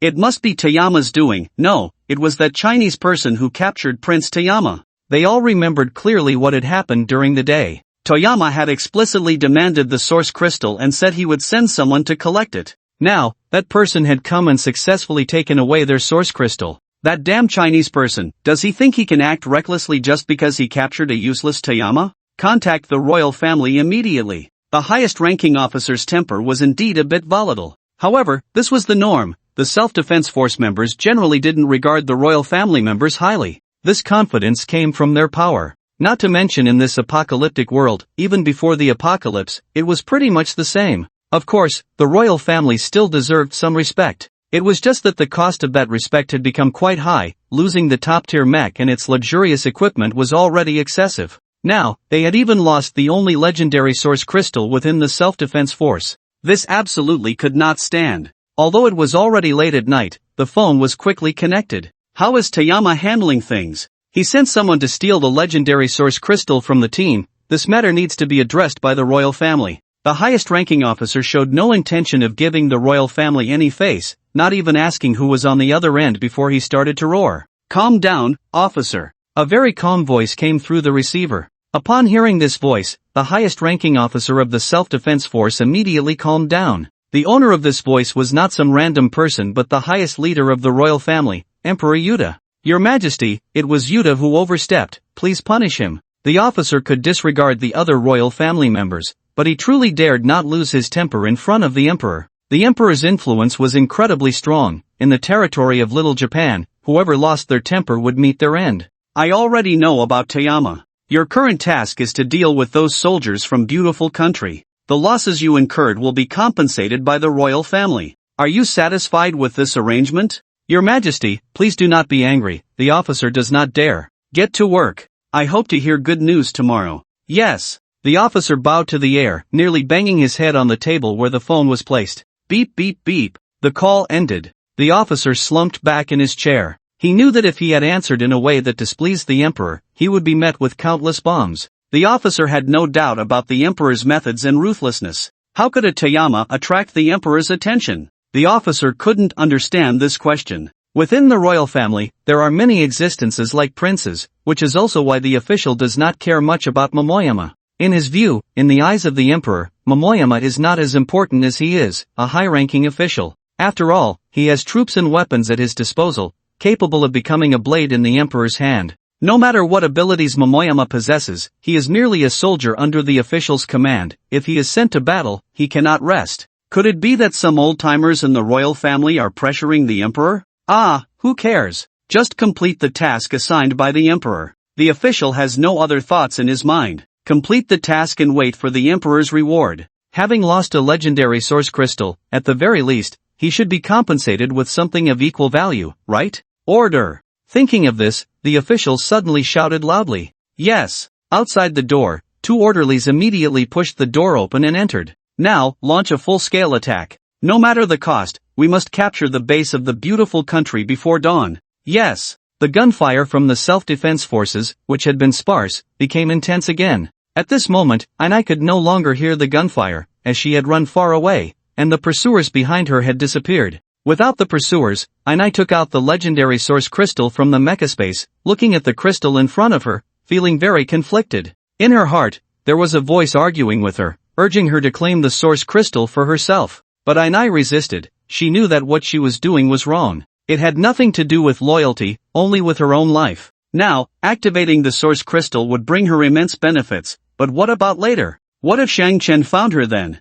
Would she just enjoy herself for a while and then go to her death? Ainai did not believe anyone could protect her. Even if she were taken to a larger camp, or even a place like Tokyo, she would still feel no sense of security. Ainai spent more than 20 minutes building up her mental resolve before finally setting off again. Her rationality overcame her desire. The source crystal was good, but life was more important. Having resolved her mental conflict, Ainai hurried back to the Osaka camp before dawn. Inside the camp, after disassembling her mecha, the patrolling guards greeted her. Ainai inquired about what had happened that day before heading towards the tall building where Zhang Chen was located. Standing outside Zhang Chen's room, Ainai hesitated. Should she wait here, knock on the door, or quietly enter? After thinking for a long time, Ainai decided to sneak in. The door opened quietly, and Ainai tiptoed into the room, ensuring she made no noise. However, Zhang Chen was already awake, as he had not truly been asleep, just resting with his eyes closed. Noticing Ainai approaching, Zhang Chen did not get up. Ainai walked to the window, frowning slightly. She caught a whiff of a familiar scent. Then, Ainai pouted slightly and shot Zhang Chen a glare with her eyes. This guy, doesn't he know to wait for her to return? Can those superficial women really compare to her? In terms of looks, age, figure, and the agility of the tongue, who could match her? However, Ainai only dared to complain in her heart. After her internal rant, Ainai quietly knelt on the ground, resting her head on the edge of the bed. Her eyes fixed on Zhang Chen, her mind lost in thought. Zhang Chen, on the other hand, felt a bit nervous. Although his physical strength had improved and he was certainly much stronger than the current Ainai, she was a ninja, and who knew what sneaky tricks she had up her sleeve? Being this close, Zhang Chen was also afraid of falling into a trap. Yet, even so, Zhang Chen did not move. He still wanted to test Ainai a bit. Ainai had already figured it out on her way back. She truly had no extra thoughts. As she watched, she unexpectedly fell asleep at the edge of Zhang Chen's bed. Listening to Ainai's even breathing, Zhang Chen felt uncomfortable.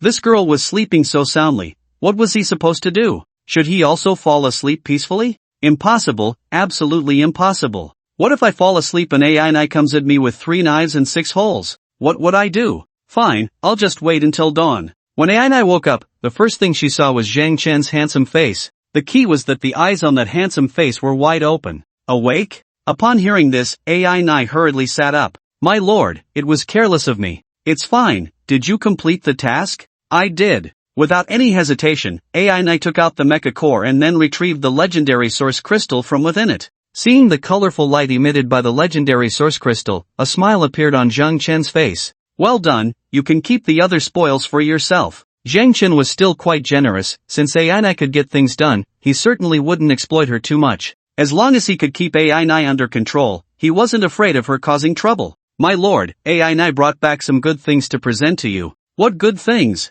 Zhang Chen got out of bed and stored the legendary source crystal into his mecha core. Look, my lord. Ainai presented an antique she had worked hard to obtain, as if offering a treasure. This is an antique artifact from Huagua. Ainai blinked cutely. And there's more. They all hid them like treasures, and I basically brought them all back. You only brought these things back, and no source crystals? Zhang Chen realized something and looked at Ainai in surprise. Ainai nodded at Zhang Chen. Yes, my lord. The emotion Ainai wanted to express was very clear. Look, I care about you, Zhang Chen, and I risked everything to bring back what you need, without taking any source crystals. Aren't you touched? Zhang Chen could only express that he was not touched at all. What era is this? Although Zhang Chen was someone who respected culture and antiques, in this day and age, nothing could compare to source crystals. Why waste time not grabbing source crystals and collecting useless antiques? In chaotic times, gold is valuable. In prosperous times, antiques are valuable. Now is a chaotic time. What use are antiques? Alright, remember to bring back source crystals next time. AI Nai was a bit confused. This was a bit different from the script she had designed for herself. By the way, my lord, the antiques are in the cargo hold of the mecha, and here's the mecha core back to you. AI Nai respectfully presented the mecha core with both hands. Oh, I didn't ask you for it. Why didn't you keep it for yourself? Zhang Chen shifted from a state of heartbreak to surprise. He didn't expect AI Nai to voluntarily return the mecha core. Being by your side, AI Nai doesn't need her own mecha. If you need AI Nai to help, you will naturally allow her to use the mecha. Yesterday, it was because AI Nai needed to go far to carry out a task that she accepted the mecha core, so please take the core back, my lord. AI Nai remained in a bowing position with both hands presented. She had already thought it through. Since she wouldn't have any second thoughts in the short term, she would completely treat Zhang Chen as her true master. Only in this way could she gain enough benefits. At the very least, if she showed her sincerity, Zhang Chen would definitely feel it, and she wouldn't have to be on guard against him everywhere. She could even use enough resources to control the mecha again. Alright, Zhang Chen could see through AI Nai's thoughts. No matter what AI Nai was planning in her heart, at least Zhang Chen was very satisfied with her performance now. He was willing to accept such a capable subordinate. Let's go, let's take a walk. Zhang Chen called out to AI Nai. Yes, AI Nai responded. Then, AI Nai followed behind Zhang Chen, walking out of the building and leaving the camp. Inside the camp, everyone looked at Zhang Chen with awe. This is how it is with Xiao Benzi. If you are stronger than him, his attitude towards you is comparable to how he treats his own father. But as soon as he discovers that you are weaker than him, you will see the darkest things hidden deep within the little notebook's heart. Bullying the weak is something the little notebook excels at, and it does so with remarkable smoothness. Zhang Chen did not care about these matters. So far, all the little notebooks in his eyes were merely tools. AI Nai might have gained a bit of status, enough to become someone who uses these tools. Zhang Chen might still care a little about the thoughts of the person using the tools, but would he pay any attention to the thoughts of those tools? Just as Zhang Chen was leading AI Nai out of the camp, the dog translator came running from a distance. The dog translator felt he could not fall behind. He could already sense that his status was under some threat. Because AI Nai's learning speed was astonishing, it was estimated that in just a couple of days, she would no longer need him as a translator. If he could not even fulfill the most basic responsibilities, what use would Zhang Chen have for him? Therefore, no matter what Zhang Chen wanted to do, the dog translator had to follow along to maintain his sense of existence. Zhang Chen had no time to pay attention to the dog translator. After leaving the camp, Zhang Chen merged with the mecha and granted AI Nai the right to control it. Looking at the two massive machines before him, the dog translator felt quite uncomfortable. If possible, he also wanted to control the mecha. After merging with the mecha, Zhang Chen took out the legendary source crystal that AI Nai had brought back. Activate. Ding, congratulations on obtaining the legendary weapon, Pulse War Spear. Legendary weapon? Zhang Chen was no longer calm. Moreover, it was a legendary weapon for close combat. Immediately, Zhang Chen checked the attributes of this war spear. Pulse War Spear, Legendary, Combat Power plus 1500 Equipment Requirement, Mecha Combat Power 2000 Description. The spearhead emits a faint glow and is not made of physical material. It is formed by intense pulse fluctuations, and each attack can cause a pulse attack. Damn! A legendary weapon is indeed extraordinary. Zhang Chen glanced at his mecha combat power. Just enough. After deducting the 400 combat power provided by the Super Energy Sun Sword, Zhang Chen's mecha's base combat power was also 2150 points, meeting the requirement to equip this legendary Pulse War Spear. Zhang Chen immediately put away the Super Energy Sun Sword and equipped the Pulse War Spear. His combat power skyrocketed, instantly increasing by 1500 points, bringing Zhang Chen's combat power to 3650 points. If he used the Super Energy Power Enhancement, his combat power would soar to 7,000 points. At this moment, the skill of Super Energy Power Enhancement was just beginning to show its potential. So cool! AI Nai couldn't help but exclaim. Zhang Chen looked down at the weapon in his hand and nodded slightly. Indeed, it was very cool. AI Nai's appreciation level was quite on point. The Pulse War Spear, a legendary weapon, adapted to Zhang Chen's mecha size, currently had a length of 18 meters, with the spearhead alone measuring 2 meters long. From the outside, one could not tell how sharp this spear was, but those who endured its attacks would understand. As for AI Nai's comment about it being cool, It should be because this spear had a built-in light effect. The glowing spearhead formed by pulse fluctuations was inevitable, but since this weapon was legendary, the spear shaft also emitted a faint glow. Because this war spear had not yet been enhanced, the light on the spear shaft was not intense. But once the enhancement level increased, the light would become bright and dazzling. Legendary items are eye-catching no matter where they are placed. By the way, thinking of this, Zhang Chen immediately took out the meteor and red star from his cargo hold. These were Zhang Chen's stock, as well as the spoils he had collected from the two camps. Using such special resources to enhance other equipment would be a waste, but using them to enhance legendary equipment would not be considered wasteful at all. Even the lowest level legendary items were worth enhancing. Enhance. Zhang Chen pressed the meteor against the war spear in his hand. The meteor transformed into a flowing substance and merged into the spear. Ding, Pulse War Spear Enhancement +1. Continue. Zhang Chen had no intention of stopping. He pressed 2 consecutive shooting stars into the war spear. Then came the red stars. 3 red stars were pressed into the war spear. At this moment, the brightness of the light emitted by the war spear had at least doubled. In AI9's eyes, the war spear looked even cooler. But what Zhang Chen cared about was not the visual effects, but the combat power. Pulse War Spear, Legendary, +6 combat power +2100 equipment requirement, Mecha combat power 2000. A feeling called happiness was wildly released in Zhang Chen's heart. Just a single legendary weapon could match the total of all his mecha's various equipment. This was only enhanced to level 6, if he had enough purple stars, the spear could be enhanced to +9. As for anything above +9, Zhang Chen didn't dare to think about it for now. Although he still used purple stars for enhancement, the risk of failure increased significantly after +6, but such failures wouldn't damage the equipment. However, if he failed to enhance beyond +9, there was a risk of the equipment shattering. Zhang Chen would definitely be willing to use purple stars to elevate the war spear to +9, but anything above that was unnecessary. Even if the combat power would qualitatively improve after reaching +9, Zhang Chen didn't dare to gamble. Well, actually, even reaching +9 was tough now because Zhang Chen didn't have enough purple stars. Can you use a two-handed sword? In a good mood, Zhang Chen looked at AI9. Yes, my lord. AI9 nodded at Zhang Chen. As a ninja, she had experience with various weapons, and of course, she could use a two-handed sword.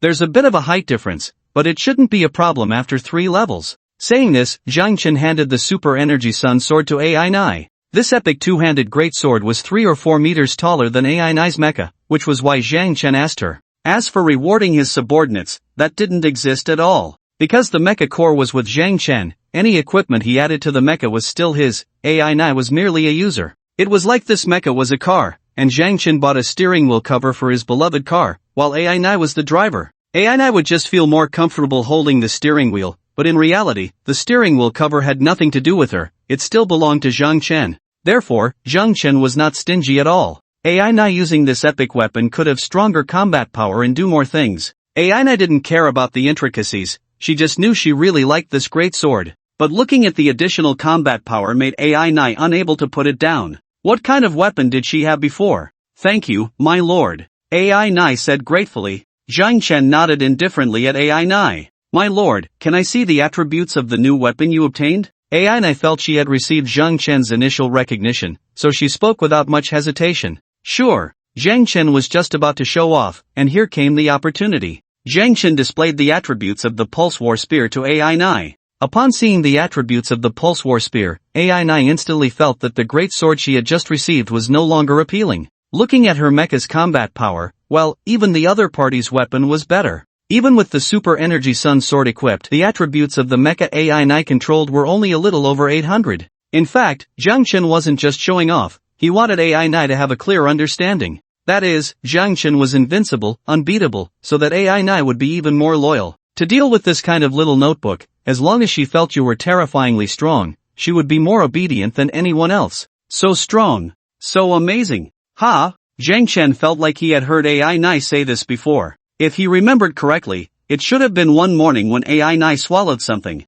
Zhang Chen liked hearing that. Let's go, let's see how Xiao Bao is doing. Since they had already left the camp, Zhang Chen had no intention of just going back. He wanted to see how Xiao Bao was doing. AI9 had no objections and followed behind Zhang Chen. This is a tough situation for the dog translator. The two mechas are walking, and they are undoubtedly many times faster than his sprint. Watching the two mechas disappear into the distance, the dog translator feels a bitter pang in his heart. Should he chase after them or not? Forget it, the camp needs someone in charge, and this heavy responsibility falls on my shoulders. After coming to this conclusion, the dog translator turned back and walked towards the camp. Not long after returning to the camp, the dog translator answered a phone call. It wasn't a call he made, rather, a call had come into the Osaka camp. Who? The dog translator didn't care who was on the other end, his attitude was not very friendly. I am Yuta. The emperor spoke. Who is Yuta? The dog translator was still trying to process this, his tone filled with confusion and a hint of skepticism. He felt the name was somewhat familiar, but he couldn't recall it in such a short time. This was understandable, as the existence of someone at the level of an emperor was far removed from the dog translator, both before and after the apocalypse. Emperor Yuta. Yuta's composure was quite good, he wasn't angry, and his tone remained calm. The dog translator was startled, nearly dropping the receiver in his hand. It took him a good 10 seconds to gather himself, and his racing heart calmed down considerably. I can't get too excited, it's just an emperor, what's the big deal? I'm now an adult subordinate, I can't embarrass the adult. If I embarrass him, I won't be able to survive in the future. Yes, that's it. What do you want? After preparing himself mentally, the dog translator's tone remained firm, though his hand holding the receiver was still a bit shaky. For someone like the dog translator, living in a small world, receiving a call from Shide was like an ordinary person in Hwagwa suddenly getting a call from the president. Just ask if you're scared. Even if you're not scared, just ask if you're excited. Is Momoyama there? Yuta was a bit surprised. He could sense that the dog translator was startled upon hearing his name, but he didn't expect the dog translator to adjust so quickly. However, Yuta didn't mind. He is still alive. On the other end of the line, Yuta was a bit confused. What kind of answer is that? The emperor was asking if he was there, wanting him to listen to the call, not whether he was alive. If he weren't alive, would you believe that I could order missiles to flatten your camp right now? Well, Yuta's composure was indeed commendable. He wasn't angered by the dog translator's rudeness. Please let Momoyama take the call. That's not possible. Without our adult's permission, Momoyama cannot take the call. After several exchanges, the dog translator found his confidence, and his hand stopped shaking. An emperor is just like that, right? If I don't speak properly, he has to listen obediently, doesn't he? At that moment, the dog translator was not just confident, he felt a bit arrogant. Then go ask your adult. If your adult can speak Japanese, have him come talk to me. My adult is not in the camp, I can't ask. Please leave a way to contact you, and when my adult returns, I will inform him. Are you Japanese? No, I am now a Hwagwa person. The dog translator overturned Yuta's words. Who is Japanese? You are the Japanese one, your whole family is Japanese. Although the dog translator's nationality was Japanese, he was certain that from this moment on, he was a Hwagwa person. Whoever said he was Japanese, he would argue with them. Even if it was the emperor on the other side, it didn't matter. Yuta caught on to the implication in the dog translator's words. Now a Hwagwa person means he was previously Japanese, having switched sides completely. I, the emperor, grant you royal status and the right to control the self-defense forces, as long as you listen to me in the future. Are you willing? Yuta was quite adept at this kind of political maneuvering. Offering high positions and rich rewards, he didn't believe the dog translator could resist. Do you take me for a fool? The dog translator retorted. This blank check is quite impressive, and the drawing is pretty good too. But what good is your royal status? Where is the self-defense force? Even if what you say is true, I need to be alive to see you first. Speaking of which, if I really leave my lord, would I still be of any use to you? It would be strange if what you said could actually be fulfilled. Oh, you don't believe me? I can make you the deputy of Momoyama. As long as you help Momoyama escape from Osaka, he will take over the self-defense force. Once you lead the self-defense force to Tokyo, everything this emperor has said will naturally come true. I don't believe a word you say. I will report everything you said to my lord. The dog translator sneered in response. He didn't believe a single word of what Yuta said. Helping Momoyama escape and becoming his deputy? If he really ran away with Momoyama, the first thing Momoyama would do is get rid of him. That hole in Momoyama's leg hasn't stopped bleeding yet. The dog translator didn't think Momoyama was a magnanimous prince. You need to think this through. Are you really going to go to such extremes? Are you so sure he can withstand the steel torrent of Great Japan? You should consider your future. I've thought it through, stop talking nonsense. I didn't expect the Emperor of Japan to be such a hypocritical guy. Goodbye. Asterisk click. Asterisk the phone hung up. What a piece of trash. The dog translator cursed angrily. He felt that Yuta was insulting his intelligence. I can't find trouble with you now, but I can find trouble with Momoyama. With that thought, the dog translator immediately had someone bring Momoyama over. He wanted to vent his anger on Momoyama. Momoyama, lying in bed and wallowing in self-pity, was startled when someone suddenly barged in. Without knowing what was happening, he was brought before the dog translator. Just now, Yuta called. His Majesty the Emperor? What did His Majesty say? Momoyama seemed to grasp a lifeline. He knew the Emperor would definitely save him. He wants me to become a member of the royal family, promises to make me the commander of the self-defense force, and said I should first be your subordinate to help you escape. The dog translator spoke straightforwardly, without hiding anything, and without caring about the two people who had come with Momoyama. At this moment, those two were ready to take action against the dog translator and Momoyama. They were not the dog translator's people, they were Aina's. If the dog translator had no ulterior motives, then he was one of Zhang Chen's people, and they would obey the dog translator's orders. But if the dog translator had ulterior motives, then sorry, they wouldn't hold back at all. However, they were also puzzled as to why they didn't act immediately. If this dog translator really had ulterior motives, why would he say such things in front of them? Was he trying to win them over because he needed subordinates? Or did he have other thoughts? Such good conditions? You must have agreed, right? That Hwadwa person must have left the camp by now. This is the best opportunity. What are you waiting for? Momoyama was very excited. He knew that Zhang Chen and Aina had left the camp. The commotion caused by the mecha was not small, and Momoyama certainly felt it. In his view, since the Emperor had offered such good conditions, the dog translator would definitely agree. Do you think I'm you, with a dog brain? Do you think I would agree to such bullshit conditions?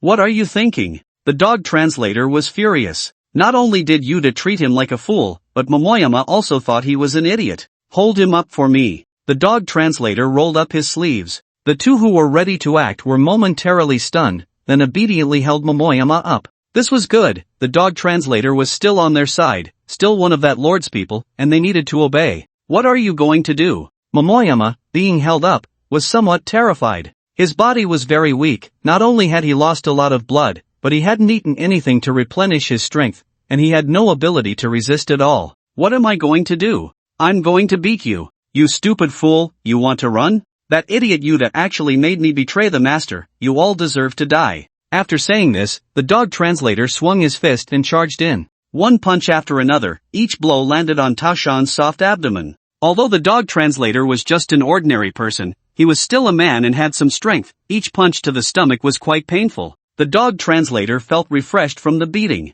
Tao Shan, on the other hand, was in agony. Which prince had ever endured such a beating? He was already feeling unwell, and now this dog had beaten him up. Tao Shan felt wronged and wanted to cry. Fortunately, the resilient Tao Shan held back, and he noted down another account against the dog translator in his mental ledger. The dog translator didn't care about that, he just wanted to enjoy the beating, and who knew what would happen later? After about 10 minutes of beating, the dog translator finally stopped. This was also out of necessity, as he had run out of strength. Tell me, what's the deal between you and that Yuta? The dog translator sat down on a chair, while the restrained Tao Shan was completely limp, spitting sour liquid. Not going to say, huh? The dog translator panted a few times, then rolled up his sleeves, preparing to strike again. Wait.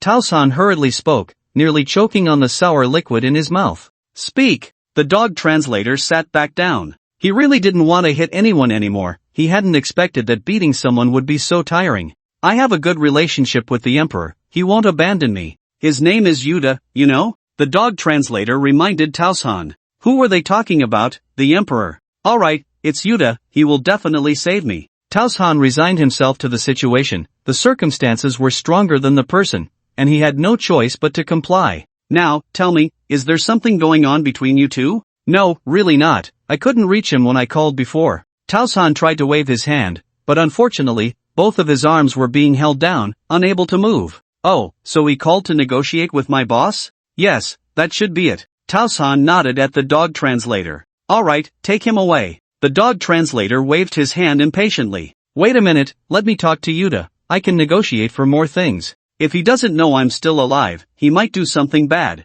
Tao Shan was anxious, he desperately wanted to contact Yuta. The dog translator remained silent, weighing the situation in his mind. Normally, such matters would require Zhang Chen's approval, but Tao Shan's reasoning wasn't without merit. If Yuta believed Tao Shan was dead, then take him away. If you think you can make me make a mistake, dream on. Hey, you guys arrange for someone to find the boss and tell him about Taosan and Yuta. Yes. The two took Taosan away and immediately arranged for someone to find Zhang Chen. The dog translator sat in the chair, feeling very stirred inside. This is the charm of power. At this moment, the dog translator understood why some people were so obsessed with power. Meanwhile, Zhang Chen had brought Ainai to the ruins he had created. The ruins still looked the same, with no changes. Zhang Chen activated the detection core to take a look. Although he couldn't see the little treasure about 100 meters underground, 10 meters was enough to determine if there were any signs of damage within that range. After checking around, there was no problem. The little treasure was safe.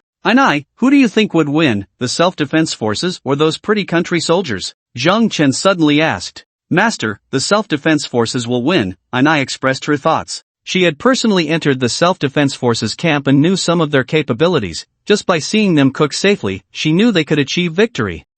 It should be clear soon. How many source crystals are in the self-defense forces warehouse? A lot, but mostly ordinary level source crystals. Alright, got it, let's go back. Zhang Chen called out to Ainai. In the self-defense forces, Zhang Chen was preparing to have them all take the surname Zhang. However, it wasn't the right time to act. He would wait another 2 days for Xiao Bao. On the way back to the camp with Ainai, one of Ainai's underlings rushed over in a hurry. Sir, there's something to report. Speak, Zhang Chen said, looking down. The 20-meter-high mech made the tiny person on the ground seem no larger than an ant. The Emperor Yuta called, wanting to speak to Momoyama. We couldn't make a decision, so we came to inform you. Alright, understood. You can go back. After saying that, Zhang Chen began to speed up, with Ainai following closely behind. Once they returned to the camp and disengaged, Zhang Chen went to the room equipped with a phone. Boss, you're back. The dog translator immediately stood up from his chair. What happened? Upon hearing this, the dog translator quickly recounted everything that had just occurred, without any concealment or exaggeration. After listening, Zhang Chen coldly smiled. The Emperor of Little Japan was only capable of this much. Go bring Momoyama here. Yes. The dog translator personally went out and within 3 minutes dragged Momoyama into the room. Why is our prince in this state? Zhang Chen was a bit surprised. He knew that Momoyama had been shot in the leg, but it shouldn't be this dire, right? Looking at his pale face, it seemed as if he could collapse at any moment.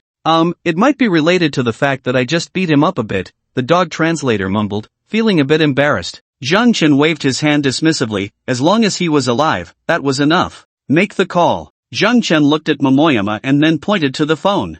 Momoyama seemed to grasp a lifeline and immediately struggled to get up and pick up the phone. He knew the number to reach Yuta, and when the call connected, he couldn't hold back his tears. Emperor, you have to save Momoyama. At this moment, the role of the dog translator became apparent as he stood beside Zhang Chen, translating each sentence softly. Momoyama, how are you? Yuta indeed sounded anxious. Emperor, Momoyama is still alive. Is the person who captured you there? Yes. I want to speak to him. All right. Momoyama handed the receiver to Zhang Chen. Zhang Chen gave a look to the dog translator. After understanding Zhang Chen's intention, the dog translator stepped forward to take the receiver. You can say what you need to say, I will convey it, he said. Upon hearing the dog translator's voice, Yuta felt a bit of a headache, but for Momoyama's sake, he forced himself to speak. What conditions do you need to release Momoyama? The dog translator covered the receiver and relayed the question to Zhang Chen. Zhang Chen was a bit taken aback. He had captured Momoyama to use as a shield against bombs, not for kidnapping. Why did it now seem like he had kidnapped Momoyama? Ask him how much Momoyama is worth. Okay. The dog translator nodded and then began to chatter away. Zhang Chen couldn't understand the bird language, but Ainai could. Ainai frowned slightly. The meaning of what the dog translator was saying was indeed what Zhang Chen wanted to express, but the tone and wording were a bit too rude. However, Ainai only frowned slightly and remained silent. Boss, Yuta said he can give us source crystals and can also exchange hostages. Hostages? What hostages? Zhang Chen couldn't understand. Had Yuta captured someone? The dog translator began to inquire. Boss, he said he can exchange for Chinese people. They have captured many Chinese in the Tokyo base. The dog translator's voice grew quieter as he spoke, knowing Zhang Chen's attitude towards the Chinese living in Little Japan. Sure enough, Zhang Chen's expression changed significantly upon hearing this. Ask him how many heads Momoyama is worth. This time, the exchange between the dog translator and Yuta took a bit longer. After finishing the conversation with Yuta, the dog translator looked at Zhang Chen. Boss, He said he can release 2,000 people, but after I reasoned with him, he now agrees to release 3,000 people and will also give us some source crystals. Let him send someone to escort the people over, and also the source crystals, that will do. Zhang Chen waved his hand impatiently. He knew that there were far more Chinese people in the Tokyo base than just this few, so if they could get a little, they would get a little. Go notify old he and the others, let them prepare to receive these 3,000 people, and help them prepare some food as well. Zhang Chen spoke to AI Nai. Are you really going to let him go? AI Nai pointed at Tao Shan, showing no intention of avoiding the subject. Tao Shan looked at Zhang Chen with anticipation, waiting for his verdict. Why let him go? Zhang Chen countered. Since this guy is still someone important, then let him stay, find someone to treat his injuries, and don't let him die. Understood. AI Nai nodded in satisfaction. She had already submitted to Zhang Chen and naturally had to consider him when things happened. Sir, they won't be honest.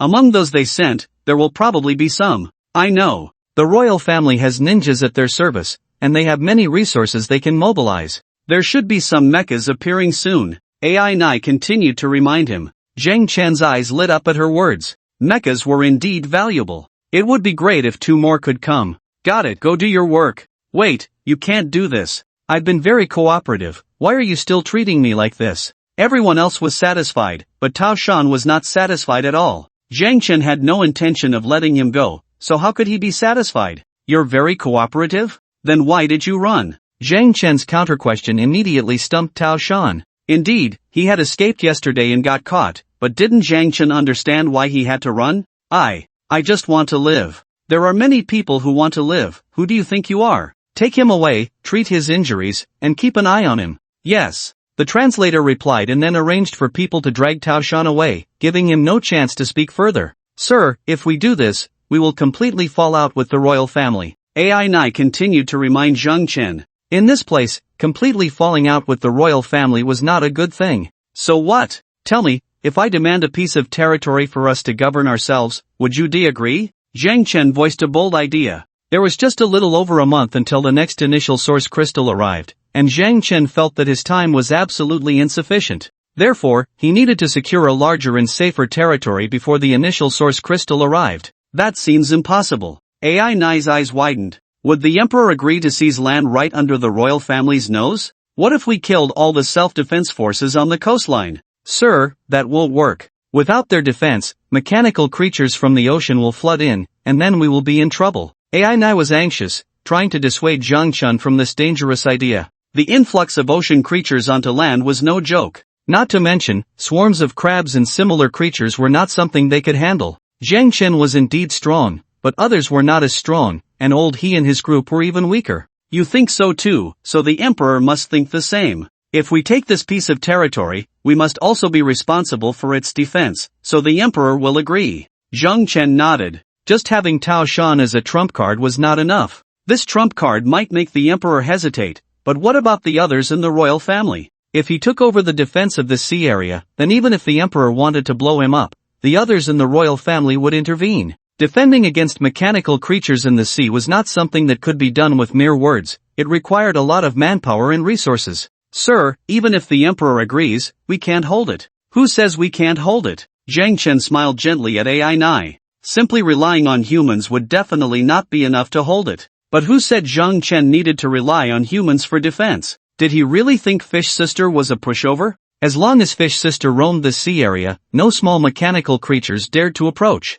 So wait a moment, I'll take you to sea. Leave the negotiations with UD to you, we'll first go eliminate the self-defense forces on the coast. Are we really going to do that? AI Nai widened her eyes, not expecting Zhang Chen to be so impulsive. There was no plan, he just acted on a whim. Was that really okay? Eliminating the self-defense forces guarding the coastline wasn't difficult, they were just a few bunkers, and AI Nai could take them out easily. But the real challenge lay in the oceanic mechanical creatures that would emerge after those bunkers were destroyed. Yes, we're going now. Let's go. After calling out to AI Nai, Zhang Chen immediately set off. AI Nai couldn't persuade him otherwise. Zhang Chen took AI Nai away from the camp, leaving the dog translator to guard the place. Zhang Chen was quite satisfied with the dog translator's performance. Although he couldn't understand bird language, he could clearly see the dog translator's tone and attitude. This dog translator even stood up to the emperor. He really couldn't survive in Little Japan anymore and could only follow Zhang Chen down this path. So, with the dog translator watching the place, Zhang Chen felt at ease. Besides, even if this place was blown up the moment they turned around, what would it matter? Zhang Chen didn't care about the lives of the people in the camp at all. The dog translator's face turned red with excitement after gaining power. Ai also gave some instructions to her subordinates before following Zhang Chen out. The two of them immediately merged with their mecha after leaving the camp. Zhang Chen found Ai's pace too slow, so he took her hand and then activated the thrusters at full power, racing straight towards the seaside. At that moment, Ai truly sensed Zhang Chen's strength. The speed was terrifying. Equipped with the Pulse War Spear, Zhang Chen's mecha combat power had reached 4,150 points, significantly increasing his speed. What would normally take 3 to 4 hours was completed in less than an hour with Ai. Although the power consumption was a bit high, it didn't matter. Zhang Chen still had plenty of ordinary source crystals. Let's get to work. Zhang Chen instructed Ai. Ai felt helpless but complied.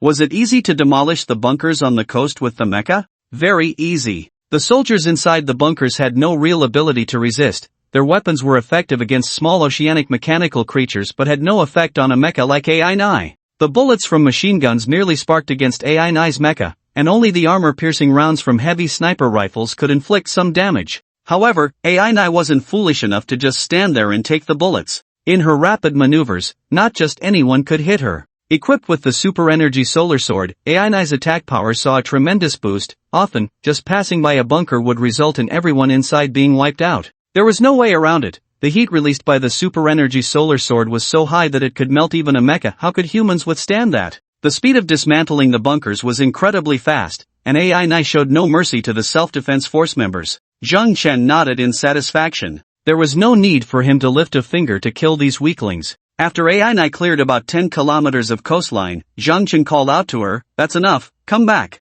More bunkers could be cleared, but Zhang Chen needed to confirm with Fish Sister how far they could go. Ai returned to Zhang Chen's side, puzzled. Zhang Chen took out a uniquely shaped whistle and blew into it a few times. The sound wasn't particularly pleasant, nor was it unpleasant, and it wasn't very loud either. Ai had no idea what Zhang Chen was doing. Once he finished blowing the whistle, Zhang Chen put it away and waited in place. Aina really wanted to ask Zhang Chen what he was waiting for, but the words were stuck in her throat. Right now, she was just Zhang Chen's subordinate. Aside from occasionally using her mouth to help him with something, there was no other special relationship. So, she was quite clear about her own identity. She should definitely make suggestions when necessary, but when it wasn't the right time to speak, she had to learn to keep quiet. After about a few minutes, the surface of the sea began to tremble violently. Aina stood in front of Zhang Chen, watching the sea warily. "Sir, this must mean some mechanical creature is about to appear. We should retreat a bit." If it were up to Aina, she would have run away long ago. However, Zhang Chen showed no intention of moving. "It's fine, it's our own." Zhang Chen was very pleased with Aina's performance. If ninjas were used well, they could indeed be quite effective. Feeling Zhang Chen pat her shoulder, Aina's heart eased a little. However, before she could relax too much, she was almost scared out of her wits. The fish girl had appeared. "Zhang Chen, what's going on? Come over here, I'll protect you." The fish girl shouted at Zhang Chen as soon as she surfaced from the sea. Aina was completely stunned upon hearing the fish girl's words. What was happening? A mechanical whale of such enormous size, what had it just said? Could it be that this mechanical whale was also Zhang Chen's? Aina looked at Zhang Chen in horror. It turned out that Zhang Chen not only had a perverse mechanical creature like Xiao Bao, but he also had mechanical pets in this ocean. Wasn't this a bit too much? "There's no danger, I just missed you and came to see you." Zhang Chen smiled and stepped toward the ocean. "Really? What about Xiao Bao?" the fish girl asked, a bit confused, automatically ignoring Aina's presence. "Xiao Bao is fine, it swallowed a giant beast and is currently evolving." "Giant beast? What kind of giant beast?" the fish girl inquired. Upon hearing her question, a sudden idea struck Zhang Chen. If there were sleeping giant beasts on land, there must be some in the vast ocean as well, right? Those who released giant beasts couldn't have only targeted land, could they? It's like this. Thinking of this, Zhang Chen immediately began to patiently explain to the fish girl. If the fish girl could eat one or more giant beasts, her strength would greatly increase, which would only benefit Zhang Chen. After hearing Zhang Chen's introduction to the giant beasts, the fish girl was intrigued. She also wanted to become stronger. There's no rush in finding the giant beasts, they won't wake up for a long time. Let's talk about something serious first. What is it? Can you control the small mechanical creatures near these waters? Of course. As long as I'm here, they wouldn't dare come close. The fish girl replied proudly. How far can you control them? Zhang Chen, how far do you need? I can bring my friends over too. That was exactly what Zhang Chen was waiting to hear. Since the mechanical whale could stay anywhere in the ocean, it would be best to have them all stay near the coastline. That way, Zhang Chen wouldn't need to worry about defending this or that. All the mechanical creatures in the nearby ocean would become the fish girl and her friends' delicacies. Alright, try to control as many areas as possible. I won't let your friends help for nothing. Zhang Chen felt somewhat justified in asking the fish girl for help. After all, he wouldn't shortchange her on anything good, like the information about the giant beasts. But if he wanted the fish girl's friends to help, he would have to offer some additional benefits. Expecting someone to help for free was unrealistic. Helping for a day or two might be out of goodwill towards the fish girl, but Zhang Chen wanted them to stay here long term. If he didn't provide enough benefits, why would they help him? Just because he had a big face? Okay, Zhang Chen, wait for me here, I'll go call them. Fish girl has a fiery personality. She finishes speaking and then leaves, diving into the depths of the sea at an incredible speed. The splashes she creates drench Zhang Chen, and they also wet AI Nai, who is standing on the shore.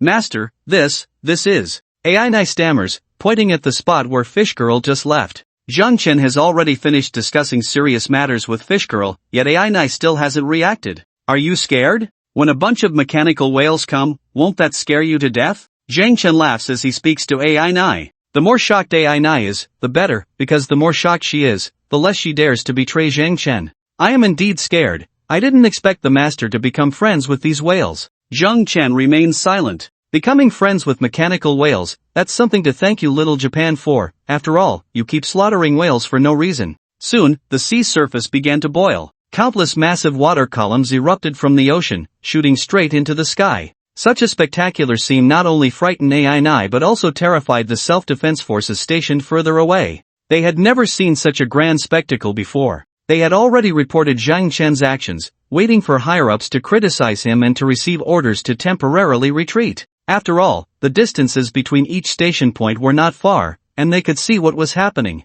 AI Nai had eliminated so many station points, if they still couldn't react, they might as well go home and cuddle with a pig to sleep. But now, what did they see? They saw something even more terrifying than AI Nai eliminating the station points. What could erupt with such scale of water columns? It must be whales. They were very familiar with these creatures. Now, what did these whales want? Their weapons could defend against small marine mechanical creatures, but they definitely couldn't withstand whales. However, weren't these massive creatures always wandering near the coast? Could it be that they were now able to come ashore? At this moment, guarding was pointless. Any station point that witnessed such a scene saw their internal self-defense forces start to flee. Matters of punishment afterward were no longer important. Fortunately, some loyal individuals reported that whales had appeared near the coast and were attempting to attack the land. They had no idea how the higher-ups would react. After reporting, these individuals ran even faster. Zhang Chen, how is it? Are you satisfied? Fish Girl reappeared.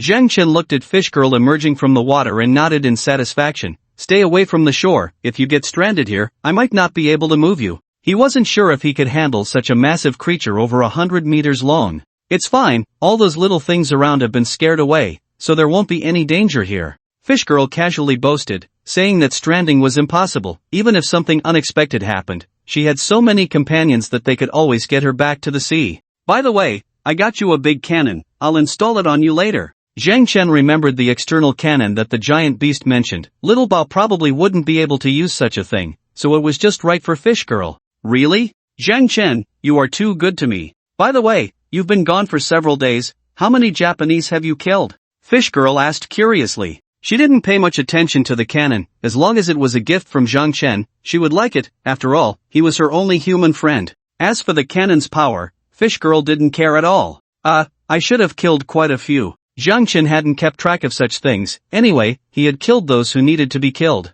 That's great. Remember to kill more. Help us take revenge. Okay. Zhang Chen nodded in agreement. AI Nai felt very uncomfortable. Speaking of which, there are not just the two of you here, but also a Japanese person you mentioned. Fish Girl, you all play here. I have something to do and need to go back first. I'll bring the gift to you in a few days. Alright, you be careful too. If you encounter someone you can't beat, come to me. I'll protect you. Got it. I'm leaving. Zhang Chen waved to Yumei and turned around. AI Nai followed closely behind him, and at that moment, Zhang Chen's image grew even more impressive in her heart. With a group of mechanical whales as friends, AI couldn't imagine what could possibly harm Zhang Chen. She felt fortunate about her choice. What are you thinking about? On the way back, Zhang Chen and AI were much more relaxed, their pace significantly slowing down. Nothing, just feeling lucky for myself, and it's also AI's good fortune, otherwise, I would have definitely been killed by the adults. It's all fate. By the way, should we go check out the Nai camp?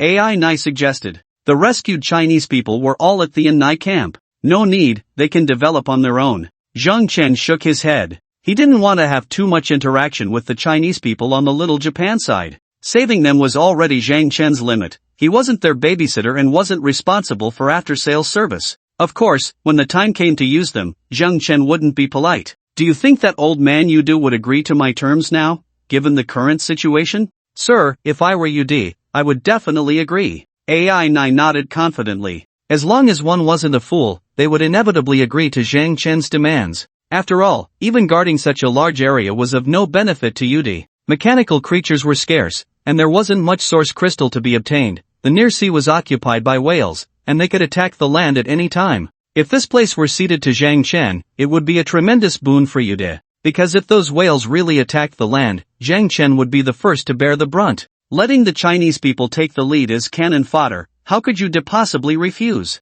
We can consider it helping him guard his home. Asking for more source crystals isn't unreasonable, right? Not unreasonable at all. AI glanced at Zhang Chen, his cunning thoughts were even more attractive to her. Little Japan, after all, couldn't escape their essence of being cunning. AI, as a ninja, couldn't escape this law of attraction either. Then it's settled. Let's go back and have a heart-to-heart with that old man Yude. How we talk this time will be up to you. Okay. AI didn't refuse, instead, she was eager to try. She wanted to perform well, at least better than that dog translator. When they returned to the Osaka camp, it was already dark. Zhang Chen, having separated from his fusion, returned to his top floor. AI followed closely behind. Without Zhang Chen saying a word, AI, who entered the room with him, began to act on her own. After washing up, she started to serve him, and it took half an hour to finish. She swallowed what she should, and even what she shouldn't, and only after making Zhang Chen comfortable did AI turn to leave. As AI left,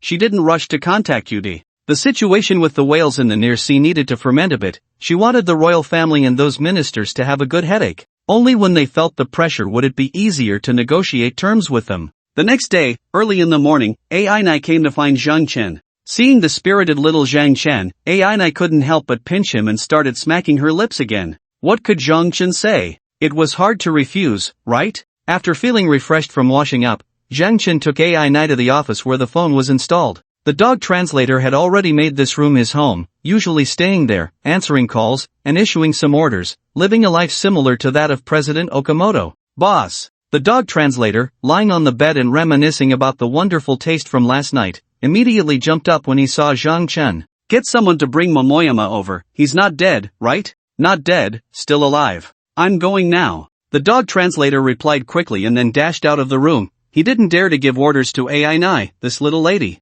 The girl had been coming in and out of Zhang Chen's room day and night, and the dog translator had already guessed what she was doing with him. After all, when she was around, Zhang Chen didn't let him arrange for other women. Could this not indicate something? Before long, Tao Shan was pushed into the room. Looking at Tao Shan's condition, he was indeed a bit better than yesterday. But the improvement was limited, it only ensured he wouldn't die, and recovering seemed impossible. Sir, you.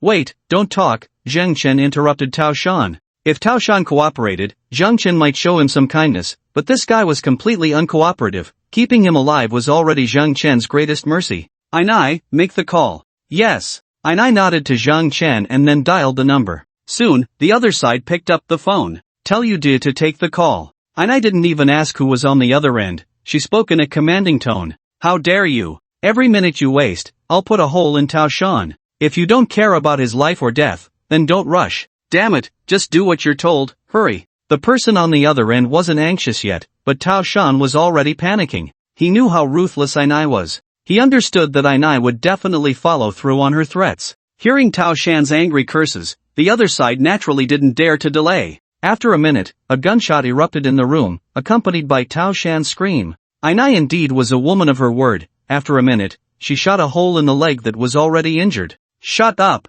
Zhang Chen frowned impatiently at Tao Shan. The room was this small, and he was making such a loud noise that it was deafening. Zhang Chen's words were far more effective than Ainai's. As soon as Tao Shan heard Zhang Chen's words, he immediately fell silent, even though he was sweating from the pain and didn't dare to make another sound. Fortunately, Yuda was relatively quick. After nearly 2 minutes, he answered the call, which relieved Tao Shan. He really didn't want to take another bullet. I'm Yuda, who are you? Who I am isn't important. Right now, our master has conditions to discuss with you. Haven't we already agreed to exchange hostages? Yuda frowned, feeling quite displeased. He had already prepared to send someone, not expecting Zhang Chen to change his mind. The original terms still stand, but today we will discuss new conditions. What else do you want? A bad premonition arose in Yuda's heart. We want all the areas of Osaka Prefecture. All the Japanese here must be expelled or die, and this place will be controlled by China, with defense naturally taken over by China. What? You want the entire Osaka Prefecture? Yuda was almost going crazy. What kind of demand was this? It concerned national territory, and Yuda's first reaction was that it was impossible to agree. How large is Osaka Prefecture? From the map, it was a huge protruding area, and it was adjacent to Kyoto. If this place were given to China, yes, we want the entire Osaka Prefecture. Ainai clearly stated her position. Moreover, this was just the first demand. Once Yuda agreed to this, Ainai would continue with further demands. I'll give you 10 minutes to discuss. Call back in 10 minutes and tell me your decision. After saying this, Ainai hung up the phone decisively, not giving Yuda any time to react. The dog translator had been helping Zhang Chen translate and, after hearing Ainai's words, Zhang Chen gave her a thumbs up. Well done. This negotiation was becoming somewhat professional. It left Yuda time to discuss with other ministers and allowed them to recognize the reality of the situation. Forcing Yuda to give an answer immediately was unrealistic. After all, no ruler would agree to such a land concession. However, after some persuasion from his ministers, Yuda would likely agree. After all, if one were to analyze the pros and cons, ceding territory would certainly be the most advantageous. Those whales were not easy to deal with at all. As long as they compromised on this point, they could naturally move on to discuss other conditions. Moreover, the other conditions could be somewhat excessive. After all, these small factions were still counting on Zhang Chen to help them secure the waters of Osaka. As long as the Lord is satisfied, Lord, do we need to bring all the Hwagwa people over? Ainai had already thought about what conditions to propose, and the initiative was on their side. They could propose whatever they wanted. However, Ainai was not quite clear on Zhang Chen's specific thoughts. If possible, we need to bring them over. Using Hwagwa people makes me feel more at ease than using Japanese. Understood. Ainai nodded at Zhang Chen. Then they waited. In less than 10 minutes, it took less than 7 minutes for the phone to ring. I agree to your conditions. Osaka Prefecture can be given to you. Yuda indeed compromised, and he no longer felt any anger. The headache of the whale disaster was resolved just like that. What else was there for him to worry about? Alright, the second condition, we need 10,000 high-grade source crystals, 100,000 medium-grade source crystals, and when the self-defense forces of Osaka Prefecture withdraw, they are not allowed to take any weapons, equipment, or resources with them. The anger that Yuda had just suppressed surged again. Was this negotiating conditions? This was outright robbery. Just as Yuda was about to explode, someone beside him immediately held him back and kept nodding at him. The things that needed to be kept must be kept, otherwise, the Hwagwa people wouldn't be able to withstand the whale's attack, and wouldn't they have to deal with it themselves then? At this moment, it was impossible to be stingy. Alright, I agree. The third condition, arrange for all Hwagwa people to enter Osaka Prefecture. If any Hwagwa person appears outside of Osaka Prefecture, we will retaliate. The national resources cannot be mobilized well at the moment, and we cannot fully control other places.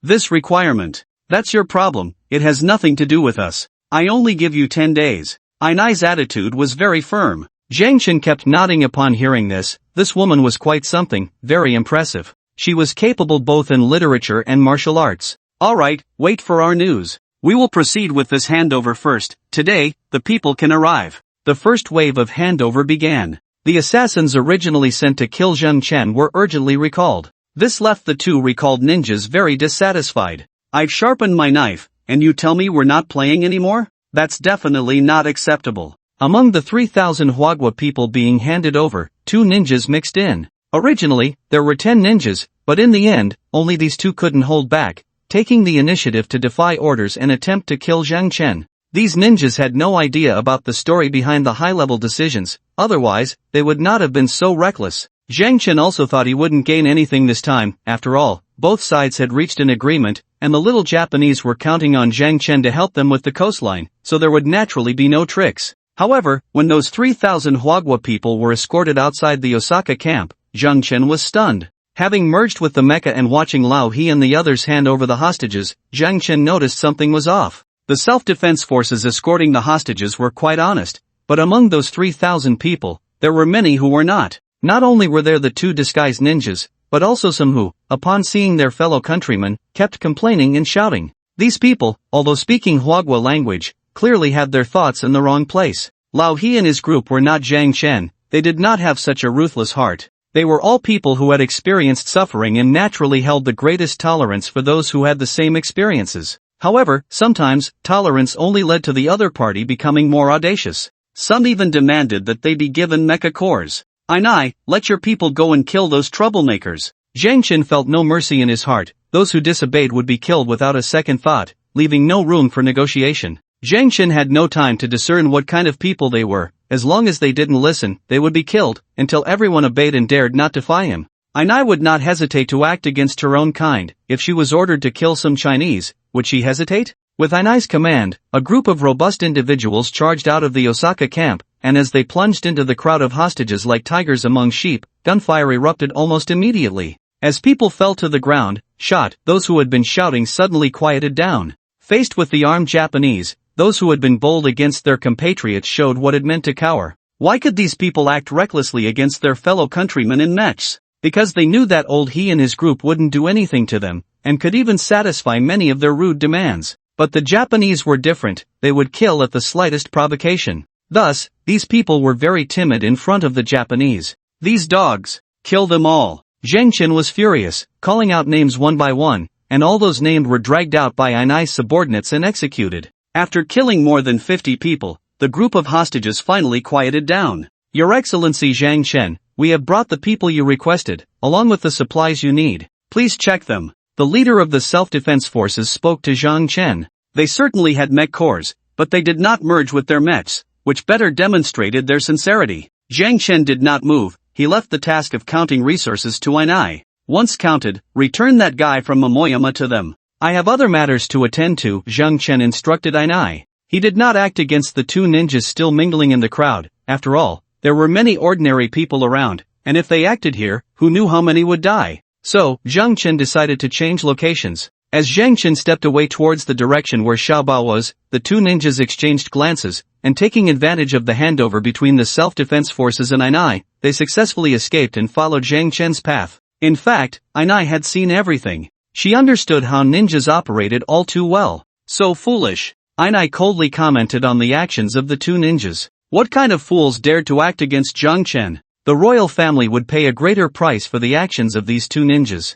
Just as Zhang Chen was about to reach the breakthrough point with Xiaobao, he stopped. After waiting for less than a minute, the two ninjas appeared. Seeing Zhang Chen's towering figure, they immediately merged with their mechs. Zhang Chen had his back to them. If they acted quickly enough, they could catch him off guard. 2 3-stage mechs, the equipment is decent. Zhang Chen had been watching these two ninjas. Who said one had to see with their eyes? Couldn't he use the detection core? However, these two ninjas were unaware. Their mech designs were quite similar, all about 16 meters tall, with nearly identical equipment, weapons, and external armor of epic quality. Just as they completed their merge and charged at Zhang Chen to deliver a heavy blow, a battle spear suddenly appeared in Zhang Chen's hand. The Pulse War Spear. The legendary weapon's light effects nearly blinded the two ninjas, as it was a weapon they had never seen before. Zhang Chen didn't care about the details. He turned and swung the war spear, sending 2 mech heads flying into the sky. Dealing with such small fry didn't require any extra moves. Zhang Chen's mech agility was beyond what these two ninjas could imagine, and its attack power was simply extraordinary. Their mechs were like tofu under the assault of Zhang Chen's war spear. Not to mention that Zhang Chen was targeting the necks of these two mechs. Even if he struck the abdomen protected by external armor, it would be a one-hit kill. Disassemble! Zhang Chen commanded, his war spear aimed at the fallen mech's abdomen. At that moment, the ground shook as Ainai rushed in, controlling her mech at full speed. My lord, don't waste the mechs. Ainai felt pained. This was a third-tier mech. How many source crystals would it take to upgrade a mech to this level? Fortunately, he had only severed the head. As long as they reattached it and used a bit of source crystal, it could be restored. Alright, do as you wish. Capture these two and ask what Yuta means. Rest assured, my lord, leave it to me. It was just a matter of extortion, a task I was familiar with. By the way, my lord, this is the source crystal they sent. Ainai handed Zhang Chen a cargo hold filled with source crystals, which she had already counted. You didn't keep any for yourself? No, I'll fix this mech, and I can use this in the future. Ainai spoke to Zhang Chen, indicating she had her eyes on the two third-tier mechs lying on the ground. Since they were readily available, why waste source crystals on her own evolution? As for the mech core, that would definitely be handed over to Zhang Chen. Zhang Chen took the cargo hold and was pleased to see the source crystals inside. Now, upgrading the mech to level 80 seemed to be within reach. These two guys are yours. After saying that, Zhang Chen began to absorb the energy from the source crystals, all of which transformed into experience points for the mech. My lord, if the mech evolves, please return near the camp. Ainai reminded Zhang Chen. Zhang Chen responded. But even if he were to evolve, he couldn't let Ainai watch him. Who knew what ill intentions she might have? If he were to evolve, he would at least wait for Xiaobao to awaken, or go to the seaside and have Fish Sister watch over him. That would be safer. But he couldn't say that outright, being too explicit would hurt Ainai's feelings. After that, Ainai turned to tidy up her mech. After reattaching the severed head to the mech body, Ainai sternly ordered the two ninjas to disengage. At first, they were reluctant to cooperate, but when Ainai took out the super energy solar sword, they caved. The two disengaged, and the mech transformed into a mech core, which Ainai handed over to Zhang Chen before taking the two back to the base. At this time, Zhang Chen's mech level was rapidly increasing. As the mech level rose, its combat power naturally improved as well, but Zhang Chen had already lost interest in the meager combat power provided by the level increase. It took a full half hour for Zhang Chen to absorb all the source crystals in the cargo hold. However, Zhang Chen was quite dissatisfied that the mech level was still a bit short of reaching level 80, just 3 levels away from being able to equip the energy shield. It was frustrating. Where can I find some high-level source crystals? Absorbing ordinary and intermediate source crystals no longer provided much experience for Zhang Chen's mech, only the experience from high-level source crystals was substantial. It was also because Zhang Chen's mech level was rising too rapidly. Just after the initial source crystals arrived, he was already trying to elevate the mech to level 80, and the energy within the source crystals couldn't keep up with his advancement. Only a large quantity could satisfy him. There are still 2 hostages, although these 2 aren't worth much, their actions are valuable, and the source crystals they bring should be enough. Zhang Chen pondered silently before quickly returning to the camp. When Zhang Chen returned to the camp, Lao He and the others had almost finished their work. The number of people killed had increased by more than 20, and these 20 were all scoundrels like Ma Peter. It is absolutely impossible for traitors and lackeys to come here and enjoy a life of ease. There's no need for Zhang Chen or Ainai to take action. Old He took matters into his own hands. Only they know how much they despise people like Ma Peter. So, when it comes to taking action, there's not a hint of hesitation. Zhang Chen ignored these trivial matters and found Ainai. How did the negotiations go? I've detained Taoshan, Ainai said astonishingly. What? Zhang Chen looked at Ainai in confusion. How did they end up detaining someone again? Because they broke their promise first, Taoshan wasn't handed over to them. And then? Yuta apologized. Zhang Chen was truly speechless. These 2 ninjas who had come over could be considered as useless teammates, right? Tomorrow, they will send over a batch of resources as an apology, and the hostage will take a few more days. How many resources? Zhang Chen was not interested in anything else, only in the resources. I didn't specify, I just told them to handle it themselves. If we're not satisfied, we won't just refuse to release the person, we might even relocate to other areas. Let the Osaka prefecture be guarded by the royal family themselves. Zhang Chen couldn't help but give Ainai a thumbs up. This was impressive. Just a simple handle it would probably make Yuta scratch his head in frustration. At that moment, Yuta was not scratching his head but was instead furious. Who sent them? Yuta was very angry. Everything was going well, and they had to stir up trouble, right? None of the ministers below Yuta dared to speak at that moment. Do you know how many resources we will have to pay this time? Do you know how many 3-entry mechas these resources can create? We could even pile up a 4-entry mecha. Yuta continued to roar. His heart was bleeding. Although the 4-entry mecha wasn't particularly useful, its large size made it a strong deterrent. Little Japan had already piled up a 4-entry mecha, but since it wasn't very useful, they only made one. If Zhang Chen knew what Yuta and the others were thinking, he would only say that they were too narrow-minded. The 4-entry mecha was the one that could truly showcase the real power of mechas. A mecha with an energy shield is a completely different concept from one without. If Zhang Chen were equipped with a legendary level shield, he wouldn't even fear mushroom bombs. The 4 entry is the true rise. If Little Japan had an energy shield, as long as they equipped it on the 4 entry mecha and filled the cargo hold with source crystals, that 4 entry mecha could go toe-to-toe with Zhang Chen now. Now, you tell me, what should we do? In the face of Yuta's roar, no one dared to be the first to speak. You say, the ninja team has always been under your management. What do you think we should do? Yuta pointed at the minister closest to him. The pointed minister could only brace himself and step forward.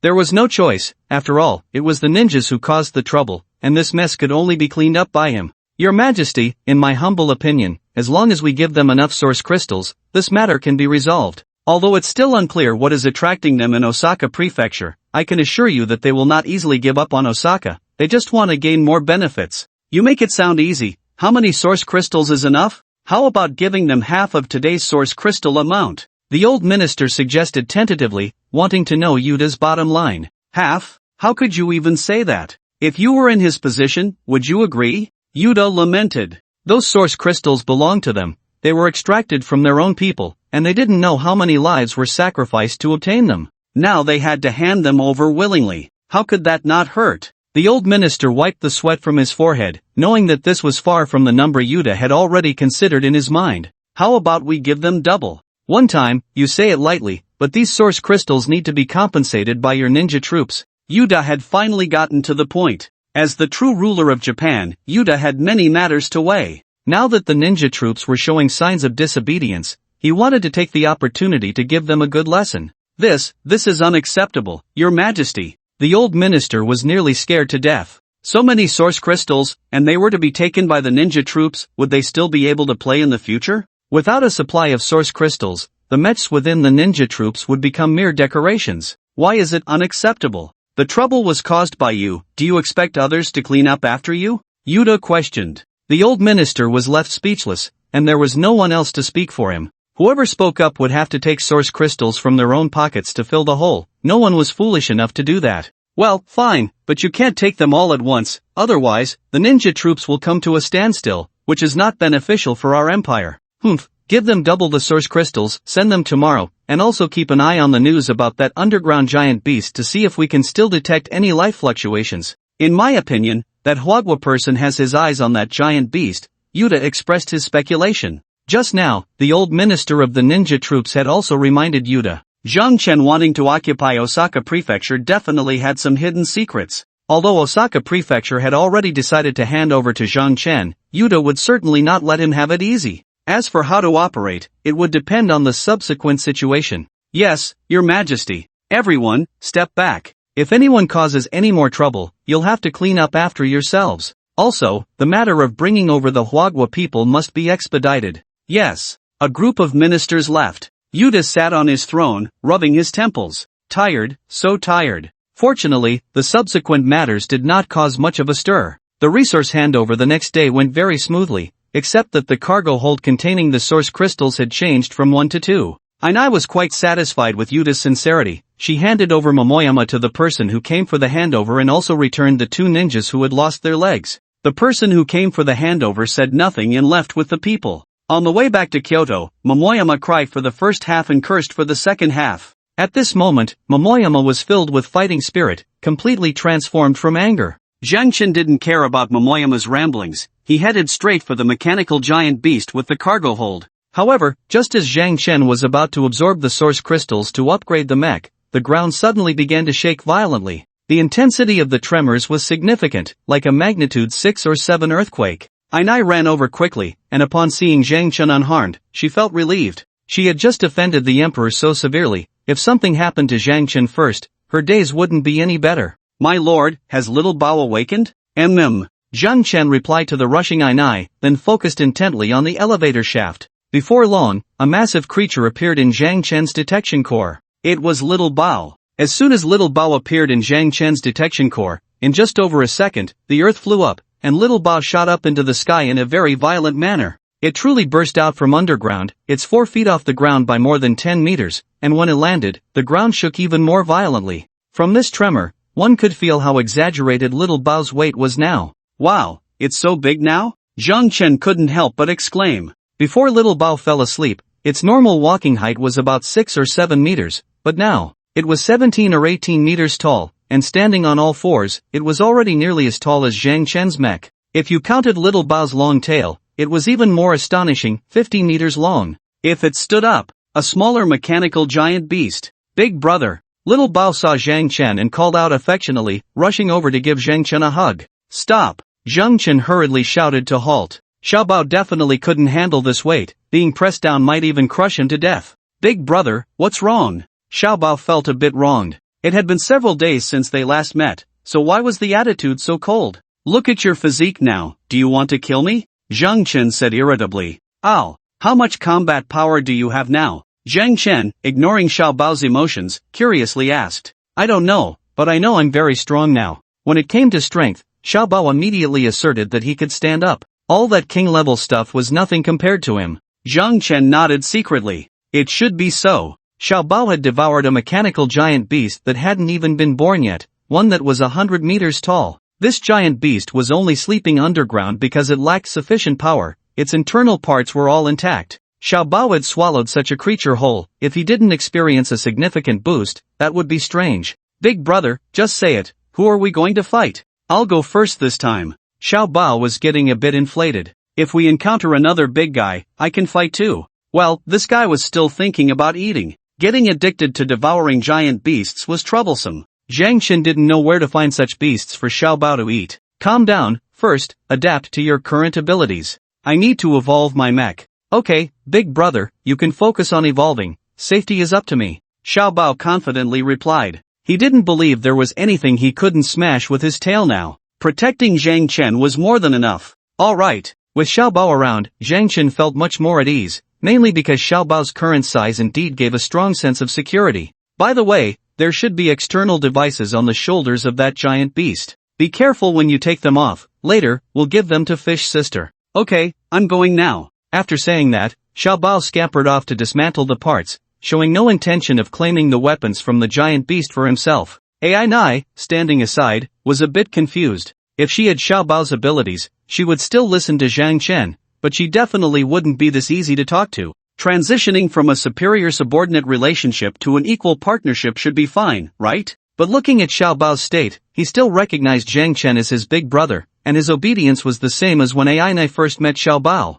Why was that? Ai Nai didn't understand. No one explained it to her. Zhang Chen began to absorb the source crystals in the cargo hold, and his mech level started to rise again. Just 3 levels away, it wouldn't take long. When Zhang Chen raised his mech level to 80, Xiao Bao still hadn't finished dismantling. He had already found the big cannon Zhang Chen mentioned, but he was taking his time to avoid damaging it. Zhang Chen wasn't in a hurry and waited quietly. About 10 minutes later, Xiao Bao happily returned, carrying a cannon barrel that was 15 meters long with a diameter of over a meter. Big brother, I got it off.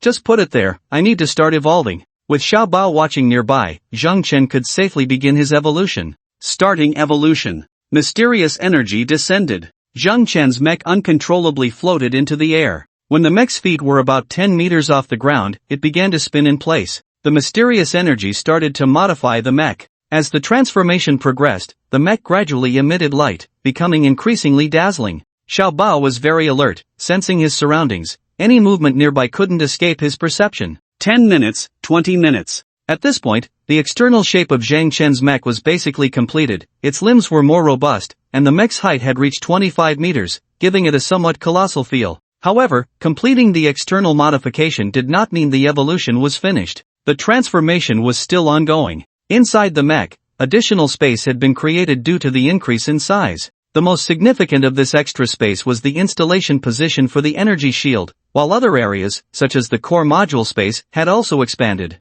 After another 10 minutes, the light emitted from Zhang Chen's mech gradually diminished. The fourth evolution was complete, taking 30 minutes. When the mech landed, its eyes emitted a brilliant blue light. Ding! The fourth evolution of the mech is complete, energy shield equipment position added, core module space plus 10, internal space of the mech plus 10, combat power plus 100. Equip the vacuum energy shield. Zhang Chen immediately took out the energy shield he had stored in his cargo hold and equipped it. The external armor of the mech's lower abdomen opened, and the energy shield was drawn into this open space by the mech's power. Ding! Equipment complete. Check attributes. Mech form, level 4 evolution, 25 meters, mech level, 80 weight, 78 tons combat power, 50-50 strength, 28. 5 tons speed, 25 M/S type, medium melee power, electromagnetic extended power engine, legendary, equipment, pulse warspear +6, legendary, vacuum energy shield, legendary, titanium alloy defense armor, epic, multipoint sustained propulsion system, excellent, 100 battles core, epic, detection core, legendary, assault core, epic, gale core, epic, epic level frozen type floating cannon first skill, super energy combat power enhancement, legendary, death laser, extreme thunder strike. 5000 combat power. Activate the energy shield. Having just equipped the energy shield, Zhang Chen was certainly eager to show off. After Zhang Chen issued the command, the mech's power instantly decreased by 2000 points, and an invisible yet visible energy shell completely enveloped Zhang Chen's mech, not even sparing the ground beneath his feet. The first ignition consumes a bit too much power, Zhang Chen muttered. The first activation of the energy shield consumed the most power. After this initial use, subsequent activations would not require as much energy. It was like the underfloor heating in a building. The first time it was filled with water, it would definitely use a large amount. It won't consume so much power next time. Xiaobao, come on, attack me. The already dumbfounded Xiaobao ignored Zhang Chen. It wasn't that Xiaobao disrespected Zhang Chen, but he was genuinely stunned. Zhang Chen could see the energy shield, and Xiaobao wasn't blind, so he could naturally see it too. For Xiaobao, this scene was quite magical. Hey, are you stunned? Zhang Chen waved the electromagnetic warspear in front of Xiaobao. Ha, big brother, what's up? You see, Xiaobao had picked up a northeastern accent. Attack me. Upon hearing this, Xiaobao shook his head repeatedly. Big brother, I can't do that. Try the defense capability of this energy shield, hurry up, don't dawdle. Zhang Chen spoke impatiently. Xiaobao's brain just wasn't as sharp as AI Nai's. If it were AI Nai, she would definitely understand Zhang Chen's intentions. Alright, I'm coming. As soon as Xiaobao heard this, he stopped being polite with Zhang Chen and swung his tail to smash towards him. Now, Xiaobao's meteor hammer on his tail had a diameter of over a meter. Being hit by this big guy would definitely not feel good. Not only was this big hammer powerful, but the spikes on it were even more deadly. It was unclear whether Xiaobao held some grudge against Zhang Chen, but this strike was delivered with full force. Zhang Chen noticed the trajectory of Xiaobao's tail attack. If he wanted to, that tail wouldn't hit him at all. However, Zhang Chen wanted to test the defense of the energy shield, so he didn't dodge, nor did he take any defensive measures, allowing the meteor hammer to strike the energy shield. A tremendous impact erupted, shaking Zhang Chen's mech. Subsequently, Zhang Chen's body uncontrollably flew backward at high speed, leaving a 3-meter wide, half-meter deep trench in the ground due to the friction of his feet. Zhang Chen retreated for over 10 meters before stabilizing his form. Xiaobao was a bit flustered upon seeing this. Big brother, are you okay? I'm fine. Zhang Chen immediately responded, because he truly was fine. The backward movement was due to Xiaobao's immense strength, but Zhang Chen only endured some impact. The vacuum energy shield did not disappoint him. Despite Xiaobao's fierce attack, the vacuum energy shield showed no signs of breaking. It merely consumed 200 points of power from the mech. As long as there was enough power, the energy shield could exist indefinitely, unless the attack was strong enough to shatter the shield instantly. Once the energy shield was broken, it would require a cooldown period to restart, and Zhang Chen still needed to test how long that would take. The introduction of the energy shield did not mention this, as it was not a fixed value. The cooldown time was related to many factors, including combat power, energy, the quality of the shield, and even core modules that could reduce cooldown time. Based on Zhang Chen's own estimates, in his current state, the cooldown time for the energy shield would take at least 2 to 3 minutes. Dissipate. After testing the energy shield, Zhang Chen then dismissed it. While it looked impressive to have the energy shield up, it consumed power, and the energy shield was a significant power drain, using 1 to 2 points of power every second. Even those running a breeding farm at home wouldn't dare to use it like this. Anyway, after the first activation, as long as the energy shield was not shattered, Zhang Chen could envelop his entire body with just a thought, covering himself in about a second. Big brother, where's that shield? Where did it go? Xiaobao stared at Zhang Chen anxiously. To Xiaobao, that shield was quite formidable, and losing it would be a great pity. I put it away. Let's go, carrying that cannon, we're off to find you Mei. Okay. Xiaobao, somewhat carefree, took Zhang Chen's words at face value and stopped asking questions. Now, Xiaobao was thinking about showing off his new form to Yumei. Although he couldn't compare to Yumei's larger physique, on land, Xiaobao was already a sufficiently large pangolin. With such a big body, what more could he want? Zhang Chen then led Xiaobao straight to the seaside. Not long after Zhang Chen whistled, Yumei appeared. Zhang Chen, you're here. Your body has gotten bigger. Wow, Xiaobao, how did you get so big too? Yumei was quite surprised. She had seen Zhang Chen just yesterday, and today he had changed so much. Xiaobao's transformation was even more significant. Yumei could even sense a hint of threat from him. What did this indicate? It meant that Xiaobao now had the ability to harm Yumei. Clearly, if Xiaobao's big hammer tail struck Yumei, she would likely feel quite uncomfortable. Haha, how about it? Am I handsome now? Xiaobao was also one to show off. Seeing Yumei marvel at him before he even had a chance to demonstrate made him feel accomplished. My mech has evolved. This guy swallowed a giant beast, the kind I told you about. If you find one for him to eat, he can become even stronger. It's that impressive? Then I need to look for one carefully. With Xiaobao as a precedent, Yumei decided to treat this matter as very important. This is a gift for you, see if you can install it on yourself. Zhang Chen grabbed the giant cannon that Xiaobao was carrying and walked towards Yumei. Yumei was somewhat tempted by the giant cannon. She knew that anything Zhang Chen gave her would definitely be good. I can give it a try. This thing is a bit small for you. Zhang Chen shook his head helplessly. For him and Xiaobao, it was a massive cannon, but in Yumei's hands, it looked like a ship's gun, somewhat petite. Zhang Chen, I can install it, just put it on my back. Fish Sister is also a mechanical body. When she got close enough to the giant cannon, she immediately knew she could install it. Good. Zhang Chen didn't hesitate, he jumped onto Fish Sister's back. Although his weight was slightly over the limit now, Zhang Chen believed Fish Sister could definitely bear him. Sure enough, when Fish Sister supported his weight, her body didn't even move in the seawater. Then, following Fish Sister's guidance, Zhang Chen placed the giant cannon on her back. Zhang Chen, move back a bit. Okay. Zhang Chen quickly retreated. When he had moved to a safe distance, a crack suddenly opened on Fish Sister's back. It sounded a bit scary, but it was actually just opening a space, like the space Zhang Chen used to place the energy shield. This was built into Fish Sister. This is an external weapon. I can retract it into my body, and when I want to use it again, I can take it out. Fish Sister was very happy. Not having to change her appearance was something worth celebrating for her. Otherwise, which whale would want to wander around with such a thing on its back? It looked quite awkward. Let's try the weapon's power. Zhang Chen was a bit excited. After all, this was an external weapon that came with a giant beast, and its power should be strong, otherwise, it wouldn't be worthy of the giant beast's identity. What are giant beasts for? These things are meant to destroy worlds. Without some high-level capabilities, how could they achieve that? Fish Sister was also thinking along those lines. Like a child who just got a new toy, of course, she wanted to play with it. Okay, I'll give it a try. Fish Sister was very excited, and the giant cannon that had just retracted into her body reappeared after a few cracking sounds. However, this time the cannon was already linked to Fish Sister's body. Zhang Chen didn't know how they combined, nor did he want to delve into it. That was something for scientists to study. What did it have to do with him? Zhang Chen just wanted to know how powerful this giant cannon was.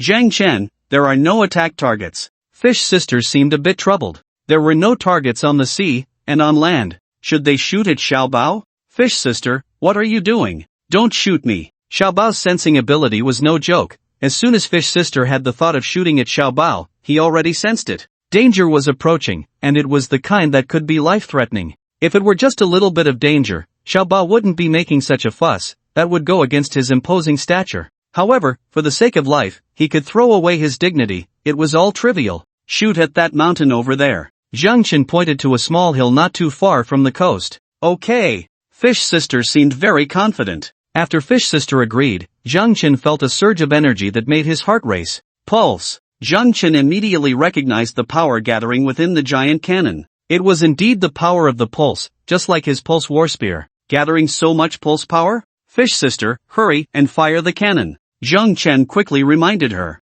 The more pulse power gathered, the stronger the impact, but it would also consume a large amount of energy. Although Fish Sister was large, if she kept gathering like this, her internal energy would be drained. Okay, fire. Fish Sister shouted loudly. Then Zhang Chen saw a small sun shoot out from the cannon on Fish Sister's back. The speed of this small sun was incredibly fast. Zhang Chen only saw a streak. Then there was a violent explosion. Zhang Chen was afraid he wouldn't see clearly, so he immediately activated the detection core, and it was set to rough detection. Because that mountain was already over a kilometer away from where Zhang Chen and the others were. It was even approaching a distance of 10 kilometers. That place, there are no people, right? Zhang Chen couldn't help but murmur. This was because the power of this shot was a bit too strong. Not only was the mountaintop obliterated, but everything within a radius of 500 meters around that mountaintop also disappeared without a trace. Only a deep pit over 10 meters remained. If there were people or any mechanical creatures on that mountain, they would surely be gone.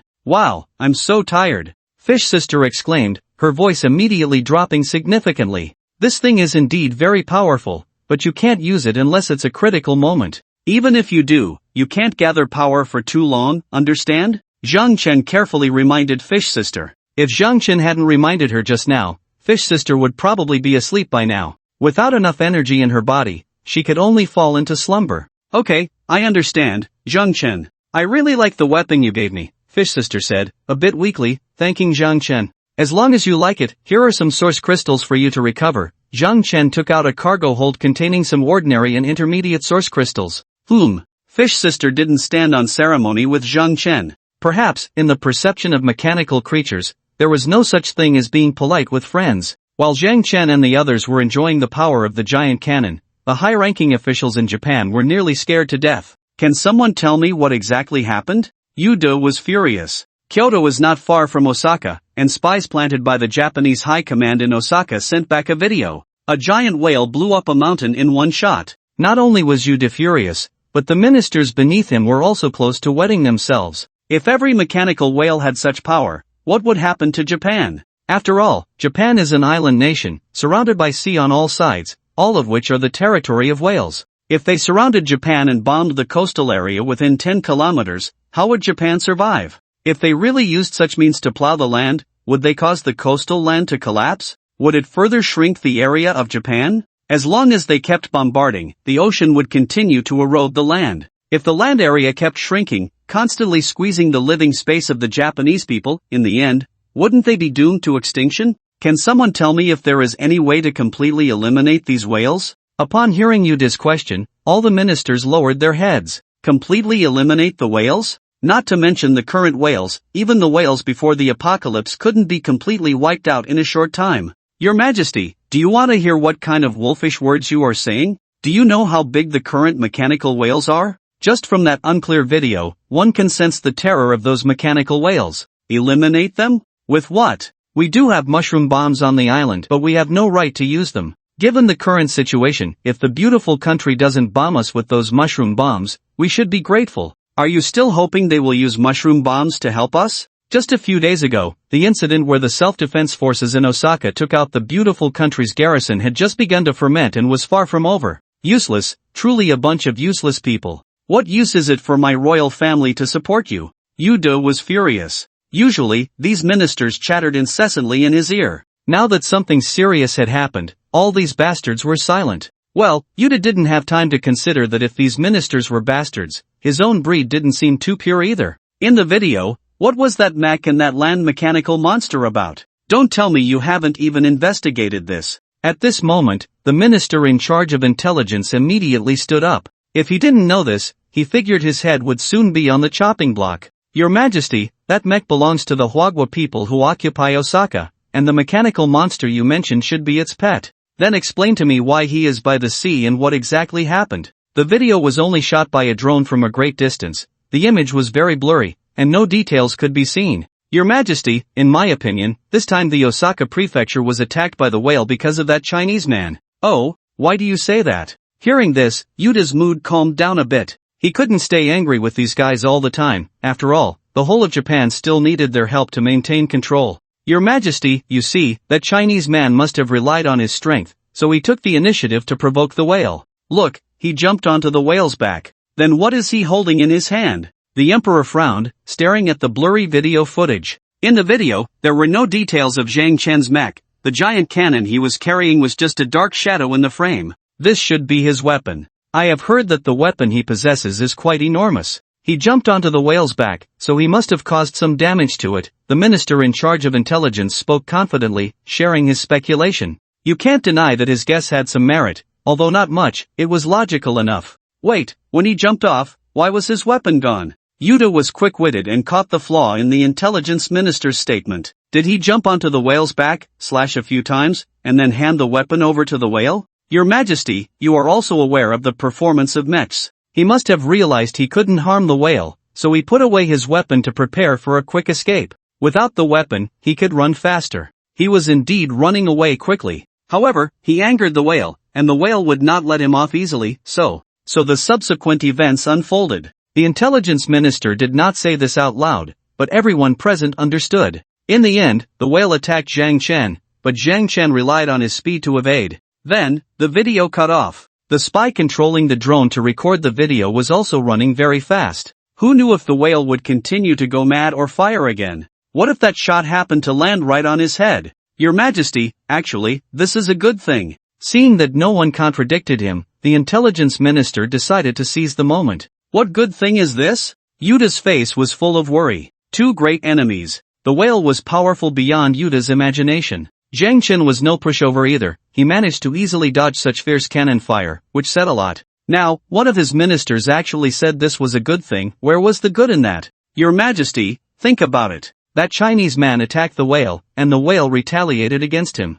They must be in a fight to the death now. When two tigers fight, we can just watch the excitement. Anyway, the whales are currently gathered in Osaka Prefecture. I estimate they won't rest until they kill that Chinese man, so we are actually safe. Ha! Yuda was momentarily stunned. This analysis, this logic, it made sense. Gentlemen, what do you think? Yuda's expression relaxed a lot. Two enemies were indeed frightening, but if those two enemies were to fight to the death, then they were not so scary after all. Your Majesty, I believe the truth of the matter is just as such. If they can indeed fight to mutual destruction, then we can reap the benefits. Look at that, he even brought in cultural references. They say the Chinese are the ancestors of the Japanese, yet the Japanese don't acknowledge it. Now it's exposed, isn't it? I also find it very reasonable. We should quickly send the Chinese man to Osaka and let those foolish Chinese help us, the great Japanese people, block the whale's cannon fire. I second that. After the two high-ranking old men expressed their opinions, others began to chime in as well. Even if some felt it was a bit off, they kept their mouths shut. Anyway, even if something goes wrong, it's those unfortunate ones who spoke up earlier, they are the ones causing the trouble. Good, if that's the case, then that's great. Order everyone to do their utmost to bring all the Chinese people over. As originally planned, those old, weak, sick, and disabled should not be executed on the spot. Bring them all to him. UD issued the order. Originally, they had not planned to send all the Chinese people to Zhang Chen. Dealing with a bunch of burdens would be time-consuming and labor-intensive. It was much easier to just kill them on the spot. Yudi only intended to send half of the people to Zhang Chen. Anyway, Zhang Chen had no idea how many Chinese people were still alive. However, Yudi no longer thought that way. So what if they were old, weak, sick, or disabled? It would be quite a hassle to send them over, but when the time came, wouldn't it be the same for Zhang Chen if he wanted to move these old, weak, sick, and disabled people? As long as these burdens were dragging Zhang Chen down, he wouldn't easily leave Osaka. Your Majesty, I understand what to do now. I will have them hurry and will not delay. Everyone disperse. Yude, in a good mood, ran off to indulge his concubine. Today's events made him very happy. Yude felt that he could hold on for another minute, reaching a full 2 minutes. Zhang Chen was also very pleased. Today, he had gained a lot. His mech had evolved, Xiaobao had awakened and become stronger, and even the fish girl had used powerful weapons. With this, he felt his safety factor had skyrocketed. Perhaps, it was time to start implementing the plan to sweep across the entire Japanese island. There was no other way. With the energy shield, he felt invincible. Returning to the camp, Zhang Chen called for AI9. You should still have quite a few connections in Japan, right? Zhang Chen got straight to the point upon seeing AI9. AI9 was also quite perceptive. Seeing that there was no one else in Zhang Chen's room, she couldn't help but touch him while saying, "Yes, my lord." Zhang Chen did not stop AI9. His body had just been enhanced again, and he indeed needed to release some tension. Then, Zhang Chen half reclined in the chair.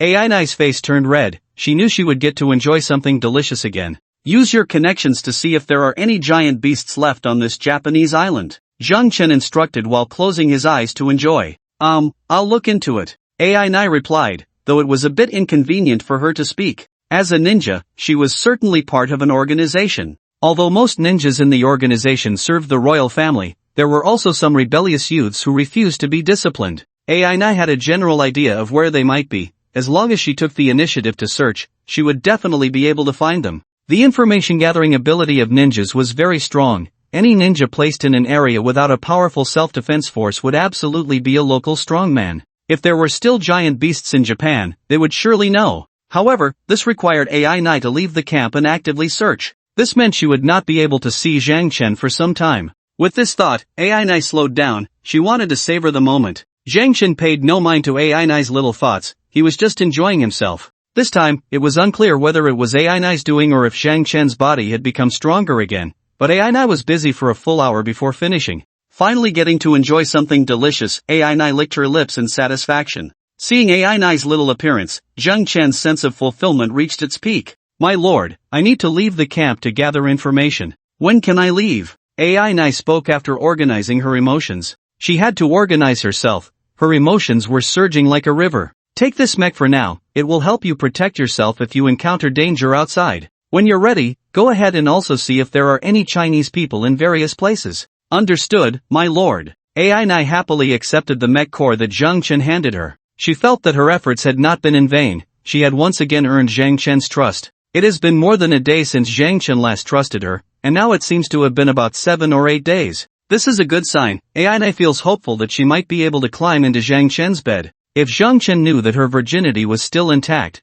that hope would likely increase significantly. After all, the allure of a woman's first time is immense and represents her character. Although AI Nai is a ninja and usually dresses lightly, appearing somewhat promiscuous, her virginity is indeed still intact. When it comes to executing a mission, she never even needs to go that far. Her targets are already taken care of. Go ahead, Zhang Chen said, noticing AI Nai's joyful expression, and found himself feeling a bit impulsive. However, he managed to restrain himself. AI Nai is very obedient at the moment, and if he were to push her down, Zhang Chen feared he might soften when it came time to leave Japan. Yes. AI Nai, oblivious to Zhang Chen's little emotions, happily left. It's also time to contact home, Zhang Chen thought, and left the camp again. Outside the camp, Zhang Chen merged with his mech. The 25-meter-tall mech left the camp's little ones in shock. A 20-meter-tall mech was already something they had to look up to, and now, 25 meters. Taozi, what are you doing? Zhang Chen was the first to contact Zhang Tao.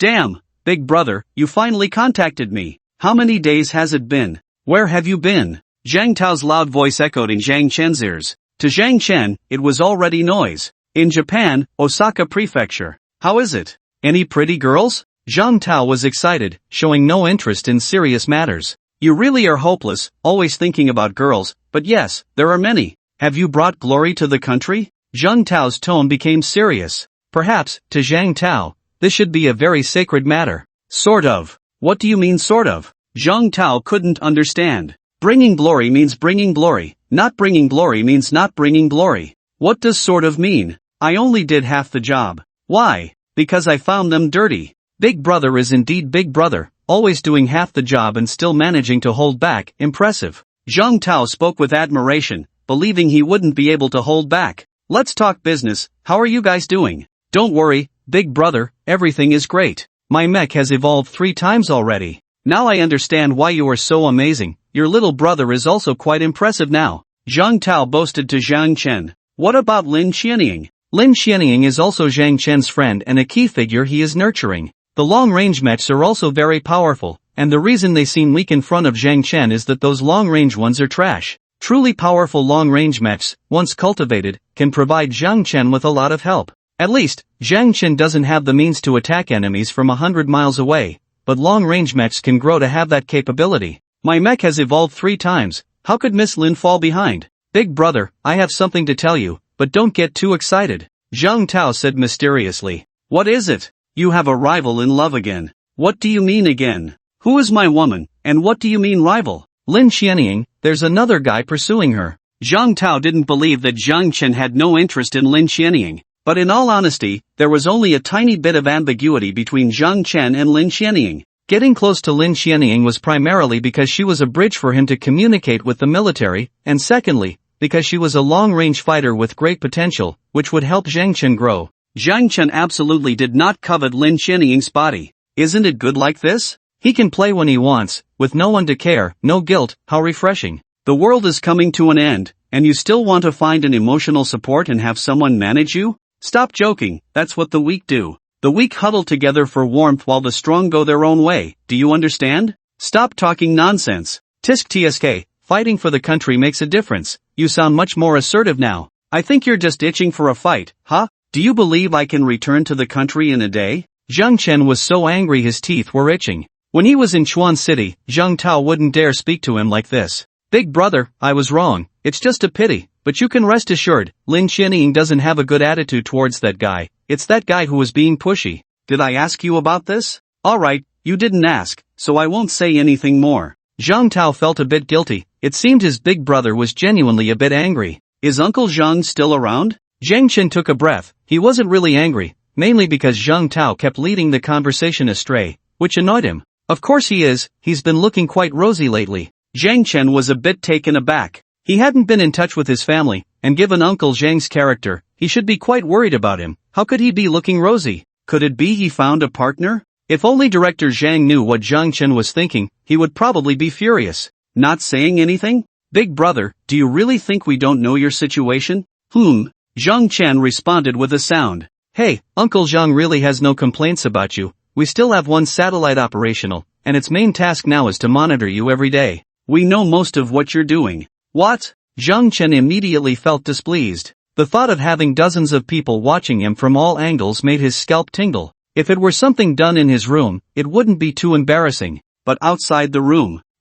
Big brother, don't worry, Lin Qianying doesn't know about those things. When you're fighting for the country, basically no one is watching. Zhang Tao laughed heartily. Being able to tease his big brother made Zhang Tao feel very refreshed. I was planning to bring the Super Energy Sun sword back for you, but it seems you don't really need it now. No, big brother, dear brother, you can't treat your little brother like this. Zhang Tao immediately backed down. The world is vast, but equipment is paramount. Zhang Tao had always been thinking about the Super Energy Sun sword. When he saw Zhang Chen give the Super Energy Sun sword to that Japanese woman, Zhang Tao even felt a pang of jealousy. Tell Uncle Zhang not to waste satellite resources on me. Ask him to help me find out if there are any giant beasts on the Japanese islands. You know what giant beasts are, right? Got it. Zhang Tao immediately became serious. Just so you know, since giant beasts have appeared in Japan, they will definitely be on our side too. They must be hiding in remote places, hard to find, so we need to search diligently and eliminate them in advance. Director Zhang has already arranged for people to investigate, nothing has been found yet. And when the next initial source crystal descends, collect the source crystals as quickly as possible. If we can get the energy shield, we should upgrade the mecha to level 80 as soon as possible, understand? Understood. Alright, that's it. I'll contact you if there's anything else. If there's no major issue, don't disturb me, except if you find traces of the giant beasts. Okay. Zhang Tao was very cooperative. In fact, if it weren't for the satellite in Chuan City constantly monitoring Zhang Chen, Zhang Tao would have contacted him long ago. Not being able to contact Zhang Chen easily was a rule set by Director Zhang. After ending the call with Zhang Tao, Zhang Chen, who originally wanted to contact Lin Qianying, gave up on that plan. He was being monitored. That was quite awkward. Moreover, he had already asked Zhang Tao everything he needed to know. There wasn't much to say to Lin Qianying. Should he really ask about that so-called rival? To avoid embarrassment, Zhang Chen gave up on contacting Lin Qianying. Soon after, Zhang Chen disbanded and returned to the camp. Boss, the Japanese royal family called, the dog translator shouted excitedly as Zhang Chen returned to the camp. What's the matter? They said they would fulfill their promise as soon as possible, and their people are already withdrawing from Osaka Prefecture. Our people will be sent over soon. They are already withdrawing? Then why is it so quiet in the camp? Zhang Chen pointed at the various tents in the camp. Although it seemed like there were not many people around during the day, the Japanese were actually hiding inside the tents. They wouldn't come out unless there was something special happening. Who knew if coming out would bring them trouble? I asked them about that too. They said that civilians who want to leave can do so freely from Osaka. Where they go is no one's business. If they don't leave Osaka within 10 days, then they won't be their responsibility anymore. Zhang Chen was dumbfounded upon hearing this. Although he already knew what kind of people the Japanese were, he hadn't expected them to be so indifferent to the lives of their own citizens. Notify them to leave Osaka within 3 days, Zhang Chen instructed the dog translator. There was no need to keep these people in the camp. Soon, there would be Chinese people coming over.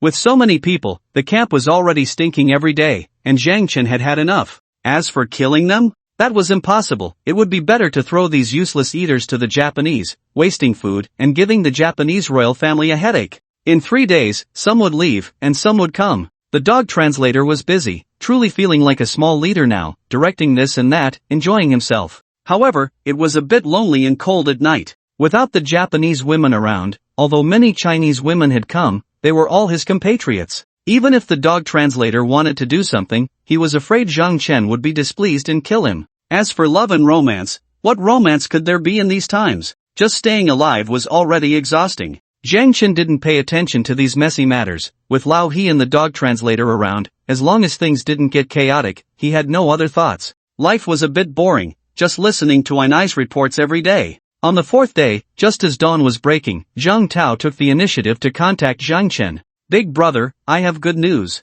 Zhang Tao was very excited. What good news? Zhang Chen had just left the camp and was wandering around with Xiao Bao. I found a place that seems to be a monster nest. Really? Zhang Chen perked up immediately upon hearing Zhang Tao's words. With nothing to do every day, he felt like he was going to go crazy. A monster nest was great. A nest meant there would be a large amount of source crystals. Of course it's true, it was found by a satellite. Where is it? Right in Osaka Prefecture, the coordinates are. Alright, keep looking for giant beasts, I'll go check out that nest. Okay. After ending the communication, Zhang Chen immediately headed towards the coordinates provided by Zhang Tao. It had been many days since he had fought a monster, and his hands were itching. This Japanese territory is actually quite nice. There are very few mechanical creatures. If we can deal with the threat of sea monsters, this place is quite suitable for ordinary people to survive, Zhang Chen mused as he walked. After arriving on Japanese soil, the mechanical monsters he encountered were few and far between, unlike in China, where mechanical creatures would riot at any moment.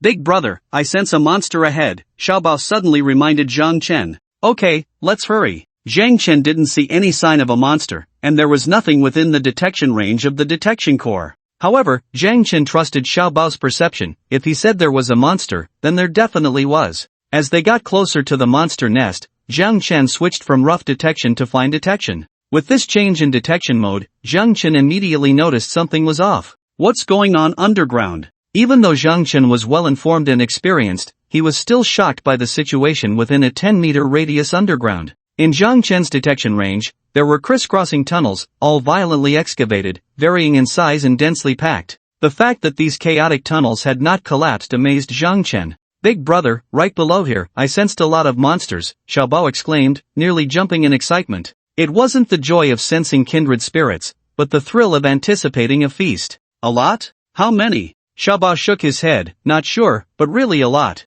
How deep, do you know? Zhang Chen could only detect down to 10 meters underground and had no idea about the deeper situation. I don't know, but I can dig them out. Then why aren't you getting started? Zhang Chen said irritably. Alright. Xiaobao didn't care about Zhang Chen's attitude, he only knew he was about to enjoy a feast. The digging was violent, with dirt flying everywhere. Just as Xiaobao began to dig frantically, a more intense tremor shook beneath Zhang Chen's feet. Although there was a significant vibration when Xiaobao was digging, Zhang Chen could tell that this tremor was not caused by him. So, who was it? Soon, the answer was revealed. A large number of mechanical creatures charged towards Xiaobao. There were mechanical mice, mechanical cats and dogs, and other mechanical beings, like squirrels and monkeys. What on earth is going on here? When Zhang Chen saw these small mechanical creatures, he was completely stunned. He truly didn't know what was happening. If there had only been one or two types of mechanical creatures in this underground space, Zhang Chen wouldn't have been surprised. But how many types had appeared?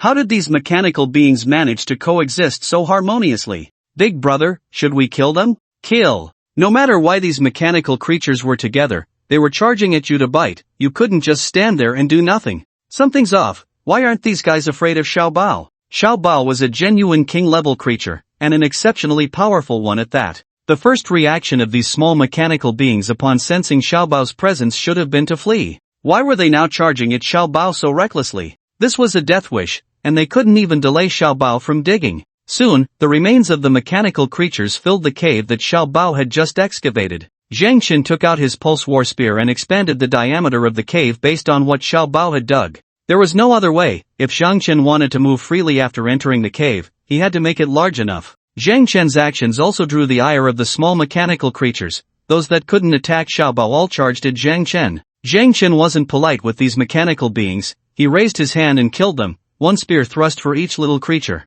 The mechanical beings struck by the war spear would instantly shatter, turning into a pile of parts. No exotic species, but it's organized. This monster lair has something. While slaying the mechanical creatures, Zhang Chen collected source crystals. Although they were mostly ordinary source crystals, he couldn't waste them. As Xiaobao continued to dig deeper, the mechanical creatures trying to stop him transformed from small to medium-sized beings, like lions and tigers. The attack power of these mechanical beings had qualitatively improved. But against Xiaobao, they were still a joke. Even exotic species are coming out to die? No wonder mechanical creatures are so rare in Osaka, they must have all run to this underground lair. Zhang Chen had initially thought that the lack of mechanical creatures in this area was due to Japan being too small and the Japanese not cherishing the environment or small animals, considering how they casually discharged nuclear waste. But now, it was clear that this was not the case. What exactly is down here? You are impressive, we can't stop you, you are qualified to join us. Just as Zhang Chen was puzzled, a mutant lion that had come to attack him suddenly spoke.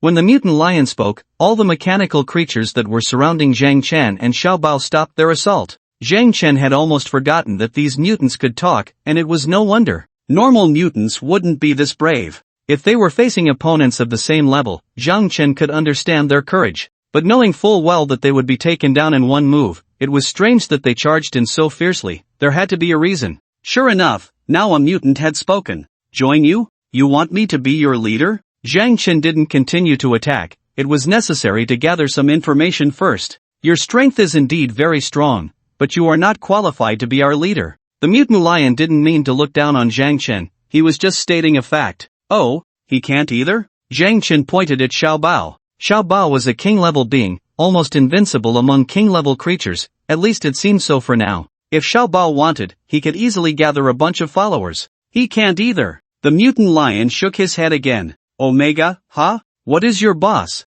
The mutant lion's refusal piqued Zhang Chen's interest. If Xiaobao wasn't qualified, then according to this mutant lion, his boss must be even stronger than Xiaobao. That was quite astonishing. After all, Xiaobao carried a legendary source crystal, constantly enhancing himself, not to mention the other food he had, especially that giant beast, which was no ordinary opportunity. Now, even the fish girl felt a bit flustered seeing Xiaobao. What kind of being was this mutant lion's boss? If you agree to join us, our boss will meet with you. If you refuse, then you can only die. Then let us die. Zhang Chen swung his war spear. The battle continued. Knowing Zhang Chen's attitude, these mutants no longer held back. Suddenly, energy fluctuations appeared. Mutants capable of using skills had arrived. However, these skills mostly didn't hit Zhang Chen, they were all blocked by Xiaobao's massive body. Zhang Chen wasn't worried about Xiaobao, he was like a bulldozer, pushing forward, crushing everything in his path into dust, and the skills couldn't harm him at all. Xiaobao had a flaw in speed, but his strength and defensive capabilities were terrifyingly strong.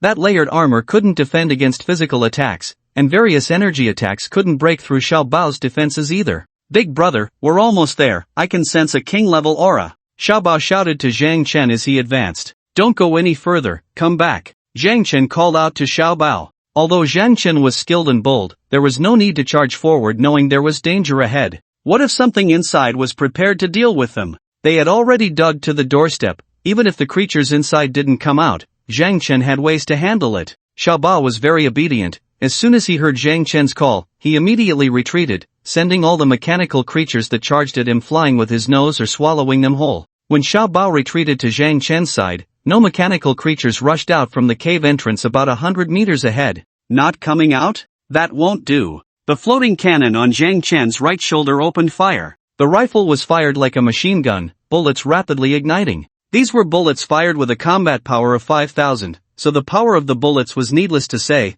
The dirt couldn't stop them at all, and a dense array of bullet holes appeared in the soil. Soon, the dirt that had been turned into a honeycomb structure slid down from the walls. This can also be considered as an excavation progress, but the efficiency is much lower than when Xiaobao does it himself. Enough, stop! A roar echoed from within the cave. Zhang Chen activated the detection core but did not find the source of the voice. However, Xiaobao appeared somewhat anxious. Clearly, it was the owner of this voice that caused Xiaobao to behave this way. Big brother, he's very powerful, Xiaobao reminded Zhang Chen. It's fine, Zhang Chen reassured Xiaobao. Xiaobao was merely uneasy, not afraid, which indicated that even if the opponent was stronger than Xiaobao, it wasn't by much. In that case, Zhang Chen wouldn't be afraid, he hadn't even used his energy shield or enhanced his super combat power yet, so what was there to fear? Right now, Zhang Chen just wanted to figure out what was hidden underground. You all, surrender now, and I will forgive your rudeness. No need for your forgiveness, just come out, Zhang Chen replied bluntly.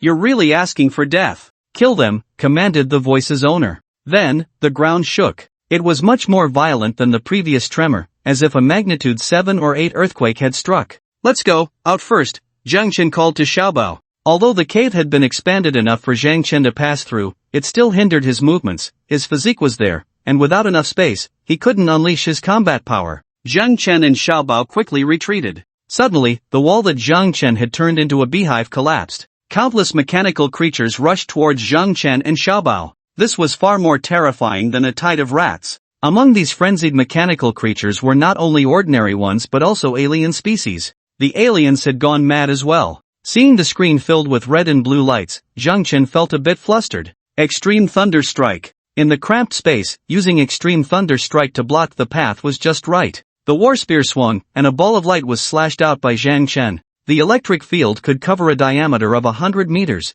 enough to envelop the entire passage. Zhang Chen originally thought it would at least make these mechanical creatures stop, but to his surprise, these mechanical beings disregarded their lives. Even when the mechanical creatures in front of them fell within the electric field of Extreme Thunderstrike, the ones behind them crazily charged forward. They had no intention of waiting for the field to disappear. Are these things insane? What kind of benefits did the one at the back give them? Zhang Chen couldn't understand the behavior of these mechanical creatures. Mechanical beings also tend to seek fortune and avoid danger. When faced with an unbeatable opponent, they would flee. The current situation overturned Zhang Chen's understanding. Something unusual must be afoot. Death laser. Purple lightning formed, and all the mechanical creatures in a straight line were sliced in half. Since these guys weren't afraid of death, Zhang Chen naturally didn't mind taking them all down. The aliens exploded not ordinary source crystals. The medium-sized aliens produced high-level source crystals. The mecha advancement was far from the end. Zhang Chen wouldn't complain about having too many source crystals, only about having too few.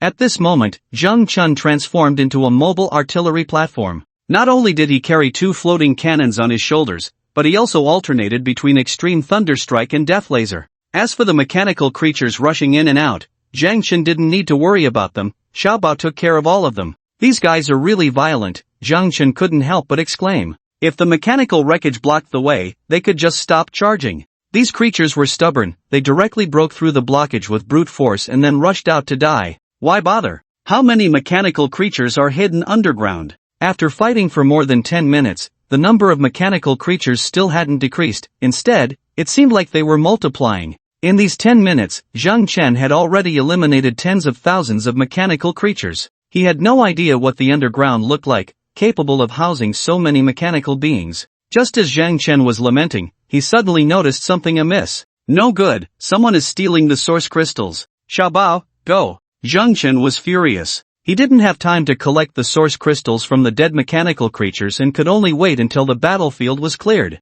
However, Zhang Chen suddenly noticed that the source crystals from the dead mechanical creatures were being transported away. Small mechanical mice were specifically doing this job. This discovery naturally infuriated Zhang Chen. Those were his source crystals. Even if they were ordinary ones, he couldn't let others take them. Alright. Xiaobao let out a roar and transformed into a bulldozer, charging forward and crushing everything in its path. He didn't care what was ahead, everything was smashed and trampled. Zhang Chen followed closely behind Xiaobao, still unable to find time to collect the source crystals on the way. This time, Xiaobao showed no signs of stopping, pushing forward wildly, with the metal debris in front of him being shoved along like a giant iron ball. Along the way, countless mechanical creatures were crushed to death by this giant iron ball. Xiaobao seemed to be addicted to this, no longer doing anything else, just pushing the iron ball and ensuring it wouldn't shrink. This was easily accomplished. With his big nose pressed to the ground, he pushed forward, and most of the metal debris left behind became part of the iron ball. As the number of dead mechanical creatures increased, the iron ball grew larger. Gradually, Xiaobao began to feel the strain. As the iron ball grew, it compressed the surrounding soil of the cave. At first, it was manageable, but as the iron ball got bigger, the resistance Xiaobao faced increased. It was only natural that he couldn't push it anymore. Zhang Chen wasn't idle. Seeing Xiaobao struggling, he immediately stepped in to help. With Zhang Chen's assistance, Xiaobao felt much lighter. In the end, Xiaobao stopped pushing and focused on increasing the iron ball size. Zhang Chen pushed the iron ball forward, feeling no strain at all. This showed that Zhang Chen, with a combat power of 5,000, was somewhat stronger than Xiaobao in terms of strength. However, this was without using the thrusters. If he included the thrust, Zhang Chen's strength would be even greater. Not good, Xiaobao, stop. Zhang Chen suddenly grabbed Xiaobao's tail. Xiaobao stumbled from the pull. What's wrong, big brother? Xiaobao looked at Zhang Chen in confusion. Zhang Chen didn't explain. He lifted his leg and kicked the giant iron ball ahead. The iron ball shot forward several meters and then began to drop rapidly, disintegrating countless metal debris as it fell. If Zhang Chen and Xiaobao had continued pushing the iron ball, they would have likely fallen with it. What's down there? Xiaobao quickly leaned forward to look down. This sight startled Xiaobao. There was no light underground, but he could see the eyes of the mechanical creatures red, blue, densely packed, countless to count. Big brother, come look. Zhang Chen stepped forward. He had just used the detection core to sense the underground cliff ahead of the iron ball but couldn't detect what was below it. When Zhang Chen leaned out to look down, he couldn't help but gasp. Countless, simply countless. How many monsters are there? If these things rush out, the entire Osaka prefecture will instantly become their paradise. No, not just Osaka prefecture, even the whole of Japan would be overrun by them. This was an extremely powerful force, vast in number, and without a solid defensive fortress, no city could withstand the onslaught of these monsters. Even if the Japanese royal family had some great weapon, it would be useless. Big brother, should we go down? Xiaobao was somewhat panicked. The number of mechanical creatures was simply too overwhelming, like ants killing an elephant. Down.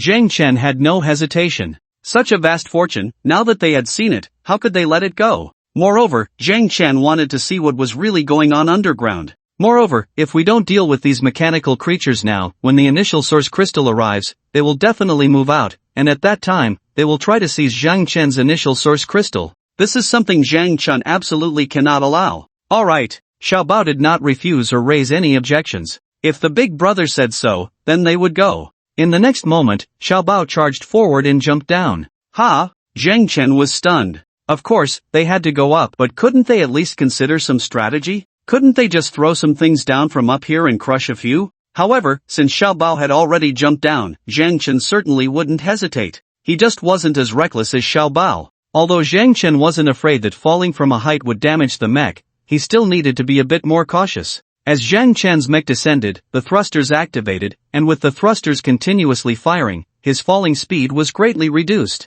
By the time Zhang Chen landed in this vast underground space, Xiaobao had already begun sweeping the area. Seeing this, Zhang Chen immediately joined the battle. In such an open area, there was no need for tactical finesse, it was all about brute force. Clearly, the mechanical creatures thought the same way. Without the constraints of terrain, they could attack Zhang Chen and Xiaobao from all directions. With the mechanical creatures having room to maneuver, Zhang Chen could also fully unleash his combat power. The pulse war spear swung, and with each swing, several mechanical creatures were taken down. However, compared to Xiaobao, Zhang Chen's speed in clearing monsters was somewhat slower. It wasn't that Zhang Chen was incapable, it was just that these mechanical creatures were basically small in stature to him. They were the kind that Zhang Chen couldn't hit unless they jumped up. But Xiaobao had no such limitations. With a sweeping tail, he sent a large number of mechanical creatures flying, even faster than Zhang Chen could clear them with his skills. When it came to clearing small monsters, Xiaobao was indeed more impressive. But Zhang Chen wouldn't be jealous, Xiaobao was his companion.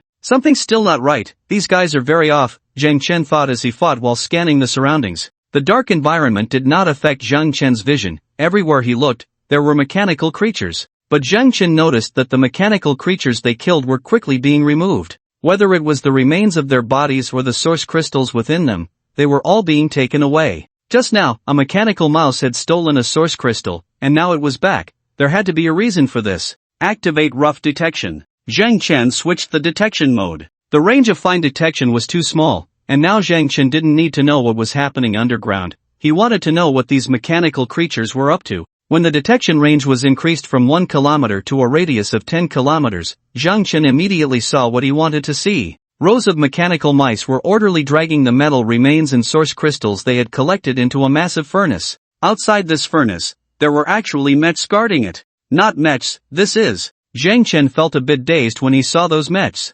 Although what Zhang Chen saw were mechs, they were not controlled by humans. Aren't these supposed to appear in a few years? Why are they out now? Zhang Chen recognized these mechs. They were beast-shaped mechs. In terms of performance, human mechs simply couldn't compete with these beast-shaped mechs. This was because the controllers of these mechs were beasts, not humans, and they could freely switch between mech form and beast form. With two forms, their combat capabilities were naturally stronger. However, these beast-shaped mechs also had limitations. Ordinary mechanical creatures could not control beast-shaped mechs, only could. The number of was limited, and if there were enough, then when the beast-shaped mechs appeared, it would likely be the time of humanity's demise. I just had a little rebirth. Is it really necessary to create so many troubles? Or rather, these things have actually appeared long ago, just like the giant beasts. They have been accumulating power, waiting until a few years later when they have gathered enough strength to emerge. Xiao Bao, charge over there. Zhang Chen reminded Xiao Bao. In any case, since they had encountered it, Zhang Chen was determined to smash this furnace.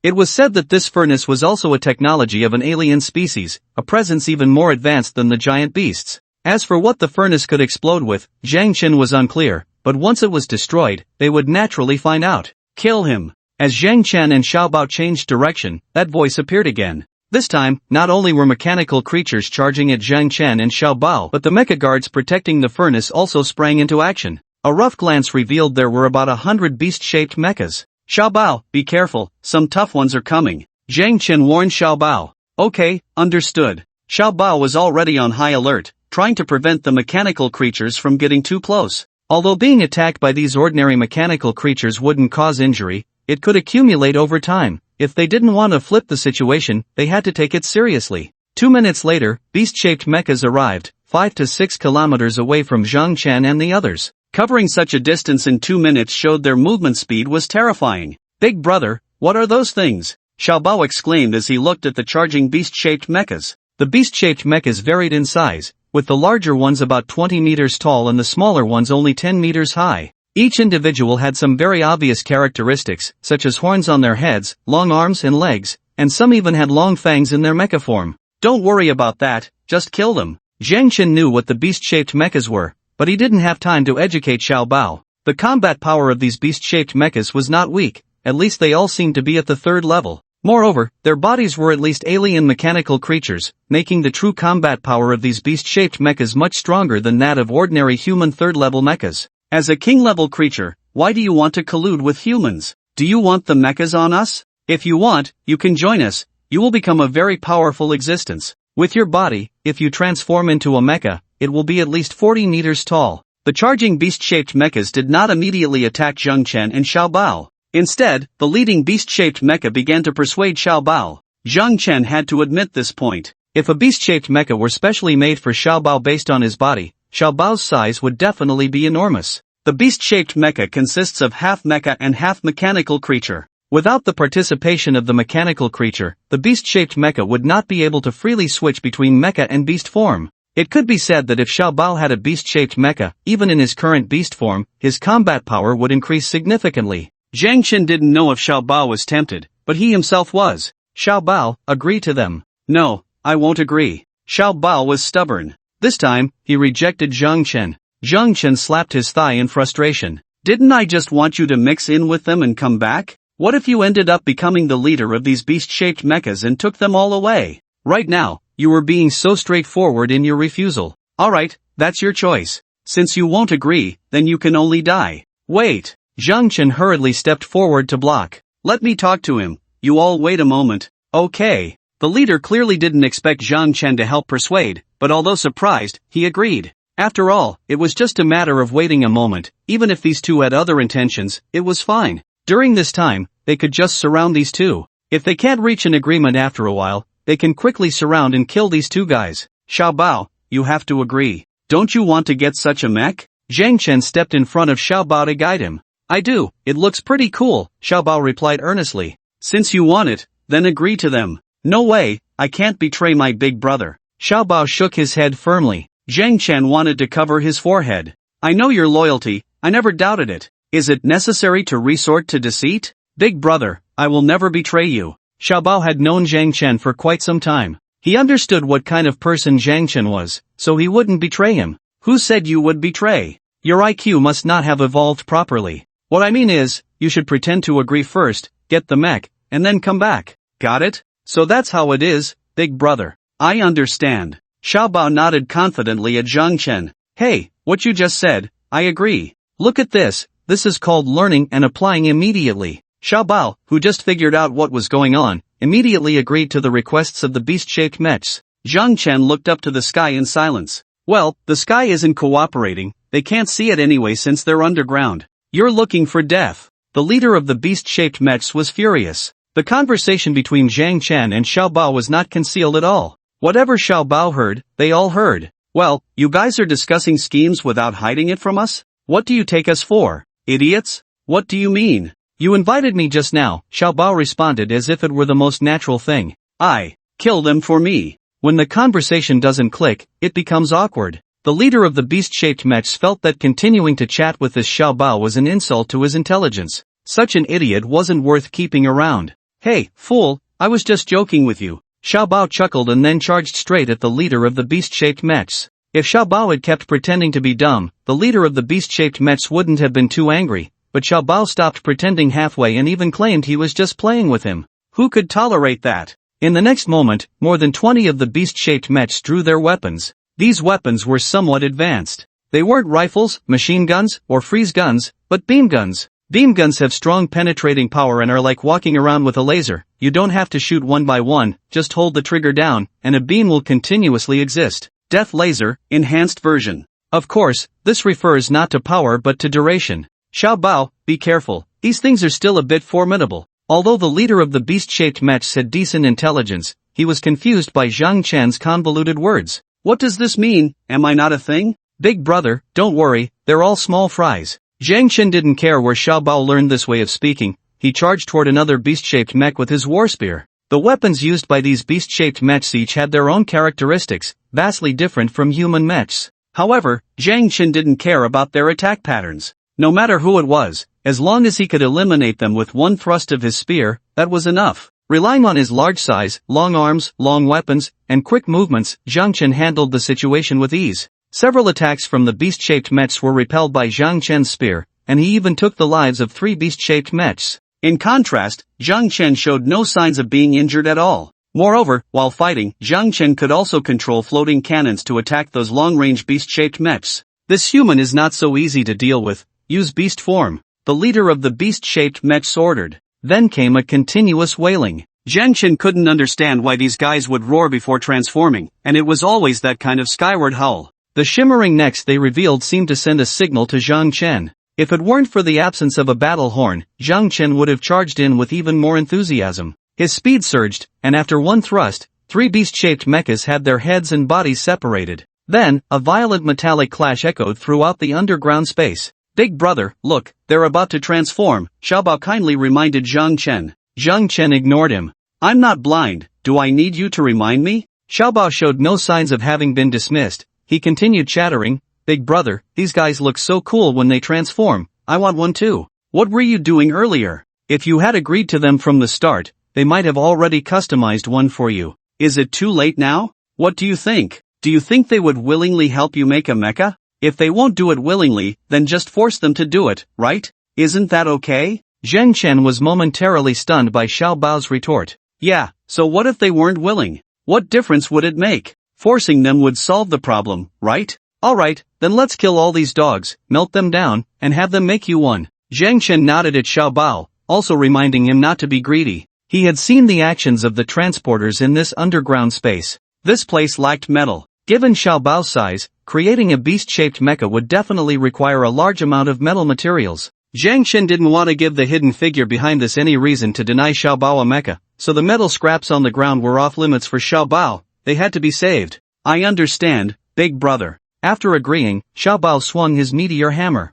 The hammer didn't target the melee beast-shaped mechas, its goal was the incoming beams of light. Better safe than sorry, the meteor hammer was the hardest and most defensively capable part of Xiao Bao. He wanted to test the strength of these beams with his tail. Soon, the meteor hammer collided with the incoming beams. The light seemed to have added an adhesive. After Xiao Bao retracted his tail, the front end of the beam was still connected to it. The beams were pulled askew by Xiao Bao. Big brother, these guys are cheating, you need to be careful. With experience, Xiao Bao warned Zhang Chen. If it were only a few beams against his weapon necklace, it wouldn't be so terrifying. But what if there were dozens? If all the beams stuck to the meteor hammer, even with all his strength, Xiao Bao would probably struggle against these beast-shaped mechas. Got it. I'm fine, just be careful yourself. Indeed, Zhang Chen was completely unharmed. His speed was fast enough that every incoming beam was blocked by him. Moreover, Zhang Chen was completely unaware of Xiao Bao's troubles. The beams didn't stick to the pulse war spear. Perhaps it wasn't that the beams didn't want to, but rather they lacked the ability. Zhang Chen's weapon had been enhanced. It was a pulse weapon. The weapon itself emitted pulses, which would cancel out these beams, so they were blocked before they could get close. This made Zhang Chen abandon his plan to use the energy shield. Good steel should be used on the blade. Zhang Chen knew there was no real boss among these beast-shaped mechas. He could wait to use the energy shield until he encountered the true leader of these mechas. After all, using the energy shield consumed some power. "Big brother, help!" Xiao Bao cried out. 4 beams had already stuck to him. Xiao Bao was in a state of having nowhere to hide. The beams felt fine, but their temperature was extremely high. The spots where they were stuck to Xiao Bao were like red-hot irons, and it was estimated that soon they would burn through his shell. Is this thing really that powerful? Zhang Chen muttered a phrase before charging forward with his war spear. As the spear sliced through the beam of light that was stuck to Xiao Bao, the beam was immediately interrupted. "It's about to burn me alive, these damn things, I want to kill them." Xiao Bao charged towards the distant beast-shaped mechas wielding firearms like a furious rhinoceros, heedless of everything. At that moment, the close combat beast-shaped mechas had already completed their transformation, and a real mechanical rhinoceros stood directly in front of Xiao Bao. In terms of size, the mechanical rhinoceros was smaller than Xiao Bao. However, this mechanical rhinoceros was clad in an outer armor, and the horn on its head was continuously emitting light, clearly a sharp weapon. Xiao Bao didn't take this rhinoceros, which was a third smaller than himself, seriously. When he got close enough for an attack, Xiao Bao swung his tail to smash into the rhinoceros. The rhinoceros, instead of dodging, faced Xiao Bao head-on, aiming its horn at the incoming meteor hammer. When the meteor hammer collided with the rhinoceros horn, Xiao Bao's tail was uncontrollably knocked away, the immense force causing his body to spin in place. Fortunately, as Xiao Bao spun, all the mechanical creatures surrounding him came to a halt. "Big brother, this rhinoceros is tough," Xiao Bao called out to Zhang Chen. If he couldn't beat it himself, he would call for his big brother.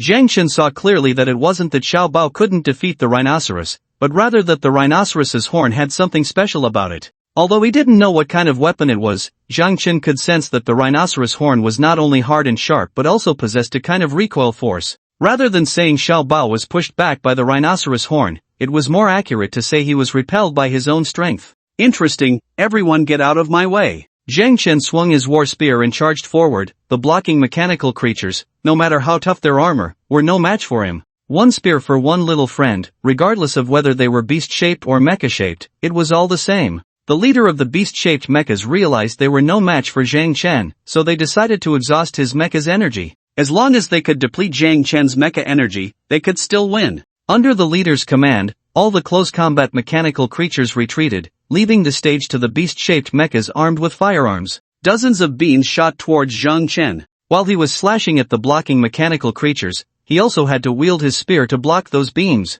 As for Zhang Chen's floating cannons, they had never stopped. 3 of the distant beast-shaped mechas had already been taken down by them. However, the remaining ones were not so easy to deal with, as all the mechanical creatures retreating from Zhang Chen had taken cover in front of those ranged ones. The close combat mechanical creatures were tough and resilient, and their armored bodies made them even harder to take down. With just the floating cannon's firepower, it was impossible to eliminate these close combat mechanical creatures in a short time. Nevertheless, the beast-shaped mechas were still suffering losses. Soon, Zhang Chen charged right up to the mechanical rhinoceros. The mechanical rhinoceros showed no intention of attacking. Its task was clear, to block Zhang Chen and Xiao Bao, preventing them from leaving in that direction. So, it only needed to focus on defense. Zhang Chen swung his spear and aimed for the rhinoceros's head. "Let's see if your horn is harder or my spear is." The rhinoceros displayed obvious defiance. When it saw the spear coming down from above, it proudly raised its head, still using its horn to respond, as it had no other means of defense. "TCH," Zhang Chen said coldly. Just as the spear was about to strike the rhinoceros horn, Zhang Chen suddenly changed his move, and the spear traced a semicircular arc in the air, successfully bypassing the rhinoceros horn and instead striking at the mechanical rhinoceros's neck. Knowing that the horn was the hardest part of the opponent's body and still aiming for it? Was he out of his mind? With that neck-raising posture, it perfectly exposed the neck. If he didn't strike now, it would be a disservice to the mechanical rhinoceros's entrance performance. When the mechanical rhino realized Zhang Chen was changing his attack, it was already too late. Its speed was no match for Zhang Chen's. By the time its head was lowered halfway, the battle spear had already sliced across the mechanical rhino's neck. In the next moment, the mechanical rhino's head drooped sharply. Zhang Chen did not sever the mechanical rhino's neck, mainly because its neck was a bit too thick to be cut in one blow. However, the mechanical rhino was definitely finished, its head hanging low, the light in its eyes extinguished. Damn it! The beast-shaped mech leader cursed angrily. Their strongest defensive member had been so easily taken down. What a fool! Stop him, we can't let them pass. The beast-shaped mech leader appeared somewhat anxious. At this point, they could only send out slightly weaker mechanical creatures to block Zhang Chen. It was now a matter of whether Zhang Chen's advance speed was faster or if they could exhaust the energy within him more quickly. To be honest, dealing with the incoming beams consumed a lot of power. But Zhang Chen was not afraid. What kind of engine was Zhang Chen equipped with? Supplementing this consumption was not a problem at all, as long as he had enough source crystals. Unfortunately, Zhang Chen had a lot of source crystals in his cargo hold. After his mech upgrade was completed, all the resources sent by the little notebook had been stored away by Zhang Chen. If it came down to a battle of attrition, Zhang Chen estimated he could exhaust all these beast-shaped mechs to death just by standing there. However, Zhang Chen did not plan to do that. Why waste time on attrition with things he could cut down? But before Zhang Chen could unleash his power, Xiao Bao charged forward again. The mechanical rhino had made him suffer, and he didn't believe that these two roadblocks could stop him either. Moreover, Xiao Bao had already learned tactics, avoiding the enemy's strengths and attacking their weaknesses, thanks to Zhang Chen's personal instruction. So this time, Xiao Bao was clever. While swinging his tail, he also observed the two blocking mechanical creatures. When the two mechanical creatures made their move, Xiao Bao began to look for their weak points. Changing the trajectory of his attack midway was too easy for Xiao Bao, because he was using his own tail and had enough strength to alter the attack's path. Found it! Xiao Bao exclaimed, and then his tail quickly descended. The meteor hammer that was originally aimed at the bodies of the two mechanical creatures now headed straight for their legs. Xiao Bao was very excited. The two big guys, who had lowered their heads in preparation for a beating, were in a miserable state. How about a sweeping kick? Or rather, a sweeping kick that directly breaks their legs. Only those two who were swept could truly understand this feeling. It didn't hurt that much, but they couldn't stand up anymore. Without legs, how could they stand? Xiao Bao, having knocked down the two roadblock creatures, was clearly even more thrilled. Big brother, hurry up! Xiao Bao called out without looking back, then jumped directly onto the two big guys. A good stomping made the two, who still had some struggle left, instantly cool down. Who could withstand such big feet? Xiao Bao's weight combined with the force of his stomp nearly drove these two creatures underground. It should be noted that the ground here was already hard and had endured so much destruction from mechanical creatures, it had long been compacted. Even so, Xiao Bao managed to bury these two creatures half a meter deep into the ground. Seeing this, Zhang Chen exclaimed in admiration. Xiao Bao had begun to grasp the essence of combat. Then, Zhang Chen waved his battle spear to shake off a few clumsy ones that were entangled with him and caught up with Xiao Bao. Just as Xiao Bao jumped off the two big guys, Zhang Chen gave them another blow. Although Zhang Chen was large, his weight could not compare to Xiao Bao's, so when he stepped on them, the two big guys hardly moved. But not moving was the most suspicious part. Did they get played to death by Xiao Bao? Zhang Chen really wanted to dig these two guys' heads out from underground and see if their eyes were still bright. However, it seemed there was no time for that, as the mechanical creatures behind him were charging forward recklessly. Extreme Thunder Strike! As Zhang Chen jumped down from the bodies of these two giants, he turned and unleashed his skill. He didn't care about what happened next because Xiao Bao was entangled by those beast-shaped mechas wielding beam guns. With no melee mechanical creatures blocking their path, these beast-shaped mechas were quite arrogant. Why did they form such a formation? Because they were confident that they could take down Zhang Chen and Xiao Bao. If Zhang Chen and Xiao Bao knew they were about to be captured, what would they do? Naturally, they would run away. Therefore, the melee mechanical creatures were blocking the exit from this underground space. Stop them, don't let them pass. The leader of the beast-shaped mechas was completely frantic. Who would have thought these two dogs would be so difficult to deal with? But it was too late to say anything now. If these two guys met their king, the leader wouldn't have a job anymore. As for whether Zhang Chen and Xiao Bao could harm their king, the leader of the beast-shaped mechas had no doubt about it. Even if these two dogs were powerful, they were definitely no match for their king. Because it was a dimensionality reduction strike. Each of these mechanical creatures was a powerful alien species, and many were even king-level mechanical beings. With their abilities, they could only submit at their king's feet, not daring to resist. Roar! The roars erupted. Zhang Chen turned back and continued to unleash Extreme Thunderstrike, making it difficult for these mechanical creatures, who had grown to such a large size, to change their instinct to roar. Two Extreme Thunderstrikes successfully halted the pursuit of the melee mechanical creatures. Zhang Chen reached Xiao Bao's side, lightly swinging his war spear, instantly severing the beams that had been entangling Xiao Bao. Damn it!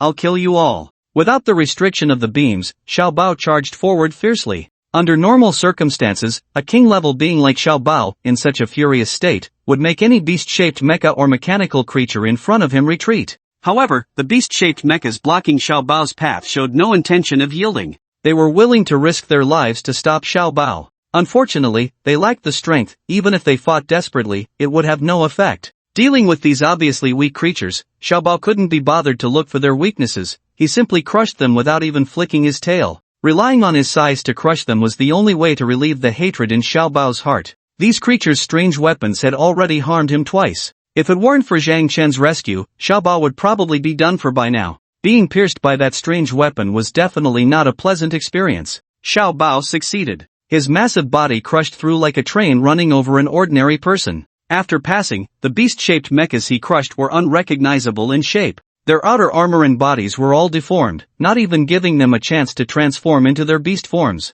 It's over, you all stop right there. The leader of the beast-shaped mechas shouted loudly. His tone was devoid of anger, instead carrying a hint of pleading. It was like a discarded woman, raising her hand to grab but unable to catch anything, only able to watch helplessly as the man disappeared from her sight. Wanting to cry but having no tears, Zhang Chen and Xiao Bao vanished before the eyes of the beast-shaped mecha leader. The pursuing beast-shaped mechas all stopped at that moment. What do we do? A tiger-shaped mechanical creature looked at their leader. This tiger had always been very dissatisfied with this guy being the leader. But there was nothing to be done. After all, this guy knew how to flatter. The king personally ordered him to lead them, so the tiger had to endure even if he was unwilling. But the situation was different now. This guy had made a very serious mistake, and if nothing unexpected happened, he would definitely be removed from his position. He comes down, and doesn't that give him a chance to rise to power? Now is just the right time for him to show his worth. What to do? How would I know what to do? Waiting for the king's orders, the beast-shaped mech leader replied irritably. Asking him what to do at this moment was like rubbing salt in a wound. He didn't even have the mood to see who had asked such a question. He was worried. On the other side, Zhang Chen turned the corner and was greeted by a scene that left him wide-eyed. So big? Zhang Chen exclaimed. In front of him was a gigantic furnace, even taller than he was. Inside the furnace, something was being burned into a bright red liquid. If someone said it was just simple steel, Zhang Chen would never believe it. So the question arose, where was the superior of those beast-shaped mechs? Zhang Chen searched around, and in this place, he surprisingly found no mechanical beings at all. Even the fine detection couldn't locate the so-called superior. Nothing here, just this furnace. Since you won't come out, I'll just pierce through your furnace, Zhang Chen said, stepping forward with his war spear, ready to poke a hole in the furnace. Impudent! If you don't want to die, stop. That voice appeared again. Where are you? Zhang Chen was confused. What was this? Zhang Chen had been using fine detection all along, and he could confirm that apart from him and Little Treasure, there was nothing else here. Who was speaking? Was it something supernatural? By the way, isn't this a technological world? As Zhang Chen stood frozen in fear, the voice appeared again, this time with a hint of arrogance. Humph, it's not too late to submit now. Who are you? Where are you? A classic double question. Right in front of you. Zhang Chen looked ahead and could swear that in front of him, there was only this large furnace, nothing else at all. In the next moment, Zhang Chen suddenly realized. This furnace is you? Yes, submit, and you will gain unexpected benefits. The furnace continued to speak. What are you using to talk? Zhang Chen didn't respond to the furnace but instead voiced his confusion. He had heard of giant beasts in his past life, but a beast-shaped mech leader being a furnace was something he had never heard of. Impudent thing, if I don't teach you a lesson, you won't know fear. Then, violent fluctuations appeared above the furnace. In the blink of an eye, a flowing red chain emerged, formed from the things burned red inside the furnace. Zhang Chen could tell that this thing was even hotter than the super energy solar sword he once held. Energy shield. At this moment, Zhang Chen didn't dare to hesitate. The super energy solar sword was already hot enough, and as the user, his mech could withstand the damage. Now, Zhang Chen didn't have that capability, and he wasn't sure if his pulse war spear could withstand this scorching thing. But even if it could, he shouldn't use a legendary weapon to clash with it. Little Treasure, retreat. Okay. Little Treasure obediently backed away quickly, focusing on being obedient. Not being obedient was truly not an option. He could barely withstand that kind of beam weapon, and the leader's moves would definitely be more powerful than that. This tough nut was better left for the big brother to crack. After Little Treasure retreated, the red chains were controlled and lunged at Zhang Chen like daggers. The speed was quite fast. With Zhang Chen's speed and reaction ability, he barely managed to dodge. Clearly, whether it was the energy shield Zhang Chen used or his ability to evade the attack, it exceeded the furnace's expectations. But the furnace was not flustered at all. So you can dodge one chain, huh? What about 2? 5? How will you dodge? Just as Zhang Chen was about to charge at the furnace itself, 4 more chains formed almost instantaneously and shot toward Zhang Chen and the space in front of him at a meteor-like speed. If Zhang Chen continued forward, he would at least be hit by 2 chains. But if Zhang Chen dodges, he might not take the hit. Zhang Chen isn't foolish. He had already detected the formation of the chains and assumed a dodging posture. He firmly believes in the defensive capability of the energy shield. After all, this is a legendary level energy shield, and it's a vacuum energy shield, which means that even hot objects thrown into a vacuum state will be rapidly cooled. However, if the energy shield is attacked, it will consume the power of Zhang Chen's mech. Even if he has plenty of source crystals, he can't afford to waste them. By dodging in advance, Zhang Chen avoided most of the chains, and in the end, only one chain pierced the energy shield. When this chain struck the energy shield, the red-hot metal quickly cooled into a steel state, and this steel state continued to spread upward. What is this?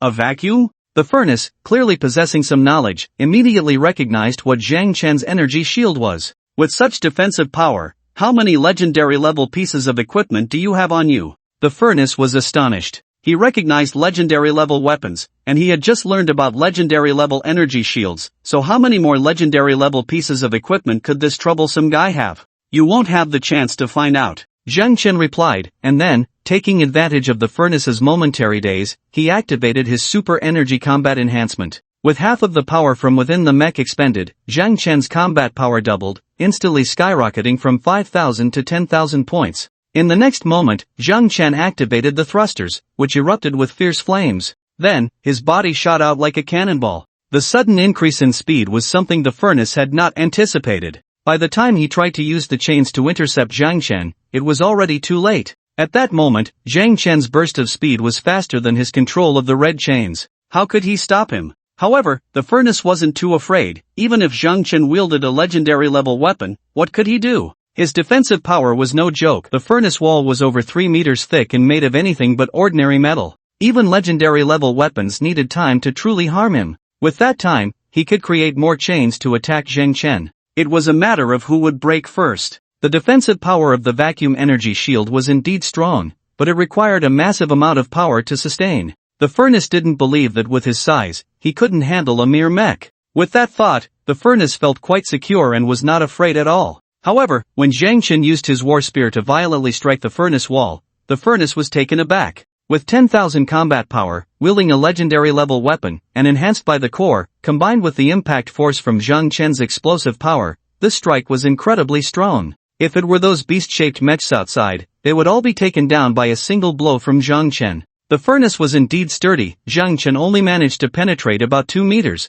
creating a large conical pit in the furnace wall. So hard? Before the furnace could express any opinion, Zhang Chen was already dissatisfied. In Zhang Chen's view, this thrust should have been enough to penetrate the furnace. But unexpectedly, it had not succeeded. In the next moment, Zhang Chen didn't dare to waste time. The enhancement from the super energy combat boost had a time limit. Although it lasted for 100 seconds, what if he couldn't pierce the furnace within that time? Just as Zhang Chen was about to continue his assault, the furnace spoke again. Wait, please wait. The furnace retracted all the red chains as a sign of sincerity. He knew he couldn't break Zhang Chen's energy shield in a short time, but Zhang Chen had the ability to break through his defenses quickly. If that were to happen, it would be a big problem. Wait. Although Zhang Chen was anxious, he wasn't overly so. I concede, your abilities have earned my recognition. We can trade fairly or cooperate. The furnace softened. He had no choice. The wall was only 1 meter thick now. Even if he could block Zhang Chen's next strike, what about the one after that? Fair? No, it's not a matter of fairness right now. You haven't clarified your position yet. After Zhang Chen finished speaking, he raised his hand, assuming a posture to continue the attack. Wait. Upon hearing the furnace's plea, Zhang Chen knew he had stabilized the situation. In fact, Zhang Chen had no idea how thick the walls of the furnace really were. Perhaps they were 10 meters thick. It was hard to say. Now he had a lot of room to maneuver, but if he pierced too deeply, it would be difficult to break through the wall again because it would be hard to exert force. It was like trying to dig a rat hole with a stick. Breaking through the entrance was easy, but the deeper you went, the harder it became to apply force. But now, Zhang Chen had no such worries. From the furnace's performance, it was clear he was about to breach the wall. What else do you have to say? Zhang Chen maintained his attacking stance. I can acknowledge you as my boss. The furnace compromised. Being someone else's subordinate was better than dying, right? If a hole was really broken through the wall, everything inside the furnace would spill out. Without the molten metal inside, he was nothing. No matter how great his abilities, they couldn't be utilized. Although even if a hole was made, he had ways to fill it. Could Zhang Chen really just watch him repair himself? If you had said that earlier, we wouldn't have to go through all this trouble. Zhang Chen sheathed his weapon, waiting for the furnace to say those words. Zhang Chen was interested in the furnace's abilities. He could tame mechanical creatures, and Zhang Chen could tame him. In that case, weren't these beast-shaped mechas just the subordinates of his subordinates? The capabilities of the beast-shaped mechas were still quite strong, and Zhang Chen was already feeling a bit regretful for having just taken down so many of them. Boss, what is your surname? The furnace was also someone who understood social niceties. After all, he had devoured many people and absorbed human wisdom and emotional intelligence. My name is Zhang Chen, Zhang, the arrogant Zhang, Wei, the one who reigns supreme. The furnace fell silent. If he had a face, it was uncertain what expression he would have made. After 3 or 4 seconds, the furnace finally reacted. Boss, what a domineering name. If you like it, I can give you a name too. Boss, what is the name of that brother over there? I'm called Xiao Bao. Xiao Bao spoke up voluntarily. He didn't want to lose his position as Zhang Chen's #1 lackey. Clearly, although the furnace shouldn't be able to move, its abilities were strong, and since his big brother had taken a liking to it, this guy might steal his position. So, Xiao Bao couldn't show weakness. Big brother, names aren't important to me, you can just call me Furnace. The furnace backed down. Xiao Bao? What a ridiculous name. If this uncultured guy were to name him, would he call himself Little Furnace? Or just Furnace? That wouldn't sound as impressive as Furnace itself. Oh, what a pity. Tell me about your origins. The name didn't matter. What was important was that Zhang Chen was curious about the furnace. Well, boss, I don't really know either. Do you believe me? The furnace's voice was very cautious. He was afraid Zhang Chen would attack him again. Oh, what happened? Zhang Chen didn't make a move, just expressing curiosity. It's like this, when I awakened, I was already here, and I instinctively understood my own abilities. I can modify mechanical creatures. Not only can I help them create armor, but I can also enhance their intelligence. At first, I was very weak. I could only attract some small mechanical creatures, then capture them to replenish the energy within me, which is the red metallic liquid you saw, boss. Once I accumulated enough energy, I could use other abilities, and it didn't take long before I had arranged almost all the mechanical creatures in this underground space. Zhang Chen suddenly interjected. How do you control those mechanical creatures? They are one thing, but how do you control those ordinary mechanical creatures with little intelligence? This is simple. I don't even know what my ability is. As long as I expend a tiny bit of my own energy, it's like marking them, and they will listen to me. So magical? Why didn't you mark me? Well, it's not that I can't mark you. The furnace was somewhat at a loss for words. If my chains could break through your energy shield, do you think I would still be so humble and polite with you?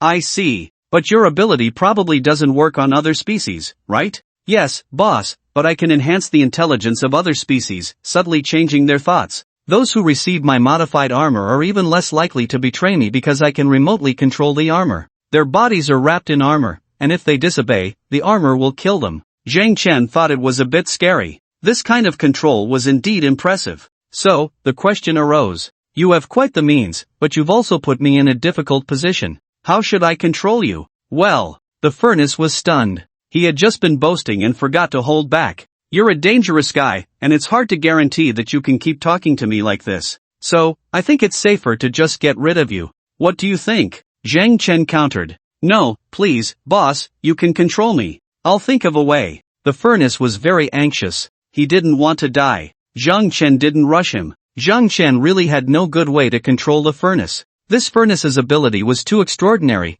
It could easily create an army of mechanical creatures, and it even had enough energy to form a battalion of beast-shaped mechas. If Zhang Chen couldn't effectively control such a powerful ability, he would have to dismantle the furnace and feed it to Xiao Bao. Zhang Chen hoped the furnace could come up with a solution. This problem had indeed troubled the furnace for a long time. He had a way to reassure Zhang Chen. However, he didn't want to use that method. If he did, he would truly have to obey Zhang Chen without any chance of resistance in the future. But now, if he didn't reassure Zhang Chen, he might end up in trouble himself. What to do? After a long struggle, the furnace finally spoke. Boss, how about this? I'll call in a mechanical mouse. It will give you something, and once you have that, you'll feel at ease. Alright. Zhang Chen nodded. What kind of storm could a mechanical mouse stir up? Not to mention a mechanical mouse, even if those beast-shaped mechas came in, Zhang Chen wouldn't be afraid. Zhang Chen wanted to see what method the furnace had to put his mind at ease. After Zhang Chen agreed, a mutant mouse with blue light in its eyes entered.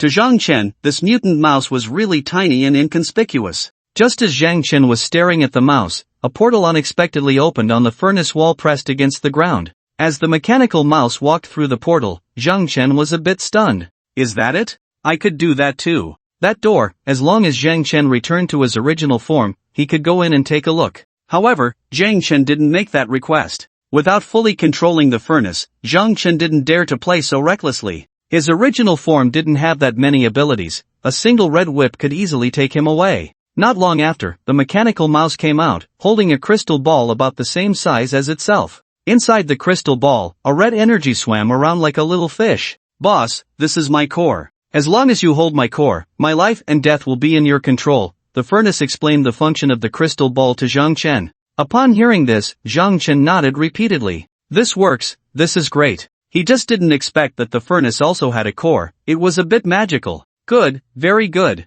Then, Zhang Chen stored the furnace's core in his mecha space, not placing it in the cargo hold. It's safer to keep important things in the mech space. Zhang Chen was satisfied, and the furnace felt relieved. Now he wouldn't have to die, right? After Zhang Chen collected the core of the furnace, he disassembled with the mech. That door is open, let me take a look inside. Okay, boss. The furnace showed no resistance at all. His life was in someone else's hands. As long as Zhang Chen crushed the core, the furnace would instantly be done for. Zhang Chen stepped inside. The space wasn't large, and it was filled with a pile of source crystals, both ordinary and intermediate, but the intermediate ones were already at their limit. Is this all the source crystals you have? Zhang Chen realized this was likely the same kind of place as the mech space, specifically for storing important items. Boss, if you need source crystals, should we kill all those mechanical creatures? The furnace was quite ruthless. Hearing that Zhang Chen wanted source crystals, he was actually ready to kill all the little brothers following him. No need. Zhang Chen refused. What a joke. Why would he kill so many useful subordinates? It would be better to keep them around to help him find initial source crystals. These mechanical creatures were more reassuring to use than humans. Oh, then. First, help Xiaobao get a set of armor. How do we do that? Zhang Chen didn't touch the source crystals from the furnace. There were only a few, and he didn't care for them. That's easy. The furnace spoke lightly. This was his job, so it was naturally not difficult for him. Xiaobao, come here, let him give you a set of armor. You can transform into a humanoid mech and take more hits. Okay, that sounds good. Xiaobao was so excited he was about to jump up. See, the big brother's purpose in taking this new little brother was to get him a set of armor. Thinking about being able to switch freely between beast-shaped and humanoid mechs, how could Xiaobao not be thrilled? The next moment, a portal opened in the furnace wall, about 10 meters high. With Xiaobao's current size, he could barely squeeze in by lying down. Zhang Chen frowned at the sight. It seemed that the furnace had limitations on transforming mechanical creatures. Larger mechanical creatures couldn't be transformed because they couldn't fit through that door. This dashed Zhang Chen's wish to have the furnace make armor for Fish Sister. If Fish Sister could also transform into a humanoid mech, who would Zhang Chen have to fear? At that point, Fish Sister would be a true giant beast, not only larger but also equipped with weapons only a giant beast could possess. Other components, the furnace should be able to handle. Wasn't the beam gun made by the furnace? How long will the transformation take? Boss, Xiaobao's size is a bit large, it will take about 3 to 4 days. The furnace provided a time frame. After all, the armor had to be custom-made, and they had to consider some aspects of Xiaobao's transformation between humanoid and beast forms. Although Zhang Chen didn't understand, he knew it wasn't a simple task. 3 to 4 days was actually quite fast. No rush, take your time, do it well, as long as it's done within 10 days. The day of the initial source crystal's arrival wasn't far off. If Xiaobao appeared too late, it would affect Zhang Chen's efficiency in collecting source crystals. That will definitely be no problem, the furnace assured him. By the way, boss, let's have our little brothers outside come in to meet you. You can command them freely from now on. The furnace was quite perceptive, wanting to hand over control of the beast-shaped mechs. Zhang Chen had no objections to this. He was very satisfied with the furnace's initiative. Alright. Zhang Chen reassembled with the mech. It didn't matter whether the main body recognized them or not. What mattered was that they remembered Zhang Chen's mech. Everyone come in. The furnace spoke, this time with a voice as authoritative as Zhang Chen's. The next moment, the surviving beast-shaped mechs filed in. Zhang Chen checked the numbers and felt heartbroken. Originally, there were over 100 beast-shaped mechs, and now only half remained. Did so many get killed? Zhang Chen muttered. The furnace didn't dare to speak. Speaking of which, how many have you killed yourself? Don't you have any idea in your heart? Come and meet the new boss. From now on, if you don't listen to me, you might survive, but if you don't listen to the boss, you will definitely die. Do you understand? The furnace was still quite eloquent. In the next moment, the beast-shaped mechas knelt on one knee and rose. We have met the boss. My name is Zhang Chen. From now on, you will follow me. Do your job well, and you won't miss out on your benefits. Understand? Understood, Boss Zhang. Zhang Chen was taken aback for a moment. Who came up with such a rustic title? However, it was fine. Zhang Chen didn't correct the beast-shaped mechas on how to address him. As for the benefits Zhang Chen mentioned, although they were willing to work for him now, a little more motivation would make them work harder. They were all intelligent beings. If he treated them like donkeys or horses, they would feel rebellious. If someone really didn't fear death and turned traitor, Zhang Chen would be quite uncomfortable. In Zhang Chen's view, using benefits and emotions to bind mechanical beings was more reliable than threatening their lives. After all, who hasn't had a moment of reckless bravery? This was evident from Xiao Bao's behavior. Xiao Bao genuinely wanted to follow Zhang Chen, and Zhang Chen sensed this clearly. Get up, don't be restrained. Just do what you usually do. Take good care of those mechanical beings. For now, let them stay underground. Yes, Boss Zhang. After the response, all the beast-shaped mechas began to work without waiting for the furnace's orders. No one was foolish. It was clear that Zhang Chen had taken control of the furnace, and their boss had changed. With a new mountain to climb, it would be foolish to still pay homage to the old one, that would only be asking for trouble with the new boss. If they didn't want to live, they might as well die quickly. Creating such trouble for themselves would only lead to a more painful death. As the beast-shaped mechas directed the mechanical beings to start working, Zhang Chen chatted with the furnace out of boredom. Furnace, you should be able to enhance yourself too, right? Can you become bigger? Boss, I can, but it requires a lot of high-grade metal. The current mechanical beings can't meet the standards. The furnace spoke truthfully, having nothing to hide from Zhang Chen. Besides, they had already pledged allegiance. It was only reasonable to have the boss help solve their troubles. High-grade metal? Zhang Chen immediately thought of the giant beasts. If the furnace could devour a giant beast, it would definitely see a significant enhancement. The armor modified afterward would surely be stronger. Do you know about giant beasts? I don't know. Then it seems there are no giant beasts in our area. Zhang Chen nodded. With so many mechanical beings under the furnace's command, it should be well aware of the underground situation nearby. If there were giant beasts, the furnace would have long directed its subordinates to bring one back. The immobile giant beasts were only fit to be the furnace's food. If we find a giant beast, I'll bring one back for you to eat. Boss, really? Are giant beasts very powerful? Giant beasts should come from the same place as you, but you've forgotten what that place is. Those giant beasts are monsters over 100 meters tall and very strong. Boss, such a big guy must be hard to deal with, right? The furnace was shocked. Shocked not only by the giant beast size but also by what Zhang Chen had just said, that he and the giant beast came from the same place. What did it mean for him to appear alongside the giant beast? It's okay, the current giant beasts can't move due to insufficient power. Boss, that's the case. The metal in the bodies of these mechanical beings doesn't meet my evolution requirements, but I know that after a while, the metal that makes up their bodies will naturally strengthen. At that time, I can devour them to enhance myself. As for why I know this, I'm not sure. The furnace can be considered a heartfelt exchange with Zhang Chen. Is there anything else? For example, is there a thought that makes you want to destroy this world? Why did the machines descend upon Blue Star? The ultimate goal is to annihilate all species on Blue Star. Don't think that the source crystals falling from the sky are a gift. In Zhang Chen's view, the source crystals that fall from the sky are merely the most basic transformation of Blue Star, transforming it into a place suitable for certain mechanical beings to survive, or perhaps even turning the entire Blue Star into a spaceship. In any case, there are no good intentions. The living beings on Blue Star are seen as pests by certain existences. The giant beasts in the furnace are definitely here to eliminate these pests.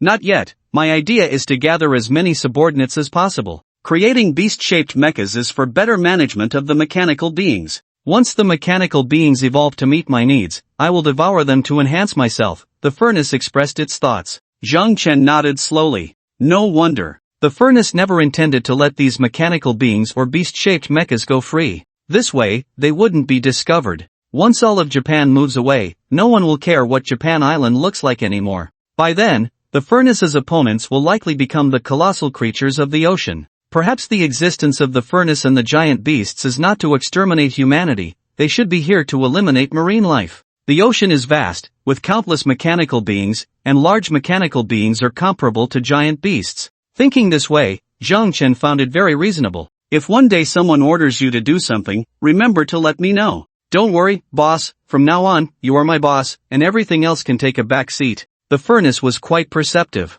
It also felt that Zhang Chen's suspicions were reasonable. It didn't even know how it came into existence. Thus, being thrown here to develop slowly made perfect sense. When it developed enough capability, the puppet master would likely reveal itself. But don't think Zhang Chen would agree to the furnace taking orders from others. The furnace itself wouldn't accept it either. Why should it? It had worked hard to establish its own domain, only to take orders from someone who had never appeared and had never offered any help? No way. The furnace figured that even without Zhang Chen, it would resist with all its might. As for the idea that the puppet master gave the furnace life, the furnace would just scoff. To be born and not nurtured is a waste of being human. Look at this, having devoured enough humans, its thoughts have become similar to theirs. One could say that human wisdom is quite advanced, just the richness of emotions alone is something other beings cannot compare to. Alright, just remember that, it's not certain anything will come looking for you. I'll do my best to handle the giant beast matter, so don't rush. Zhang Chen patted the furnace wall twice.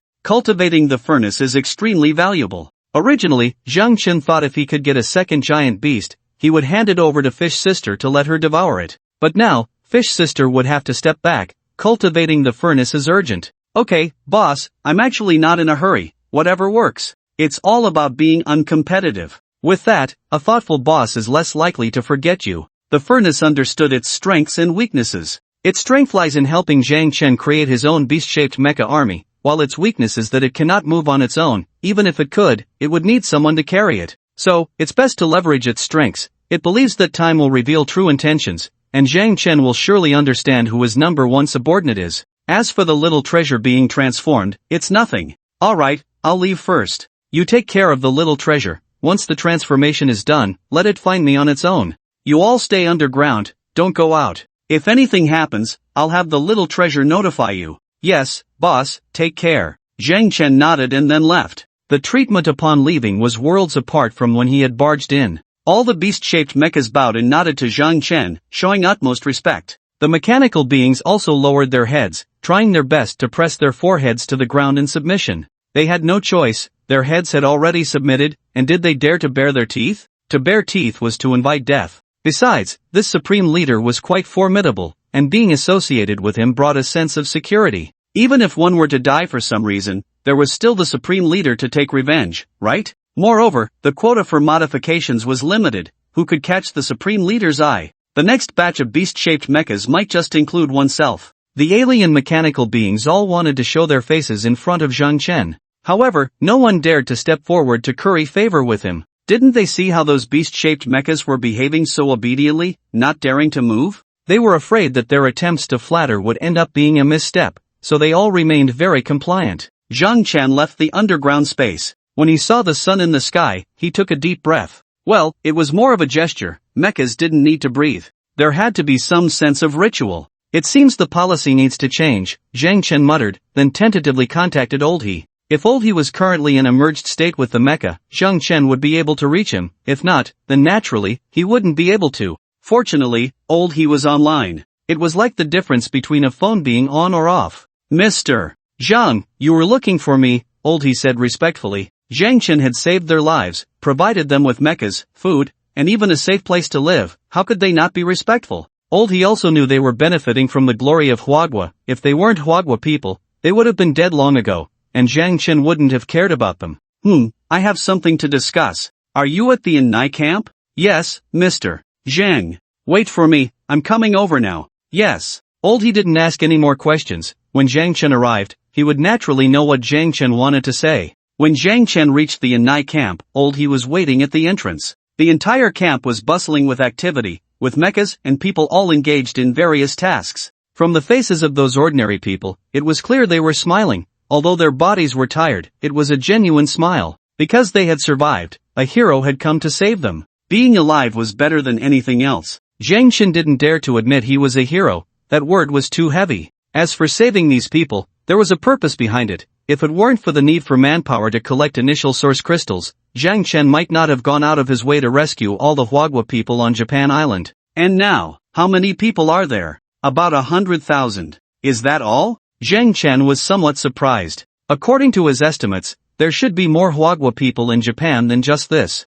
Mr. Zhang, if you need more people, we can also bring in some from other friendly countries, he said, a typical good-hearted person wanting to save more. This was someone who had suffered and wanted to provide shelter for others. But it also depended on one's capabilities. Without the ability, the umbrella would break. Zhang Chen didn't want to comment on his saintly nature. No need, we don't need more people here. The ones we have can focus on building the Anai camp. They should stay here and not go out. He was a bit confused. Although he wasn't sure what exactly Zhang Chen wanted these people to do, he knew Zhang Chen had demands and definitely didn't want to support idle people. But now, why had the rhetoric changed? Mr. Zhang, we can also help with some tasks, he tentatively inquired. People who were useless, who weren't needed, could be discarded at any time. He didn't want to experience that pain again. No need, I will contact the domestic side to see what should be done here. If there is a way to bring you all back, then you can go back. With the little brother furnace around, these people had indeed become useless. Moreover, if they were to be used, who knew if they would hoard the source crystals they found? Right now, these people were grateful to Zhang Chen, asking for very little. As long as they had something to eat and drink, they were satisfied. But human nature is what it is. It wouldn't be long before they would demand better food, a better life, and some might even develop inappropriate thoughts. Zhang Chen understood human nature very well. In 10 years of apocalypse, what hadn't he seen? Therefore, if he couldn't send these people away, he would confine them here to prevent anyone from consuming Zhang Chen's source crystals. As for their living conditions, he would do his best to ensure it. Anyone who dared to cause trouble would be dealt with severely. If he could get these people back to the homeland, Zhang Chen would be completely at ease. Although Zhang Chen was cold-hearted enough, he would still feel a bit of psychological burden if he had to let these tens of thousands of defenseless Chinese die. If they were Japanese, it would be easier, he could just kill them directly. Hey, little brother. Countless mechanical creatures in the underground space were eagerly waiting to be fed. Okay, we will follow Mr. Zhang's arrangements.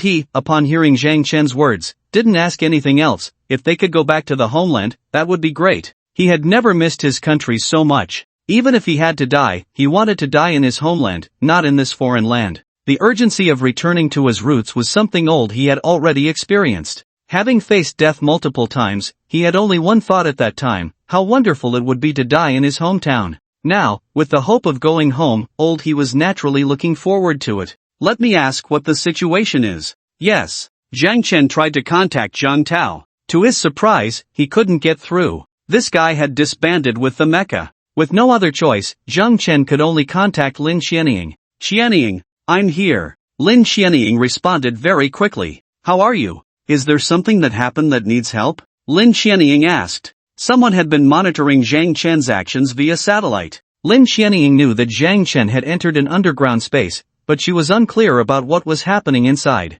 Now that Zhang Chen was reaching out, it was likely that he needed help from the homeland. Yes, can you find a way to bring the Chinese people here back? You don't need to worry about safety at sea. I will have my whale friend help us get our ships to a nearshore location. Zhang Chen stated his request and what he could do.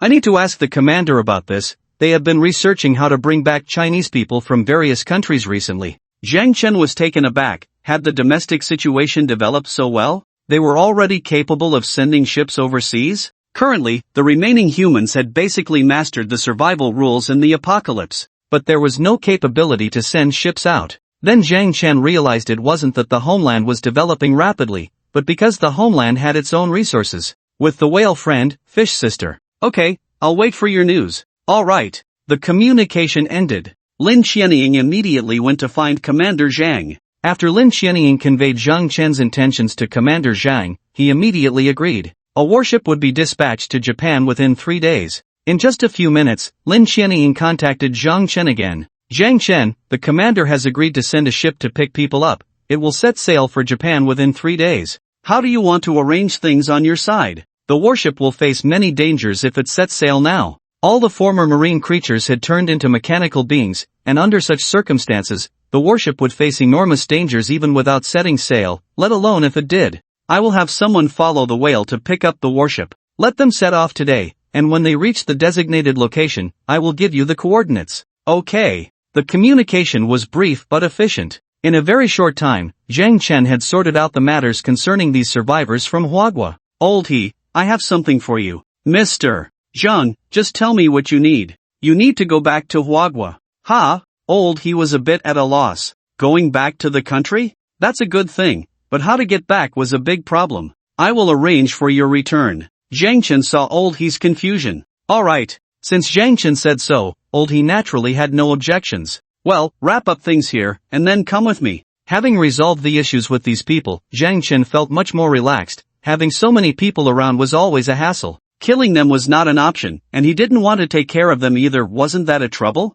Of course, the key was that Zhang Chen had a new little brother now, otherwise, he wouldn't have let these people go. Soon, Old he finished all the arrangements and followed Zhang Chen towards the seaside. On the coastline, Zhang Chen took out a whistle to call for Fish Girl. Before long, Fish Girl surfaced. Old he had never seen such a scene before, he almost fainted from shock. Fortunately, she was in a mech-integrated state, otherwise, his heart would probably have jumped out and started wandering around. Don't be nervous, she's a friend, Zhang Chen reassured Old he. Is that all it takes to get excited? Just wait until you stand on Fish Girl's back. Can you handle even more intense emotions then? If you want to be excited, it won't hurt to wait a little longer. Oh, I understand, Old he replied, but it wasn't something that could be easily dismissed. Zhang Chen, you're here to see me again, Fish Girl said happily to Zhang Chen. Yes, this time I need your help again. We're friends, it's only right to help each other. Just tell me what it is. Fish Girl was truly easy to talk to, mainly because she genuinely considered Zhang Chen a friend. Even if Zhang Chen didn't give her that giant cannon, she would still help him. The definition of friendship among mechanical beings was that simple. Overall, it meant being stronger than humans. You need to take him to Huagua, as close to the coastline as possible. A warship is coming to pick someone up, and after picking them up I will need you to escort the warship back to Huagua. Zhang Chen stated his request. Such a small matter? No problem at all. What was incredibly difficult for humans was nothing to Fish Girl. She even thought it was too trivial, making her a bit dissatisfied, as if she hadn't helped Zhang Chen with something significant. This is not a small matter. Since you agreed, I will leave it to you. Don't worry, there won't be any problems. Fish Girl readily agreed. Alright, Old he, you go back with Fish Girl first. When the warship arrives, you can all return. Old he hesitated to move. Was he supposed to grab onto the tail of this giant whale or what? Just stand on Fish Girl, it's very stable, Zhang Chen reminded Old he. Okay, I got it. Even though Old he was scared, he could only brace himself.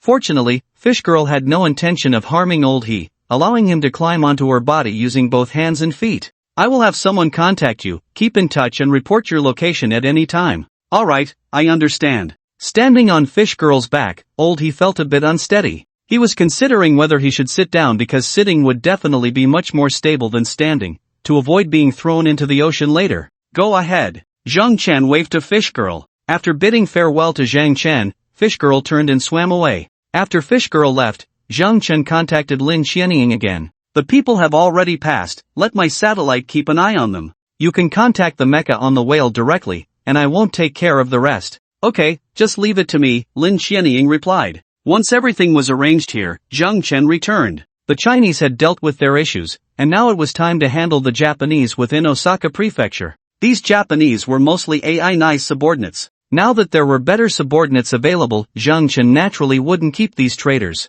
However, Zhang Chen wouldn't do something as treacherous as burning bridges. He planned to arrange for these people to be sent out to gather information across Japan, just like what AI was doing now. As for whether they could provide any valuable information, Zhang Chen didn't know. It was a matter of casting a wide net and seeing if they could catch any fish, depending on fate. When Zhang Chen conveyed this message, the expressions of the Japanese varied. Some were terrified, some were in tears, and others were nodding and bowing, mumbling incomprehensibly. Are the emotions of these Japanese so rich? Zhang Chen poked the dog translator's arm a couple of times. The dog translator was in shock. Now that the Japanese in the camp were gone, what use was he as a translator? Was he going to be driven away by Zhang Chen too? As for Zhang Chen's question, the dog translator's ears automatically filtered it out. At this moment, did it matter whether the Japanese were emotional or not? Boss, Are you going to drive me away too? The dog translator's expression was worse than crying. Who said that? Zhang Chen was a bit confused by the question. If he remembered correctly, he hadn't said that.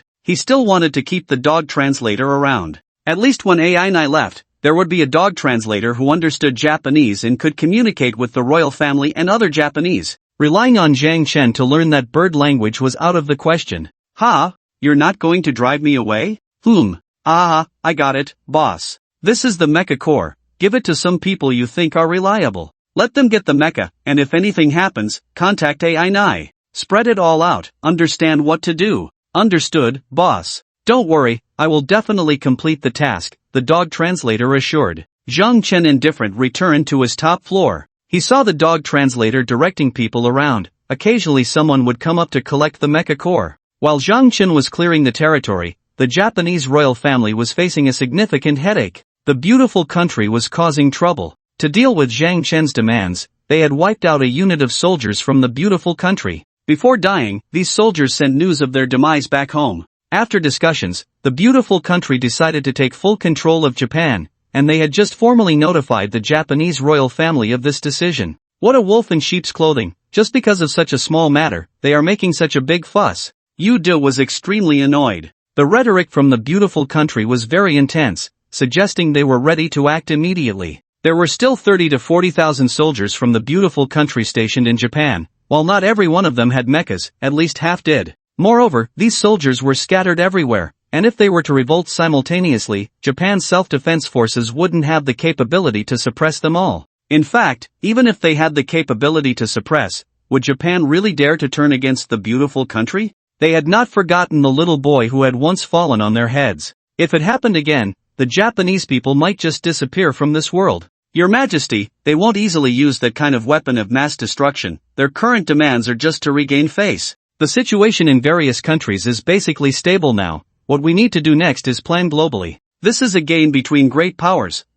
At this point, the minister couldn't continue. They claim to be the greater Japanese empire, but in reality, their land area is limited. They are still an island nation. Planning for global matters has nothing to do with them. However, what the minister said is indeed correct. The global situation is stabilizing. Those who are meant to survive will naturally survive, and those who are to be extinguished have already been extinguished. Therefore, the places that have been extinguished must be taken over by someone. Mechanical beings may be a bit frightening, but who would complain about having a larger territory? We don't know what will happen in the future. The larger the territory, the stronger the ability to withstand pressure and risks. The beautiful country must have received some news. They are now trying to seize territory based on the large troops from Japan. Go on, Yuta said angrily. How could they still be holding back their words at such a time? Your Majesty, we can actually divert the disaster eastward. Pretend to agree, but point the spear at Osaka. We agreed, but will that Chinese person agree? If those soldiers go to trouble him, won't that have nothing to do with us? This minister is quite clever and has many underhanded tricks. Upon hearing this, Yuta felt much clearer. After several days without a bowel movement, he now wanted to sit on the toilet and let out a tsunami of relief. Immediately contact the beautiful country and say that we agree to let the soldiers take over all of Japan. We will cooperate, but we cannot manage Osaka Prefecture and its surroundings, as that area has already been occupied by the Chinese. Yes, Your Majesty. Once the emperor made a decision, the ministers below became much more proactive and immediately took action. When the beautiful country received the news from Japan, their high-ranking officials were both angry and amused. Did they really think they were unaware of the situation in Japan? Occupied by the Chinese, what a huge hat to wear. As far as they knew, there was only one Chinese person in Osaka, and the Japanese couldn't even deal with that one person. It was simply a disgrace among disgraces. Since Japan can't handle it, let our brave soldiers take care of it. Using Japan as a springboard, we can occupy all the already extinguished countries in Southeast Asia. That will be our beautiful country's second homeland. Your Excellency, it is said that Chinese person is very difficult to deal with. Why don't we let the Japanese handle him? Someone raised a different opinion. If they could let their little brother take action, why should they do it themselves? Wouldn't it be better to save manpower? Transporting troops there now is extremely difficult. The sea route is definitely not feasible, and the air route is also very dangerous. Do I need to say what kind of people the Japanese are? If they could handle it, do you think they would let Osaka Prefecture be given to a Chinese person? And even be willing to fight us? The leader of the beautiful country looked very angry. They were treating his beautiful country as a soft persimmon to squeeze. Since the founding of the beautiful country, anyone who treated them as a soft persimmon has already paid the price. This time would be no exception. He wanted Japan to become a complete colony of the beautiful country, to plunder all of Japan's resources. Alright, there's no need to discuss this further. Immediately contact the station troops and let them enter Osaka. We must eliminate that Chinese person. Yes. The order to eliminate Zhang Chen was issued step by step and soon reached the station troops of the beautiful country in Japan. Damn, what are those people up top thinking? They actually want us to help the Japanese? The commander of the station troops was very displeased. He was now living a life of luxury every day, even more carefree than before the apocalypse. In the past, he had to think of ways and use strategies to play with whichever woman he wanted. Now it was so easy. If he liked someone, he could just take her home. Commander, this is the intention of the highest level. As long as we eliminate the Chinese person, we can occupy all of Japan, and then you can play with the royal women as you wish. What you said is quite appealing. The commander of the station troops' eyes lit up. He had long been eyeing a royal princess. If it could really be that enjoyable, sending some people to kill the Chinese person wouldn't be out of the question. No need to send someone.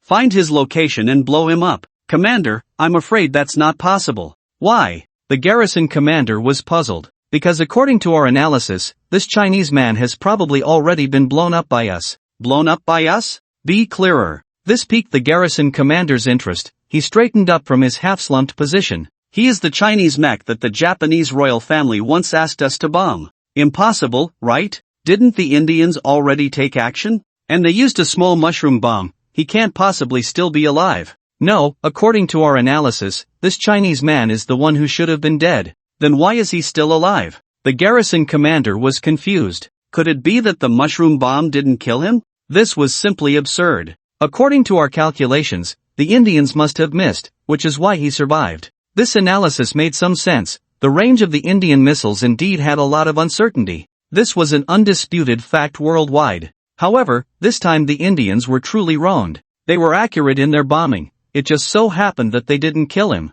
Yet, no one would believe this if it were said out loud. But now, that was no longer important. Even if he didn't die, how did he end up in Japan? The garrison commander really couldn't understand. A person who should have been eliminated not only survived but also appeared in Japan. This is still unclear. The resources we can use are limited. Being able to analyze that he is the Chinese man who was bombed is already the limit. Indeed, they were just a garrison, the forces they could mobilize were limited. Even so, why did you analyze that he couldn't be killed? The garrison commander had great trust in his staff. Since they had already analyzed it, there must be a reason. Commander, the conventional missiles we have definitely can't kill him. Even using a mushroom bomb might not work. He has already experienced being bombed once. You know the accuracy of our mushroom bombs. If it doesn't hit his mech directly, he definitely won't die. We only have one mushroom bomb here. It's our trump card to deter the Japanese royal family. Although they have superficially agreed to submit, no one can say for sure. You know what the Japanese are like.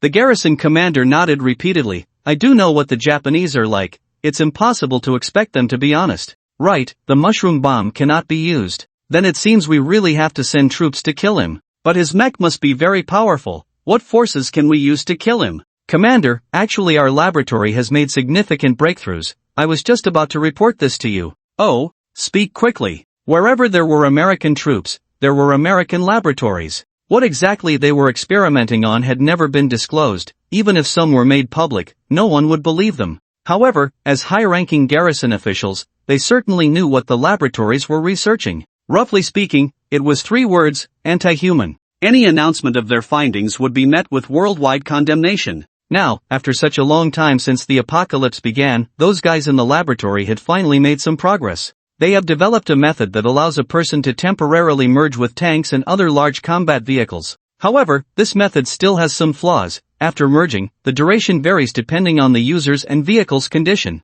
According to their estimates, even the strongest soldier can only maintain it for less than 20 minutes. After 20 minutes, both the soldier and the vehicle will be rendered useless. The garrison commander frowned upon hearing this. Such severe consequences? What about combat effectiveness? This is what I am about to report. The combat power is extremely strong. If we use heavy tanks, the mechs can reach a height of over 20 meters, with a combat power of around 4,000. How much? The garrison commander stood up straight in surprise. Just by merging, it could reach a combat power of 4,000? Is this a joke? He was well aware of the initial combat power of the mechs. They had long begun researching how to allow tanks, as combat vehicles, to merge with humans to become mechs. They had achieved preliminary success, but he never expected that without upgrading the mech level, it could possess 4,000 combat power. Yes, Commander, that's right, it's around 4,000, and the mech comes with long-range attack weapons. The artillery has been changed from live ammunition to powered shells, which are extremely powerful.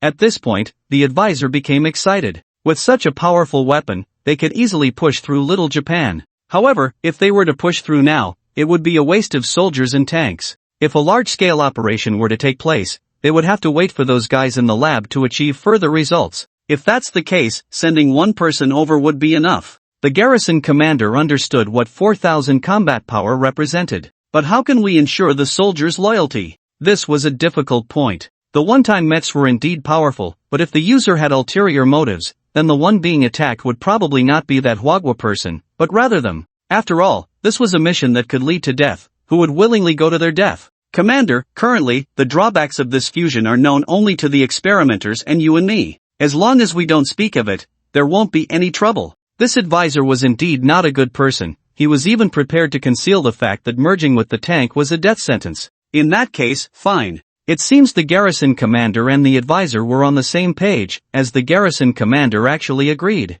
Then, I will arrange it now. Okay, but don't waste the lives of our best soldiers, you understand? Yes. The advisor saluted and then left. Choosing soldiers with similar physical conditions would be enough. Even if their combat power was slightly lower, it wouldn't be too much less. Before long, the advisor gathered about 30 soldiers. These soldiers looked robust and sharp-eyed. Just by looking at them, one could tell they were not useless, each one was capable. Now, there is a very important task that requires one person to complete. Who can take on this task is up to you to decide. I only need one name, and I don't want to know anything else. The person who completes the task will not only be promoted in rank but will also receive a huge reward, the advisor said. The soldiers became excited. Promotion was secondary, what they cared about was what the advisor meant by a huge reward. Since it was described as huge, the reward must be very, very good. So, arm wrestling. Dozens of tables were set up in an open area, and these selected soldiers would compete in arm wrestling,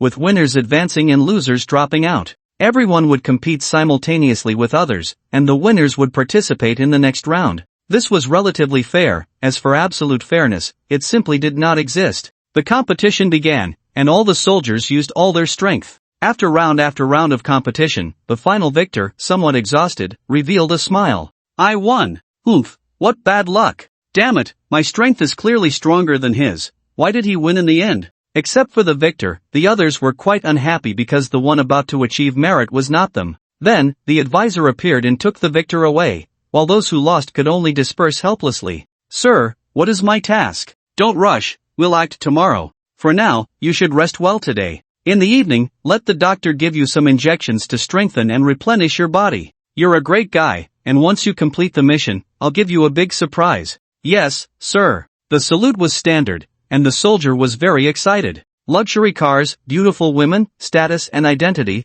all within reach today. Good, you're outstanding, able to stand out among dozens of people. I have high hopes for you. Thank you, sir. Rest now. The staff officer's words were like a shot of adrenaline for the soldier. Rest was absolutely out of the question. He was exhilarated all night, thinking about the difficult mission he was about to undertake, and anticipating the rewards he would receive after completing it. Before he knew it, dawn broke. The next morning, the soldier received exceptional treatment. Someone was assigned to deliver his meals, which were of high quality, something he hadn't eaten in a long time. The soldier was moved, and the staff officer felt a bit emotional. After all, this was the last meal before the mission. It wouldn't sit right with him to not treat the soldier well. Once they had eaten their fill, the staff officer took the soldier to the armored vehicle camp. The soldier followed without asking many questions. However, when the staff officer handed him over to a person in a white lab coat, the soldier became a bit uneasy. What was this about? Were they going to use him for some kind of experiment because of his good physique?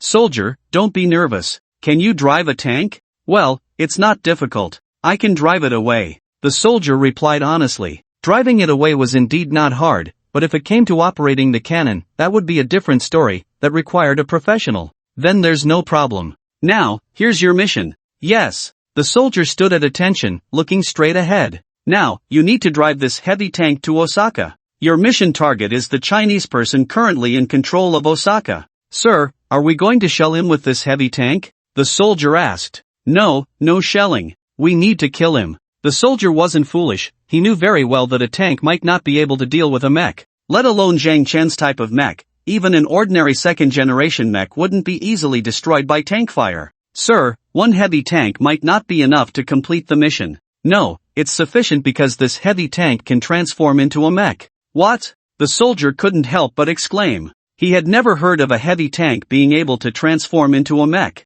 No, wait, what did that mean? Were they going to have him operate this heavy tank that could transform into a mech? The soldier's surprise turned into wild joy. No wonder. No wonder they wanted to test him, no wonder they chose the strongest among more than 30 people. There was indeed a huge surprise. Even without any other rewards, just this one was already enough. You guessed correctly, you will operate this mech. According to our calculations, the mech's combat power can reach 4,000 points. Do you know what 4,000 points of combat power represents? The head of the experimental team was even more excited than the soldier. Sir, I understand. The soldier shouted enthusiastically. Good, the task of killing him is entrusted to you. Remember, you can only merge with this heavy tank after you see him. Next, I will teach you how to operate it, so listen carefully. Yes. The soldier was very cooperative. He had stumbled upon such a good fortune and had to pay close attention. The experimental personnel took out something resembling a mech core,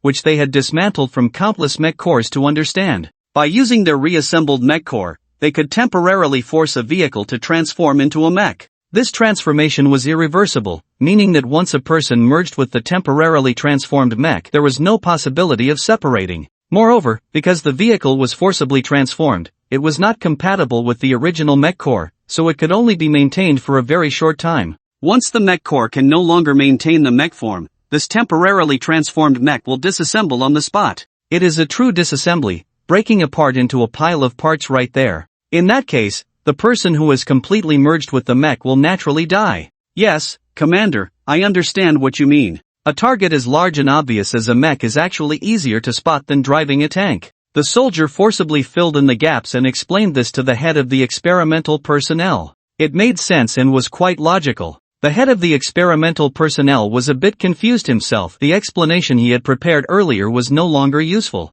Exactly, soldier, your comprehension is excellent. I have high hopes for you. Go ahead and give it a try. If everything goes well, you can set off right now. We'll be waiting for your good news at the camp. The soldier, excited, saluted. Commander, I will not let you down. Good job, go ahead. The head of the experimental personnel patted the soldier on the shoulder. The soldier felt even more encouraged and then, with a determined look, climbed into the tank, ready to depart. Commander, I'm setting off now. Good, wish you success. Yes. Then, the tank started up, its performance had already been checked, and there were no issues. After the tank drove away, the head of the experimental personnel whispered amen. This beautiful country base was not far from Osaka. Driving the tank without any worries, it would take about 2 hours to reach. The soldier felt that if he acted quickly enough, he might even make it back for lunch. With that thought, the soldier's expression became lighter, and he gripped the mech core more tightly. After more than 2 hours, the soldier finally saw the original city of Osaka. The city was a wasteland, but the Osaka base was located within this ruined city. The commander instructed that I must see him before I can merge with the mech. But if that's the case, we will definitely lose the initiative. The soldier was clear about some basic information regarding Zhang Chen. The drifting country didn't have a deep understanding, but the Japanese royal family had a profound understanding of Zhang Chen. They wanted the beautiful country's station troops to fight Zhang Chen to the death, so they naturally wouldn't hide information about him. Therefore, the soldier, who received the information in advance, decisively chose to merge with the tank when he was about 2 kilometers away from the ruins of Osaka. At this point, the soldier chose to trust his judgment. He knew that only by merging with the mech first would he have an advantage. The merging began. The process of merging was not as smooth as expected, not as seamless. After all, it was a counterfeit. The mech core needed to withstand tremendous pressure. It took a full 10 seconds before the tank began to transform. I said we should merge in advance. Ha! The soldier snorted coldly a couple of times, then closed his eyes to carefully experience it. Once his eyes were closed, he could no longer open them. Because as the tank transformed into a mech, the soldier's entire body was also integrated into the mech. This was a dark green mech, standing 20 meters tall, with a lower body of about 12 meters, but without legs, still in the form of a tank base, using tracks for mobility. The most striking feature was beneath the mech's hips. In a normal mech, the area beneath the hips is flat, regardless of gender. However, the mech transformed from this soldier was different. A long, thick cannon barrel extended from beneath its hips. It was twice as thick as the original heavy tank's cannon barrel. A thicker cannon barrel indicated that the caliber of the shells used was larger, and thus the power was greater. The upper body of the mech was in a humanoid form. It had a head, a face, and 2 arms, looking quite robust. Indeed, it has 4,000 combat power. The commander did not deceive me. Although this lower body affects movement a bit, such high combat power is enough to compensate for these shortcomings. The soldier was very satisfied with his mech. He had never felt this exhilarated before. The soldier wasn't entirely clear on the combat capabilities of the mech itself, but he had some understanding of the massive cannon beneath him, which was his primary means of attack. The cannon's shells were formed from the mech's internal power compression. Once compressed, the shells were incredibly powerful, capable of collapsing a 20-story building with a single shot. What would happen if such a shell hit a humanoid mech? If someone got too close, the soldier's mech also had a certain level of resistance. His arms weren't just for show. "Let's go," the soldier declared, full of enthusiasm. However, a few soldiers controlling drones behind him scoffed at his bravado. So what if he got a powerful mech? Does he really need to act so smug? One of them felt a twinge of jealousy. If he were the one piloting the mech, he probably wouldn't feel jealous at all. In fact, he would be even more arrogant than the current soldier. "Damn it, he's not following my orders," the head of the experiment team said, somewhat exasperated. The drone's surveillance footage would immediately be sent back to the garrison. At that moment, 7 or 8 officers in the garrison were staring intently at the soldier and his mech, unable to blink. "I hope nothing goes wrong," one of the staff members frowned. "It won't. Even if he takes some time to find that Chinese person, it won't take more than 2 or 3 minutes. The remaining time is enough for this soldier to kill the Chinese person.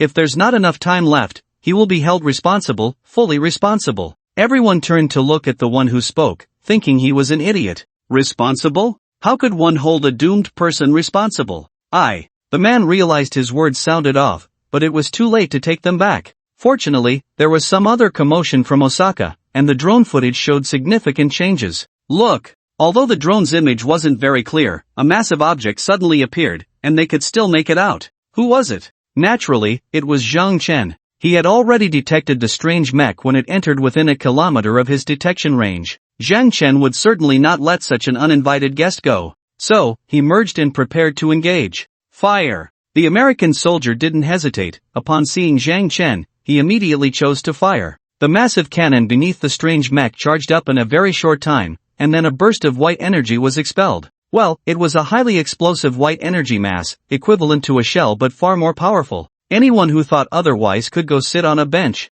Zhang Chen was stunned by this scene. Why did such extraordinary things keep appearing from this little Japan? Where did this strange mech come from? And why was its attack method so disgusting? Zhang Chen didn't even want to block such a repulsive attack. He was afraid of getting himself dirty. He dodged. Thanks to the distance and his quick reflexes, he easily evaded it. The energy mass exploded violently upon hitting the ruins not far behind Zhang Chen. It wasn't an ordinary explosion like that of regular explosives. It burst into a ball of white light, with intense illumination and scorching heat enveloping a 100-meter radius. "Why does this feel so much like my extreme thunderstrike?" Zhang Chen muttered. However, he knew that the power of this shot was not as high as that of his extreme thunderstrike. Just as Zhang Chen was pondering this, the American soldier was displeased. How dare he dodge? You actually dare to evade my attack? Thus, the rapid fire mode began. This wasn't the kind of rapid fire that happens 7 times a night. It was more like a machine gun's continuous fire. You can dodge one shell, but can you dodge a barrage of shells?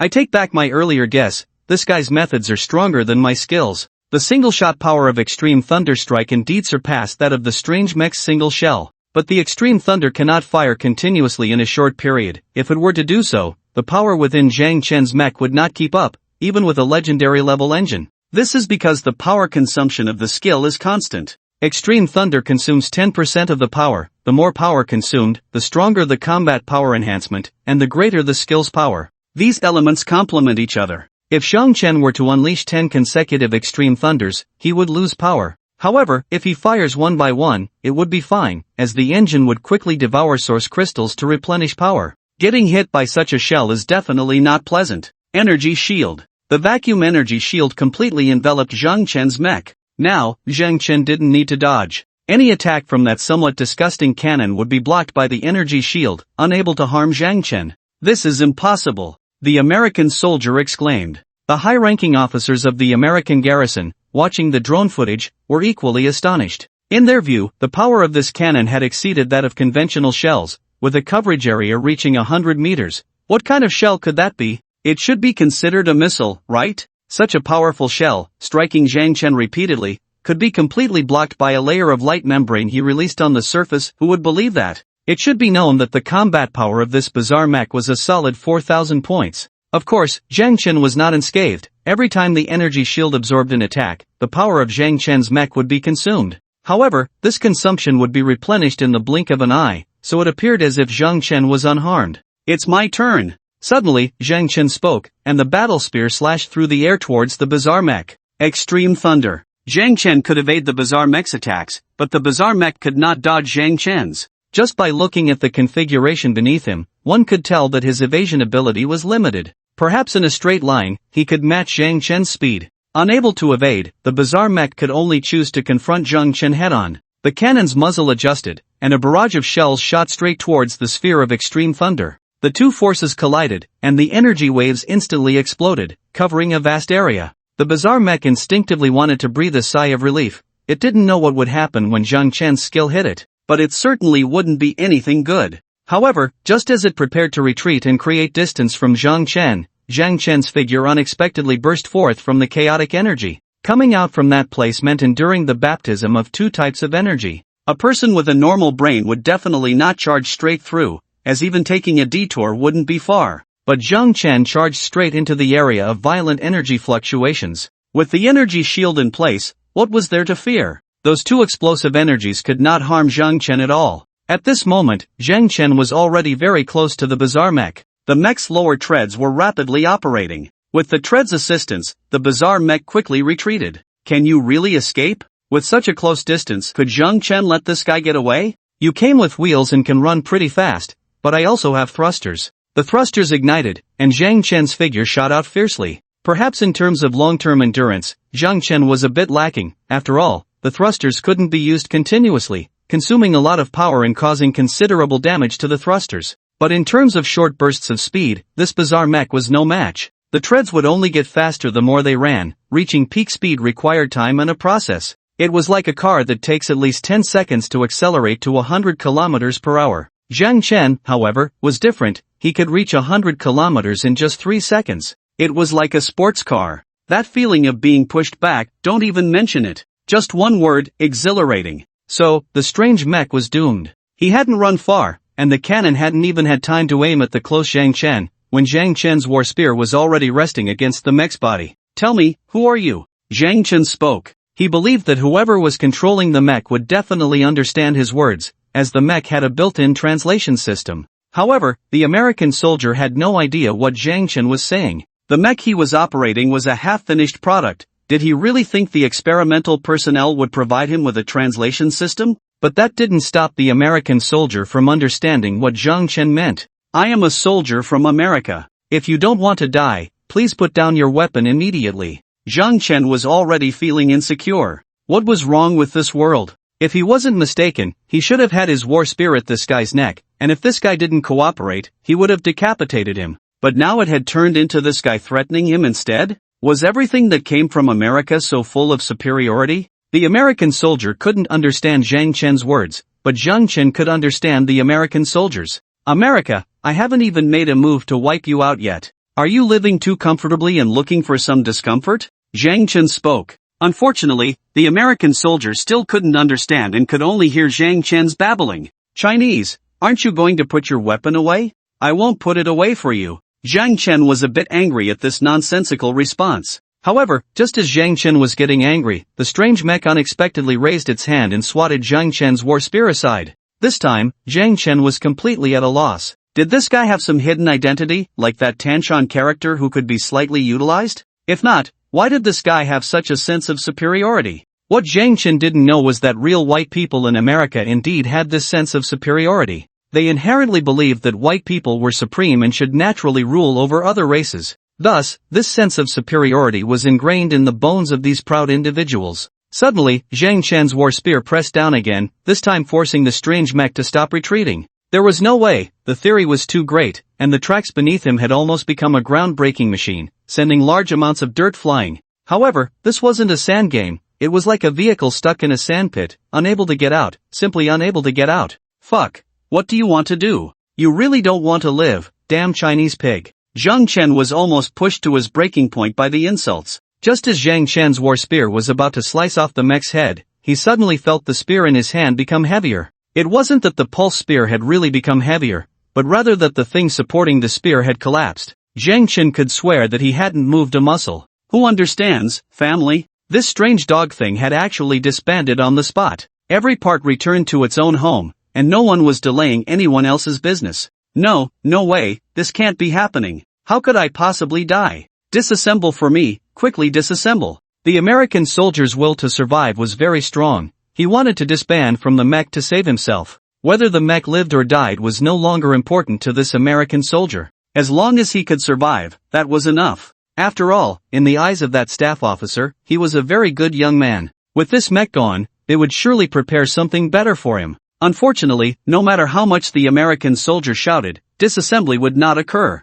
This time, it was his mech that disassembled, in the literal sense. No, why is this happening? The American soldier roared. This has nothing to do with me, right? Zhang Chen was a bit uncertain. To say it had nothing to do with him seemed a bit off. But if it's about Zhang Chen, he asked himself what he had done to him. He just rushed over from a distance. Then he placed the war spear on this guy's shoulder. There was no substantial harm at all. Zhang Chen was confused, and the high-ranking officers of the American garrison were equally perplexed. What on earth is going on? The garrison commander was furious. Wasn't it said that they could hold out for 10 minutes? Hadn't 5 minutes already passed? We miscalculated. The mecha's cannon fire generates a huge consumption, which shortened the time it could exist with the mecha. This is a new research direction, and I need to go back and study it now. After saying this, the head of the experimenters turned and left, completely indifferent to the garrison commander's thoughts. Me? That damned bastard. The garrison commander was extremely angry.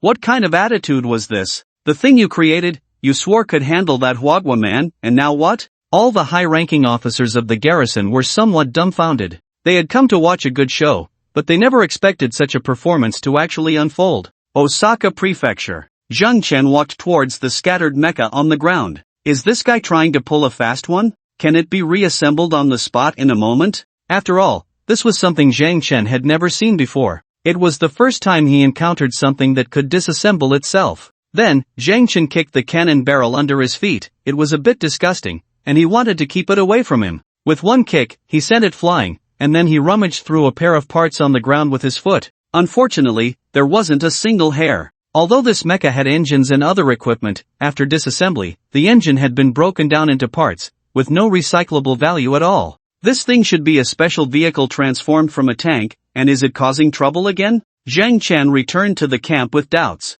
As soon as he got back to the camp, Zhang Chen called for the dog translator. Call the Japanese royal family and ask them what they want to do. Yes, boss. The dog translator was worried about becoming useless. Now, in the entire Osaka camp, it was just him, and staying here every day made him feel uneasy. Although Osaka was quite calm, with hardly any sign of mechanical creatures, what if one day a mechanical creature that had taken the wrong medicine suddenly appeared in front of him? If there were other people here, they could help him out, but now, the only food for the mechanical creatures was him. In this current state, he only felt safe when he was by Zhang Chen's side. If Zhang Chen thought he was useless, hey, get Yuta on the phone. The dog translator was quite rude when calling the Japanese royal family. He directly addressed the emperor by name and spoke in a very poor tone, like a landlord summoning his laborers. The key point was that the dog translator had already registered with the Japanese royal family. Regardless of his tone, he represented Zhang Chen. Therefore, the operator didn't dare to be negligent. After a very polite hi, she immediately ran to call the emperor.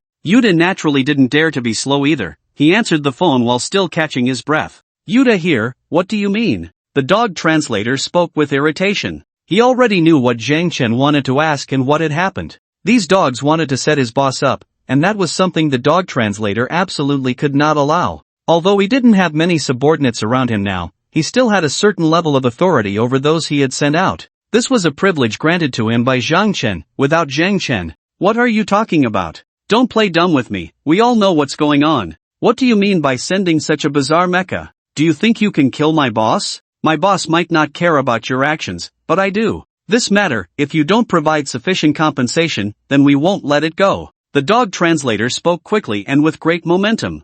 Yudu was taken aback, the key point being that he genuinely didn't know what had happened. The American troops stationed here hadn't shared the news of their attack on Zhang Chen with the Japanese side. What exactly happened? I haven't been informed about what you're talking about. Stop pretending. The mecha you sent has already been destroyed. If you don't provide a reasonable explanation and compensation, my boss is ready to take a trip to Kyoto. After all, it's not far, right? A threat, a blatant threat. This has nothing to do with us. It wasn't our people who acted, it must have been the American troops. Yude had basically figured out what had happened. Now Yude could only say that the American troops were a bunch of fools. If they sent someone to kill Zhang Chen, why only send one person? Since they had already decided to take action, why not strike with a thunderous blow? Now, they hadn't killed the person, and instead, they had come looking for him. The American troops have nothing to do with you? Do you believe that yourself? Just tell me how much compensation you are prepared to offer. The dog translator didn't care about those matters.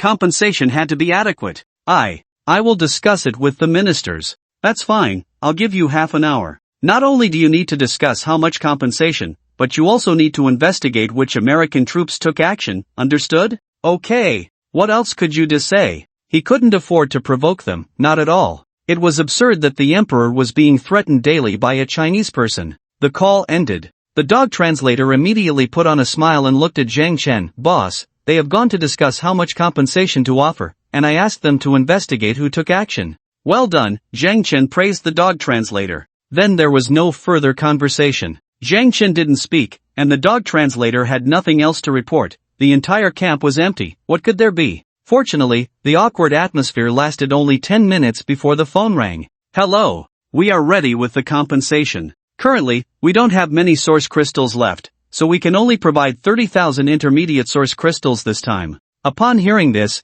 the dog translator covered the microphone and then told Zhang Chen the amount of compensation. Zhang Chen nodded at the dog translator. The Japanese royal family probably really didn't have much stock left, as there weren't that many mechanical creatures on the entire Japanese island for them to kill. This was the downside of barren land. The area was limited, and so were the mechanical creatures. Once they were all killed, there would be none left. Moreover, Osaka had a furnace. Could there be anything else in other places that could gather mechanical creatures? Zhang Chen didn't dwell too much on the source crystals. After seeing Zhang Chen nod, the dog translator immediately relaxed and said, Okay, have you investigated the matter I asked you to? It's clear, it was the American troops' headquarters that took action. Such matters were quite easy to investigate. After all, the Americans didn't intend to hide anything. In today's world, did they still need to consider others' feelings when doing things? Boss, it was the American troops' headquarters that acted. Let them send the compensation over as soon as possible. Okay. After saying that, Zhang Chen left. After receiving the 30,000 intermediate source crystals, Zhang Chen prepared to take a stroll around the American troops' headquarters. The Japanese royal family was quite wealthy, and the American troops couldn't be too poor either. The initial source crystals are about to descend for the second time. I need to make them behave. That afternoon, the compensation from the Japanese royal family was delivered to the Osaka camp. Zhang Chen didn't waste any time. After receiving the source crystals, he immediately set off for the American troops' headquarters. On the way, Zhang Chen discovered a few small things. They were surveillance drone teams set up by the American troops. These people were responsible for operating drones to monitor Zhang Chen at all times. When the distance was far, Zhang Chen's detection corps couldn't find these guys, but when the distance was close enough, no matter how perfect their disguise was, it was useless. One kick for each little friend. The big foot of Zhang Chen's mech was enough to completely cover and crush an adult lying on the ground.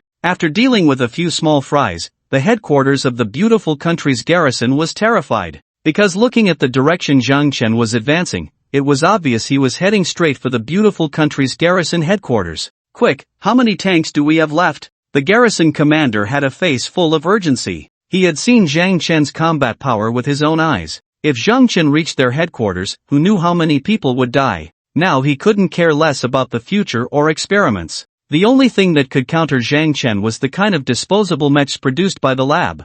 They were already at the door, could they not resist? Commander, we still have 10 tanks that can be used. What about the ones that can't be used? 5 are under repair, and 3 are scrapped. Go ask the lab people if those under repair and scrapped can be used. Yes. The beautiful country's garrison became tense due to Zhang Chen's actions. The soldiers had serious expressions, their serious pupils carrying a hint of fear. Because the conventional weapons they used couldn't harm the mechs at all. They were merely cannon fodder in the battle. The ones with real combat power were those soldiers with mechs. Of course, the most effective were still those things produced by the lab. The lab definitely couldn't let itself run out of experimental subjects. So, after the lab had argued vigorously, the beautiful country's garrison headquarters ultimately reserved 2 tanks for normal use. The rest were all assigned to specific personnel. Even those under repair and scrapped had their owners. By the time Zhang Chen arrived at the beautiful country's garrison headquarters, the troops were already on high alert. However, the type of mech that had attacked Zhang Chen earlier did not appear.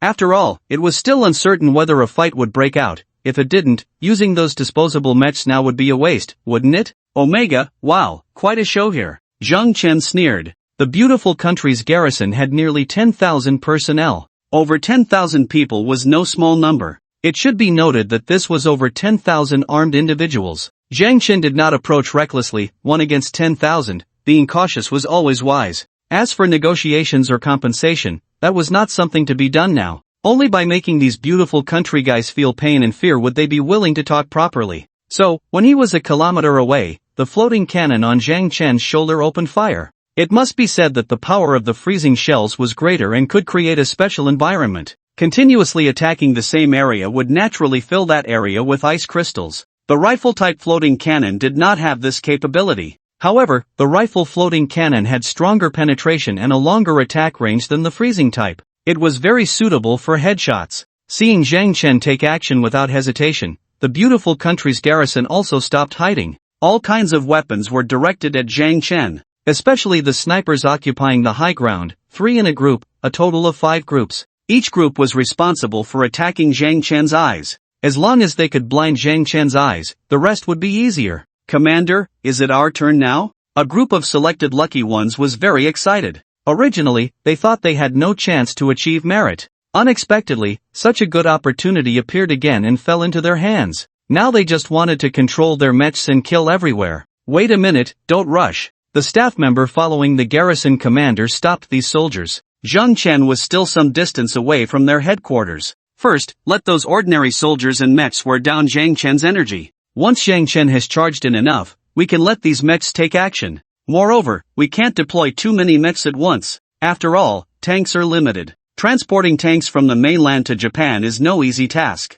1 less tank means 1 less tank. So, we must cherish them. Zhang Chen is unaware of the strategy of the American garrison, he just wants to charge through recklessly. After all, this American garrison will eventually become Zhang Chen's whetstone, and kicking them out now is also an option. Whether they die early or late, it's still death, right? Chinese, why are you attacking us? Just as Zhang Chen charged toward the garrison headquarters' defensive perimeter amidst a hail of bullets, someone finally spoke up. Why? Don't you know in your hearts? If you don't want to admit it, that's fine, you can interpret my actions as killing you for fun. You. The soldier conversing with Zhang Chen was at a loss for words. Killing for fun, such a statement carries a certain weight. If these guys were Chinese, they would surely understand the meaning of this phrase, as it echoes the atrocities committed by the Japanese in China back in the day. There's no point in saying more, just kill them. With the defensive formation of the Americans, Zhang Chen estimated that even without using his enhanced powers, he could charge through this defense several times. Zhang Chen thought so and acted accordingly. At such close range, he didn't dare to be reckless and used an energy shield. After all, there were too many of them, and quite a few ranged mechs as well. If he got entangled with those ranged mechs, he wouldn't be able to move at all. Regardless of the type of firearm, bullets carry a certain impact when fired. Zhang Chen wouldn't care about a little impact, but he had to take the impact of thousands of bullets seriously. However, after using the energy shield, this situation was basically resolved. Bullets simply couldn't break through the vacuum energy shield's defense. If the energy shield couldn't be breached, how could they harm Zhang Chen's body? Fortunately, I managed to get enough source crystals from the Japanese royal family, otherwise, I really wouldn't have enough to squander. Attacking such a headquarters requires a significant amount of energy. Charging recklessly, crushing everything in his path, Zhang Chen did so without a care. He crashed straight into the defensive perimeter created by the American garrison. Nothing could stop his advance. Quick, get those things out. The garrison commander couldn't sit still upon witnessing this scene. If they didn't intervene, their garrison headquarters would be lost. In contrast, Zhang Chen, with his war spear sweeping, ensured that no mechs existed within a 20-meter radius. One sweep cleared everything. Some ordinary soldiers within that 20-meter range still had a chance of survival, as they were too small for Zhang Chen to target specifically. That would be a waste of an attack. However, even without targeting them, the soldiers on the ground were not faring well, as the mech Zhang Chen sliced in half would naturally crush those soldiers when they fell. As Zhang Chen broke into the defensive perimeter, the chaos and cries of despair did not cease. Various sounds filled the entire garrison headquarters. After Zhang Chen had killed several times within this defensive circle, a semblance of resistance finally appeared. 3 alien mechs. This was the name Zhang Chen gave them. They looked so out of place that calling them alien mechs was just right. These 3 mechs were basically identical to the one Zhang Chen had previously destroyed, with the same attack capabilities, and the massive cannons beneath them continuously fired white shells. Disgusting! How dare you shoot at my face? Zhang Chen was furious. He first targeted the alien mech that was specifically shooting at his face. It was as if he had endured a tremendous insult. Zhang Chen unleashed 2 skills in quick succession, the extreme thunderstrike and the death laser, simultaneously, while the 2 floating cannons on his shoulders also aimed at the alien mech. Suddenly faced with a barrage of attacks, the alien mech targeted by Zhang Chen was instantly finished. Most of the white shells fired from its massive cannon were intercepted by the floating cannons and the power of the extreme thunderstrike. In the end, this guy who loved to spray faces was split in half by the death laser. As the mech fell to the ground, the commander of the American garrison knew that 3 alien mechs alone could never take down Zhang Chen. Deploy all of them, all of them. At this point, hiding away would be tantamount to seeking death. As for how many people would die in the battle that erupted at their garrison headquarters, that no longer mattered. Let them die as much as they want, the most important task now was for them to survive. Under the command of the garrison commander, all alien mechs were deployed. The disgusting things are multiplying. Let's see just how many of you there are. Zhang Chen felt a bit nostalgic for Little Bao. At least Little Bao could help block these disgusting white shells. Hitting Little Bao would surely make it dirty, but Zhang Chen himself would remain clean. This should be all of them, right? Superpower Combat Enhancement. Originally, there was no need to use the Superpower Combat Enhancement, but these things were too disgusting, and Zhang Chen wanted to eliminate them as quickly as possible. Otherwise, if he really got sprayed in the face, Zhang Chen estimated he would never be able to face anyone again. A big man like him, getting sprayed in the face with this stuff, just thinking about that scene made Zhang Chen shudder. In an instant, his combat power surged. The engine inside Zhang Chen's mech roared. The source crystals in the cargo hold were rapidly consumed. Meanwhile, the mech's power was also quickly recovering. The next moment, Zhang Chen's figure shot out violently. The power brought by his formidable combat strength caused the ground to tremble, making the soldiers unsteady on their feet. Who had ever seen such a scene? Every time his foot hit the ground, a shockwave would form, not to mention people, even the not-so-large metal debris on the ground was sent flying by the shockwave. It was as if every step Zhang Chen took was like a high-explosive bomb going off. The flying metal debris smashed into the soldiers, leaving them unrecognizable. Those who were still alive at this moment were undoubtedly favored by the goddess of luck. The newly appeared alien mechs were also not faring well. To fire at a target, they at least needed to aim their cannons at it. However, they simply couldn't manage to aim at Zhang Chen because he was moving too fast. Their bodies couldn't keep up with the speed of their rotations. As a result, the high-ranking officers of the garrison were collectively dumbfounded, each displaying a look of terror, unable to utter a word. Had they known Zhang Chen was this strong, they would never have provoked him. They might have even moved their garrison headquarters. Who would want to provoke such a monstrous being? Unfortunately, there was no such thing as a regret pill in this world. Now that they had provoked Zhang Chen, they had to bear the consequences. One alien mech after another was dismantled by Zhang Chen,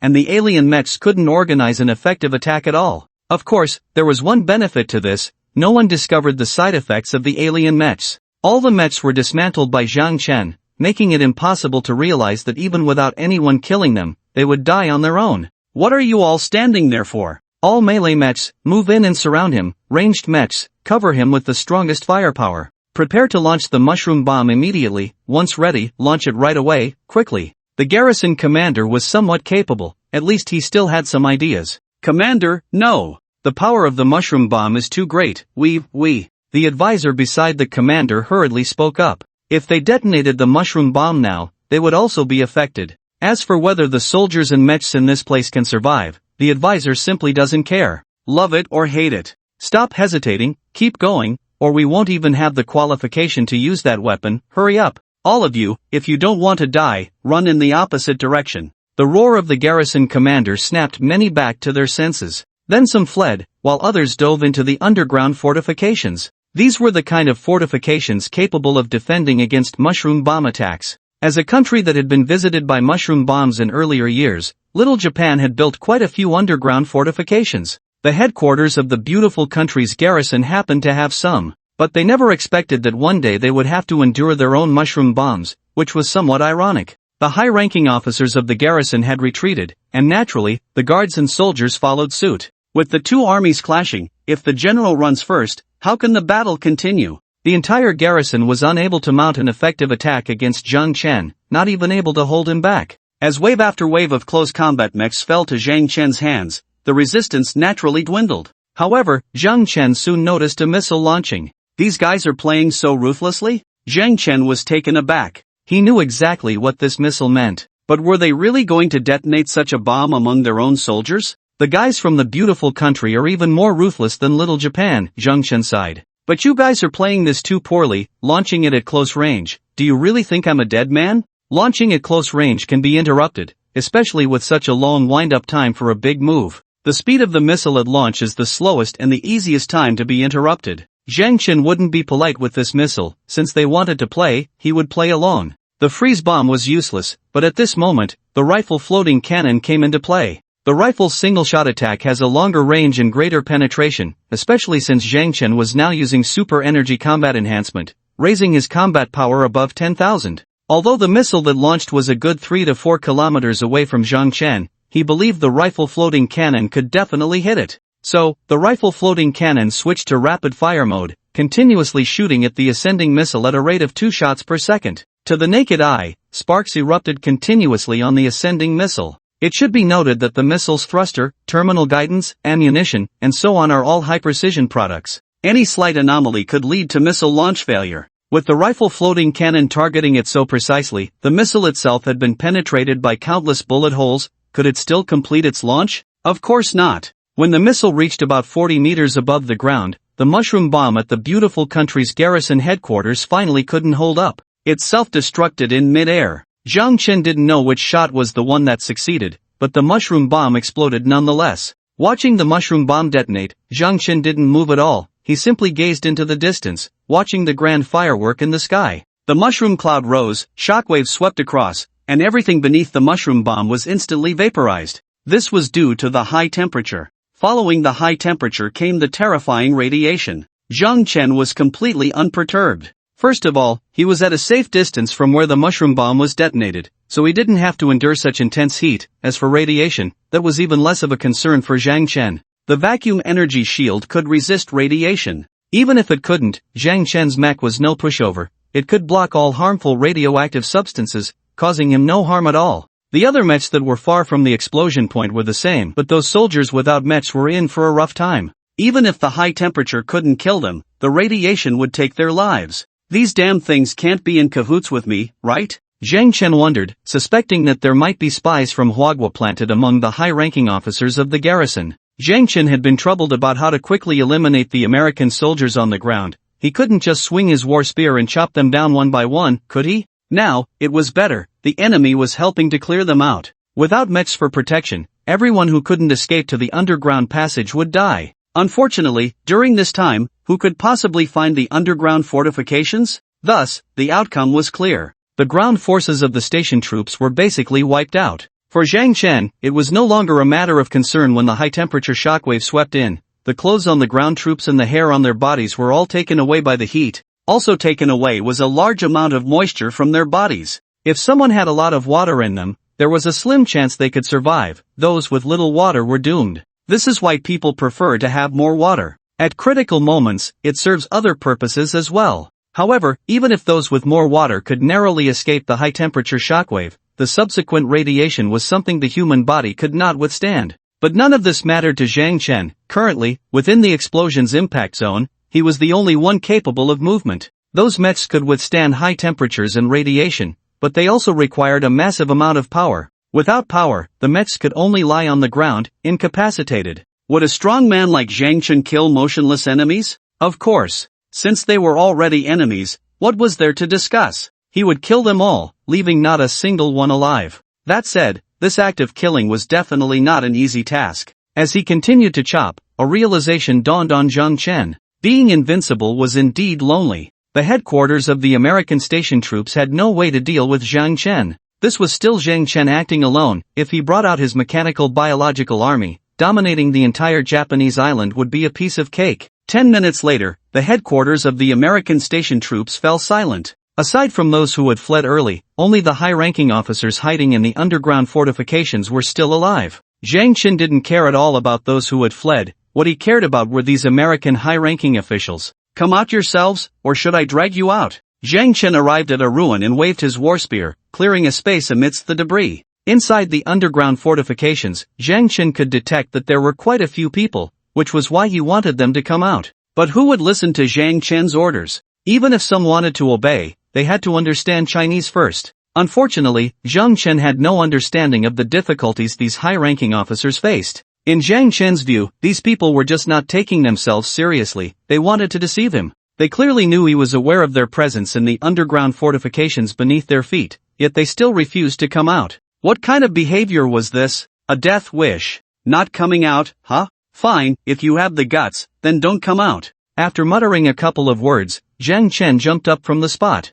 This jump, without using a booster, reached a height of 20 meters. As Zhang Chen descended, he gripped his war spear and aimed it at the area where the most people were gathered, stabbing downwards. As Zhang Chen's feet hit the ground, the tremendous impact caused the ground to collapse. The underground fortifications crumbled. At the same time, the war spear pierced into the underground structure. Not a single one of the people targeted by Zhang Chen survived. They were either taken away by the spear or buried alive. Simultaneously, various communication capabilities were severed by Zhang Chen's strike. The commander of the station troops, holding a satellite phone, trembled all over. He wasn't in the crowd. He was calling for help from the American mainland. Unfortunately, before he could say much, the communication was cut off. Fortunately, the place he was in was the most solid part of the underground fortifications, and it was a bit distant from where Zhang Chen had jumped, so this area did not collapse. However, even if he had narrowly survived, he couldn't get out. The underground fortifications had collapsed, and relying on his hands to climb out was quite difficult.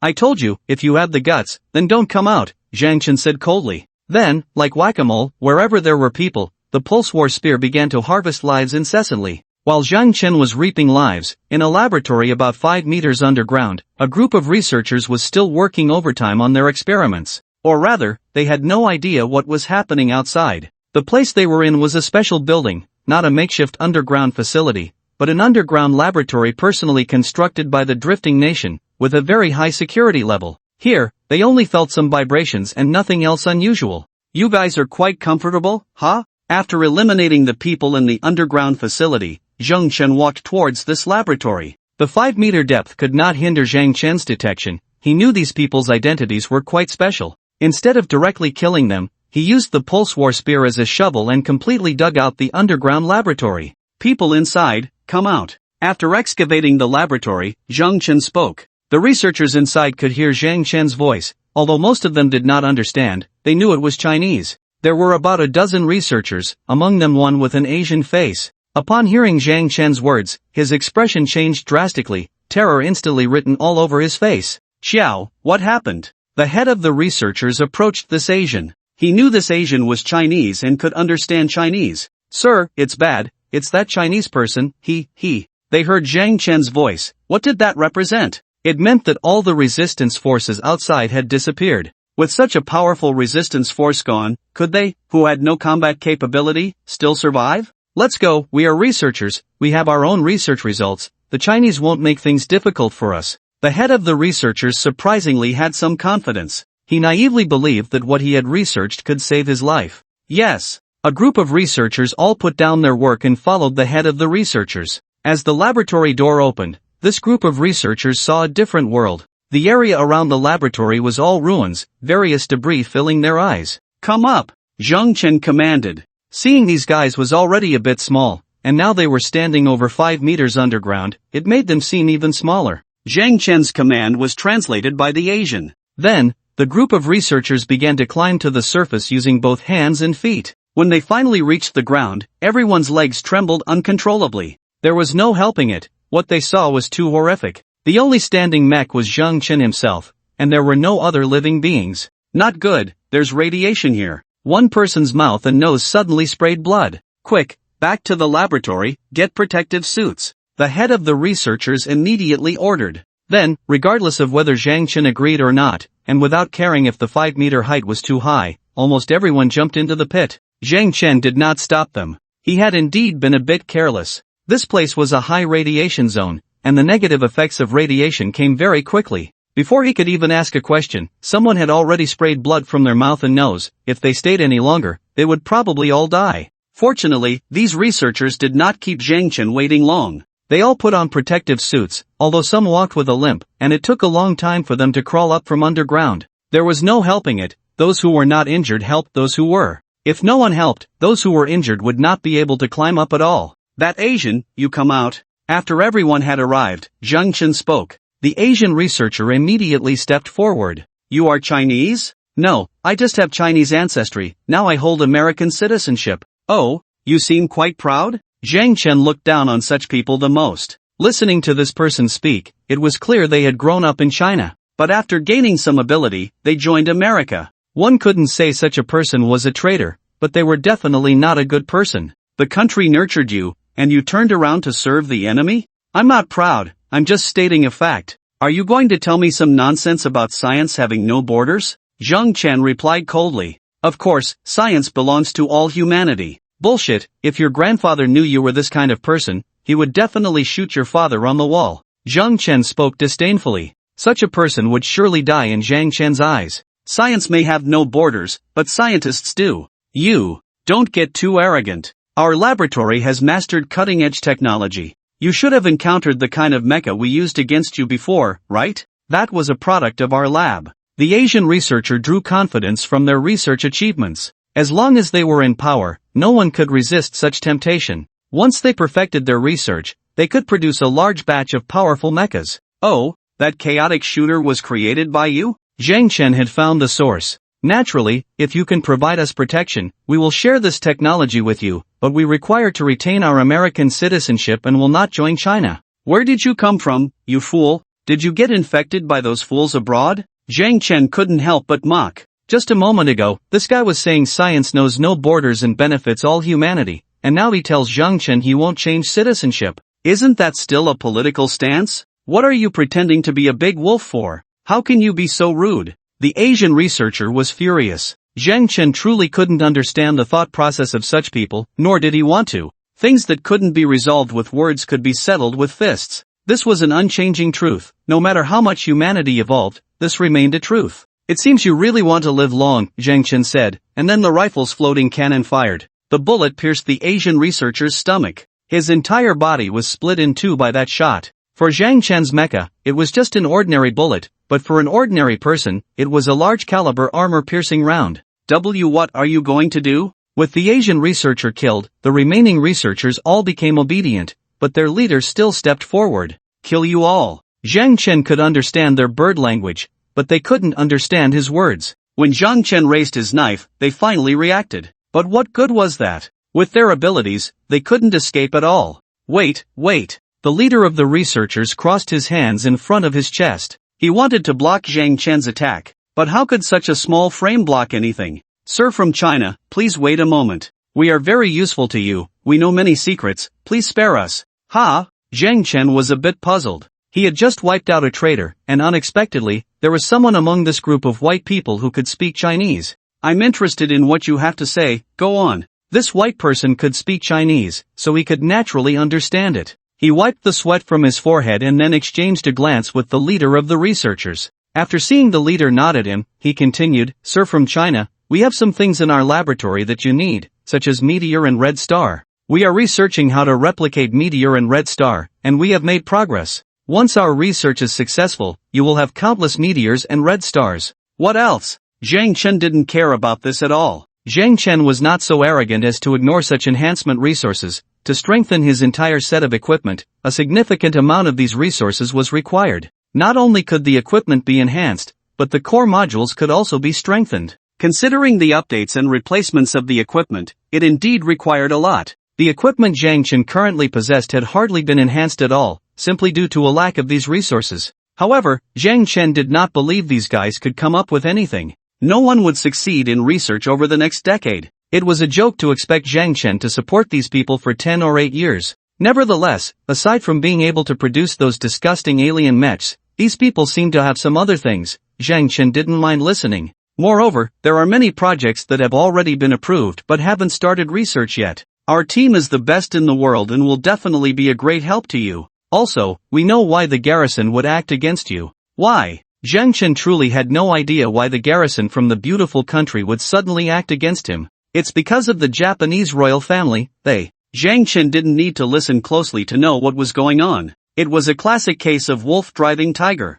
The Japanese royal family played this hand well. Is there nothing else? The white man frowned. What else could there be? Wasn't all this enough to prove their value? Since there's nothing more, then you can all die. Zhang Chen suddenly launched an attack. With a single round of assault using freeze grenades and rifle bullets, all the experimental personnel present perished. He had learned what he needed to know. These people were of no further use. Zhang Chen was unsure whether these guys loved their country, but what if a patriot emerged and transmitted their future research results back to the beautiful country? Wouldn't that be trouble for him? Just imagining these guys actually producing tens of thousands of those alien mechs made Zhang Chen feel sick. It was like having tens of thousands of strong men in front of you, in a certain way. If he were to be overwhelmed by that, the scene. Therefore, it was better to kill all these dogs. Furnace, notify Tiger and the others to come over and clean this place up. After resolving the garrison headquarters, Zhang Chen contacted the Furnace. Got it, boss.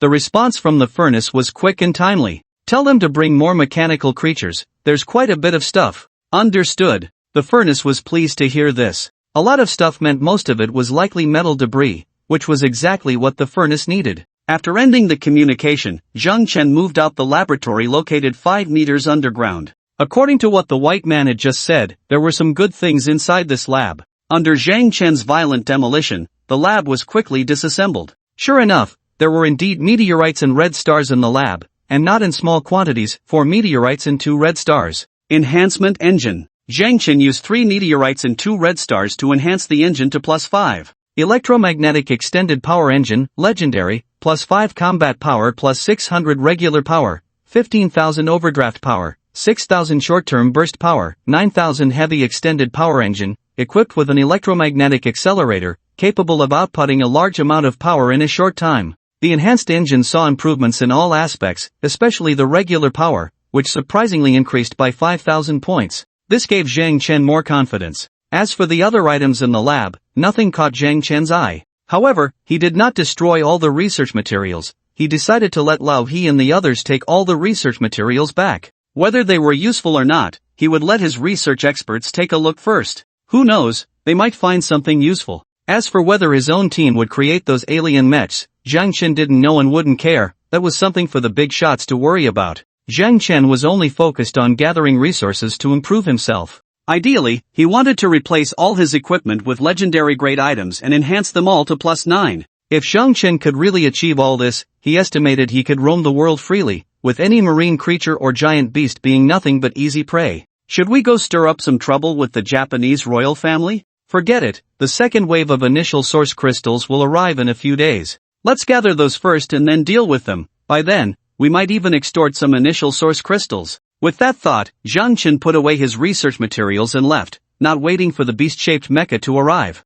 While Zhang Chen had nothing pressing on his side, the Japanese royal family was in chaos. Various pieces of information kept updating, and when Yuda learned that Zhang Chen had single-handedly destroyed the headquarters of the beautiful country, he slumped in his throne. He didn't know whether to feel relieved or frustrated. The beautiful country's military headquarters had been wiped out, leaving him without one supreme emperor, but now there was another supreme emperor he truly could not afford to provoke. What to do? The mushroom bomb hadn't even taken the life of that Hwagwa man. Was the entire Japan going to be at the mercy of this Hwagwa man? What if one day he got bored and decided to sink the entire Japanese island? Yuda had no doubt about Zhang Chen's capabilities. Immediately formulate a long-term plan, codenamed pleasing. We must do everything to please that Hwagwa man. From now on, no actions against him are allowed, understood? Yes. A group of ministers bowed to Yudi. They were also afraid, fearing that Yudi might suddenly decide to create a plan against Zhang Chen. If they continued to target him, they would likely be doomed. However, among them, one person had his head lowered, his eyes burning with endless rage. This person was Tao Shan, the prince who had been humiliated and then released. You are all afraid, but I, Tao Shan, am not afraid. I will definitely kill him, no matter the cost. Tao Shan's hatred for Zhang Chen had turned into an obsession. Of course, it wasn't solely because of Zhang Chen, there was also AI Nai in that dog translator. The emperor and ministers present had never been humiliated, so they didn't know what that felt like. But Tao Shan did, and he couldn't swallow that anger. He already had a plan for dealing with Zhang Chen. That was, whatever Zhang Chen feared, he would do. So far, Tao Shan only knew that Zhang Chen was afraid of giant beasts. Although that was the only thing he knew, Tao Shan felt it was enough. Since he was afraid, he must be unable to fight back. Therefore, Tao Shan would unleash the giant beasts to kill Zhang Chen. Moreover, Tao Shan already had a target in mind, a newly discovered target that only he knew, not even Yuda was aware. 2 days later, by the sea, about 2 kilometers from the coastline, a warship from Hwagwa was docked. This was a ship to pick up the Hwagwa compatriots. When the people at the Anai camp saw the warship, there were no cheers, only countless cries. Each of them had relatives who would forever remain in Japan, unable to return home. Some had family members who had suffered inhumane torment. Others were extremely resistant. I won't go back. I don't want to go back. What would I go back for? My wife and children died here, not at the hands of mechanical creatures, but at the hands of those little Japanese. I want to stay and take revenge. I won't leave. A man squatted on the ground, wailing. What does it feel like to watch your wife and children tortured to death? This man's lips had scabbed over countless times, never fully healing. He hated his own powerlessness, that he couldn't protect his wife and children. He wanted to die, but he was unwilling to die. It wasn't that he feared death, but he wanted revenge. Without revenge, he couldn't face his wife and children, he was too ashamed to see them. One person cried, 10 cried, hundreds cried. Zhang Chen, who had come to see them off, fell silent. Humanity is contagious. Zhang Chen repeatedly claimed not to care about these people's lives, but at this moment, he was still affected. Just like when he had saved Lao He and the others back then. Is it really a good choice for those who are determined to die to return to Hwagwa? Can they start their lives anew? No, they cannot. This kind of scar can only be cleansed with blood. Those who have not experienced suffering will not understand this pain. Those who have not gone through it have no right to forgive anyone on behalf of those who have. Big brother, I'm here. Zhang Tao appeared. Originally, Zhang Tao had planned to give Zhang Chen a big surprise with laughter and joy. But feeling the desolate atmosphere on the coast, Zhang Tao could no longer smile. His expression was serious, and those who followed him were also serious. Go count who is unwilling to leave. Okay. Zhang Tao did not reminisce with Zhang Chen, he knew there were important matters to attend to. In the end, those who were meant to leave did so, boarding the warship, escorted back to Hwagwa by Fish Sister. The number of those left behind was not many, fewer than 200. All of them were men. Some women wanted to stay to avenge their husbands. However, those women were persuaded by Zhang Tao to leave. Revenge was a man's business. Once these men were gone, it would not be too late for the women to take action. They say men and women are equal, but in reality, there is no equality. What men should do cannot be done by women. Facing the remaining 200 people, Zhang Chen released the fusion. He did not go elsewhere but stood on the coast. Everyone's eyes were fixed on Zhang Chen. Some had seen him before, while others had not, but they all knew that their lives were saved by Zhang Chen. No one blamed Zhang Chen for saving them too late, and no one complained that if he had appeared earlier, their loved ones would not have been tortured to death. They now only hoped that Zhang Chen could give them a chance,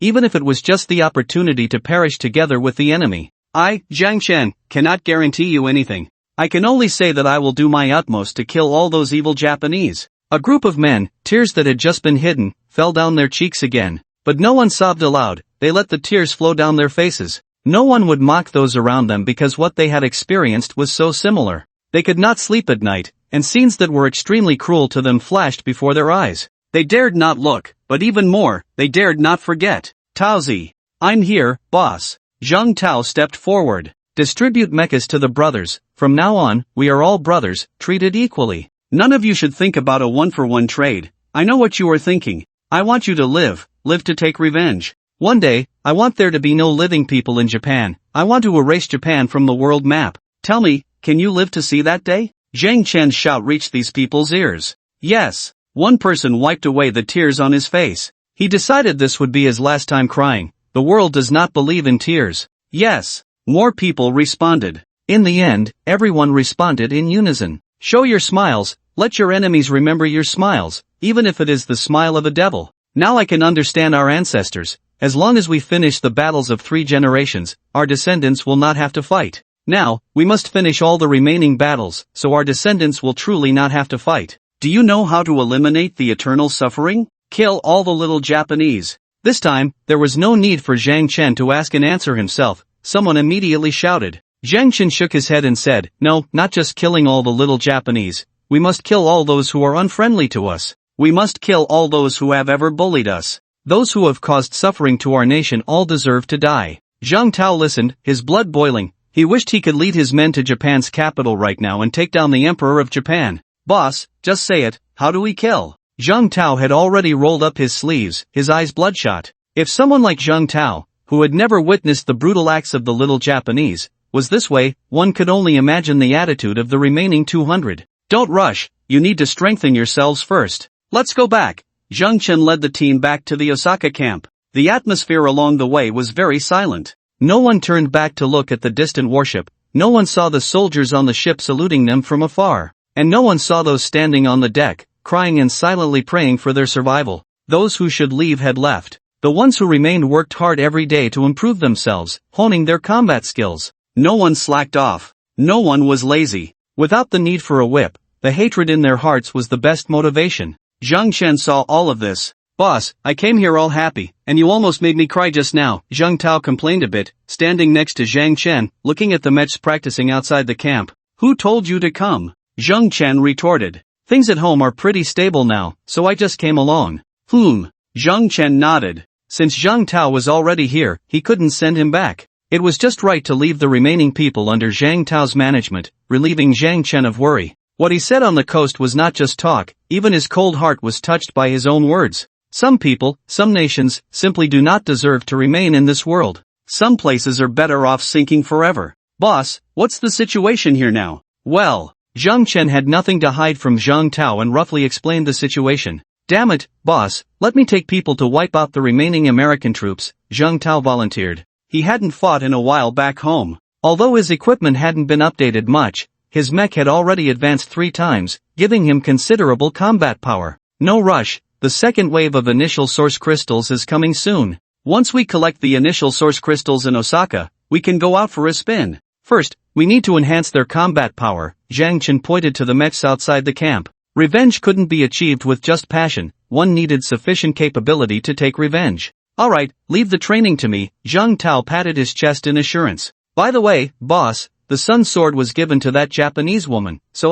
Zhang Tao felt a bit wronged. You see, without following the boss, he couldn't even get the equipment that the boss had eliminated. Useless, the second wave of initial source crystals is descending, you can choose any good equipment you want. Then, about that woman, boss, you. Zhang Tao didn't finish his sentence. The boss had just said he would wipe out all the Japanese, so keeping such a purebred Japanese ninja, was that really okay?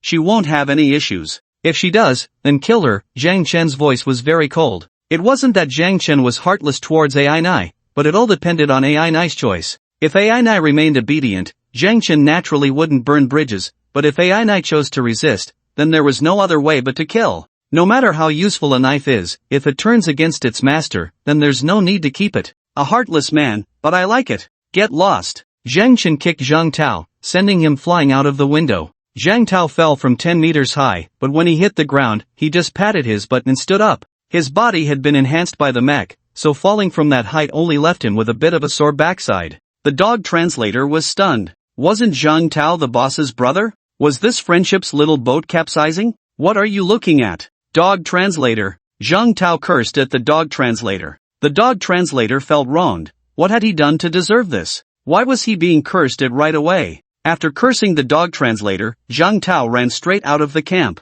He wanted to train the new brothers well and communicate with them. He had no time to waste on this dog translator. 2 more days passed. Xiaobao returned. After being modified by the furnace, Xiaobao could now be considered a weapon from head to toe. Looking at the armor that covered Xiaobao's entire body, Zhang Tao was stunned. Although he had seen the enhanced Xiaobao through the screen and knew about Xiaobao's condition from Zhang Chen's description, when Xiaobao truly appeared in front of Zhang Tao, he couldn't help but be shocked. Xiaobao? Zhang Tao spoke, somewhat incredulously. Oh, what are you doing here? The returning Xiaobao was in a great mood, knowing how powerful the armor on his body was. Come on, let's have a fight. Xiaobao charged at Zhang Tao. After 3 upgrades, Zhang Tao's mecha had already reached a height of 30 meters, comparable to Zhang Chen's 4-upgrade mecha. However, when Zhang Tao saw Xiaobao rushing towards him, he froze. Wait a minute. How could Zhang Tao dare to fight Xiaobao? One wrong move could lead to serious injury. Are you scared? Then let me show you my other form.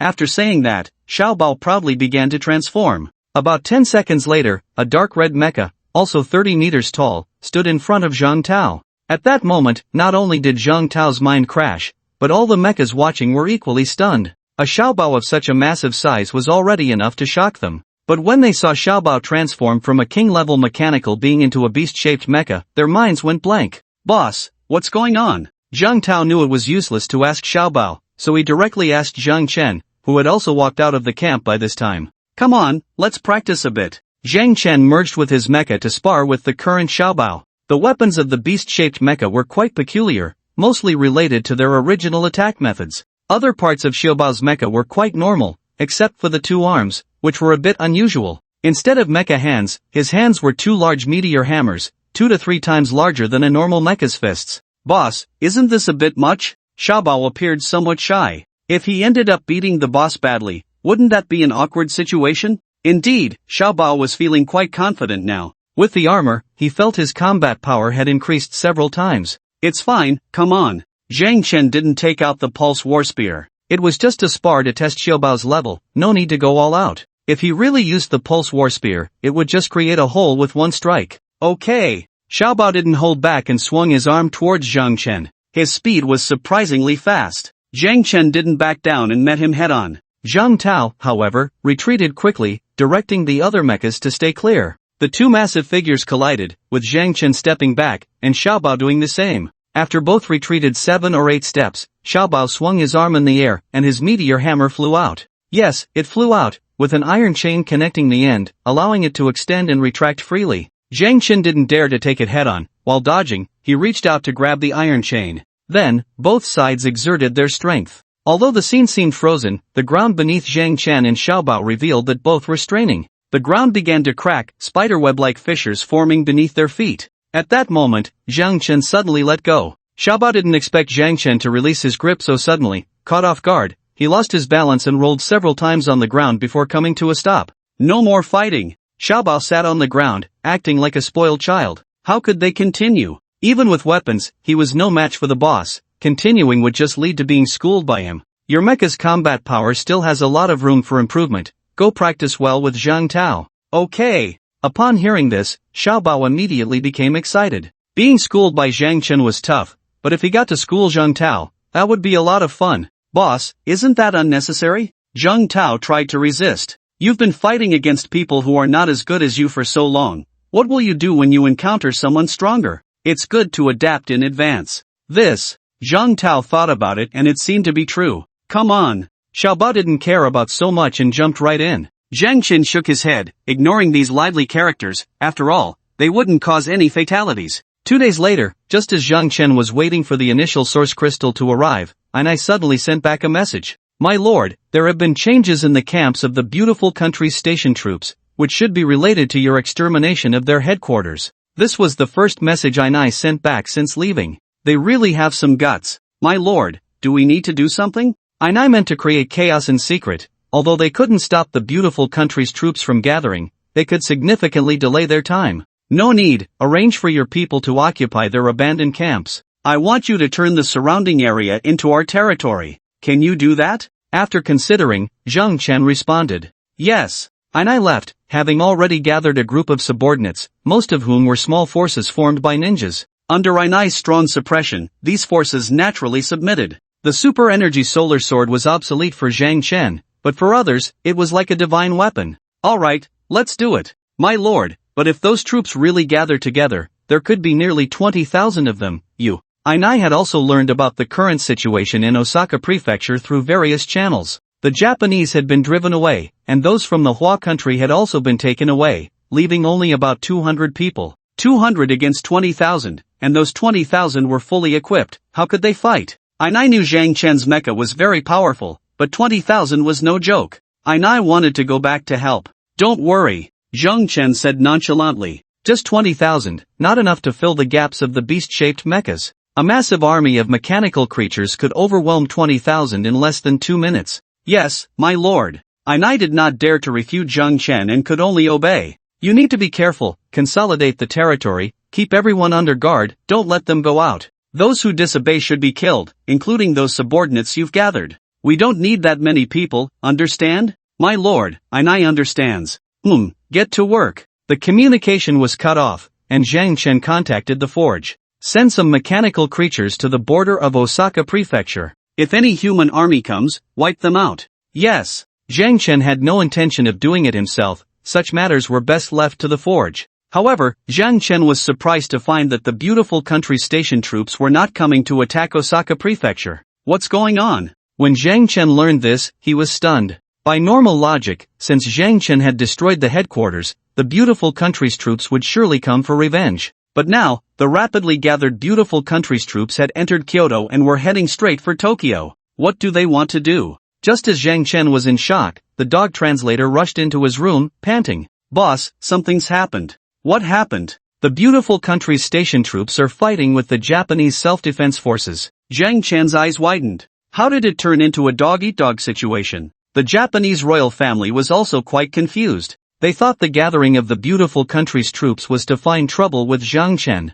Now that they realized how troublesome Zhang Chen was, gathering such a large army must mean they were prepared to fight to the death. To this, Yuta expressed strong agreement. However, the outcome was far from what Yuta had imagined. The gathered beautiful country's troops did not head towards Osaka Prefecture but turned towards Kyoto. Can someone tell me why this is happening? At this point, the beautiful country's station troops had already engaged in battle with the self-defense forces. Every day, the sound of gunfire fills the air, as various mechs harvest countless lives on the battlefield. With no obstacles from Japan, the forces gathered by the beautiful country's station troops are incredibly strong, far beyond what any local self-defense force can withstand. As the station troops advance, they are nearing the jurisdiction of Tokyo. If the beautiful country's troops are allowed to act with impunity, Emperor Yuta may soon find himself captured. Your Majesty, we may need to contact the beautiful country. Then hurry up and make the call. Yuta roared. Recently, since encountering Zhang Chen, nothing has happened to ease his mind.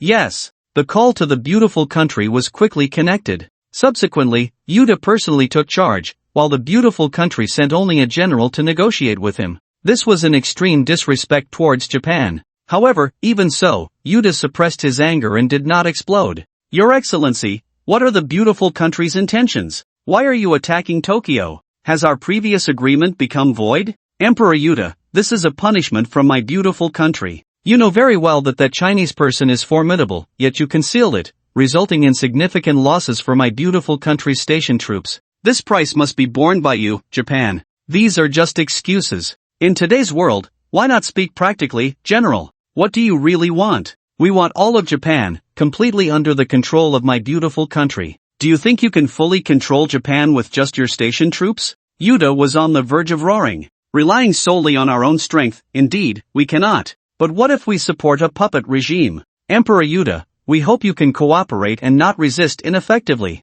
Such resistance will only waste the few remaining forces. As long as you hand over power, Japan will move towards a better future under our beautiful country's leadership. Bastard! Yuta threw the receiver away, unable to contain his anger. Come here, quickly. Your Majesty, what is it? The panicked ministers rushed over upon hearing Yuta's roar. Now, only Yuta could make the decision. Immediately issue orders to kill the beautiful country's station troops, at all costs, kill them. Yes. The ministers did not voice any dissent. They had already been attacked in their stronghold. To not resist would mean becoming puppets of those beautiful country soldiers. Perhaps even an ordinary soldier could flaunt his power before them. This was unacceptable. Sign the order, allowing the self-defense forces to use all weapons. Remember, all weapons. Yuta continued to roar. Your Majesty, this is not possible. Not possible? What is not possible? The country is on the brink of collapse. What is there to hesitate about? Go! Emperor Yuta was acting a bit mad. As for the all weapons he mentioned, the most lethal were the biochemical weapons developed by Japan. These weapons were powerful and had a wide coverage area. Although they could not deal with mechs, they posed no problem for those ordinary beautiful country soldiers. Even if they had prepared gas masks in advance, it would be useless. A great battle broke out between the two sides. While Zhang Chen watched the commotion, he was also paying attention to the events in the sky, waiting for the arrival of the initial source crystal. On the night of the third day of the war between Japan and the beautiful country, the meteor shower that had appeared globally reappeared. Countless meteors fell from the sky. It's here. Everyone, mobilize, expand outward from Osaka. Furnace, let the mechanical creatures also mobilize, quickly. Zhang Chen began issuing orders. Zhang Tao, leading over 200 mechs, left Osaka, and the beast-shaped mechs and mechanical creatures controlled by the furnace also all mobilized. Even the fish sisters moved away from the near shore, heading deep into the ocean to seize the fallen initial source crystals. As for Zhang Chen and Xiao Bao, the two of them were only responsible for the Osaka prefecture. Just the Osaka prefecture alone was enough for Zhang Chen to be well fed. He wasn't too concerned about how much he could gain from other places, it was all about human effort. Just as Zhang Chen mobilized all the resources he could to start collecting the initial source crystals, the great battle in Kyoto also paused due to the appearance of the initial source crystals. The casualties on the side of the beautiful country were nearly half, and about half of their mechs had been destroyed. Japan's self-defense forces weren't having it easy either, with casualties almost equal to those of the beautiful country's stationed troops. However, if this continued, the ultimate victor would surely be the Japanese royal family, as they still had support from the civilian sector. The mech owners from the civilian side were not just for show. When the nation's survival was at stake, there were still people willing to step up. But for now, no one wanted to fight. Everyone knew the significance of the initial source crystals, and everyone began to collect them. However, when dawn broke the next day, both the beautiful country's station troops and the Japanese royal family discovered something that made them very angry. Due to Zhang Chen's previous arrangements, most of Japan's land was now under Zhang Chen's control. Only a few corners remained unclaimed by him. This left them with very little territory to operate in. All of this was thanks to AI9. The various camps had been connected into a single entity because of AI9. Although these people had their own little schemes, on the surface, they all obeyed AI9's orders, and the initial source crystals they obtained had to be handed over in large part to her. Although a lot was handed over, what they received in return was not less. Because they were all in this together, conflicts were minimized, and there was no need to worry about anyone backstabbing. This made collecting the initial source crystals much faster. With careful searching, the fallen initial source crystals could be completely cleared out in less than 2 days. That night, Zhang Chen was quite busy. He was responsible for the area around the Osaka camp, while Xiao Bao was in charge of the entire Osaka camp. Xiao Bao's treasure hunting ability was no joke. He never took a wrong turn and only collected epic and legendary source crystals. In just one night,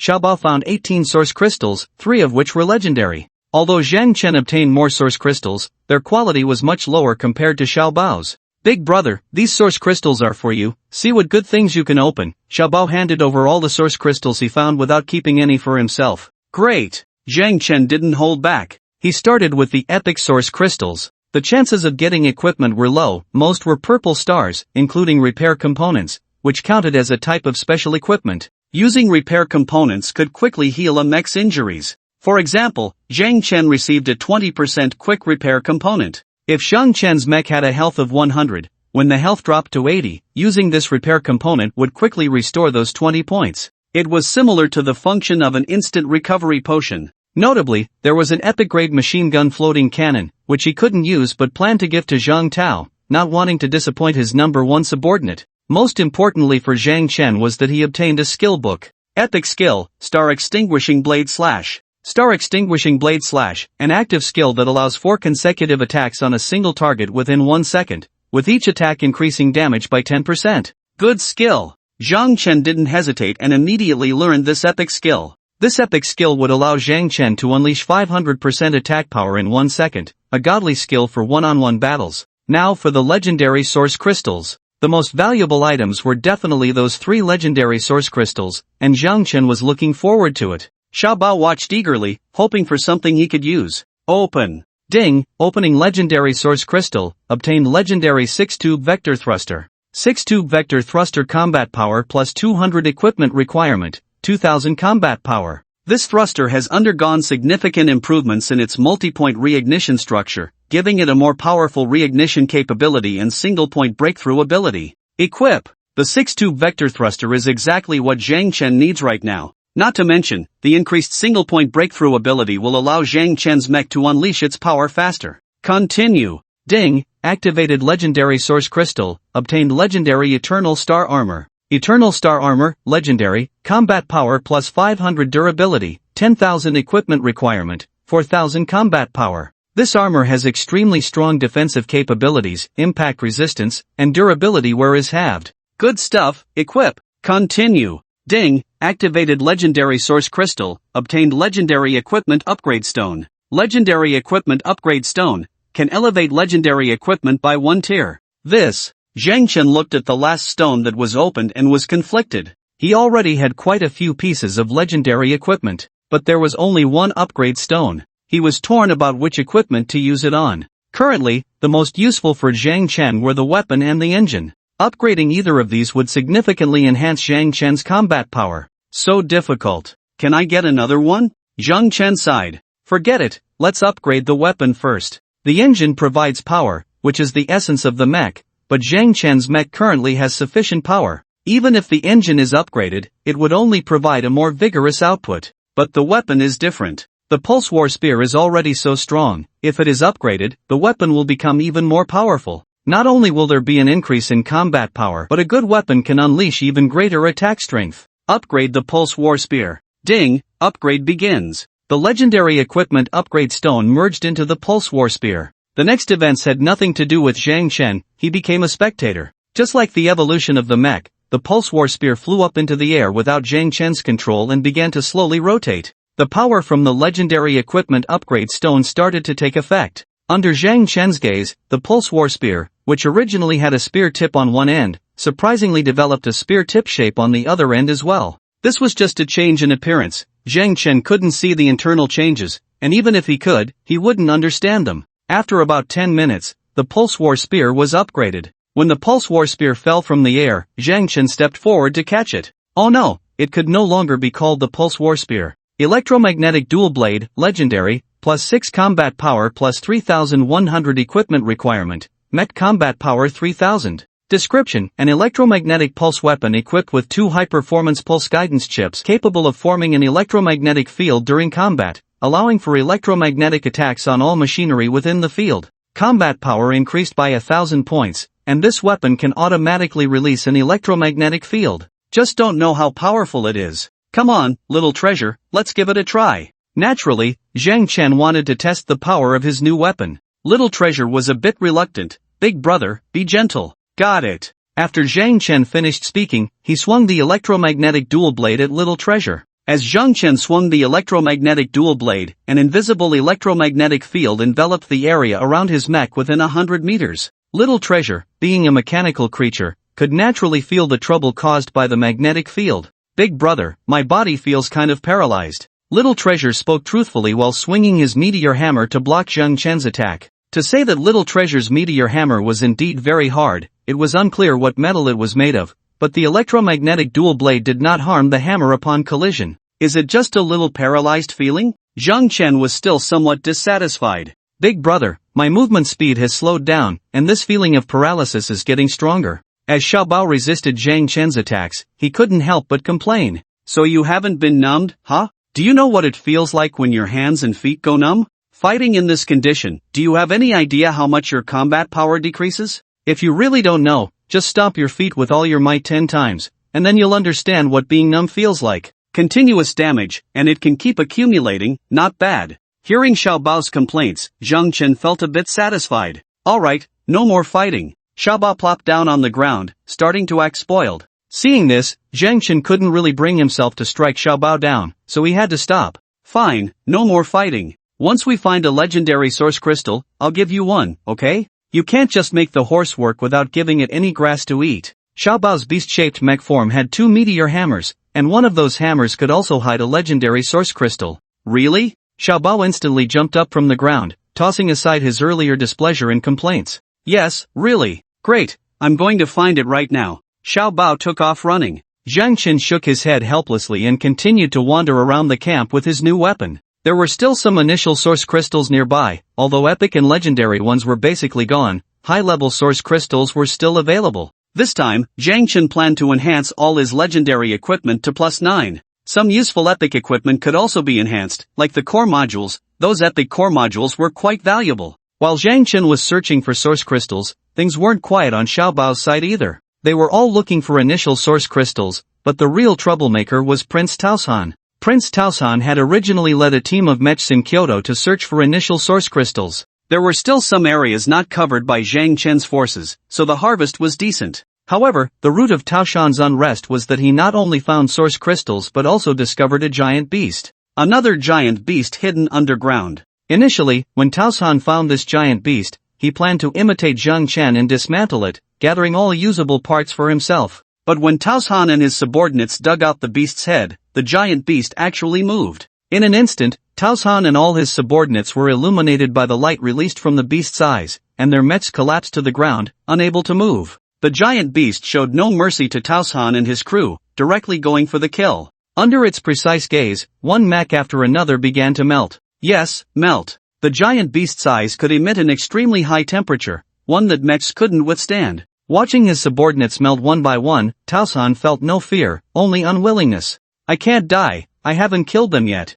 I want to wipe them all out, I can't die here. Taoshan struggled to get up, trying to escape. But his mech had lost all power and couldn't move at all. Do you wish to destroy the world? At that moment, a voice appeared in Taoshan's ear. Who? Taoshan was startled. All his subordinates were dead, leaving him alone. Do you wish to destroy the world? The voice echoed again. This time, Taoshan could confirm the source of the voice. It was the giant beast speaking. Yes. Taoshan felt no fear, he spoke his true thoughts. Destroying the world? Sounds good. Jiang Chen, the dog translator, Yude, those ministers who criticized him, even the Japanese who secretly said he was incompetent and caused great losses to the Japanese royal family. All of them deserved to die. The giant beast sensed Taoshan's emotions and decided to spare his life. I can help you fulfill your wish, the giant beast spoke again, sensing Taoshan's feelings and knowing that what he said was the truth. The apocalyptic sentiment of Momoyama aligned with the mission of the colossal beast, which could not act freely at the moment and needed a like-minded ally. This was to prevent its own destruction by humans before it could emerge into the world, just like the companion that had been destroyed before. Can you help me? How will you help? Momoyama was very excited. He had thought he would not survive, but now he could not only live but also seek revenge. This was simply, as long as you help me restore my power, I can allow you to merge with me, control my body, and fulfill all your wishes. You mean, I can control your body? Momoyama could hardly believe his ears. If he could control such a powerful mechanical beast, then Jiang Chen would be nothing. Yes, as long as I permit it, you can control my body. Do you agree? I agree. How can I help you restore your power? Momoyama was now very eager, desperately hoping to control the body of the colossal beast. He wished he could do it right away. Source crystals, I need a large amount of source crystals. As long as there are enough source crystals, you can fulfill your wish. Okay, I'll go get the source crystals. Go. But don't let anyone discover me. Understood. There wasn't much communication between Momoyama and the colossal beast, and they quickly finalized their cooperation. Afterward, Momoyama left, reburying the beast's head before he departed. When Momoyama returned to Kyoto, he immediately found Yuta. Your Majesty, Momoyama has arrived, get up quickly. The relationship between Yuta and Momoyama was indeed very good. At least during this time, Yuta could still show Momoyama a good face. Your Majesty, Momoyama dares not, I have disappointed you again. The entire squad I led has perished. Who did this? Yuta's expression instantly darkened. It was the beautiful country. Currently, only the beautiful country had conflicts with the Japanese royal family, so of course, they had to take the blame. It's fine, as long as you're okay, the others can die. Yuta comforted Momoyama upon hearing this. In Yuta's view, it was already very fortunate that only Momoyama had escaped while the other mechas had all been destroyed. But, we will settle the score with them sooner or later. Our gains in these days have been considerable, I believe that day is not far off. Yuta appeared very confident. Because the Japanese royal family had indeed gained a lot in the past few days,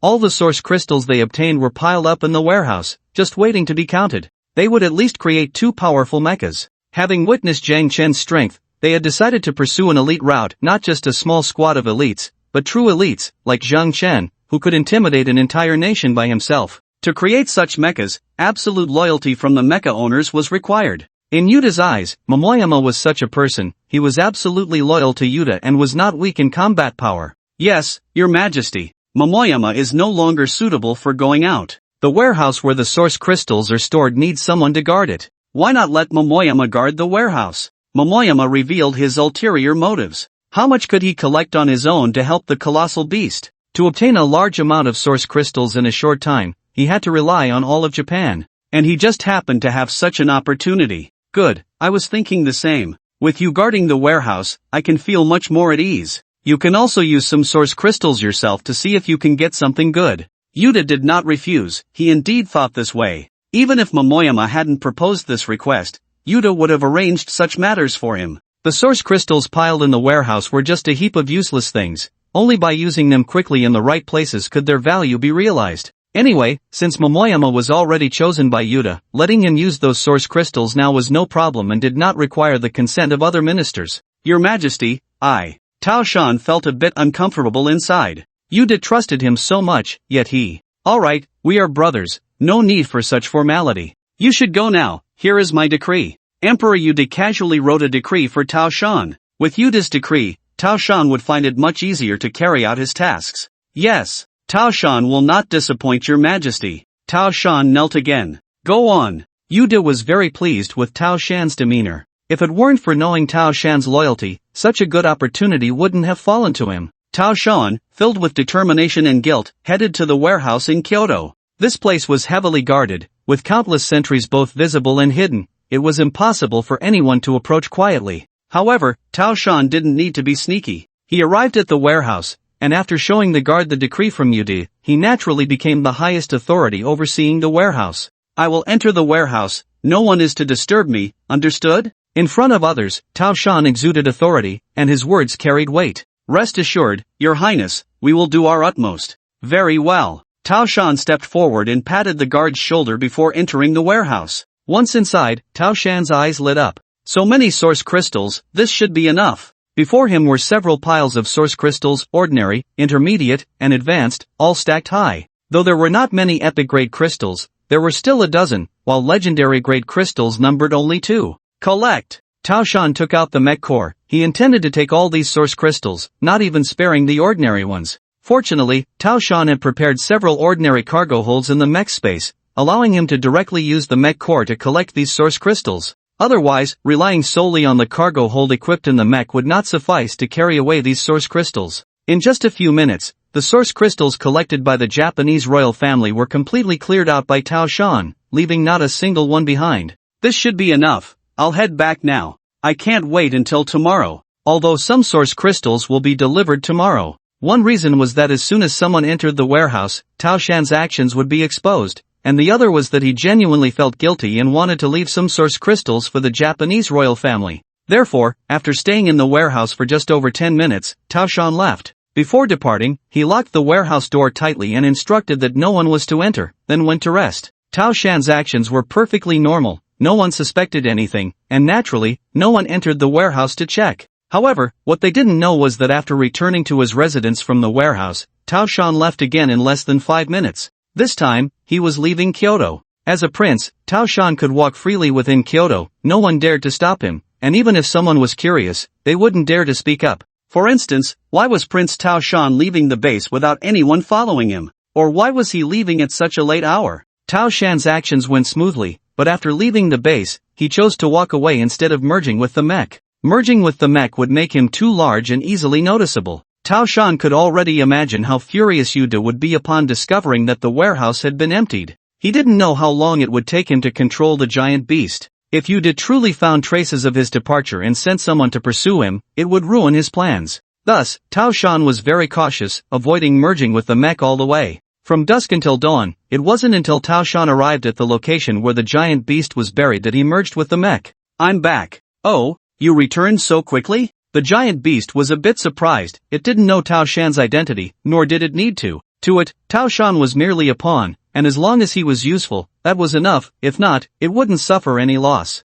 Yes, I have a lot of source crystals here. Do you think it's enough? Tao Shan took out several cargo holds and opened them all. So many? Good. That should be enough. The giant beast was pleasantly surprised, not expecting Taosan to gather so many source crystals in just one night. As for how Taosan obtained these source crystals, the giant beast wouldn't ask at all. What should I do now? Taosan was a bit wary. If the giant beast turned hostile at this moment, he, Taosan, had no means of resistance. Don't worry, I keep my word and won't harm you. You can now merge with my body. Merge? How do I do that? Taosan was a bit excited. You will disassemble from the mech, and I will accept you. Alright. At this point, Taosan had no reason to hesitate. If the giant beast wanted to kill him, a single glance would suffice. There was no need for all this fuss. Then, Taosan disassembled from the mech. When Taoshan's true form landed, it seemed as if a heavenly eye opened in the center of the giant beast's forehead, revealing another eye. A beam of light shot out from this eye, a guiding light.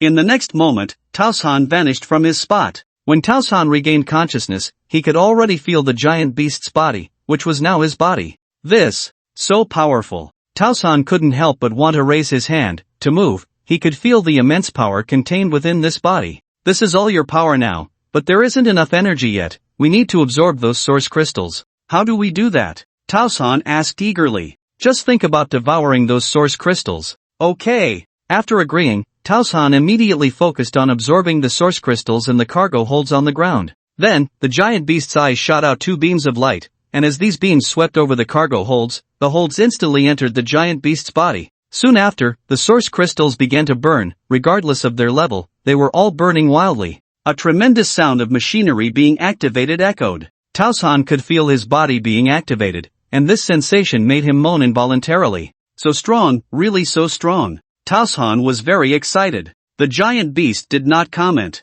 Did the giant beast really so easily hand over its body to Taosan? Of course not. Controlling the mechanical giant beast required consuming life force, similar to those alien mechs, but now it was simply consuming Taosan's life force. According to the giant beast's estimation, Taosan could control its body for about 2 days. With these 2 days, it would be enough to flatten the entire Japanese island, and by then, there would be no threats left on this island. So even if Taosan died and his body was left exposed, it wouldn't matter. He had accumulated a massive amount of energy this time, and when the next initial source crystal arrived, he could truly control his own body. For the giant beast, everything was progressing in a good direction. Go destroy everything we can see. Okay, great. The earth trembled. 100-meter-tall behemoth gradually emerged from the ground. This giant beast was 100 meters high, resembling a beast-shaped mech, very distinctive. Its head and limbs were like those of a normal mech, but its back had a dozen sharp spikes, varying in length, with the longest being 20 meters and the shortest only 7 or 8 meters.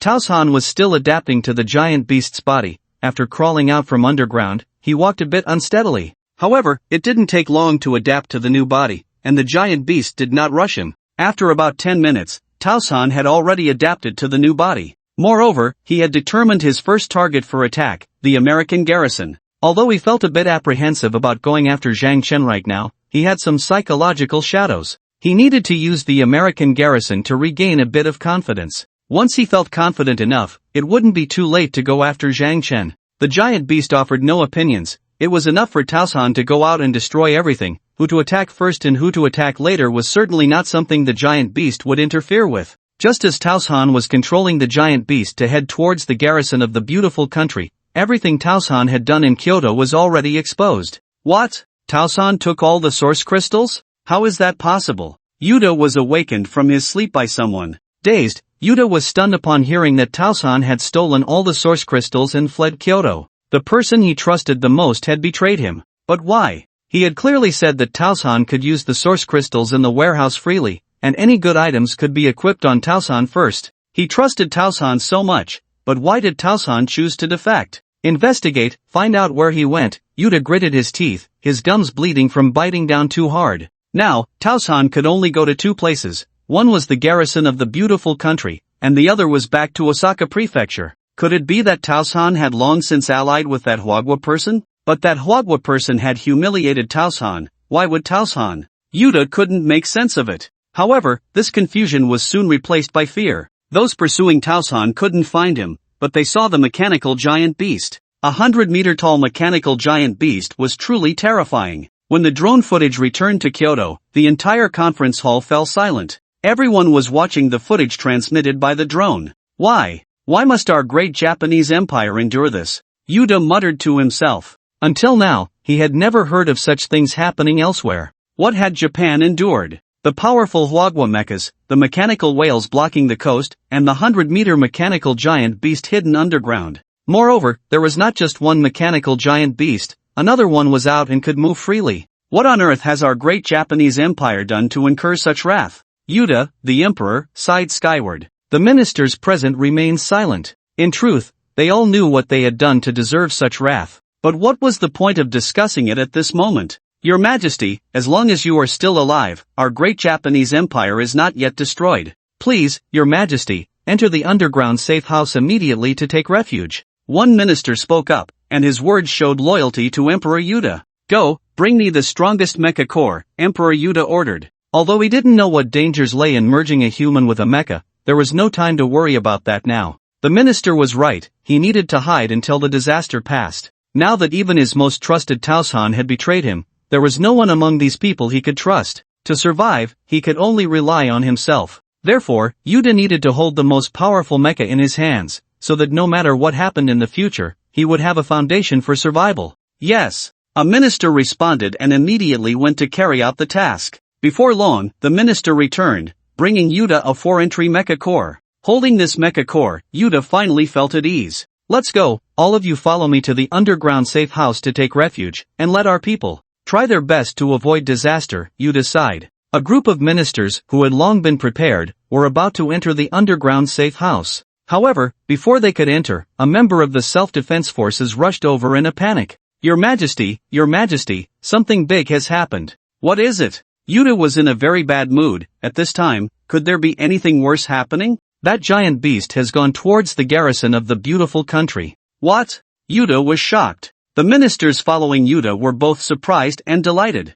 The giant beast was not coming towards them but was heading to the beautiful country. This was simply wonderful. Are you serious? Yuta couldn't help but step forward quickly, gripping the soldier's shoulder tightly. Yes, Your Majesty, it's absolutely true. Our people are following them, and they are about to make contact. The troops from the beautiful country are already in a panic. Quick, go take a look. Yuta couldn't care about anything else. After releasing the soldier, he quickly returned to the conference room. On the large screen in the conference room, the drone footage showed that the giant beast had already made contact with the troops from the beautiful country. Even Zhang Chun couldn't withstand them. How could they resist this 100-meter-tall mechanical giant? Damn it, what the hell is that thing? Where did it come from? Quick, contact the homeland, hurry. Air Force Base, contact the Air Force Base. Get all the planes that can take off over here for support, fully loaded with missiles, hurry. The commander of the troops from the beautiful country issued a flurry of orders. Meanwhile, mechs from the beautiful country had already engaged with the mechanical giant.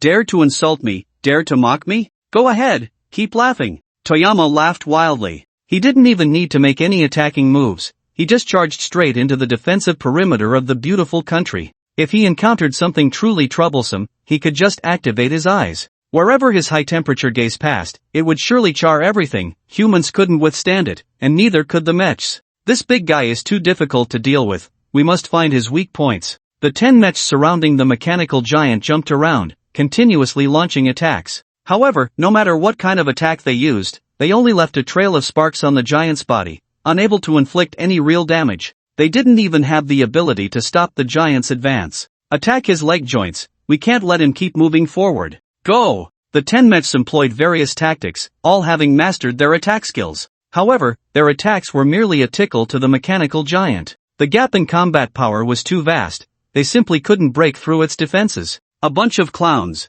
Toyama's confidence had swelled immensely as he watched the mechs harassing him at his feet. Initially, he had no intention of paying them any mind. However, since they were jumping around so energetically, he felt ignoring them would be giving them too much face. All of you, go die. Toyama made no extra movements, not even initiating an attack. He simply activated the thrusters. The mechanical giant was equipped with oversized thrusters, one on each leg. Each thruster was 10 meters long, with exhaust ports featuring 64 holes each. A fierce flame erupted, and the massive heat wave generated by the flames instantly sent the surrounding 10 mechs flying backward. Among them, the long-range mechs with weak defenses were even melted directly by the heat wave. Those that didn't melt were in dire straits, having mostly lost their ability to move. You think you can stop me? Toyama laughed maniacally. Damn Chinese pigs, once I deal with them, I'll come for you. At this moment, Toyama was overflowing with confidence, absolutely convinced that there was nothing in this world he couldn't destroy. As Toyama roared, the troops from the beautiful country naturally heard him.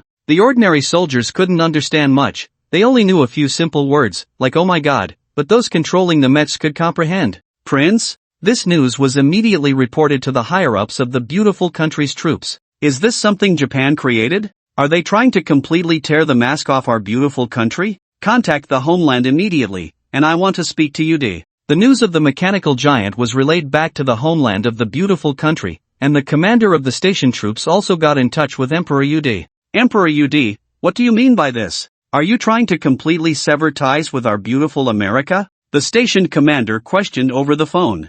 Yude was a bit confused by the question. Hadn't they already severed ties long ago? What do you mean? Humph, still pretending? This mechanical giant was created by you, the one controlling it is a prince from your Japan. What did you say? I said, the one controlling the giant beast is a prince from your Japan. It must be you who ordered him to come, right? Well, very good. Do you really think that my beautiful America has no means to punish you? Prince? Momoyama? Emperor Yude's eyes lit up at the mention. Nowadays, there are hardly any Japanese princes left alive, and the only one not by Yude's side is Momoyama himself. Originally, Emperor Yude thought Momoyama had betrayed him, but what he didn't expect was that the situation seemed to be different. If it really is Prince Momoyama controlling the mechanical giant, then this is not a disaster for his great Japanese empire, it is clearly the greatest opportunity. On what basis do you say that Prince Momoyama is controlling the mechanical giant? Although Yude was very willing to believe that this was all true, reason told him it was unlikely. Momoyama had taken all the source crystals, but those crystals were simply not enough to build a 100-meter-tall mechanical giant. This mechanical giant was not something he was hearing about for the first time, it was not a human mech at all. Humph, still not admitting it? This giant claims to be a prince, if it's not from your Japanese royal family, who else could it be? At this point, you, Emperor Yude, still want to deny it? Do you think this is amusing? The garrison commander shouted loudly. He was about to die, if he didn't get tough now, there would be no chance left to be tough. I am not denying it. I can't get in touch with Momoyama. I need to confirm what happened. Do you have any means to help me contact Momoyama? At this moment, Yude truly wanted to talk to Momoyama. Humph, still making excuses at this point, very good. Remember, this is your Japan's choice, my beautiful country's revenge will not be late. The garrison commander angrily hung up the phone. It was clear that the Japanese were unwilling to cooperate, that damn sycophant actually dared to turn against his master, which was unacceptable to the beautiful country. Yude, holding the receiver, was lost in thought for a long time. Think of a way to contact that mechanical giant, it is highly likely that Prince Momoyama is controlling it now. What? Prince Momoyama? Many ministers were shocked. Soon, the shock turned into joy and a sense of relief from surviving a disaster. Yes, we will find a way immediately. Quick, hurry and get a drone that can talk. There was still a way, as long as they deployed a drone that could transmit sound, it would be fine. The stock of small drones was still quite abundant, and it was easy to get one that could transmit sound. By the time this drone headed to the battlefield, the beautiful country's garrison had already been decimated by Momoyama. There was no way, Momoyama's attacks were too sharp, with no possibility of resistance. It was tragic, too tragic. Corpses lay everywhere. When this drone reached the battlefield, there were hardly any mechs left standing on the beautiful countryside. The remaining ordinary soldiers were either dead or fleeing, and many more were lying on the ground pretending to be dead. Momoyama, stop.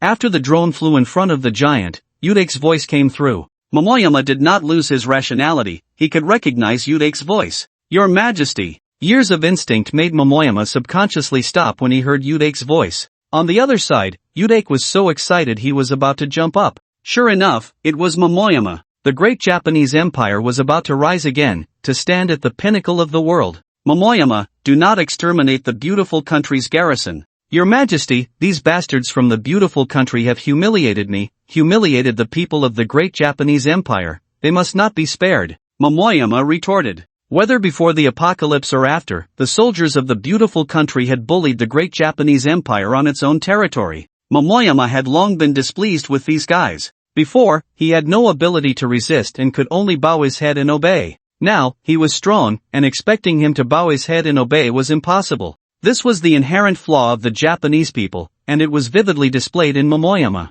Momoyama, they have already learned their lesson. Our current enemy is not them, but that Hwagwa person. Go kill that Hwagwa person. That Hwagwa person? No rush, kill these dogs first and then go after him. Momoyama continued to argue. He was already so powerful, how could Yuta still try to control his thoughts? Impossible, absolutely impossible. He also had royal blood. In the future, he, Momoyama, would be the emperor, while Yuta was nothing. Yuta frowned. He didn't expect Momoyama to dare to refute him repeatedly. However, Yuta could see the situation clearly. Forcing Momoyama to comply with him would bring no benefit. Alright, you kill them now. After killing them, go kill that Hwagwa person, and also the mechanical whales surrounding the coastline. From now on, you will be the war god of our great Japanese empire, with a status only beneath mine. No one will be able to sway your will in the future. Yuta's words were clear. He wanted to delegate power. His condition was that he must still be the emperor and enjoy all the privileges of the emperor.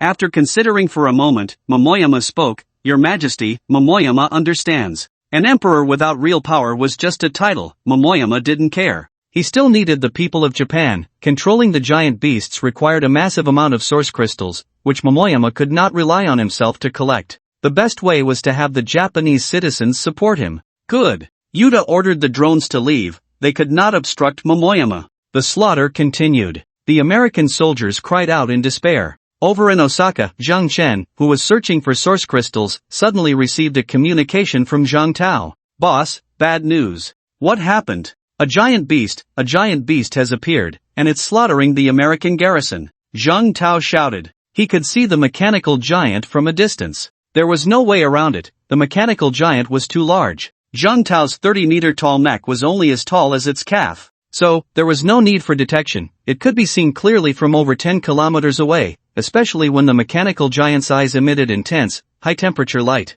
A giant beast? A moving giant beast? Zhang Chen was taken aback. He had seen giant beasts before, but at this stage, they shouldn't be able to move freely. How could a giant beast suddenly appear? Yes, I don't know the specifics either. Boss, why don't you come take a look? Alright, send me the location. Zhang Chen did not refuse. A giant beast was not to be underestimated. Even though Zhang Chen was strong enough now, he did not dare to underestimate the mechanical giant. That was something created by certain entities to annihilate worlds. Such a thing had to be eliminated as soon as possible. Moreover, the mechanical giant was filled with treasures. No matter who got them, they were good things. Zhang Tao sent his location to Zhang Chen. Zhang Chen called out to Xiaobao, and then they quickly moved towards Zhang Tao's location. When Zhang Chen was still 10 kilometers away from the giant beast, he couldn't help but exclaim, "Goodness! This thing is indeed more brutal than I am." The American garrison had already become a hell on earth. The ground was soaked in crimson, with some areas even forming blood pits, and corpses were everywhere, with very few intact bodies remaining.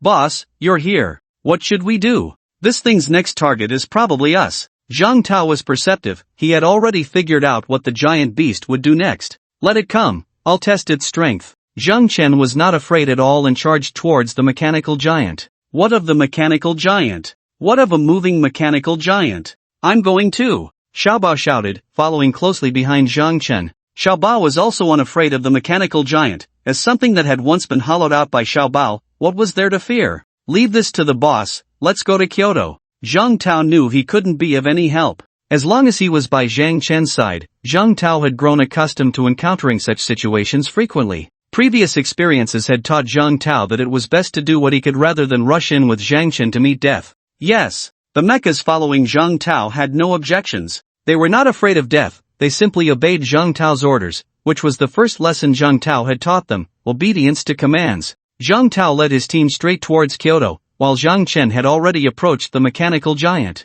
Zhang Chen, it's you.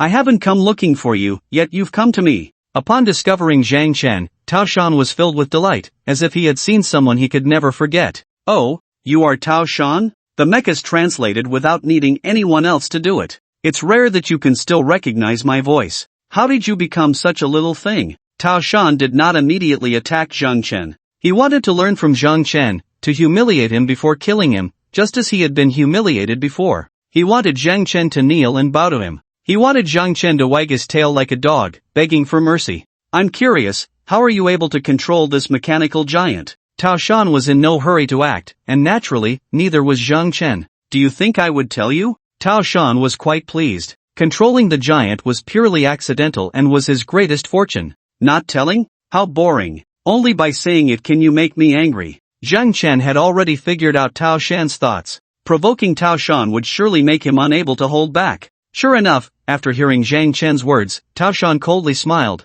This is my fortune. Even if I told you now, you wouldn't have such an opportunity. I have another question I'm quite curious about. The giant cannot move without enough power. How did you manage to make it move freely? As long as there is enough power, the giant can naturally move freely. Oh, did you give it enough source crystals? How could the power be restored? If one relied on the giant to recover on its own, who knew when that would happen? Since it was now artificial, it could only be source crystals. What? Are you envious? Tao Shan knew that Zhang Chen also had a lot of source crystals. The Japanese royal family had compensated Zhang Chen with many source crystals. If Zhang Chen had encountered this mechanical giant first, Tao Shan knew he would have no part in it. Given the current situation, it could only be said that Tao Shan's luck was better than Zhang Chen's. How many source crystals did you give it? Zhang Chen was beginning to grit his teeth. Do you think this prince would tell you? You're using the source crystals from the Japanese royal family, right? Zhang Chen had almost pieced together what had happened. He just didn't know how Tao Shan had merged with the giant.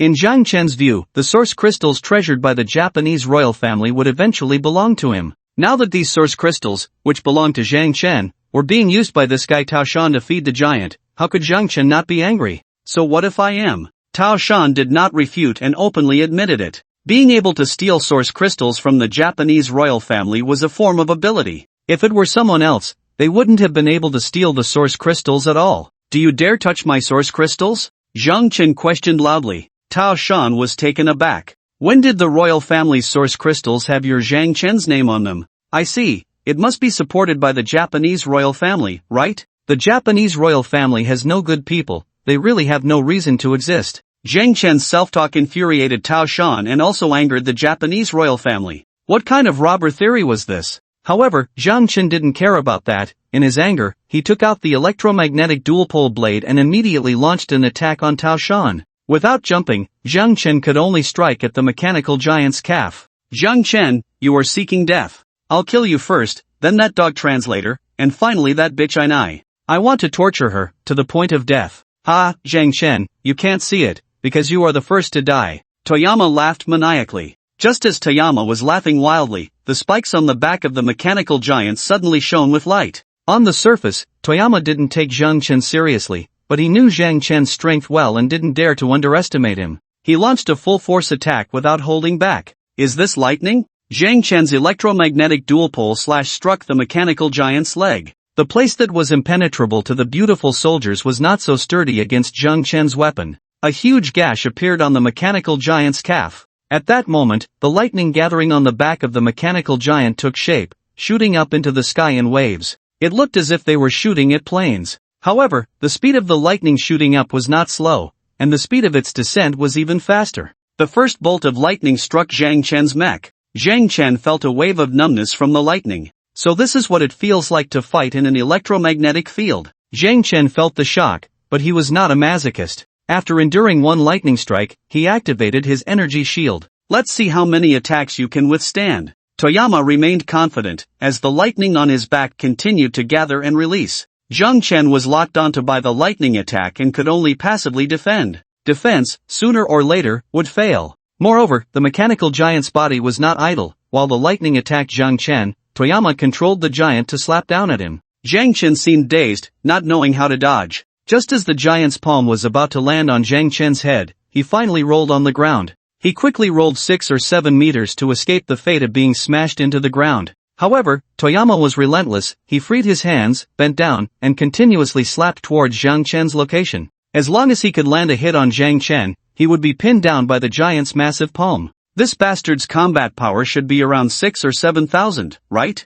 Zhang Chen muttered. The exact combat power of the mechanical giant was just Zhang Chen's guess, but he estimated it to be pretty close. In that case, it wouldn't be considered bullying you. Superpower combat enhancement. Zhang Chen's mech's combat power doubled. Toyama couldn't tell how much Zhang Chen's power had increased, but he could feel how much faster Zhang Chen had become. This is impossible. Star Extinction Blade Slash. Zhang Chen aimed at the joint between the mechanical giant's calf and thigh. The joint was indeed a weak point of the mech. Although the mechanical giant's speed was not slow, it was much slower compared to Zhang Chen now. The electromagnetic dual-pole slash carved out 4 elegant purple beams of light. In 1 second, all 4 attacks struck the joint of the mechanical giant's leg. The beautiful country's mechs couldn't break through the mechanical giant's defenses, but Zhang Chen could. If it were just 1 slash, it might only affect the mechanical giant's mobility, but now it was 4 consecutive slashes. After the 4 purple beams, the mechanical giant's body tilted, losing support from its calf,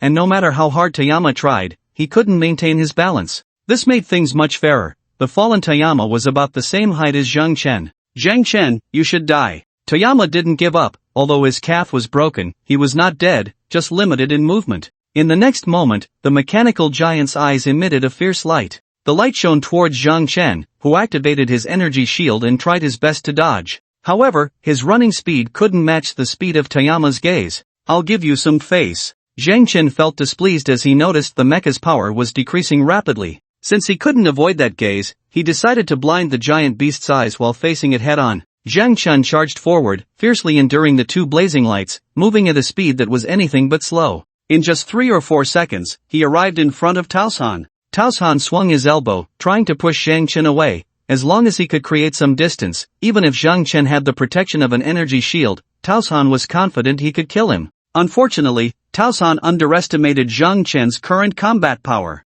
When the mechanical giant's elbow struck towards Zhang Chen, he raised his foot and kicked at the elbow of the mechanical beast. The 2 mechas collided, and metal debris shattered and flew apart. Zhang Chen's mecha was unscathed. All the broken metal came from the mechanical giant. As the mechanical giant's elbow passed through the energy shield, the metal at that point became extremely brittle. This was because Zhang Chen's energy shield was a vacuum energy shield, and in a vacuum state, the density and structure of the metal underwent significant changes. Faced with the now very fragile elbow, Zhang Chen's mecha foot certainly wouldn't lose. It could even crush it effortlessly. If someone unaware of the situation had seen it, they might have thought Zhang Chen had shattered the mechanical giant's elbow with a single kick, causing its small arm to fall to the ground. Zhang Chen had no intention of holding back. As he shattered the mechanical giant's elbow, his weapon was already slashing towards the giant's head. He also used the star extinction blade slash. 4 purple beams of light flashed out, and by the time Zhang Chen thrust his weapon towards the mechanical giant's eye socket again, the giant's eye, which had just endured 4 of Zhang Chen's attacks, finally exploded.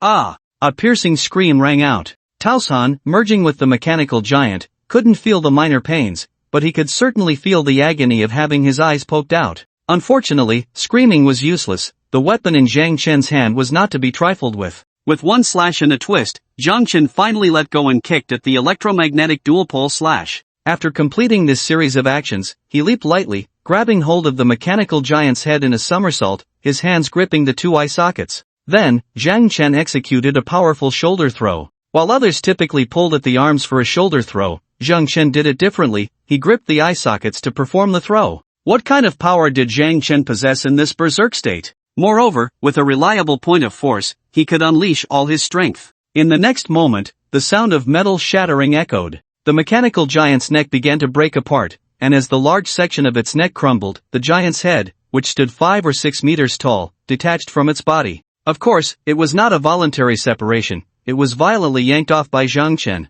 No, it can't be like this, Taosan exclaimed in shock. When Zhang Chen removed the mechanical giant's head, Taosan felt he had lost control over the mechanical giant. This was something Taosan could not accept under any circumstances. Fool, with such a powerful body given to you, you still can't win. The mechanical giant, no longer able to hide itself, cursed Taosan in its heart. Then it took back control of its body. Could the mechanical giant still fight without its head? Naturally, it could. At least the mechanical giant still had 1 arm and 1 leg that could move. That didn't count as a loss. The mechanical giant's combat capabilities were many times stronger than Taosan's. If the mechanical giant had taken control of its body earlier, perhaps the situation could have changed. But now, it was too late to say anything. Even if the mechanical giant regained control, it couldn't turn the tide of defeat. The remaining arm was easily shattered by the electromagnetic dual-pole slash as it tried to resist Zhang Chen. Wait a minute. Just as Zhang Chen was about to further expand his victory and completely deal with the giant beast, the giant spoke. Even without a head, the giant could still convey information. You are not Taosan, Zhang Chen stated with certainty. Zhang Chen could still distinguish the voice of Tayama. Yes, I am not Tayama. I have something to discuss with you. Oh, what is it? First, tell me who you are. Jiang Chen was quite interested. After all, this giant beast was definitely not going to escape, and he didn't mind hearing what it had to say. I am the true form of the giant beast. I can offer my body for you to use. My body is far more powerful than your mechas. If you control my body with your combat skills, we will be excellent partners. What if I say no? Why? You have already seen how powerful my body is. That guy Tayama didn't even unleash 1/10 of my strength, but if you control my body, that won't happen. Not interested. Talk about something I care about. Why are you giant beasts willing to stay on this Japanese island? Jiang Chen was too lazy to discuss trivial matters. Since there was a possibility of communication, he might as well explore other important issues. This is related to the geographical environment.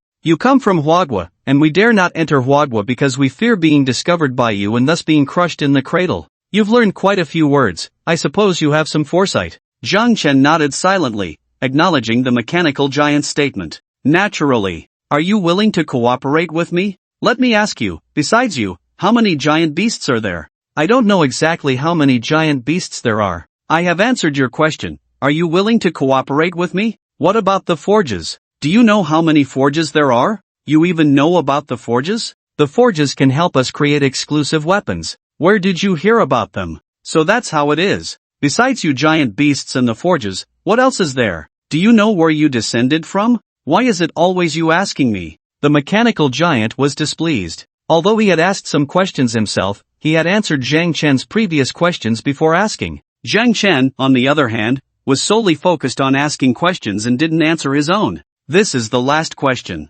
Jiang Chen raised a finger. I don't know how I came into being. I only remember my mission, which is to be born and destroy the entire blue star. Shouldn't you answer my question as well? Oh, what question? Jiang Chen was pondering things in his mind, somewhat distracted. Are you willing to cooperate with me? Impossible. Die. Cooperation was out of the question. Wasn't that like seeking skin from a tiger? Moreover, Jiang Chen didn't think there was anything wrong with his mecha. While weapons and equipment could be transferred, the skills he had learned could not be taken away. Those skills belonged to the mecha. Among them were divine-level skills, and how could Jiang Chen possibly give that up? No matter what kind of mansion he was offered, he wouldn't trade it. You are being inconsistent. The mechanical giant accused Jiang Chen. Many had accused Jiang Chen, and would he care about the threat from this outsider? In the next moment, Jiang Chen split the mechanical giant in half, starting from the center of its body. Once the mechanical giant's body was completely severed, the world fell silent. The Japanese royal family was dumbfounded.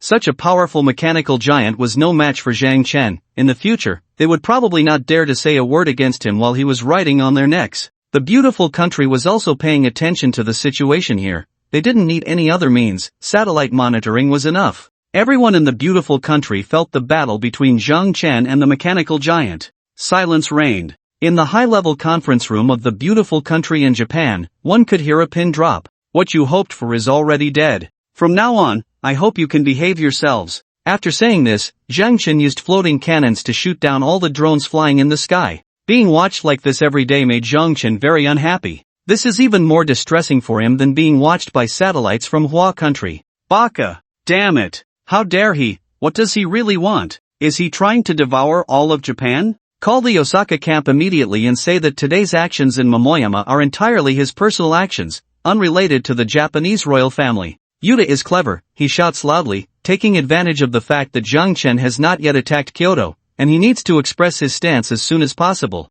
There is no response from the beautiful country. Mainly because the place where Jiang Chen is located is a bit too far from the beautiful country. Even if Jiang Chen is powerful, he is still out of reach, completely useless. Cancel all contact with Japan, no matter how crazy they act, ignore them, the spokesperson from the beautiful country ordered. Let the powerful mechs of Hua country be enjoyed by Jiang Chen himself. Hello, who am I speaking to? A lackey in the Osaka camp answered the phone arrogantly. Now, not to mention Japanese ministers, even if the spokesperson from the beautiful country came, the lackey would still have this attitude. Hello, I am Yuta, and I have something I want to clarify. What is it? The lackey translator didn't know much, so he felt a bit bewildered by Yuta's sudden call. What Momoyama did, our Japanese royal family has no knowledge of it, so please say a few good words and don't let that gentleman from Hua country take it out on us. I can't guarantee that. The lackey translator sat up straight. This must be something the boss did that angered the heavens and the people, scaring these little ones. Otherwise, how could they possibly make such a call? Please, I ask for your kind words. Whatever you need, just tell me, and I will definitely satisfy you. At this moment, Yuta was all in. No matter what the lackey translator wanted, he would agree. Even if it meant sending his wife and daughter away, it was fine. Whoever goes back on their word is a grandson. As for your matter, I will tell the boss. As for the other matters, I will pretend I didn't hear. After saying that, the lackey directly hung up the phone. Not saying anything specific, just saying they will give it. Is this fooling a naive kid? The lackey translator scoffed and continued to do his own thing. So, have you calculated his movements? After the call, Yuta hurried back. He only wanted to hear good news, not a single piece of bad news. Your Majesty, that Hua person has two options. One is to enter Kyoto, and the other is to return to Osaka. Yuta rolled his eyes in anger. Did you need to say that? Does that Hua person have any other options? Be more specific. According to our calculations, the likelihood of him returning to Osaka is the highest. Oh, why do you say that? If these people are right, it would indeed be great news for Japan. He must also be collecting source crystals. The source crystals that fall from the sky won't wait for anyone. Once they're gone, they're gone. Whoever gets them first is the master. He must return quickly to search for source crystals. He has no time to deal with us. Hearing this, Yuta felt somewhat relieved. Although there is a bit of a logical problem, he could only think this way. As for what the problem is, can't Zhang Chen go to Kyoto to look for source crystals? Even if he can't search, can't he come to the Kyoto camp to seize them? Although there are many people in the Kyoto camp, if Zhang Chen is willing, he could easily crush them like Momoyama controlling the mechanical behemoth, encountering no significant obstacles at all. Order it down, start building a submarine for crossing the sea immediately. It needs to be a biomimetic submarine and large enough. We need to leave Japan Island as quickly as possible. Yuta commanded. A large biomimetic submarine is Japan's last retreat and currently the only retreat. Your Majesty, they are already speeding up the construction over there. My suggestion is that we should go to the submarine to work now, if something unexpected really happens. This minister expressed his thoughts very clearly. To be on the safe side, he decided to work inside the submarine. If anything unexpected happened, he would run immediately. Alright, head to the submarine and bring all the potential people on board, but this must be done quietly to avoid causing panic. Yuta nodded. When it comes to life, one can never be too cautious. Zhang Chen really didn't go to Kyoto to stir up trouble. The mechanical behemoth had been dealt with by Zhang Chen, and the metal remains definitely needed to be taken away. Moreover, after so many days, Zhang Chen also needed to check on the furnace to see how many source crystals they had obtained. So, Zhang Chen dragged half of the mechanical behemoth's corpse and took Xiao Bao to the furnace. Xiao Bao, being the laborer, couldn't escape either. He dragged the other half of the body, and if he had saliva, it would surely be dripping everywhere. Xiao Bao had first-hand experience of how nourishing the mechanical behemoth was. To make Xiao Bao give up eating this mechanical behemoth,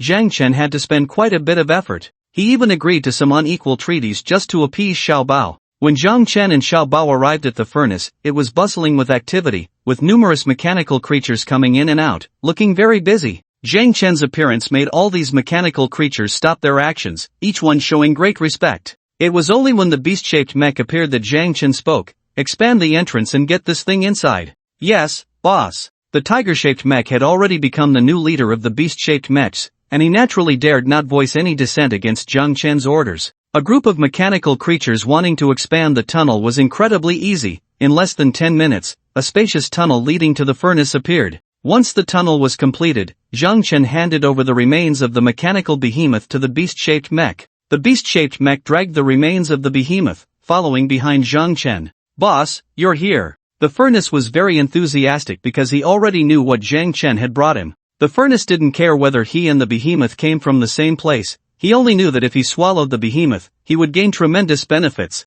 That was enough. This was the benefit of being with the right boss.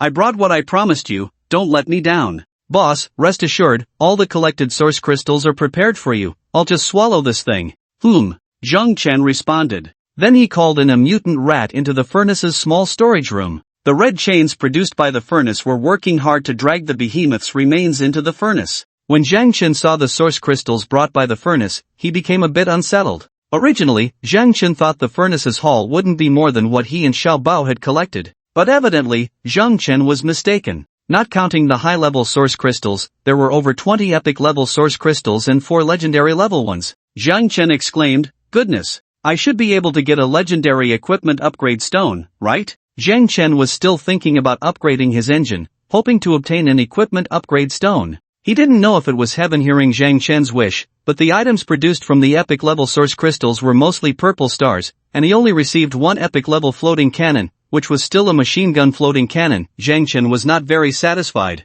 From the legendary level source crystals, he obtained 2 equipment upgrade stones, and the only thing that made Zhang Chen somewhat pleased was that the legendary level source crystals had yielded results. Super Energy Core, Legendary, increased engine power by 30%. Increase engine power, good stuff. But how do I use this? After looking at the Super Energy Core, Zhang Chen glanced at the last legendary level source crystal's output. Battle Power Gem, Battle Power plus 1000 gem, increases battle power, simple and straightforward. 1 gem equals 1000 battle power. The item was indeed good, but Zhang Chen didn't know how to use it, which made him feel quite uncomfortable. Ding, the core can be drilled, the drilled core can be embedded with gems. A prompt appeared before Zhang Chen's eyes. How do I drill the core? Zhang Chen was a bit dazed. This was a high-end gameplay that he had never encountered in his previous life. This time, there were no prompts appearing. Do I have to use a tool to poke a hole of similar size myself? That can't be right, the core is all precision stuff. Forget about poking a hole, even a few drops might cause problems. Zhang Chen was very troubled. Looking at the 1000 points of battle power that couldn't be added to himself, one had to ask if it was uncomfortable. Zhang Chen estimated that his battle power had probably reached over 10,000 this time. With a large pile of meteor red stars and purple stars, he could enhance the legendary equipment on him and upgrade the levels that needed to be upgraded. How much battle power would that be? Plus the battle power provided by the battle power gems, it would definitely push his battle power over 10,000. Boss, look at me. Just when Zhang Chen was feeling annoyed, the voice of the furnace came. Zhang Chen turned around at the sound. Then he felt the ground tremble. The furnace's size was actually expanding. It was like a large boiler that began to expand while you were staring at it. Zhang Chen felt that this furnace seemed like it was going to explode. But from the excited voice of the furnace, it definitely wasn't an explosion. Soon, the speed of the furnace's expansion began to increase dramatically. Not only was the girth of the furnace changing, but its height was also changing. Everyone, back off, Zhang Chen ordered. The mechanical creatures surrounding quickly retreated. Soon, the expanding furnace began to compress the surrounding soil and rock. Even the top of the underground space was being pressed by the furnace. This thing is expanding too fast. We can't stay in this underground space. Let's go, everyone out. Zhang Chen realized that the changes in the furnace probably wouldn't stop in a short time. He estimated that this time the furnace should be able to see the sun in the sky. Zhang Chen led the mechanical creatures out of the underground space. The ground trembled even more violently. Zhang Chen calculated the distance well, ensuring all the mechanical creatures stayed far away from that place, and then they waited. The tremors lasted for a full half hour before stopping, and the area Zhang Chen had estimated had bulged up high due to the compression. Before Zhang Chen could give any orders, several red chains appeared, and all the soil and rock fell, dropping into the furnace. Boss, I'm even more powerful now. The excited voice of the furnace came through.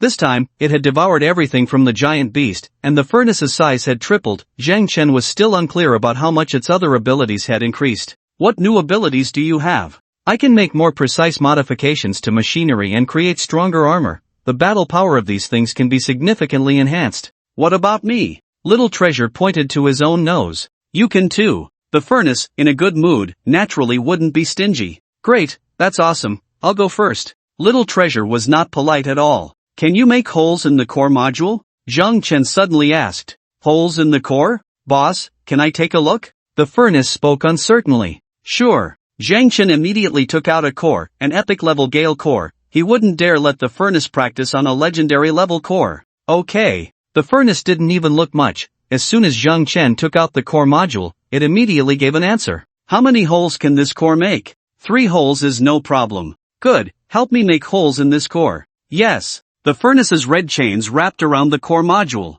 In just a few minutes, the core module returned to Zhang Chen's hands. It really has holes. Zhang Chen was very excited. A module can have 3 holes, if there are enough battle power gems. Inlay battle power gems. There was no need for the furnace's help with inlaying. Holding the battle power gems and the core module, he just pressed them together, and that was it. After inlaying, Zhang Chen equipped the module, and his battle power surged by 1,000 points. But that's not right. Not everyone has a furnace to help them. How are they supposed to make holes in the core module? Forget it, who cares? Enhance the equipment. With Xiao Bao and the furnace present, Zhang Chen was not worried about his safety. He began to enhance his equipment on the spot. Weapons, armor, engines, thrusters, energy shields, detection cores. These pieces of equipment were all legendary grade and worth enhancing. Zhang Chen was not stingy, he aimed to enhance all of them to +9. After all, he had legendary equipment upgrade stones, and these items could still be improved in the future, so it wouldn't be a waste. After enhancing the equipment and energy shields, his combat power increased. Each enhancement added 50 points to combat power, while weapon enhancements added 100 points per level. The engine's power was boosted after enhancement, the energy shield's defense increased, the armor's durability improved, and the thruster's power was enhanced. Notably, the detection core's range increased by 90% when enhanced to +9. The precise detection range was raised to 1.9 kilometers, while the rough detection range reached 19 kilometers. As for combat power, as Zhang Chen had anticipated, it exceeded 10,000, reaching 10,900 points. This was still without touching the epic grade equipment on him. Should I use purple stars to evolve these epic grade pieces? Meteor, red star, purple star, not only could they enhance equipment but they could also improve its quality. However, the success rate was somewhat disheartening. Previously, Zhang Chen didn't have so many resources to squander, but now, after enhancing his equipment, he still had 5 purple stars left. Conservatively estimating, he should be able to elevate one piece of equipment to legendary quality. Anyway, keeping them is useless. Zhang Chen made a decision and took down the frozen-type floating cannon. The rifle floating cannon didn't have much value for enhancement, but this special type of floating cannon was worth improving. Enhance equipment quality. Zhang Chen pressed the purple star onto the floating cannon. The purple star vanished, and the floating cannon showed no changes. Continue. Zhang Chen didn't harbor any delusions of success, failure was normal. However, after 3 consecutive failures, Zhang Chen began to feel uneasy. The value of the purple stars was extremely high, and wasting them made him feel pained. But having already wasted 3, if he stopped now, wouldn't that mean those 3 were wasted? Continue. He gritted his teeth and pressed on. If the last 2 also failed, he would be at a loss. Ding! Floating cannon quality enhancement successful. The 4th purple star succeeded. Legendary grade frozen type floating cannon, level 1, combat power plus 1100, launch speed, 0. 5s, maximum launch speed, 0. 1s. Right, I should also open the advanced source crystal, it can yield floating cannon evolution stones. Floating cannons were still very useful. Previously, Zhang Chen had used all the advanced source crystals he obtained to upgrade his mecha, rarely opening them. So, he didn't have any floating cannon evolution stones on hand. Forget it, it's not urgent, I can trade for evolution stones with someone else. After some thought, Zhang Chen decided not to open the advanced source crystal. What could it yield? A bunch of equipment he wouldn't use. The chance of getting floating cannon evolution stones was low. Zhang Chen thought it would be more cost-effective to trade with someone else. An epic-grade piece of equipment could probably be exchanged for 10 or 8 of those. As for the equipment of Zhang Tao and his little brothers, they could handle it themselves. He couldn't let them turn in everything. For legendary and epic-grade source crystals, he would provide compensation, but for anything below epic grade, they could deal with it themselves. This seemed more reasonable. This was the difference between humans and mechanical beings. If it were mechanical beings, Zhang Chen could exploit them at will, leaving rewards to the furnace. Whoever had enough merit would get a full set of armor, and they would be very pleased. Xiao Bao, you stay here and let the furnace modify your armor. I'll go take a look around Kyoto. Okay, big brother. Xiao Bao happily agreed. Then, Zhang Chen left, and the furnace began to get busy. Kyoto. Yude had already taken a group of ministers into the water and boarded the submarine. The submarine was not yet fully constructed, but it was basically in the finishing stages. The people who were supposed to be taken away had all entered the submarine, leaving behind those who were of no use. When Zhang Chen's figure appeared in Kyoto, the crowd panicked. Such a massive mech was a true monster in their eyes. As Zhang Chen launched his attack on Kyoto, some civilian mechs began to resist. However, their resistance was futile, having no effect at all. Zhang Chen didn't even need to lift a finger, as the floating cannons were enough to handle everything. This isn't right. Where did the Japanese royal family go? Zhang Chen wondered. He hadn't come to Kyoto to destroy the little royal family, he was just here to shake them down. But now, he couldn't find the Japanese royal family. Who was he supposed to shake down? Where are your royal family members? Where's the self-defense force? Zhang Chen grabbed a mech that was only about 10 meters tall. Who are you? You talk too much. Without any courtesy, Zhang Chen kicked the mech apart, shattering it into countless pieces. The power of that kick was terrifying. Then, Zhang Chen caught another one who was more cooperative. "Tell me, where's your royal family?" "Sir, I don't know where the royal family is gone, but I suspect they have abandoned us because some capable people around me have also disappeared." "Oh, they ran away? Where could they go at this time?" Zhang Chen knew that Japan's ultimate destination was to flee to Huadhua, but that wouldn't happen until much later. "I didn't expect my appearance to make them speed up so much. They definitely didn't leave by air, so they must have taken the sea route. Heh, this time, you have no chance to set foot on Huadhua's land." Zhang Chen sneered, thinking they could run away right under his nose. They were mistaken. Then, Zhang Chen activated a rough detection. It was impossible to transfer people without leaving a trace, so finding them wouldn't be difficult for Zhang Chen. Here, Zhang Chen's detection range extended up to 19 kilometers, making it quite easy to locate those who were organized and had a clear destination. The self-defense force hadn't anticipated that Zhang Chen would arrive in Kyoto so quickly, so they were unprepared. When Zhang Chen appeared, the remaining self-defense force naturally had to flee. As they escaped, they would surely take with them those who were important to them. This directly exposed them to Zhang Chen's detection. However, Zhang Chen wasn't in a hurry to chase. If he pressed too hard, what if these guys didn't go to their agreed-upon location? Anyway, Kyoto hadn't been completely destroyed yet, so he could play around a bit longer without rushing. After more than 10 minutes of enjoyment, Zhang Chen contacted the forge, instructing the beast-shaped mechs to occupy Kyoto. The forge naturally had no objections, and only then did Zhang Chen disassemble from the mech and follow the fleeing self-defense force. Zhang Chen's mech now had a combat power of over 10,000,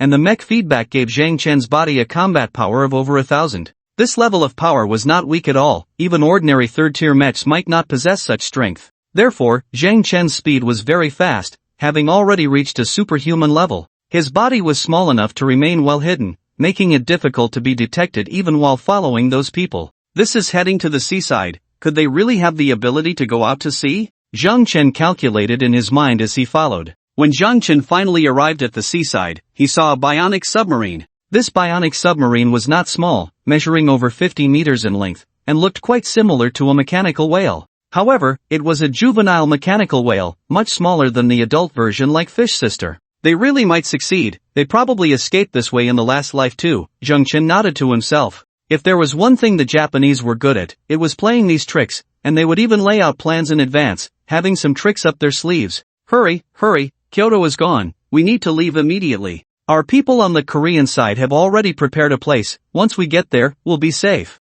At the entrance of the bionic submarine, a large crowd was pushing their way inside, while members of the self-defense forces were constantly urging them on. If these people weren't somewhat useful right now, they wouldn't be putting in so much effort. They would have run away long ago. In fact, this was the result of discussions between the royal family and the higher-ups, who calculated that Zhang Chen wouldn't be able to capture Kyoto so quickly, nor would he find them in such a short time. By the time Zhang Chen arrived here in a few days, they would have long since vanished without a trace. This thing isn't small. If Fish Sister devours it, she should gain quite a bit, right? Zhang Chen wasn't in a hurry to take action. Dealing with this bionic submarine was easy. He didn't even need to lift a finger. Using a floating cannon to freeze the surface of the sea would suffice. The legendary freezing-type floating cannon had greatly enhanced freezing capabilities, and with Zhang Chen's combat power exceeding 10,000, a few freezing shells could put this bionic submarine in a difficult position. Now that Xiao Bao in the furnace had benefited from devouring a giant beast, only Fish Sister had received a massive cannon, and Zhang Chen certainly couldn't be biased.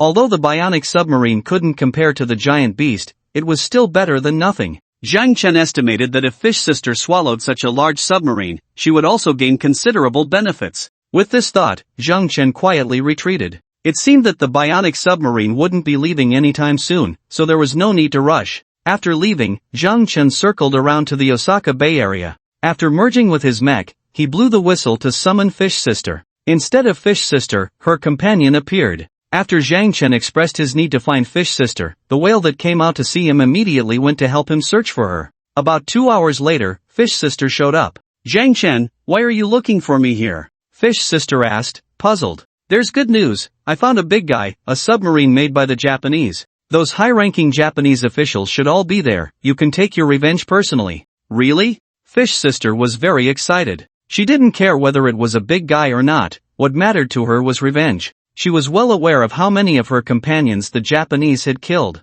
If she could take revenge herself, she would certainly be willing. Of course it's true, they're over there. I'll go over in a bit, and when they see me, they'll definitely run. Once we get into the ocean, it'll be up to you. Don't worry, I won't let a single one of them escape. Fish Sister spoke very seriously. Alright, then I'll go now. Thank you, Zhang Chen. What are you thanking me for? We're friends. Zhang Chen laughed heartily and turned back. He returned at a much faster pace, no longer needing to hide himself. With the thrusters at full power, each step Zhang Chen took felt like he was flying, covering over 100 meters with each stride. As such a massive creature charged toward the bionic submarine, the submarine wasn't defenseless either. It spotted Zhang Chen from over 10 kilometers away. Go, hurry up. UD ordered. At this moment, was he supposed to just stand there and wait to die? Although the bionic submarine was larger than Zhang Chen's mech, size didn't matter if it couldn't hold up, it was still a softie. As for those who hadn't boarded the submarine yet, they were on their own.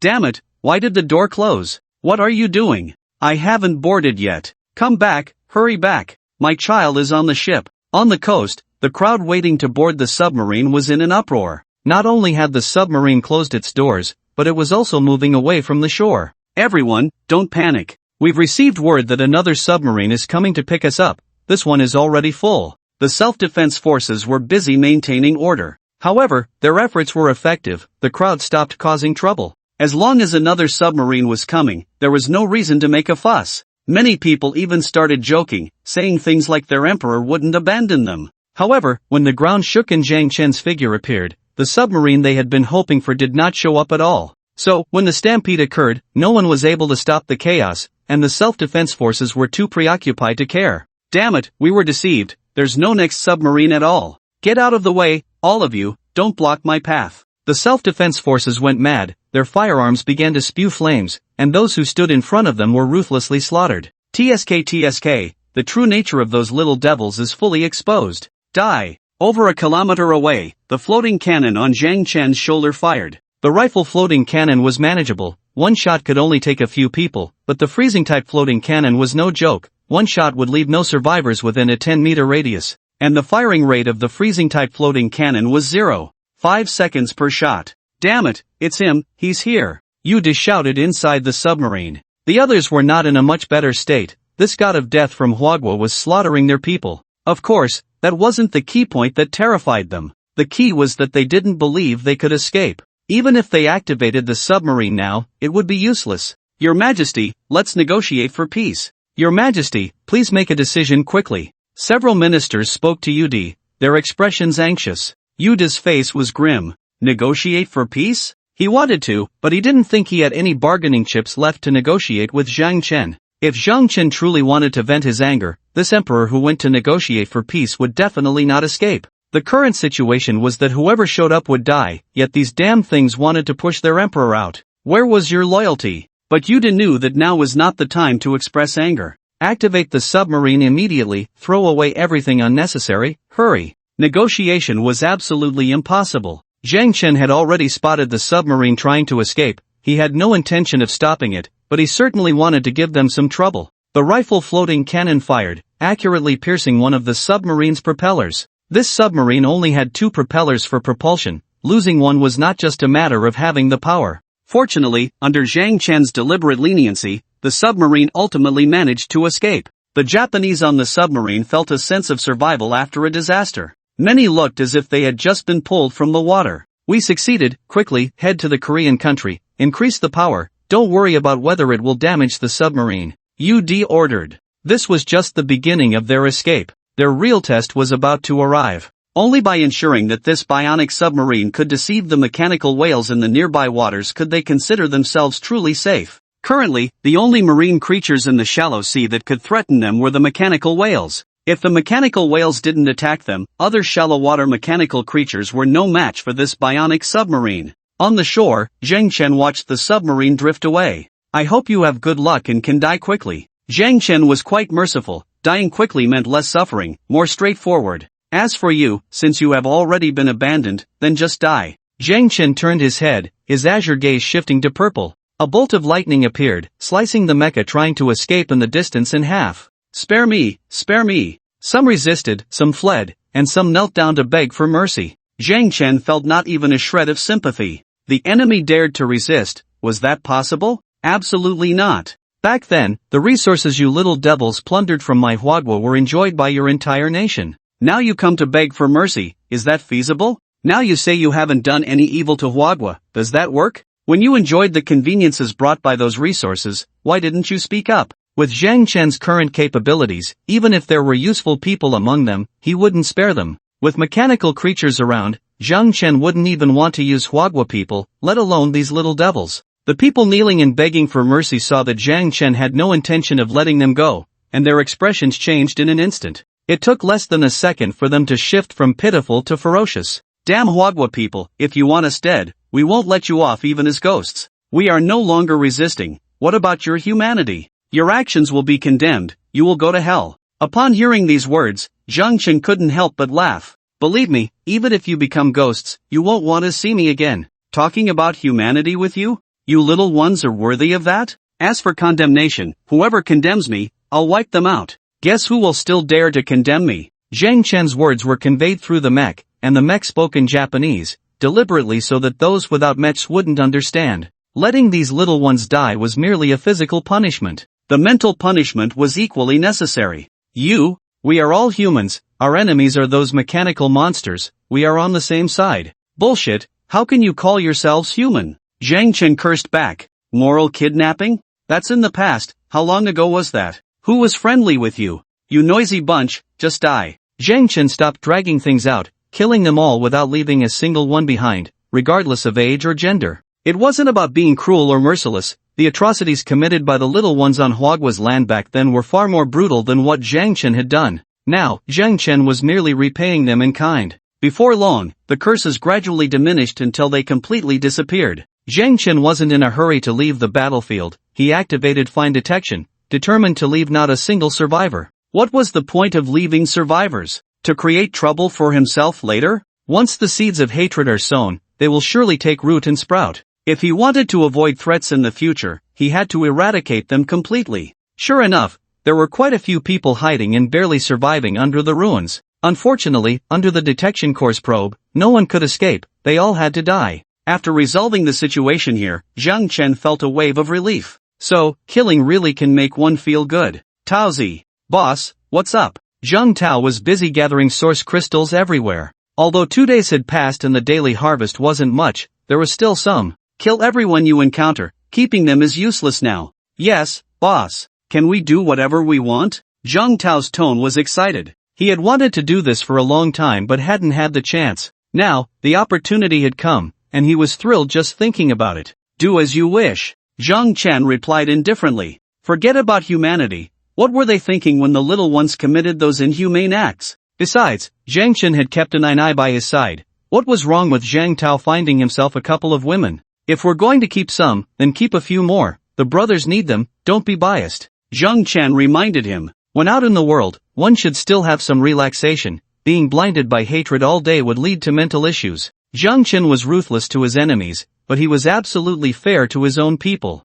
Don't worry, boss, there won't be any problems. Zhang Tao assured him. Get to work, this island probably won't last much longer. Zhang Chen made a grand declaration. He wasn't joking but was very serious. At least in Zhang Chen's view, the goal was not far off. Alright. Zhang Tao was excited. The entire Japan had turned into their private territory, and the various source crystals produced were enough to support many people. Zhang Chen didn't think that far ahead. He looked towards the depths of the ocean. Should have found them by now? Your Majesty, those whales have approached. What should we do? What are you panicking about? Our submarine is a bionic whale submarine. They will only think we are kindred and won't harm us. Operate the submarine well, and don't act recklessly. Yuta was still very composed. Under his command, the operator, who was clearly frightened, settled down. However, as the whale drew closer, everyone witnessing the scene felt a sense of foreboding. Found it! Fish Sister's excited voice rang out. No one move, let me handle this. Fish Sister had already established some status in the whale community,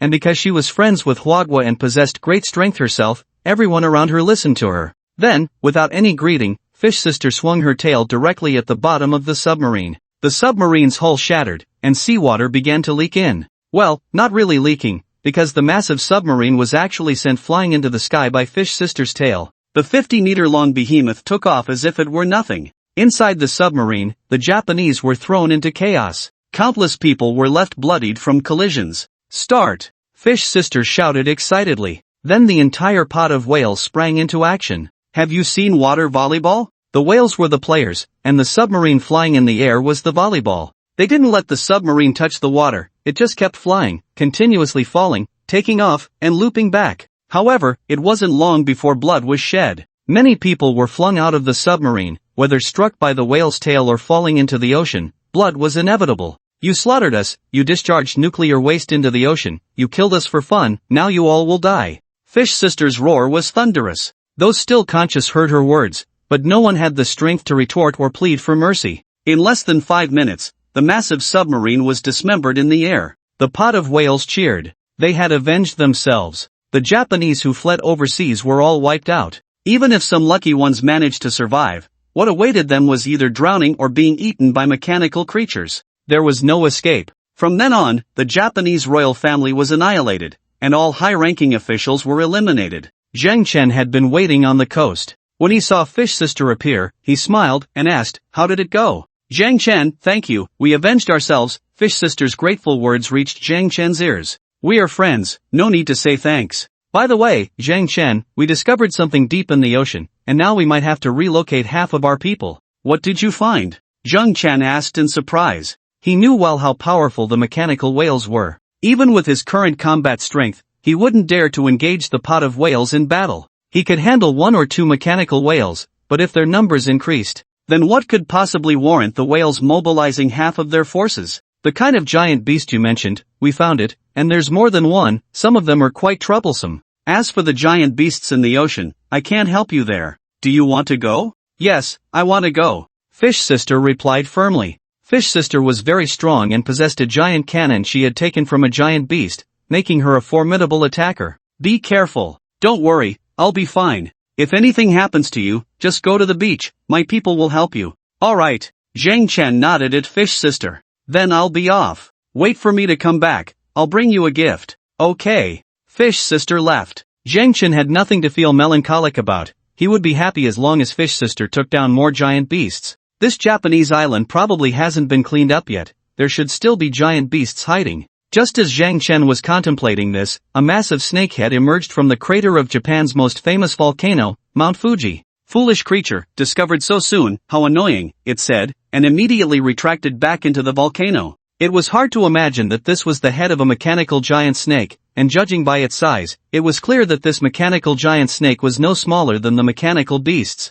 However, no one had discovered this giant snake yet. Zhang Chen made his way back to Kyoto. There were still battles to wrap up here. Zhang Chen did his best to leave no one behind. In the end, he wouldn't have to handle the finishing touches. The beast-shaped mechas were not just for show, and the mechanical creatures were not mere decorations. "Aina, have you discovered anything?" "Sir, Aina has not found anything special." Aina sounded a bit dejected. Although she had gathered some manpower in recent days, she hadn't found a single thing that Zhang Chen needed her to locate. Not even a shadow of the mechanical beasts.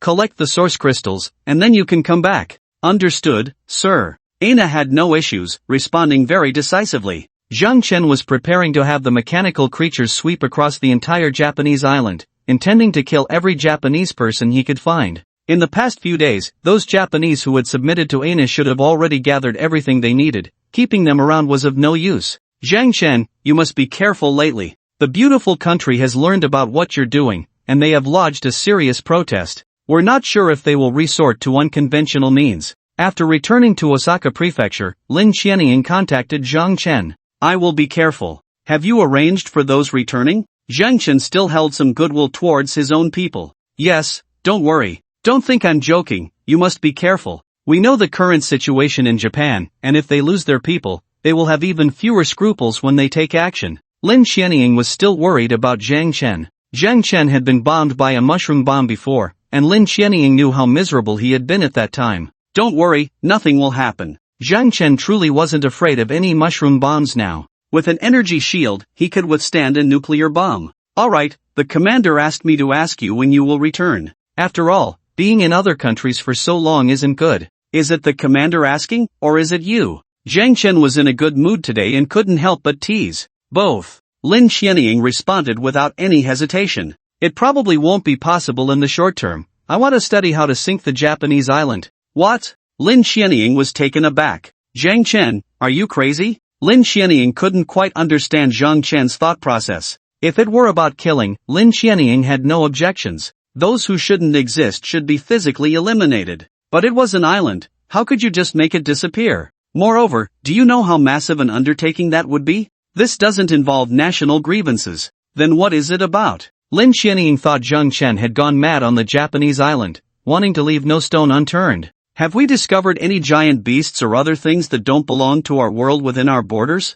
Zhang Chen countered. Lin Xianying paused for a moment. No. Indeed, in the vast land of China, no shadow of any mechanical giant beasts had been found. The furnace and beast-shaped mechas that Zhang Chen had found were mere fantasies. Why was that? Logically, the larger the territory, the higher the probability of such things appearing. Because these things also bully the weak and fear the strong. What do you mean? In this tiny place, I've already found 2 giant beasts and a furnace. Who knows how many more are out there that I haven't found? I feel that the unseen black hand behind this must have chosen here as their stronghold. A stronghold that can continuously provide mechanical monsters, with the purpose of attacking us, Zhang Chen stated his deduction. It was just an island, whether it sank or not didn't matter much to Zhang Chen. If he were to occupy it, he could gain enormous benefits. Although there were only so many mechanical creatures and acquiring low-level source crystals was difficult, the initial source crystals that arrived every 3 months would be enough to sustain Zhang Chen. The reason Zhang Chen decided to abandon this place was precisely because he considered this point. Why are there giant beasts here, but not in Huagua?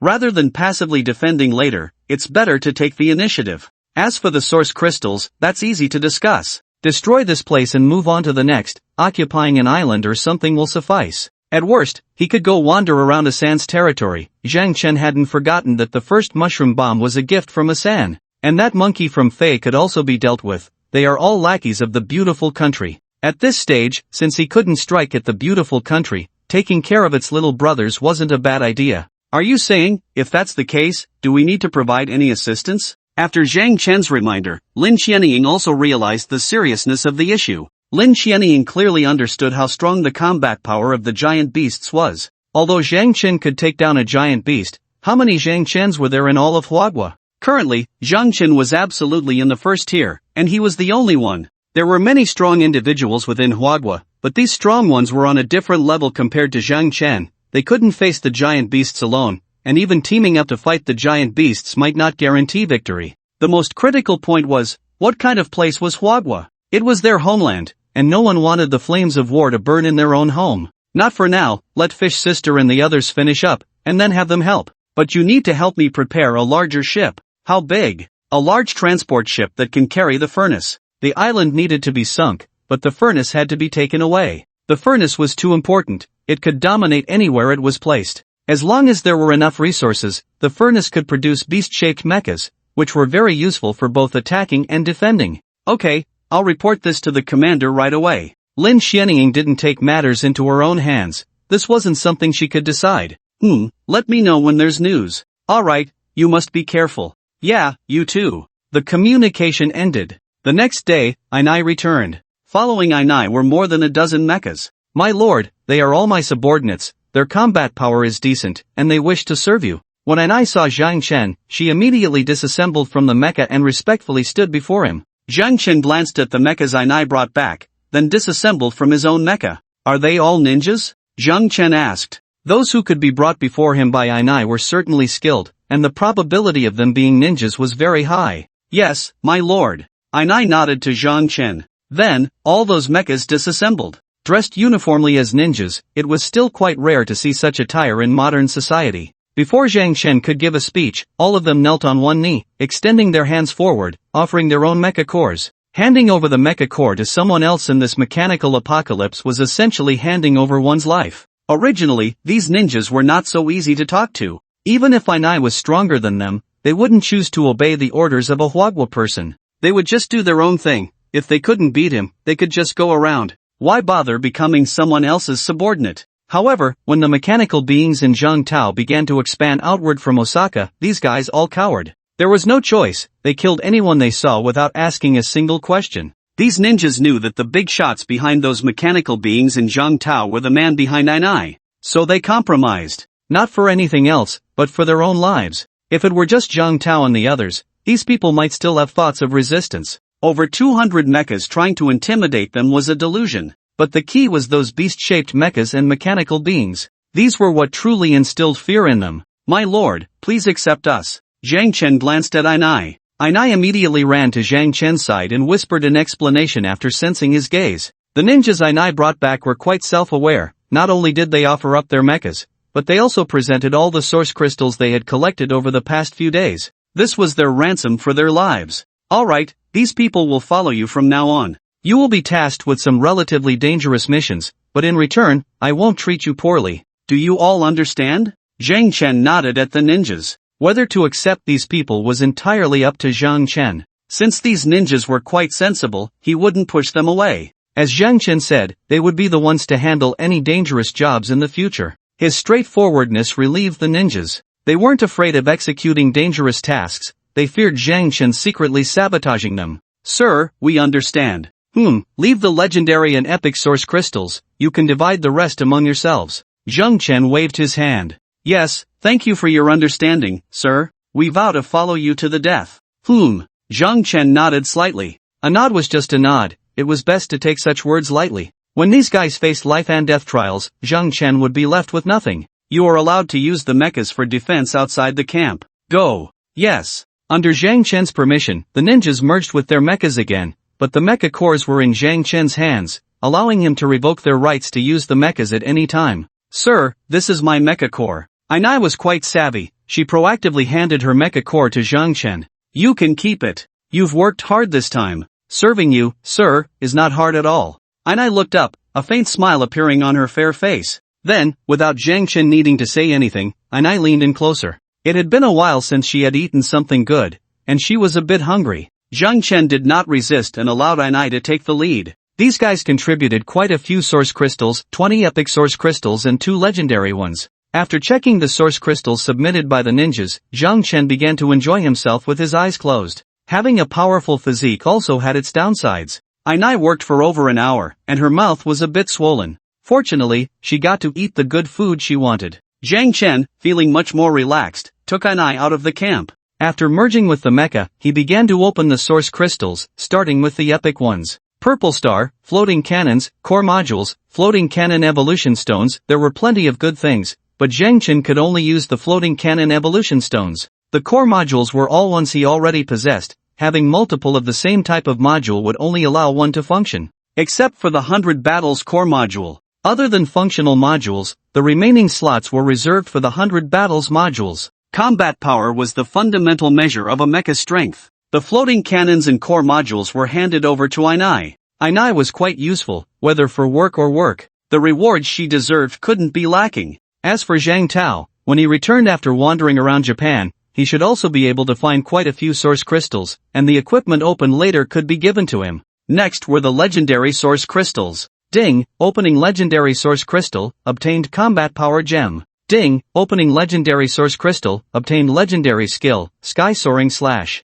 What the hell? Zhang Chen was momentarily stunned, not expecting that the 2 legendary source crystals would yield items he could use right away. The combat power gem was straightforward. One gem provided 1000 points of combat power, which was very appealing. As for the legendary skill, Sky Soaring Slash, legendary can cut through the void, unleashing 1000% of the user's attack power, consuming 30% of the mecha's power, with a cooldown time of 10 minutes. This skill? 10 times the attack power. Although it was said that one could only attack once within 10 minutes, the power was truly undeniable. With Zhang Chen's current combat strength, after using his superpower enhancement, his strength had already exceeded 20,000. If he used the Sky Soaring Slash under such circumstances, the attack power he could unleash would be equivalent to 200,000. Who could withstand such an attack? Zhang Chen felt that the limitations of this power and cooldown time were hardly an issue. Should I give it a try? After learning the Sky Soaring Slash, Zhang Chen felt an itch to test it out.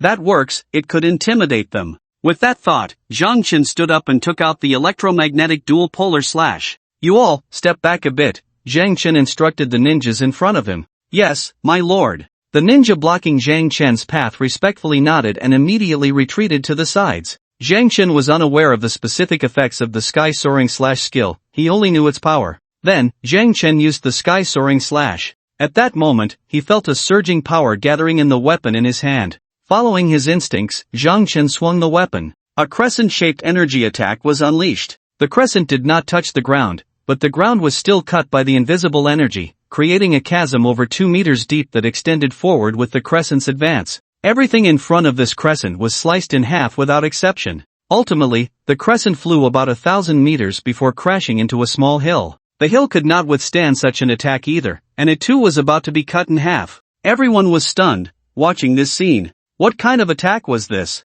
If such an attack hit them, how would they cope? The ninjas were dumbfounded, while Zhang Chen was very satisfied. The attack distance is about 1,000 meters, and the crescent's flight speed is quite fast, not bad. If it weren't for the distance limitation, Zhang Chen estimated that the crescent could have continued moving forward indefinitely. Fortunately, there was a distance limit, otherwise, this strike might have reached Huagua. If it harmed any flowers or plants, that would be a sin. My lord, what kind of skill is this? It's incredible. There was no shortage of spectators around Zhang Chen, and Ai was the first to cheer, her voice filled with surprise. Just a little skill, no need to be so amazed, Zhang Chen replied somewhat pretentiously. He just wanted these people to see his abilities. As for the effects and limitations of this ability, he certainly couldn't reveal that. So amazing. Whether he spoke or not, it didn't hinder Ainai's admiration for Zhang Chen. At that moment, Ainai even wanted to continue pressing Zhang Chen down in his chair and take good care of him. It's nothing, just testing my skills, you all continue with your business,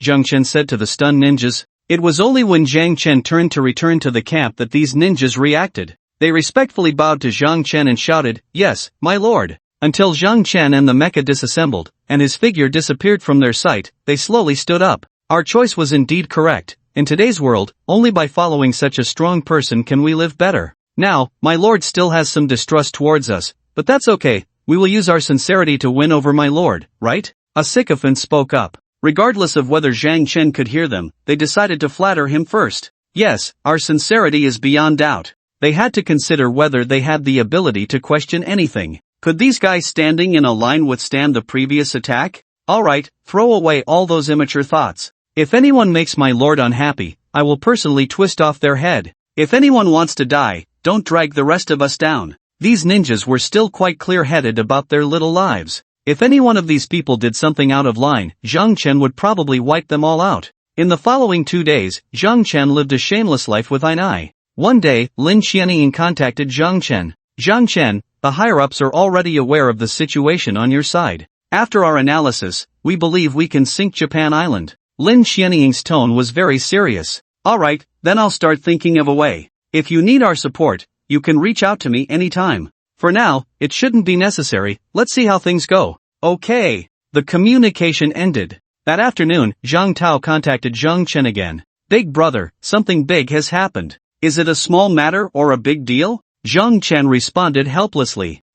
It should be a big deal. You know Mount Fuji in Japan, right? Stop with the nonsense. Zhang Chen wasn't an idiot. How could he not know about such a well-known place? Before the apocalypse, Zhang Chen had always hoped that Mount Fuji would erupt soon, preferably drowning the entire area. Now, he didn't need to wish for that anymore. He had already fulfilled that desire himself. Ahem, there are monsters inside Mount Fuji. Zhang Tao coughed lightly. What kind of monsters? Zhang Chen was a bit puzzled. Mount Fuji should be a volcano, right? Could there be monsters inside the volcano? Or had Mount Fuji itself become a giant furnace? If there really was such a furnace, Zhang Chen would have to prepare to run away immediately. He was well aware of what a furnace could do. It's still unclear, but the beast-shaped mechas reported that many mechanical creatures that entered Mount Fuji mysteriously lost contact. Don't go in yet. I'll go take a look. Okay. Zhang Tao's message was for Zhang Chen to come and check it out. After all, this matter seemed quite serious, and without Zhang Chen's presence, Zhang Tao wouldn't dare to act recklessly.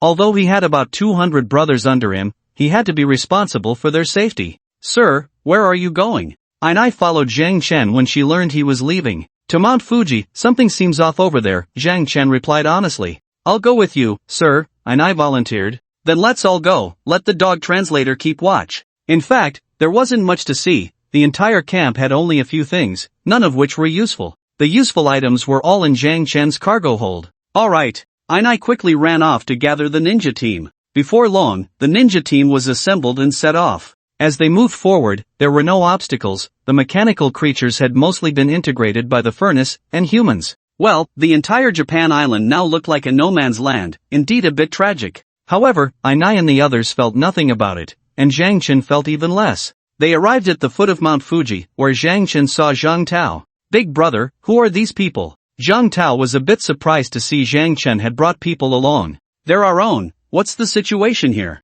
Let Tiger explain it to you. After Zhang Tao said this, he called over Tiger. Tiger was currently the leader of the beast-shaped mechas. Tiger quickly ran up to Zhang Chen. Boss. Yes, this bowing posture was very formal. Speak, what's going on? It's still unclear. After the mechanical creatures entered, they all lost contact. Should we go up and take a look? Tiger suggested. In fact, he had long wanted to take the beast-shaped mechas up the mountain, but Zhang Tao had stopped him. The beast-shaped mechas were all brothers. Zhang Tao couldn't just watch them go to their deaths. No need, let's go take a look together. Taozi, you all stay back and provide support. Okay. Zhang Tao had no objections. He knew Zhang Chen's words were already quite tactful. This wasn't really about support, it was because he was afraid these 200 people would hold them back. After all, Zhang Tao was well aware of their capabilities. Let's go. Zhang Chen led the team. 50 beast-shaped mechs were deployed, with the entire ninja team following, along with some mechanical creatures clearing the way in front of Zhang Chen and the others. Climbing from the foot of the mountain posed no difficulty for the mechs. They simply tossed their weapons to clear the path, without needing Zhang Chen to lift a finger. However, when they reached the mountainside, an unexpected occurrence arose. There's definitely something inside this mountain. Zhang Chen spoke up. Others had not noticed anything unusual, but Zhang Chen had seen it. Or rather, he had detected it. On Mount Fuji, there were various openings, some with a diameter of 1 meter, others 7 or 8 meters. These were not a concern. What mountain didn't have a few caves? But from these caves protruded something resembling snakeheads, capable of snatching away passing mechanical creatures in an instant, moving at incredible speed. Moreover, it wasn't just one snake. Could this be a snake den down there? Zhang Chen pondered. Xiaobao had not yet completed its modifications, so Zhang Chen couldn't rely on its perception to understand what lay beneath the mountain. Break open all the caves. If he couldn't figure it out, he would resort to brute force, tearing apart whatever was inside the mountain. Yes. The tiger responded, and then the beast-shaped mechs began to act. You all follow them for support. Zhang Chen instructed the ninja mechs. Yes, boss. The ninja mechs all followed, leaving only Ainai by Zhang Chen's side. Using mechs for such demolition was incredibly simple. The hard mountain couldn't stop the mechs, and when they moved separately, the entire mountain seemed to tremble. Zhang Chen kept his fine detection active, wanting to observe the reactions of the monsters within the mountain. However, it was strange that despite the commotion, the monsters inside the mountain showed no signs of movement. We can't just demolish the entire mountain, can we? Tearing down a mountain wasn't a big deal, but the key issue was that this mountain was a volcano. How would they deal with the magma inside? Moreover, if they triggered an eruption, it could turn into a real disaster. Let some mechanical creatures go in to take a look. Yes. After Zhang Chen's order, the tiger quickly arranged for mechanical creatures to enter the caves for exploration. For the first few minutes, the tiger received some feedback, but then there was no further response. Boss, according to their feedback, they went about 100 meters into the cave, and then there was no more movement. Then dig down, dig 100 meters. Yes. They continued to dig. However, this time, they didn't even need to dig 100 meters. The monsters inside the mountain couldn't help but take action. At that moment, the entire mountain was shaking violently. Everyone, retreat. Zhang Chen ordered. Because at that moment, the entire Mount Fuji was trembling. What kind of monster could cause the whole mountain to shake? Even a mechanical giant might not be able to do that. With Zhang Chen's command, the beast-shaped mechs all withdrew. Although they stopped moving, the tremors at the mountain peak did not cease. You really are something, daring to come and deliver yourselves to death. A voice emerged from within Mount Fuji. There really is a big guy. Zhang Chen had already caught sight of some features of this monster, within the volcanic crater. Let all the mechanical creatures descend the mountain. Yes, the tiger replied.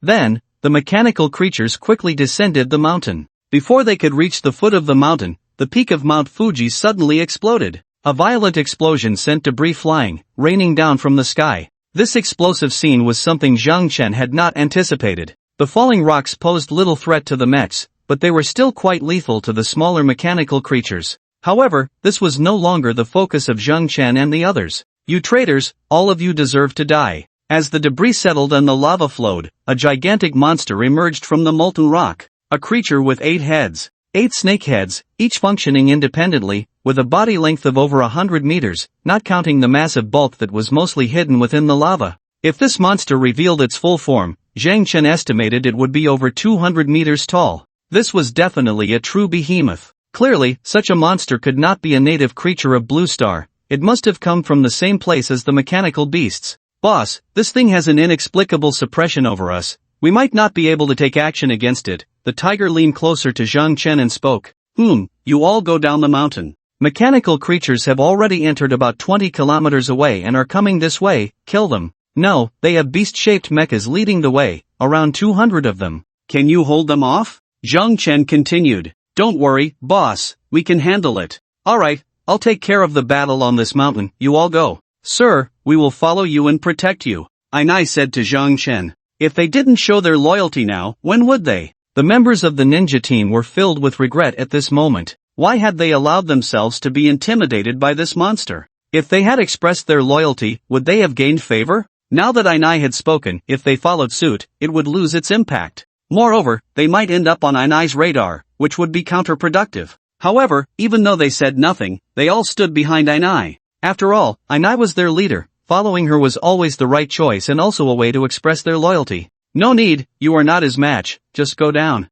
Those beast-shaped mechas are not easy to deal with either. Zhang Chen shook his head at Ainai. Well, alright, you must be careful. This thing hasn't come out yet, which might mean there are some restrictions. If you can't defeat it, you can retreat first, Ainai reminded Zhang Chen. Whether it was genuine concern or feigned, Zhang Chen felt quite comfortable with her words. Of course, the most likely reason was that Ainai didn't want to lose Zhang Chen as her support. Without him, she probably wouldn't survive to the next episode. The beast-shaped mechas could easily tear them ninjas apart. The combat power of the beast-shaped mechas was extremely strong, especially those using long-range weapons.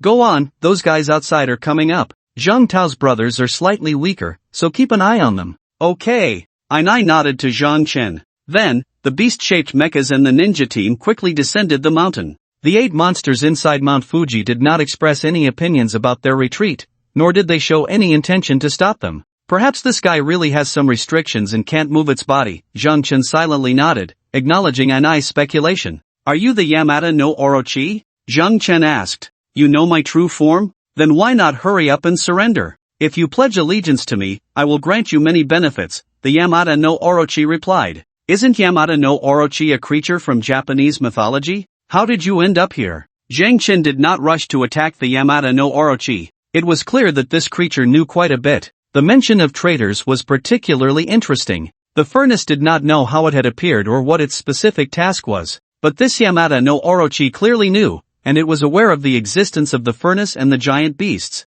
The beast-shaped mechas rushing in from the outside were evidently minions created by another furnace, and this furnace, which Zhang Chen had never seen, was being commanded by the Yamada no Orochi. You lowly creature, do you think you have the right to know about me? The Yamada no Orochi did not answer Zhang Chen's question but instead mocked him. Lowly creature? Zhang Chen was almost laughing in anger. You must have constructed this body using Japanese mythology, but I wonder what kind of being controls the core of this body. Humans control mechas, but what kind of being controls this Yamada no Orochi? If we can capture this thing, we should be able to unearth quite a few secrets. Oh, it's not easy for you to have such insight. You really are a rather clever fellow. But do you think the power gained through my clan's gifts can defeat me? The 8-headed serpent did not refute this, which was a veiled admission. What race are you? This was something Zhang Chen had not known in his previous life. Indeed, the perspective from which one views the world determines what one sees. The strong of the previous life surely knew about this race, but Zhang Chen's strength was too weak to have the right to know.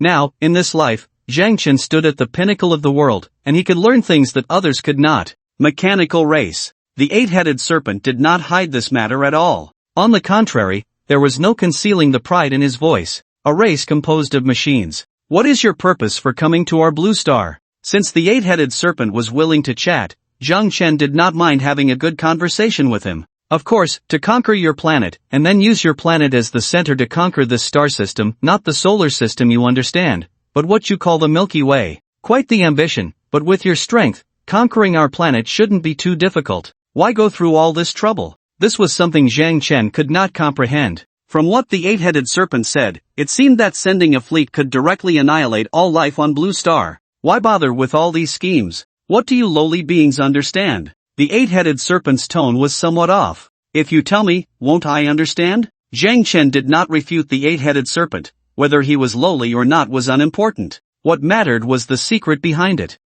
Enough small talk. Will you surrender or not? The eight-headed serpent clearly did not want to continue discussing this topic, and it was unclear what he was trying to conceal. Don't want to talk about this topic? That's fine, let's discuss something else. Zhang Chen would not let such a good opportunity slip by. It was hard to find someone like this, how could he not chat a bit more? As for killing this guy, Zhang Chen was confident. Without the sky-soaring severing slash, he could only guarantee his own survival, but now, it was not a big problem. What do you want to talk about? The eight-headed serpent clearly did not plan to act so soon, he was actually willing to chat with Zhang Chen. Let's talk about the furnace. You control a furnace, right? How did you manage that?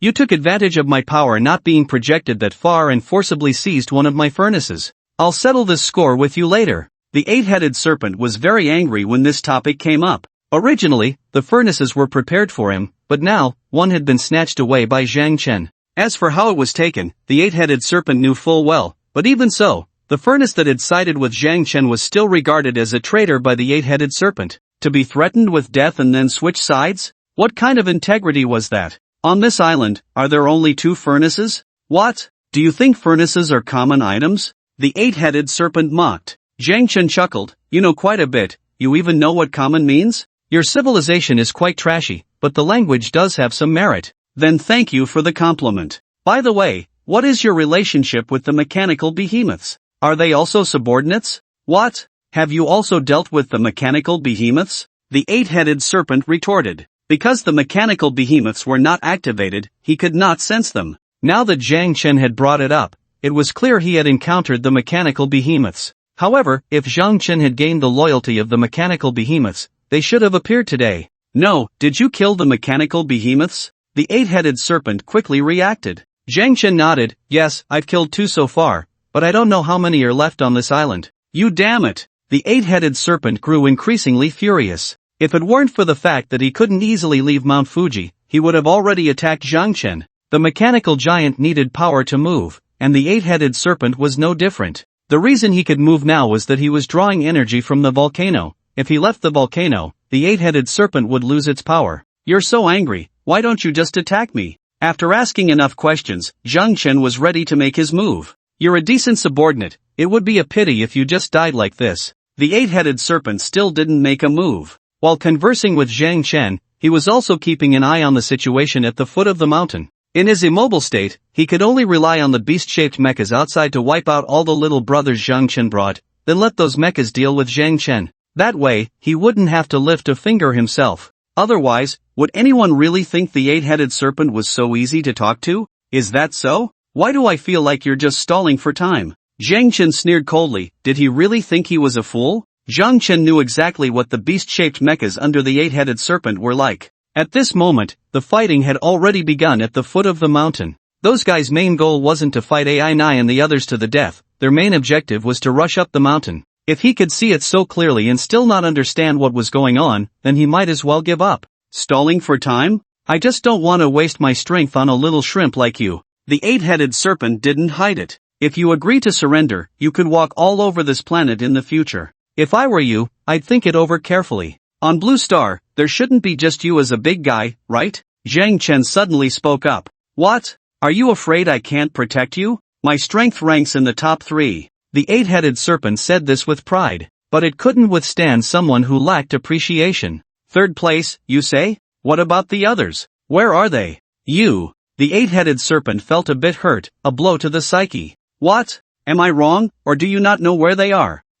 We haven't fought yet, who dares to claim they're number 1? So, you know where they are? Zhang Chen was a bit excited, such big guys were treasures all over. If he could take them all out in advance, that would be quite sweet. I know, but you don't deserve to know. There it was, the eight-headed serpent was getting proud again. He understood the art of fishing. For non-critical questions, he answered readily, but when it came to crucial moments, he would pull up his pants and deny everything. This made Zhang Chen very uncomfortable. It seems that to make you tell the truth, I'll have to use some force. Since they couldn't have a proper chat, Zhang Chen decided not to bother anymore. Didn't this guy have 8 heads? Cut off 7 and see if he could answer questions properly. Oh, you want to fight me? Have you thought through the consequences? The eight-headed serpent was still threatening. Let's fight then. What are you? Zhang Chen swung his weapon, thunder crashing down. At the same time, the floating cannons opened fire. The rifle floating cannons weren't very useful, but the freezing-type floating cannons were quite effective.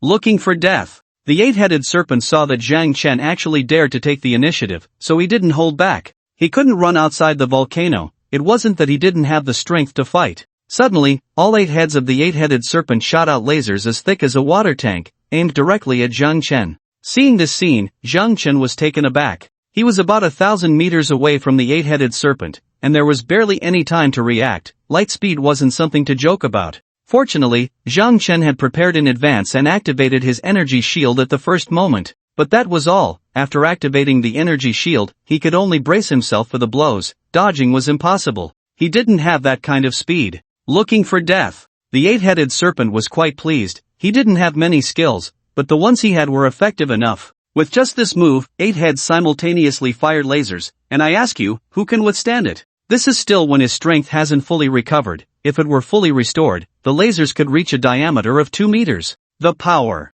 What? Blocked? The eight-headed serpent, feeling proud, was dumbfounded. All 8 lasers struck Zhang Chen, yet what he couldn't understand was that Zhang Chen was completely unharmed, only pushed back 7 or 8 meters by the impact of the lasers. That's some power. Zhang Chen commented. Indeed, it was powerful, as enduring this attack consumed about half of the energy of Zhang Chen's mech. Fortunately, the explosive force of the lasers hadn't breached Zhang Chen's energy shield. Otherwise, it would be uncertain whether he could still stand here. This big guy really has some skills. In the next moment, Zhang Chen activated his super energy combat enhancement. He had no choice, his speed was simply not keeping up. He couldn't just stand still. Standing still meant getting hit. He had to move. Meanwhile, the source crystals in Zhang Chen's cargo hold were burning wildly, and the mech's power was running low. Luckily, the legendary Great Engine could quickly devour source crystals to replenish the mech's energy, otherwise, he wouldn't be able to sustain his current actions. Moving quickly, he dashed forward, the ground exploding beneath him with every step, as if landmines were going off, leaving craters with each footfall. The eight-headed serpent realized Zhang Chen's intention. It could no longer care how Zhang Chen had blocked its attacks. Now, the eight-headed serpent's goal was to prevent Zhang Chen from getting close and to protect Mount Fuji. Lasers fired chaotically. The 8 heads had clear roles, some chasing Zhang Chen while others blocked him. However, with the super energy combat enhancement activated, Zhang Chen's speed was incredibly fast. If there was an attack he couldn't dodge, he would use the thrusters in advance to gain a short burst of acceleration. As for how to predict, he had to thank his detection core. If he waited until the eight-headed serpent fired the lasers to dodge, it would be too late. He had to evade before the eight-headed serpent made its move to fire. Zhang Chen's brain was racing, not allowing any distractions. If another 8 lasers attacked him simultaneously, he felt he could be done for. Fortunately, Zhang Chen was very fast. When he got within about 300 meters of the eight-headed serpent, it only took him 10 seconds. This was because he had to quickly dodge the lasers. Otherwise, crossing 700 or 800 meters would only take 5 or 6 seconds. Zhang Chen's speed was already impressive, and with the thrusters firing, he moved even faster. Seeing that his attacks couldn't hit Zhang Chen, the eight-headed serpent was furious. Did you think I only had this little ability? Fine, come closer and try it. In the next moment, all 4 of the eight-headed serpent's heads retracted into the magma. Just a few seconds later, the 4 heads reappeared, but this time they emerged covered in magma. The magma cooled rapidly on the serpent's heads, forming a layer of protection. You can play like this too? Zhang Chen didn't expect the eight-headed serpent to be so crafty. However, how much defense could the cooled magma layer provide? The floating cannons continued to fire, and when Zhang Chen got within 100 meters of the eight-headed serpent, he had entered its attack range. Each snake body connected to its heads was 100 meters long. With those massive whips swinging, one could only ask if he was afraid. Zhang Chen's answer was no. For massive whips danced wildly, constantly descending to smash down on Zhang Chen. Thanks to the detection core, he could predict the attacks in advance, making it incredibly easy to dodge. This only made the eight-headed serpent angrier. However, the eight-headed serpent didn't believe it would lose, because its main attacker could fail 10 or 100 times. As long as it hit once, it could take Zhang Chen's life. The energy shield was excellent against energy attacks, but it didn't provide such strong defense against physical damage. Unexpectedly, Zhang Chen was thinking the same thing. If he didn't strike, it was fine, but once he did, it would be deadly. While dodging, Zhang Chen was also checking the mecha's power. He was counting in his mind, wanting to deal a heavy blow to the Yamata no Orochi before the enhancement effect of his superpower wore off. The power is almost back to over 50, Zhang Chen thought to himself. The Yamata no Orochi was completely unaware, seeing that Zhang Chen had no intention of fighting back. Its attacks became increasingly reckless. Little thing, it's not too late to surrender now, the Yamata no Orochi said, its multiple heads allowing it to speak without interruption. At this moment, its words were also meant to distract Zhang Chen. As long as Zhang Chen made a small mistake, it could take him down. Unfortunately, Zhang Chen completely ignored the Yamata no Orochi. As the power restored to 60%, Zhang Chen suddenly swung the electromagnetic dual-pole skyward slash. A massive crescent, about 20 meters long, was cleaved by Zhang Chen. The length has increased by 10 meters. Zhang Chen had already tested the skyward slash and knew what the effect would be. When he used it outside the camp before, the crescent was only about 10 meters long. Now that it was 20 meters, it was definitely related to his battle power. 1000 battle power increases it by 1 meter? Not bad. Zhang Chen was very satisfied. The larger the area of this ultimate move, the better. Originally, Zhang Chen thought this strike could take down 2 of the serpent's heads, but now it seemed that taking down 3 would be no problem at all. The wildly attacking Yamata no Orochi had not expected Zhang Chen to suddenly counterattack. Its 4 heads were still relentlessly smashing towards him. This crescent affected 3 of the serpent's heads. Humph! The Yamata no Orochi snorted coldly. So what if there was a counterattack?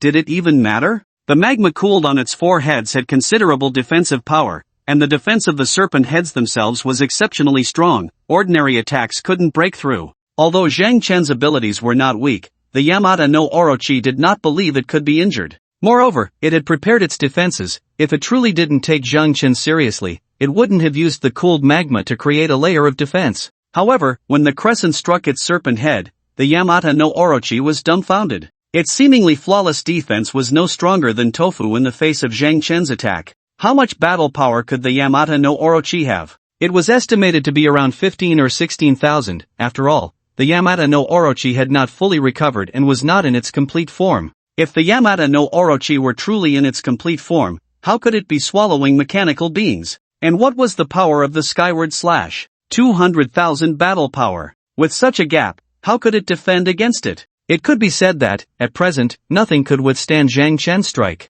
Not to mention the Yamata no Orochi, even the crust could be easily cut through by over 1,000 meters. 3 massive serpent heads fell mercilessly, each about 30 meters long. Miscalculated. Zhang Chen sighed inwardly. What heads was he even aiming for? With so many heads, taking down 3 was no big deal. He should aim for the Yamata no Orochi's main body, which was hidden in the magma. Forget it, that's fine. I just hope I don't accidentally trigger a volcanic eruption. The power of nature must be respected. Zhang Chen believed he could withstand a mushroom bomb, but he wasn't so sure he could withstand a volcanic eruption. What skill are you using? The Yamata no Orochi was terrified. It had a total of 8 heads, and now 3 had fallen. If it took 2 more hits, would it be finished? Damn it, they actually deployed such a powerful skill for you, it's infuriating. Who are they? Zhang Chen countered the Yamata no Orochi's angry curse. See, he had gained a bit of secret information. Do you think I would tell you? If you don't say, then die. Zhang Chen assumed an attacking posture.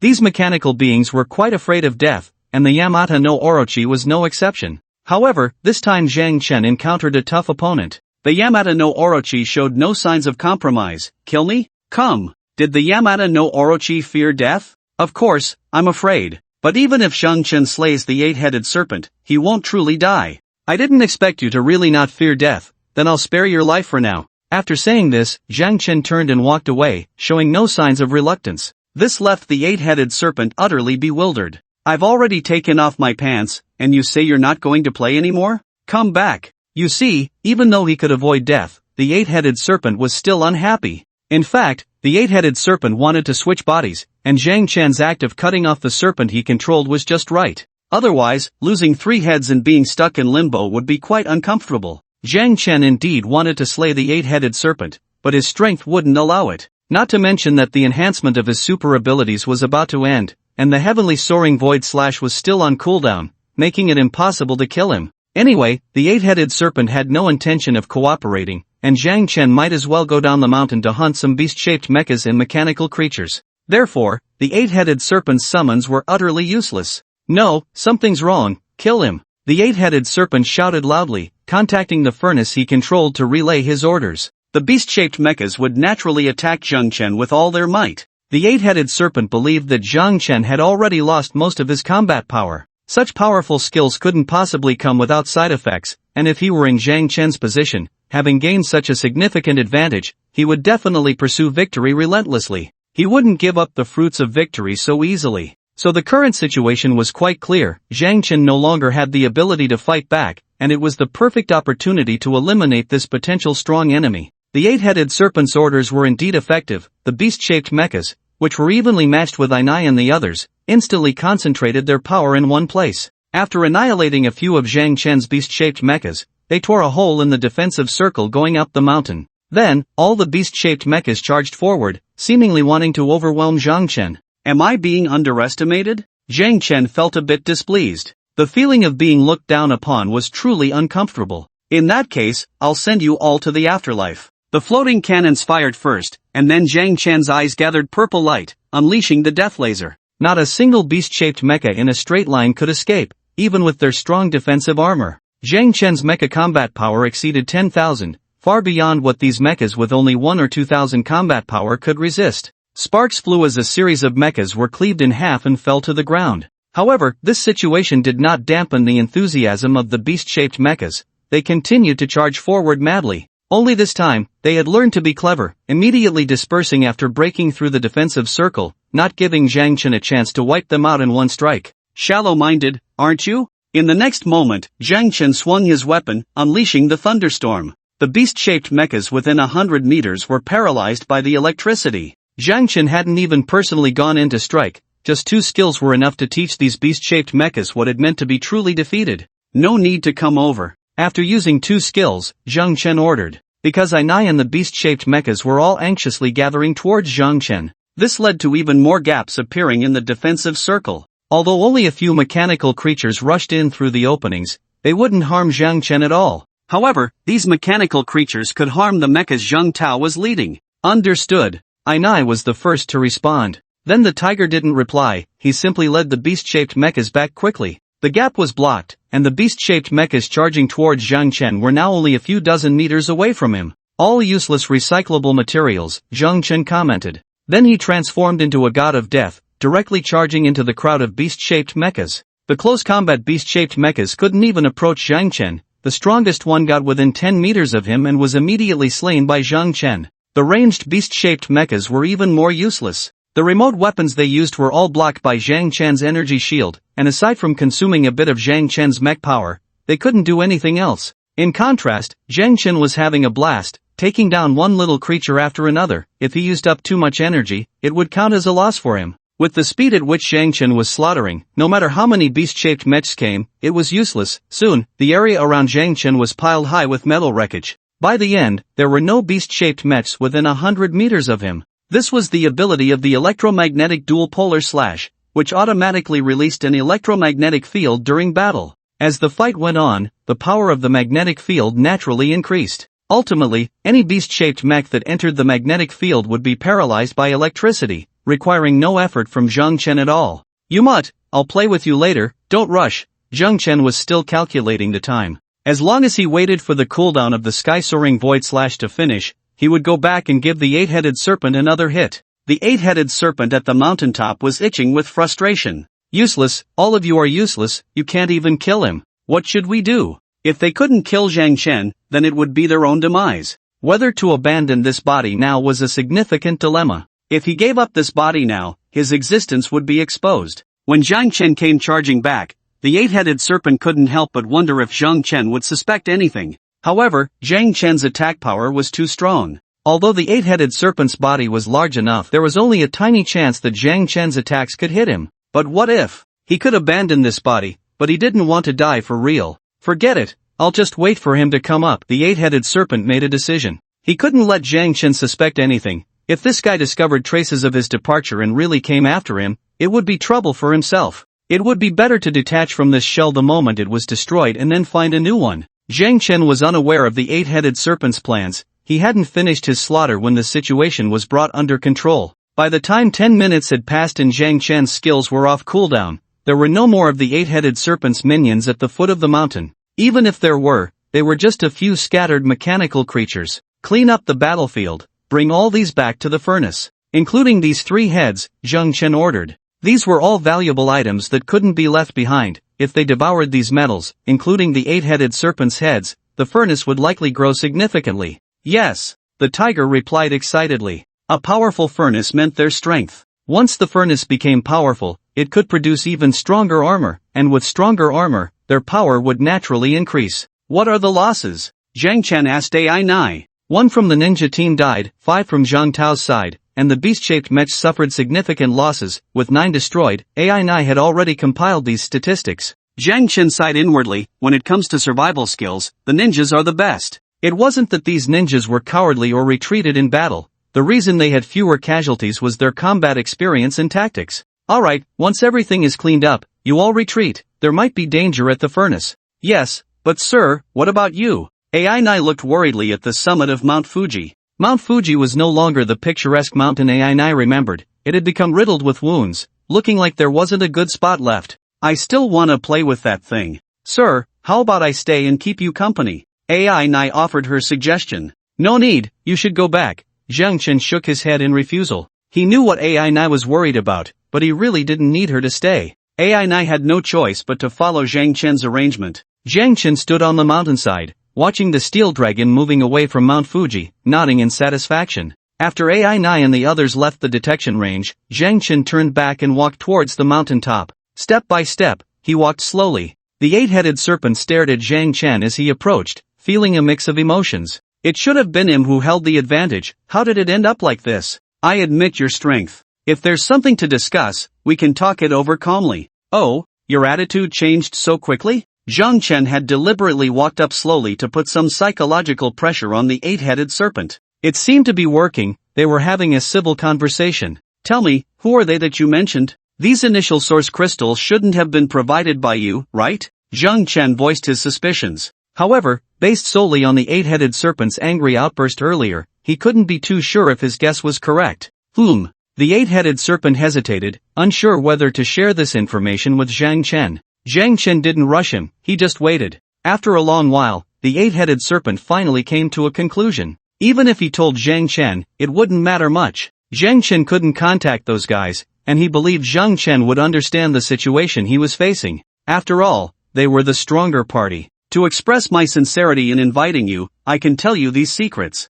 Go ahead. Zhang Chen gestured for him to speak. Since he had decided to share, the 8-headed serpent had no reason to hesitate. They are a group of Avengers. Avengers? Yes, their civilization was destroyed by us. They are just a bunch of survivors. Don't think they are helping you, they are just here to cause us some trouble. So, this group of Avengers knows you are planning to invade Blue Star, and they are here to stop you, right? Yes. But that doesn't make sense. Without initial source crystals, how could the creatures on Blue Star be mechanized? The mechanization of creatures is our method. You humans obtaining mechs is their method. The initial source crystals are the assistance they provided to you humans. Do you understand now? According to what you said, their abilities don't seem to be any weaker than yours? Zhang Chen thought this made perfect sense. If you really think about it, the initial source crystals are the good stuff, more powerful than the 8-headed serpent's civilization that turns all creatures into mechanical beings. How could such a powerful civilization be destroyed? A bunch of cowardly things. Do you really think my race has only this little ability? If you knew that the invasion of your Blue Star was just a small team from my race, how would you feel? And they are merely the remaining forces trying to resist our small team. The 8-headed serpent spoke with arrogance, as if regaining its previous attitude. Zhang Chen was shocked. A small team could cause such chaos on Blue Star? Was this a joke? Are you surprised? Narrow-minded. Follow me, and you will see a broader world in the future. So, have you thought it over? I've thought it over. Zhang Chen nodded. Wouldn't it have been better to do this earlier? Why waste so many subordinates? I've decided to kill you. What did you say? The 8-headed serpent was furious. So all that talk was for nothing? If Zhang Chen hadn't been reborn, he might have had to think carefully about this, as choosing the right side was very important. But Zhang Chen was reborn. If the 8-headed serpent was really that powerful, how could humanity have held out for 10 years in his past life? If Zhang Chen hadn't been betrayed, who knows how long they could have lasted? After all, by the time Zhang Chen was reborn, human society had already stabilized, and he hadn't heard any news about the eight-headed serpent or other gigantic mechanical beings. What did this indicate? It indicated that even if Zhang Chen didn't take action, these guys wouldn't last long and would be eliminated. As for who was responsible for the annihilation, it no longer mattered. Perhaps it was the strong among humanity. Never underestimate the potential of humankind. Or maybe it was the Avengers mentioned by the Yamata no Orochi. In any case, the outcome was that Yamata no Orochi was gone. Who would follow this doomed fellow? I said, I want to kill you. Is that hard to understand? Wait a minute, what are you thinking? Is what I said not clear enough? Yamata no Orochi simply could not comprehend what Zhang Chen was thinking. He wanted to pry open Zhang Chen's head to see what was inside. You've explained it quite well. Since you understand, why choose to resist? The blue star is destined to be conquered by us. Your resistance is without any objection. Zhang Chen was momentarily taken aback. This kind of rhetoric felt somewhat familiar. Once, his own nation had suffered invasion. There were those who had said similar things, knowing full well they could not win, knowing there would be great sacrifices, and that the outcome would likely be tragic. Why not just submit to the invaders? Ha, you don't understand humanity. No, you should say you don't understand the people of Huagua. Even if everyone in the world surrendered, the people of Huagua would never compromise, never surrender. I, Zhang Chen, am just a small person. In this life, I am fortunate to stand at the pinnacle, so I must do what needs to be done.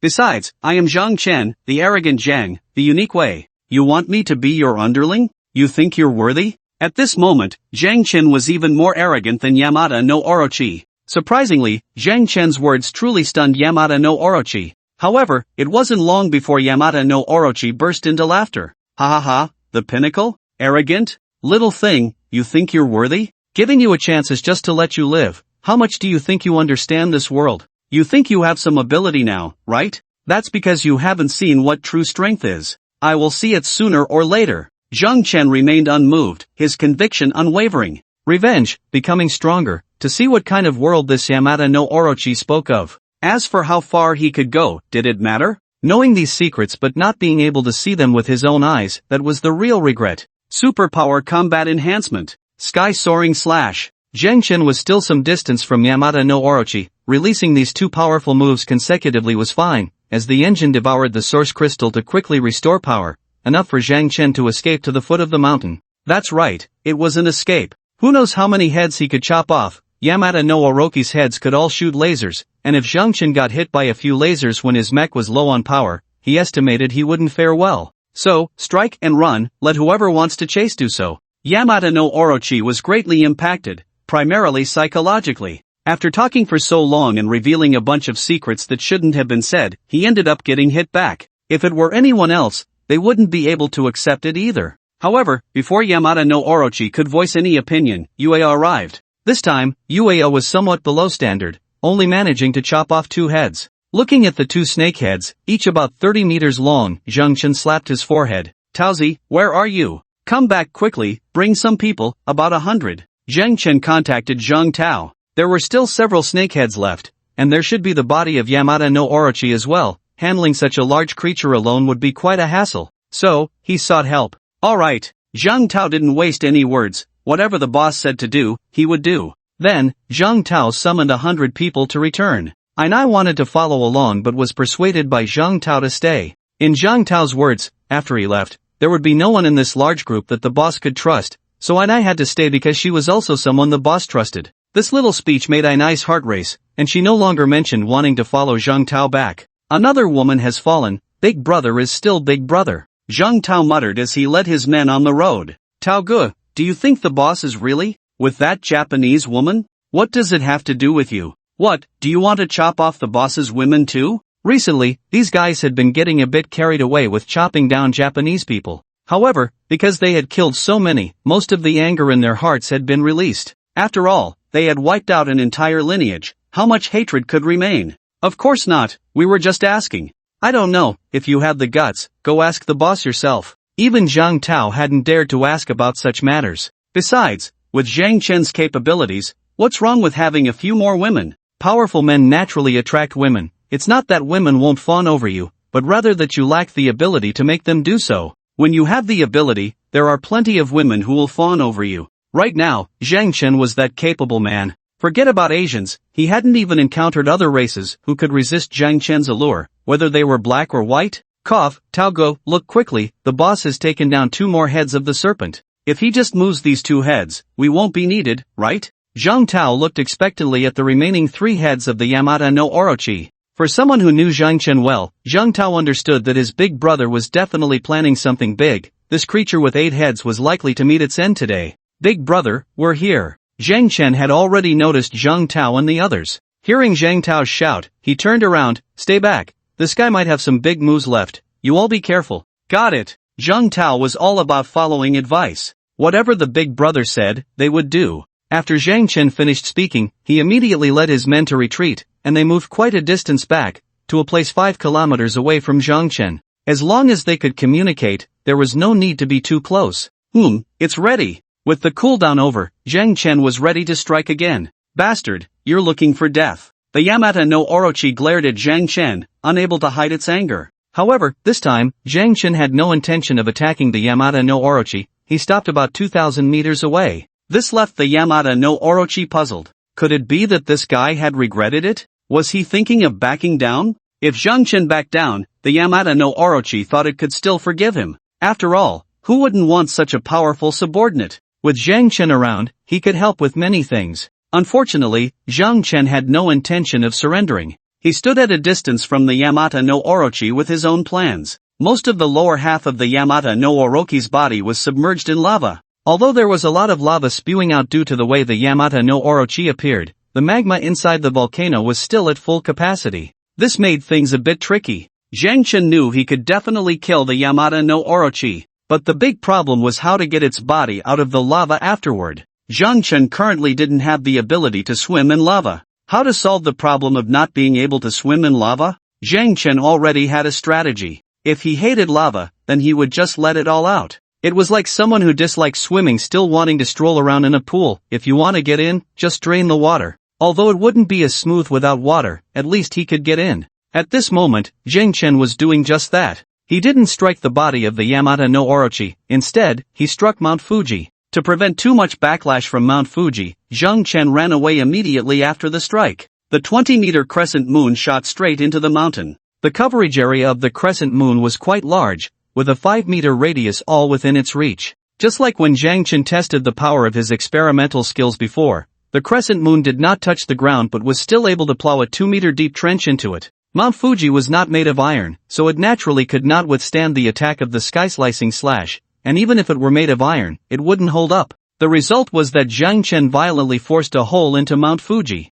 Although this hole did not penetrate the entire mountain, the moment it appeared, magma began to flow out from it. Fortunately, it didn't cause a big commotion. Zhang Chen was a bit afraid that his action would trigger a volcanic eruption or some chemical reaction, something he had no understanding of. Now it seemed that the situation was not bad. There was no explosion, just a quiet bleeding. The 8-headed serpent was momentarily stunned, but soon realized Zhang Chen's intention. Damn it, you! Shut up! Zhang Chen had no intention of being polite with the 8-headed serpent at this moment, scolding it sternly. You're just a lamb waiting to be slaughtered. What are you shouting about? You! The 8-headed serpent was speechless. Zhang Chen was stating the truth. Its situation was indeed as Zhang Chen described. Zhang Chen chose a very tricky spot to attack, about 500 meters from the summit, and even if the 8-headed serpent stretched its neck with all its might, it could not block the gaping hole, unable to stop the magma from flowing out. It dared not leave the magma, for if it did, it would become paralyzed from losing power. As for entering the magma to block the hole, that was impossible. Could it block one? Could it block two? If Zhang Chen could open a hole in Mount Fuji, he could open another one. What will it take for you to let me go? Oh, not talking about cooperation anymore? Zhang Chen stood at the foot of the mountain, conversing with the 8-headed serpent. Fortunately, they were both large creatures, and their voices were loud enough to communicate. Of course, they weren't actually hearing each other. It was the mecha amplifying the sound signals that allowed them to hear one another. State your conditions. The 8-headed serpent spoke as if urging Zhang Chen to make demands, but it was already preparing to flee. The magma was flowing at a steady pace, and once it flowed enough, it estimated that Zhang Chen would take action against it. Now it needed to prepare to escape this body. As for whether Zhang Chen would discover it or pursue it, that was a matter for later. Survival came first. Tell me where your kind are. Zhang Chen was not in a hurry to act. He was also waiting for the magma to flow sufficiently. At the very least, he needed to find a place at the volcano's mouth that could support his body, so he could retrieve the eight-headed serpent's corpse. Zhang Chen had a detection core, constantly monitoring the situation at the volcano's mouth, and before any ground was exposed, he was quite willing to chat and bond with the eight-headed serpent. Are you going to take action against them too? The eight-headed serpent was not foolish. Upon hearing Zhang Chen's question, it understood what Zhang Chen intended to do. Zhang Chen did not deny it. Yes, I do have such thoughts. You've ended up like this because of me. They will surely laugh at you, right? If you're willing to be mocked by them, you were ranked third before, but now you must be last. With my help, you can definitely reclaim the top spot. Zhang Chen's words were all improvised, fabricated on the spot. He knew they probably lacked much appeal. But the eight-headed serpent's thought process was certainly different from Zhang Chen's. Surprisingly, upon hearing Zhang Chen say this, the eight-headed serpent was indeed tempted. Originally, it had planned to casually fabricate a few places to deceive Zhang Chen, but now, it had a backup body on this Japanese island. As long as it survived, it could control a new body, and then if Zhang Chen took care of its old friends, wouldn't it be the one calling the shots on this blue planet? Do you know about the monkey? Of course. Zhang Chen nodded. How could he not know about this repeatedly jumping creature? On their island, there are also my companions. And, Zhang Chen kept the words of the eight-headed serpent in mind. The kangaroo country is our stronghold. There, my people are the strongest. Why? Zhang Chen asked, somewhat puzzled. He could understand the monkey's reasoning. The place wasn't large, fitting the survival methods of these mechanical tribes. But the territory of the kangaroo country was a bit too vast. Because there are fewer humans and more other creatures, making it more suitable for my tribe's development. I see. With this explanation, Zhang Chen instantly understood. The wildlife in the kangaroo country was abundant. After being mechanized, some became food for the giant beasts, while others became their subordinates. It was indeed an excellent place.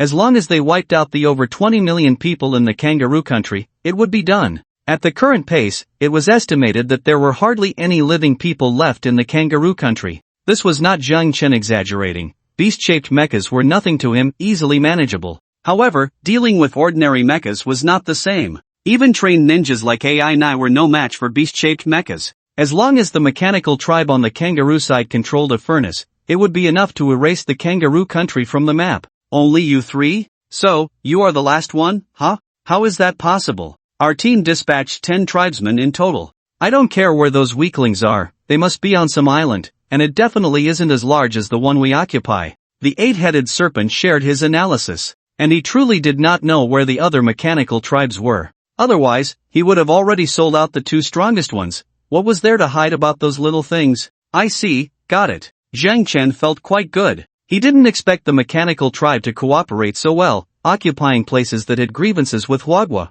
If he went to these two places, it would be a way to take revenge while also developing. I've told you so much. Can you let me go now? The eight-headed serpent spoke to Zhang Chen, preparing to escape at any moment. Wait a minute. Zhang Chen glanced at the skill cooldown time. He still had to wait 3 minutes. These two were more cunning than the other, not trusting each other. However, the eight-headed serpent was in a weak position and felt a bit anxious because he didn't know what Zhang Chen meant by waiting. Wait? Wait for what? You'll know in a bit. By the way, you didn't just appear here out of nowhere, right? Did you come by spaceship? Of course. Then where is your spaceship? What does it look like? Zhang Chen was like a curious child. In fact, he was very curious about this matter, wondering if it resembled the spaceships in some sci-fi blockbusters. If he could get his hands on the mechanical tribe's spaceship, the treasures he could obtain would be countless. Not to mention, the giant cannons installed on the mechanical beasts were so powerful, the various weapons on the spaceship itself must be even more impressive. Our spaceship is outside the solar system. As for what it looks like, I can't describe it to you. The eight-headed serpent replied quickly, but his words were lacking in substance. So far away? Why not come in? Zhang Chen had no concept of how vast the universe was, but he had a sense of how large the solar system was. One could say that the mechanical tribe's spaceship was very, very far from Blue Star. The eight-headed serpent fell silent. He certainly knew the reason, but it was a secret that couldn't be revealed. If he told Zhang Chen that their spaceship was blocked by that group of Avengers, and that they were even at a disadvantage, he couldn't predict what Zhang Chen might do. In case those Avengers establish some connection with Zhang Chen and ultimately coordinate from within and outside, then he would really have to stay on Blue Star. Not going to say anything? Zhang Chen stepped up the mountain. Seeing Zhang Chen ascend, the eight-headed serpent instantly became tense. This is you not cooperating with me, not me lacking integrity, so you can die. Zhang Chen simultaneously used two skills, and then struck at the eight-headed serpent's body, which was almost completely exposed above the lava. With this strike, Zhang Chen aimed to kill the eight-headed serpent. After this blow, Zhang Chen did not descend but instead ran up the mountain at an even faster speed. He needed to retrieve the body. The eight-headed serpent had long anticipated this situation. He had already prepared. As Zhang Chen swung his weapon, he immediately detached from the eight-headed serpent's body. It was as if a massive body had let out a fart, and a mini mech, only a meter tall, instantly dove into the lava. The mechanical race thought Zhang Chen wouldn't notice him, but little did they know, Zhang Chen had already activated fine detection and captured him. Even his movements beneath the lava could not escape. This is troublesome. Zhang Chen felt a bit annoyed. Although he had been on guard against the mechanical race escaping, he did not expect that they could swim in the lava. They swam very quickly. The mechanical race could swim in the lava and escape through underground lava channels to other places. However, Zhang Chen did not have that ability. He dared not jump into the lava for a bath and could only watch the mechanical race escape from his detection range.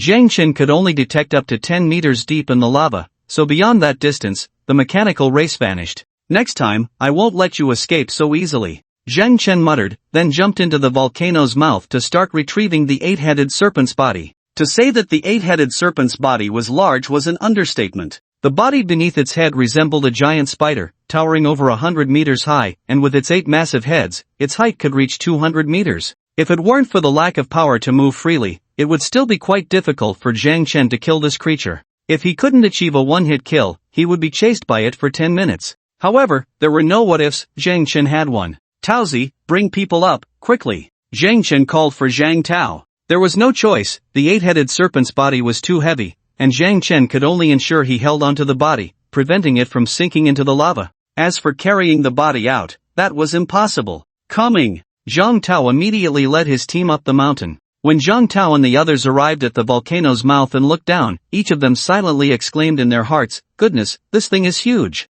Big brother, what do we do?" Zhang Tao was momentarily at a loss. He could see that Zhang Chen wanted to get this thing out. "Just cut away the mountain here and make an opening," Zhang Chen ordered. "Got it." Zhang Tao's mind was sharp. He understood what Zhang Chen wanted without needing too much explanation. Lifting the eight-headed serpent's body out of the volcano was too difficult, but if they cut out an opening and then dragged the eight-headed serpent's body out, that would be much easier. Soon, all the close combat and long-range mechs were activated. No matter how strong Mount Fuji was, it couldn't withstand the frenzied digging of over 100 super-large excavators. In no time, Zhang Tao and his team created an opening large enough for the eight-headed serpent's body to pass through. Following this opening, they could also enter the volcano's mouth. From a distance, it looked like someone had knocked out a tooth from a person's mouth. Zhang Chen didn't care whether Mount Fuji looked better or worse, it wasn't his territory. When the opening appeared, he dragged the eight-headed serpent's body out. Although Zhang Chen's mech was strong, dragging such a massive creature was still very strenuous. At this moment, Zhang Chen found himself missing little Bao. If Xiaobao were here, it wouldn't be so exhausting. Xiaobao could probably match the strength of Zhang Tao and his 50 men by himself. "Help!" Zhang Tao shouted. Fortunately, 3 snakeheads were left, allowing many mechas to exert force together. If there had only been one snakehead, they probably wouldn't have been able to pull this thing out. With everyone's efforts, the corpse of the Yamata no Orochi was finally dragged out. Once they pulled the corpse of the Yamata no Orochi to the edge of the gap, Zhang Chen took out the electromagnetic dual-pole cutter and got to work. With so many people dragging this thing back, it was too slow. Cutting it into smaller pieces to take back would be much more convenient. Moreover, by cutting it open, they could see if there was anything interesting inside its body. If they could get something useful, that would be the best. As for the furnace, all he needed was metal. The higher the quality, the better for him. Equipment was not important at all for the furnace. Returning home, the commotion was quite loud. Unfortunately, no one saw it.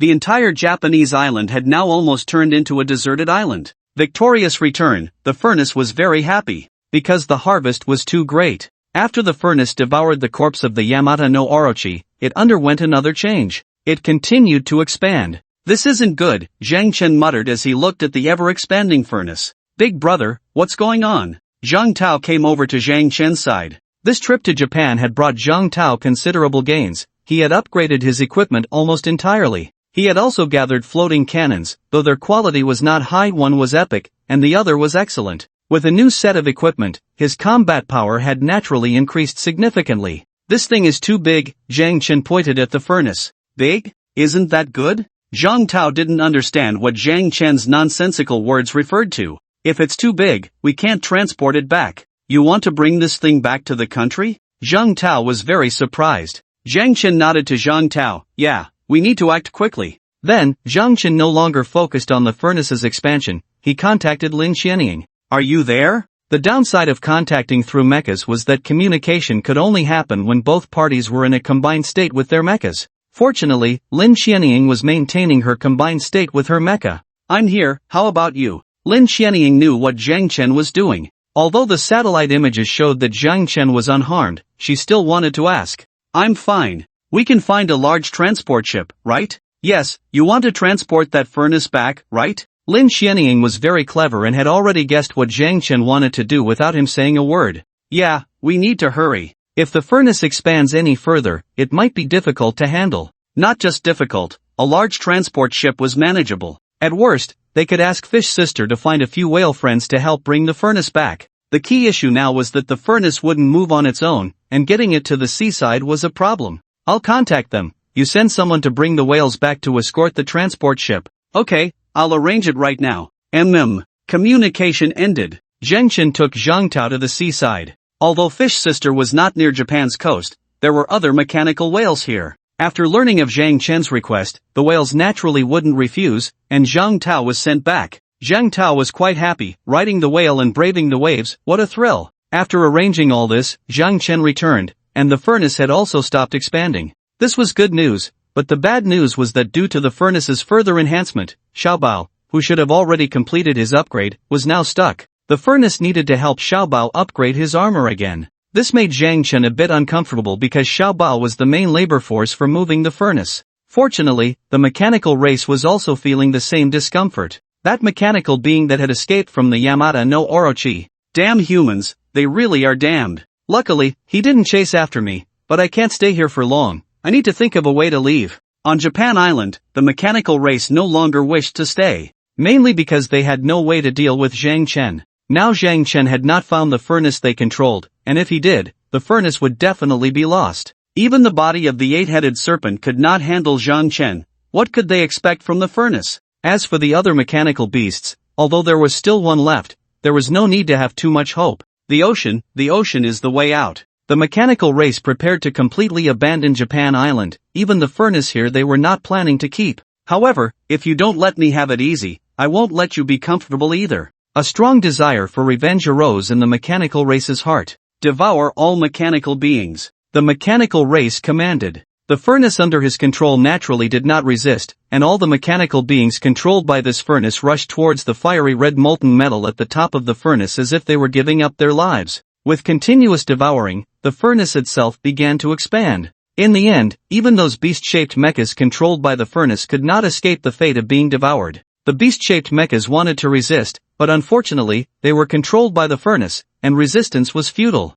Master, all have been devoured, the furnace respectfully reported to the mechanical race. Dive until you can no longer dive. Yes. Several red chains appeared at the top of the furnace, and the attack methods of each furnace were basically the same. It was impossible for them to use this method to move themselves, but if it was just to dig down, there was no difficulty. The furnace's violent digging made a lot of noise, but the mechanical race was not afraid of being discovered. In fact, he was somewhat hoping that Zhang Chen would notice. If Zhang Chen could come over, he would give him a surprise. The furnace's descent was not a small project. While diving, it also had to maintain its stability, otherwise, if the furnace toppled, all the molten metal inside would spill out. So, it was a bit slow. However, the mechanical race was not in a hurry. Zhang Chen had not noticed this situation at all. After all, the distance between the two furnaces was too far. If Zhang Chen could notice, that would be strange. 2 days later, Zhang Tao returned. He came with a large transport ship. The furnace side was still not finished and needed to wait another 2 days. 2 days later, Xiaobao appeared. Wow, Xiaobao, how did you become so handsome? Zhang Tao exclaimed as he looked at the appearing Xiaobao. Zhang Chen nodded repeatedly. Xiaobao indeed looked a bit handsome after being worked on by the furnace. At this moment, Xiaobao was no longer the drab figure, he had changed into a bright-colored metal armor. It wrapped from head to toe, looking very sci-fi, and the furnace had also equipped Xiao Bao with a remote weapon right above his head, which was a horn, but this horn was not made of metal, it was powered by Xiao Bao's own energy. When launched, this horn became a tracking missile. Big brother, don't you think Xiao Bao looks like Godzilla when he stands up now? His hind legs are a bit short. Zhang Chen actually gave a serious evaluation. Boss, look quickly, am I handsome now? Xiao Bao proudly ran in front of Zhang Chen.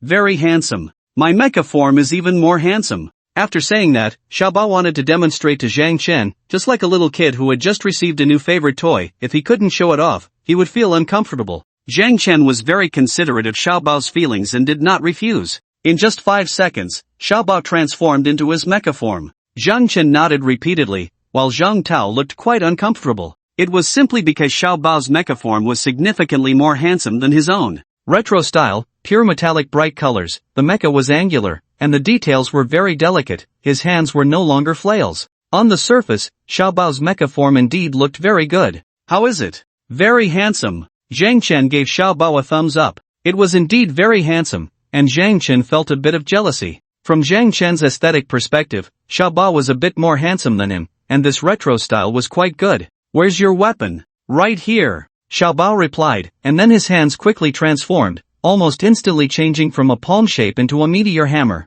Not only did his hands change, but both arms did as well. The size of the meteor hammer increased, connected by 2 iron chains to his arms. Zhang Chen was somewhat dissatisfied with this form. Losing his arms would likely make attacking less intuitive. However, Xiao Bao had no such awareness. Boss, look. Xiao Bao continued to show off. Seeing the 2 large meteor hammers spinning abruptly without the aid of arms, Zhang Chen retracted his earlier thoughts. When Xiao Bao swung the meteor hammers so fast that only after images could be seen, Zhang Chen couldn't help but take a few steps back. From Zhang Chen's perspective, Xiao Bao looked like he had 2 large wheels attached, if he were to be hit by those wheels. Big brother, how is it? Xiao Bao asked excitedly. Impressive. This compliment from Zhang Chen was heartfelt. Xiao Bao was powerful, and now that his body was protected by armor, his strength was certainly not weak. Coupled with Xiao Bao's current attacking methods, one could say that aside from not being very fast, he had no weaknesses at all. And not being fast wasn't a big deal. When chasing enemies, Xiao Bao could use his ranged weapons.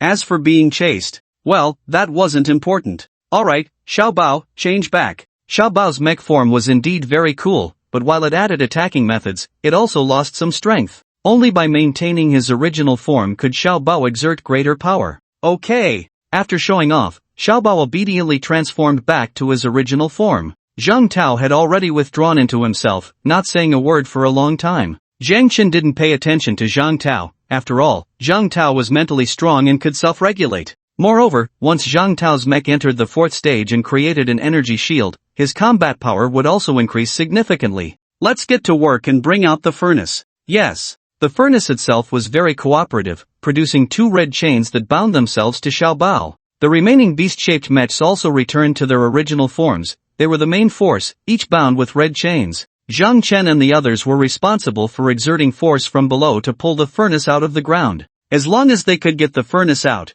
transporting it to the seaside would be much easier. United, brothers are as strong as steel. Because there were enough beast-shaped mechs and a considerable number of mechs overall, even though the furnace had grown to the size of a small mountain, it was successfully and steadily brought to the surface. However, transporting it from the ground to the seaside took another day. After all, to maintain stability, they couldn't transport it violently. There were still some limitations. The people on the transport ship saw such a large spectacle that many of them were already unsteady on their feet. Even knowing that Zhang Chen and his group were allies, they were still frightened. Coming towards them was a group of mechanical creatures, each larger and more bizarre than the last, as if they were all mutated varieties. Then there was a large furnace, resembling an ancient cauldron, only magnified who knows how many times, looking like a tall building approaching them. As for the mechs carrying the furnace, they were less surprising. Even Zhang Chen and Zhang Tao's 30-meter-high mechs seemed small in front of the 100-meter-high furnace. After the comparison, 30 meters appeared somewhat small.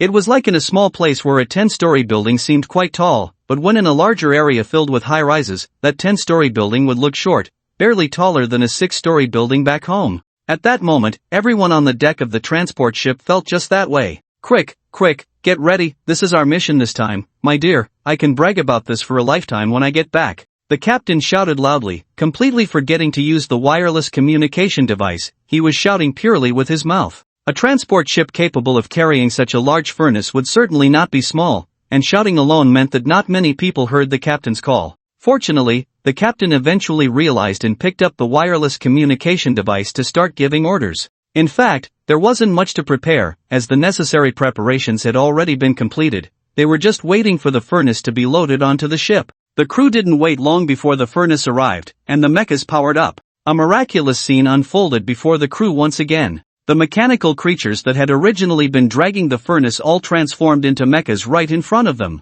This sight made many crew members rub their eyes in disbelief. They suspected there was something wrong with their vision. However, they ultimately confirmed that their eyes were fine. What they saw was the truth of the matter. With the addition of the beast-shaped mechs, lifting the furnace onto the transport ship became much easier. It took about an hour to get the furnace on board and secured, just waiting to set sail home. Furnace, once we get back, someone will arrange things for you, you just need to cooperate. I'll take a while to return, and in Hwadwa, don't cause any trouble for me, Zhang Chen instructed the furnace. Without Zhang Chen's restraint, if the furnace went wild, there probably wouldn't be many who could control it. Don't worry, boss, I won't act up, the furnace replied readily. You all go back too, Xiaobao, AI Nai, and the ninjas can stay with me. Big brother, are we all going back? Zhang Tao asked, pointing to himself. Zhang Chen nodded at Zhang Tao. Yeah, everyone go back. I need to find a way to sink this island. Big brother, there are still quite a few mechanical creatures controlled by another furnace here, how about?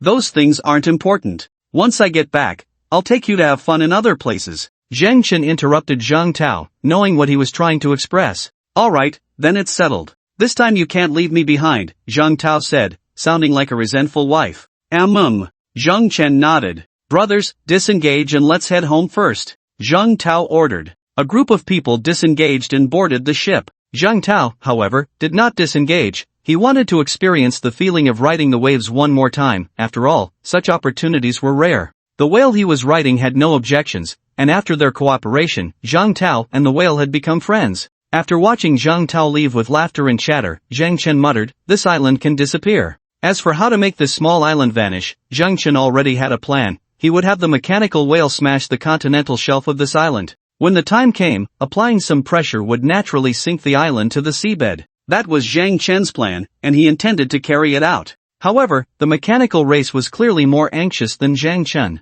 They knew that this island now belonged entirely to Zhang Chen, and since it didn't belong to the mechanical race, it naturally needed to be cleared away, and they could also take the opportunity to trick Zhang Chen. As for whether they could kill Zhang Chen, that was uncertain. According to the mechanical race's estimates, Zhang Chen was unlikely to die. At most, he would just spend a few more days in the ocean. Just as the mechanical race was about to instruct the furnace to self-destruct underground, someone found them. What do you want from me? The mechanical race, situated in the magma and preparing to seek another place, responded in a bad mood. The one looking for him was another member of their small team, ranked just below him in strength. Of course, I have something to discuss. I heard that your lair was taken down, and it was done by humans. Is that true? Humph. Nice, don't get too smug. Even if I lost a battlesuit, don't think you can surpass me. Ha, I know you have a spare battlesuit. I just came to ask what you plan to do next. Nice's tone was somewhat frivolous, but it really didn't sound like he was here to mock Gassy.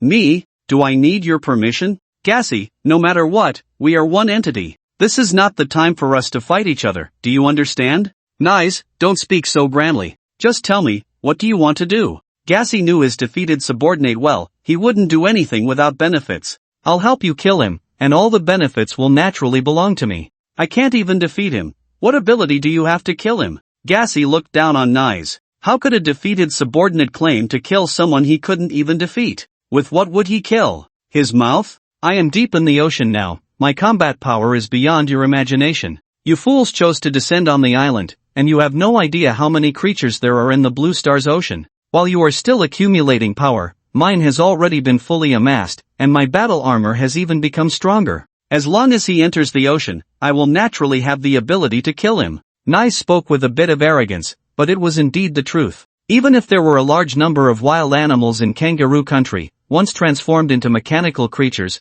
there would only be so many. But the creatures in the ocean were countless. Nice was not lying about that. Gassy was speechless. He had already realized this. He could only say that this blue star was somewhat different from other biological planets, and they had misjudged it. However, if Nice's battle armor had fully recovered, then he indeed had the ability to kill Zheng Chen once he entered the ocean. Even if he couldn't kill him, even if Nice was killed in return, it would only benefit Gassy, not harm him. Alright, I agree to help you. Do you have a way to lure him into the sea? Nice was not surprised that Gassy would agree. This was within his expectations. Lure? Why lure? If this island disappears, he won't be able to avoid going into the sea. As for what he does after entering the sea, that's your business. Alright, when will you make your move? Nice agreed readily. Any time. It seems you are already prepared, but give me 2 days. I need to bring some helpers. Okay. Gassy agreed to Nice. After all, it was just 2 days, nothing significant. During these 2 days, he didn't think Zheng Chen would do anything.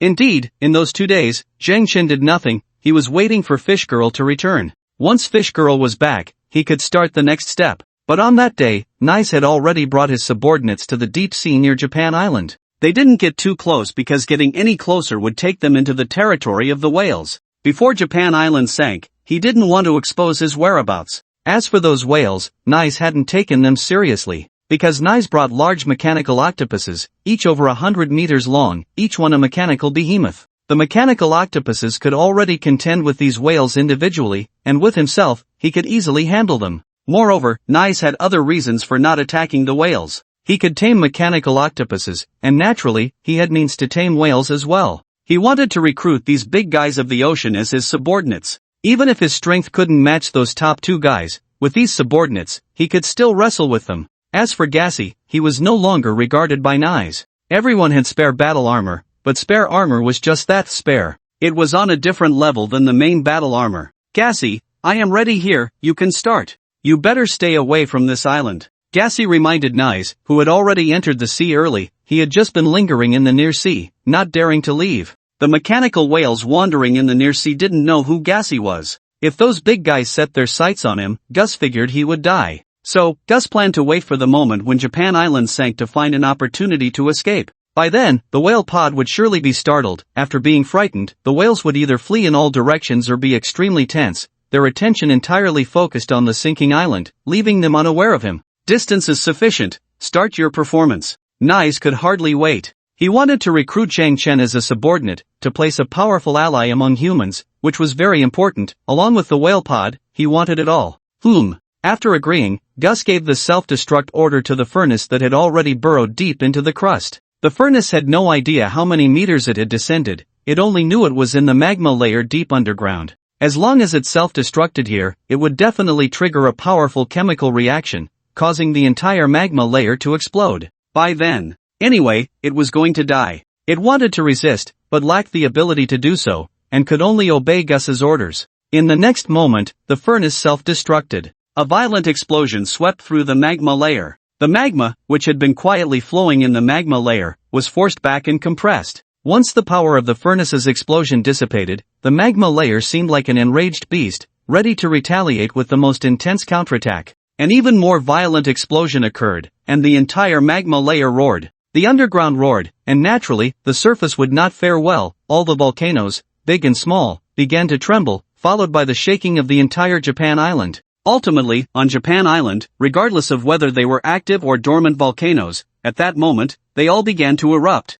What happened? The intense shaking of the ground did not escape Zheng Chen's perception. He immediately merged with his mech, and Ainai and the other remaining ninjas did the same. Master, the volcanoes have erupted, and it's not just one, look. Ainai was completely stunned. There was no need to look too closely, as the billowing smoke could be seen from afar. And it wasn't just one column of smoke, there were many. Volcano eruptions, so many, it must be the mechanical race at work. This guy is even more ruthless than my heart. Zheng Chen immediately thought of what was happening. Only the mechanical race could cause such a situation. Zheng Chen did not believe that the volcanoes would erupt without reason. How large of an area will this volcanic ash cover? It could cause a global disaster, who knows how many creatures. It seems there are no normal creatures left, only those undeveloped mechanical insect races will face annihilation. That might actually be fine. The harm caused by those insects is far more terrifying than this volcanic ash. Zheng Chen rapidly thought of countermeasures. At that moment, Lin Qianying contacted Zheng Chen.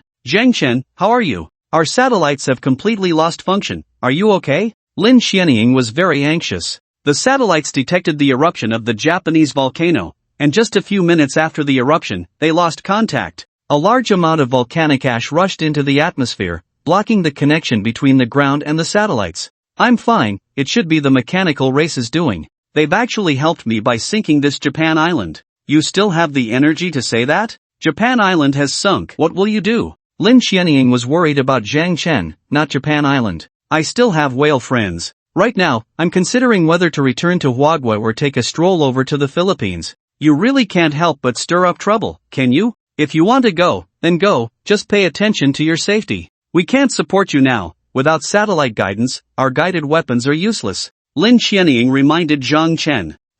I understand. I'll leave Japan island first, and we'll talk later. Okay. The communication ended. Let's go, leave Japan island, it's going to sink. Master, is there really no way to save it? Aina grabbed Zhang Chen after hearing his command for the first time. No matter what, Aina was born on this island, this place was her home. A home can be empty, but it must exist. This was also one of the reasons why Aina didn't care about the lives of the Japanese. There's no hope, it's the mechanical plan's doing. Even if there is a way, it's not something we can do. Let's go, Zhang Chen said, patting Aina on the shoulder. Aina fell silent and then followed Zhang Chen's footsteps. She knew he was right. She couldn't save her home, it was going to sink. Xiaobao silently followed behind Zhang Chen, maintaining his mech form, which allowed him to move a bit faster. The ground trembled, and cracks began to appear after the shaking. As the cracks widened, underground magma broke through the water layer and emerged in these fissures. With the increasing pressure from below, these cracks would turn into small volcanoes and erupt. The entire Japan would first be filled with magma, and as the magma cooled and the magma layer became empty, the ground would sink and fracture, leading to the entire island being submerged by the sea, ceasing to exist. If you don't want to die, run faster, Zhang Chen urged. He was already at full throttle, with just enough extra strength to help Aina a bit. He couldn't care less about the other ninjas. As for that dog translator, he had no idea where he had run off to. Zhang Chen couldn't be bothered to look for him, his mission was already complete, and dying here could be considered a decent end. At least, before he died, he had once been a force to be reckoned with in the camp, far better than those who died in frustration. Sir, save us! The ninjas behind Zhang Chen cried out. Their speed was much slower, the ground was cracking, and stepping down could easily shatter the ground and plunge them into the magma. If it was just to burn from the magma once or twice, it wouldn't be a problem, but running in the magma was just a joke. The reason Zhang Chen could still run so freely was that he had activated the energy shield. The energy shield not only isolated the magma but also cooled rapidly when the magma touched it due to the vacuum state. Fortunately, Zhang Chen had a vacuum energy shield. If it were another type, it might not be able to handle the current situation. Help yourselves, if you can reach the seaside, I guarantee you won't die. If you can't. Zhang Chen didn't finish his sentence, but the meaning was clear to everyone. Then it was a matter of personal ability. They ran at full speed, and the ninjas all scattered. They couldn't follow behind Zhang Chen. The places he had stepped on would form cooled magma stones, but their mech forms were too different in size from Zhang Chen's, making it impossible for them to step on the magma stones he left behind. The ground where Zhang Chen had stepped was shattered due to his weight and the force of his running, all covered in magma. Only Xiaobao, who was about the same size as Zhang Chen's mech, could keep up with him and use the places Zhang Chen had stepped on to advance. As for the ninjas, they had to spread out. Following Zhang Chen was less effective than moving elsewhere. By using some city ruins, they still had a chance to survive. Zhang Chen didn't care what methods the ninjas used, his speed far exceeded theirs, and he also used a thruster, pulling Aina along as if they were flying. Aina felt very touched. In fact, Zhang Chen could have chosen not to save her, letting her fend for herself. But Zhang Chen chose to save her. All she had to do was be pulled by him, not needing to exert any effort, as her feet were already off the ground, hanging onto Zhang Chen like a pendant. It's coming, Zhang Chen suddenly said. You, merge with the mech and hide in my palm. Zhang Chen suddenly spoke to Aina. Okay. Aina didn't say another word. She believed in Zhang Chen. If he wanted to kill her, he wouldn't have bothered to drag her along. He could have just left her behind. As for what had happened, Aina didn't ask. Zhang Chen said so, and he had his reasons for making her do this. Zhang Chen waited in place for 5 seconds, and then Aina disassembled from the mech. After that, Zhang Chen grabbed Aina in his hands, leaving just a little room for movement. Little treasure, if you can't hold on, call for me. Okay, boss. The sky was collapsing, and the entire island of Japan had turned into a hell on earth. Well, there weren't many people left anyway. The whales surrounding the island of Japan were retreating. Not only had there been changes on the island, but the sea was also in turmoil, with the volcano hidden beneath the waves erupting. If they didn't retreat quickly, even with their massive size and strong defenses, they wouldn't withstand the might of nature. The power unleashed by an angry nature was the most terrifying, far more powerful than any mushroom bomb. If one were to ask whether all the mushroom bombs on Blue Star could destroy it if detonated simultaneously, one could only say that even the dinosaurs would laugh. "I'll wait here, you all retreat quickly." A whale was urgently communicating with its companions. It needed to wait for Zhang Chen, he was their human friend, and at such a critical moment, it couldn't abandon him. "We'll help you here." Without the whales retreating, they pressed their bodies together to form a defensive line. The power from the erupting underwater volcano was about to descend upon them, and they had to be ready. "Damn it, that guy is crazy, right?" Farther away from the island of Japan, Nais was roaring madly. The eruption of the volcano could not only affect Zhang Chen and the whales but also him. This extinguished his earlier desire to rush forward and subdue the whales immediately. "Retreat, hurry up." Nais commanded his giant octopus to retreat quickly. After all, whether it was the whales or that human, they would eventually end up in the ocean. He just needed to ensure they didn't escape. No need to confront the volcano here. At that moment, Zhang Chen had successfully reached the seaside, and Little Treasure was not far behind him, bouncing and hopping toward him. He looked like he was having a great time. As for those ninjas, they had long since vanished. Zhang Chen didn't have time to worry about that. He took out a whistle and blew it, then without waiting for the whales to appear, he dove straight into the sea. He had to dive, the ground was rolling with lava, and the surface of the sea was boiling like water, and it was getting more and more turbulent, with bubbles shooting up 2 to 3 meters high. "It's coming, hurry!" The whales were battling the hot air currents from the underwater volcano's eruption, and this was just the beginning. A more terrifying disaster was yet to come. Fortunately, they wouldn't have to endure this disaster for long. Once they met up with Zhang Chen, they would run. Soon, Zhang Chen saw the figures of the whales. "Little Treasure, meteor hammer!" Zhang Chen shouted loudly. Little Treasure understood what Zhang Chen meant. His right hand transformed into a meteor hammer, and then the hammer swung toward Zhang Chen. Without even looking, Zhang Chen caught the meteor hammer in his palm. In the next moment, Zhang Chen suddenly activated his thrusters, propelling himself straight toward the swimming whale. Once they connected, the whale didn't say a word and turned to flee. Poor Little Treasure became a pendant, floating up and down in the water. Fortunately, he wasn't at risk of drowning, he just looked a bit disheveled. "Hurry up!" the whale shouted from a distance. A large group of whales formed a defensive line on the surface of the sea and then quickly moved away. They couldn't dive underwater now. It wasn't that the whales needed to take care of Zhang Chen, but the closer they got to the underwater volcano, the greater the damage they would endure. "It should be fine now. I didn't expect the mechanical race to cause such a big mess." Zhang Chen sat on the back of the whale, looking at the boiling ocean around him, feeling a bit uneasy. Fortunately, his abilities were strong enough, and thankfully the whales were there to support him. Otherwise, he might have really been trapped by that mechanical race this time. Although Zhang Chen would not die from entering the sea alone, the mechanical creatures within the ocean would not be polite to him. He was not a whale. Even if Zhang Chen had quite a few source crystals, his energy would eventually run out. It was much safer to move with the whale, allowing him to avoid danger without exerting himself. At this moment, Xiaobao finally climbed onto the whale's back. "Big brother, I'm exhausted." Xiaobao put away his meteor hammer. His meteor hammer was retractable. Zhang Chen had just grabbed it, and he used it to pull himself onto the whale's back. "I didn't expect that. We haven't even done anything, and this Japanese island is gone." Zhang Chen sighed a bit. Mainly, there was a feeling of annoyance at being outpaced by others. It was clearly agreed that this was his job, so how could it be taken away by someone else? Something's not right. Zhang Chen suddenly stood up, and with a sudden movement, the whale beneath him involuntarily dove 3 or 4 meters. "What's wrong?" the whale carrying Zhang Chen asked in confusion. They were almost out of the volcanic eruption range, and there was no danger here. Why was Zhang Chen so startled? Ahead, 20 kilometers, there are large groups of octopuses, the kind that are 100 meters in size. Octopuses? The whale's brain circuits seem to be burning out. Aren't octopuses creatures that live in the deep sea? They only went to the deep sea to play with octopuses when they were bored, considering it their dessert after a meal. Now, what did it mean for these octopuses to block their way? There are many of them, and they don't come in peace. Xiaobao, prepare for an attack. AI9, merge with the mech. Yes, AI9 immediately merged with the mech, and Xiaobao was also sensing. However, there were too many sources of danger around, and Xiaobao's perception became a bit chaotic. Big Brother can't sense their specific combat power, Xiaobao said, a bit frustrated.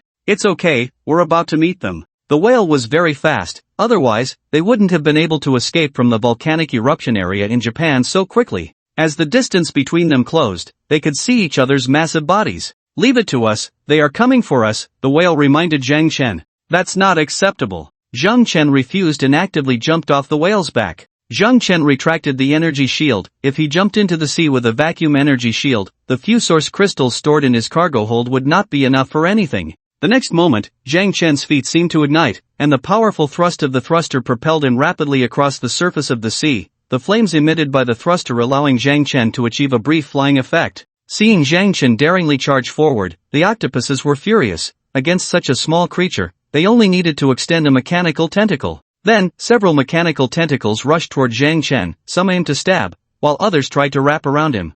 Oomph! Zhang Chen snorted coldly, swinging the electromagnetic dual-pole slash. All the mechanical tentacles coming at him were shattered without exception. Before the octopuses could react, Zhang Chen charged directly into the group of octopuses, activating the electromagnetic field. Water is conductive, and being in the ocean, the electromagnetic field not only remained unaffected but also expanded significantly. Slashing, continuous slashing, the flailing mechanical tentacles could not get close to Zhang Chen. Instead, several mechanical octopus corpses accumulated beneath his feet. This human, so powerful? Nice, who was secretly watching, was somewhat shocked. He knew very well what abilities his mechanical octopuses had. Yet, facing such an almost all-encompassing attack, Zhang Chen was handling it with ease. There was no way around it. Zhang Chen had a detection core, allowing him to detect any tentacle extending from any direction in advance and then eliminate it. The mechanical octopus's tentacles had no ability to counter the electromagnetic dual-pole slash.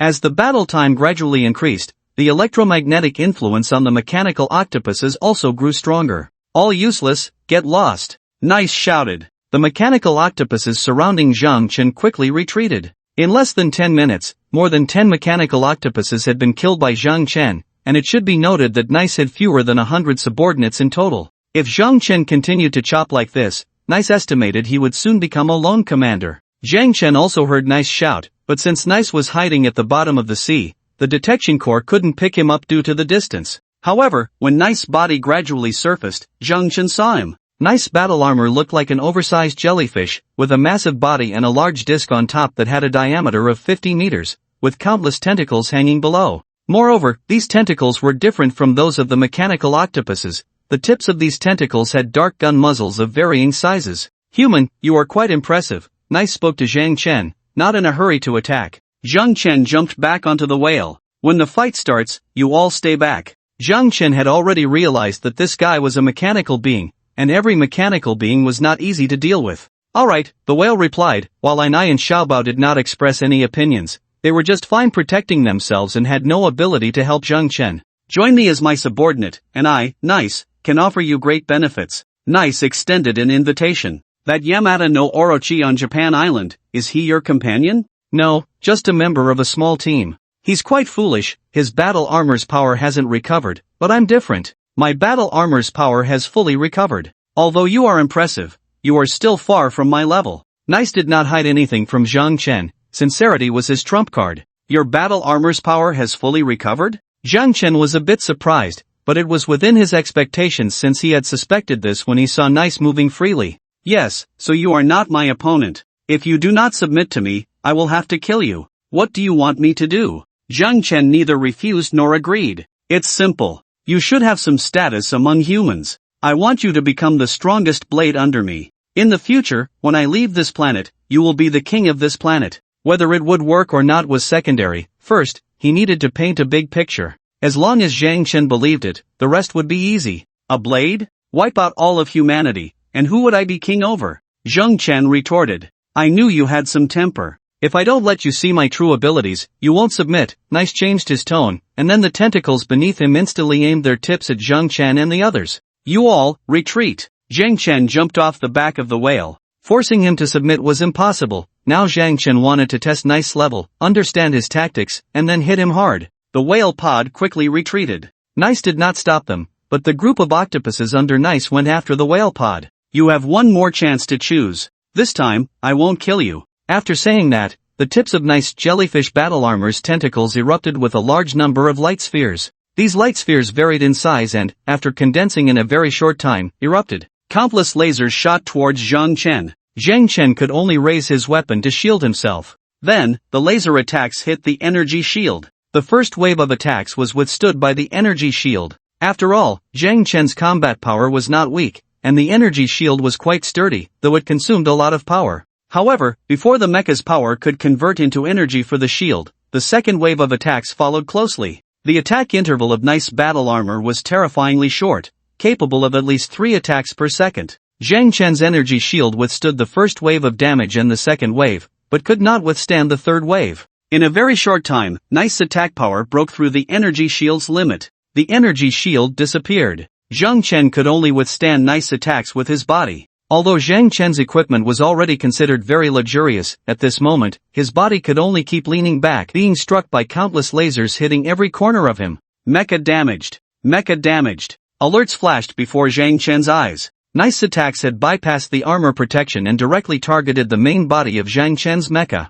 Aside from the last time he was hit by a mushroom bomb, Zhang Chen had never been attacked directly on the mecha's main body before. He had to admit, this Nice was indeed quite capable. Mecha damage exceeds 30%. Red text appeared before Zhang Chen. A 30% damage to the mecha was already a very serious injury. Fortunately, Nice was a man of his word. When Zhang Chen's mecha damage exceeded 30%, he stopped. Zhang Chen took out the equipment repair device he had obtained earlier, which could instantly restore 20% of the mecha's damage. When Nice wasn't paying attention, Zhang Chen used the repair device. It was indeed instantaneous. Although the surface of Zhang Chen's mecha looked unchanged, it had been repaired. How about it? Can we have a proper talk now? Nice spoke proudly. To conquer subordinates, one must let them see their own strength, so that they would willingly submit. Sure. Zhang Chen nodded, as if he had truly resigned himself. Good. You will be glad for your choice today. I, Nice, will become the strongest being on this planet, and you will be the #1 warrior under my command. Lord Nice, I still have many things I wish to ask. May I trouble you to enlighten me? Zhang Chen spoke while moving towards Nice's position. His pace was slow and unhurried. Nice paid no attention to these small details. He had enough confidence to deal with Zhang Chen. After all, he was just a native mecha from Blue Star. How could he possibly be a match for his own battle armor?